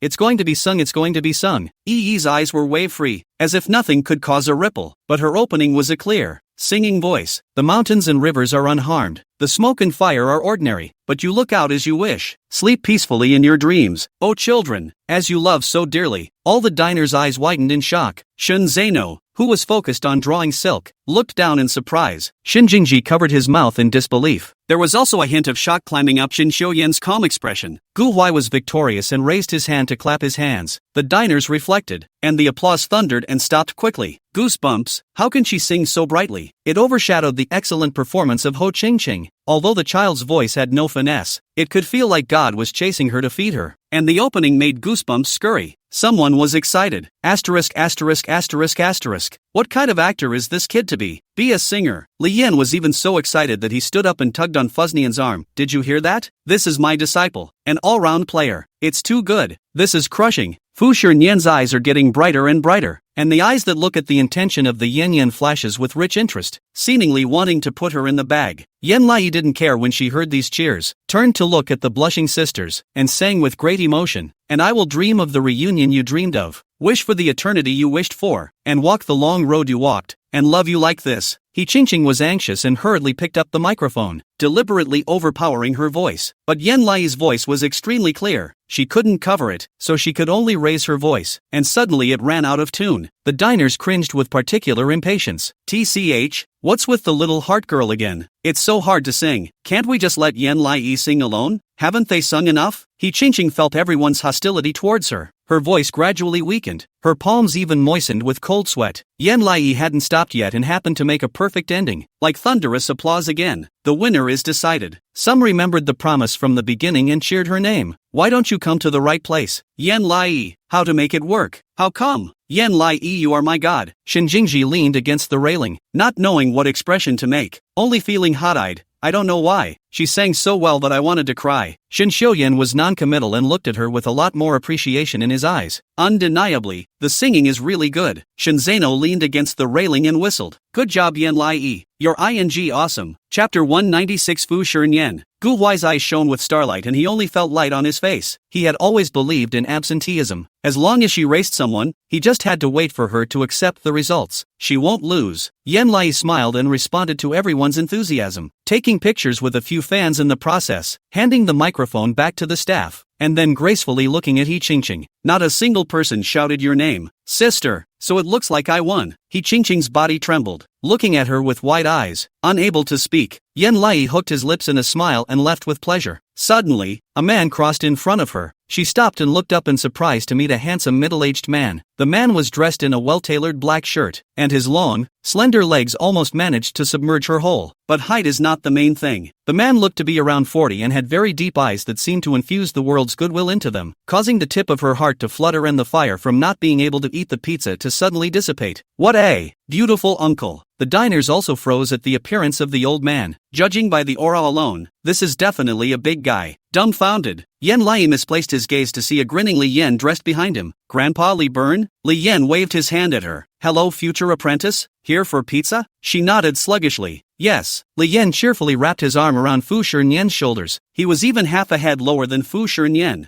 That's too coincidental. I'm also here to eat. By the way, this is your second future master, Fu Shinian. He leaned down to get close to Yi. Bad smile flying eyes. Worship my name. Fu Xinyan is your second master. Very cost-effective. Oh, hurry up and say yes. Fuzzy, you use me as a bargaining chip to talk? Most of the people inside the restaurant were mixed in their circle, hearing Fuznian's famous shock probe. Fuzzy? It's really fuzzy. Isn't Fu Shinian a Hall of Fame master composer? Or a pianist, violinist, painter? How dare he come here to eat too? Fuznian is so handsome? He should be in his 50s, right? How come he doesn't look old at all? I heard he was so beautiful when he was young. Really, eh? This Fu Shinian is now taking the initiative to come to find Yan Lai. I'm afraid he's not looking at this child's talent, right? It's really possible. I've also heard that Fuznian wants to retire, so he wants to find a disciple to pass the time, and my sister is looking around for connections in order to send her son to him. Yan Lai listened to the clouds and tilted her head to look at Fuznian. Fu Shinian was completely oblivious to the murmurs. His expression was waveless as he extended his hand towards her. Hello, my name is Fu Shinian. Yan Lai held his fingers slightly dumbfounded. Fu Shinian felt her fine soft fingers. The bottom of his eyes flooded with soft light. Smoothly drew out a business card. 3 days later, I have a competition to select students. By then there will be a lot of children of the same age as you to participate in this competition together. I will choose one of the most outstanding children to become my students. If you are willing,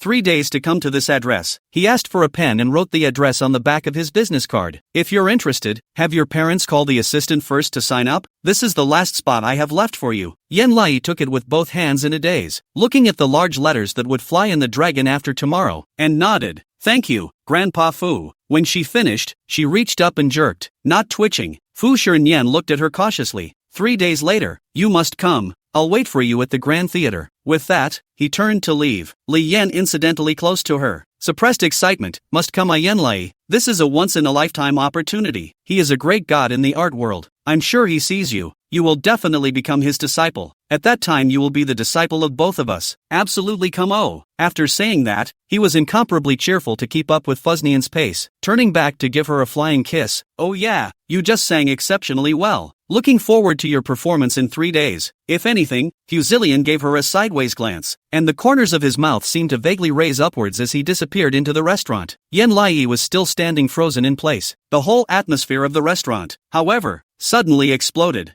This is opportunity. Congratulations little EE. You've gained the appreciation of a big brother Look at other people's kids and then look at my kids. I finally know what it means to be someone else's kid. To be able to get an invitation from Fuznian. This must be a one of a kind. You must go, little girl. You can't let people down. Yan Lai gradually came back to her senses and met their eyes in smiles of heartfelt congratulations for her. She suddenly felt the business card rolling in her hand and gradually blossomed into a small smile. Aha, that's great. She gets such great stuff for being randomly picked on. She looked at He Qingqing cheerfully. I would have been quite angry, Sister Qingqing. Thank you for giving me this opportunity. Mother Wei Yang will be happy. He Qingqing, who had long been green-faced, is this dog showing off? He Jining was indignant and a bit uneasy. Sister, isn't that big theater she's going to 3 days later the same big theater you're going to? That theater's interview slot was arranged by Grandma after she wasted a lot of effort. So why can't she just get this interviewer's business card? Shinzeno's voice rang out. Of course it's because Fu Shinian has his eye on Yan Lai, but not your sister. Does that even need to be asked? The sisters looked up in shock. Intentional was overjoyed and looked over at the 14s. Shinzeno walked over with his hands in his pockets. Gangly, Shinjingji took the lead in embracing her into his arms. Congratulations EE. You didn't just win, you also gained the big brother's appreciation. You've won big this time. Shin Xiuyan took the business card in her hand. His tone could not hide his happiness. Do you know how high Fuznian's gold content is? Those of us who learn musical instruments, how many people want to become his disciple can't find the doorway? You're the only one who was moved to get this business card. Shinzeno laughed evilly. As long as you don't make a fool of yourself, the champion after 3 days, in all likelihood, will be you. The more EE listened, the more excited she became, her eyes glowing. Is it really that powerful? Shinjingji grabbed her shoulder and nodded exuberantly. Of course I did. And the 2 people who sang with you didn't get it. Only you did. This proves that his favorite person is you. You deserve it. Her heart thumped and she looked at Gu Huai again. Gu Huai stuck his hands in his pockets and looked at her favorably and smiled. Congratulations. Absent the intention to come. She smiled even sweeter and turned her head to look at the He Qingqing sisters. Then if you put it that way, I still have to thank them. If it wasn't for them wanting to compete with me, I definitely wouldn't have been spotted by Grandpa Fuznian. He Qingqing was so angry that her chest was heaving, looking at Yan Lai and panting. You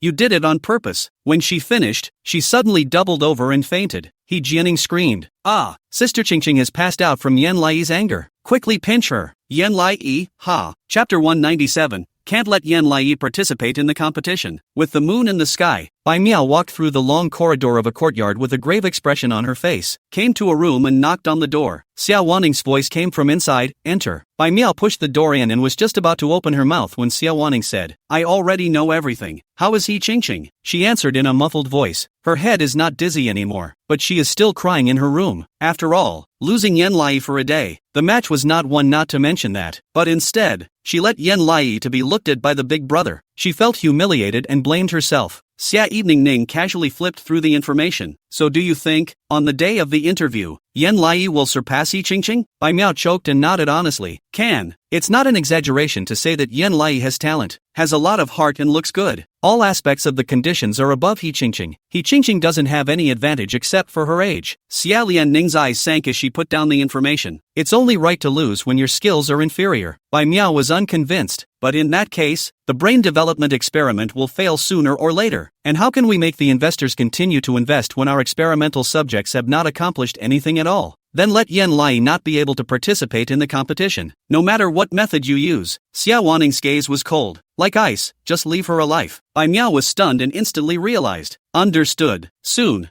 3 days later, Yan Fengsheng half-kneeled in front of Yan Lai, his white and slender fingers putting on her Mary Jane shoes, lifting his eyes to look at her. She was wearing a black halter puffy sari today, and her inked hair was coiled in a pill head with pearl hairpins, elegant and noble. Great for interviews. He stood up and looked at her condescendingly. I have a meeting today. I can't stay with you. You don't have to be stressed. It doesn't matter if you get picked or not, but if you win today, I can buy you something, anything. Yan Lai wiggled her little feet and looked innocent. That's what Mama Wei Yang said too. She told me that if I can win this championship, I can buy whatever I want. Yan Fengsheng raised an eyebrow and nodded. Then I'll stack my reward with your mother's and I won't go back on my word. She became more and more expectant and propped up her upper body to ask curiously, is Mr. Fu really very good? Yan Fengsheng was non-committal. Let's put it this way. If you can become Fuznian's disciple, you might be able to score movies and appear in all sorts of recital halls. But if you can worship Li Yan as your master, a group of henchmen will appear beside you who will look up to you, and there are some who will even give up their lives for your sake. But comparatively speaking, your work will be very dangerous. She listened with clouded curiosity. Then can't he be a composer on the surface and have a bunch of henchmen who look up to me in private? Yan Fengsheng was stunned and snorted. Do you want to be the outwardly all-favored national daughter, but behind the scenes you're an emotionless killer who occasionally plays classical concerts and sells airplanes when there's nothing else to do? Yan Lai was getting more and more excited. I want to. She wants to learn so many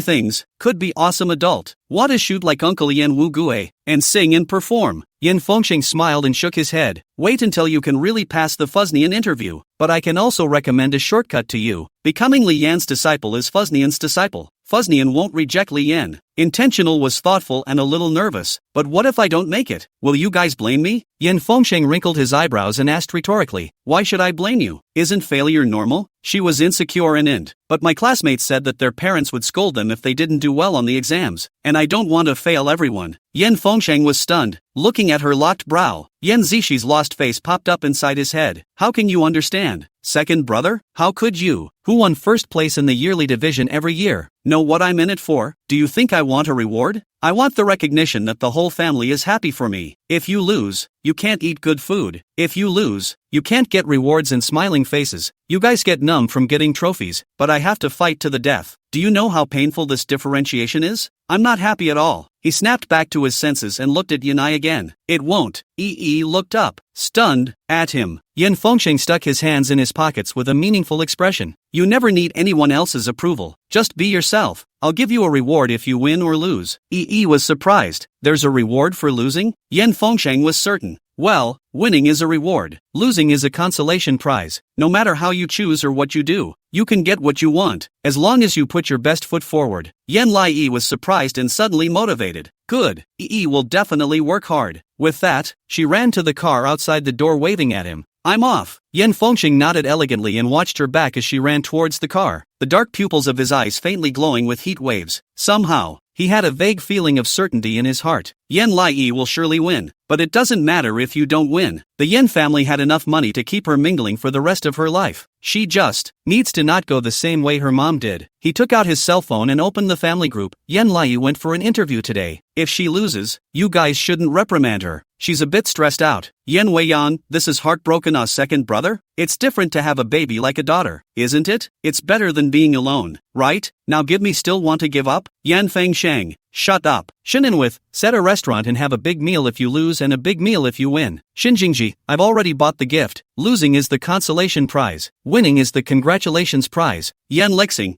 a bunch of humans who have lost their souls. They can die without licking little dolls, right? Yan Lixing is kicked out of the group chat by administrator Shininwith. Shen Zeno? Am I the only one waiting for Yan Lai to win a treat? I'm waiting to rip her off. Shen Zeno was kicked out of the group chat by administrator Shin Xiuyan. Gu Rin, my daughter-in-law went for a job interview, send me the address. I'll take a helicopter to celebrate her. Shen and with, why are you here? Gu Rin, we are childhood friends who grew up together. Shin and with, what do you think I'm doing here? Of course I'm here all the time, silently observing you. Gu Rin was kicked out of the group chat by administrator Shin and with. Gu Rin is pulled back into the group chat by administrator Yen Wei Yang. Yen, it's boring to go to work. You two go on. I love to watch. Shen and with, you're not the president? Yen Wei Yang, can't the president take the lead in touching the fish? Gu Rin, then what are you waiting for? Act it out. Yan Feng Sheng, prepare congratulatory gifts for children. Don't get off topic. Gather what all rewards you can give, and have a party anytime? Yan Lai felt her cell phone buzzing and vibrating. Picking it up to see that the family group was full of chats that she couldn't quite read, she glanced at the time in passing. The trip is only about 40 minutes and you only have to wait another 30 minutes once you get there. Just in time. Following that, Lin Lucy sent her a voice, don't forget about our 3 days of special training. Make sure to cheer up today. She sent back a cat emoticon. Yes, she had prepared a lot for today's interview. The first thing is to choose a song with Lin Lucy Creek. After heavy screening, she finally decided on a love song sung by a children's group from H. She even learned the H pronunciation of the song. The children's group, with a voice that suited her so it couldn't go wrong. And then after 3 days of special training, they were finally able to reach the standard she was most comfortable with. Definitely a win today. Meanwhile, Gu Huai got out of the car in front of the Grand Theater. Without taking a few steps, Shen Jingji, Shin Xiuyan and Shen Zeno also got down from the car. A few eyes met each other. Shin Jingji frowned. You're here to accompany Yan Lai for the interview? He shook his head. Piano exams. Shin Jingji realized. Coincidentally, we're also here for the exam. Shin Xiuyan's expression was light. Yan Lai is also in this big theater today, and we happen to have a party at the end of it. Want to come together? Shin Zeno was dumbfounded next to him. If this kid becomes Fuznian's disciple, won't she be more powerful than me? She'll definitely have to treat us. Shin Xiuyan slapped him on the back of the head. 6th grade piping in preschool for food. Where's your face? Shin Zeno held his head in pain. I'm going to go buy a Balala limited edition magic wand for her, okay? I was wrong. Gu Huai didn't refuse and looked back behind him. I also don't know when Yan Lai will come. The car was kinda jammed. Chapter 198. Absolute Lai didn't come to the competition because she didn't want to. Yan Lai people are going numb from the traffic jam. I don't know what happened, but there were 2 rear-enders up ahead, and there was a lot of arguing on both sides. Only 1 lane is left for cars to pass. She glanced anxiously at the clock. The expected time was to arrive half an hour early, but now it's only 15 minutes early. The driver looked at her through the rearview mirror. Don't worry, miss, we'll be absolutely on time. Just 2 blocks away. She nodded. After 5 minutes, the car bypassed the traffic jam and was about to enter the next street when a car suddenly came crashing down on her. Bam! The huge inertia caused Yan Lai's body to roll to the side, so she felt herself being tugged by the seatbelt, but her mind was also blank, waiting for a reaction. She breathed in sharply and looked at the large dent on the other side of the car door. Yan Lai broke out in a cold sweat. The driver was even more shocked. Miss, are you okay? She covered her heart and shook her head. I'm fine. I'm bold. The driver, relieved and cursing, stepped out of the car and angrily scolded the perpetrator. Can you drive or not? We were passing normally and you managed to crash into it? I've got kids in the car. Yan Lai looked out the window and saw a hangdog man chewing gum getting out of the car with absolutely no guilt to speak of. Sorry, checking my phone. The driver is ridiculous, saying sorry and that's it? Are you responsible if something happens to the child? The man did not think. It is not compensate you for the money. What can be fierce? I now call the traffic police to come over. Well, my side recognize full responsibility. You pull the child to the hospital to check it? Idea wrinkled her brow and glanced at her watch. There's only 10 minutes left now. It's 1 block from the Grand Ole Opry. She got out of the car. Uncle driver, I'm going to be late. Let's hurry. The driver didn't want to tangle with the man too much. You know what? I'll take the kid to the game now and deal with it when I get back, okay? The boy directly stopped in front of him, a face of indifference. No, I have called the traffic police. You will have to wait here now. And besides, the game a little late, so what? You are already in a car accident. Extenuating circumstances. Was a bit anxious. No, that teacher especially hates being late. That's why I came out early. If it wasn't for the traffic jam, I would have already arrived. I have to go to the competition now. As soon as the man heard this, the corners of his mouth turned up, forming a devilish grin as he looked straight at her and said, So you're late. What can you do about it? What can you do? Yan Lai was struck by lightning. Did he do it on purpose? She looked at her watch again. It's already only 5 minutes. Yan Lai tugged on the driver's sleeve. Uncle driver, Is that big cylindrical building the Grand Theater? The driver fretted. Yeah,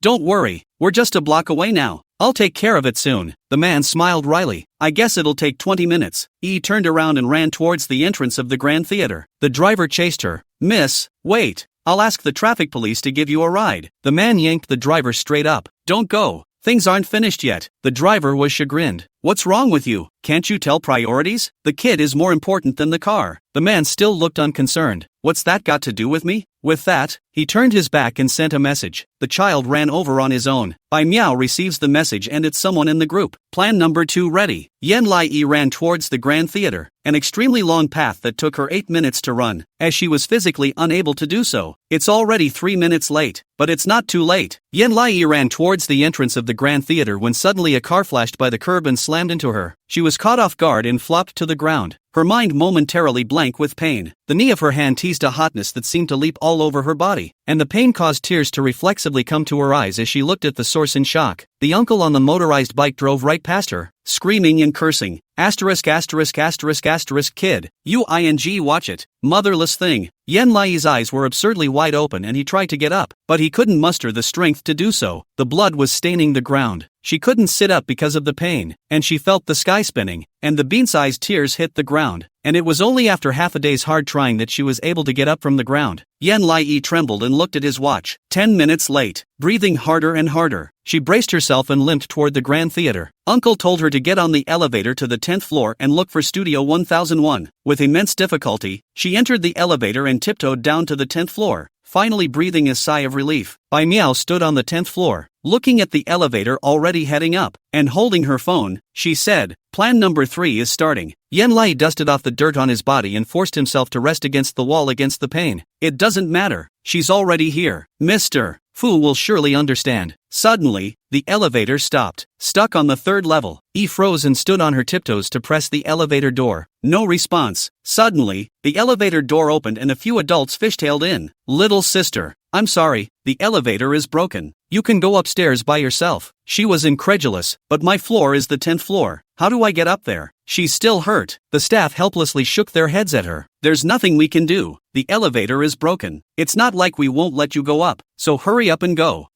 Wait. Yan Lai was yanked right out of the elevator door, watching them set up the sign and stop paying attention to her. All she could do was look to the safe passage and resign herself to climbing the stairs. The cuts on his knees were tearing. She wiped away the sweat and tried to call someone, but the watch phone is broken. Got hit by an electric car and got a splash screen. All she could do was keep grabbing the railing and climb up. It doesn't matter, even if it's on her hands and knees, she's still going to the competition. Fusco looked at his wristwatch. Yan Lai is 20 minutes late. The phone doesn't work. His face grew more and more ugly as he looked at Li Yan next to him. It seems that this child has failed to live up to your high expectations, Li Yan argued with a dark face. This kid shouldn't be late. Fusco, but she's already late. He Ching sat in a group of students waiting for the exam and silently hooked the corners of her mouth when she heard these words. Mama White told her that she wouldn't let the Yan Lai contest come. Fruity, she can't come. He Ching was dumbfounded and raised her hand. Teacher, I heard that Yan Lai wanted to stand you up, so it's better if you don't wait for her. Fusen was stunned and turned his head to look at her absurdly. What did you say? Li Yan swept his cold eyes toward her. Is that so? Did you personally hear what Yan Lai said? He Ching was a bit frightened by their looks, and nodded her head. Yes, she said she wasn't interested in singing, and thought you were too old to be a good teacher. Fu Shinian immediately revealed a look of disgust. What a good clumsy lie. Do you think I don't have a brain? Will believe you this kind of words? He Ching? Li Ran narrowed his eyes harshly. Speak ill of the other players again and you're out of here. He Ching abruptly went white. How did they know she was lying? Chapter 199, Brother will take you and make you dry. Fusilier looked at the time impatiently. 25 minutes late. Row. He looked to his assistant. No more Yan Lai. She failed her interview. Assistant, yes. Li Yan was anxious. Fuznian, give her another chance. This child is very smart. Maybe she has some kind of suffering. Fusher Nyan bored face. Lilan, Yan Lai behind but Chin family and Yan family. You don't give her excuses. A car pick up and drop off of the big lady late can be because of what else? Is not just petulance cannot get up? Since she is so unimportant, there is no need to wait. With that he turned and walked to the judge's table. Li Yan had no choice but to take out his cell phone and call Yan Lai. The user you are calling is off the hook. Damn, how can this kid be late? Meanwhile, Yan Lai climbed out of the 10th floor trembling. His legs and stomach were weak. She gasped for air, leaning against the corner with no more strength, staring dead at 1001 at the end of the hallway. Arrived! She finally arrived. She struggled to hold onto the wall as she continued to walk forward, when suddenly, a woman stopped in front of her. Yan Lai's eyes were lifeless as he looked up. Bai Miao, dressed in a low-cut white-fitted dress, brushed through her curls to look at her lazily. Hello again, absent-minded little friend. A little flustered by her beauty, Yi looked down at herself. Her dress, which had been ironed flat and nice by Yan Fengsheng, was full of wrinkles and dust, in stark contrast to hers. Yi hurriedly smoothed out her skirt, nodded her head to Bai Miao as a greeting, and brushed past her. Bai Miao's relaxed voice, however, sounded from behind her. You're 30 minutes late, the match has already begun. Mr. Fu was furious. You've been eliminated. Intentionality stalled in her footsteps, unsurprised, but she still raised her chin. It's okay, I have a reason. I'm sure Mr. Fu will give me a chance. The words fell. The studio at the end of the corridor came out of a person, and the staff guarding the door said, there is a contestant did not come. After she came you are not allowed to let her in. Mr. Fu does not want to see her. She was surprised. Wait, the assistant didn't hear and turned to enter the studio. As soon as the heavy door closed, the clamor of voices inside instantly dissolved into tranquility. Yan Lai limped towards the entrance of the studio and looked at the staff beggingly. Hello, my name is Yan Lai. I'm late because I had a car accident. Sister, can you let me in and let me talk about it again? Mr. Fu will understand me. The staff was stunned, seeing the gruesome injuries on her legs, a little moved. She looked to the end of the hallway. Bai Miao seemed to smile and held up the transfer screen of her cell phone. She transferred her $10,000. The staff bites her lower lip and pushes EE away in an unforgiving manner. I'm sorry kid, no matter what your reason is, your late is late. I can't let you in. You'd better leave. Yan Lai's heart tip trembled. Grabbing her hand urgently pleaded. Sister, I beg you sister. The stairs are broken. I climbed up with great difficulty. My family is waiting for me to succeed sister. The staff member hesitated, but pushed her hand away. Sorry, she sobbed twice and walked around the staff to go inside. I'll ask Mr. Fu, if Mr. Fu won't let me participate, I won't participate. Absence of intention. Bai Miao's voice sounded behind him. Intention sobbed back. Bai Miao clasped her hands together and looked at her sarcastically. Don't you think you're being unreasonable? She was baffled, not understanding. Bai Miao pressed the elevator and faintly said, late is late, wrong is wrong, and continuing to stay here won't get you anywhere. It'll just be obnoxious. She was stunned and looked at the staff uncertainly. Sister, do I really have no chance? I wasted a lot of effort to come here. But somehow, the staff didn't look at her, and seemed to feel guilty as he said, it's useless even if you wait here. This is a professional studio. The soundproofing is very good. He can't hear you at all. You'd better go. Intentional was lost in thought and hung her eyes without saying a word. As it happened, the elevator arrived. Bai Miao pushed her into the elevator and pressed the floor, waving at her, goodbye, absolute lie kid. Intentional looked up in disbelief. Isn't the elevator broken? Bai Miao snorted. Maybe because God doesn't want you to succeed? Yan Lai was stunned and met Bai Miao's sarcastic eyes. Because you're just like your mother. You won't succeed no matter how hard you try. Surprised, she subconsciously lunged toward her just as the elevator doors closed and slowly descended. Pak Mio smiled brightly and tilted her head at the numbers in a victorious manner. See, Yan Zi Shi, even though you're dead and I no longer have the means to take revenge like you, your daughter does make a great player to take the piss out of yet. Yan Lai quietly stepped out of the elevator and sat down on the sofa to wait quietly. She's not going anywhere. She's been preparing for this for so many days. She's not going anywhere. We must see Mr. Fu until we do. She rubbed her small hands together. The cuts on her palms were aching, but it made her feel better. The pain in the palm can relieve the dullness of the heart. Suddenly, a clear juvenile voice came from the side. How come? She abruptly raised her eyes and met Gu Huai's surprised eyes. Shun Xiuyan, Shen Jingji and Shen Zeno also stood behind him, for teenagers were wearing not-so-identical white shirts, and in a trance, she thought she saw light. When he came back to his senses, Gu Huai met the light and half-kneeled in front of her, his expression cold and solemn. You were bullied? She was stunned. Her heart suddenly surged with a wave of aggression, making her cry uncontrollably. I was late because my car was hit by someone. The driver uncle had no way to send me here. I ran to the door and was hit by an electric car again. It hurt for a while, and when I slowed down to go to the elevator ended up breaking down again. By the time I climbed the stairs I was already half an hour late and they wouldn't let me in. Gu Huai's face changed at first and hurriedly wrapped her in his arms. Then why didn't you call me? She cried even harder. Because my little genius phone watch is broken too. Shen Zeno was incredibly shocked. then you went out and stepped on dog, right? So unlucky? Shin Xiuyan raised his hand to slap him on the back of the head. Shin Zeno held his head in pain. Why are you hitting me again? Shin Xiuyan looked at him with hatred. You think it's her bad luck? She's being set up. Someone purposely didn't want her to participate in the competition. Shin Zeno was stunned and gradually reacted. Right, oh. These guys are very shady. I forgot about this one. Shin Jingji's face was grave. It must be He Qingqing. She's on the list of today's competition. Gu Huai's face was horribly gloomy as he wrapped Yan Lai in his arms. We'll take you up there and talk to that Mr. Fu. Shin Xiuyan raised his hand. No, Mr. Fu's temper is particularly bad. Yan Lai has now been blacklisted by him. Maybe we'll be driven away before we can even wait to speak when we see him. We should think differently. Yan Lai huffed and looked at him. Shen Xiuyan narrowed his eyes inscrutably. We should just let him see the show of absent coming, so that he's satisfied first, and after being attracted to us, then we'll say why. Yi was stunned. The others instantly understood. Shin Jingji looked at the bodyguard beside him. Go get my cello. Bodyguard, yes young master. Shin Xiuyan also said, go get my violin. Bodyguard, yes young master. Shin Zeno, go carry my drum set. Bodyguard, yes young master. Gu Huai, go get my piano. Bodyguard, well young master you're being a bit difficult, aren't you? Gu Huai's face was expressionless. I'll give you an extra 5,000 yuan bonus this month, which is considered the hard-earned money for lifting the piano today. The bodyguard slapped his chest. Don't worry young master. I'll bite it over for you even with my teeth. Yan Lai gradually calmed down and looked at them uncertainly. Gu Huai wiped her tears dry. Things will work out. Stop crying for now. Shin Xiuyan looked condescendingly at her and coldly said, how come? If you are a member of Shin's family, wipe your tears clean. If someone wants to stop you, we will teach her what is called true strength. You have to be tough. Shen Jingji, however, squatted in front of her and smiled gently. Don't worry, with us accompanying you, you'll definitely stand out today. Shin Zeno, yes, my brother is right. Anyway, it's more right than me. She froze a bit, very unsure. But can you guys really help me? Shin Xiuyan elegantly buttoned up his cufflinks. His tone light, don't underestimate us. Young master wouldn't be called young master if he didn't have the ability to solve problems. Shin Jingji confidently fastened the buttons of his shirt and proudly held his head high. Don't worry, your brother's taking so many certificates is not just to look good. Gu Huai raised his lips in a smile and didn't say anything. Shin Zeno pulled out 2 drumsticks from his pants pocket, pulled a flower in his hand, hooked his lips to reveal a sharp tiger tooth. Come on Yan Lai, wipe your face clean.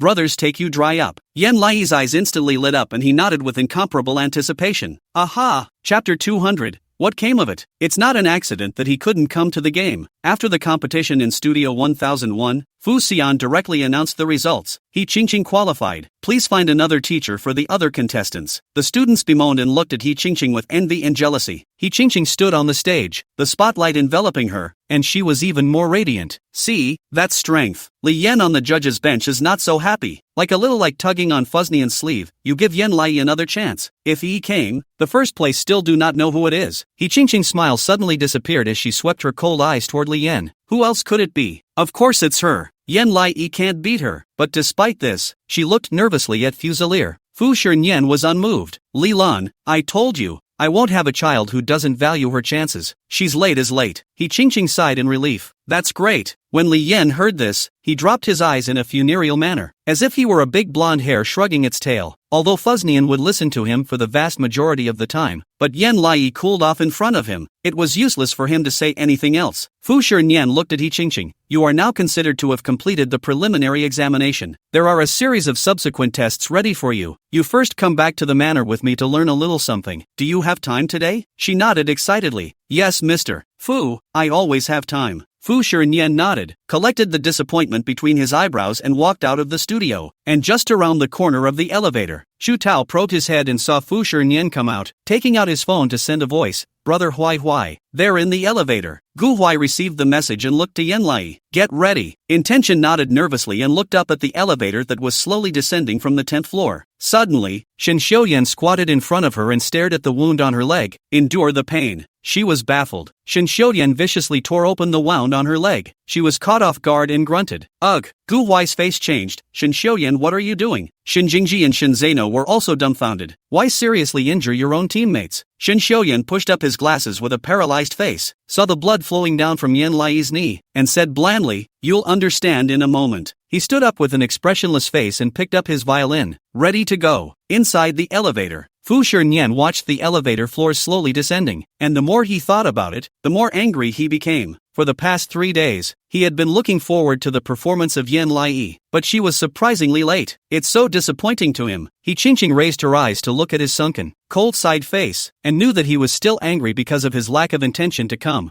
Her smile rose higher and higher as she locked eyes with Bai Miao and smiled knowingly. How does this victory taste so good? At the same time, the female voice of the elevator system announced, "Ding, the first floor is here." Fuznian stood with his arms folded and walked out of the elevator with a sullen face before turning the corner towards the door, only to be subdued by the scene in front of him. Qingqing's smile also suddenly disappeared. Bai Miao's smug expression was also gradually replaced by fear. In the midst of this dead silence, the annoyed Li Yan was surprised to see this scene and uttered, "Ouch!" Reflected in all of their eyes was a small band. Gu Huai sat in front of the piano, dressed in a white shirt and suit pants, a few strands of broken hair falling in front of his forehead as he haughtily withdrew his gaze. Shen Zeno sat diagonally in front of him, his shirt unbuttoned twice, his hair parted in 3s and 7s, gangly, cupping his drumsticks and raising an eyebrow at them. Shin Jingji held his cello in his hand and looked at them gracefully. Shin Xiuyan stood behind Yen Lai's side, resting his violin on his shoulder pad and playing the music. The melodious violin flowed out. Shin Zeno played the jazz drums, Gu Huai pressed the buttons, and Shin Jingji followed suit. And among the 4 teenagers, Yen Lai stood behind the microphone, stomping in place in her little Mary Jane shoes, blood trickling down her knees and hitting the ground in a bloom. Li Yan looked at the wounds on her body in shock. She fell and hurt herself? Fu Shiren didn't say anything, his eyes fixed on her still bleeding leg before rising his gaze upwards. Yen Lai looked like she couldn't feel the pain, smiling sweetly and brightly, singing in standard H pronunciation. The day the snow became happy, the day the snow became smiling, the day the snow floated down like petals, blessing our love. The melody is familiar, obviously an old song that was popular years ago. Qingqing, however, was particularly familiar with it. Love Song by the Seven Princesses? Seven Princesses is a children's group from many years ago, extremely appropriate for Yen Lai's age to sing, and her pronunciation is very standard, and her movements are carefully designed and her expressions are well managed, so it doesn't feel fake, but rather her whole being is full of aura. How? She looked absurdly at Fusco. Fu Shiren's eyes gleamed as he stared at Yen Lai, his sight not even able to move away. The little girl had a trail of blood on her white calves and performed extremely professionally without any semblance of pain to speak of. Behind her, Shin Xiuyan elegantly played the violin, Shin Jingji cello as an aid, Shin Zeno banged on the drums, obviously enjoying himself, shaking his head and enjoying himself. Gu Huai stared intently at the score, obviously playing it for the first time, but there was no half-hearted pause to speak of. This little band, enough to be considered perfect. The music faded, and Yi lowered her hands and sang tenderly, "I become your love, I become your forever, to love each other so much as this day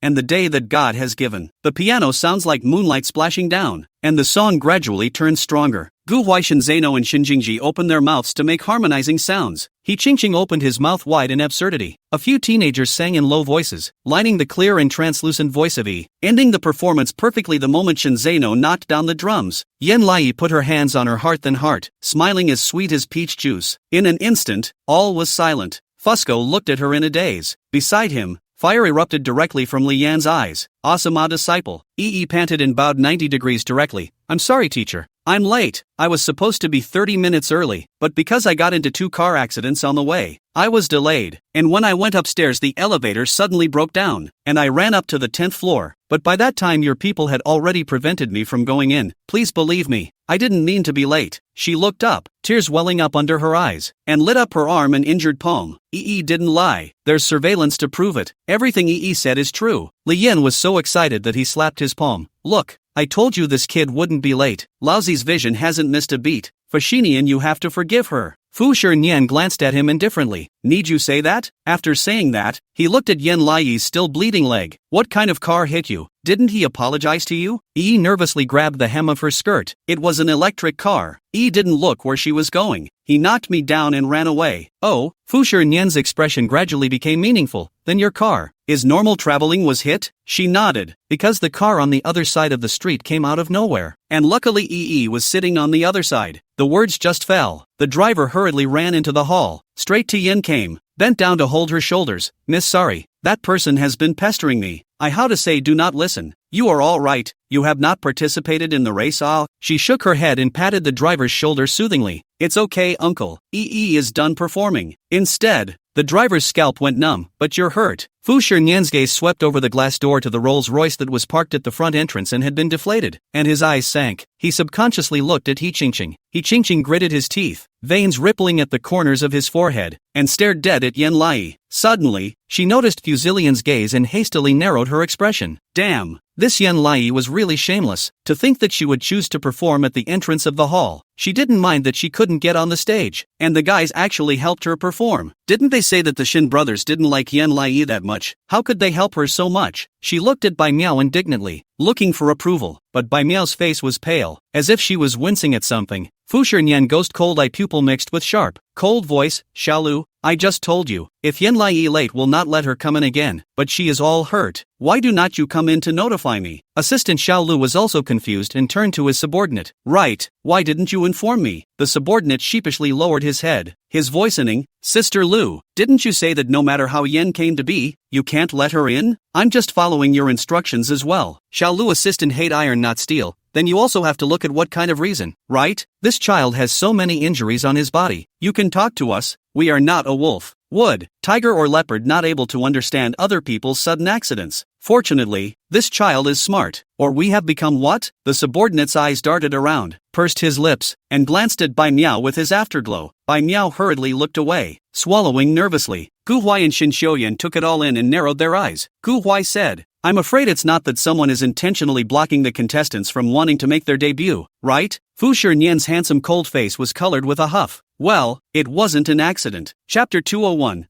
What is the meaning of this? I'm the one who should say I'm sorry. Everyone looked at Fuzilian with considerable surprise. His deep eyes seemed to be tumbling with flames as they landed on Yan Lai. Someone intentionally doesn't want Yan Lai to participate in my competition, so they're doing everything they can to block her. He looked indifferently at the staff member watching the door. Can you open your cell phone and let me see the WeChat? Or look at the text messages you've received recently? The staff lowered his head. His palms were moistened with beads of sweat, and he shook his head in embarrassment. I can't, Mr. Fu. This involves personal privacy. I don't want to show you. I am really sorry. A cold light appeared under Fu Shernyan's eyes. Is your privacy involved? Or is someone transferring money to you? The woman's body trembled and she opened her mouth to speak, but not a single word came out. She was so weak. Shen Xiuyan tugged up the corner of his mouth in mockery. It seems that someone really did transfer money to her. Fu Shernyan glanced at Bai Miao, who was green and gray but still pretending to be calm, and looked at the other parents. Which one of you bought off my staff to prevent students from participating in the competition? Parents look at each other. No, it's a shame for them that they didn't win, but they didn't have to victimize other people's children.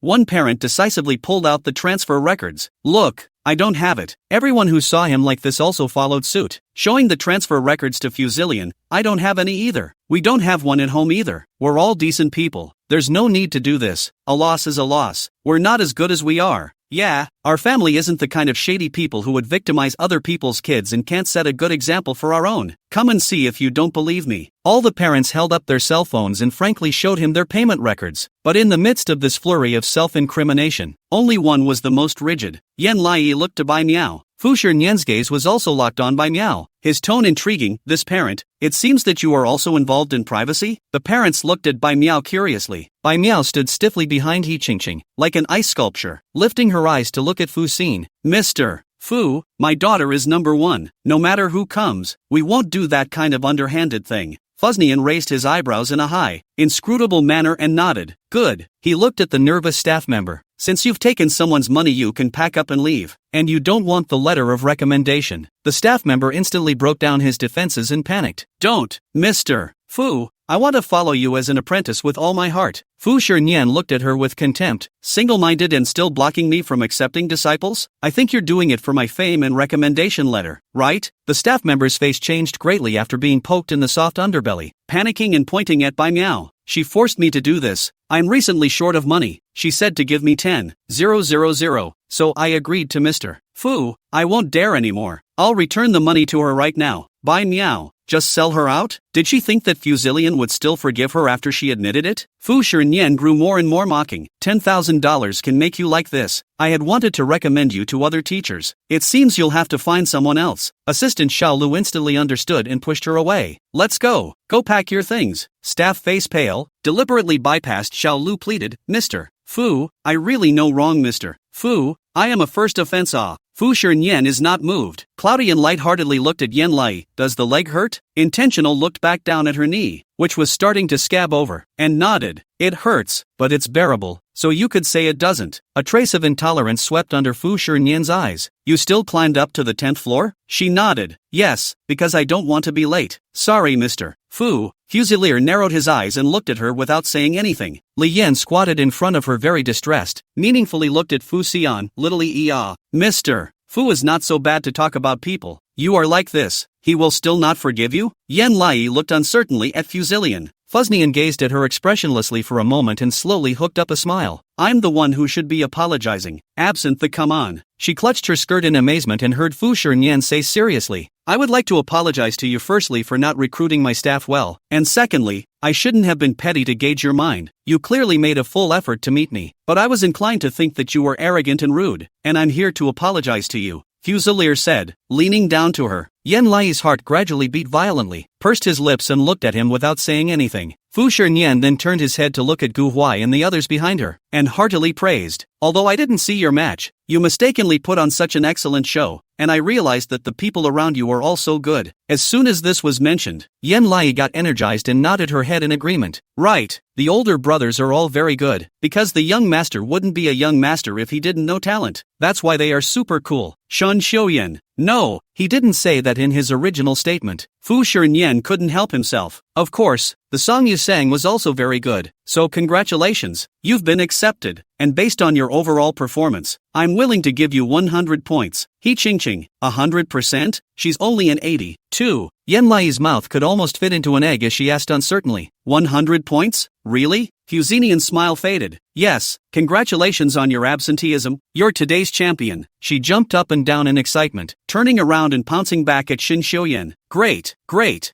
got the win. I didn't live up to my efforts over the past few days. Shin Xiuyan subconsciously pocketed her and nodded stiffly. Congratulations. When it really came to her enthusiasm, he was a little uncomfortable instead. Shin Zeno whistled behind him. Yan Lai really deserves it. Today is another day to hit people in the face. Shin Jingji naively applauded, and Gu Huai stood behind her and smiled without saying a word. She came out of Shin Xiuyan's arms and pounced on Gu Huai again. I really have to thank you guys so much today. I'm going to treat you guys to dinner as well. She hasn't spent all that money she earned from Variety. I'm going to treat you all to flying on a cloud. Li Yan held her in his arms with one hand and flirted. What about me? I've been helping you put in a good word with Fusnian, and I also want to eat flying up into the clouds. Yan Lai was greatly generous. No problem. Thank you for putting in a good word for me. She looked at Fu Xian again. Thank you, Mr. Fu, for being willing to give me a chance. Fu Shinian raised his eyebrows and asked rhetorically, why don't I give you a chance? You're coming with me now. She nodded her head like a chicken pecking rice and waved at Gu Huai and the others. She managed to get accepted. I'm so happy. Chapter 202, Yan Wu Gue, who dares to break my painting? He Ching stood beside them with a pale face, as if she was an extra. She is not a little cutie either. Naturally, she could see that Mama White had been exposed, and she was definitely going to be implicated. She tried warily, Mr. Fu, I'm the real champion, right? You've already promised me just now.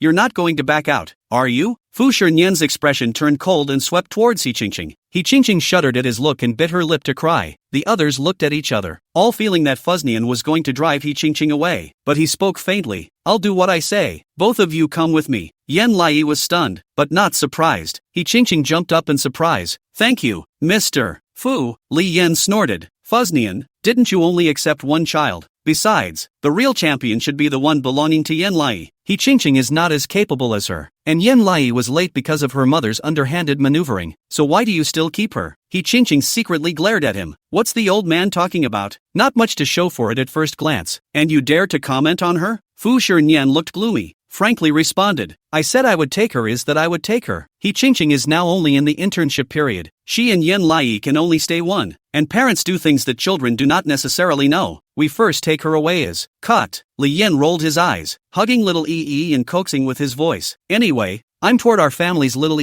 right? Our little can be a little hacker, and is also multi-talented. It's not like some people who have to play dirty to win. He Ching. She looked at Li Burn with a grimace. Li Yan smirked. Look again and I'll gouge your eyes out. He Ching? She wimped her head away, her heart full of defiance. If it wasn't for Yan Lai having licking dogs around her, she wouldn't be qualified to stand next to Mr. Fu, bad old man with no taste. Fu Shinian glanced at her unconvinced look with his remaining light and coldly said, all right, that's it, let's go first. Yan Lai waved her hand towards Gu Huai and the others, and was carried away by Li Yan. Shin Jingji had some uneasiness. There shouldn't be a problem with Yan Lai. He Qingqing will definitely still lay his hands on it. Shen Xiuyan calmly said, that's her own business. We can only help her here. Shen Zeno banged the drumstick. Don't worry, Yan Lai's mind has more eyes than the holes inside a beehive. And based on the point that she can create evidence, she can go 50-50 with He Qingqing. Gu Huai looked at her well-behaved back and didn't say anything. Li Yan hugged her to sit inside the sports car. Apprentice, you sing so well, why haven't you performed for me? Yi sighed in a serious tone. Grandpa Li Yan, I'm not your disciple. Plus there's nothing to show off about knowing how to sing, so I didn't sing. He Qingqing rolled her eyes slyly. Li Yan sat on the co-pilot, comfortably said, you are Fuznian disciple, is my disciple. Yu Yan Wu Gue uncle is my disciple with him. You do not recognize it is not good to make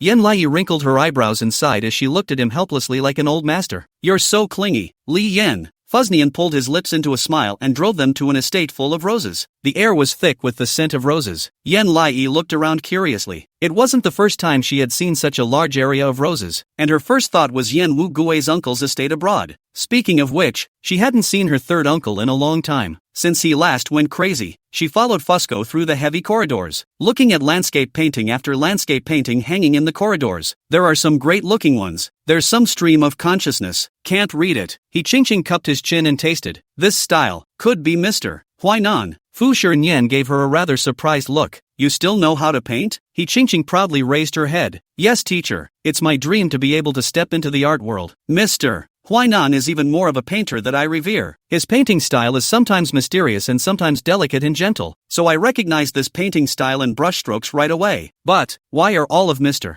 Huainan's paintings here? Yan Lai was dumbfounded by what he heard. Fu Shinian replied indifferently. Huainan is my apprentice. He will hang on the wall after every painting and find a time to hold a painting exhibition. He Qingqing was overjoyed. So is Mr. Huainan here. He didn't deny it. He's there, but he's got a bad temper and goes crazy. So remember to take a detour when you see him. He Qingqing, going crazy? A painter that good, is he crazy? When Yan Lai heard this, he had a vague feeling of familiarity in his heart, but he didn't think much of it and came to a study room. The room held drawing boards and dies, as well as a piano and other musical instruments. It's quite a messy mess. Fu Shinian glanced at the time. I have an appointment to teach online. You guys rest here for an hour first. Don't move anything. The toilet is right next door and the food is here. Wait for me to come back for anything. After saying that, he pulled Li Yan and turned away without looking back. The room became solemnly dead silent. Intentionally sitting nicely on the couch, she nonchalantly picked up the large strawberry placed on the table and ate a bite. Sweet. And outside the door, Fu Shinian dragged Li Yan into the surveillance room and looked at the scene inside the study. Li Yan was dumbfounded. You brought He Qingqing back just for this? Fu Shinian clasped his hands in his arms with a stern look. I'm trying to give her another chance to see if she's the same as her mother or not, who will not compromise in order to achieve her goals and set up her people. Inside the picture, He Qingqing walked straight towards the drawing board, staring at the completed painting and sighing. Mr. Huainan is really a genius. Everyone doesn't know if he's a man or a woman, but he became a master who was hard to find in just 3 years. I heard that he doesn't even paint these days. I didn't expect that there are still such powerful paintings in here. Do you think such a person has a good or bad temper? Yan Lai was an emotionless, dazzling strawberry machine. Mr. Fu has said he's a madman. Do you guess if he has a good temper? He Qingqing raised her eyebrows and looked around. No security cameras. That's good. It's a good time to do it. She turned to look at Yan Lai, her smile growing longer. Then if you say so, I wonder, if Mr. Huainan knew that his paintings were ruined by you, do you think you'd still have a chance to stay? With a vague sense of foreboding, Yi looked at her with the strawberries absurdly in hand. No way you? Are you trying to shade me again? He Qingqing didn't say anything, wrapped the brush around her handkerchief and scrawled a hard stroke on the rose painting. Yan Lai? He Qingqing direct pen stuffed in her hand, instantly into the state, absence of intention. The paintbrush has your fingerprints, and there is no surveillance in here. You cannot wash clean. The strawberries in one hand and the paintbrush in the other are absurd. Are you seriously ill? Can't you just eat the strawberries here in peace? Do you know how sweet this strawberry is? He Qingqing ignored it and ran out the door yelling in the hallway. Mr. Fu, Yan came to mean that she ruined Mr. Huainan's paintings. Mr. Fu, come quickly. Li Yan behind the monitor looked sarcastically at Fuznian. Master Fu, is this in your plan as well? The corner of Fu Shinian's mouth twitched. Don't move first. Let the situation develop. See what else she can do. It wasn't long before the butler crossed the corridor in a hurry and knocked on the door of a room. Mr. Yan, there's a child who has soiled your work from last night. Please go over there now. Soon. There was a noise in the room and the sound of someone's grumpy footsteps came from far away. The door swished open. Yen Wugo's red bloodshot eyes met the butler's, his demeanor vaguely carrying a hint of insanity as he gritted his teeth. Which one of these lifeless ones is so bold as to dare to break my painting? Chapter 203 Eating Strawberries While Crying. Yen Wugue propped up the door with one hand. The room behind him had no curtains drawn, and it looked like Satan had come from hell. There was an extremely choking smell of smoke in his room, and there were piles and piles of cigarette butts scattered on the floor, making the whole room so smoky that it was as if he had entered a smoking room. The butler coughed twice and met his gaze. Yen Wugue stepped out of the darkness, his voice hoarse and tight. Did no one tell them not to touch what doesn't belong to them? The housekeeper shivered at his look and said fearfully, I'm sorry, Mr. Yen, these two children are apprentices that teacher Fu just brought back not long ago, and I haven't had a chance to talk to them yet. Yen Wugue's eyes rolled up in anger as he picked up the last cigarette and held it in his mouth. Asterisk. Lately he's been so distracted that he's just come back to painting, but the painting doesn't give him the feeling he wants, and he doesn't know what's missing or what's extra, and the more he thinks about it, the worse it gets. That's his work. How can it be easily destroyed? He took an expressionless drag on his cigarette, and between puffs, felt for the gun at his waist. Take me there. The butler swallowed in horror and subconsciously looked into his pocket. That's two kids. Children? Yen Wugue grinned and said grimly, Old me hates ing kids. After saying that he remembered something and spoke, Nope, it's just as well that girl Yen Lai is a bit cuter. But on second thought, Yen Lai wasn't true to him either. Just get over it with him. His anger intensified and he pulled his legs out. The butler hurriedly followed him. You calm down. The other servants saw Yen Wugue walk by like a gust of wind and discussed in whispers. Mom, did you see that gun in his pants? It's scary. Mr. Yen Wugue is so unpredictable that we're all careful when we pass by him. What are these two kids doing but touching his paintings? The housekeeper pretended to be calm as he followed Yen Wugue, taking out a handkerchief to wipe the cold sweat from his neck. There were two people he feared the most in the entire estate. One was Li Yen, and the other was Yen Wugue. Li Yen is not angry. There is that kind of persecution that emanates from the gunfire, and is so secretive that it does not show. Yen Wugue also has vigor, but he is more flamboyant. That kind of debauchery and madness can almost rush out from the bones, so that people can't catch their breath. Who in their right mind would mess with him? A big crazy batch that can draw. Yen Wugue rounded corridor after corridor, and suddenly there was a clear shout from not far away. Someone has soiled Mr. Huainan's painting. Someone has soiled Mr. Huainan's painting. He fixed his eyes. He Qingqing shouted loudly on the stairs and proclaimed it everywhere, fearing that the world would not know. He strides toward her. Who soiled my painting? He Qingqing was the first to smell an extremely choking smell of smoke, and when she turned her head, she met Yen Wugo's phoenix eyes covered in red blood. He was dressed in simple black silk shirt pajamas, his shaggy hair falling in disarray and a strand of dorky hair sticking up on top of his head. There's just something decadently beautiful about being so unkempt. He Qingqing froze, feeling that it was an illusion. Maybe this uncle is too white-looking. Seeing that she didn't answer, Yen Wugue bellowed, Speak! He Qingqing snapped out of it, and was shocked into taking 2 steps back. Could it be that you are Mr.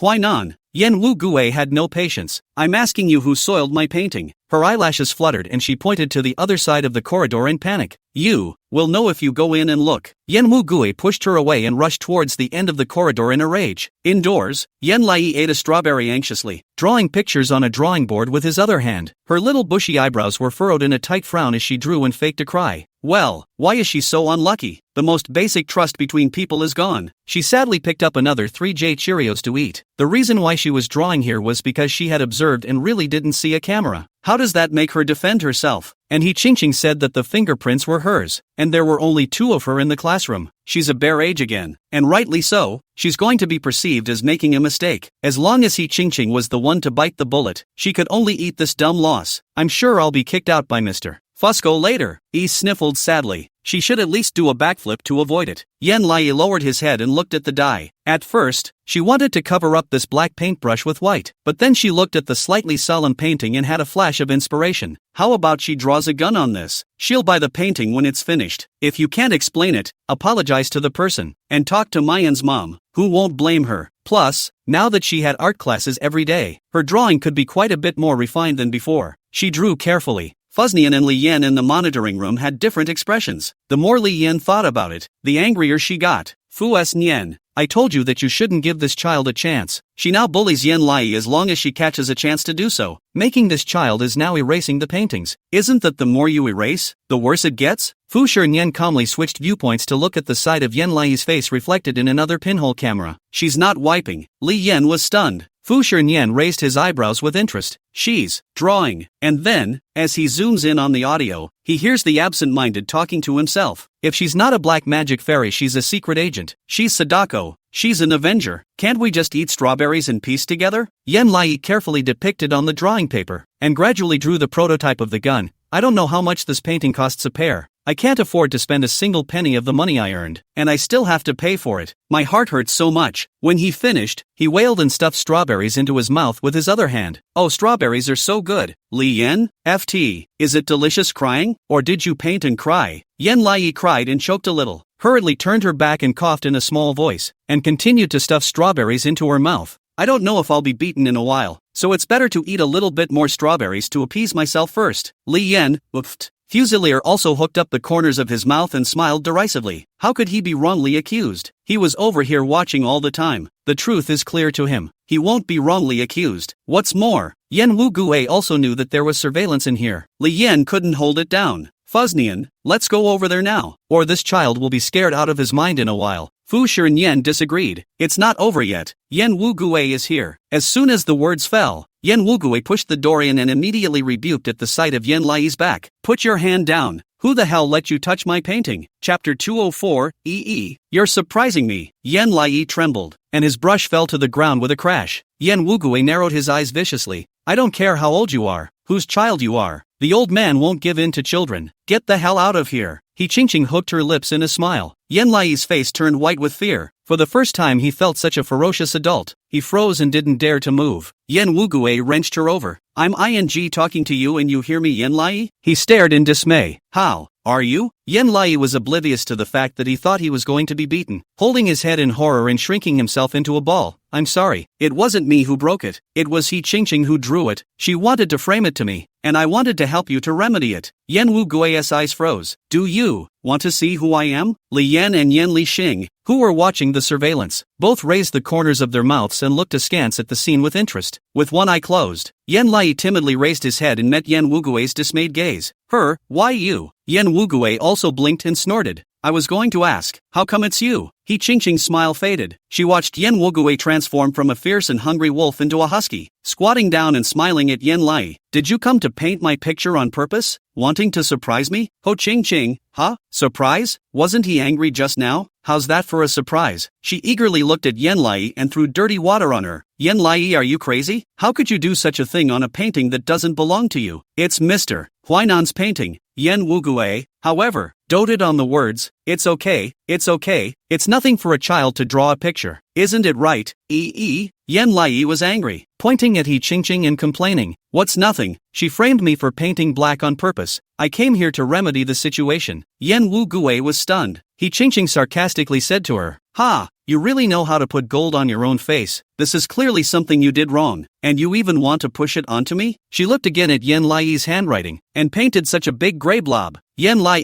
was unconvinced. You don't know art. I drew a gun. He Ching laughed away. Gun? This is a painting of roses hanging in the window. Moonlight spilling down. It's very meaningful. The artist is painting the years. What kind of gun are you painting? You are insulting art. Right, mister? Huainan. Yen Wu Gue stared blankly at the painting on the panel. On the painting, the moon is in the sky. The moonlight gently sprinkles on the window pane. The red roses are all tinted with moonlight, and through the window pane, you can vaguely see the clutter in the room. Beneath the mossy corner of the wall, a faintly visible prototype of a gun fell to the ground. The girl's drawing was extremely clumsy, but there was room for remedying the situation by just temporarily drawing a gun prototype without any details. The more he looked, the more he was mesmerized, and he looked curiously at Yen Lai. How did you come up with the idea of painting a gun?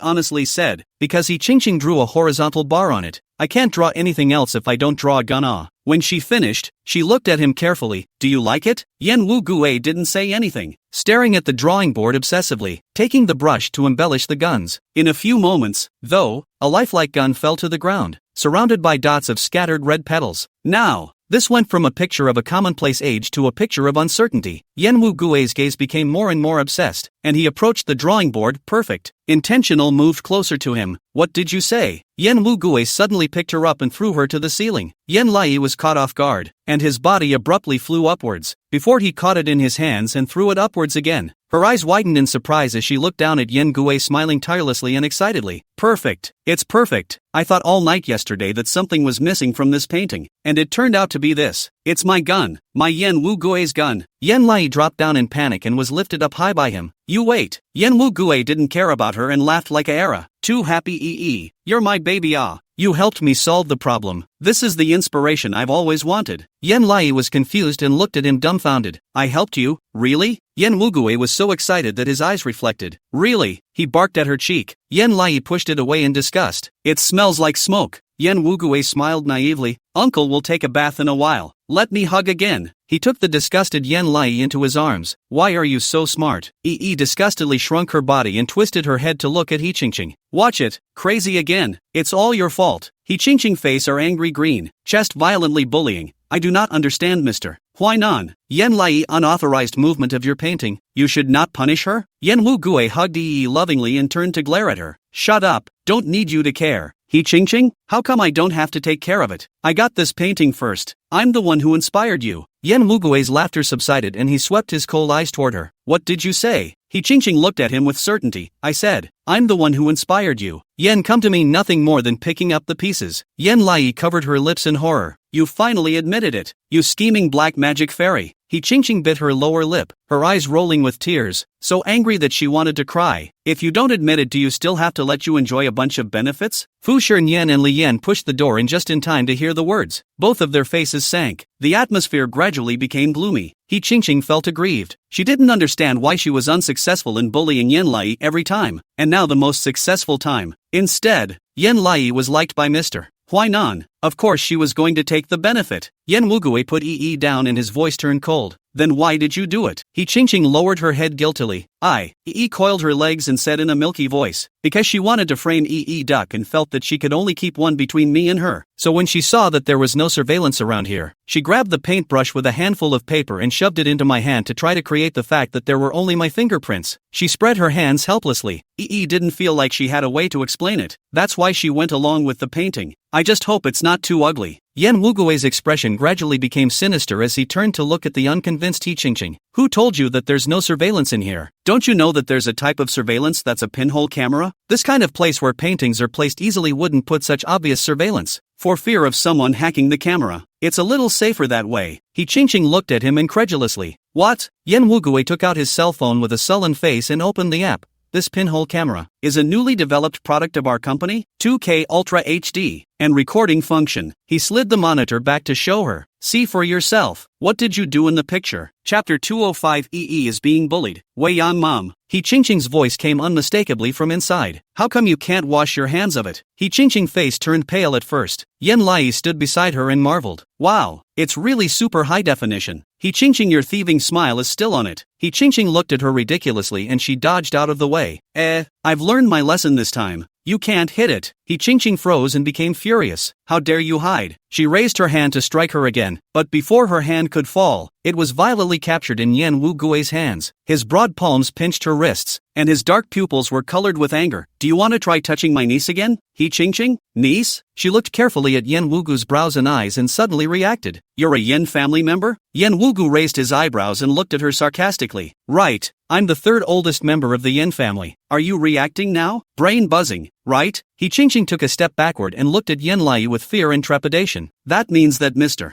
Huainan is your uncle. Your uncle is Mr. Huainan. Yen Lai ate the strawberries with an expressionless face. I don't know. I'm not interested either. Yen Wugue smiled dotingly. Right, my niece doesn't need to care how many identities I have outside, as long as she recognizes me as her uncle, right? Intent glanced at him. Nope, Yan Wu. He Qingqing was struck by lightning and turned to run, but as soon as he turned his head, he met the condescending gazes of Fu Shernyan and Li Yan. Li Yan waved his hand with a bad smile. Yo little sister, just framed someone back ah? She was so scared that she drew a breath of cold air and almost sat on the floor. Her voice tone changed. Mr. Fu, why are you here? Didn't you go to class? Fu Shernyan, eyes without waves and waves, slowly said, I did not leave. I have been watching you in the monitoring room, watching how you bully Yen Lai. He Qingqing. What? Yi was even more surprised. Then I can prove my innocence even more? I don't have to buy the painting, do I? Fu Shernyan raised his eyebrows and looked at her. remembering in a trance the way she had just cried and stuffed strawberries into her mouth. He couldn't help but smile. You've always been innocent. I've grown a brain. I can see that. Yen Wugui nodded heartily, in love with the painting, and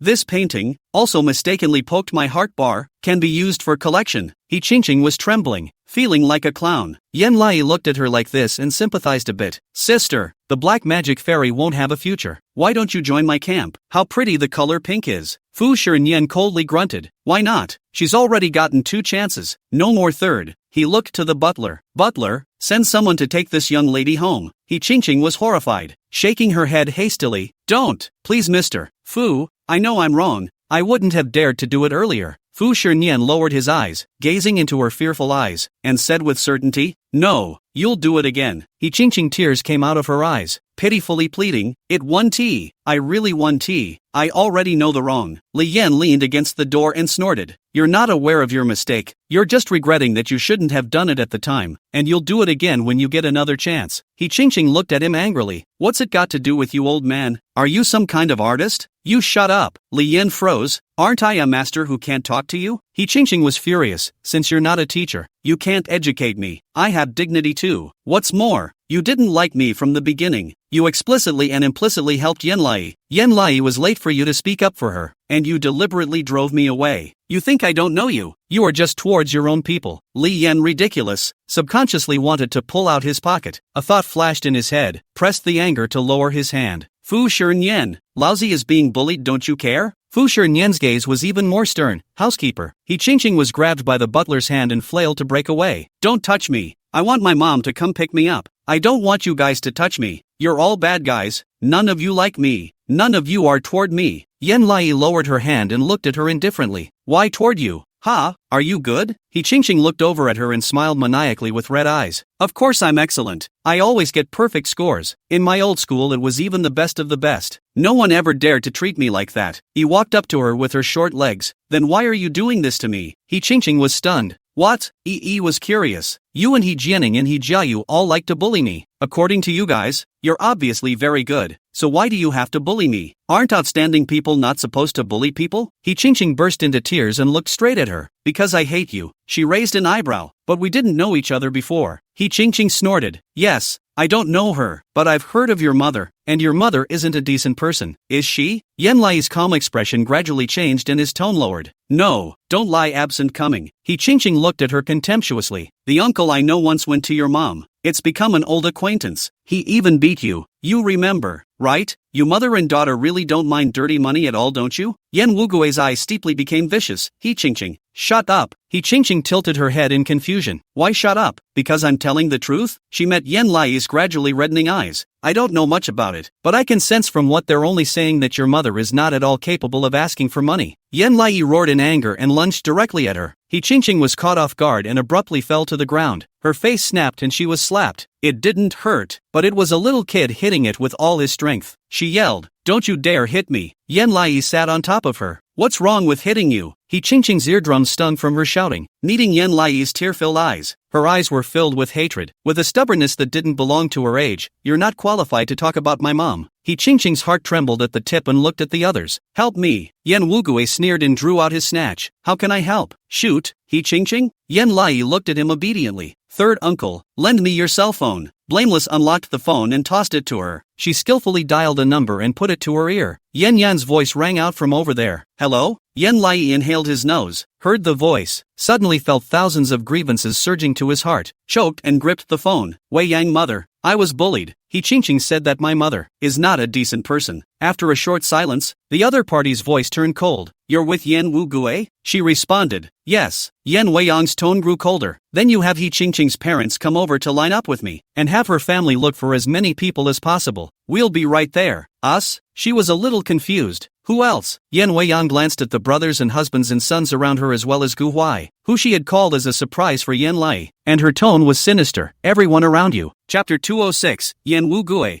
Failed experiment 03. After hanging up the phone, Yan Lai let go of He Qingqing and handed her the phone with a cold face. I've already called my parents. It's your turn, but I advise you to call as many people as you can, because a lot of people will be coming from my side. He Qingqing wolfishly snatched the phone, put down harsh words. Yan come in tension. Don't think you have mom, I don't. He Qingqing is not something to be messed with. Fu Shernyan and Li Yan laughed and shook their heads, not putting her in their eyes at all. He Qingqing dialed by Miao's phone, avoiding everyone to mutter something in a low voice. It wasn't long before she hung up the phone, her expression already becoming smug. This time, not only will Auntie Bai Miao come, even Grandma Xia will come. You wait to die. When Yan Wugui heard this name, even more killing intent roamed up in his eyes. His voice low and hoarse. Xia Lian Ning is of no use to us at all. Don't get your hopes up, stupid. He Qingqing looked at him with a slightly complicated expression. I didn't realize that the Mr. Huainan she had always liked was him. What a collapsed room. She rolled her eyes contemptuously. Mr. Yan Wu Gui, don't try to be brave. I've seen the video process of those experiments when you were in your teens. Yan Wugui's voice turned sharp. What did you say? He Qingqing plucked up his voice and said loudly like he was deaf. I said, I've seen the videos of you and your brother's experiments. You were the worst experimental subject of them all, because you were cranky, uncooperative, and ended up being zapped with tranquilizers every time. And with a status like yours, what do you have the guts to flaunt in front of me? Yan Lai looked at Yan Wugui in surprise. He was an experiment? Yan Wugui's chest rose and fell violently twice. His expression didn't change much, and his tone became increasingly low.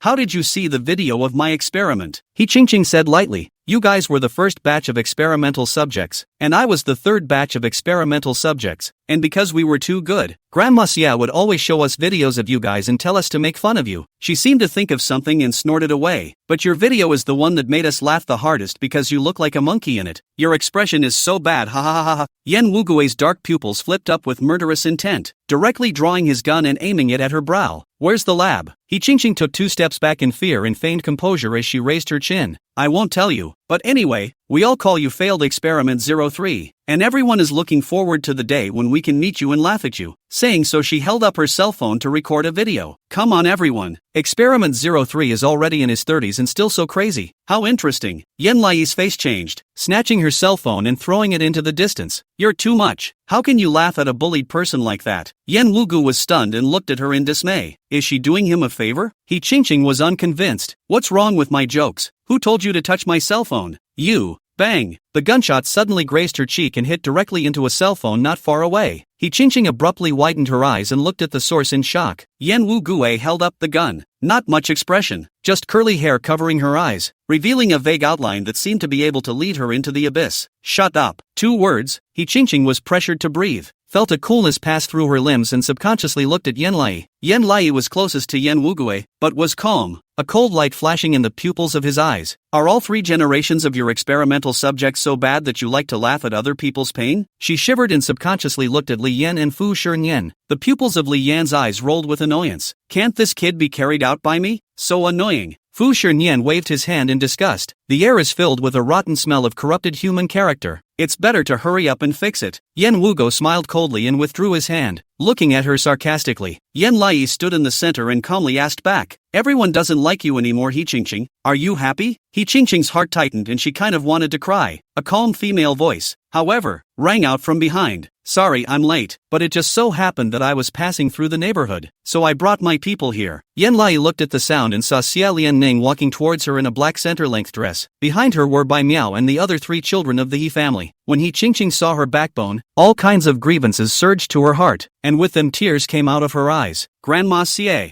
Mama Bai, you're finally here. They're all bullying me. He Jianing took the lead and ran to her, saying heartily, Sister, are you alright? How did they bully you? He Qingqing pretended to be strong and shook her head, choking. I obviously didn't say anything, and they ostracized me, and Yan Wugui even shot at me and broke my cell phone. The He family was appalled. Shots fired? Bai Miao swept towards the broken cell phone in the corner and said in shock, You're crazy, aren't you Yan Wugui? He Qingqing is a child. How could you shoot her? If anything happens to He Qingqing, you'll see how I'll punish you. Yan Wugui was stunned, raising an eyebrow and asking rhetorically, Who are you putting words in your mouth? Yi followed and spoke. It was He Qingqing who insulted people first. Only then did Xia Wanning look at her squarely. Without fear, she said, He Qingqing mocked my uncle for being a failure 3 experiment and even took out her cell phone to record him getting angry. That's insulting. Yan Wugu was surprised. The annoyance in his heart gradually smoothed out. Staring at her with interest, the atmosphere gradually became condensed. Xia Evening Ning's afterglow swept toward the faint-hearted He Qingqing. You did it? He Qingqing hesitated and nodded. Xia Lanning's expression abruptly turned cold as she looked at Bai Miao. Bai Miao directly slapped He Qingqing. Nonsense! He Qingqing's body was so crooked from the beating that tears came out of her eyes. Biting her lower lip and not daring to say anything, Bai Miao rebuked. Do you know that this Uncle Yan Wu Gue is your grandmother's son? How can you say that? Besides, no matter how much of a failure our experimental subjects are, you can't insult him. If there were no failed experimental subjects, how could it be your turn to succeed? You should be thanking Uncle Yan Wu Gue for that. He Qingqing quickly conceded and looked at Yan Wu Gue in tears. I'm sorry, Uncle. I apologize to you. You are our senior. I shouldn't have insulted you. Yan Wu Gu sneered. Don't call me senior. Disgusting. Xia Evening Ning smiled. I usually always show them those videos of my predecessors that didn't work out, so that they can be grateful that they are successful experimental questions. There is no half-hearted attempt to insult you. I hope that you don't go to misunderstand. Yan Wu Gue didn't say anything when he turned his head away. Xia Wanning was also used to his indifference, and then turned her eyes to Yan Lai. Now let's start getting back to the point. Why are you bullying He Qingqing? Yan Lai nuzzled her mouth and said irritably, I didn't bully her. She insulted my mom first, that's why I fought with her. Xia Wanning, He Qingqing, what did you say? Chapter 207, Yan Lai can restrain Yan Wu Gue. He Qingqing was righteous. I was just saying that her mom's business was good, and she got angry as a result. Bai Miao, pfft. He Jiayu let out a loud laugh. Ha ha ha ha ha ha ha ha ha ha ha ha ha ha ha ha. He Qian and He Jianing laughed along with him. Yan Lai instantly felt her cheeks rolling.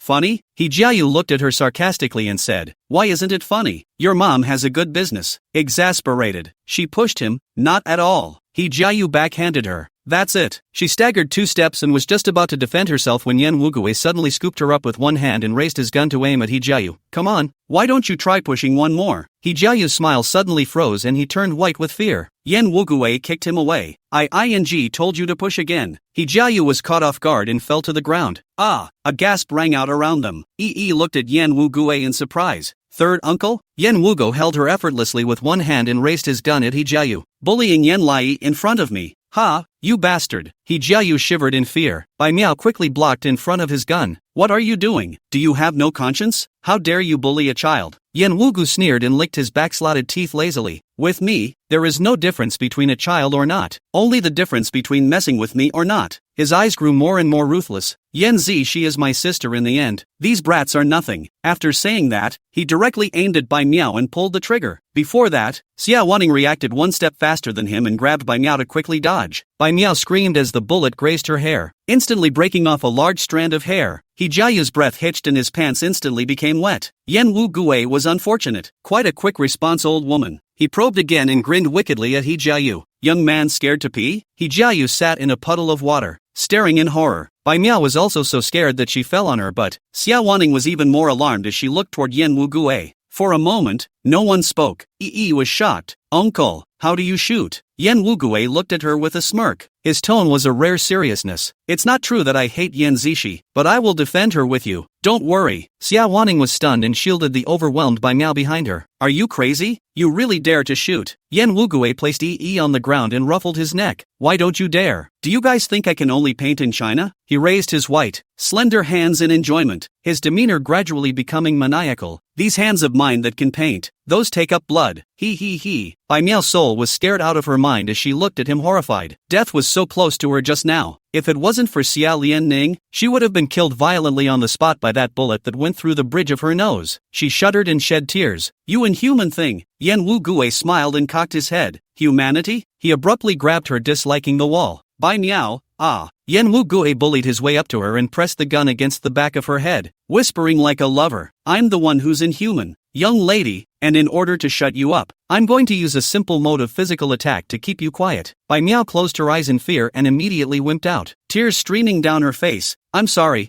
I won't say it. I'll never say it again. Yan Wu Gue smiled sweetly, 2 tiger teeth against his lower lip. I don't believe it. He turned around and pointed his gun at He Qingqing, apologized to Yan Lai. He Qingqing sucked in a mouthful of cold air and was too scared to speak. He shot her in the foot, raising an eyebrow and urging softly, "Come on, don't challenge my patience." He Qingqing was startled and turned to look at Yan Lai. Yan Wu Gue pressed against her temple. "Apologize." He Qingqing and the other 3 children turned pale and shivered as they spoke. "I'm sorry, Yan Wu Gue, can't hear you." He Qingqing, "I'm sorry." Yan Wu Gue became more and more languid, scanning her up and down with his sideways glance. "Where is the sincerity? Where are the actions?" He Qingqing immediately bowed 90 degrees and cried, "I'm sorry Yan Lai, please forgive me. I don't dare to bully you anymore. I won't dare anymore." He Jiayu bowed as well. "I'm sorry for, I shouldn't have laughed at you. I'm sorry." He Jian was teary-eyed. "Please forgive us." He Jianing cried until she couldn't catch her breath. "Please persuade your uncle not to be angry. I'm scared." Yan Lai looked at them who bowed at a 90-degree angle and nodded. "That's it for now. They'll do it again anyway." Fu Shiren angled his head. "Yan Wu Gue, let go." Yan Wu Gue's throat knots rolled up and down. "Not enough, Fuzzy?" Li Yan was speechless. "Went crazy again. You guys have nothing to mess with him for? Don't you know he's a crazy batch?" Yan Lai looked toward Yan Wu Gue. Only his eyes were extremely wide, his hands were vaguely trembling, and his breathing gradually became rapid. "Not enough. Not enough." He cocked his head. "You will come back to mock me again. There will be further bullying of Yan Lai. I should have told you to be quiet," he said and laughed to himself, "to keep you all quiet." He Qingqing was so scared that she hugged her siblings into a ball, crying and shaking her head. "Please, don't." Fu Shiren and Li Yan looked at each other and quickly said, Stop your uncle. Don't let him go crazy." Yan Lai returned to her senses, looked into Yan Wugo's gradually disoriented eyes, and softly said, "That's enough, uncle." The pupils of Yan Wugo's eyes gradually regained a trace of sanity, and he looked at her sluggishly. "What?" She stepped forward and pressed down on his gun. "That's enough. They're scared of you and won't dare again." Yan Wugu looked at her dumbfounded, and as if he thought of something, shook his head. "It won't be Yan Lai. They'll come back again. They'll make fun of me, use me as a failed test subject, and bully you." He looked like a clueless little boy with tears flashing in his eyes. "I haven't slept in 3 days. When I close my eyes it's all about the labs. They make fun of me for being a failed experiment and laugh at Yan Zishi. They deserve to die." Yan Lai stood on her tiptoes and clasped his palm, shaking her head. "They're not worth it. Do you want to be taken because of them? I will protect you." Yan Wu Gue was ridiculous. "How are you going to protect me?" She waved her hand at him. Yan Wu Gue looked at her stupidly and half-kneeled in front of her. She reached out and hugged him, smoothing his hair one after the other. "We're going to work things out calmly like adults. It's okay." Yan Wu Gu smelled the milky scent of her children's body lotion, his nerves slowly relaxing, feeling more at ease than ever before. He gradually regained his composure. "But how do I remember it? You seem to be the first and least calm one." Yan Lai slapped him lightly on the head. "I'm not listening, Yan Wu." He obediently sat cross-legged next to her. "Okay, I'm only going to listen to you once." Yan came to be brilliant. "That's a good boy." Yan Wu Gue raised his eyebrows at her and smiled diffidently. "Only you can praise me like that for being a child." Chapter 208, Coming to Rescue You in a Helicopter. Fosco and Li Yan had a heart-to-heart. It seemed like Yan Lai could really stop Yan Wu Gue. When Yan Wu Gue was young, the lab left a deep psychological shadow on him, and after that he would always go hysterical and crazy, resulting in tranquilizers. He can't hear anyone when he's really mad, and according to his psychiatrist, all those dissuasive voices automatically generate the staff talking. But absent the intention to come, it could unexpectedly touch his deepest sanity through those memories. Fu Shiren looked askance at Yan Lai with interest. It seems that this offbeat wild wolf has a guy who can calm him down. Li Yan was particularly satisfied. The youngest sister calms the eldest brother. The needle does not poke. He Qingqing was in shock. He Jianing breathed heavily and asked uncertainly, "Is sister over? Is he really listening to the words of Yan Lai?" He Qingqing nodded calmly. "It seems so." Xia Lanning's gaze fell deep into Yan Lai's face. Yan Lai blocked in front of Yan Wugo and said with reason, "Since you guys apologized, I'll forgive for now, but don't go. Wei Yan's mom is still on her way. I want mommy to come and help me get justice." Xia Wanning didn't say anything and crossed over to look at Fu Xian. "Mr. Fu, let's talk about He Qingqing first. I hope there's still room to turn this matter around." Fu Shiren smiled. "There's no room for that, but I'm willing to share with you how He Qingqing set someone up." "Please." Xia Wanning. What a mockery of her in words. Bai Miao followed behind Xia Wanning with trepidation, afraid of being caught and beaten by Yan Wu Gue. A couple of kids quickly headed for the gate as well. "They can't stay in this house for a moment." Yan Lai turned to look at Yan Wu Gue and said seriously, "Third uncle, your eyes are very red. You should either lean back and sleep for a while in this corridor or go back to your room to rest, right? Yen Wugui somehow got sleepy leaning against her side and couldn't keep his eyes open. Where are you going? She soothed him. Yi is playing with her phone beside you. Yen Wugui gradually let go of his heart and drifted off to sleep against the wall. She breathed a sigh of relief and walked gingerly outside. He Qingqing and He Prayan had long been hiding in the doorway ready to shade her. Yen Lai's front foot stepped out the door. He Qian pushed her from behind. You were quite imposing just now, weren't you? Yi dodged violently. He Jian pounced and fell straight to the ground. He Qingqing? Yen Lai pinched his waist and made a smug face. Hey! Luckily, she had been on guard. He Qian climbed up from the ground and angrily rebuked. Yen Lai, do you have eyes behind you? How dare you dodge it? She smiled and nodded. I've figured out your discussions now. He Qingqing will definitely block and frame me when she shows up. He Jiayu will definitely make a move against me. You like to shade me? He Jianing likes to sabotage me. You guys are really good at guessing. As she spoke, she stepped between them. It's just a shame that one of you pissed your pants. One of you was expelled. One of you cried flowers, and one of you fell doggy style. He Qingqing was so furious that her eyes were wide open. You're very complacent, aren't you? Do you think the whole world revolves around you? Yi was just about to open his mouth to speak when a violent buzzing sound suddenly came from the sky. The ground shook with it. She and He Qingqing searched for the sound and looked, only to see something flying in the distant sky. Yes, a helicopter? She was stunned to see the helicopter approaching. The roses in the garden swaying from side to side, petals curling up, the scent all over her. Yi raised her hand, blocking the flurry of roses. The door of the helicopter suddenly opened, and Gu Huai poked his head out of it and shouted, "Why don't you come to? Are you okay?" The propeller is so loud that he can only shout at the top of his voice, and his broken hair is messed up by the wind, but he is still handsome. Yen Lai was confused on the spot. Gu Huai, you how dash. Gu Huai grabbed the handle of the helicopter, and the faces of the three people Shin Xiuyan, Shin Zeno and Shin Jingji peeked out behind him. Shin Jingji raised his horn. We're here to save you. How are you? Not being bullied, are you? The foursome of the Yi family was struck by lightning. He Jianing, a helicopter? They even have helicopters at home? Is that so exaggerated? He Qian and He Jiayu had been dumbfounded. He Qingqing murmured and shook his head. This is not true. Not true. Shin Jingzai expressionlessly held the microphone and said, The four people underneath.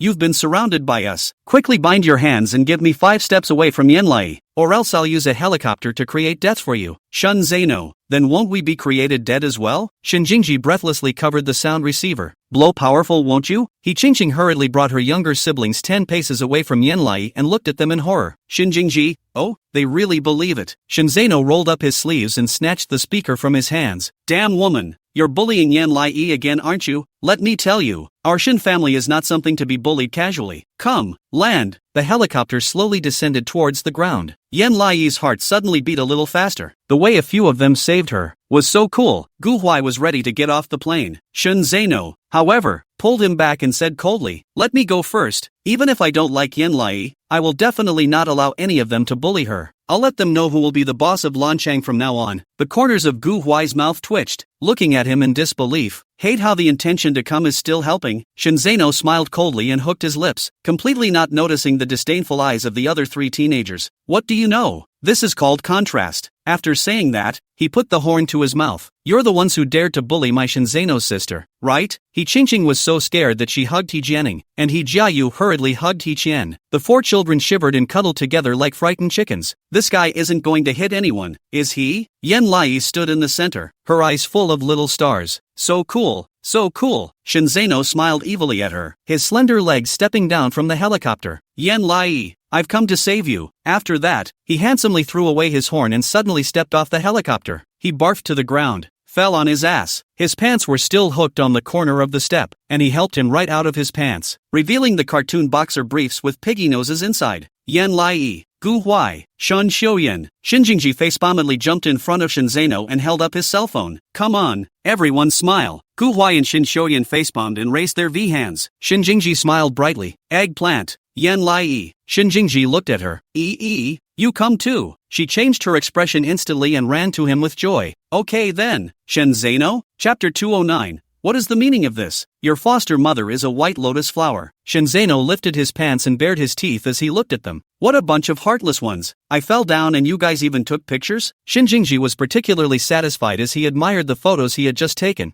I really didn't expect that this second brother of mine, who reigns supreme outside, would like to wear cartoon models. Look at this piggy-nosed butt, how shiny, how clear. Shen Zeno? Gu Huai teased. Don't people say that? This is called contrast? Shen Xiuyan didn't hold back, telling. Yan Lai stood on tiptoe to look at it. What kind of pig nose? Shen Zeno covered her eyes and said in annoyance, what are you looking at? Little girls are not allowed to look around. He looked at them with a red face. My mom bought me my underwear. Didn't she always like this cartoon stuff? Shen Xiuyan looked at him sarcastically. Stop it. We're a mom. We spend our own pocket money on the necessities of life. You can wear cartoon models if you like yourself. No one will laugh at you. With that, his thin lips hooked. The corners of Gu Huai's and Shen Jingji's mouths rose as they nodded seriously. Yeah, we won't laugh at you at all. Shen Zeno exploded. No, you guys have been laughing at me. It hasn't stopped at all. He came to the four He family siblings aggressively. His eyes locked directly on He Jiayu's pants. Holy, did you pee your pants? He Jiayu had been quite eager to mock his underwear, but when he heard this he hurriedly took 2 steps back and pulled his clothes down to block it. Shen Zeno was happy. What are you still blocking? I saw it. He greeted the others. He Jiayu peed his pants. You guys take a quick look. He Jiayu's head was pressed extremely low. His face was so red that it could drip blood, and he kept backing away. Shen Jingji covered his lips in surprise and pretended to exaggerate. Oh, my god, is this something a 6th grader should do? Shen Xiuyan's gaze locked. Yelp. Gu Huai was even more disgusted. Is it because the house here is too big and you didn't find a toilet? But it's not that bad, right? Are your muscles that flabby? He Jiayu bowed his head and nuzzled his mouth, not daring to let out a single fart. Yan Lai explained for him. Uncle Sam shot at his mom and he just pissed himself in fear. And it was supposed to be Uncle Sam who wanted to shoot him. Shen Zeno laughed so hard that his stomach hurt. Nodded He Jiayu. To you shoot you wet your pants? Ha ha ha ha ha ha ha, can't you be a little out of your league? Ah. Yan Lai also wanted to laugh a little, covering his lips and stealing a smile. Shen Jingji laughed his ass off. How fun. Come take a picture. He Qingqing quickly blocked his camera and exasperatedly said, you guys are not allowed to insult my brother like this. My brother was scared by your uncle, and he didn't mean it. If it were you guys, you wouldn't necessarily do anything about it. Gu Huai stuck his hands in his pockets and looked lazy. Just because your family is wimpy doesn't mean we are. Don't compare us to you. Shinzei also waved his hand disgustedly. That's right, Yen Wugue is my uncle. What big storms have we not seen? Ah. Besides, our family has never produced a goon. Your brother is a goon. He Qingqing, you. Shen Xiuyan cleared his throat. Shen Zeno, don't laugh at people. After all, He Jiayu likes to bully others. He always has to suffer some retribution. How can he show his unique charm without wetting his pants? He Qingqing was enraged. Shen Xiuyan, don't you dare to be shady here. My brother is not at fault. What's wrong is Yencum, and your family are all crazy. Yan Lai? How is Yi wrong again? Wasn't it you who set me up unsuccessfully? Shen Xiuyan's gaze gradually became cold and stern. He Qingqing, in front of me, be careful what you say. I'm in the same class as you. He Qingqing's face changed slightly, a bit scandalized. What? You want someone to bully me? She thought of something else and said proudly, don't think you can threaten me with such words. Your family is equal to ours. After all, behind me is Grandma Xie. As the words fell, the sound of the sports car's engine note came from far and near. A white Maserati drifted handsomely and settled down in front of them, and Yin Wei Yang stepped down from the walk in a murderous manner. Yi was overjoyed. Mama Wei Yang. Wei Yang came straight to her. Looking at the wounds on her legs and palms, a hint of heartache spread between her brows. Does it hurt? She nodded and shook her head. It doesn't hurt. Yen frowned and blew on her heartily. The palms were covered in abrasions. How can it not hurt? She got up and looked coldly at He Qingqing. I don't think this is the first time you've bullied my daughter. Who taught you? He Qingqing instantly felt an oppressive force come over her, pressing her a bit out of breath, but she remained calm and collected as she raised her head and looked at her fixedly. It has nothing to do with you, you white lotus. Yan Lai, how dare you talk about my mom? Shen Zeno, how dare you talk about my mom? The siblings spoke in unison. The expressions of Shin and An and Yen Lingyun, who were right behind him, steeply became dangerous as they looked at He Qingqing. He Qingqing was a bit abashed, but still confident. What? Can't say it? Think I've slandered you? Yan Wei Yang's eyes sank. I'm a white lotus flower? He Qingqing nodded. Yes, you are, my mom said, saying that you've been spoiled until you're too old to know the hardships of the world. Yan Lai Milk Fierce pointed at her. Say one more word. The unseen didn't move, clasping her hand. Intentional looked up. Looking up from the bottom, Yan Weiyan's features were delicate and gentle, and she was mature and steady. Even at her age, was still a beauty. She looked at her very gently and smiled. It's okay, He Qingqing is a child after all. Mommy isn't angry. Shin Jingji? Shin Zeno? Huh? Shun Xiuyan. Yan Lai was ridiculous, but Mom, she bullied you. Is being kind a sin? Gu Huai also wrinkled his eyebrows as he looked at Yan Wei Yang. Aunt Wei Yang, you shouldn't have held back. If you think you don't dare to do it, we can help you now. Nodded her head and nodded. Yes,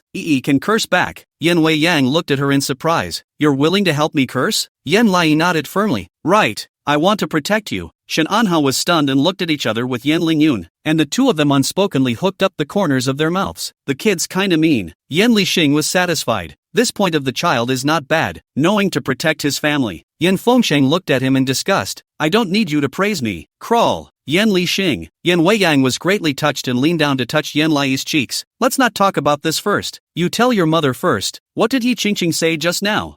Was offended. She said my mom's business is good. Yan Weiyang's eyes flickered slightly and said meaningfully, oh, she even said this. She looked to Yi Qingqing. Yi Qingqing was emboldened. I heard that you don't get angry in any way, right? Chapter 210, who is the person who gave Yan Lai a show? Yan smiled and didn't say anything. As it happened, Xia Lianning walked out of the house with a sullen face. Yan greeted. Mom. Xia Wanning was in a bad mood because Yi Qingqing no longer had a chance to become Fuznian's disciple. In other words, she planned to fail once again, so she walked right past her, directly ignoring Yan Wei Yang. Intentional gritted his teeth in anger and tried to step forward again. Yan Wei Yang held her still and looked at Bai Miao, who walked out with her. Things are all settled for now, right? I'm late, right? Bai Miao had already regained her composure and nodded her head with a fake smile. The matter has been resolved. And what should be apologized for? We've apologized for. If you guys keep pursuing the matter like this, it'll look like your Yen family doesn't have the temperament for it, right? Yan Weiyang smiled unconcernedly. Yes, let's put it this way, without fighting. Today I'm going to host a dinner party for Yan Lai. There will be a lot of successful people at the venue, and Mr. Fu and Mr. Li will be present as well, so you can bring your children to mix and mingle. Where does it come from? Invite them to a dinner party? He Qingqing looked at Bai Miao expectantly. Mom, are we going to the dinner party? He Jianing muttered in a low voice. The White Lotus actually came to invite us to a dinner party? And it doesn't seem to blame us at all. It really is the White Lotus. Yan Wei Yang smiled without saying anything. He Qingqing and the others were glowing. Bai Miao deliberated, and a smile climbed up to the corners of her mouth. Yan Wei Yang, you're still a good old boy after all these years. Yan Wei Yang arched her eyebrows. Yes, I'm a person who just doesn't like to hold grudges. Yan Lai was dumbfounded and puffed up his mouth to look at Yi Qingqing. She holds a grudge. She looked at Gu Huai accusingly. Gu Huai saw her sadness and was about to speak, but Yan Wei Yang pressed his shoulder and gently shook her head. Don't argue. Yan Lai opinion, this is like a thunderbolt. Stunned look at her. Yan Wei Yang smiled at her and directly changed the topic. Mom bought you a blue dress with an ice and snow theme, and I've already bought Gu Huai's suit, so you'll make your debut together then, okay? That's not the point, is it? Yan Lai intended to veto it, but Yi Qingqing went along with it. What about us? We have to wear clothes too, right? Yan Lai looked at her absurdly. If you want to wear clothes, you can wear them yourself. Do you still want my mom to buy them for you? Yi Qingqing smiled. Isn't your mom a white lotus flower? Can't you buy it? Yi was furious and turned back to her three brothers and Gu Huai. Shenzeno rolled up his sleeves. Buy your mom's a. Yen, you can buy it.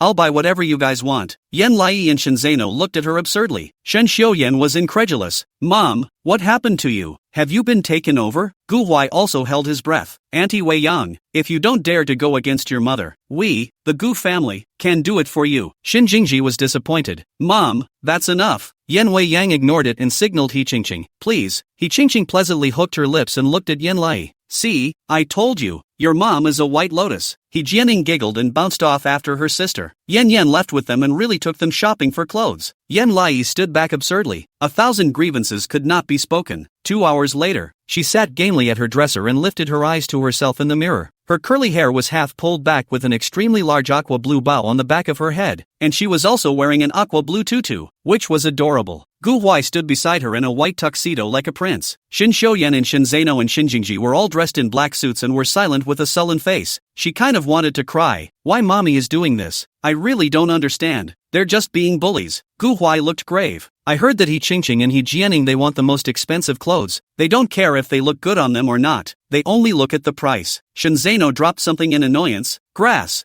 I don't care about them. We'll just beat them up later. Shin Jingji nodded with a grim face. We can't let them get that sore. Shin Xiuyan pushed up his glasses in a profound manner and didn't say anything. Yen came to be determined. Then I'll be the first. As the words fell, the door to her room was suddenly pushed open. Yi Qingqing shone in a dazzling red tutu. her voice shrill. Why don't you come and let me see what you're dressed up as? Yi looked coldly, only to see He Qingqing wearing a red dress with Swarovski crystals on it. She was going blind, looking behind her at the trio of siblings also dressed in big jeweled sequins. At first glance, it's a heavy-duty build, but it's too earthy. She covered her eyes. Ah, Gu Huai. I can't see Gu Huai. Are you here? Gu Huai closed his eyes and clutched her outstretched hand. Absence of intention. I can't see either. Just now a group of ugly monsters suddenly appeared directly blinding me. He Jiayu? He Qian? The corners of He Qingqing's mouth twitched as she gritted her teeth. I think you're jealous, right? Your mom bought this dress. It's tens of thousands of dollars. He Jianing smiled badly. Yes, all we wanted were these expensive models, and your mom paid for us without saying a word. She really went through a lot of trouble trying to get us to be friends with you. Seeing as your mom is so nice to you, we'll temporarily spare you today. Yan Lai swished her eyes open and milked her fierce. It's not certain who spared who. With that, she leapt out of her chair and pounced like a monkey. Yan suddenly pushed his way in. Yan Lai slammed on the brakes and turned to hug Gu Huai to change his words. Gu Huai, are your eyes still blind? Gu Huai, thanks to your blessing, I was cured just by looking at you. Yan Wei Yang didn't know what had happened to them yet. She just smiled a warm and moving smile. Ready to start. He Qingqing proudly raised her chin, like a tall peacock walking straight outside. Yan Lai only felt aggrieved. Mom, they dash. Yan laughed. Stop talking and get out. Yan Lai choked and reddened in aggravation. Xin Jingji couldn't look away and took her hand. Let's go. She looked hesitantly to Yan, and without further ado, was led out the door. Shen Zeno didn't understand. Mom, they're going to on our heads. Yan Wei Yang smiled and nodded. I know.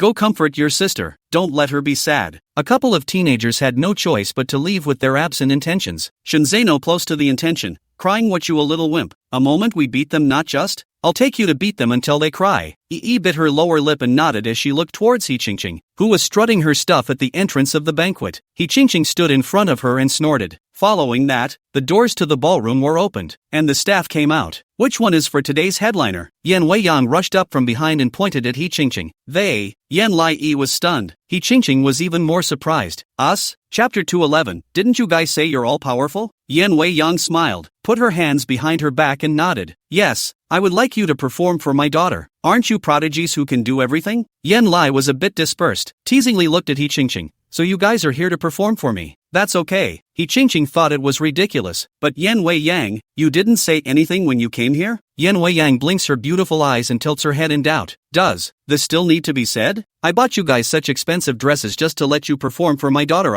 wouldn't you? He Qingqing choked and puffed out her chest. Who said I wouldn't? He Jianing nodded angrily. Yeah, we're awesome. Yankee gave the staff a look. Go on then, boys. Her smile deepened. For the main event of the day. As soon as the doors opened, the guests inside quickly turned to look at them. The MC shouted, please welcome the tiny band that accompanies Miss Yan Lai. The four of them, He Qingqing, He Jiayu, He Qian, and He Jianing. They are the legends of Tongqing Academy, the self-proclaimed prodigies who know everything, and their self-introduction is that the Shen and Yin families are nothing but grains of dust. They are the future legends. When the guests heard this, they derided and scoffed. Ha! What is it? Dare to talk like that? As the saying goes, a newborn calf is not afraid of a tiger. But this is too afraid of a tiger, isn't it? You're not afraid of the Yin family, but you work for them? How much do you pay for a song? That's funny. Don't mom and dad care? He Qingqing was standing at the gate, feeling that something was wrong, and looked at Yan Wei Yang. Yan was all smiles. Go on, kid. Perform. He Qingqing's chest rose and fell violently, biting her lower lip as she stepped inside with her younger siblings. Once the guests saw what they were wearing, they were even more in an uproar. Ha! What earthy clothes! What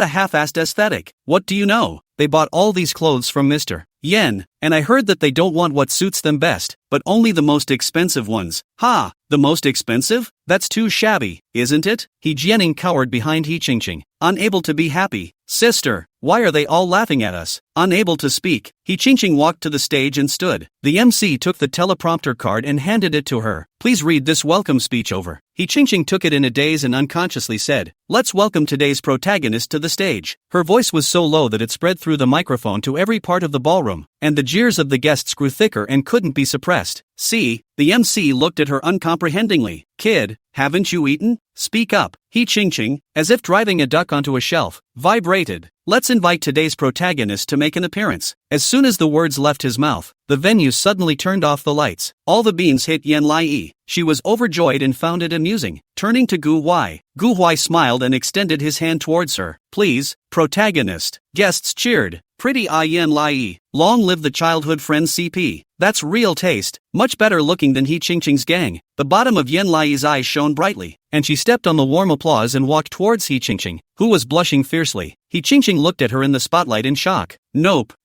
Yen Wei Yang didn't come to beg for peace at all, but to insult them. She wanted them to set up the Yen Lai and perform for Yen Lai. They have to go down, but it was too late to regret it now, because Yen Lai was taking Gu Huai's hand and was approaching her step by step. She stood in the very center of the room and was roughly ripped right out of the way by the MC. The MC was disgusted. Why don't you know how to give up your position? You kid? He is the main character. He Ching blushed miserably as she looked at Yen Lai standing in front of her, unadorned with any jewels but shining brighter than them. A circle of handsome 30-something types were seated within a table near the stage. Gu Rin applauded. Son and daughter-in-law are so well matched. Yen Wugue whistled. It's a beautiful day. Yen Lai. Shinan with narrowed his eyes and applauded her heartily. Yi smiled more and more shyly. The MC said, next, please ask our Pearl to choose a piano piece for He Jiayu to play for her. She ordered a random song. The MC handed it to He Jiayu. Here, He Jiayu sat frozen on the piano, looking at the score with a slight change in his face. This is difficult. At least 10 levels. His face turned pale with a swish and he opened his mouth to speak, but the MC stepped away from him. Let's applaud. Yen Lai smiled and looked at He Jiayu. He Jiayu stiffly raised his hands, unable to say anything to refuse. He could only play on the piano, but the music had just started, and then it got stuck. Yen Lai frowned. The guests wrinkled their brows in displeasure as they heard the jammed piano music. What's the situation? Can you play it? He Jiayu was taut and stiff, playing the tune as it was written, but his fingers were a bit unable to keep up, stumbling, as if he were practicing the piano. His diamond-encrusted suit glistened in the light, along with his beads of sweat. Comically, Gu Huai couldn't listen anymore. Go down if you don't know how. Are you smashing the scene? He Jiayu trembled in fear. I'm a 7th grade. I don't know how to play a 10th grade tune. When the words fell, the whole room was in an uproar. Yen Wei Yang was even more surprised and walked up to the stage. Boy,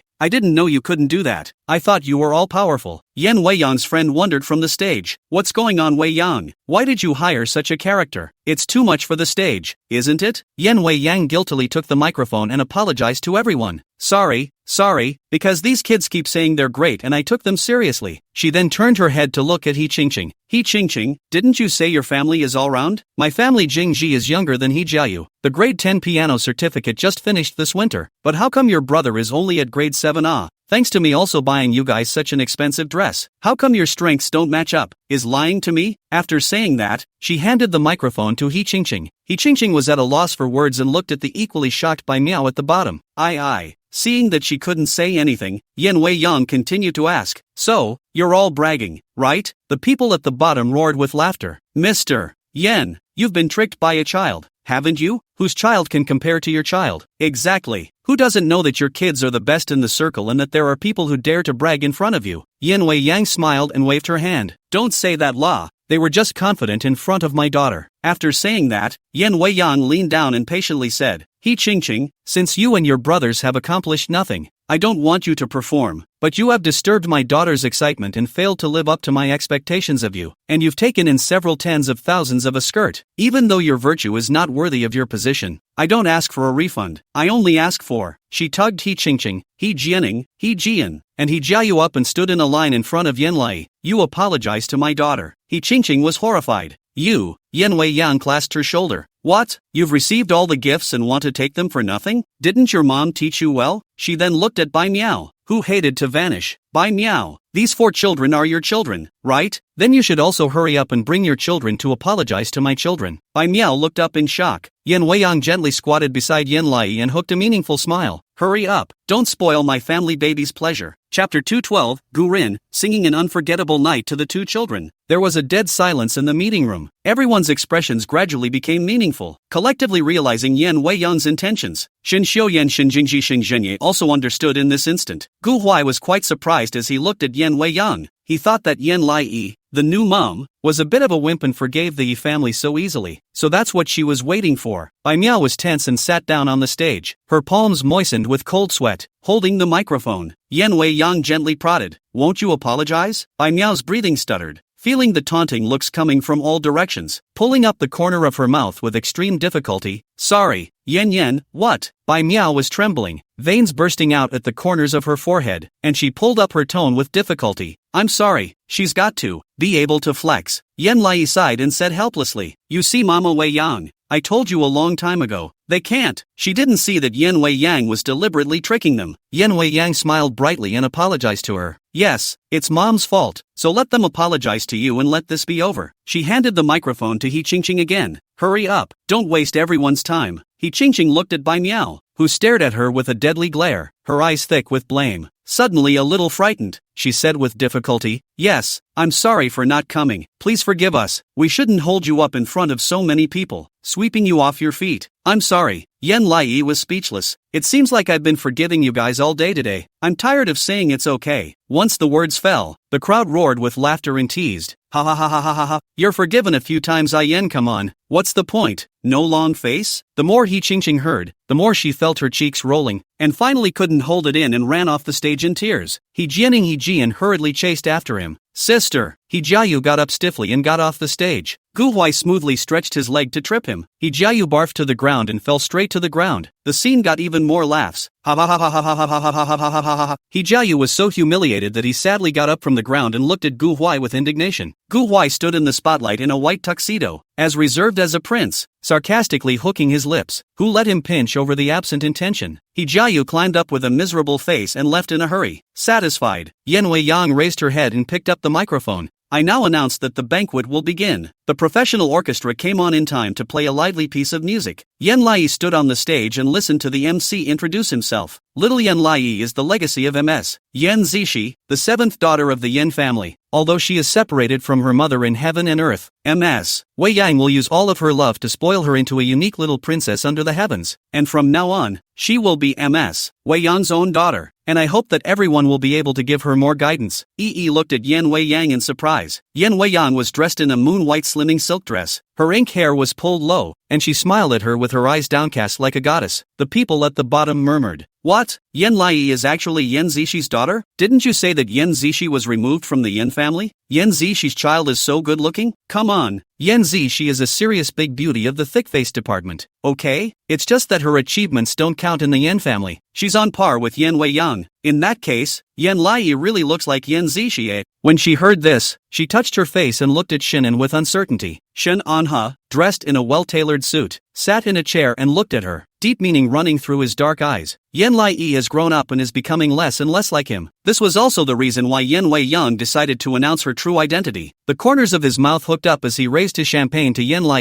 and said wordlessly, "Congratulations, Yan Lai. You have a home." Yi slowly opened her eyes wide, suddenly feeling that they were hot, nodded her head, and looked at Yan Wei Yang again. There were tears in Yan Wei Yang's eyes as she held the microphone and said, "I know that there are many rumors about Zishi, but no matter what version of the rumors outside, Zishi will always be the spirited young girl you once saw, and in my heart, she will always be 18 years old. I want to tell everyone that although Yan Lai is not my real daughter, she is the pearl of my Yan family and the treasure of the Shin family, and I will love her with my life." Gu Rin was quite moved and took the initiative to walk onto the stage. "Future in-laws, let me say a few words as well." Yan Wei Yang readily agreed and handed the microphone to Gu Rin. Yan Lai held hands with Gu Huai and looked at him curiously. Yan Wugui sat gangly at the table in displeasure. What's he doing up there? Isn't this Yan Lai's home turf? Yan Lingyun, social hummers are at it again? Yan Lixing was disgusted. Maybe we should sing a song to remember this night. Yan Fengsheng indifferently picked up the phone. Then I'll ask the driver to pick me up. Shinan stared at Gu Rin, in a bad mood. Gu Rin took the microphone and put one hand on Gu Huai's shoulder. As you all know, my own son has only returned to me in the past few days. He and Yan Lai are the best of friends, and Yan Lai is also a child that I love very much, and I'm spoiling her as my daughter-in-law. Gu Huai. Yan Lai tiptoed closer to him. What's a daughter-in-law? He choked, reddened, and looked away. I don't know. Can't understand. Shin Jingji was struck by lightning. I don't agree with this marriage. Shun Zeno, this is a marriage engagement for Yan Lai? I don't think so. You can't have only one man with a face like this. Gu Huai, at least there must be an ocean, right? Shin Xiuyan slapped him on the back of the head. Shen Zeno? Gu Rin looked at the two children rather emotionally. I want the two of them to be the most important companions in their lives, so in the future, if anyone bullies Yan Lai, it's the same as bullying my Gu Rin's daughter, and I won't let her go. When he said that, his eyes became steeply ruthless. Got it? The venue guests shook. The scene was silent. Yan Wei Yang was ridiculous and reminded in a low voice. Gu Rin, are you threatening the guests? Gu Rin stared straight at the guest without answering, until the guests' mouths twitched and they laughed dryly. Got it. Look how nervous you are. He laughed instantly. Cute and cuddly.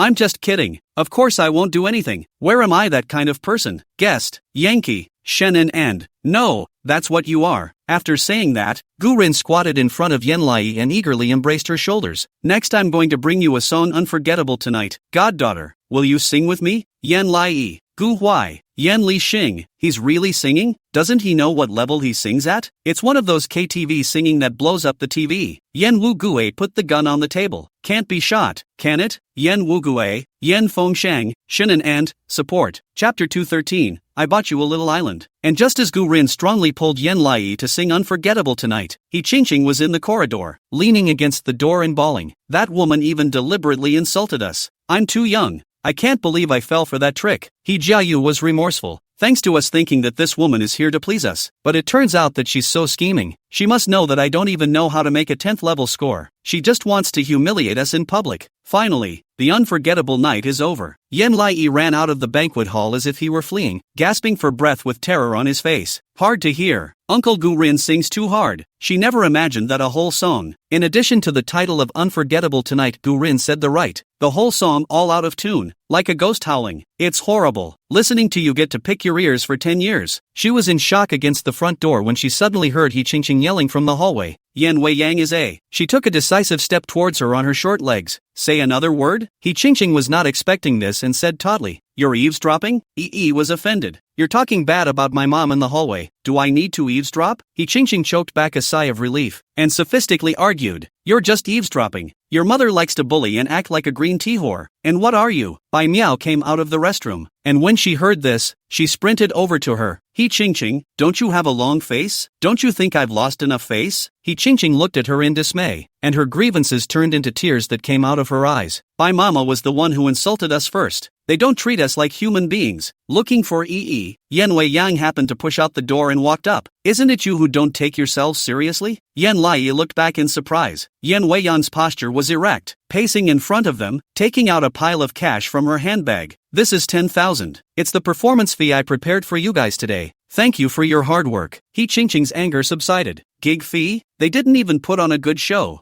And there's a show fee? He Chen didn't believe it and was wary. We didn't even perform well and you're giving us money? Are you an ingrate? Yan Wei Yang smiled lightly. Take it. He Qingqing was a bit moved, licking her lips and looking at Bai Miao. Bai Miao was silent with a sullen face. She hesitated and reached for it, but the moment she had just touched it, the money suddenly grazed her fingertips and scattered to the ground. $100 bills were instantly scattered all over the floor. He Qingqing looked up in shock and looked at Yan Wei Yang. Yan Wei Yang's peach blossom eyes were streaming with cold light. The money is given to you guys. It's considered your heart loss fee. She was uncertain. Bai Miao's cell phone suddenly dinged and dinged. She took out her cell phone and was surprised to find that a video of the quartet disgracing themselves on the stage had gone viral in the class parent group of the 4 children at Tongqing School. Parents group messages keep coming in. That son of mine is so much smoother when you look at him like this. On the set, the comedy was explosive. Cold sweat moistened on Bai Miao's palms as she looked at Yan Wei Yang in horror. You actually sent out the video of their performance? Yan Lai was surprised and looked at her as well. Mama Wei Yang really? A gentle smile played at the corner of Yan Wei Yang's mouth. I didn't send it. She leaned down and looked at her with sincerity and eagerness. I'm just providing a laugh. Bai Miao was so angry that her lower lip was trembling. Then how do you explain that this video went viral? He Qingqing panicked and took her phone to look at it, not expecting to be so humiliated. Screaming, how did this get sent out? Yan Wei Yang hid her lips and smiled. Her tone was meaningful. I said, I'm just providing a venue. After all, I made a big row for today's dinner party. 11 out of 10 children are Tongqings. Do I still need to send them? EEO. gave a cry of dawning understanding. So, now He Qingqing had lost a lot of face. The whole school knows that her brother is a lousy pianist. Ha ha ha ha. The blood faded from He Qingqing's face and she squeezed her cell phone in desperation and questioned, "Why are you doing this to me? We obviously didn't do anything." Yan Weiyan's red lips hooked. Mocking? Nothing? Didn't you say that my sister had a good business and bullied my daughter? Even your mom found a car to hit my daughter, didn't she? Her line of sight fell again to the speechless Bai Miao, and the appalling force of compulsion struck her like a Tarzan. Bai Miao subconsciously took 2 steps back. Yan Weiyang, however, stepped forward and grabbed her by the hair and pressed it down dead center. Bai Miao screamed miserably, "Ah, let go of me." Yan Weiyang clasped her head, killing intent under her eyes. Her vocal lines squeezed out from between her teeth. "Bai Miao, your daughter called me White Lotus. You taught her that, didn't you?" Bai Miao couldn't struggle away. Her face was suffocating red, gasping for breath and not saying anything. Yan Weiyang hooked her lips and smiled, revealing her unkilling pear swirls. "Our Yan family never raises idlers. You'd better come to your senses. If my daughter grazes a bit of skin because of you again, I'll do more than just make you guys lose face at school." With that, she pulled Yan Lai away. Yi's eyes lit up. "Mommy's so cool." Mayan was smug, that's for sure. The mother and daughter entered the banquet, and Bai Miao froze in place for a moment and crouched down to pick up the money. He Qingqing felt humiliated. "Mom,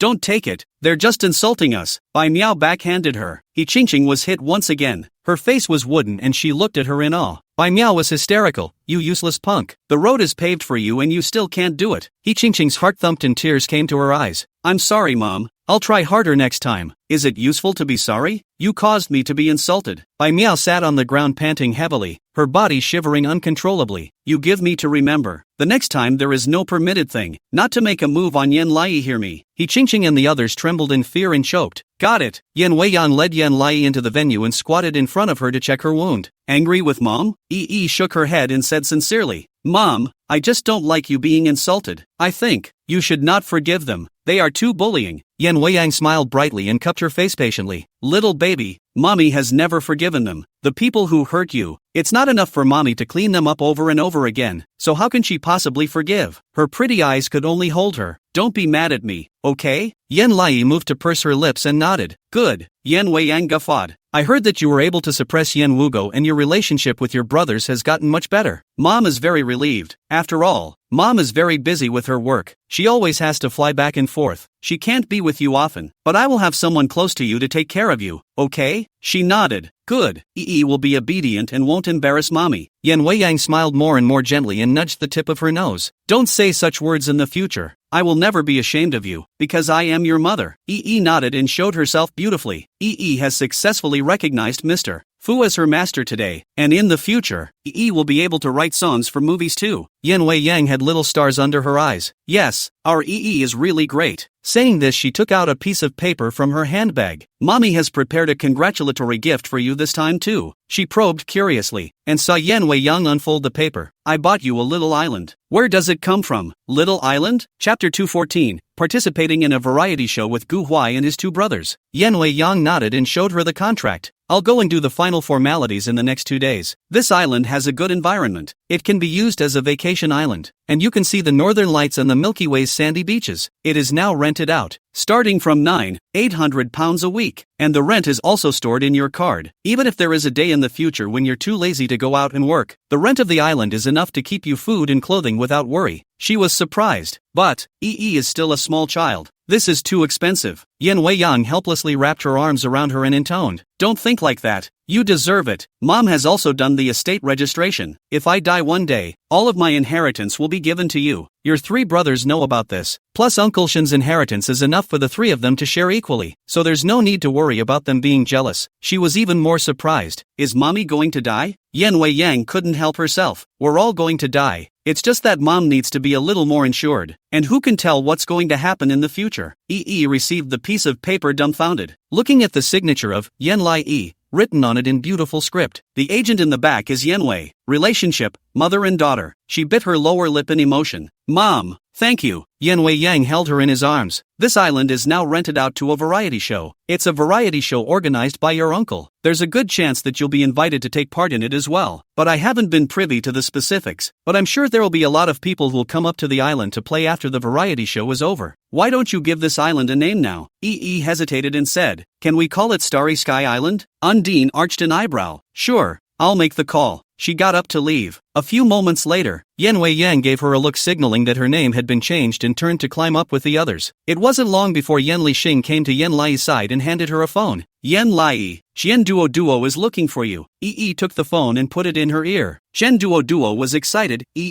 There is a variety show that wants to find you and Gu Huai and your two brothers. The variety show gives super money. Do you want to consider taking a look? The first 2 installments of the variety show will be on the island, and you can also see the sea. She was stunned and curious. What's the name of the island? Chandler, you wait. After 5 minutes, she excitedly said, Starry Island. The island owner just named it. Fresh and hot. How's that for heartwarming? Yan Lai, isn't that her island? Bai Miao, who was crashing outside, received the message, slowed down and straightened up, looking at her cell phone. There's a variety show looking for your kids. All 4 of them will be in it. We'll go to the island for the variety show. There's a lot of money. Are you coming? An island? Bai Miao, what island? Private? Private. The owner of the island is open for rent. It's being rented by Yen Night Company to record a variety show, called Star Island. As soon as she heard this, she turned back to the downcast Qingqing and nodded her head firmly. I will let them go. At the same time, Yan Lai walked up to Gu Huai and invited them with some nervousness. Gu Huai and big brother, second brother, third brother, do you want to go with me to participate in the variety show? I can invite 3 people to participate in the variety show with me to form teammates.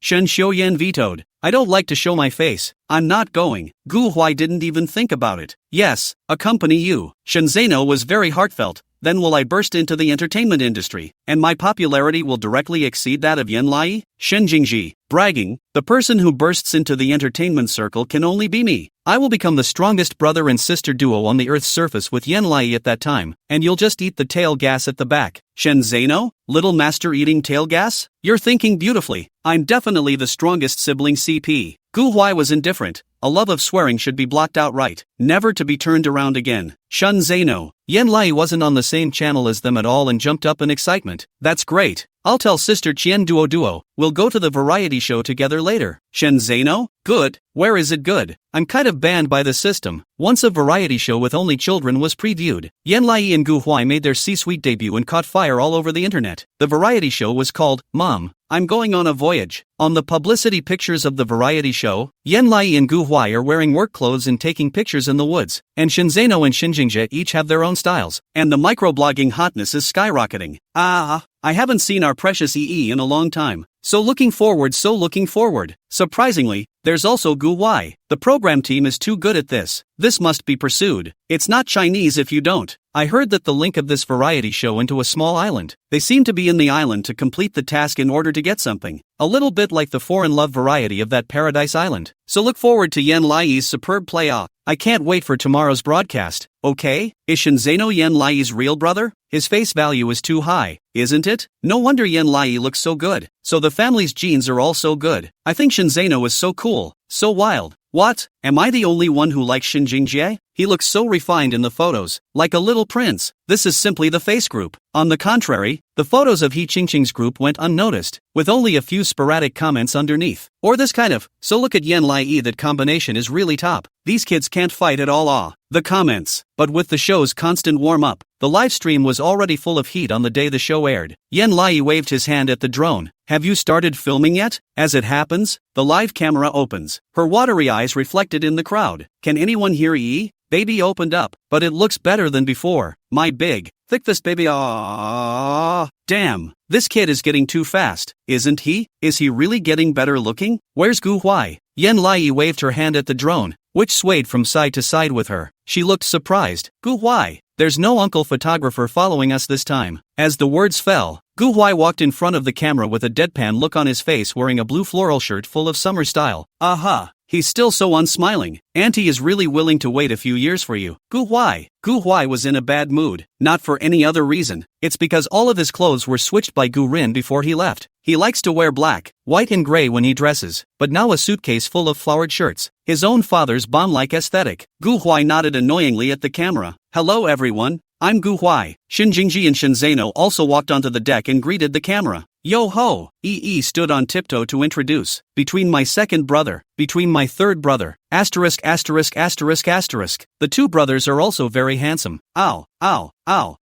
It's 100 times better than it looks in the picture. It's over. How can I choose? Only children make choices. Adults make all the choices. Take it away when no one's looking. Put down my female goose in the front. The man from the program said. Your opponents have now boarded the island, and will not be accompanied by staff after boarding the island, and we have drone cameras throughout. Yan Lai nodded. Shin Zeno was dumbfounded. It's kind of exciting, so where are we going next? The staff said. Confidentiality. First blindfold all of you and follow us. He obediently blindfolded her eyes and held Gu Huai's hand as she was led along, until the soles of his feet hit the sand and the staff's voice came out of the drone's sound tube. Please remove the blindfold. She opened her eyes with immense anticipation and was greeted by a fine white sandy beach, as soft as if she had stepped on cotton. The turquoise water mixed with blue water is like a flowing emerald. She was too beautiful to close her mouth. Is that the island that Uncharted's mom gave her? The island that belongs to her alone? It's also too beautiful. Chapter 215 I will defend food with my life. Yan Lai suddenly felt a bit sniffly. She didn't know what the concept of having an island was like. Until you actually see a landscape like this, happiness comes over you. In this, even a grain of sand is hers. It was given to her by the Unchained's mom. Even if one day she had nowhere else to go, she would be able to look at the stars and play in the sand on this island without worrying about being kicked out. She pursed her lips happily and took the pink envelope that the drone had delivered clipped to her. The program's voice came from the drone. Please receive your mission. She handed it to Gu Huai. Look at what's on it. Gu Huai opened it. Please try to fill your stomachs by all means. And only after you fill your stomachs will we give you a mission. The intentional smile disappeared instantly. Fill your stomach? She looked around in bewilderment at nothing but the clear turquoise blue water and the coconut trees, available at. She was dumbfounded. Didn't the director say that there were so many delicious food that he wouldn't let us eat to come? I didn't even eat the airplane meal. I'm just waiting for the big meal. Either you've been tricked by the program, or you've been tricked by the program. Take away the shoots now. Even the kids are fooled. Shinjingji was also shocked and met the drone's camera. Director, you guys told us we'd have a big meal and told us to try not to eat. So how come here we're filling our own stomachs? Gu Huai pinched his brow breathlessly. We've been tricked. They looked to him. He pointed to the boat in the distance. Our stuff is still left on the boat, but they sailed away. Spare food and clothes are up there. They're trying to make us survive out here in the wild. Shinzeno's eyelids jumped and he choked speechlessly. We've been starving since 8 o'clock, and now it's already 3 o'clock in the afternoon, and we're still not allowed to eat? And also wilderness survival? What is this program called? Shinjingji, Mom, I'm going on a long voyage. Shinzeno exploded. Where is this a voyage? Isn't this exile? Yan Lai coalesced his sight on the coconut tree, but came to the spirit, cheerfully climbed up. It's okay, brother, there are coconuts here. You wait, I'll go and pick them for you. With that, she climbed up as fast as her hands and feet could carry her. Shenzeno? Gu Huai? Shinjingji? Pop up. Is my daughter so strong? I can't even climb up there myself, but she's able to climb up there. How many more surprises do you have that I don't know about? Worthy of being my daughter. I'm proud of my mom. Yan Lai climbed to the top with a flourish and reached for the coconut, but her little hands kept touching the coconut, not even half as big as it was, and she couldn't pick it off anyway. She looked down with a crying face. It's over.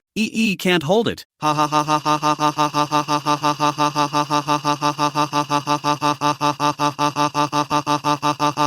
ha ha ha. It takes only 30 seconds to play hard to get. Shinzeno speechless under the tree to see. Yan Lai, you say your head is not as big as the coconut tree. With the coconut fight, if the coconut let you 3 strokes you cannot beat. Harm want to pick coconuts? Where does it come from? She's not so trashy, is she? Ha ha ha ha ha ha ha ha. Shinzeno is really his own brother. Goddamn coconut still has to make her 3 moves. Ha ha ha ha ha ha ha ha ha ha ha ha.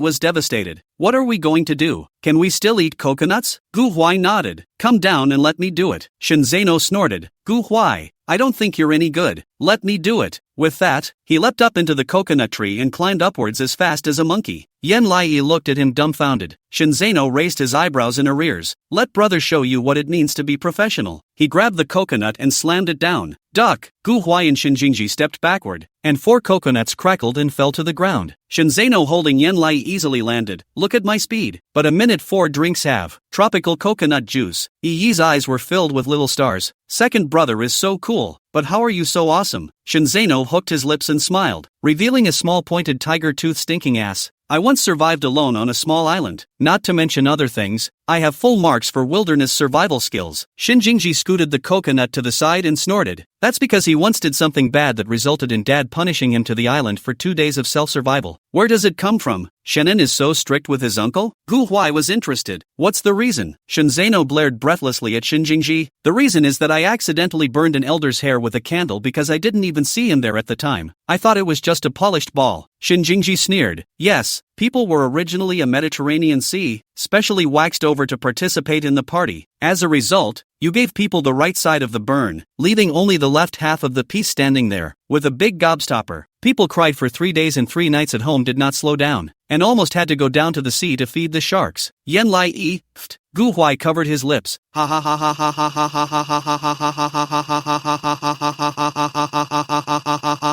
ha ha ha. No, no, no, I can't live to laugh. My stomach hurts from laughing. Originally I wanted to go to the other side of those children to see it, but the results of the Yen Lai Yi, they are so interesting. I cannot leave. Ha ha ha ha ha ha. The 2 live streams are temporarily separated and not fused together. No one on He Qingqing's side was watching at all, but she was oblivious and glowing because she had done a lot of homework when she came here. And Yen Lai Yi was famous because she knew how to behave. If she also wants to create a know-it-all persona, she's more than ready to come to her senses. She said gently with her siblings, let's just look around the neighborhood for any wild fruits, so we don't worry our uncles and aunts. However, there were just 5 people in her room. Even when 3 after hearing that, a pop-up drifted over the top. This kid knows his stuff, but I still want to go because it's so funny over at Yen Lai Yi. My coworkers are laughing their asses off. There's no point in staying. Sisters, let's both go together. They'll be able to blend together when they meet later. After all, Yen Lai Yi's side has already started to go looking for food. Yen Lai Yi put the 4 coconuts together. I'm going to get a rock to open this one up, so then we'll have something to drink. Gu Huai analyzed. Coconut meat can also be eaten, but outside of that we should take another look. After all, these things don't care about being full. Who knows if these programmers will still give us food? Shinjingshi thought it made sense. We need to hoard a little bit so that we can feel at ease. Shinzano said painfully. Yen Lai Yi is here to look at things. Let's go out and shop for food. Yi wrinkled her eyebrows, a bit unconvinced. Yi can also find food, and definitely won't drag you guys down. Gu Huai disagrees and wants to refuse, but the boy Yen Lai Yi is a bit stubborn. He rolled his eyes, but watching over the food is also an important task. What if someone takes it? Shinjingji instantly realized and pretended to be distressed. Yes, I can't watch it anyway. What should I do? Shinzano spread his hands innocently. That can't be helped. Who made it so that none of us can help? Little Yi was instantly convinced and softly hugged the coconut. I'll do it then. We can't let it get lost. The coconut is ours. Poof. This kid is trapped and doesn't even know it. Ha ha ha ha ha ha ha. Gu Huai has too much heart. This would be considered reverse coaxing, wouldn't it? Gu Huai teasingly hooked up the corner of his mouth and pressed downward again. You can do it? She nodded her head decisively and even beat her chest. I will defend this food with my life. The corners of the teenager's mouth turned up and he nodded pleasantly. Good. Hard work. Chapter 216, their opponent is Yen Lai Yi. Yen Lai Yi sat cross-legged on the sand and carefully lined up the coconuts. Gu Huai watched her focus on splitting coconuts, and a smile climbed up the corners of his mouth as he turned to leave. Aha, I'm dead. Gu Huai smiles so sweetly. Gu Huai Yen come intention give me lock dead. Lock it up. They're so pampering and taking care of Yi. I envy Yen Lai Yi for having such a handsome brother at such a young age. If it were me, I could live to 99. Yen Lai Yi got a rock from the beach close by and smashed it against the coconut one by one. Mumbling, I have to do something so that my brothers can eat the coconut when they come back. Meanwhile, He Qingqing stood under the coconut tree and looked up at it. This is the only one we can eat. She shielded her eyes with one hand and looked at the coconuts against the blazing sun. At her wit's end, can one of you climb up there and get the coconuts? He Jiayu took the initiative to climb up, but just climbed for a while and then slid down powerlessly. No, there is not even a stirrup on this. Let's just take our time to find it. He Jianing covered her belly listlessly. Sister, I'm so hungry. I want to eat. He Qingqing was helpless and touched her sister's head. Forget it, let's go get something else. Seeing that his siblings were all a bit out of spirits, He Jiayu found himself a topic of conversation. Speaking of which, I've never known who our other opponent is, even though it's been announced online. Ever since Yen Wei Yang had sent the status of their disgrace at the banquet to Tangqing Academy, their academy had been isolated, though no one likes them per se, but the jeers about them have instead become more frequent. This may be their only chance to clear their name, as long as it's able to fire. It's not afraid to have no friends. He Qingqing was brimming with confidence. I don't know, but I believe that as long as we are united, we can definitely win. He Jianing was encouraged and came to some spirit. I heard that the owner of this island is a small child, and the island is a gift from her mother to join the family. So enviable.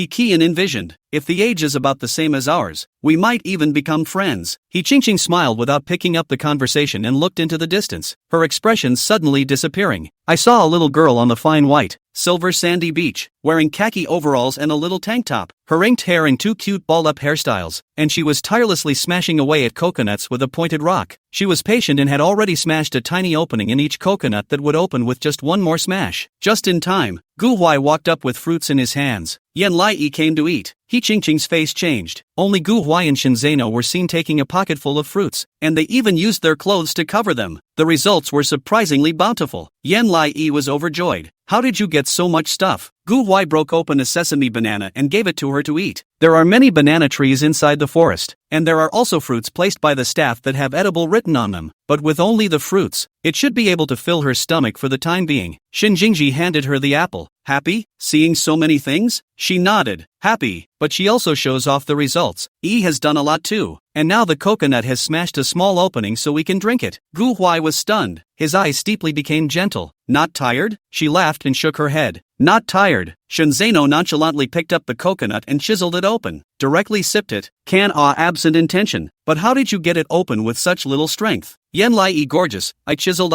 I'm great. Ouch. Sweet baby. Of course baby is great. Originally just come here to see if Yan Lai is as fun as the legend. The results of this child is really perseverance smashing coconut sweaty and do not say that tired. Then some adults are stronger. I'm so impressed. Ree is a treasure girl. Not at all delicate. It's the right thing to do. The more He Qingqing looked at it, the angrier she got. It turns out that her opponent is Yan Lai. Sure enough, this guy got so much stuff by being backstage. She bet it wasn't by virtue of her own efforts to get it. He Qingqing restrained the sharpness in her eyes and quickly walked over. Wow, how did you guys get so much food? Yan Lai turned around at the sound and was surprised. He Qingqing? Her opponent is actually her? He Qingqing feigned familiarity and walked up to her, hooking her lips in envy. Gosh, you actually have so many delicious food. I'm so envious of you. My siblings and I don't have anything yet. Gu Huai glanced at the drone. This guy can really put on a show. He sarcastically said. He Qingqing, when did you get so nice to us? Didn't you bully Yan Lai before? Was equally terrified. That's right, you haven't smiled at me. What's wrong with you today? He Qingqing tilted her head dully. What are you guys talking about? I'm just envious of you guys. Envious that you have so many delicious food. Can't that be okay? Is it just me? Why do I think this He Qingqing feels? From the beginning of her appearance I thought she was a little bit loaded, and I thought I was overthinking it, and it seems to be a little bit of an inside flavor. Do she and Yan Lai know each other? Someone in the know will give you an expose. There is a beef between Yan Lai and He Qingqing. Both of them are students of Tongqing Academy. Among them, that boy with glasses bullied Yan Lai, and almost all of them are going to drop out of school. Seriously. Bai Miao, who was watching the live broadcast, frowned and argued. Are you guys disgracing yourselves by rumoring about a bunch of innocent kids? Who doesn't know that Yan Lai's family is especially rich, and she even bullies others based on her wealth? As a result, the pop-up slamming her pressed on with a mountain of people. What? Then aren't you also a rumor monger? Do you have any proof? This little boy with glasses has to be in the 6th grade anyhow. Can a 6th grader be bullied by a kindergarten kid? Have you grown a brain? It's pathetic. Even Tofu has brains and you don't. This isn't a black fan of anyone's family, is it? Bai Miao was dumbfounded. She's not good at cursing. We have to get help from the water army. We can't let Yan Lai crush He Qingqing. Inside the live broadcast room, He Jianing also knew that he had to put on airs. Walking up to Yan Lai and staring blearily, little sister, where did you find this apple? Can you tell me about it? I want to get it too. Yan Lai stared blankly. He Jianing, do you want to check your mental health? Why are you talking to me like this? Aren't you mean? The corner of He Jianing's mouth twitched, pretending to be pitiful. So, you don't want to give it to me? Yan Lai,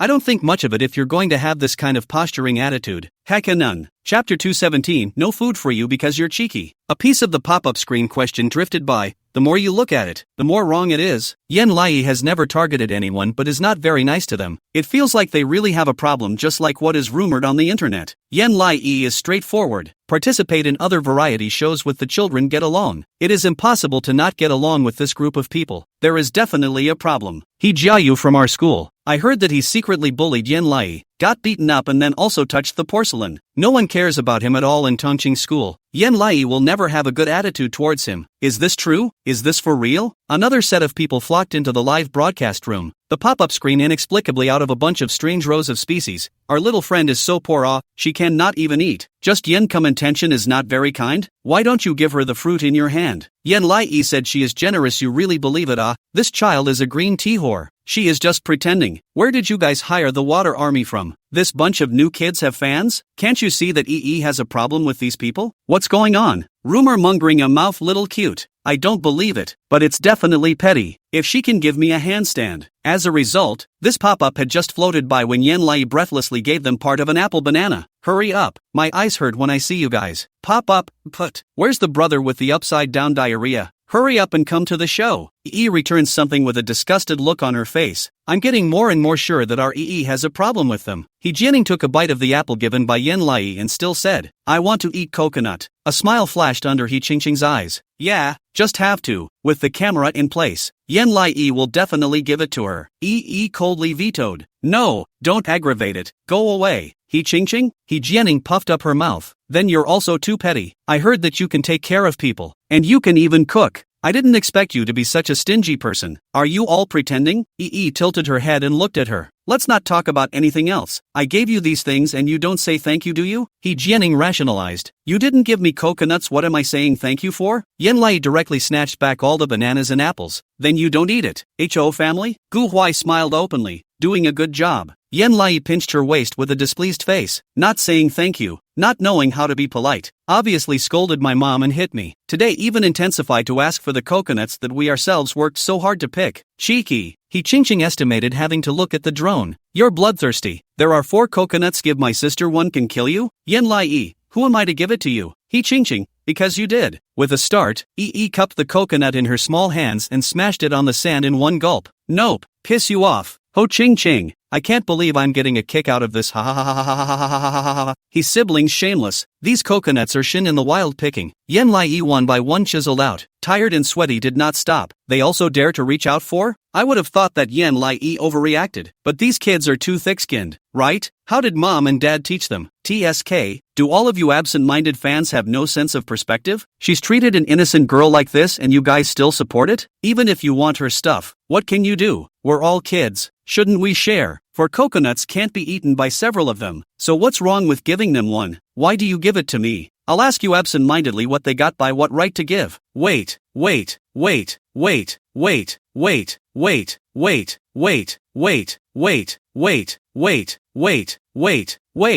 who's here. Yen Lai was still confronting Qing. Not far away came a sudden chortle. Who are you? She glanced back, only to see a group of extremely dark-skinned adults holding spears, dressed like a group of strange clansmen with feathers of various colors, looking at them with expressionless faces. Who has touched the sacred fruits on our island again? Qing was so scared that she took 2 steps back, and decisively pointed to Yen to come. Qian and Jianing directly threw half of their leftover apples at Yen Lai's feet.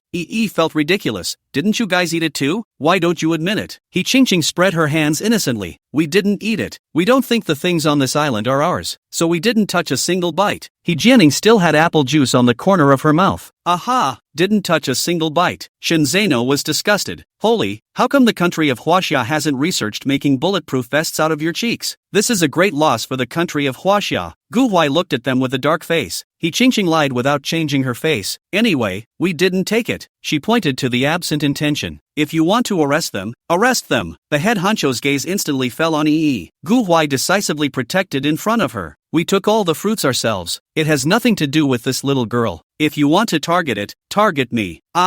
Little boyfriend Gu Huai. Gu Huai's boyfriend is so strong. Shenzeno mix not care. Big brother, how much do you pay for a caddy of this fruit? I weigh on the caddy, okay? We buy it. Shinjingji calmed and alert. Yes, have a word. Everything is picked by us boys, and has nothing to do with this girl. The ringleader looked at them askance with an expressionless, slightly oozing look in his eyes. Yen Lai stared nervously when she was suddenly taken in her arms. She screamed in terror.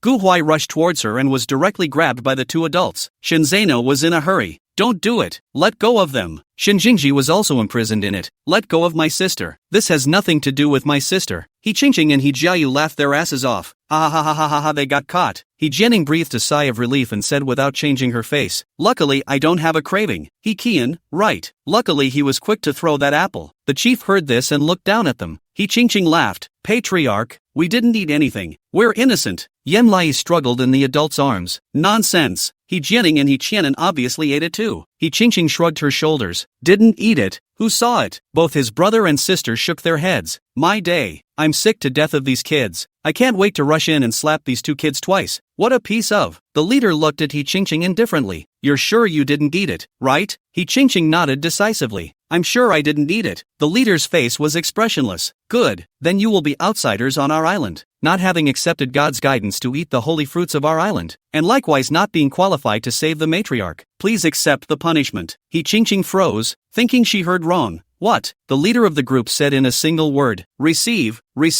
punishment, penalty. He Qingqing, Ho Kayu, He Qian, Hekanan, Ha, accepting punishment? Yen Lai was dazedly held in his arms. What about us? The corners of the indifferent patriarch's mouth lifted slightly as he bent down respectfully. You are the heavenly fates that our island has been waiting for, so please follow us up the mountain for a great meal. Yen Lai. This reversal? Cow wow wow wow. Chapter 218, He Qingqing. You won't get all the good things. But how? He Qingqing looked at the matriarch incredulously and said eagerly, we didn't take anything from you guys, why would we be punished? The director behind the screen was speechless. Why? It's because they had already received their quests when they arrived, and the quests explicitly stated that they must eat in order to get the next quest. But the fact that the kid could temporarily backtrack like this and deny in no uncertain terms what she'd done was something he hadn't expected. This is awkward. The matriarch said indifferently to He Qingqing, did you receive a letter when you came? He Qingqing nodded. The patriarch asked, what was written on the envelope? Yen Lai raised his hand. I know. The letter said for us to have a little something to eat, and that we wouldn't get the real mission until after we ate. The matriarch shrugged his shoulders. Well, look, aren't the results already in? You didn't eat the food means you didn't complete the mission. He Qingqing was dumbfounded. Asterisk. Really got me high ha ha ha ha ha ha ha. He Qingqing deserves it. This can be a really unimagined setup. Just now the program's people suddenly appeared all to me. I also thought that Yen Lai they were the program's people counterset. Fortunately the program's people have not been damaged to this extent. He Qingqing's denial just now really pissed me off. I really don't understand. No matter how you say it, you're helping her, but she won't even admit it. What has Yen come to help her with? The only food she was given was taken back, and she still has the cheek to say help? It's funny. Yes. We didn't help you guys, so it's only right that you, He Qingqing, have to be punished.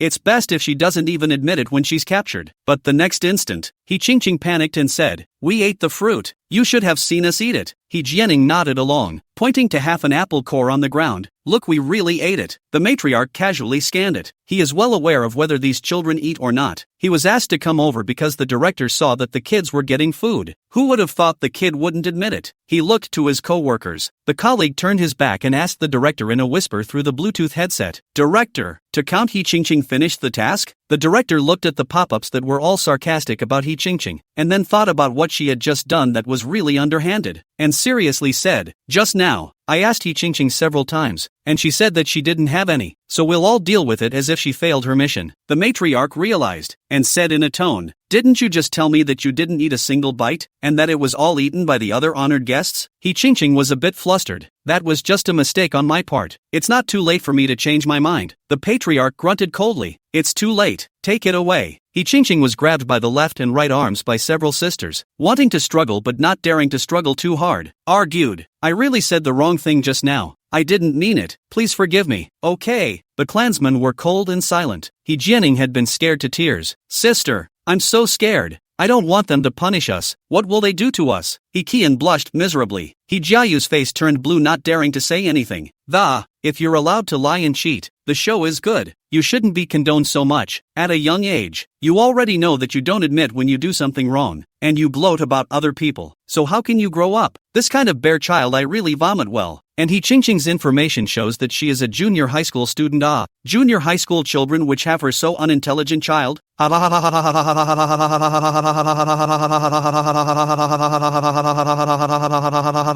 Sisters, can I say I'm happy too?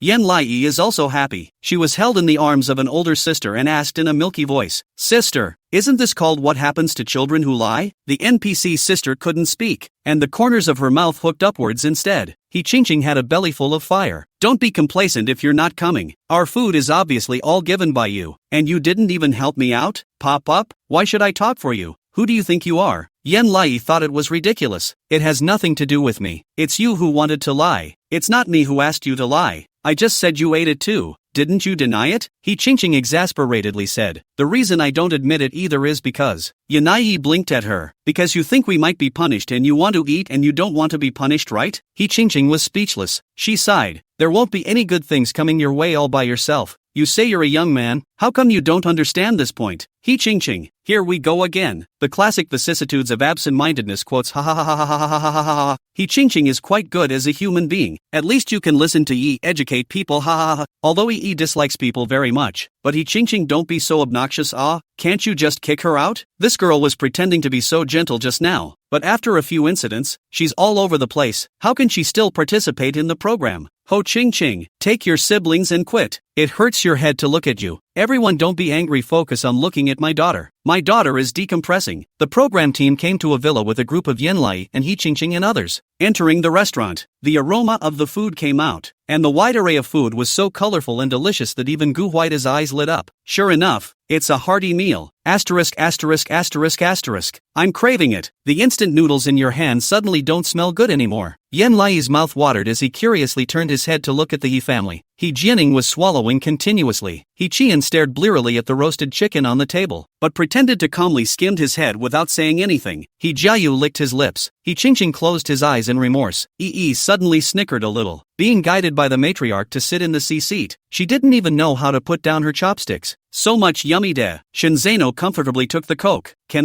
you guys really talk the talk? I thought you guys tricked us not to give us food. The matriarch stood beside them respectfully. We have to analyze to find out who exactly is our chosen one. So I'm really sorry for scaring you just now. As he spoke, He Qingqing and the others were brought to another small table. Sliced bread, ham sausage, and water sit on the table. That's it? What about the caller? Chapter 219, you can watch me eat. He Qingqing had a belly full of fire and looked hard at the group leader. Didn't you guys say this was punishment? Giving us food is still considered punishment? Yen Lai delightfully took a bite of French fries and said with a smile, we can eat delicious food, you can't, and you can only watch me eat it. This is a great punishment. He Qingqing? He Jianing cried out with a wow. We're so miserable. Ha ha ha ha ha ha ha ha ha ha ha ha ha ha ha ha ha ha. Buffed. You're taking away the bamboo shoots.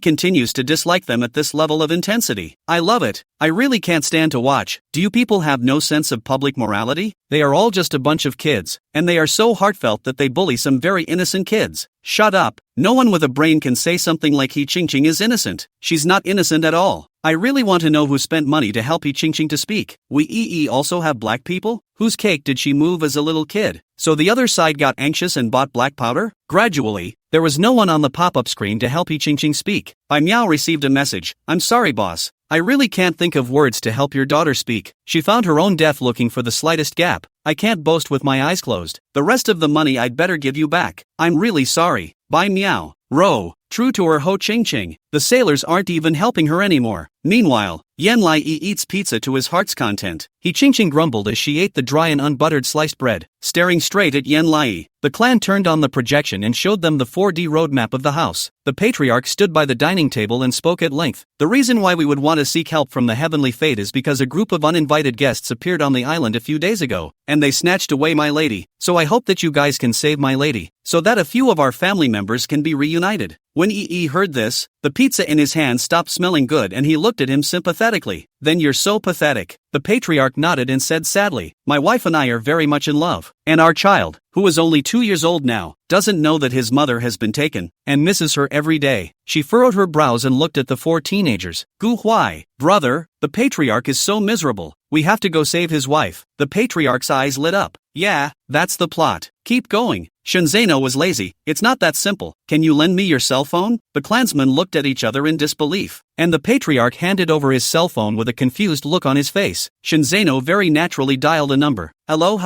110? Someone is suspected of kidnapping dash. The patriarch snatched the phone away in a fiery rage and looked at him in horror. How could you call the police? Shinzano still held the position of the phone call. Inexplicably, your wife has been taken. Don't you call the police? The corners of the patriarch's mouth twitched, unsure of how to respond. Gu Huai looked at him speechlessly. Shinzano, this is an NPC. We're here to do a game. It's not a real kidnapping. Do you really believe that? The corner of Shinzano's mouth twitched, awkwardly putting down his hand. No letter ah. Fooling around. Shinjingji saw through it with a glance. No, you took it seriously. Shinzano ear tip hidden red. Angry wrinkled eyebrows. Do not splash me dirty water ah. I said I did not believe is not believe. No, you believe it. Why else would you call the police? Deadly arrogant ha ha ha ha ha ha. Believe it and say you don't. Laughing doesn't live. The hand the patriarch used to grab the phone just now has dragged out the stump. Matriarch, this wave of kids is so hard to bring up. They either lie or take the police seriously. But it seems to me that our EE hasn't reacted yet, eh? Yan Lai frowned as he was memorizing the map and looked at the patriarch with a grave expression. I will get your wife back, patriarch. Absence of coming, the only one who carries out the task seriously. Silly boy, did you just block out what your brother said? It's alright, kids have to be taken seriously to have fun. That's the best thing for our EE. The matriarch, seeing that Yan Lai had given her so much face, re-entered the scene and said worriedly, look at the curtain. This is a map, and my wife is being held in one of the houses. After dinner, I will send 2 groups of you, and whoever rescues my wife first will be able to become our most honored man of destiny. But if you fail, you will be forced to live in the worst possible house with sliced bread, hot water, and ham hocks. Yan Lai frowned and looked at He Qingqing. He Qingqing ate the bread with a cold face, swallowing it in one gulp and still choking and rolling her eyes. She was miserable. Welp, if that's the kind of treatment she'll experience if she loses, then she definitely wins. Definitely a must-win. Yan Lai was incredibly determined. Fine, then send us away. The matriarch nodded and then looked at He Qingqing and the others. You are also qualified to save my lady. Come with us, we will be putting blindfolds on you, and then we will break you up and place you at every intersection where you can enter into this villa. He Qingqing nodded her head, exchanged eyes with her younger siblings, and whispered, this time we must get the victory and take back what belongs to us. The sibling was imperative, no problem. Yan Lai stood in the doorway, also a little nervous. Gu Huai's afterglow swept over her and reached out to hold her hand. His tone calm. Don't worry Yan Lai, we will be victorious. Yi felt the thin calluses in his palm, a sense of reassurance creeping up, and nodded. Aha, we can definitely win. Ah, it's candy day again. If Gu Huai's little wolf cub says there's no problem, then there's absolutely no problem. We,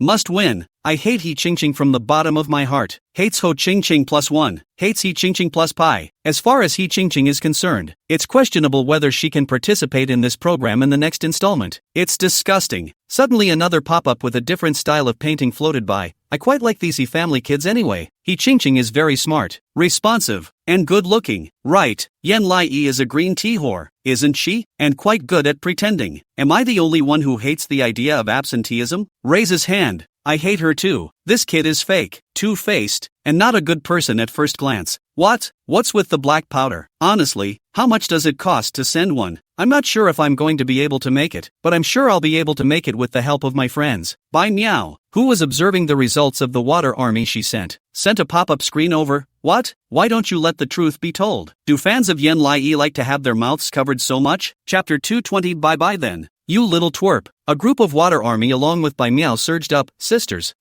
don't get angry with them. Let's just focus on watching Qingqing. Bai Miao was satisfied. She's paid double the price to hire a higher-ranking waterman. He is good at talking nonsense with his eyes open, seeing things as they are, and misrepresenting things, demeaning people. They're professionals. She wanted to bring He Qingqing's fame up, and if her fame overshadowed Yan Lai, she could go and grab her resources. It's not impossible to raise a child star. At this point in the broadcast, Yan Lai has been taken to her destination and the drone says to her, please remove your blindfold. She quickly removed the blindfold and looked around. Into the eyes. The outside decoration is very elegant white villa. In a trance she thought she came to Mr. Fu's manor, intentionally staggered. It's so big here? The drone says, your mission now is to go find the matriarch's wife who was trapped in the room and get out safely with her. While your companions are separated from you, you can choose to go to the assembly first and then go to save the wife. Both are fine, but please hurry before the rest of your opponents or the mission fails. Also, remember to use all the conditions around you that you can to rescue the lady, and as long as you don't plant any other children, you won't be out of the game. Nodded with a grave expression on her face. So nervous. What if I didn't save madam and they tore the ticket? Is this some kind of bloody program? What? My daughter knows a lot? The drone was also a bit speechless. How did you know about the expression tearing up a ticket? She looked to the drone. The bad guys who capture people will tear up the tickets, yeah. Don't you think they will? The voice coming from the drone had been processed by the software to be that very low, fuzzy baritone that sounded a little naive. I don't think so. She sighed. Forget it, it doesn't make sense to you. You're a drone. You don't know anything about humans. Drone? Pop up? Is there a possibility that the drone is being operated by him? Absolute no way. Absolutely no way. Ha ha ha ha ha ha ha ha ha ha. Yen Lai sneakily ran to the gate and crouched down. Quickly, quickly, quickly. Hide. The drone flew behind her rather breathlessly, blinking her almond eyes. She looked at the door of the villa and wrinkled her eyebrows. It's a combination lock, but I don't know the combination. But there was a piece of paper taped next to the combination lock. Absolute Lai came up to the table. 10 tons of peanuts can extract 5 tons of peanut oil. The oil yield of peanuts is, and tons of peanuts are needed to extract 1 ton of peanut oil? Yen Lai. Ha! She looked at this math problem taped to this note in confusion. What is this? What is this math? What? If I'm not mistaken, this is a 6th grade math problem, right? I think it was 6th grade, and my brother had this similar problem in math. That. Weekly ask Yen Lai what grade he is in. She looks like she's in pre-kindergarten. Ha ha ha ha ha ha ha ha ha ha ha ha. I can add and subtract within 100. That's over. The late emperor's business was not halfway through and he collapsed in the middle of the road, not being able to calculate multiplication and division. How dare you ask her to do multiplication and division? Little is only 4 years old. How dare you ask her to do multiplication and division? Yen Lai breaks his fingers and counts, muttering under his breath. 10 tons of peanut oil can be squeezed out of 5 tons of peanut oil, and the oil yield of peanuts is. She looked at the drone tearfully. It's over. I can't do the math. I don't have enough fingers. Ha ha ha ha ha ha ha ha ha ha ha ha ha ha ha ha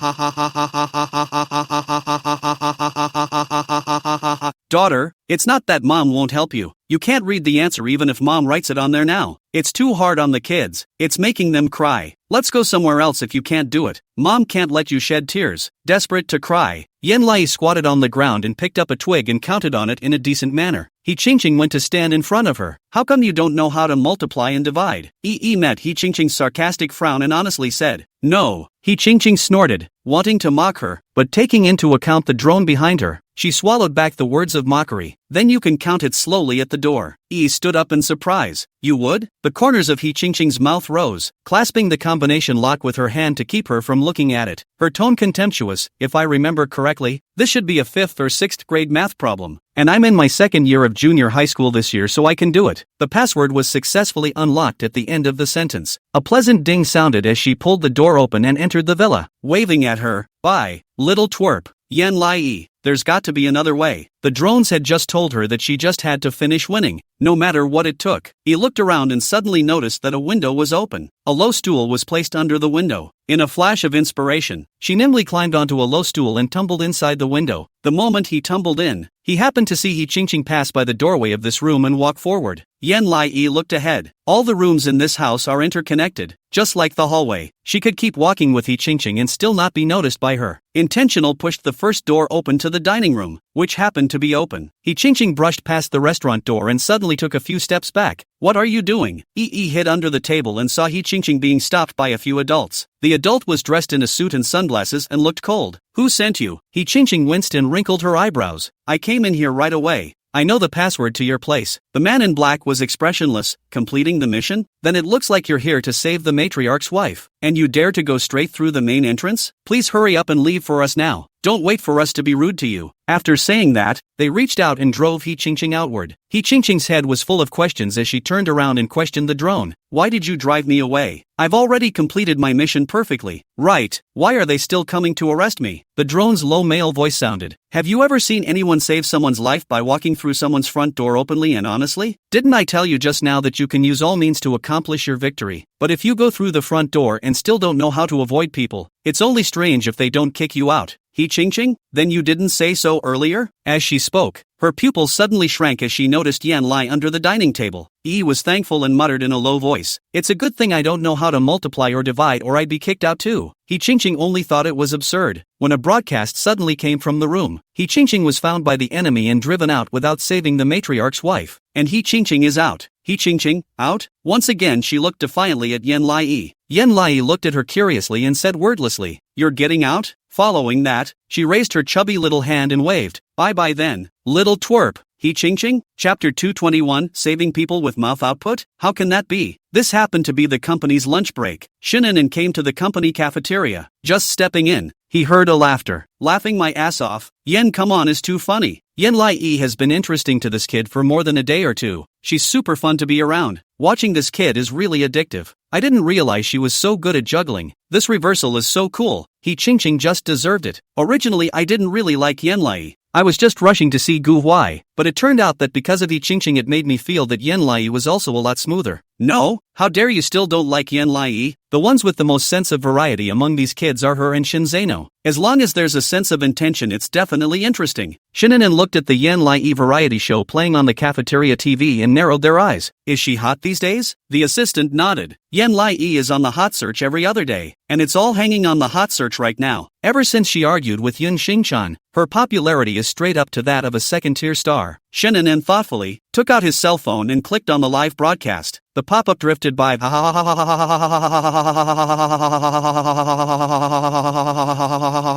A batch of cool on not to come to the intention. I suddenly reacted. Why do you have to go through the front door to save someone? I didn't realize that the program team had a setup. No wonder they said that they have to use all their strength to save someone. Feelings that this is a setup, not even behind someone's back. Anyway, my daughter was kind of given an opportunity by mistake. Happy. I'm happy. Thanks to Yan Lai, there is cool to me. What? What's so cool about it? You blind bastards. You're so cheap and disgusting. Can't you go to hell earlier? My Hey my Grow up quickly, hey. Shin Anha steeply blackened his face, locked these three pop-ups, and handed his cell phone to his assistant. Check their IPs and see where they are. He could understand that there would be black people online, but he could never allow anyone to disgust his children. The assistant took it and looked at it, suggesting, this might be someone's premeditated attempt to go to the black Yan Lai's. This kid doesn't have that many black fans. Should we dig deeper? He nodded. Double check. Yes. He Ching in the live broadcast room suddenly reacted, pointing at Yan Lai under the dining table and shouting, "Wait, there's another person in here. Aren't you guys going to arrest him?" Yan Lai's smile instantly withdrew, just in time to meet the black-clothed man's puzzled gaze thrown at her. The man in black was stunned for a moment and took a quick step toward her. She rushed. "Don't catch me." The drone quickly pulls away to show you a wide angle. He saw Yan Lai as flexible as a monkey dodging left and right, rushed out of the table and ran straight toward the kitchen. "Don't come to catch me." The man in black intentionally slowed his pace, following her and pretending to chase. After all, they had to let off steam to get these kids to finish. And He Ching is the kind that can't let go of water even if she wants to, so she can only be eliminated. He Ching hated the iron. "You guys hurry up. She's just a kid. Can't you even catch a kid?" The other men in black looked at her with cold eyes. "It's not up to you to say whether or not you can catch them. Hurry up and leave. Don't wait for us to ask you to leave." He Ching, does it have to be so contrasting? Do you have to bully her so much? Yan Lai darted down the corridor, looked back to see the man in black sprinting after her, panicked in fear, rushed into a room, then opened another door in the room, entered the new room, hid inside the cupboard and covered her mouth. Why do I feel as if my daughter is running away from a familiar face? She's so detailed. She doesn't just know how to dodge or even cover her mouth. This group of NPCs is letting off steam, but it's still a bit scary. I hope EE doesn't get kicked out. I knew that He Ching guy would snitch. It's disgusting. Yan Lai was nervous, listening to the footsteps outside. The man didn't come in, twisted the door, and left. She breathed a long sigh of relief and muttered with her little chubby hand along her heart, "Scared the hell out of me. Thought I was going to be torn up altogether." With that said, she silently pushed open the closet door and looked ahead, staring in dismay. Wait a minute. Which room did EE enter? Hostages in this room? Isn't this like a sheep in a tiger's mouth? Yan Lai was stunned, because what met her eyes were the four men in black guarding the hostages, and the hostages tied with twine. The five of them were turning their backs on her, seemingly unaware that she had entered the room. She had been gasping for air, covering her mouth and nose once more, tiptoeing behind a cupboard and peeking in. She was just talking, and these guys didn't even notice her? And in fact, the NPC side has seen touching in the door of the Yencom. The rules for this level are that you can attack from the front or from the back, but if you sneak in from the back, it won't trigger an NPC reaction. They know there's someone behind them. Yenlai stared at the drones and said in an airy voice, "Did they not hear me when I just spoke?" NPC. They heard it, and they heard it well. The drone was speechless. "Stop talking or you'll be found out later." Yenlai nodded, furtively cowering in the corner. "But there are so many of them. I'm sure I can't beat them. I should go to Guhuai first, and a few of them will beat them together." Then she tried to feel her way out through the other door. But just then, the front door was suddenly opened, and He Jianing stepped in. Yen Lai retracted back and looked at her in consternation. He Jianing didn't know that Yen came to be here as well. Raising his chin condescendingly to the black-clothed man, "I really guessed it. This room is just haunted. You guys hurry up and release the lady. We all have less trouble." He Qian and He Jiayu stepped out from behind her, looking intently at the four men in black. The leader of the black-clothed men sneered and stood out and said viciously, "So you guys were sent by that patriarch. I knew he wouldn't die, but I think you guys better admit defeat. You can't beat us." The NPCs are acting quite real? It seems to say that the NPCs of this variety show specialize in picking group actors with acting skills, and are still very professional in order to stay out of the way of small children. But it seems like I'm watching some kind of low-intelligence teenage drama. So really, I wouldn't suspect anything? I don't think a child would believe such a thing, right? The scene cuts to Yen Lai. Yi's expression was grave. "They're so bad. Drones, the two of us have to save the matriarch's wife." But there are still people who believe it. "You can always trust E ha ha ha ha ha ha ha ha ha." He Jianing hooked her lips proudly, knowing that it was nothing more than a group of NPCs in here. There was no killing power at all. "Alright, stop playing around. We've now come here as requested. Hurry up and release the people to us. Don't waste any time." The leader frowned and said in a cold voice, "I don't understand what you're talking about, but if you don't leave, we'll kick you out." He Qian sarcastically said, "Uncle, don't play dumb with us. Aren't you just NPCs? So let people go." The chief had a head full of questions. Are these kids expecting to get him to let this woman go just by talking? What brain? How can they say they have to move their hands? Chapter 222, the He family must have no brains. The leader prompted in a no-nonsense manner, "We won't let go until we're defeated." "Yeah, hit him. He's a bad guy. Do it." "Really not what I'm talking about, okay? There's something so noble and arrogant and stupid about the He kids. Like they don't give a damn about anyone and then they're not a thing themselves. How can you say people aren't a thing? They're not a thing in the first place, okay? These kids are no fun. At least respect the NPCs, right? Even if all the people here are pretending to be NPCs, they still have to be in the movie, right? Otherwise, what are we watching? Isn't it just to see how they feel when they are immersed in the scene like children? I'm really sorry that the only one who was there was my daughter E. Oh, you guys are just hard hacking. It's not good that the E family's kids are so smart. Isn't it an original sin to be as stupid as Yen Lai E? Who said it was an original sin? They pretend to be smart, disrespectful of the rules, and you defend them. Are you the dogs of the Ho family? He family team is the most, can't it? He Jianing in the camera ran out of patience and said irritably, "Uncle, you're all here to be NPCs, but it's just a character. Don't take it so seriously, okay? We don't want to argue with you guys much either." The leader was speechless, still not letting go of the rules. "If you want to save the people, you have to beat me, or I won't give it to you, and I will never betray my boss." He Qian's eyes widened absurdly and suddenly covered his stomach and laughed. "Ha ha ha ha ha ha ha ha ha ha ha ha ha ha boss? Ha ha ha ha ha ha ha ha ha ha ha ha ha ha." The leader didn't understand why he was smiling. What's the smile? He Qian looked sarcastic, looked him up and down, and snorted lightly. "Uncle, did your mother raise you so well just to let you guys come here to Playhouse? Don't you have any other proper things to do? Jeef, pop up?" He Jianing smiled innocently, softly. "What do you know? Third brother, they should be actors, right? People are chasing their dreams." The faces of the group actors instantly changed, and in unison, they said, "What do you mean?" He Jiayu pushed up his glasses and taunted, "It means that you adults are not doing your job, and you're playing house with us kids, and we can see that you're just pretending. So hurry up and let the people go. You'll make money, and we'll get the people. It's as simple as that." He Jianing smiled innocently. Hurry up and give us the matriarch's wife so that you can make money too." "No." The faces of the black-clothed NPC and the matriarch's wife swished black. "Is that an insult to them? What?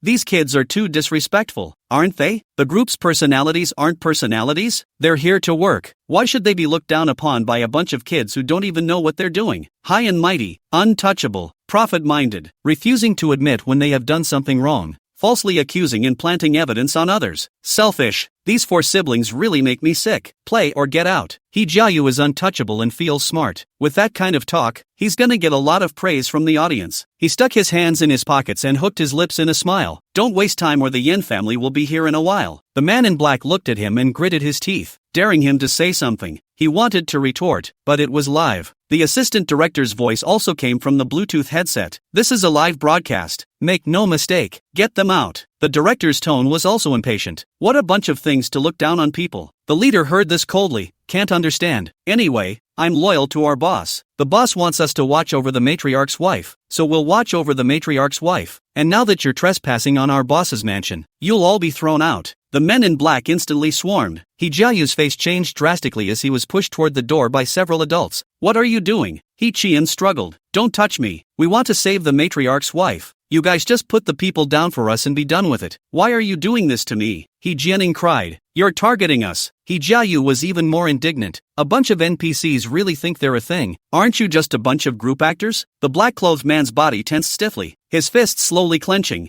I don't know what you're talking about. I'm just ordered to watch over the matriarch's wife. You will not have your way. Take away. With that said, the siblings were pushed out of the door directly and viciously. So what if they're a groupie? Groupies have dignity too. They are going to act until the last minute, until someone with respect for them comes along. Yes, I'm going to say this word 1,000 times, 1,000,000 times. Yes. Asterisk asterisk asterisk asterisk. So angry I dropped my cup. The HO family is so disgusting. Having watched so many live roundups, I've realized that kids have the advantage of saying whatever they have to say, but the candor of these kids makes me sick to my stomach. They have no respect for the group members. These group actors are good. The He family has no right to win. Yen Lai watched as the He family was pushed out by 3 bodyguards at the same time, locking the door again in the process. The He family kept knocking on the door outside. What are you doing? A bunch of group performers are going to turn the world upside down, aren't they? Let us go. Yen Lai was cowering in the corner and was particularly disgusted to hear this. Drone, do you think He Jiayu's brain is a bit problematic? The drone was puzzled. She expressed her disgust.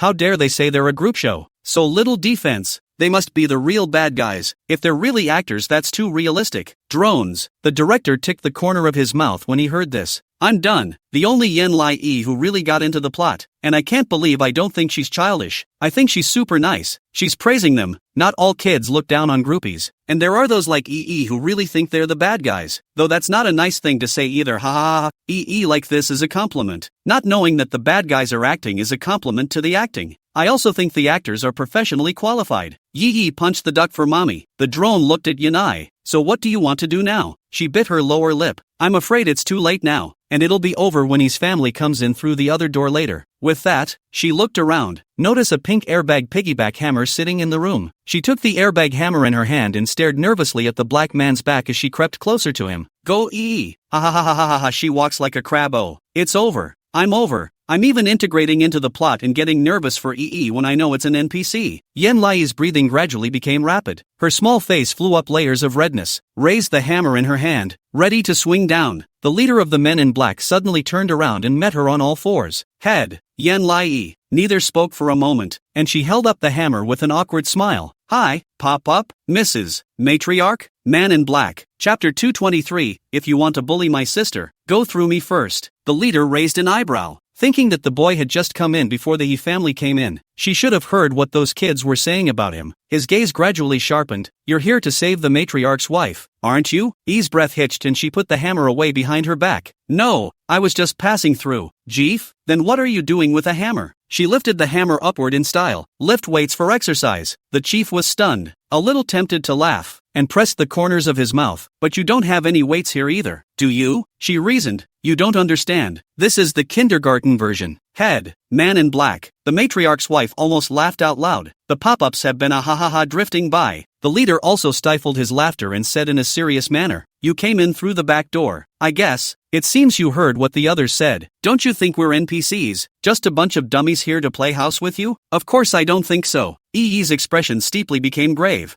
I'm not stupid. Of course I can tell if you guys are real or fake, so don't you guys try to trick me with this kind of lies. You're just bad guys. I'm but very smart. After a pause, she asked tentatively, but what's an NPC? Is it an acronym? Man in Black. Pop up. The pop-up screen was silent for a few seconds before suddenly bursting into laughter. I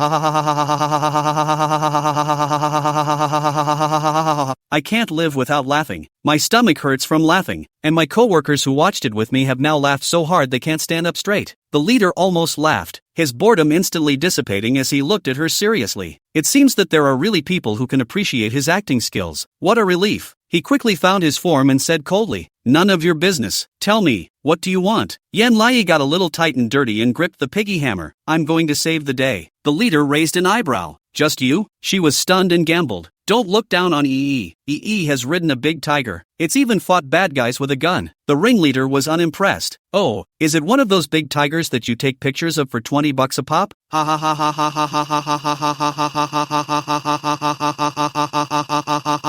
ha ha ha. Taking the shoots now the man in black. "I'm treating you like an enemy." Yan Lai nuzzled. "You look down on me, don't you? But I have skills." With that, she leapt forward and struck down at the black man's arm. Blah blah energy. Woola woo. Heads up. The piggy hammer struck the man in black with an extremely childish toy squishing sound. Z. Yan Lai was stunned, dumbfounded and looked at piggy hammer. "Ah, this weapon, how this movement, ah, I can't even fart louder than it." "Pop up? Daughter, you're a girl. I'm not allowed to say you farted, ha ha ha ha ha ha ha ha ha." The corner of the leader's mouth twitched and he sat on the ground with a scream. "Ouch, my arm. How dare you hurt me?" Yan Lai was even more confused. "Really? Did it really hurt you? Just this little airbag hammer. Did it really hurt your arm?" The leader roared with red eyes. "What do you think? The little ones, give it to me." She was startled and hurriedly grabbed the matriarch's wife and ran. "Egu my mother, how come all the adults' bodies are so bad nowadays? It must be from staying up all night." Man in black. "Chieftain, go after." Ha ha ha ha ha ha ha ha ha ha ha ha ha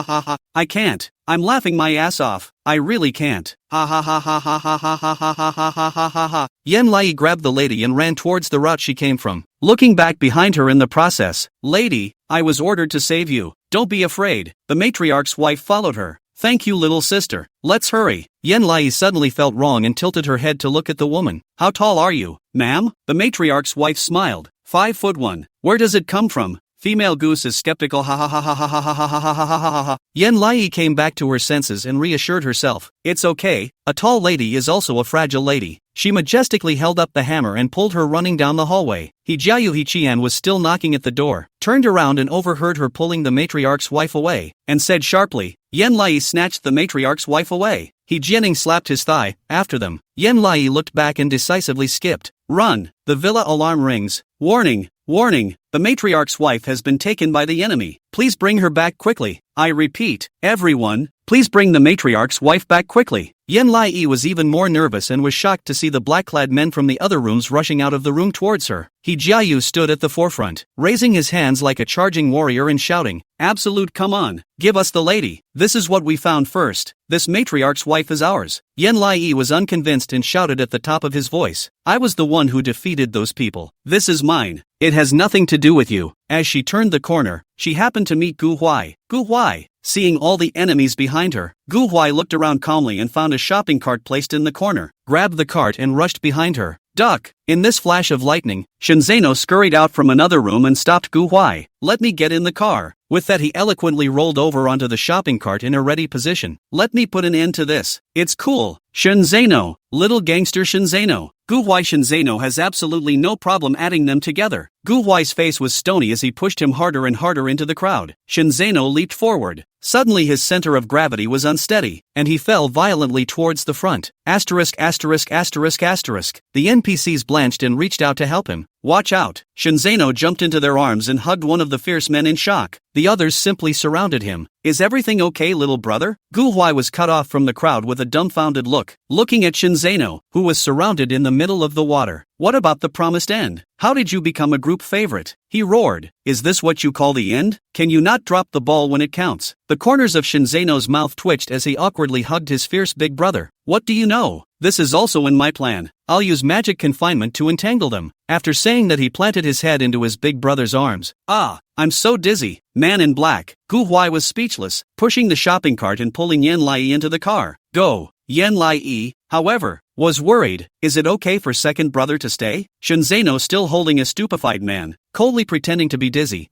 Do not care about me, go away. A look of righteous devotion. Tears welled up in Yi's eyes. Second brother. Gu Huai's face was dark. Don't cry. Your second brother is using magic to entangle each other. He'll be fine. Yan Lai nodded, and then saw He Jiayu chasing after her ferociously, and eagerly said, Gu Huai, He Jiayu is catching up. Gu Huai's face sank, and he decisively turned the shopping cart back with a drift. Hold on tight. But in this instant, Shinjingji walked out from another room, holding a pink water gun to protect in front of them. You guys go first, I'll block them. Yi was overjoyed. Third brother, Gu Huai didn't trust. Shinjingji, Shen Zeno has already flipped his car. Can you do it? Shinjingji coldly shouldered the water gun and looked at him with a sideways glance. Of course, live well with the wishes of Shen Zeno and I. He Jiayu sneered. It's just a water gun. Can it still be lethal? Shinjingji carried a large pink water gun. His tone was wave-free. I know that ordinary water is naturally not capable of causing any lethality to you guys, but this isn't water. It's horse urine. Where does it come from? Ho-Kayu? Horse urine. Shinjingji cocked his head with coldness. Come on He Jiayu, if you want to bully my sister, you have to go through me first. Let's fight to the death. Chapter 224, No way. No way. There was a dead silence. He Jiayu looked uncertainly at the pink water gun he was holding in his hand and backed away nervously. Shinjingji, will you stop joking? Where did you get horse urine? Even the men in black behind him stalled and looked at them scornfully. Sure it's horse urine? If the horse pisses, how are they going to get past it? Shinjingzai expressionlessly held his gun in front of him. You guys come here, don't you even do a proper investigation beforehand? This island is a vacation island. There are quite a few people who ride horses and play games on the beach. You can also bet that what I'm holding is not horse urine. But do you dare? He Jiayu took a step backward in fear. He Jianing grabbed his arm, a bit abashed. Brother, why don't we forget about it? If they play with such dirty things, won't they be covered in horse urine? We can't even take a shower. Shinjingji sneered. What are you afraid of? Aren't you bold? Come on. With that said, he pulled the trigger and a yellow liquid violently shot towards the He family. He Jiayu's pupils suddenly shrunk, grabbing his sister and twisting his head to run. Come on my ass. Run. The man in black also turned his head to bolt. Don't be impulsive little brother. We're all just messing around. Shinjingji bared his water pistol at his family. Turn around and fight it out. He Jianing cried as she ran. Ah, it touched my ear. So disgusting. He Jiayu panicked. Run faster. The man in black ran toward the end of the hallway and turned left, right into the ringleader. The leader was stunned. I told you to arrest the matriarch's wife. What's the point of running back? A group of NPCs looked panicked. You have to run back as well. That Shinjingji kid's water gun is not filled with water but horse urine. Head, horse piss? When he looked up, he saw Shinjingji sprinting and twisting his head. Shinjingji followed them. Don't run. The group disappeared in a puff of smoke. Only then did Shinjingji lag in his steps, satisfied with the corridor he had invited down. That's clean. Yi stepped forward in shock. Sango, is this little pink water pistol in your hand really horse urine? Shinjingji swept his cold eyes toward her. What do you think? She pinched her nose. It smells a little inside. He hooked his lips in a smug smile and said, It's not horse piss, it's my homemade water. Shinzeno was shocked as he sniffed the odor emanating from inside the water gun. How can this not be horse urine? This stuff smells so bad. Shinjingji smugly slung the gun over his shoulder. This is just the water I blended with aged vinegar and lemonade. The effect is remarkable, isn't it? Yan Lai, dumbstruck. JPG. What? Is this kid that smart? He's even pretending to be a horse with water. I'm so embarrassed. I just believed that it was really horse urine in his hand. I thought he was a bear. Right? Ah, this is a resort island. Resort island people keep horses. In the beach riding horses really not at all rare. He got horse urine I did not suspect. IIQ it? OMG. What kind of immortal teammates does my daughter have? There's Gu Huai, Shun Zeno, and Shinjingji as the assistants. It's hard for my daughter not to win. What the Yin family sees will always be the Yin families. The team that is absent from the intention is the most. Yan Lai was full of praise for Shinjingji. Third brother, you're so smart. I've learned. Next time I'll do the same. Shinjingji raised his eyebrows. Non-committal, that's for sure. You don't look at who your brother is. After saying that, he looked behind him at this 1 meter 8.5 matriarch's wife and the corner of his mouth twitched. This is the matriarch's wife that we need to save? Shinzeno also just noticed the matriarch's wife. Surprised, I go, you this kind of grandeur sure need us to save? The matriarch's wife was wearing a rather ethnic style waistless blouse. A few abdominal muscles hidden. Fake smile pouting. People are very weak. How do you not need it? I don't need it. Shun Zeno, Shenjingji. Yan Lai felt very agreeable. A tall girl is also a girl. We have to take good care of her. Gu Huai. All right. He rubbed Yanai's head. Let's get going and finish the job before they react now. Yan Lai nodded and hurried towards the outside of the villa with the matriarch's wife. The matriarch had already been waiting outside the compound for a long time, and as soon as he saw them, he immediately took 3 steps to walk to them, saying gratefully, "You guys saved my wife back?" He Qingqing stood in shock and looked behind them again. Where's the sibling? How could they fail? He Qingqing quickly stepped forward. Where did my family go? Your family is scared away by horse urine. Your sister even cried from the horse piss. Your brother was scared white with horse piss. Sisters, are you trying to laugh me to death so you can inherit my flowers? Yan Lai directly ignored her and brought the matriarch's wife to the matriarch. Matriarch, your wife has brought you back. Congratulations on your reunion. She smiled sweetly and the matriarch was suddenly overcome with adorableness, leaning down to take her hand and shake it eagerly. Thank you so much, Destiny. I knew you would bring my lady back for me. Congratulations on completing your victory. Immediately following, a radio sounded inside the villa. The game is over. The Absolute Lai group has won. Please gather all the people in the villa at the entrance. Yi turned around at the sound. The Yi family walked out of the doorway in a grayish manner, listless, like they had lost a battle. The man in black didn't dare to act without authorization, probing his head. Did that horse piss lose it? He Qingqing sank his face forward and questioned his younger siblings. Didn't I tell you guys to come back after winning? How come you guys didn't win? Can't even do something simple for so long? The He family trio lowered their heads and didn't say anything. He Jiayu didn't have the face to see anyone. We were shaded by Shinjingji. He had horse urine in his hand. Otherwise we would have gotten the matriarch's wife. He Qingqing froze and questioned Yan's intention. You guys take horse urine to scare people? Are you doing this in accordance with the rules? Idea cocked her head. Why is it out of order? He Qingqing bared her teeth. The law clearly states that you can't hurt other children, but you're hurting other people by doing this. What if there are germs? You're just cheating, playing dirty. Yan Lai snorted. But that's not horse urine at all. That's just some liquid that my third brother blended with aged vinegar and lemonade. You guys fell for it. Man in black, aged vinegar and lemonade? Really? If that's the case, then that's really yoga de. The He family, however, blanched. What? Tricked? How is that possible? He Prayan, who had gotten some of the liquid, heard this and summoned up the courage to smell the flavor. Aged vinegar and lemon juice flavors come through, but the combination of the two seems to have an odd flavor. No wonder he didn't think he smelled as foul as horse piss. And thankfully, turns out it was a fake. He was shocked. You lied to us? Shinjingji raised his chin condescendingly and said sarcastically, yeah, you don't think I can be dirty enough to touch horse urine, do you? No way, no way. Chapter 225, Have a Nice Life. Goodbye. He Qian was struck by lightning and looked at He Qingqing. He Qingqing already didn't have a good face. He's been inside this villa the whole time. Where is he going to get horse urine? Where's his brain? He Jiayu was unconvinced. Sister, it's not that I'm saying anything. The point is that we wouldn't dare to bet on something like horse urine. He Qingqing, talkative. He Jiayu shut up instantly. He Qingqing could only admit defeat and looked at Yan Lai in defiance. You're very proud of your win, aren't you? Yan Lai smiled radiantly. Of course I'm proud of my win. Are you jealous of me? She added. There's no use in being jealous of me. I won anyway. And you're the one who's stupid enough to walk right through the front door and have the nerve to talk about your siblings. He Qingqing. That's it. Step it up. If it weren't for the fact that our EE is still a child, I really think that the quality of our EE needs to be lowered. E and her brothers are such a bunch of living treasures. It's so cool. Daughter is right.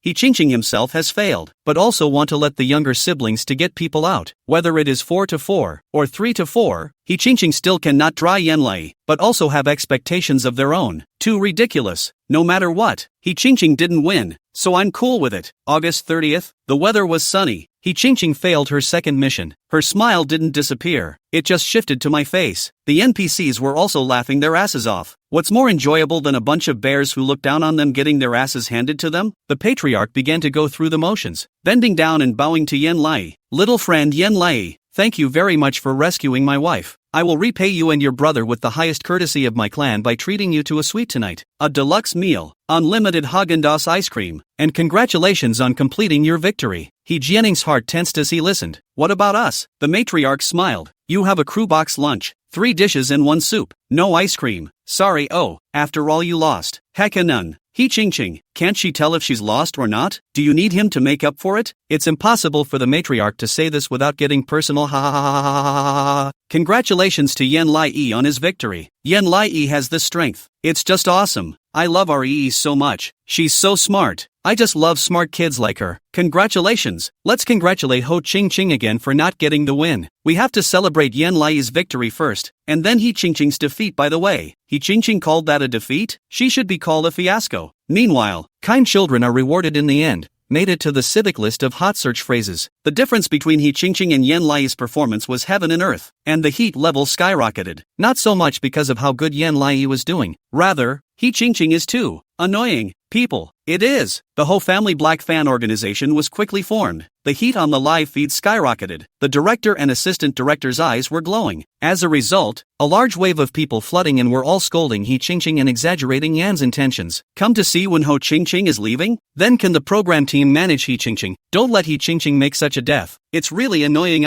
Where did you all get the water army to bully our Ching Ching so much? I think our Ching Ching baby is really good. She didn't win this time, but I'm sure she'll win next time. No, you don't have to believe it. She won't win next time. How can anyone like a girl like He Ching Ching? Have those who like her plucked out their ears and stuck them in their eyeballs? Blind and deaf? Yan Lai is the... She makes me sick. My son can't marry her in the future. What's wrong with you? What's wrong with you? Mom, do you think that Gu Huai is a fool? Besides, my daughter couldn't even look at your son with half an eye. My son can't see her either. 3 years old sees old. This child will never grow up to be successful. Laughing. A small portion of your adoptive mom's savings could kill you, right? And you still say she has no talent? Yen come intention to marry me. I am willing to wait for her. He. After all, I'm a man who is getting more and more flavorful. Right, etc. 80 years later you turned into ashes buried in the soil dugout. An urn put in the door. Millions of actresses lined up crying to marry you. Yen come to wanna have to line up to France. You then the flavor of the old Timmy rushed. The dogs are all moved by the look of it. And the pigs are all dying not to be mated. But you have to be the only one not to marry. I was strongly opposed to MS milk tea when she wanted to quit the literary world. Oh, some don't come to find scolding. We Yan Lai fans are not good at all to bully. Don't look at my female goose 4 years old won't swear. My mother is from the start chasing out of the fight. Come one I scolded one. By Meow, who had been watching the wins of the live broadcast, realized that the number of Yan Lai fans was getting bigger and bigger. The black she sent out couldn't be pressed at all. There were even He Ching Ching's dedicated black fans coming out. He Ching Ching black powder waving a big flag appeared. Have no feelings for Yan Lai, but I've never seen such a disgusting child in my life. Listening to her talk is like eating. Fans who like Ho Ching Ching reward her for her tongue kiss with a greasy Mediterranean middle-aged man. Her hands shook with anger, and she reached for her cell phone to try to buy another blackie curse. The doorbell suddenly rang. By Meow got up and looked into the cat's eye. Outside the door stood a woman in a black Chanel suit. The other party ink hair with a hair grip lazily grabbed. Looks like it seems to be a workplace elite. Smiled at the video monitor. Hello MS. White. I'm the secretary of Shinin and Shin General. I'm called Molly. There are things I want to talk to you about. Is it convenient for you to open the door? By Meow opened the door, blocking her from entering. Go ahead. The secretary smiled and took out some screenshots of the paper printout. Mr. Shin found out that you purchased a large number of water armies to insult Miss Yenlai, and even included excessive color conjecture, attacking personal safety. You are suspected of blatantly insulting others or fabricating facts to slander others, repeatedly sending obscene, insulting, intimidating, or other information about cyber violence, which harmed Miss Yenlai's personal safety and her family's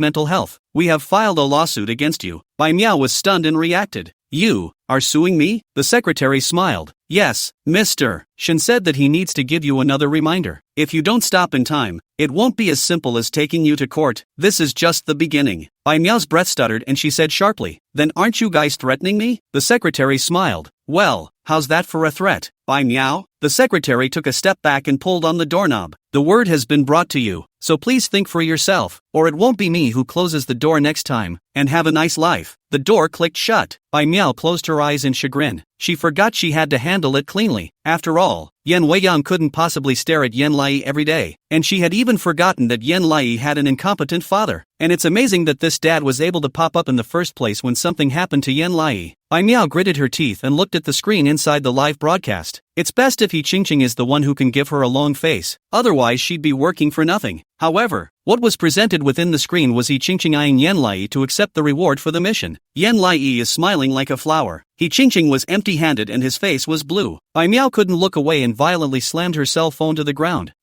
She was hysterical. Not for adults, not yet for kids. I'm so mad at you. Chapter 226, who was that person she just kicked down? 7 hours later. It's getting late and the broadcast is over. He Ching flipped through her cell phone, looking at the microblogging hot search of a piece of cursing, with a complex mood. Not a single compliment for her. Can't the program grow a brain and find some normal kids to play with Yenlai? Can you not introduce my daughter to something that is not human? We're watching a variety show for leisure and relaxation, not for stress boosting. My blood pressure is rising. Never hated a bunch of bears so much I wanted to puke. He Ching's knuckles whitened as she pinched the phone and violently threw it on the bed. He Jianing came out of the restroom. Sister, are you reading the comments? Did someone compliment us? He Ching quickly adjusted her state and nodded her head with a smile. Of course there is. The comments section is all praising you. You are now more popular than Yan Lai. He Jianing's eyes lit up and she jumped into her arms. So does anyone like you? Her smile was stiff. Of course, I'm pretty popular too. 50,000 comments. 30,000 quarts of yawn came from that group. 20,000 scolded her. He Jianing breathed a sigh of relief and comfortably said, then I'm relieved. After all we've been failing at what we've been doing lately, I've been wanting a sunscreen for a long time, but Mother Bai said I wasn't qualified to not buy me one, and I haven't even had an ice cream in a long time, not even a Coke. She hugged He Ching's waist, thinking freely, if everyone likes us, we'll be able to outshine the others, and then Mother Bai will be willing to buy me clothes, and I'll be able to eat more delicious food, right? He Ching's smile gradually became bitter as she touched her cheeks. Yes, sister will find a way, and we, Jia Ning, will have whatever we want by then. If they keep failing like this, they will be removed from the lab, so that the days of being clothed and fed and still having a constant supply of name tags would be gone for good. She had to do something. Something has to be done. Early one morning,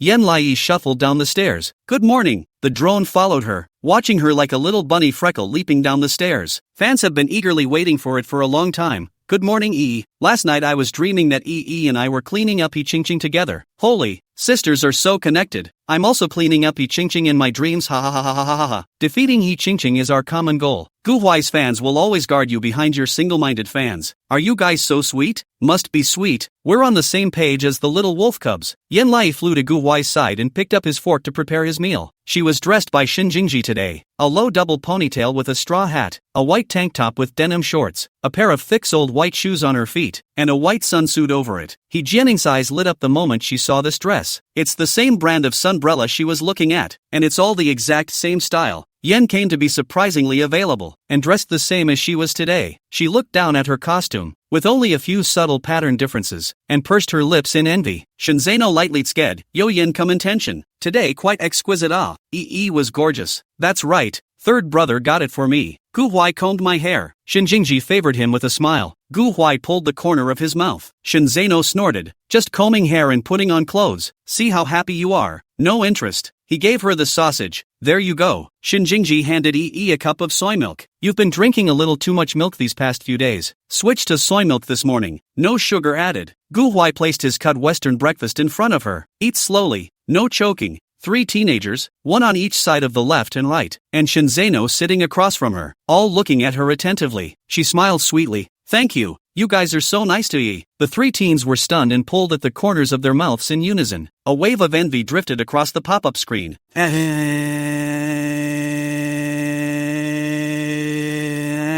Once again, I want to soul wear Yanai's intentions. Why wasn't I with a handsome little brother like Shenzeno Shinjingji when I was a kid? If this were my brother, he definitely wouldn't have let me have the sausage. Oh, I'll just already bring in the sausage I grabbed out of my brother's hand. How come other people's families are so peaceful and beautiful? I heard that EE's current adoptive mother had 3 sons. One wanted a daughter but didn't. Her body can't give birth. Little EE is really being spoiled as a baby. Yen Lai E takes small bites of sausage, enjoying his breakfast. Suddenly, she felt a strange gaze sweep over her. He Ching was staring straight at her. They sat across from her at the table, a hearty breakfast, but missing the pretty touches. The content is pretty much the same, but the way He Ching looked at her was oozing, like the two of them had a lot of difference in resources. The matriarch stepped aside and said, the fact that you are able to eat all of these things today is a gift from the island owner of this island. So your task today is to look for clues on the beach that have information about the island owner, and collect all 10 clues to meet the island owner and get the special rewards that the island owner has prepared for you. EE came to the point of interest. Isn't she the owner of the island? But maybe it's because they're filming for TV. So in addition, preparing other islanders might be possible. She bit her lower lip and didn't say anything. Rather, it was He Ching's side that came to have some spirit. He Jianing was looking forward to it. I'm so looking forward to what rewards this island master will give us. We'll definitely be able to succeed, right? He Qingqing smiled comfortingly. Right. She looked again at Yan Lai. They're going to make it. Before the mission started, she dragged He Qian to the toilet. He Qian, don't you know how to hack websites? I just asked Bai Miao's mom for the website of this program's live broadcasting room. I'll give you the password later. You can hack the live broadcasting room. You have your computer with you, right? Although He Qian didn't understand why he did this, he didn't ask more questions and nodded calmly. Don't worry, sis. Leave it to me. Now that there was still a lack of daylight and the wind was still cool, the kids split up and started looking around on the beach. As per the requirement, group members are not allowed to hug each other. They can only find their own and then meet at a fixed time. He Jianing followed Yan Lai with greedy eyes, looking at her sunscreen clothes. It really gets better and better. Yi also noticed her following her and tried to get up to the small open-air second-story viewing tower. As a result, He Jianing was still following her, as silent as a ghost. She couldn't hold back. What do you want, He Jianing? He Jianing trembled and was stubborn. Can't I just follow you? Don't I have no clues? Yan Lai was on fire. Then you can't steal my clues. You can't learn from me. He Jianing choked and stiffly held up her chin. I can do whatever I want. You have no control over me. Yan Lai. She was speechless. Tell me, what do you want? You've been looking at me since you saw me just now. He Jianing eyed her jacket and didn't deny it. I like your jacket. I've liked it for a long time. Yan Lai. Is this it? She very painfully took her jacket off and handed it to her. I'll lend it to you. Can I have it back after the show? He Jianing was flattered. Really? After saying that, she hastily hid her joy again and took the dress and put it on. Do I look good? Yi nodded. But also sincere, we wear similar. Brother Jingji said that this is called matching. Certainly good looking.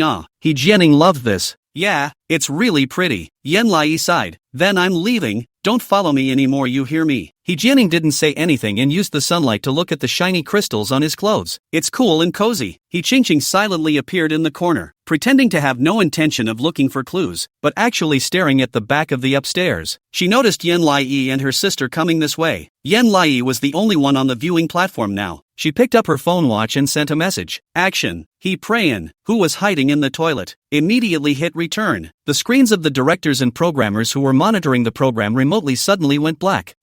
What the hell? A series of question marks also emerged from the live audience. What happened to the live feed? The live feed crashed? What's going on with the program? He Qingqing took a deep breath and sent a voiceover. Is the surveillance of the other places blacked out? He Qian, blacked out. Without saying a word, He Qingqing rushed behind the person on the observation deck and kicked her down. Caught off guard, He Jianing rolled over and down. The girl's shrill, short voice came to an abrupt end. He Qingqing didn't look down, pretending to be calm and turning around to prepare to leave, but met Yan Lai's surprised gaze. She held the railing with one hand and wondered, what were you doing just now? The atmosphere was instantly dead silent. There was also a thin humming sound coming from the bottom of the second floor. He Qingqing's eyes widened in shock, and a kind of fear climbed to her heart. Why don't you come here? That person she just kicked down. Who is it? Chapter 227, He Qingqing, you spit blood. Yan Lai looked at He Qingqing in disbelief. Just now, she saw He Qingqing do a flying kick into the air. I don't know what kicked the bucket, but it didn't feel as if I was in very good spirits. She wasn't sure. Are you okay? He Qingqing looked straight at her, her mouth open and unable to speak. No, something's wrong. She was very pale and her body was shaking vaguely. Why are you here? Where are your clothes? Yi looked down at herself, inexplicably, lent it to He Jianing. What's the problem? He Qingqing's eyes suddenly widened, as if she hadn't heard. You lent your clothes to He Jianing? Baffled, she nodded. Yeah. As soon as the words fell out of her mouth, before she could see clearly, He Qingqing suddenly wailed like an ape and lunged towards the stairs. Yan Lai. What's wrong with her? She inexplicably followed He Qingqing around to the front of the room and was shocked to see He Jianing lying on the floor, face down and motionless. He Qingqing wailed. My sister. Yan Lai cried out in pain. My clothes. He Qingqing turned He Jianing over. Her face was all covered in nosebleeds, and her wrists were twisted into an extremely curved posture that looked creepy. Yan Lai sucked in a breath of cold air. Oh my god, she's fallen into Play-Doh. He Qingqing was in pain, howling and hugging He Jianing. Sister. Sister is sorry, sister. I'm sorry. Yi was speechless. What's the use of saying sorry? You call 120. Sorry won't cure her. Meanwhile, the program finally cleared the virus and turned the broadcast back on. But what caught the viewer's eyes was the scene of He Qingqing hugging He Jianing and crying bitterly. Yan Lai stood gruffly, unable to hide his worry. The director was confused. The audience was also confused. Did any of my sisters see this? How come this is what happens when I open my eyes? What's going on? Mom, I'm afraid it's not that Yan Lai and He Jianing quarreled and Yan Lai got He Jianing down, right? What? You need evidence to spread rumors, don't you? Yi gave the clothes to Yi Jianing and left. The timing of the black screen is so coincidental. Why did something happen as soon as the screen went black? Is it man-made? He Qingqing's cries were too shrill, leading Gu Huai group and He Jiayu and the others to seek out the cries. When He Jiayu saw this scene from a long distance away, his blood rushed to his heart and he pushed Yan Lai away. What did you do to my sister? Gu Huai's eyes darkened, and obediently pushed him away as well. Don't touch her. As it happens, the program team rushed in. The director pulled the furious two apart. Don't fight first. Hurry and send He Jianing to the island clinic for a checkup and examination, and contact the nearest hospital to send her there. How is it that the screen goes black for a while and then something happens? Did someone screw him? He looked eagerly at Yan Lai. What happened between you two? He Qingqing had a bright idea and cried, pointing at her. Yan Lai pushed my sister down from the small second-story building. The whole room was in an uproar. Yan Lai was surprised. He Qingqing, you're lying. What does this have to do with me? He Qingqing's red eyes stared at her insistently. I saw you push my sister down with my own eyes. And you're still sophomoric. Yi was speechless and turned her head to look at the drone. You saw it, right? I lent He Jianing my own jacket. Then suddenly I thought that my hairpin was still inside. So I came back. Then I saw He Qingqing do a flying kick, and I even seemed to hear a scream pop up. He Qingqing did a flying kick? That means she kicked her sister down? But there's no reason for that. Although He Qingqing is not a good person, she's still very good to her siblings.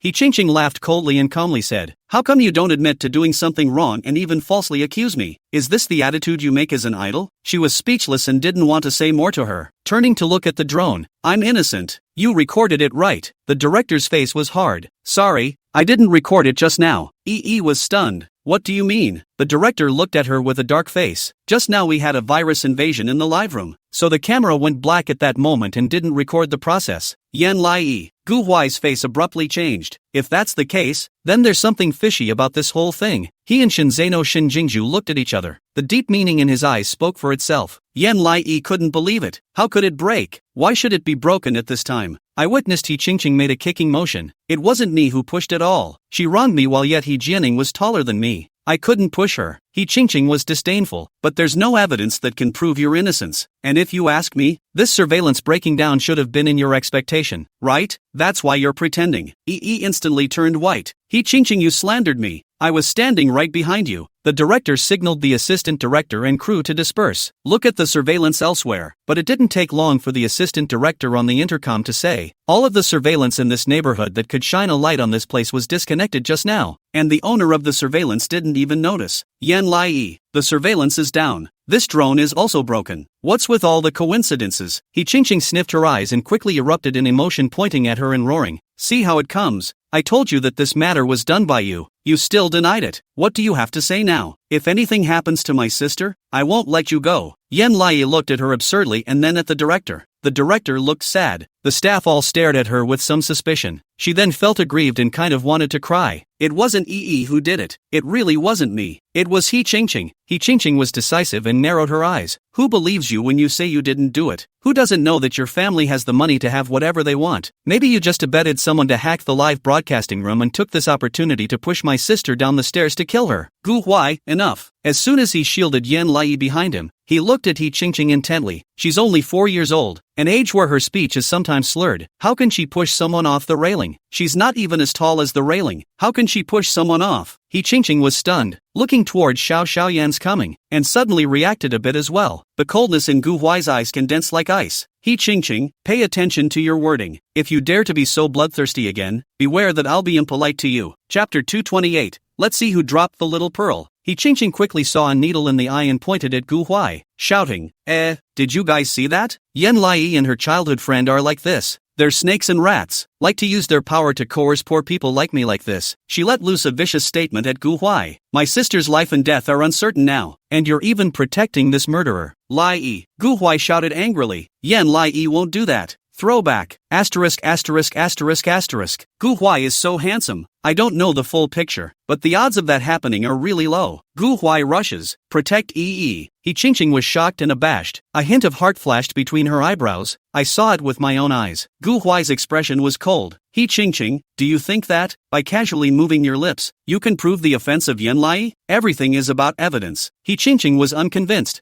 that, Gu Huai sneered. I can. Yi looked at him in surprise. Gu Huai wrapped his arm around her shoulders. As long as I find evidence. He reached out and pointed straight at He Qingqing. You just pack up and leave. He Qingqing's pupils suddenly shrunk, gritting her teeth and not saying anything. Gu Huai tugged Yanlai and turned to leave. Shen Zeno and Shin Jingji followed up, and none of them had a grave expression. Yi tilted her head and looked at them. Am I giving you guys trouble? Shin Jingji put his hand on her head and rubbed it. Not really. How about the people who really want to find you trouble will find you trouble? Don't worry. She bit her bottom lip guiltily. But we don't get to do the quest. Who says there's no way? Shin Jingji smirked as he took out 7 envelopes and gave them to her. We've gathered 7 clues. Where does it come from? She took it in shock. That much? Shin Zeno laughed badly. Right. Now our only task is to complete the program mission and help you clarify your innocence. Don't worry about it, Yanlai. With me, you will absolutely prove innocence. Gu Huai looked at him indifferently. Don't believe it. Shun Zeno. Gu Huai said. I realized a problem just now. Yanlai's jacket is on He Jianing. The live broadcasting room was hacked and He Jianing was injured. Are these two things related? Shin Jingji's eyes were dark. If He Qingqing is really behind this, the reason she kicked her sister is clear. Yanlai was stunned, a vague thought climbing up. Could it be that the person she wanted to kick was actually me? And He Jianing and I wear the same clothes. She kicked the wrong person and kicked He Jianing down? Shin Zeno surprised to look at her. The truth, we mean this. You quite smart, The 4 of them were walking side by side when they were suddenly stopped in their tracks by the program's crew. A few kids. We've made an urgent decision that your filming will have to be suspended. E froze. Why? The staff was in a difficult position. You're suspected of hurting other children, and this will put our program in a bad light, so you'll just have to pause the recording. But Yanlai is looking for evidence now. How can she prove her innocence if she doesn't look for evidence? Don't drive my daughter away. What are we going to watch if Yi is gone? Yanlai's fans can be really trippy. This can protect your master and wash your master's feet? Say we protect, no long brain it. He Jianing was pushed downstairs, wearing the clothes of Yanlai. It is very likely that He Qingqing wanted to hurt Yi but mistakenly hurt his own sister. No matter what, we want a truth. What truth do you want? Yanlai's family has money, so he'll probably be cleared of the temp's work, and Yanlai will definitely agree to end the recording. Yi angrily rebuked. I don't agree. The staff was stunned. The pop-ups were even more complimentary. Yanlai was aggravated. It's on the air now. People have already misunderstood me. If I don't settle this on the spot, everyone will think I'm a bad person. I want to prove my innocence. He Qingqing slandered her on the air. She also had to clarify herself on the air. She could never let herself be aggravated. Shin Jingji was quite moved and stood in front of Yanlai.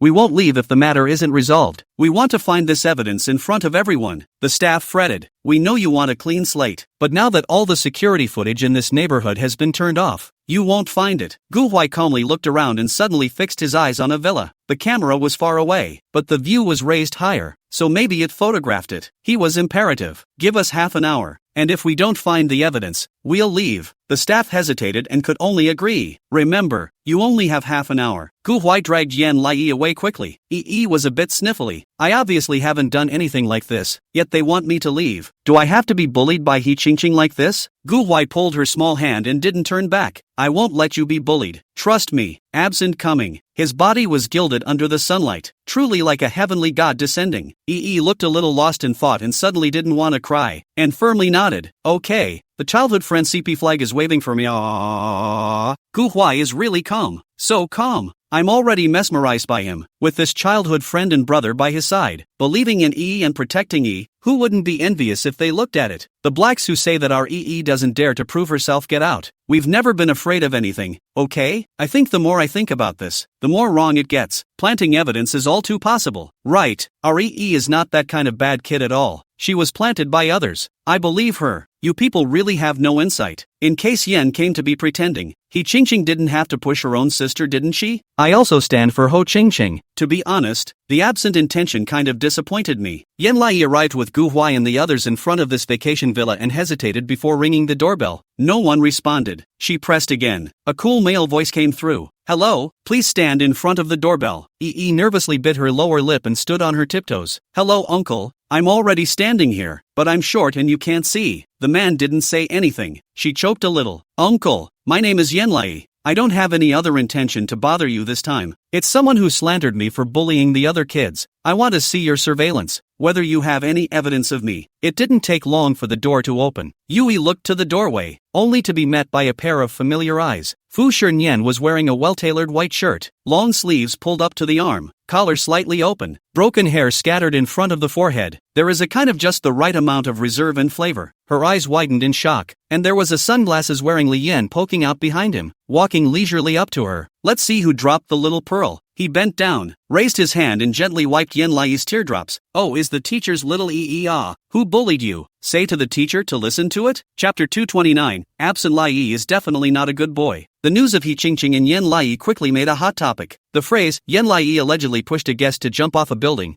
reached the top of the list in just over 20 minutes. The marketing number has a big tendency to be drawing out the war with the intention of hurting He Jianing. He Qingqing hugged his sister and cried in pain and also set the music. Yen Lai looked unsympathetic as he argued his case from the sidelines. The comment area is naturally also a piece of scolding. TSK. I have long been able to see that Yen Lai this child is not considered to be something good in her from the very beginning of the fight with our Yin Xingchan. I feel that this child is not simple at all. She is well organized. Logic is very fluent. Where a normal 4-year-old child is able to will her like this, she is a natural green tea bencha. Smile. The little EE has a little disappointed. Originally at the beginning I see her is to feel this child is particularly poor. Miserable life and there is no one around the companion. Now she is not only around the two good-looking brother and even a childhood friend Gu Huai accompanied, which completely deviated from the beginning of the original intention of the Yen Lai that I like. The first thing you need to do is to get your hands on some of the most popular products and services in the world. Sister, you're fine. What is called deviated from the beginning of like Yen Lai's original intention? This child grandma's family is rich. And now there are a lot of people like her. Isn't it is considered a good thing? Besides, if you because of the Yen Lai so favored you don't like her words, then you are serious like Yen Lai? I see certain people are just jealous as sour. Sour we intended to be someone heartbroken, someone love. What is the status of Yen Lai? Surprisingly still let us acid. Is she some kind of flawless babe? Don't argue. I do think this thing is very fishy. Everyone started to pay attention to her because she has a miserable life. There is a murderer mom, and now tell us, her childhood friend Gu Huai is the son of one of the richest men in China. And even they are rich enough to be ranked in the top 10 in the world. This is not hype, this is what it is? Ha ha ha ha ha ha. There's no one who doesn't know that Gu Huai's dad owns a shopping mall, right? The most powerful shopping mall in the whole of China is owned by their family. He's the real prince of the family. Knowledgeable people with you to leak a little bit. Yen Lai's adoptive mother Thief Rich is a career-type strong woman, and the adoptive mother's relatives are also particularly rich. In fact, Yen Lai's birth mother was also in that circle, but for some reason was expelled from the circle. I cannot say too detailed. Anyway, is Yen Lai's family is so powerful to the life of the family to wait for the death of the problem? You say that this kind of identity she is not the hype out of the who believe it? If that's really the case, then why does EE still say she wants to earn her own living expenses? Since she's so rich, isn't it good to wait for death at home? Why come to the entertainment industry? A group of maids turned towards their own masters and helped their own masters analyze the reasons. Laughing, I frankly say, I am just jealous of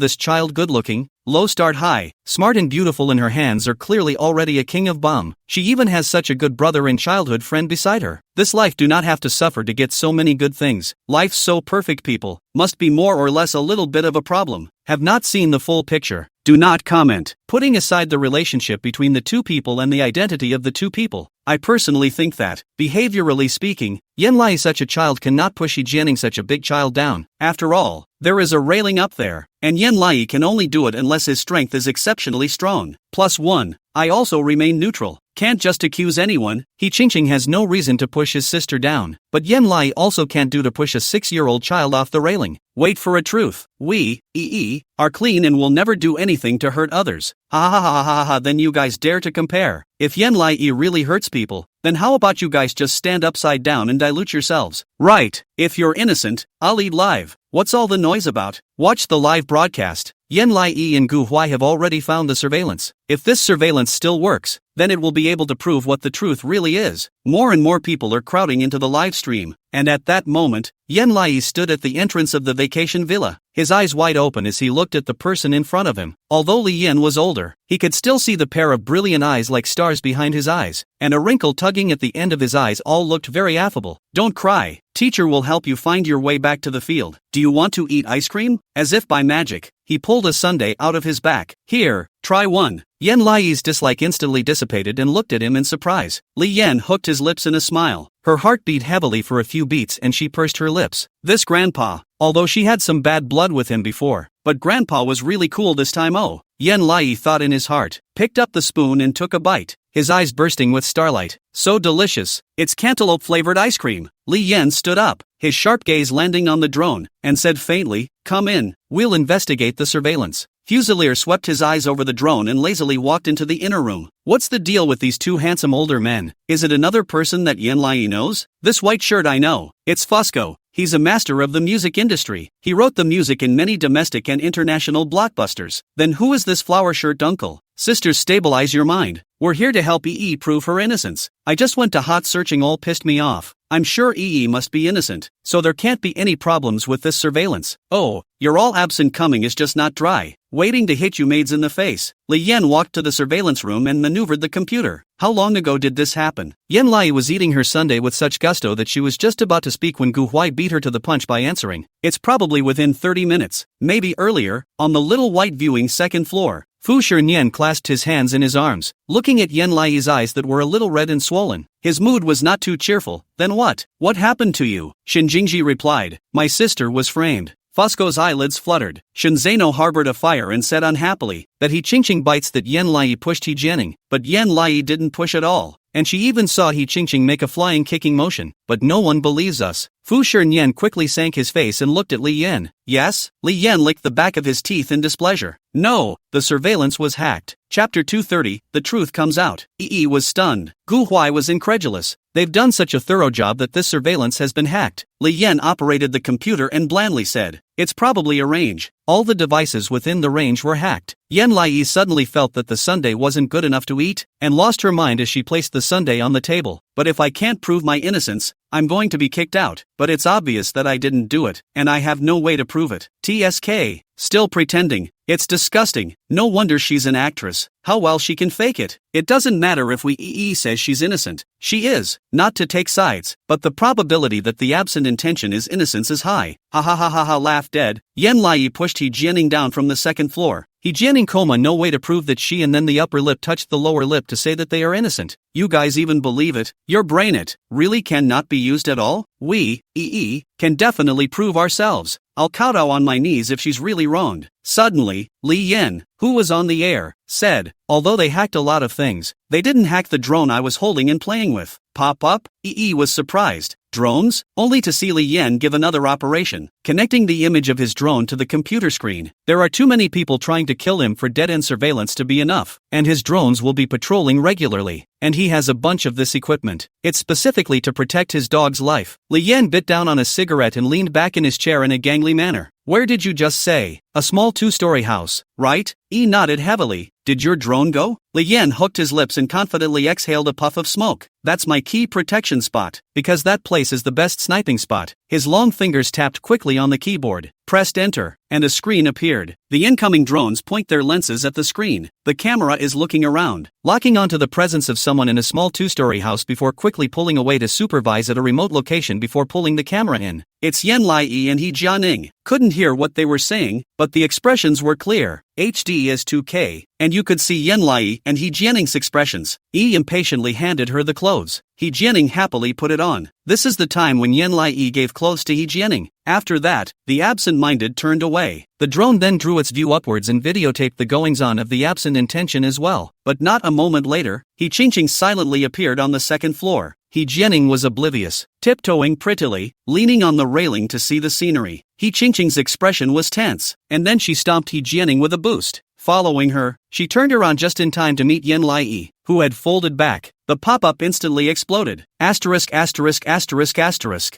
I'm really He Qingqing. EE is innocent. I just know that our E is innocent. So happy. You guys, what to say? Yan Lai is innocent. How dare you say that we washed the ground for her? Apologize to Yan Lai. Immediately following the scene, Yan Lai and He Qingqing went to find He Jianing together. He Qingqing hugged He Jianing and cried in pain. And when the people came, they were incredibly smooth and pointed to Yan Lai, accusing her of being a murderer. The bottom of Li Yan's eyes flooded with anger. His voice line low, the results came out. This is your evidence. He stood behind him in shock, watching a familiar scene on the camera. Her thin body shivered a little, her face pale. Why did He Qingqing kick He Jianing? Her voice was sweet, but cold as ice, and she looked uncertainly at the teenager beside her. Is it because she thought I was standing there? Gu Huai frowned and opened his mouth to try to calm her down. However, was agitated. This is outrageous. How dare she try to hurt me when I've never hurt her? She turned her head furiously to the drone behind her. Now you should be recording this. If you record it, you nod your head. The corner of the mouth of the staff member watching the drone twitched, and had to manually adjust the lens to make it let down and move. Saw it, and it's clear. Not only is it afraid of EE, it seems to be shivering. Ha ha ha ha ha ha ha. Seriously, it's kind of cute. Don't be mad. Baby, it's on tape. Not only did you record it, but I saw it. I even recorded it on your screen. Sisters, I've recorded the screen too. I told you my daughter is innocent. My daughter would never do such a thing. I believe in my daughter. Your mom's He Ching is dead or not, but she's wronged me. Where's the man who spoke to He Ching? Get out of here. Didn't you say He Ching wouldn't do such a thing? Now that the evidence is in front of you, what do you have to say? Line it. Sorry, I misunderstood her, but I really also was He Ching deceived. After all, that guy is at least a sister. How can he hurt his own sister? I also apologize to Yen Lai. I even wanted to take off my powder just now. It's my fault. I'm such a big man. I can't help but be a real bad guy. I'm so sorry. Ha! I told you that the kid Yen Lai wouldn't be able to do that. And with her height and weight, there's absolutely no way she would be able to do such a thing. I even said that if it was really possible, it would be to run or plunge He Jianing to send her down. Please call me Holmes Benz. I'm not a fan of Yen Lai, but I didn't guess wrong either. Ha ha ha ha. What an accomplishment. I got it right. Fans are infinitely pleased. I knew REE would never dare to do such a thing. Where is the person who just scolded Yen Lai? Mute. Don't curse, don't curse. Face hurts. He Ching is so bad. She even fooled us. I'm speechless. I so regret. I just said that the intention to come if I am innocent the first stand upside down diarrhea. This how to pull Yen Lai took a deep breath, calmed down watching the video that played over and over again, and turned to leave. Gu Huai followed closely behind. Where are you going now? Find them and confront them. She milked the ferocity, and then suddenly reacted after saying this. But, we need to finish the mission before we can do that. She needs to know if she's the owner of this island. If so, she wanted to give He Ching a big gift. Chapter 231. Guess who the island master is? The director received a call from the staff. The more he listened, the darker his face became. Is the information fidelity? The other side for sure. The director closed his eyes and pinched his brow. Okay, I get it. He entered the ward full of cries. He Jianing has been resuscitated for the time being and is ready to leave the island for a major hospital. He Ching was still guarding the side of the hospital bed bawling. My sister, how are you so miserable? Sister, so heartbroken you. Really heartbroken you sister. He Qian's eyes were red. He Jiayu was even more indignant. Sister, Yen Lai's injury to her sister cannot be tolerated. We must make her pay the price. We can't let her get away with it. He Ching was in pain, wiping her tears while saying, of course I know, but Yen Lai's family is so rich. We are just a group of children from ordinary families. How can we possibly fight with her? Everyone likes her but not us. Don't you forget how the internet scolds us. She cried and looked to the drone. We're just a bunch of poor kids with no backstage. What can we do? The pop-up was a cuss. Pretending. I'll make your mom pretend again. I'd like to give her a big pussy to shut this kid up. I threw up. How could He Ching be so shameless? We already know the truth. She is still pretending here. If I didn't already know the truth, I might have been fooled by her. I'm ashamed to say I'd been taken in by her. I really feel groundless now. This He Ching guy even lied. He Ching was oblivious to the fact that she was being scolded, and looked at the director with righteous indignation. Director, where is Yen Lai? Isn't she coming to apologize to my sister yet? The director's face darkened horribly. He Ching, I want to ask you a question, but you must answer truthfully. He Ching was stunned and nodded heavily. You said, Director, was it you who pushed He Jianing down the stairs? He Ching? The scene was instantly silent. He Jiayu suddenly exploded and roared. Director, that's too much. How can you say that? My sister is very worried about my sister. She's been crying since just now. How dare you doubt her? He Ching licked her lips somewhat sheepishly and nodded. Right, you even suspected me. Could it be that you're the kind of director who was indiscriminate in order to protect the intention of Yen Lai? The director took a deep breath, having little patience, and looked at her seriously. He Ching, I'll give you one last chance. You were the second person who knew the truth at that time besides Yen Lai. If you tell the truth now, everything will be very good to salvage. His brow was suggestive. Hurry up and tell the truth. In front of everyone on the air. Stop lying. He Ching felt that his face is not right, vaguely have a sense of foreboding, but still red eyes, shrinking in the chair next to the hospital bed to cry, Yen Lai, how can be so cruel, so bullying my sister? There are a bunch of people to help her speak.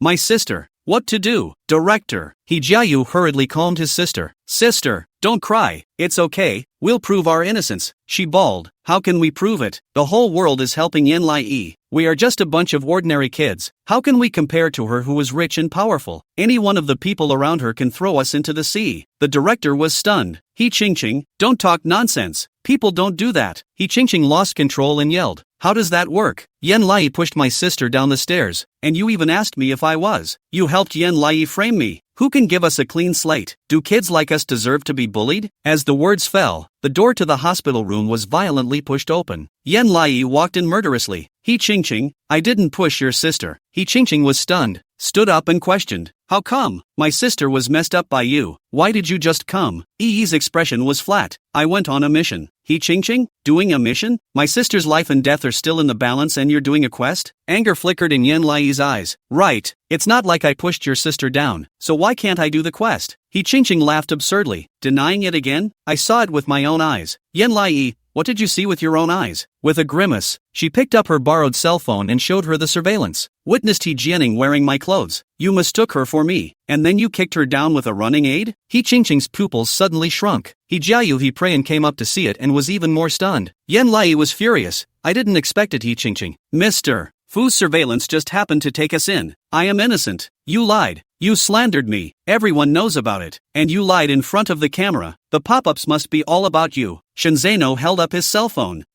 This one I proved. It's really all about scolding her. He Qingqing's pupils plummeted and her eyes widened in shock. What? Everyone knows? Everyone's cursing her? The evidence was provided by Mr. Fu. Her. She was exposed. Looked determined. Isn't it because you want to push me down the stairs because you don't want me to win? If you have to use such dirty tricks to win, I'm willing to give you the title this time because I don't care. She threw 10 more letters to He Qingqing. See for yourself what the 10 clues on this say? He Qingqing stiffened and didn't move. He Prayan blushed miserably as he picked it up and unwrapped it. The island owner is a 4-year-old girl, and this island is a gift from the island owner's mother for the island owner to join the family. The islander has big beautiful eyes and long fair skin. The islander has several handsome brothers and a handsome childhood friend. The more He Qingqing heard, the more she felt that something was wrong. He Prayan's hands were shaking as well, picking up another clue and saying, the initials of the islander's name are Y. Said here, the rest of the several He Qian suddenly cannot speak, raised his eyes to look at Yen Lai. He Qingqing's hands were also shaking, and her breathing gradually became rapid as she met Yen Lai's eyes. He tilted her head, having eyes that mirrored the description, and asked lightly, who is this islander? Do you think? The pop-up was silent. The pop-up exploded. Twitter blew up too. Suddenly, a pop-up drifted through a sea of question marks. Asterisk asterisk asterisk asterisk. Nima, this island owner is surprisingly absent from the intention. This small child even has an island. Nima, this child took what the Skydrop Purple Star script Chapter 232, an island as a gift. Everyone in the hospital room was stunned. Shenzeno looked at Yen Lai with a confused face. Wait, my mom bought you an island? How did he not know about this? Wait, he seems to know. At breakfast mom said she'd give Yen Lai a present. Giving an island is a gift. Shinjingji also looked at her in a daze. My mom bought you an island and you didn't even tell us about it? Surprisingly, you didn't directly invite us to this island to play? Fu Shiren and Li Yan, who arrived later, also walked into the ward and said in surprise, our disciple is the owner of this island, and we even spent tens of thousands of dollars to rent this place for 7 days? Li Yan staggered. Little